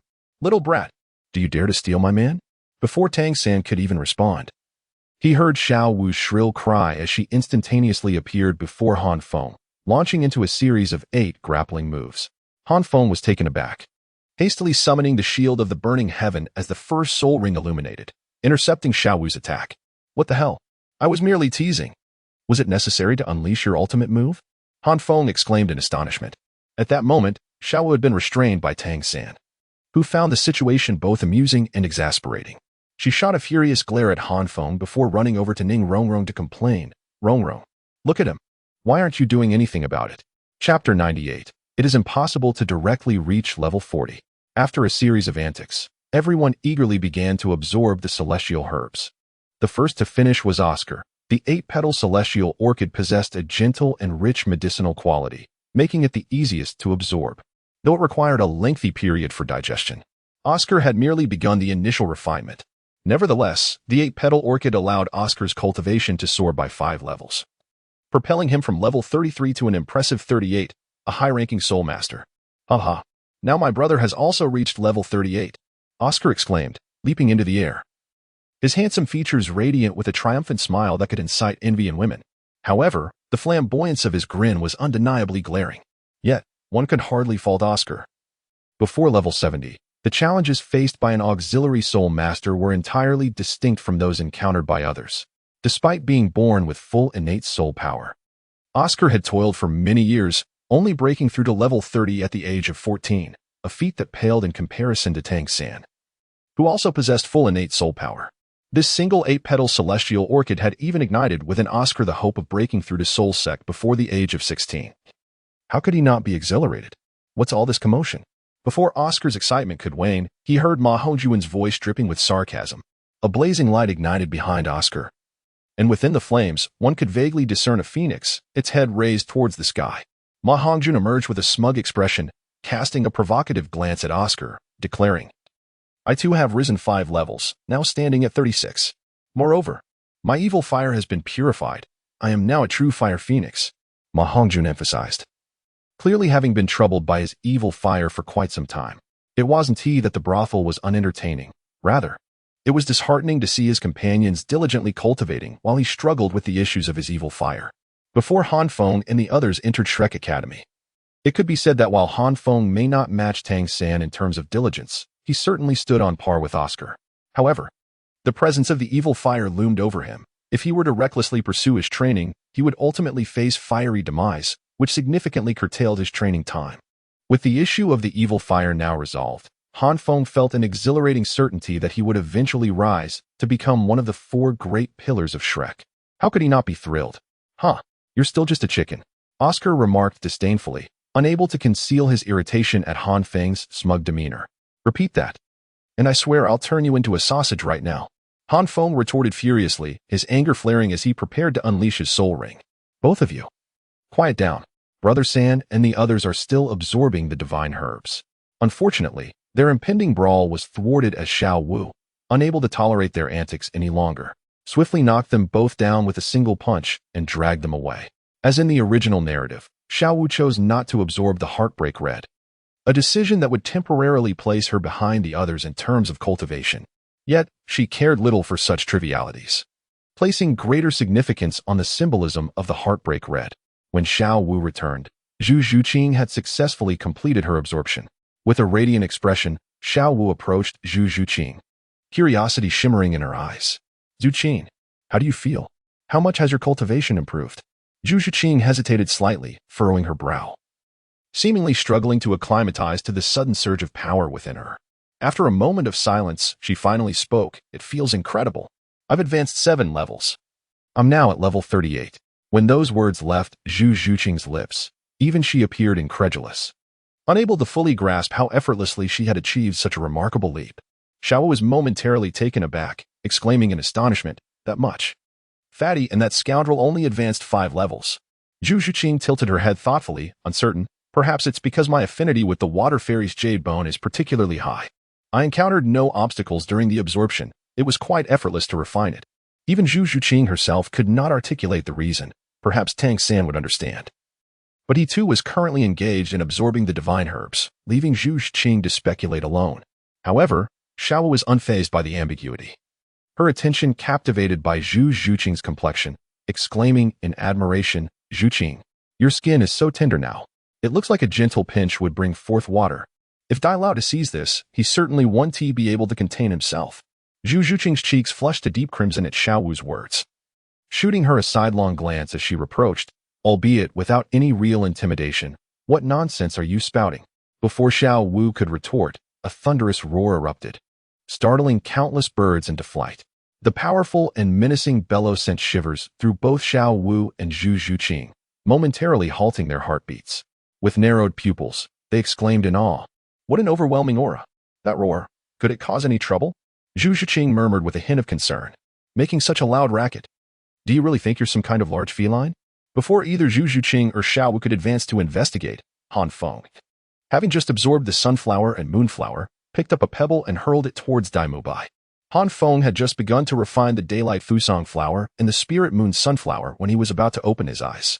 Unprepared, he suddenly heard a deafening roar that pierced through his eardrums, leaving his head buzzing. How could he not be infuriated? Similarly, Daimu Bai, who had just absorbed the celestial herbs, casually shattered a stone and, indifferent to Han Feng's outburst, laughed maniacally. Fengzi, I am now absolutely capable of absorbing a 10,000-year soul ring. Hey, get lost. I'm annoyed. Han Feng grimaced and scolded him. What's wrong? Daimu Bai asked, bewildered. Don't mention it. I absorbed 2 celestial herbs and only reached level 39. I only increased by 3 levels. I was so close. So incredibly close to reaching level 40. Han Feng exclaimed in frustration, utterly unable to accept this reality. Upon hearing this, Daimu Bai was initially taken aback, then burst into unrestrained laughter, reveling in his friend's misfortune. Ha! Serves you right for only focusing on purifying your soul power. Now you're facing the consequences. Han Feng rolled his eyes and let out a cold hum, choosing not to refute Daimu Bai's assertion. Daimu Bai was indeed correct. Had Han Feng's soul power been akin to that of an ordinary individual, the consumption of 2 celestial herbs would undoubtedly have propelled him beyond the soul zone realm. Alas, Han Feng's current quality of soul power was akin to that of a low-tier soul king, compounded by the fact that the primary effect of the spirit moon sunflower was not to enhance soul power, which left his cultivation in an awkward limbo. The day sun fusang flower could significantly elevate the soul power of its user, yet, much like Ma Hongjuan's rooster crown phoenix sunflower, this required a process. It could not be fully refined on the first attempt. At the very least, Han Feng could distinctly sense a remarkable power within him, waiting to be absorbed gradually. However, Han Feng did not emerge empty-handed. The most notable gain was the enhancement of his soul's strength. Although he could not ascertain the exact potency of his soul, he was certain that when he sought out Lu Erlong for training, he would not find himself in such a predicament as before. Furthermore, there was a notable transformation in the shield of the fiery heavens. The flames enveloping the shield shimmered with a golden hue, suggesting a potential shift towards an ultimate fire. Though this transformation would be a protracted process, likely taking years to complete. In truth, the quality of the celestial herbs I provide is quite similar. It is merely that each herb awakens at different times according to their unique characteristics. For instance, Zhu Qing's water fairy jade bone is among the quickest to manifest its effects, while your day sun fusang flower, Han Feng, is one that takes longer to exhibit its benefits. With diligent refinement in the future, you will undoubtedly surpass level 40. At that moment, Tangan had also completed the absorption of the autumn water dew, and his deep-set eyes sparkled with a hazy purple light. Upon overhearing the conversation between Han Feng and Dai Mubai, he gently elucidated to Han Feng. Han Feng was well aware of the reasons behind it. He simply felt a tinge of dissatisfaction. After all, he was acutely aware of his own cultivation pace. Even with the assistance of the great Sun Fusong flower's medicinal effects, he would still require at least a month to break through to the soul sect. Sigh. Fortunately, in 4 months, he would once again be able to enjoy the benefits of a basic livelihood. Han Feng comforted himself with this thought, feeling somewhat better. Brother, what happened to your eyes? Tangan had just finished explaining to Han Feng when Xiao Wu curiously approached him, her large eyes scrutinizing his gaze.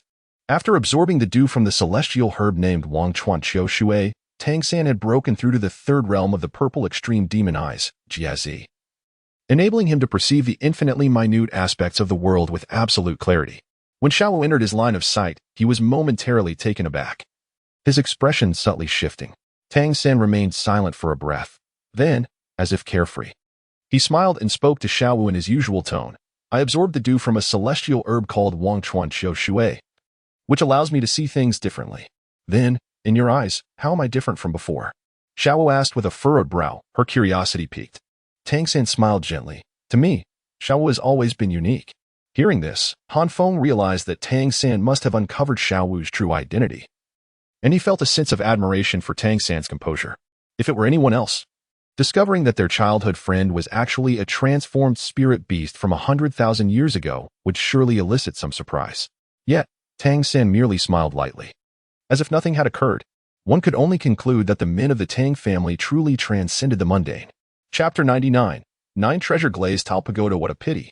Dai Mubai sighed softly, a hint of melancholy in his tone. I had originally planned to hunt for the 4th soul ring with you. It seems now that I must go alone.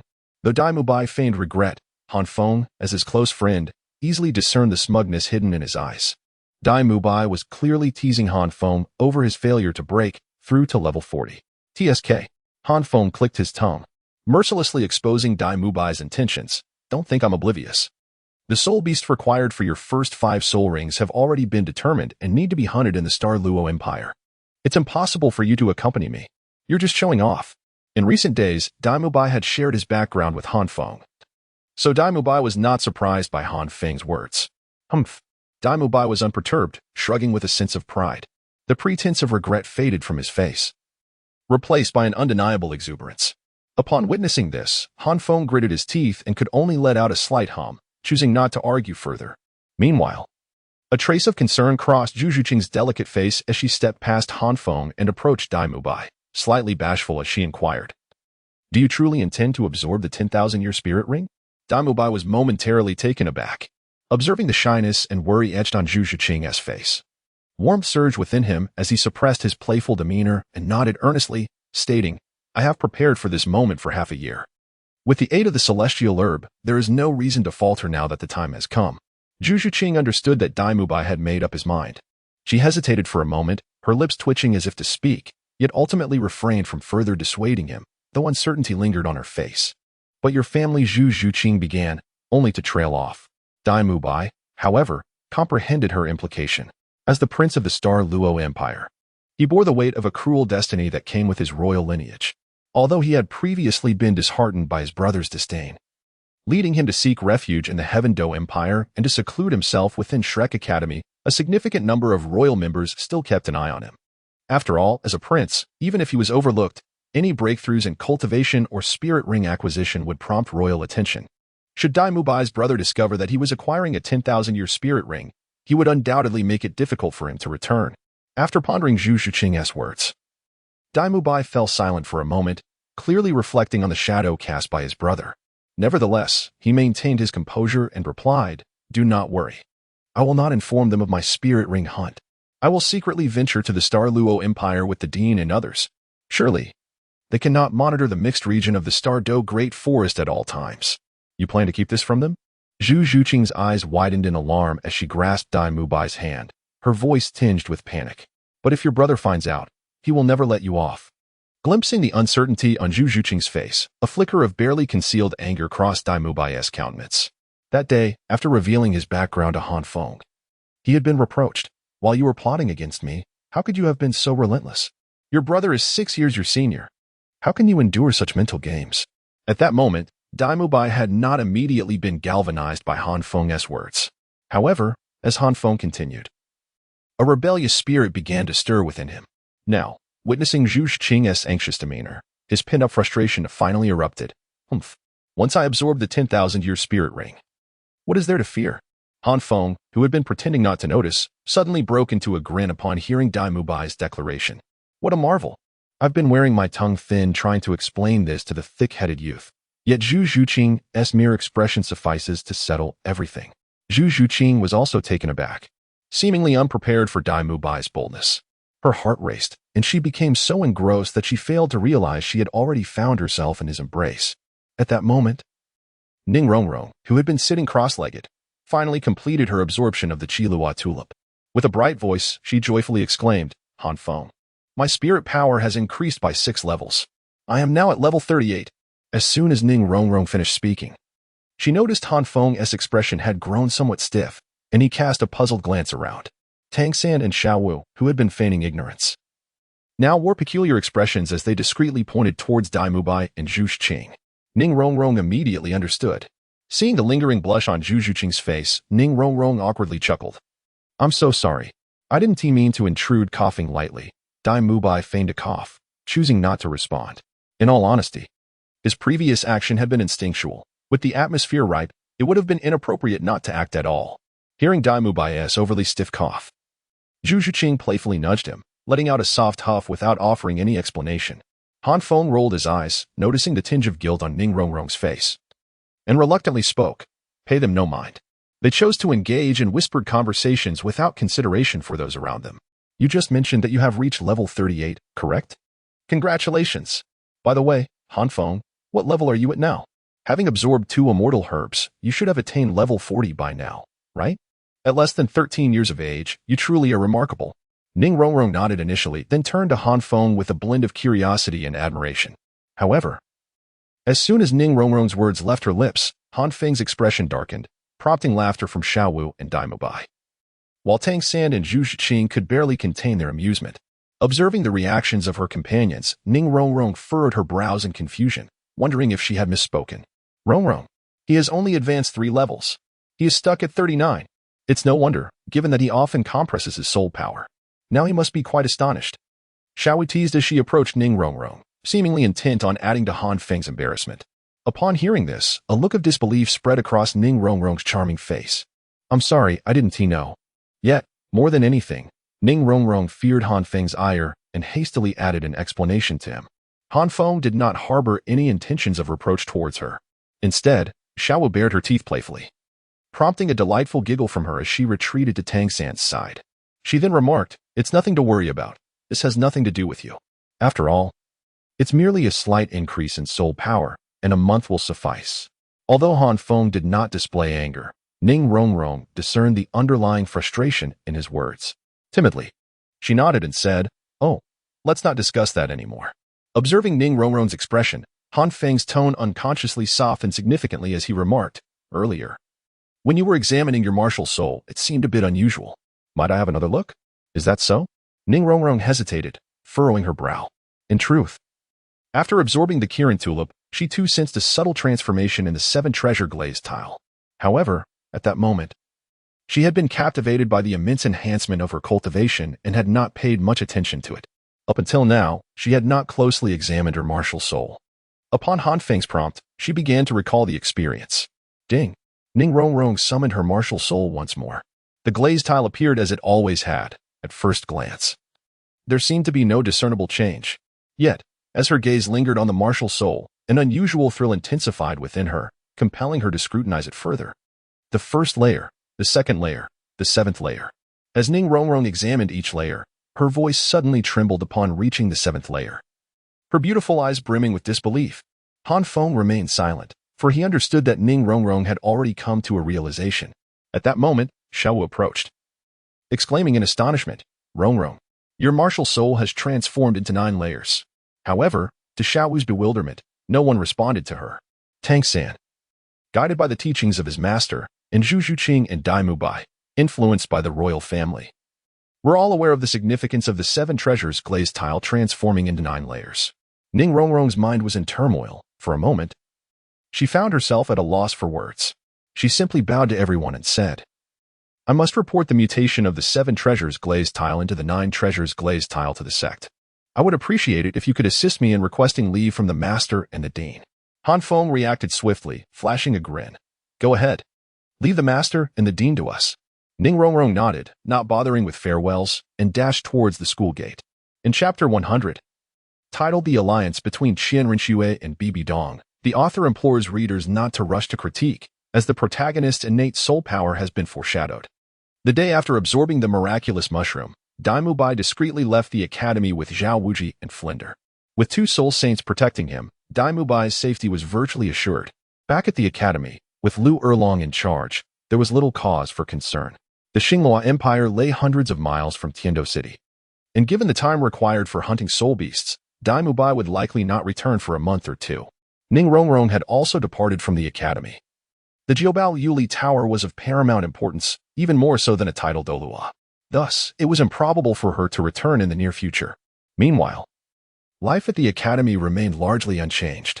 Han Feng continued to refine his soul skills. Oscar spent his days with Ma Hongjun. And the bond between Xiao Wu and Tang San deepened after their 6-month separation, rendering them nearly inseparable. Zhu Xing, typically aloof, became even more distant following Ning Rongrong and Dai Mubai's departures, exuding an air of impenetrability. However, due to Tang San's influence and the consumption of divine herbs, the enthusiasm for cultivation among everyone surged. Even Han Feng, usually lethargic, devoted entire nights to cultivating his soul power, aspiring to swiftly break through to level 40. It was during this period that Han Feng first truly recognized the gap between himself and the prodigies around him.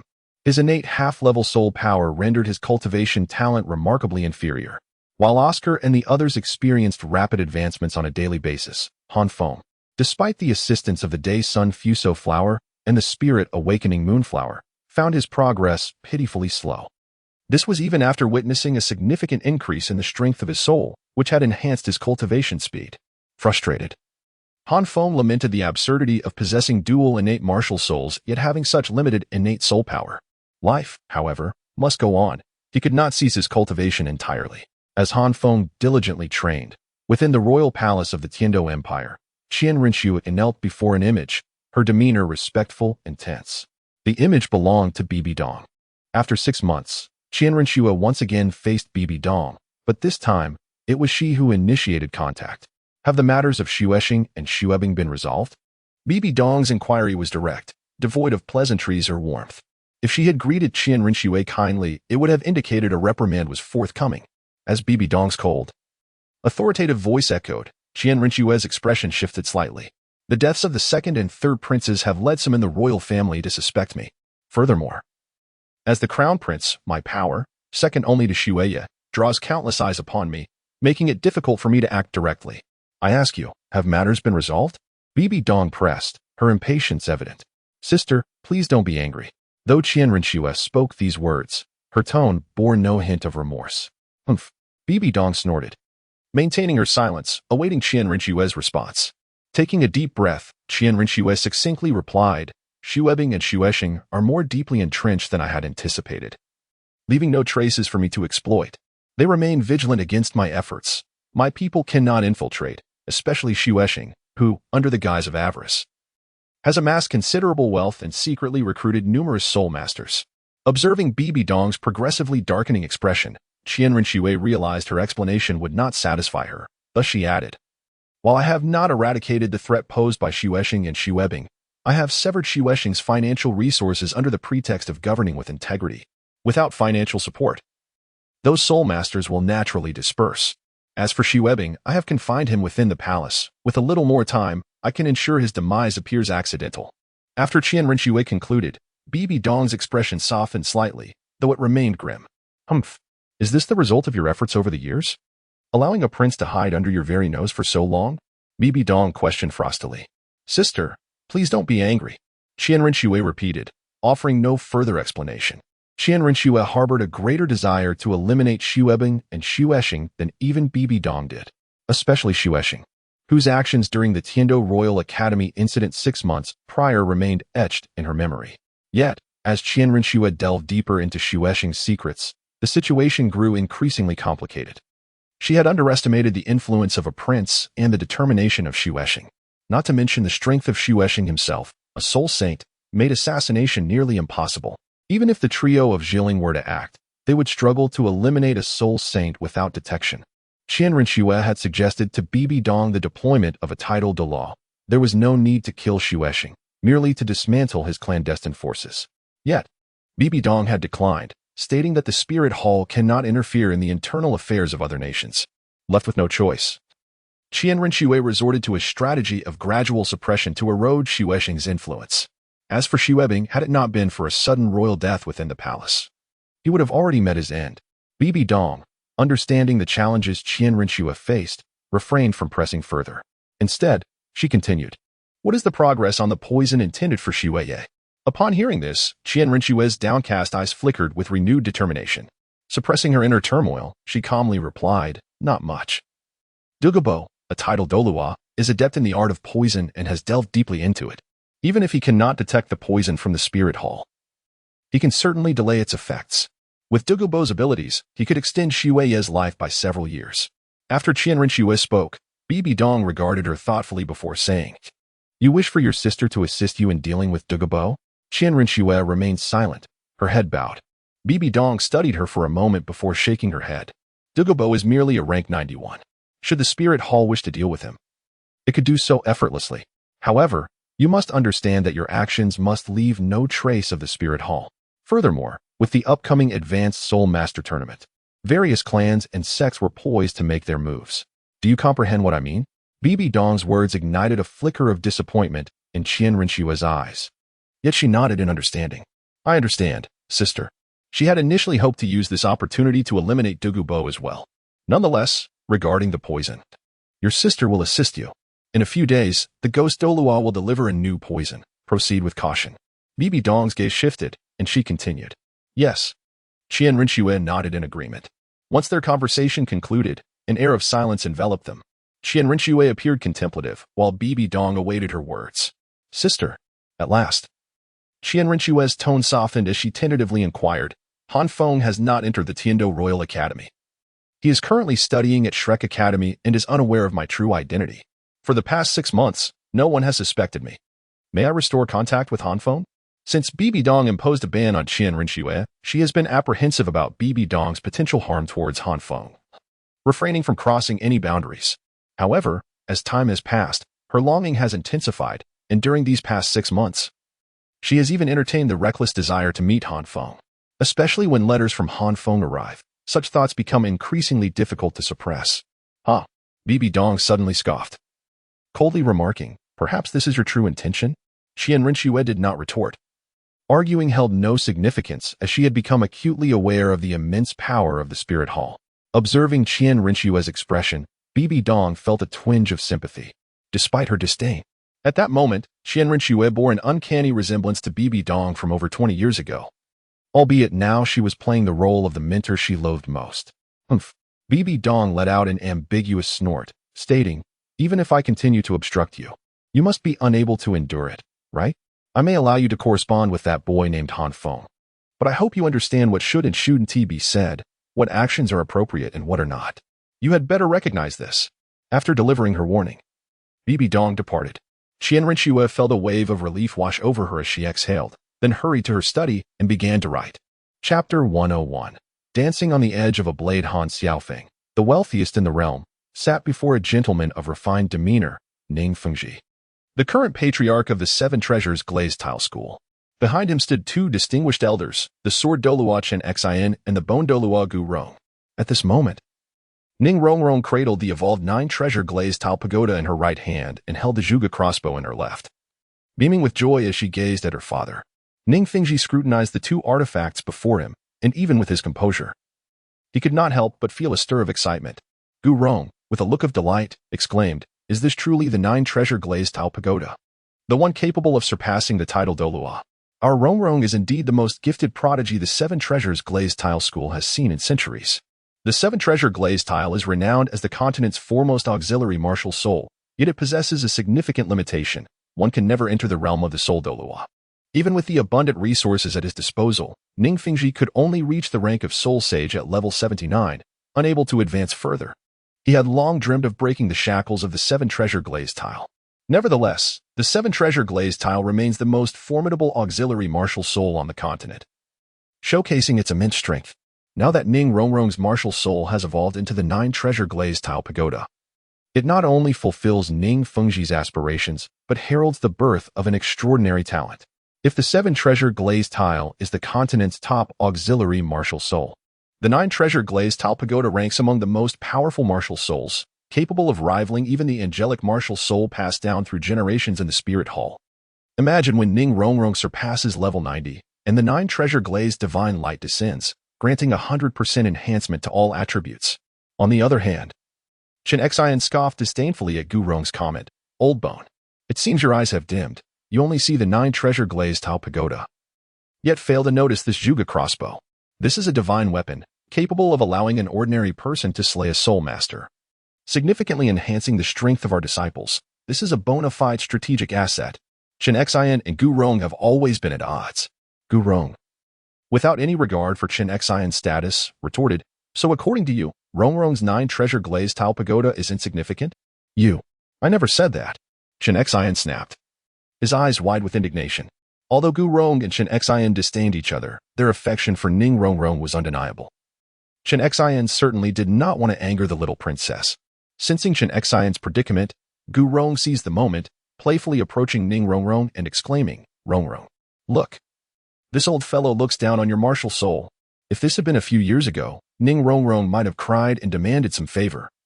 But now she merely chuckled wryly, as though appeasing a child, and said to Gu Rong, all right, Grandpa Gu. It is actually all thanks to third brother. Third brother? Which third brother? Gu Rong feigned ignorance, his eyes sparkling with curiosity. Ning Rongrong, oblivious to Gu Rong's subtle shift in demeanor, replied, he is a classmate of mine. A bit older, so I call him third brother. As she spoke, she picked up the Juga crossbow and said with a smile, this Juga crossbow was crafted by third brother, and my 9 treasure glaze tile pagoda evolved after absorbing the celestial herbs he gave me. Oh? Chen Xian raised an eyebrow, a knowing expression crossing his face as he remarked, I have heard of this lad, but I never imagined he possessed such prowess. Yet, what a pity. What a pity. Ning Rongrong inquired, puzzled. Chen Xian remained silent, while Gu Rong chuckled and muttered, what a pity he is a control-type soul master. If he were a powerful assault soul master, there would be no reason he couldn't join our 7 treasures glaze tile school. Upon hearing this, Ning Rongrong's body stiffened, her gaze wandering as she awkwardly replied, really? Grandpa Gu, what nonsense are you talking about? Third brother already has someone he likes. What of that? As long as our Rongrong is the principal wife, marrying 1 or 2 more is acceptable for our 7 treasures glaze tile school. Men, after all, Gu Rong continued unabashedly, a playful tone in his words. Grandpa Gu. To Gu Rong's astonishment, Ning Rongrong suddenly exclaimed, her eyes fiercely glaring at him, half admonishing and half serious. If you say that again, I will never speak to you again. Gu Rong was taken aback. He hadn't anticipated such a strong reaction from Ning Rongrong. He quickly apologized, speaking soothingly to appease her. During this exchange, Gu Rong also shot a glance at Chen Xian, realizing that Chen Xian was indeed attempting to dig a pit for him. Ning Fengji, who had remained silent throughout, observed the scene with a mix of amusement and exasperation. Here was a dignified title Douluo, intimidated by a mere young girl. Such a sight could only be witnessed within the 7 treasures glaze tile school. All right, Rongrong. What both your Grandpa Gu and Sword Grandpa wish to inquire about is actually that boy named Han Feng. Ning Fengji knew that if he did not intervene, Gu Rong and Chen Xian would likely compromise, so he took it upon himself to speak. As Ning Fengji's only cherished daughter, it was disingenuous to claim he was unconcerned. Upon hearing the name Han Feng, Ning Rongrong shuddered, wanting to argue, but under the weight of her father's penetrating gaze, she ultimately relented. How did you come to know? Ning Rongrong asked, a hint of distress in her voice. Ning Fengji, not playing games with her, smiled gently and said, know what? Is it about him rescuing you outside Soto City? Or the mischief you caused him within Soto City? Or perhaps about him scolding you at Shrek Academy? At his words, Ning Rongrong's eyes widened in disbelief as she murmured, how could you possibly know? She had clearly instructed her 2 guards to keep quiet. At this moment, Gu Rong chuckled. Those 2 little fellows are truly timid. That old rascal Chian merely scared them a little, and they divulged everything. Was it I who intimidated them? Wasn't it you who dragged them into a different dimension? As Gu Rong cast aspersions upon him, Chian immediately retorted, his usual calm demeanor shattered. Ning Rongrong, however, paid no heed to their quarrel, her beautiful eyes reflecting a tempest of emotions as if pondering what to say. Seeing this, Gu Rong and Chian momentarily set aside their bickering, uniting in their plea to Ning Rongrong. Rongrong, heed Grandpa Gu's words. That lad is nothing but a fool. A mere child who knows nothing. If you fancy him, it is not worth it. Indeed, Grandpa Gu speaks the truth. That boy is hardly a suitable match. Gu Rong continued. Moreover, he is a defensive soul master, and you are well aware of the rules of our 7-treasure glazed tile school. Chian, however, furrowed his brow and instinctively countered. That seems rather forced. His offensive capabilities are quite commendable. His third soul skill can hardly be classified as a defensive technique. Can it? Gu Rong shot him a glare. At this moment, do we not stand united? Are you truly debating with me? Ning Fengji, exasperated, rubbed his forehead, a hint of resignation in his eyes. The fact that Gu Rong and Chian had united against Han Feng clearly indicated their utter disdain for him. Yet, Ning Fengji found himself at a loss for words. After all, his impression of Han Feng was that of a brash youth, with his daughter expressing her feelings so openly. How could this lad remain oblivious? Had it not been for the genuine affection his daughter held for him, Ning Fengji would have long invited Han Feng for a heart-to-heart discussion. Rongrong, tell your father, do you truly like Han Feng? Ning Fengji gently embraced the bewildered Ning Rongrong and inquired softly. Ning Rongrong hesitated momentarily before choosing to speak the truth. Father, I'm not entirely certain if I like him, but seeing him brings me joy. Conversing with him makes me happy. When he smiles at me, I feel blissful. And when he blushes, I'm overwhelmed with delight. If this feeling is what liking someone means, then yes, I like Han Feng. Upon hearing her confession, Chian and Gu Rong were momentarily taken aback. It was done. Their precious Rongrong had irrevocably fallen for that boy. Yet, she lamented, but I don't know if Han Feng likes me. Her expression of distress ignited a fire in Gu Rong and Chian's hearts. Rongrong, do not be disheartened. Leave this matter to your Grandpa Gu and Grandpa Jian. We shall seize that boy, and within 3 days, I assure you, he will be madly in love with you. Gu Rong declared passionately, thumping his chest. No. Ning Rongrong cried out. If Grandpa Jian and Grandpa Gu go after Han Feng, I shall never speak to you again. Sighing, Ning Fengji comforted Ning Rongrong with a gentle pat. Rongrong, why don't you go rest for now? I shall discuss the matter of the Zhuge crossbow with your grandfathers. Ning Rongrong nodded in response. After her departure, Gu Rong stroked his wrinkled chin, as if questioning Ning Fengji, or perhaps himself, murmuring, not allowed to seek him out? But if we happen to encounter him, wouldn't that be a different matter? Beside him, Chian rolled his eyes at Gu Rong's musings, scoffing. If you wish to court disaster, do not involve me. I have no desire to incur Rongrong's ire. Chapter 102. The Soulbone of Dai Mubai. Over a month later, Han Feng had successfully attained the rank of 40 and was preparing to venture into the Sunset Forest with Tang San and the others to hunt for soul rings. Unlike Dai Mubai, whose first 5 soul rings had already been predetermined, Han Feng needed to be meticulous in his selection. But there were not enough soul beasts available for him to choose from. To acquire the finest soul rings, he would need Tang San to lure the soul beasts with his fragrant skills. Moreover, given Han Feng's dual martial souls of ice and fire, it would be remiss not to visit the Eye of Ice and Fire. Dai Mubai, having returned 2 days prior, first spent time with Zhu Zhiqing before eagerly seeking out Han Feng on the 3rd day. Fengzi, you cannot possibly imagine the magnitude of my gains from this trip. Dai Mubai exclaimed joyfully, throwing his arms around Han Feng's neck with such fervor that it nearly left Han Feng breathless. Han Feng abruptly pushed Dai Mubai away, rolling his eyes and retorting, what gains could there possibly be? It's merely a 10,000-year spirit ring. I am already at level 40. I merely await Tang San and the others to reach the same level, and then I shall possess one too. Dai Mubai grinned, his gaze laden with meaning as he regarded Han Feng, remaining silent. If it were merely this, he would not have been so fervently inclined to share with Han Feng, for it was something he had long been prepared for. Observing Dai Mubai's demeanor, Han Feng furrowed his brow and uncertainly inquired. The spirit abilities granted by your first 5 spirit rings should be quite similar, right? It cannot be that your 4th spirit ring has mutated due to its age, can it? In response to this, Dai Mubai clarified, not at all. Since my 4th spirit ring is a 10,000-year spirit ring, I chose to forego the original 4th spirit ring and opted for the configuration of the 5th spirit ring. As he spoke, Daimubai donned his true body armor, which was far more magnificent and imposing than the armor of a spirit master. The golden patterns adorned him, rendering Daimubai akin to a god of war.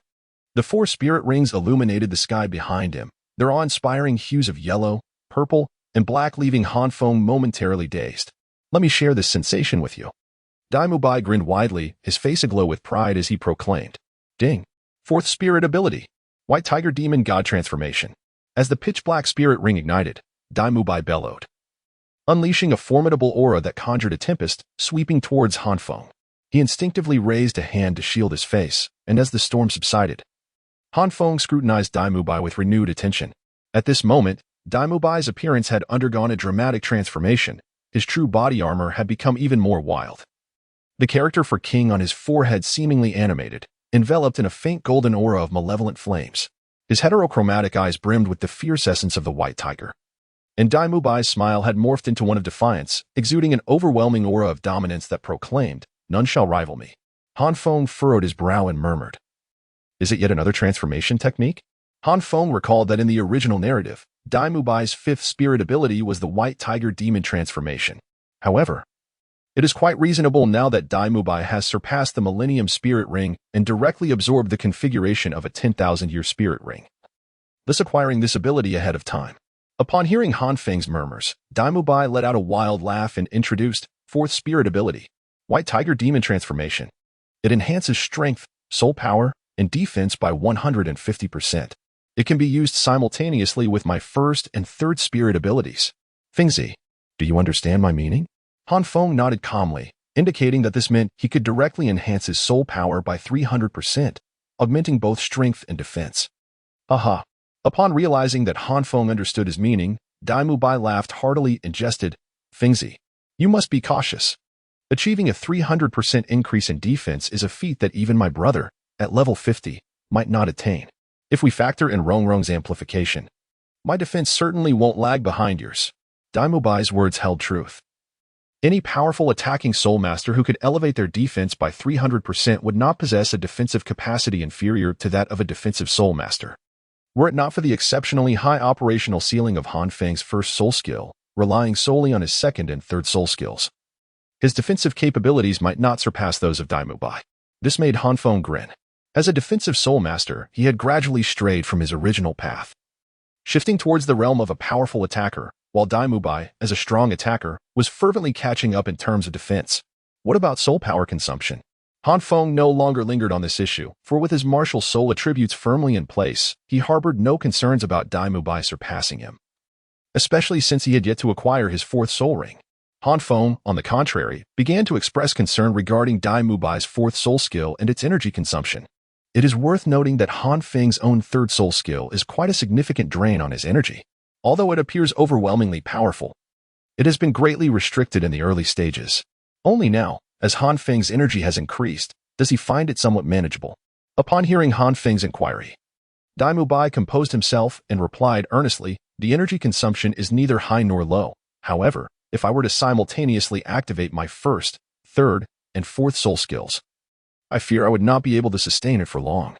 10 minutes would be my absolute limit." Han Feng nodded. 10 minutes was not an insignificant duration. He recalled that when he first acquired his 3rd soul skill, he could only sustain it for 3 minutes. However, have you ever considered that among your first 4 soul rings, 3 are transformation skills? Might your offensive capabilities be somewhat insufficient? You are a formidable assault soul master. We require you to breach defenses, not merely to withstand damage. Are you attempting to usurp my position? Han Feng shifted his tone, glaring with a pair of lifeless eyes.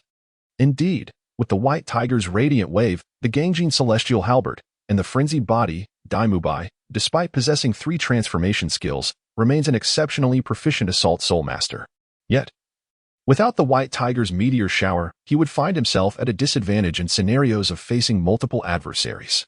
The Dai clan has dedicated years of research to ascertain the 5 soul rings most suitable for the evil eye white tiger.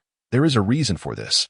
Unexpectedly, upon hearing Han Feng's remarks, Daimubai not only displayed no sign of confusion, but instead wore a look of smug satisfaction, laughing heartily. "Fengzi, guess what? The issue you mentioned is, for me, not an issue at all. Raising his right leg and placing it on the first step, he proclaimed loudly, "Look at this." With that, Daimobai's right leg suddenly emanated an ethereal glow, and a subtle wave of soul power radiated from it. Han Feng's eyes widened in astonishment. "Is that the fluctuation of a soul bone? Have you truly uncovered a soul bone?" he inquired loudly. "As you can see, fortune smiles upon me. I have fortuitously acquired a 10,000-year-old right leg bone. Moreover, this soul bone bestows upon me a soul skill known as the White Tiger Nebula Fall, which allows me to summon a cascade of meteors. Once I ascend to the rank of titled Douluo, I may indeed be able to invoke celestial meteors." Daimobai exclaimed with palpable excitement. Upon hearing this, Han Feng's eyes flickered. Daimobai's soul bone was remarkably well suited for him at this moment. With the soul bone, not only could it remedy Daimobai's shortcomings and group attack capabilities, but it would also alleviate the awkwardness of his limited attack range. Han Feng recalled that Daimobai's fourth soul skill in the original work was named White Tiger Meteor Shower. Reflecting on this, he felt a genuine sense of joy for Daimobai. As for jealousy, he harbored none, especially considering that the individual standing before Daimobai was a top-tier prodigy who, at the tender age of 6, had manifested an external soul bone from a century-old soul beast. Speaking of which, after such a significant achievement during your outing, what brings you here to flaunt it before me instead of showcasing it to Zhu Qing? After a brief moment of astonishment, Han Feng returned to his usual demeanor, rolling his eyes and speaking indifferently. "Hey," Daimobai remarked playfully, embodying a camaraderie. "I'm not even sure how strong I've become. I was merely concerned about embarrassing myself in front of Zhu Qing. Thus, I thought I'd detest my prowess against you first. As brothers, you wouldn't refuse, would you?" "Wait." Han Feng, momentarily taken aback, instinctively sensed something amiss and asked cautiously, "What are you planning to do?" "Enough of the chatter. White Tiger Protective Shield. White Tiger Diamond Transformation. White Tiger Demon God Transformation. Savage Body." Huh. Without any intention of explanation, Daimobai activated his first, third, and fourth soul rings, unleashing a powerful roar as his entire aura transformed into a tangible, ferocious white tiger, silently roaring at Han Feng with its gaping maw. "Old Bai, you lack martial ethics." Realizing Daimobai's intent, Han Feng quickly summoned the Blaze Heaven Shield, activating his third soul skill. Clad in the Inferno Dragon armor, the immovable Luo stood resolutely, shielding himself in front of Daimobai. "Are you ready? Then I won't hold back." Daimobai disregarded Han Feng's words entirely. Noticing the immovable Luo had manifested, he swiftly drew the Gingjin Tianxia halberd and, stepping like a meteor, charged towards Han Feng. Daimobai had awaited this moment for quite some time. When Han Feng first entered school, they were not yet familiar, and he missed the optimal opportunity. After Han Feng acquired his third soul skill, Daimobai had scarcely managed to breach Han Feng's defenses, and in their wagers, he had mostly faced defeat. This frustration had been pent up for far too long. If he did not seize the chance to vent before Han Feng attained his fourth soul skill, he might never have another opportunity. The commotion from the confrontation between Han Feng and Daimobai was quite remarkable, even drawing the attention of Xiao Wu and others who were conversing in the inner courtyard. They exchanged puzzled glances, wondering why such a trivial skirmish warranted such a ruckus. More perplexing was the fact that they were hurling insults at each other, akin to two children throwing tantrums. Xiao Wu, feeling somewhat embarrassed, turned to Zhu Qing and inquired, "Zhu Qing, this fluctuation of soul power, is it Daimobai and Han Feng?" Zhu Qing's delicate face flushed, and she feigned composure as she replied, "There's no need to concern ourselves with them. They're merely fools. Let them fight it out. Once Rongrong returns, I shall take responsibility." In the 2 months following Daimobai's return to the academy, Tang San and Oscar had both advanced to level 40, while Zhu Qing and Ma Hongjun were nearing level 39, poised to break through to level 40 shortly. Since Ning Rongrong was still at the 7 Treasure Glazed Tile School, the group was unaware of her exact level. However, from the letters she sent back, it was evident that even if she had not yet reached level 40, she was close. Only after she achieved that milestone would Ning Fengji and the others consider allowing her to leave the sect. In the past 2 months, Han Feng's fervor for cultivation has waned significantly after successfully breaking through to level 40. He realizes that even if he were to abstain from food and drink for an entire year, he might not accumulate even a single level of soul power. Meanwhile, Daimobai appears to have made new progress with Zhu Qing, resulting in his infrequent interactions with Han Feng. Against this backdrop, Han Feng finds himself with ample time to delve into the study of his soul skills. Over these 2 months, although he has not developed any new self-created soul skills, he has successfully expanded the teleportation range of his second soul skill, Point Guard, thus avoiding the embarrassing situation he faced during the battle against the frenzied battle team, where he was too far from his teammates to teleport. Additionally, Han Feng has made strides in developing the second transformation of his unmoving Luo. However, this inevitably increases the soul power consumption of unmoving Luo, relegating it to a trump card for Han Feng at this stage. Yet, his cultivation plans have recently encountered an interruption. One day, nestled in his dormitory, Han Feng peruses the first letter sent by Chian Renua over the past 6 months. Feeling utterly bored, it is not that Han Feng wishes to remain indoors. Rather, he finds himself unable to venture out, due to the continent's biennial Valentine's Day. Stepping outside guarantees a spectacle of countless couples expressing their affection, oblivious to the world around them.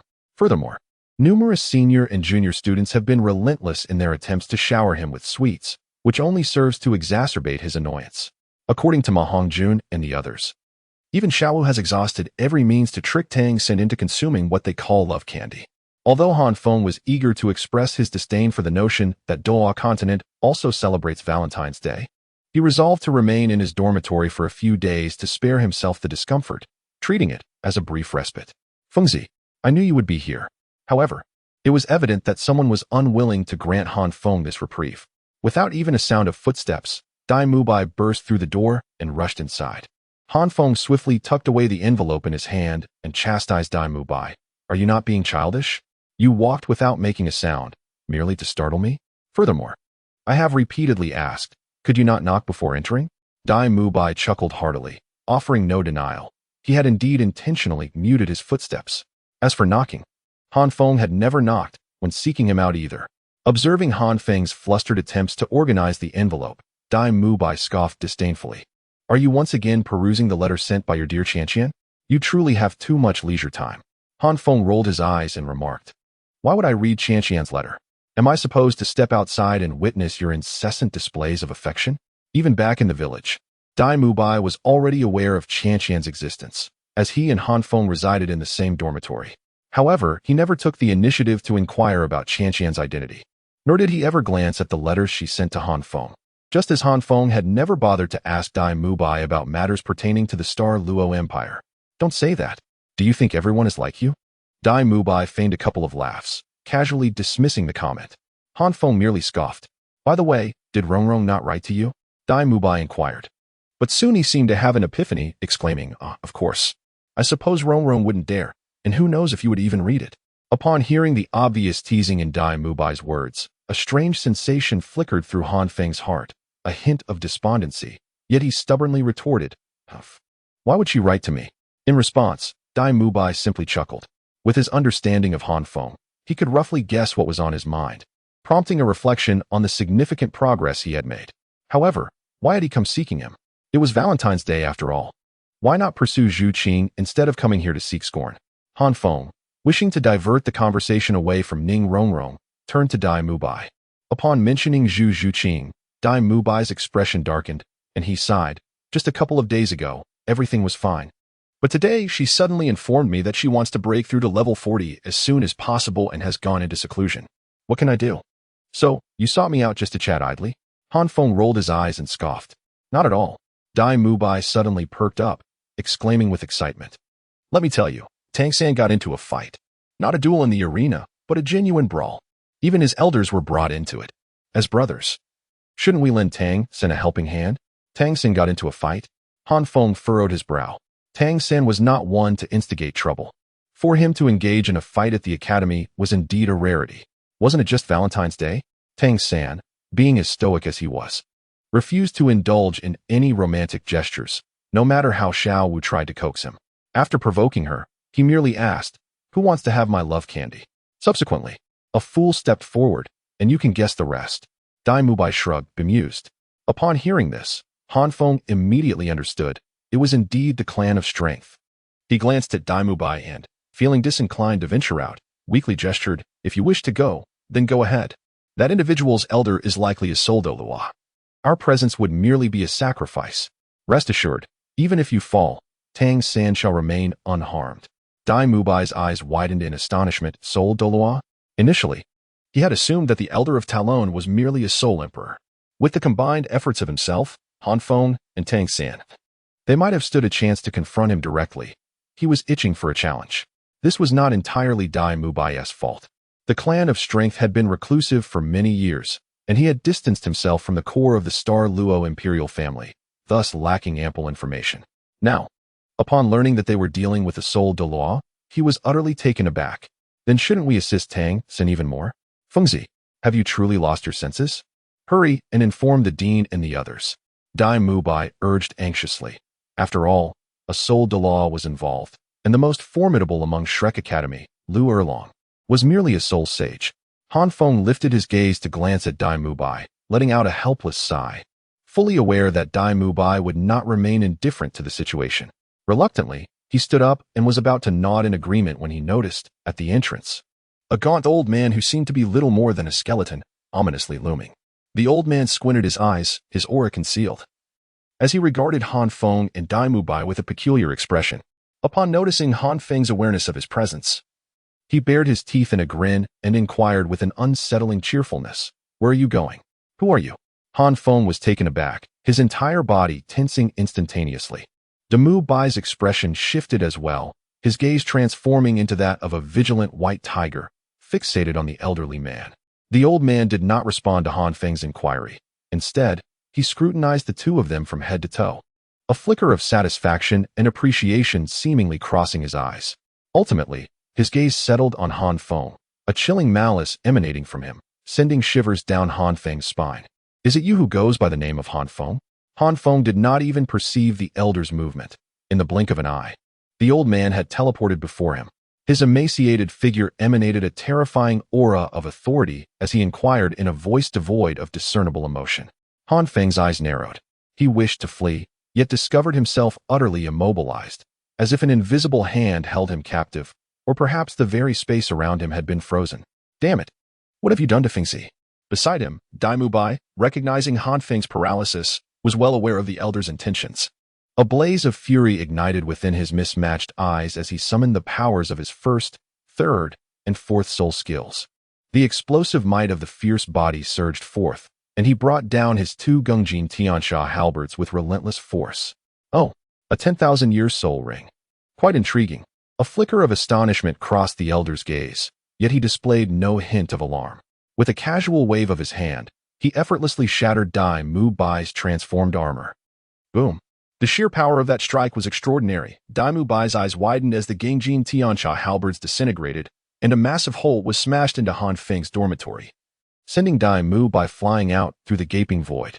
Remarkably, this was all accomplished without the elder even utilizing his martial soul or soul rings.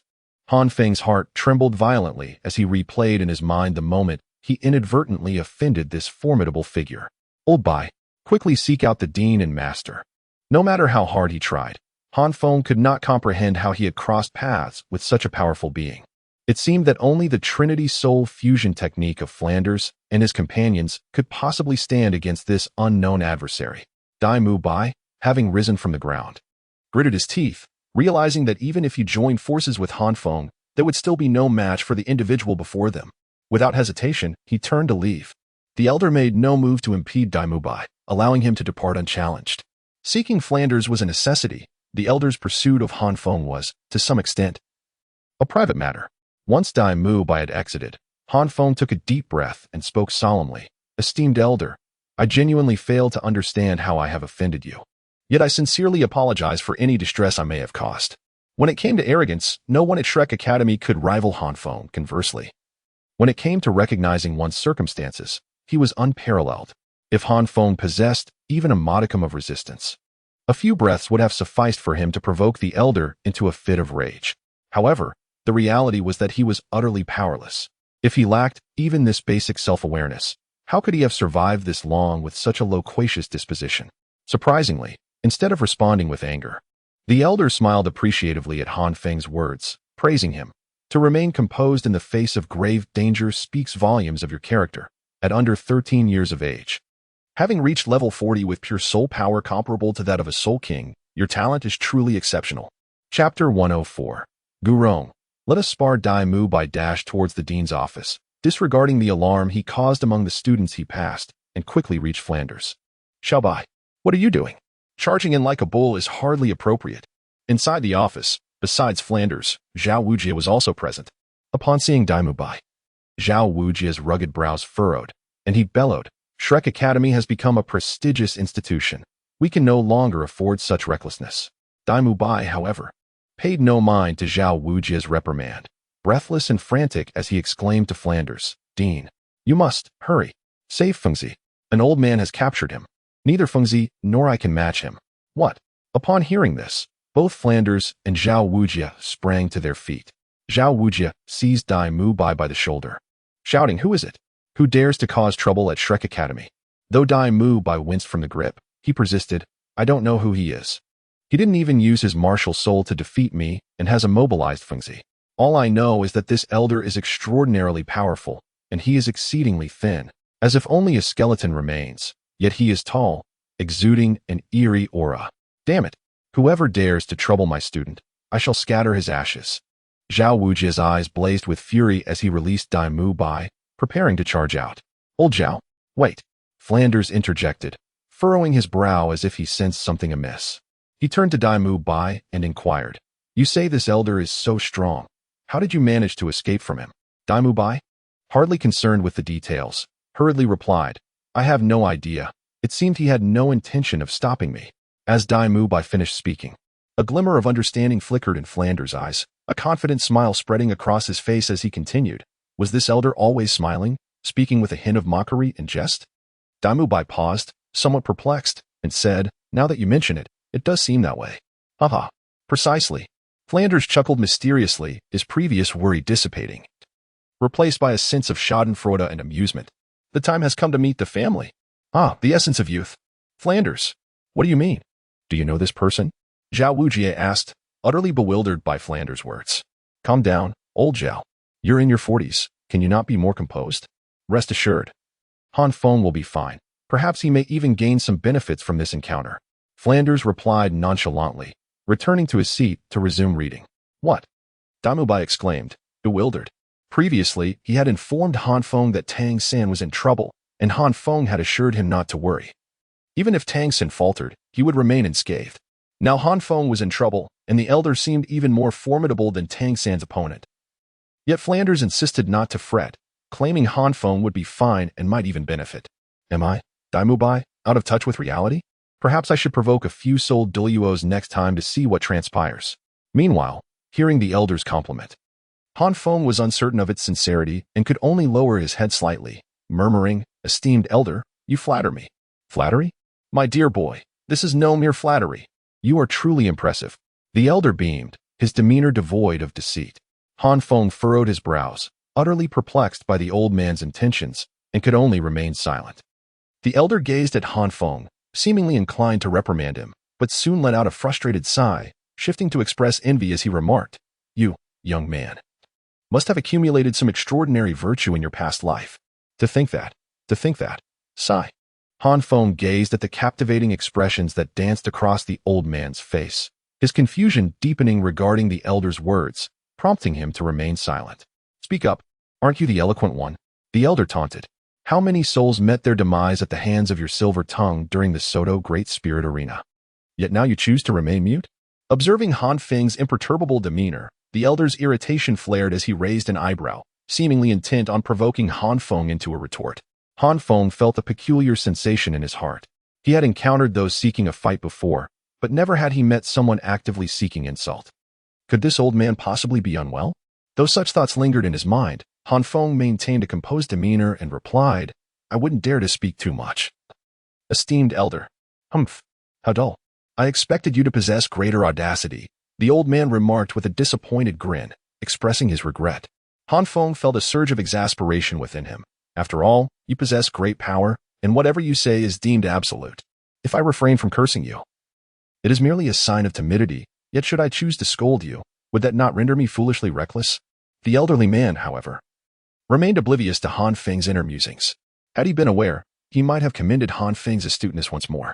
The old man was currently pondering the most appropriate method to punish Han Feng. It was clear that a direct confrontation would not suffice. Returning without a satisfactory resolution would leave him vulnerable to the potential malice of that old scoundrel, Xian. Yet, allowing Han Feng to escape unscathed was equally unsatisfactory to him. After a considerable period of contemplation, an idea illuminated his thoughts, and he proposed to Han Feng, "Young man, I have heard that you are a defensive soul master. So am I. I speak frankly. Today, I have come to deal with you. Since we are both defensive soul masters, why don't we engage in a friendly contest?" Han Feng looked at the old man with a mixture of suspicion and uncertainty. From the old man's words, he discerned no overt hostility, so he followed the elder's lead and inquired, "Senior, what exactly do you wish to compare?" The old man grinned broadly, his delight evident. "If you are a defensive soul master, then naturally we shall compare defenses." Han Feng lowered his gaze respectfully. Adhering to the elder's suggestion, "May I ask, how shall we conduct this comparison?" The old man regarded Han Feng with an expression that suggested, "This child is teachable." Nodding in satisfaction before continuing, "Let us proceed in this manner. I will strike you once, and if you successfully defend against it, you may then strike me. Whoever fails to defend loses. How does that sound? Of course, if we both manage to withstand each other's attacks, it shall be deemed my loss." Upon hearing this, a flicker of barely perceptible anger flashed in Han Feng's eyes. This could hardly be considered a fair contest. It was, in essence, a unilateral slaughter. The old man was undoubtedly a powerhouse at the soul Douluo level, while Han Feng's first soul skill could, at best, withstand an assault from a soul sage. And even that was a slim probability. After one strike from the elder, would he even survive to continue? Although Han Feng may exhibit a tendency to yield and assess situations, he is acutely aware of the distinction between recognizing the times and mere weakness. If someone were to present him with 2 cups of poison, one containing life and the other death, informing him that consuming the correct cup would grant him survival, Han Feng would resolutely drink from both vessels and defiantly raise his middle finger. After all, if death is inevitable, it is far preferable to face it with audacity than to beg for mercy only to be tormented to death by others. The elder possesses extraordinary strength, and the younger generation feels inadequate in comparison. Han Feng clenched his teeth slightly. Should the old man insist on adhering to his own rules, Han Feng would unleash a barrage of insults, ensuring that before his demise, he would extend his grievances to the entire family of the elder. As for Flinder and Daimu Bai, they had been absent for quite some time. Who could say what they were up to by the time they arrived? He feared he might be beyond saving. The elder, possessing keen insight, could discern the flicker of anger hidden within Han Feng's gaze, and after a moment of contemplation, he understood. With a slight smirk, he remarked, "Rest assured, I shall not take advantage of you. You have not yet acquired your 4th spirit ring, have you? I shall only employ my strength at the Soul King level. Your spirit power is exceptionally pure, so it seems I am not truly benefiting from this encounter." Upon hearing this, Han Feng, though somewhat surprised, felt a sense of relief wash over him. With a humble demeanor, he replied, "In that case, I dare to request your guidance, esteemed elder." "Haha, now that's more like it." The old man let out a hearty laugh, releasing Han Feng from his constraints. He leapt into the open area outside the dormitory, where a considerable number of students had already gathered. However, the elder paid them no heed, effortlessly immobilizing them in place, and called out to Han Feng, "Come forth, young lad." Han Feng took a deep breath, inwardly lamenting the unwarranted calamity, and stepped into the open space. "Young man, I shall allow you a moment to prepare. Present your most formidable stance," the elder said with a grin, flexing his limbs as he addressed Han Feng. Han Feng nodded in acknowledgement, displaying no reluctance as the shield of radiance enveloped him. The second soul ring shimmered, and in an instant, 6 blazing shields materialized before the elder. This was one of Han Feng's achievements over the past few months. A means to eliminate the drawback of needing to face the targeted opponent when deploying his second soul skill, thus serving as a tactic for surprise attacks. The elder cast a brief, astonished glance at Han Feng, yet remained silent. "Please forgive my rudeness," Han Feng said, slightly cupping his fists in a gesture of respect before retreating. The third soul skill illuminated, and the unmoving flame avatar emerged. But that was not the end. Han Feng had no intention of concealing his prowess. The unmoving flame avatar, originally only manifesting its upper body, gradually took form, its features and limbs becoming increasingly distinct. Clutching the shield of radiance, it loomed like a giant before the elder, while Han Feng stood at the torso of this colossal figure. This was the second manifestation of the unmoving flame avatar, the flame avatar form. Subsequently, the flame dragon armor enveloped him, and the first soul skill, the guardian of life, activated. In an instant, Han Feng's combat strength surged to an extraordinary level. I am prepared, esteemed elder. I humbly request your guidance. Han Feng declared solemnly, maintaining his composure. An important announcement. Well, I had intended to release it tomorrow, but due to an inadvertent error, I uploaded it today instead. Unfortunately, I cannot delete the VIP chapter, leaving me quite helpless. Thus, here we are. Given the circumstances, I can only embrace this mistake. Dear readers, I seek your initial subscriptions. Today is inconsequential. But tomorrow marks the beginning of the month. I implore you for monthly votes. Tomorrow, I promise an explosion of updates. I earnestly request your initial subscriptions. I am genuinely dedicated to writing this book, and I hope for your support. Update note: daily explosive updates are certainly unfeasible. Such a feat is beyond my capabilities. I can only manage 2 chapters daily to sustain my livelihood. After 3 days of extensive updates, I find myself unable to continue at that pace. As many of you may know, I do not have a backlog, so daily updates are written in real time, and my typing speed is quite average. Producing 6,000 characters across 2 updates daily is my utmost limit. However, I will not cease to update entirely. For every 1,000 recommendation votes received weekly, an additional chapter will be added, and for every 500 monthly votes, another chapter will be included. Additionally, there will definitely be an extra chapter every Monday. Naturally, should any generous patrons choose to reward me, I shall certainly express my gratitude through additional updates. Thank you for your support. As for the related work, those on other platforms may not see it, so I shall proceed with the main text. Chapter 105. Ning Rongrong, what are you all doing? Calm down. Everyone. It would be unreasonable for Gu Rong not to seek trouble with the headstrong Han Feng. I am prepared, esteemed elder. I humbly request your guidance. The flame avatar form and the flame dragon armor both demand tremendous soul power. Han Feng dared not hesitate for a moment, speaking with a composed demeanor. The elder regarded Han Feng with approval, realizing that Han Feng surpassed his expectations. Aware that Han Feng could not sustain this for long, the elder chuckled heartily. Good. I have long wished to spar with you. In the next moment, Han Feng beheld the elder's frail, aged fist clenching tightly, pure, dark soul power enveloping his knuckles, emanating waves of formidable strength. Han Feng could even perceive the distortion of space itself. Yet, what astonished Han Feng even more was that the elder had yet to summon his martial soul or soul rings. While Han Feng had encountered soul kings before, he had never witnessed one capable of unleashing such power. Seemingly sensing the astonishment etched upon Han Feng's face, the elder grinned with pride and exclaimed, "Young man, I assure you, I am not deceiving you. I am indeed only employing Soul King level power. This is merely a special technique of force application. You may consider it a self-created soul skill. It is not as mystical as you might imagine. I have no need to resort to trickery."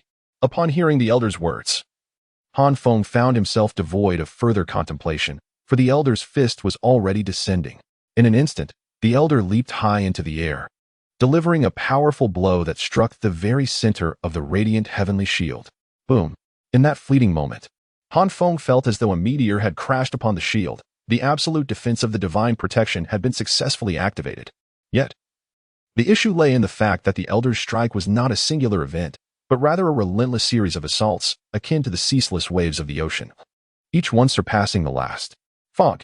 Grass. Han Feng gritted his teeth in determination, yet the Inferno Dragon armor was rendered utterly battered in an instant.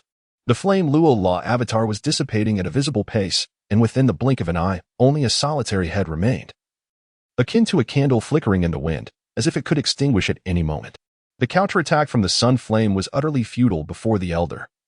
Even before it could approach, the Elder's fist had already shattered it.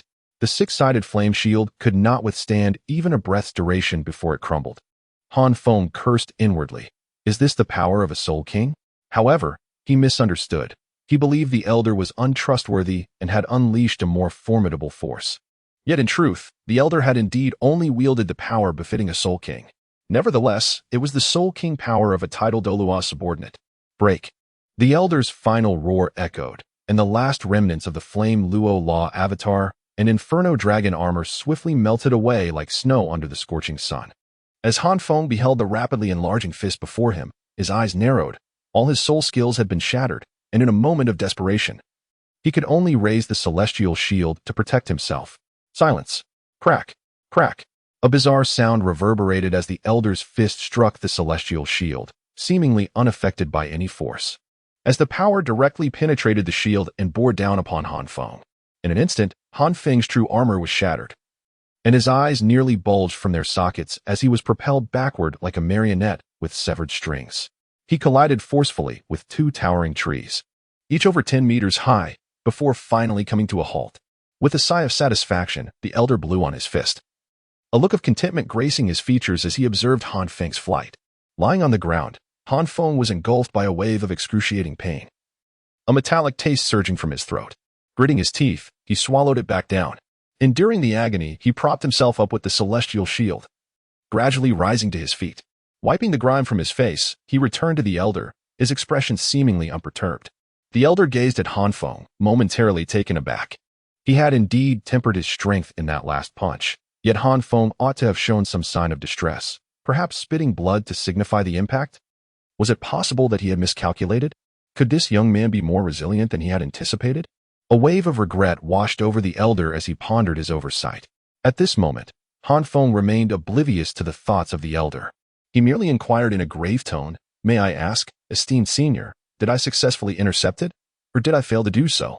As Han Feng spoke, the elder clearly noticed the lingering crimson hue in Han Feng's mouth.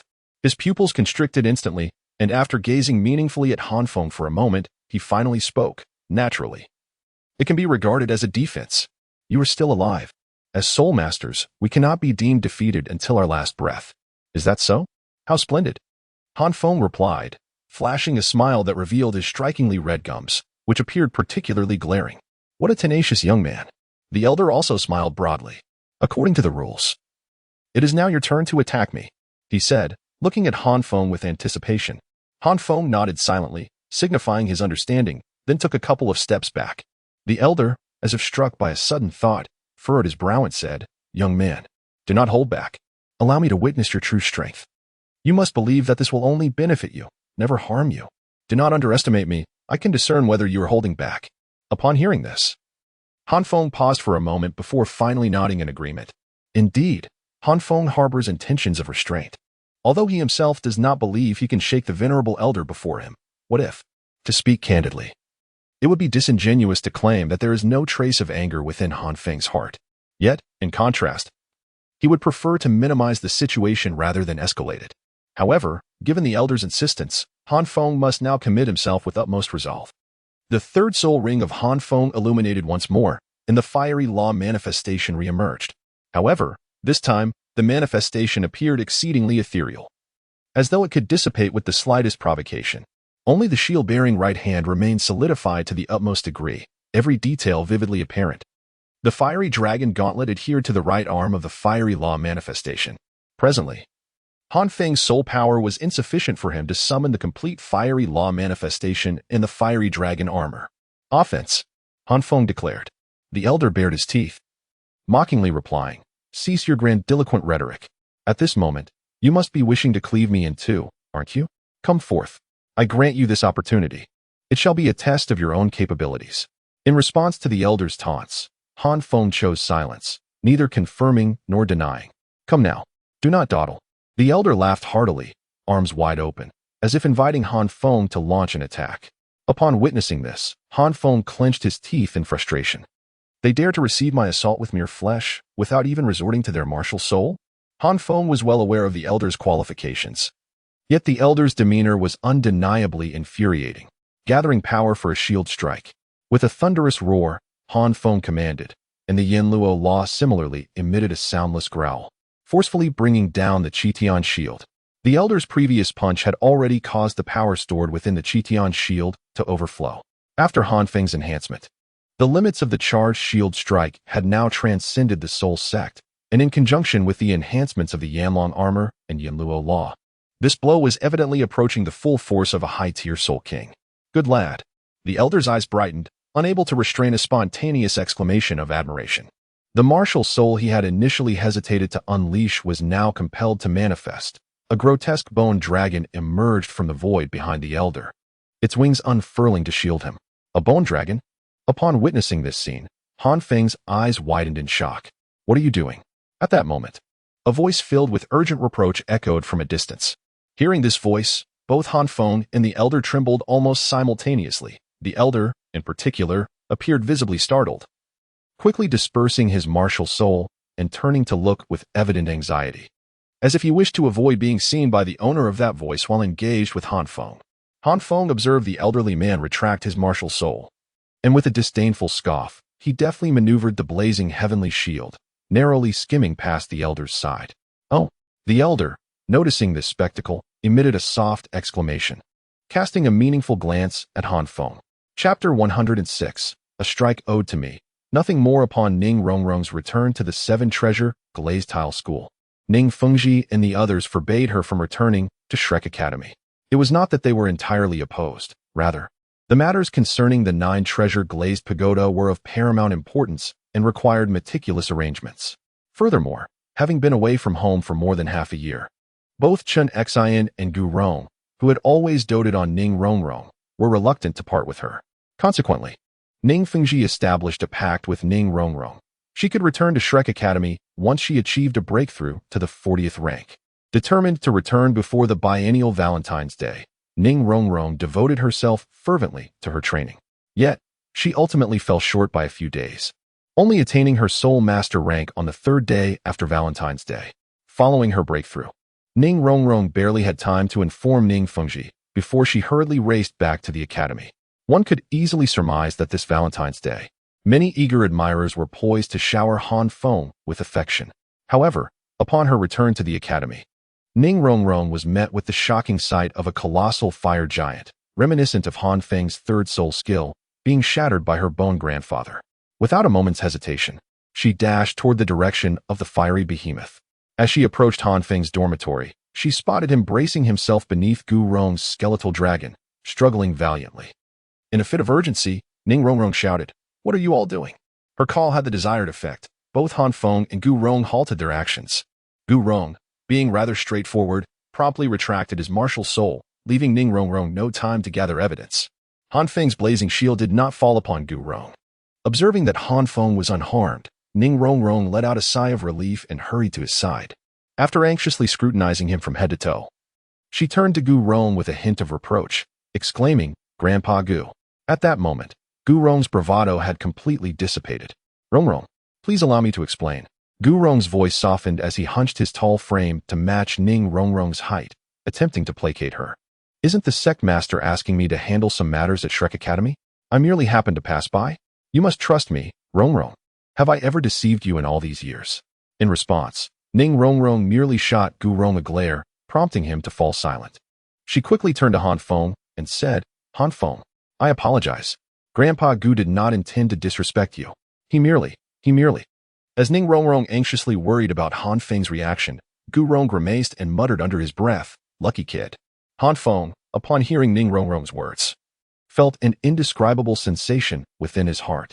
He merely grasped Ning Rongrong's shoulder and replied evasively, "I understand that Senior Gu did not intend this. We were merely engaging in a friendly exchange." As Han Feng spoke, Ning Rongrong caught sight of his mouth stained with crimson. Though the intensity had diminished considerably, it remained glaringly vivid. "Are you injured?"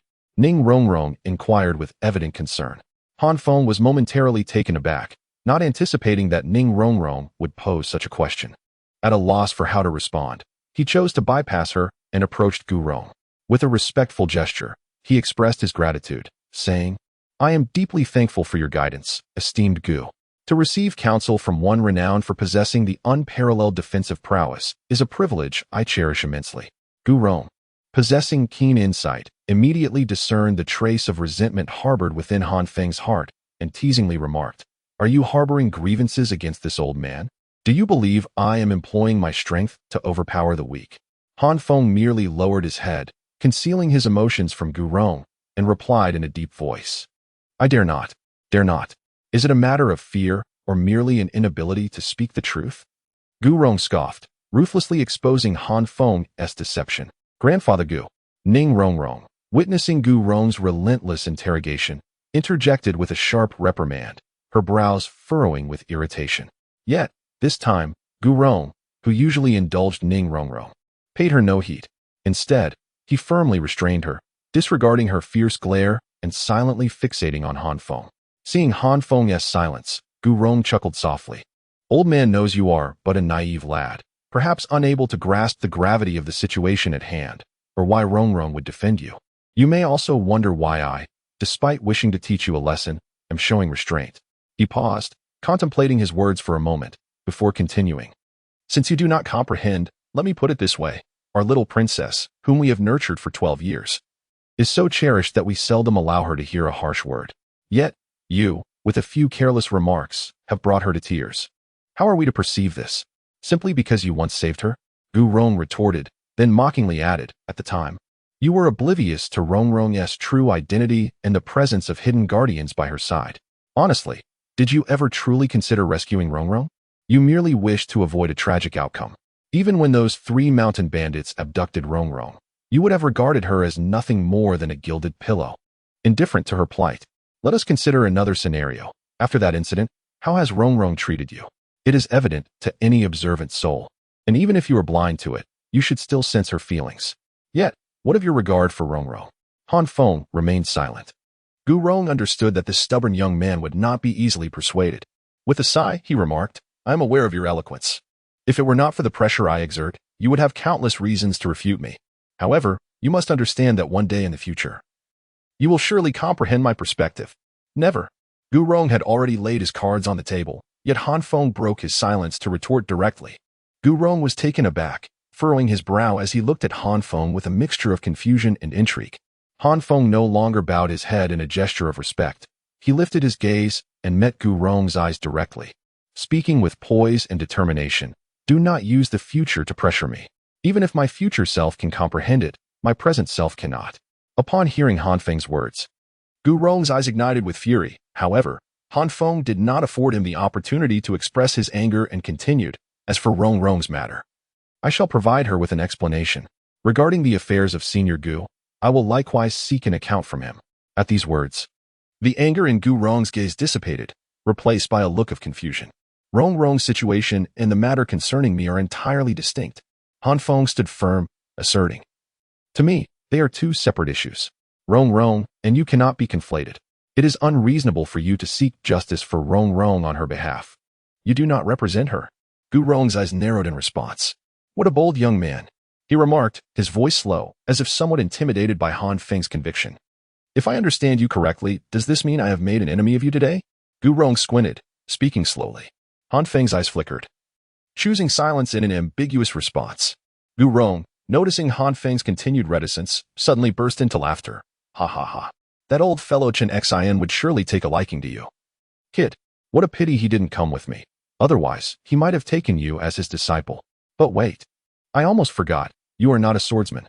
Yet your temperament surpasses even that stubborn and foul-tempered sword Douluo. Young man, this grudge, I shall accept. Gu Rong smiled at Han Feng, his eyes filled with admiration. Han Feng remained silent throughout, neither nodding nor shaking his head.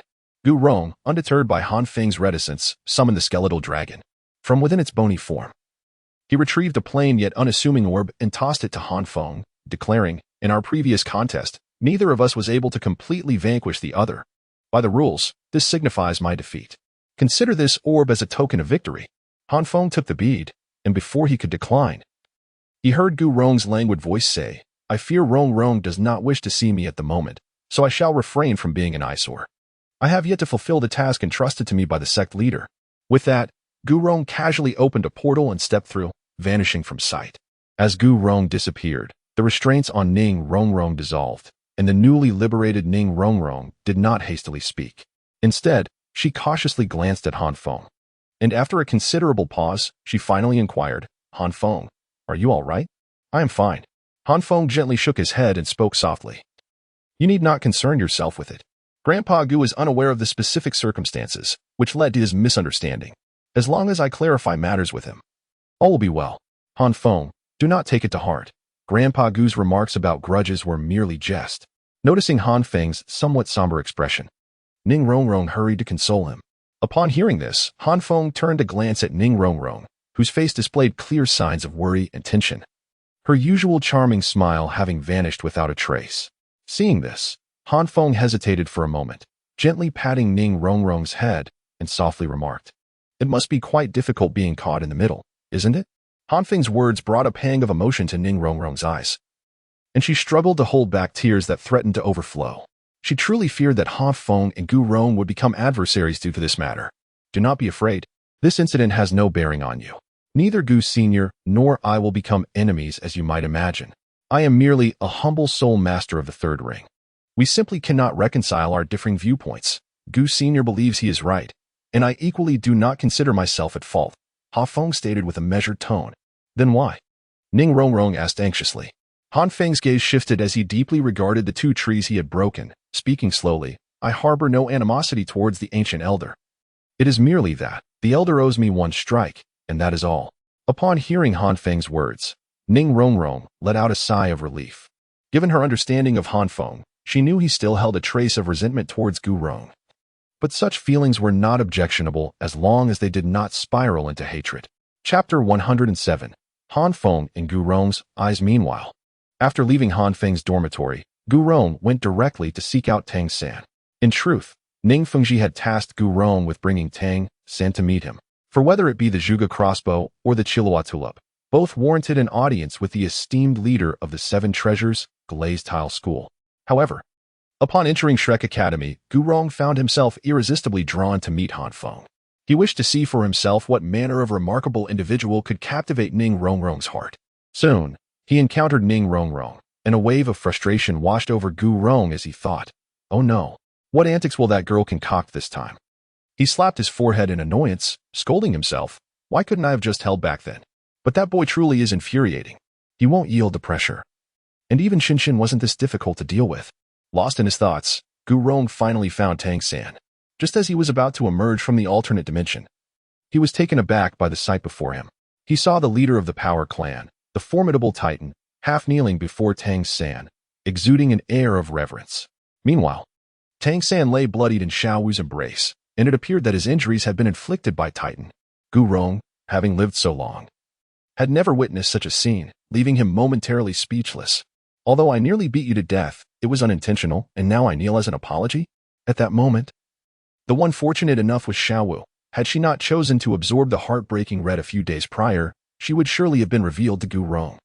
Unable to comprehend the scene before him, Gu Rong glanced at Tang San, then at the kneeling Titan, and ultimately resolved to capture Titan and take him back to Ning Fengji for handling. After all, Tang San had rendered great service to the Seven Treasures, Glazed Tile School, being the author of the Zhuge crossbow and currently injured. In contrast, Titan's soul Douluo level cultivation paled in significance. With that thought, Gu Rong hastened his actions.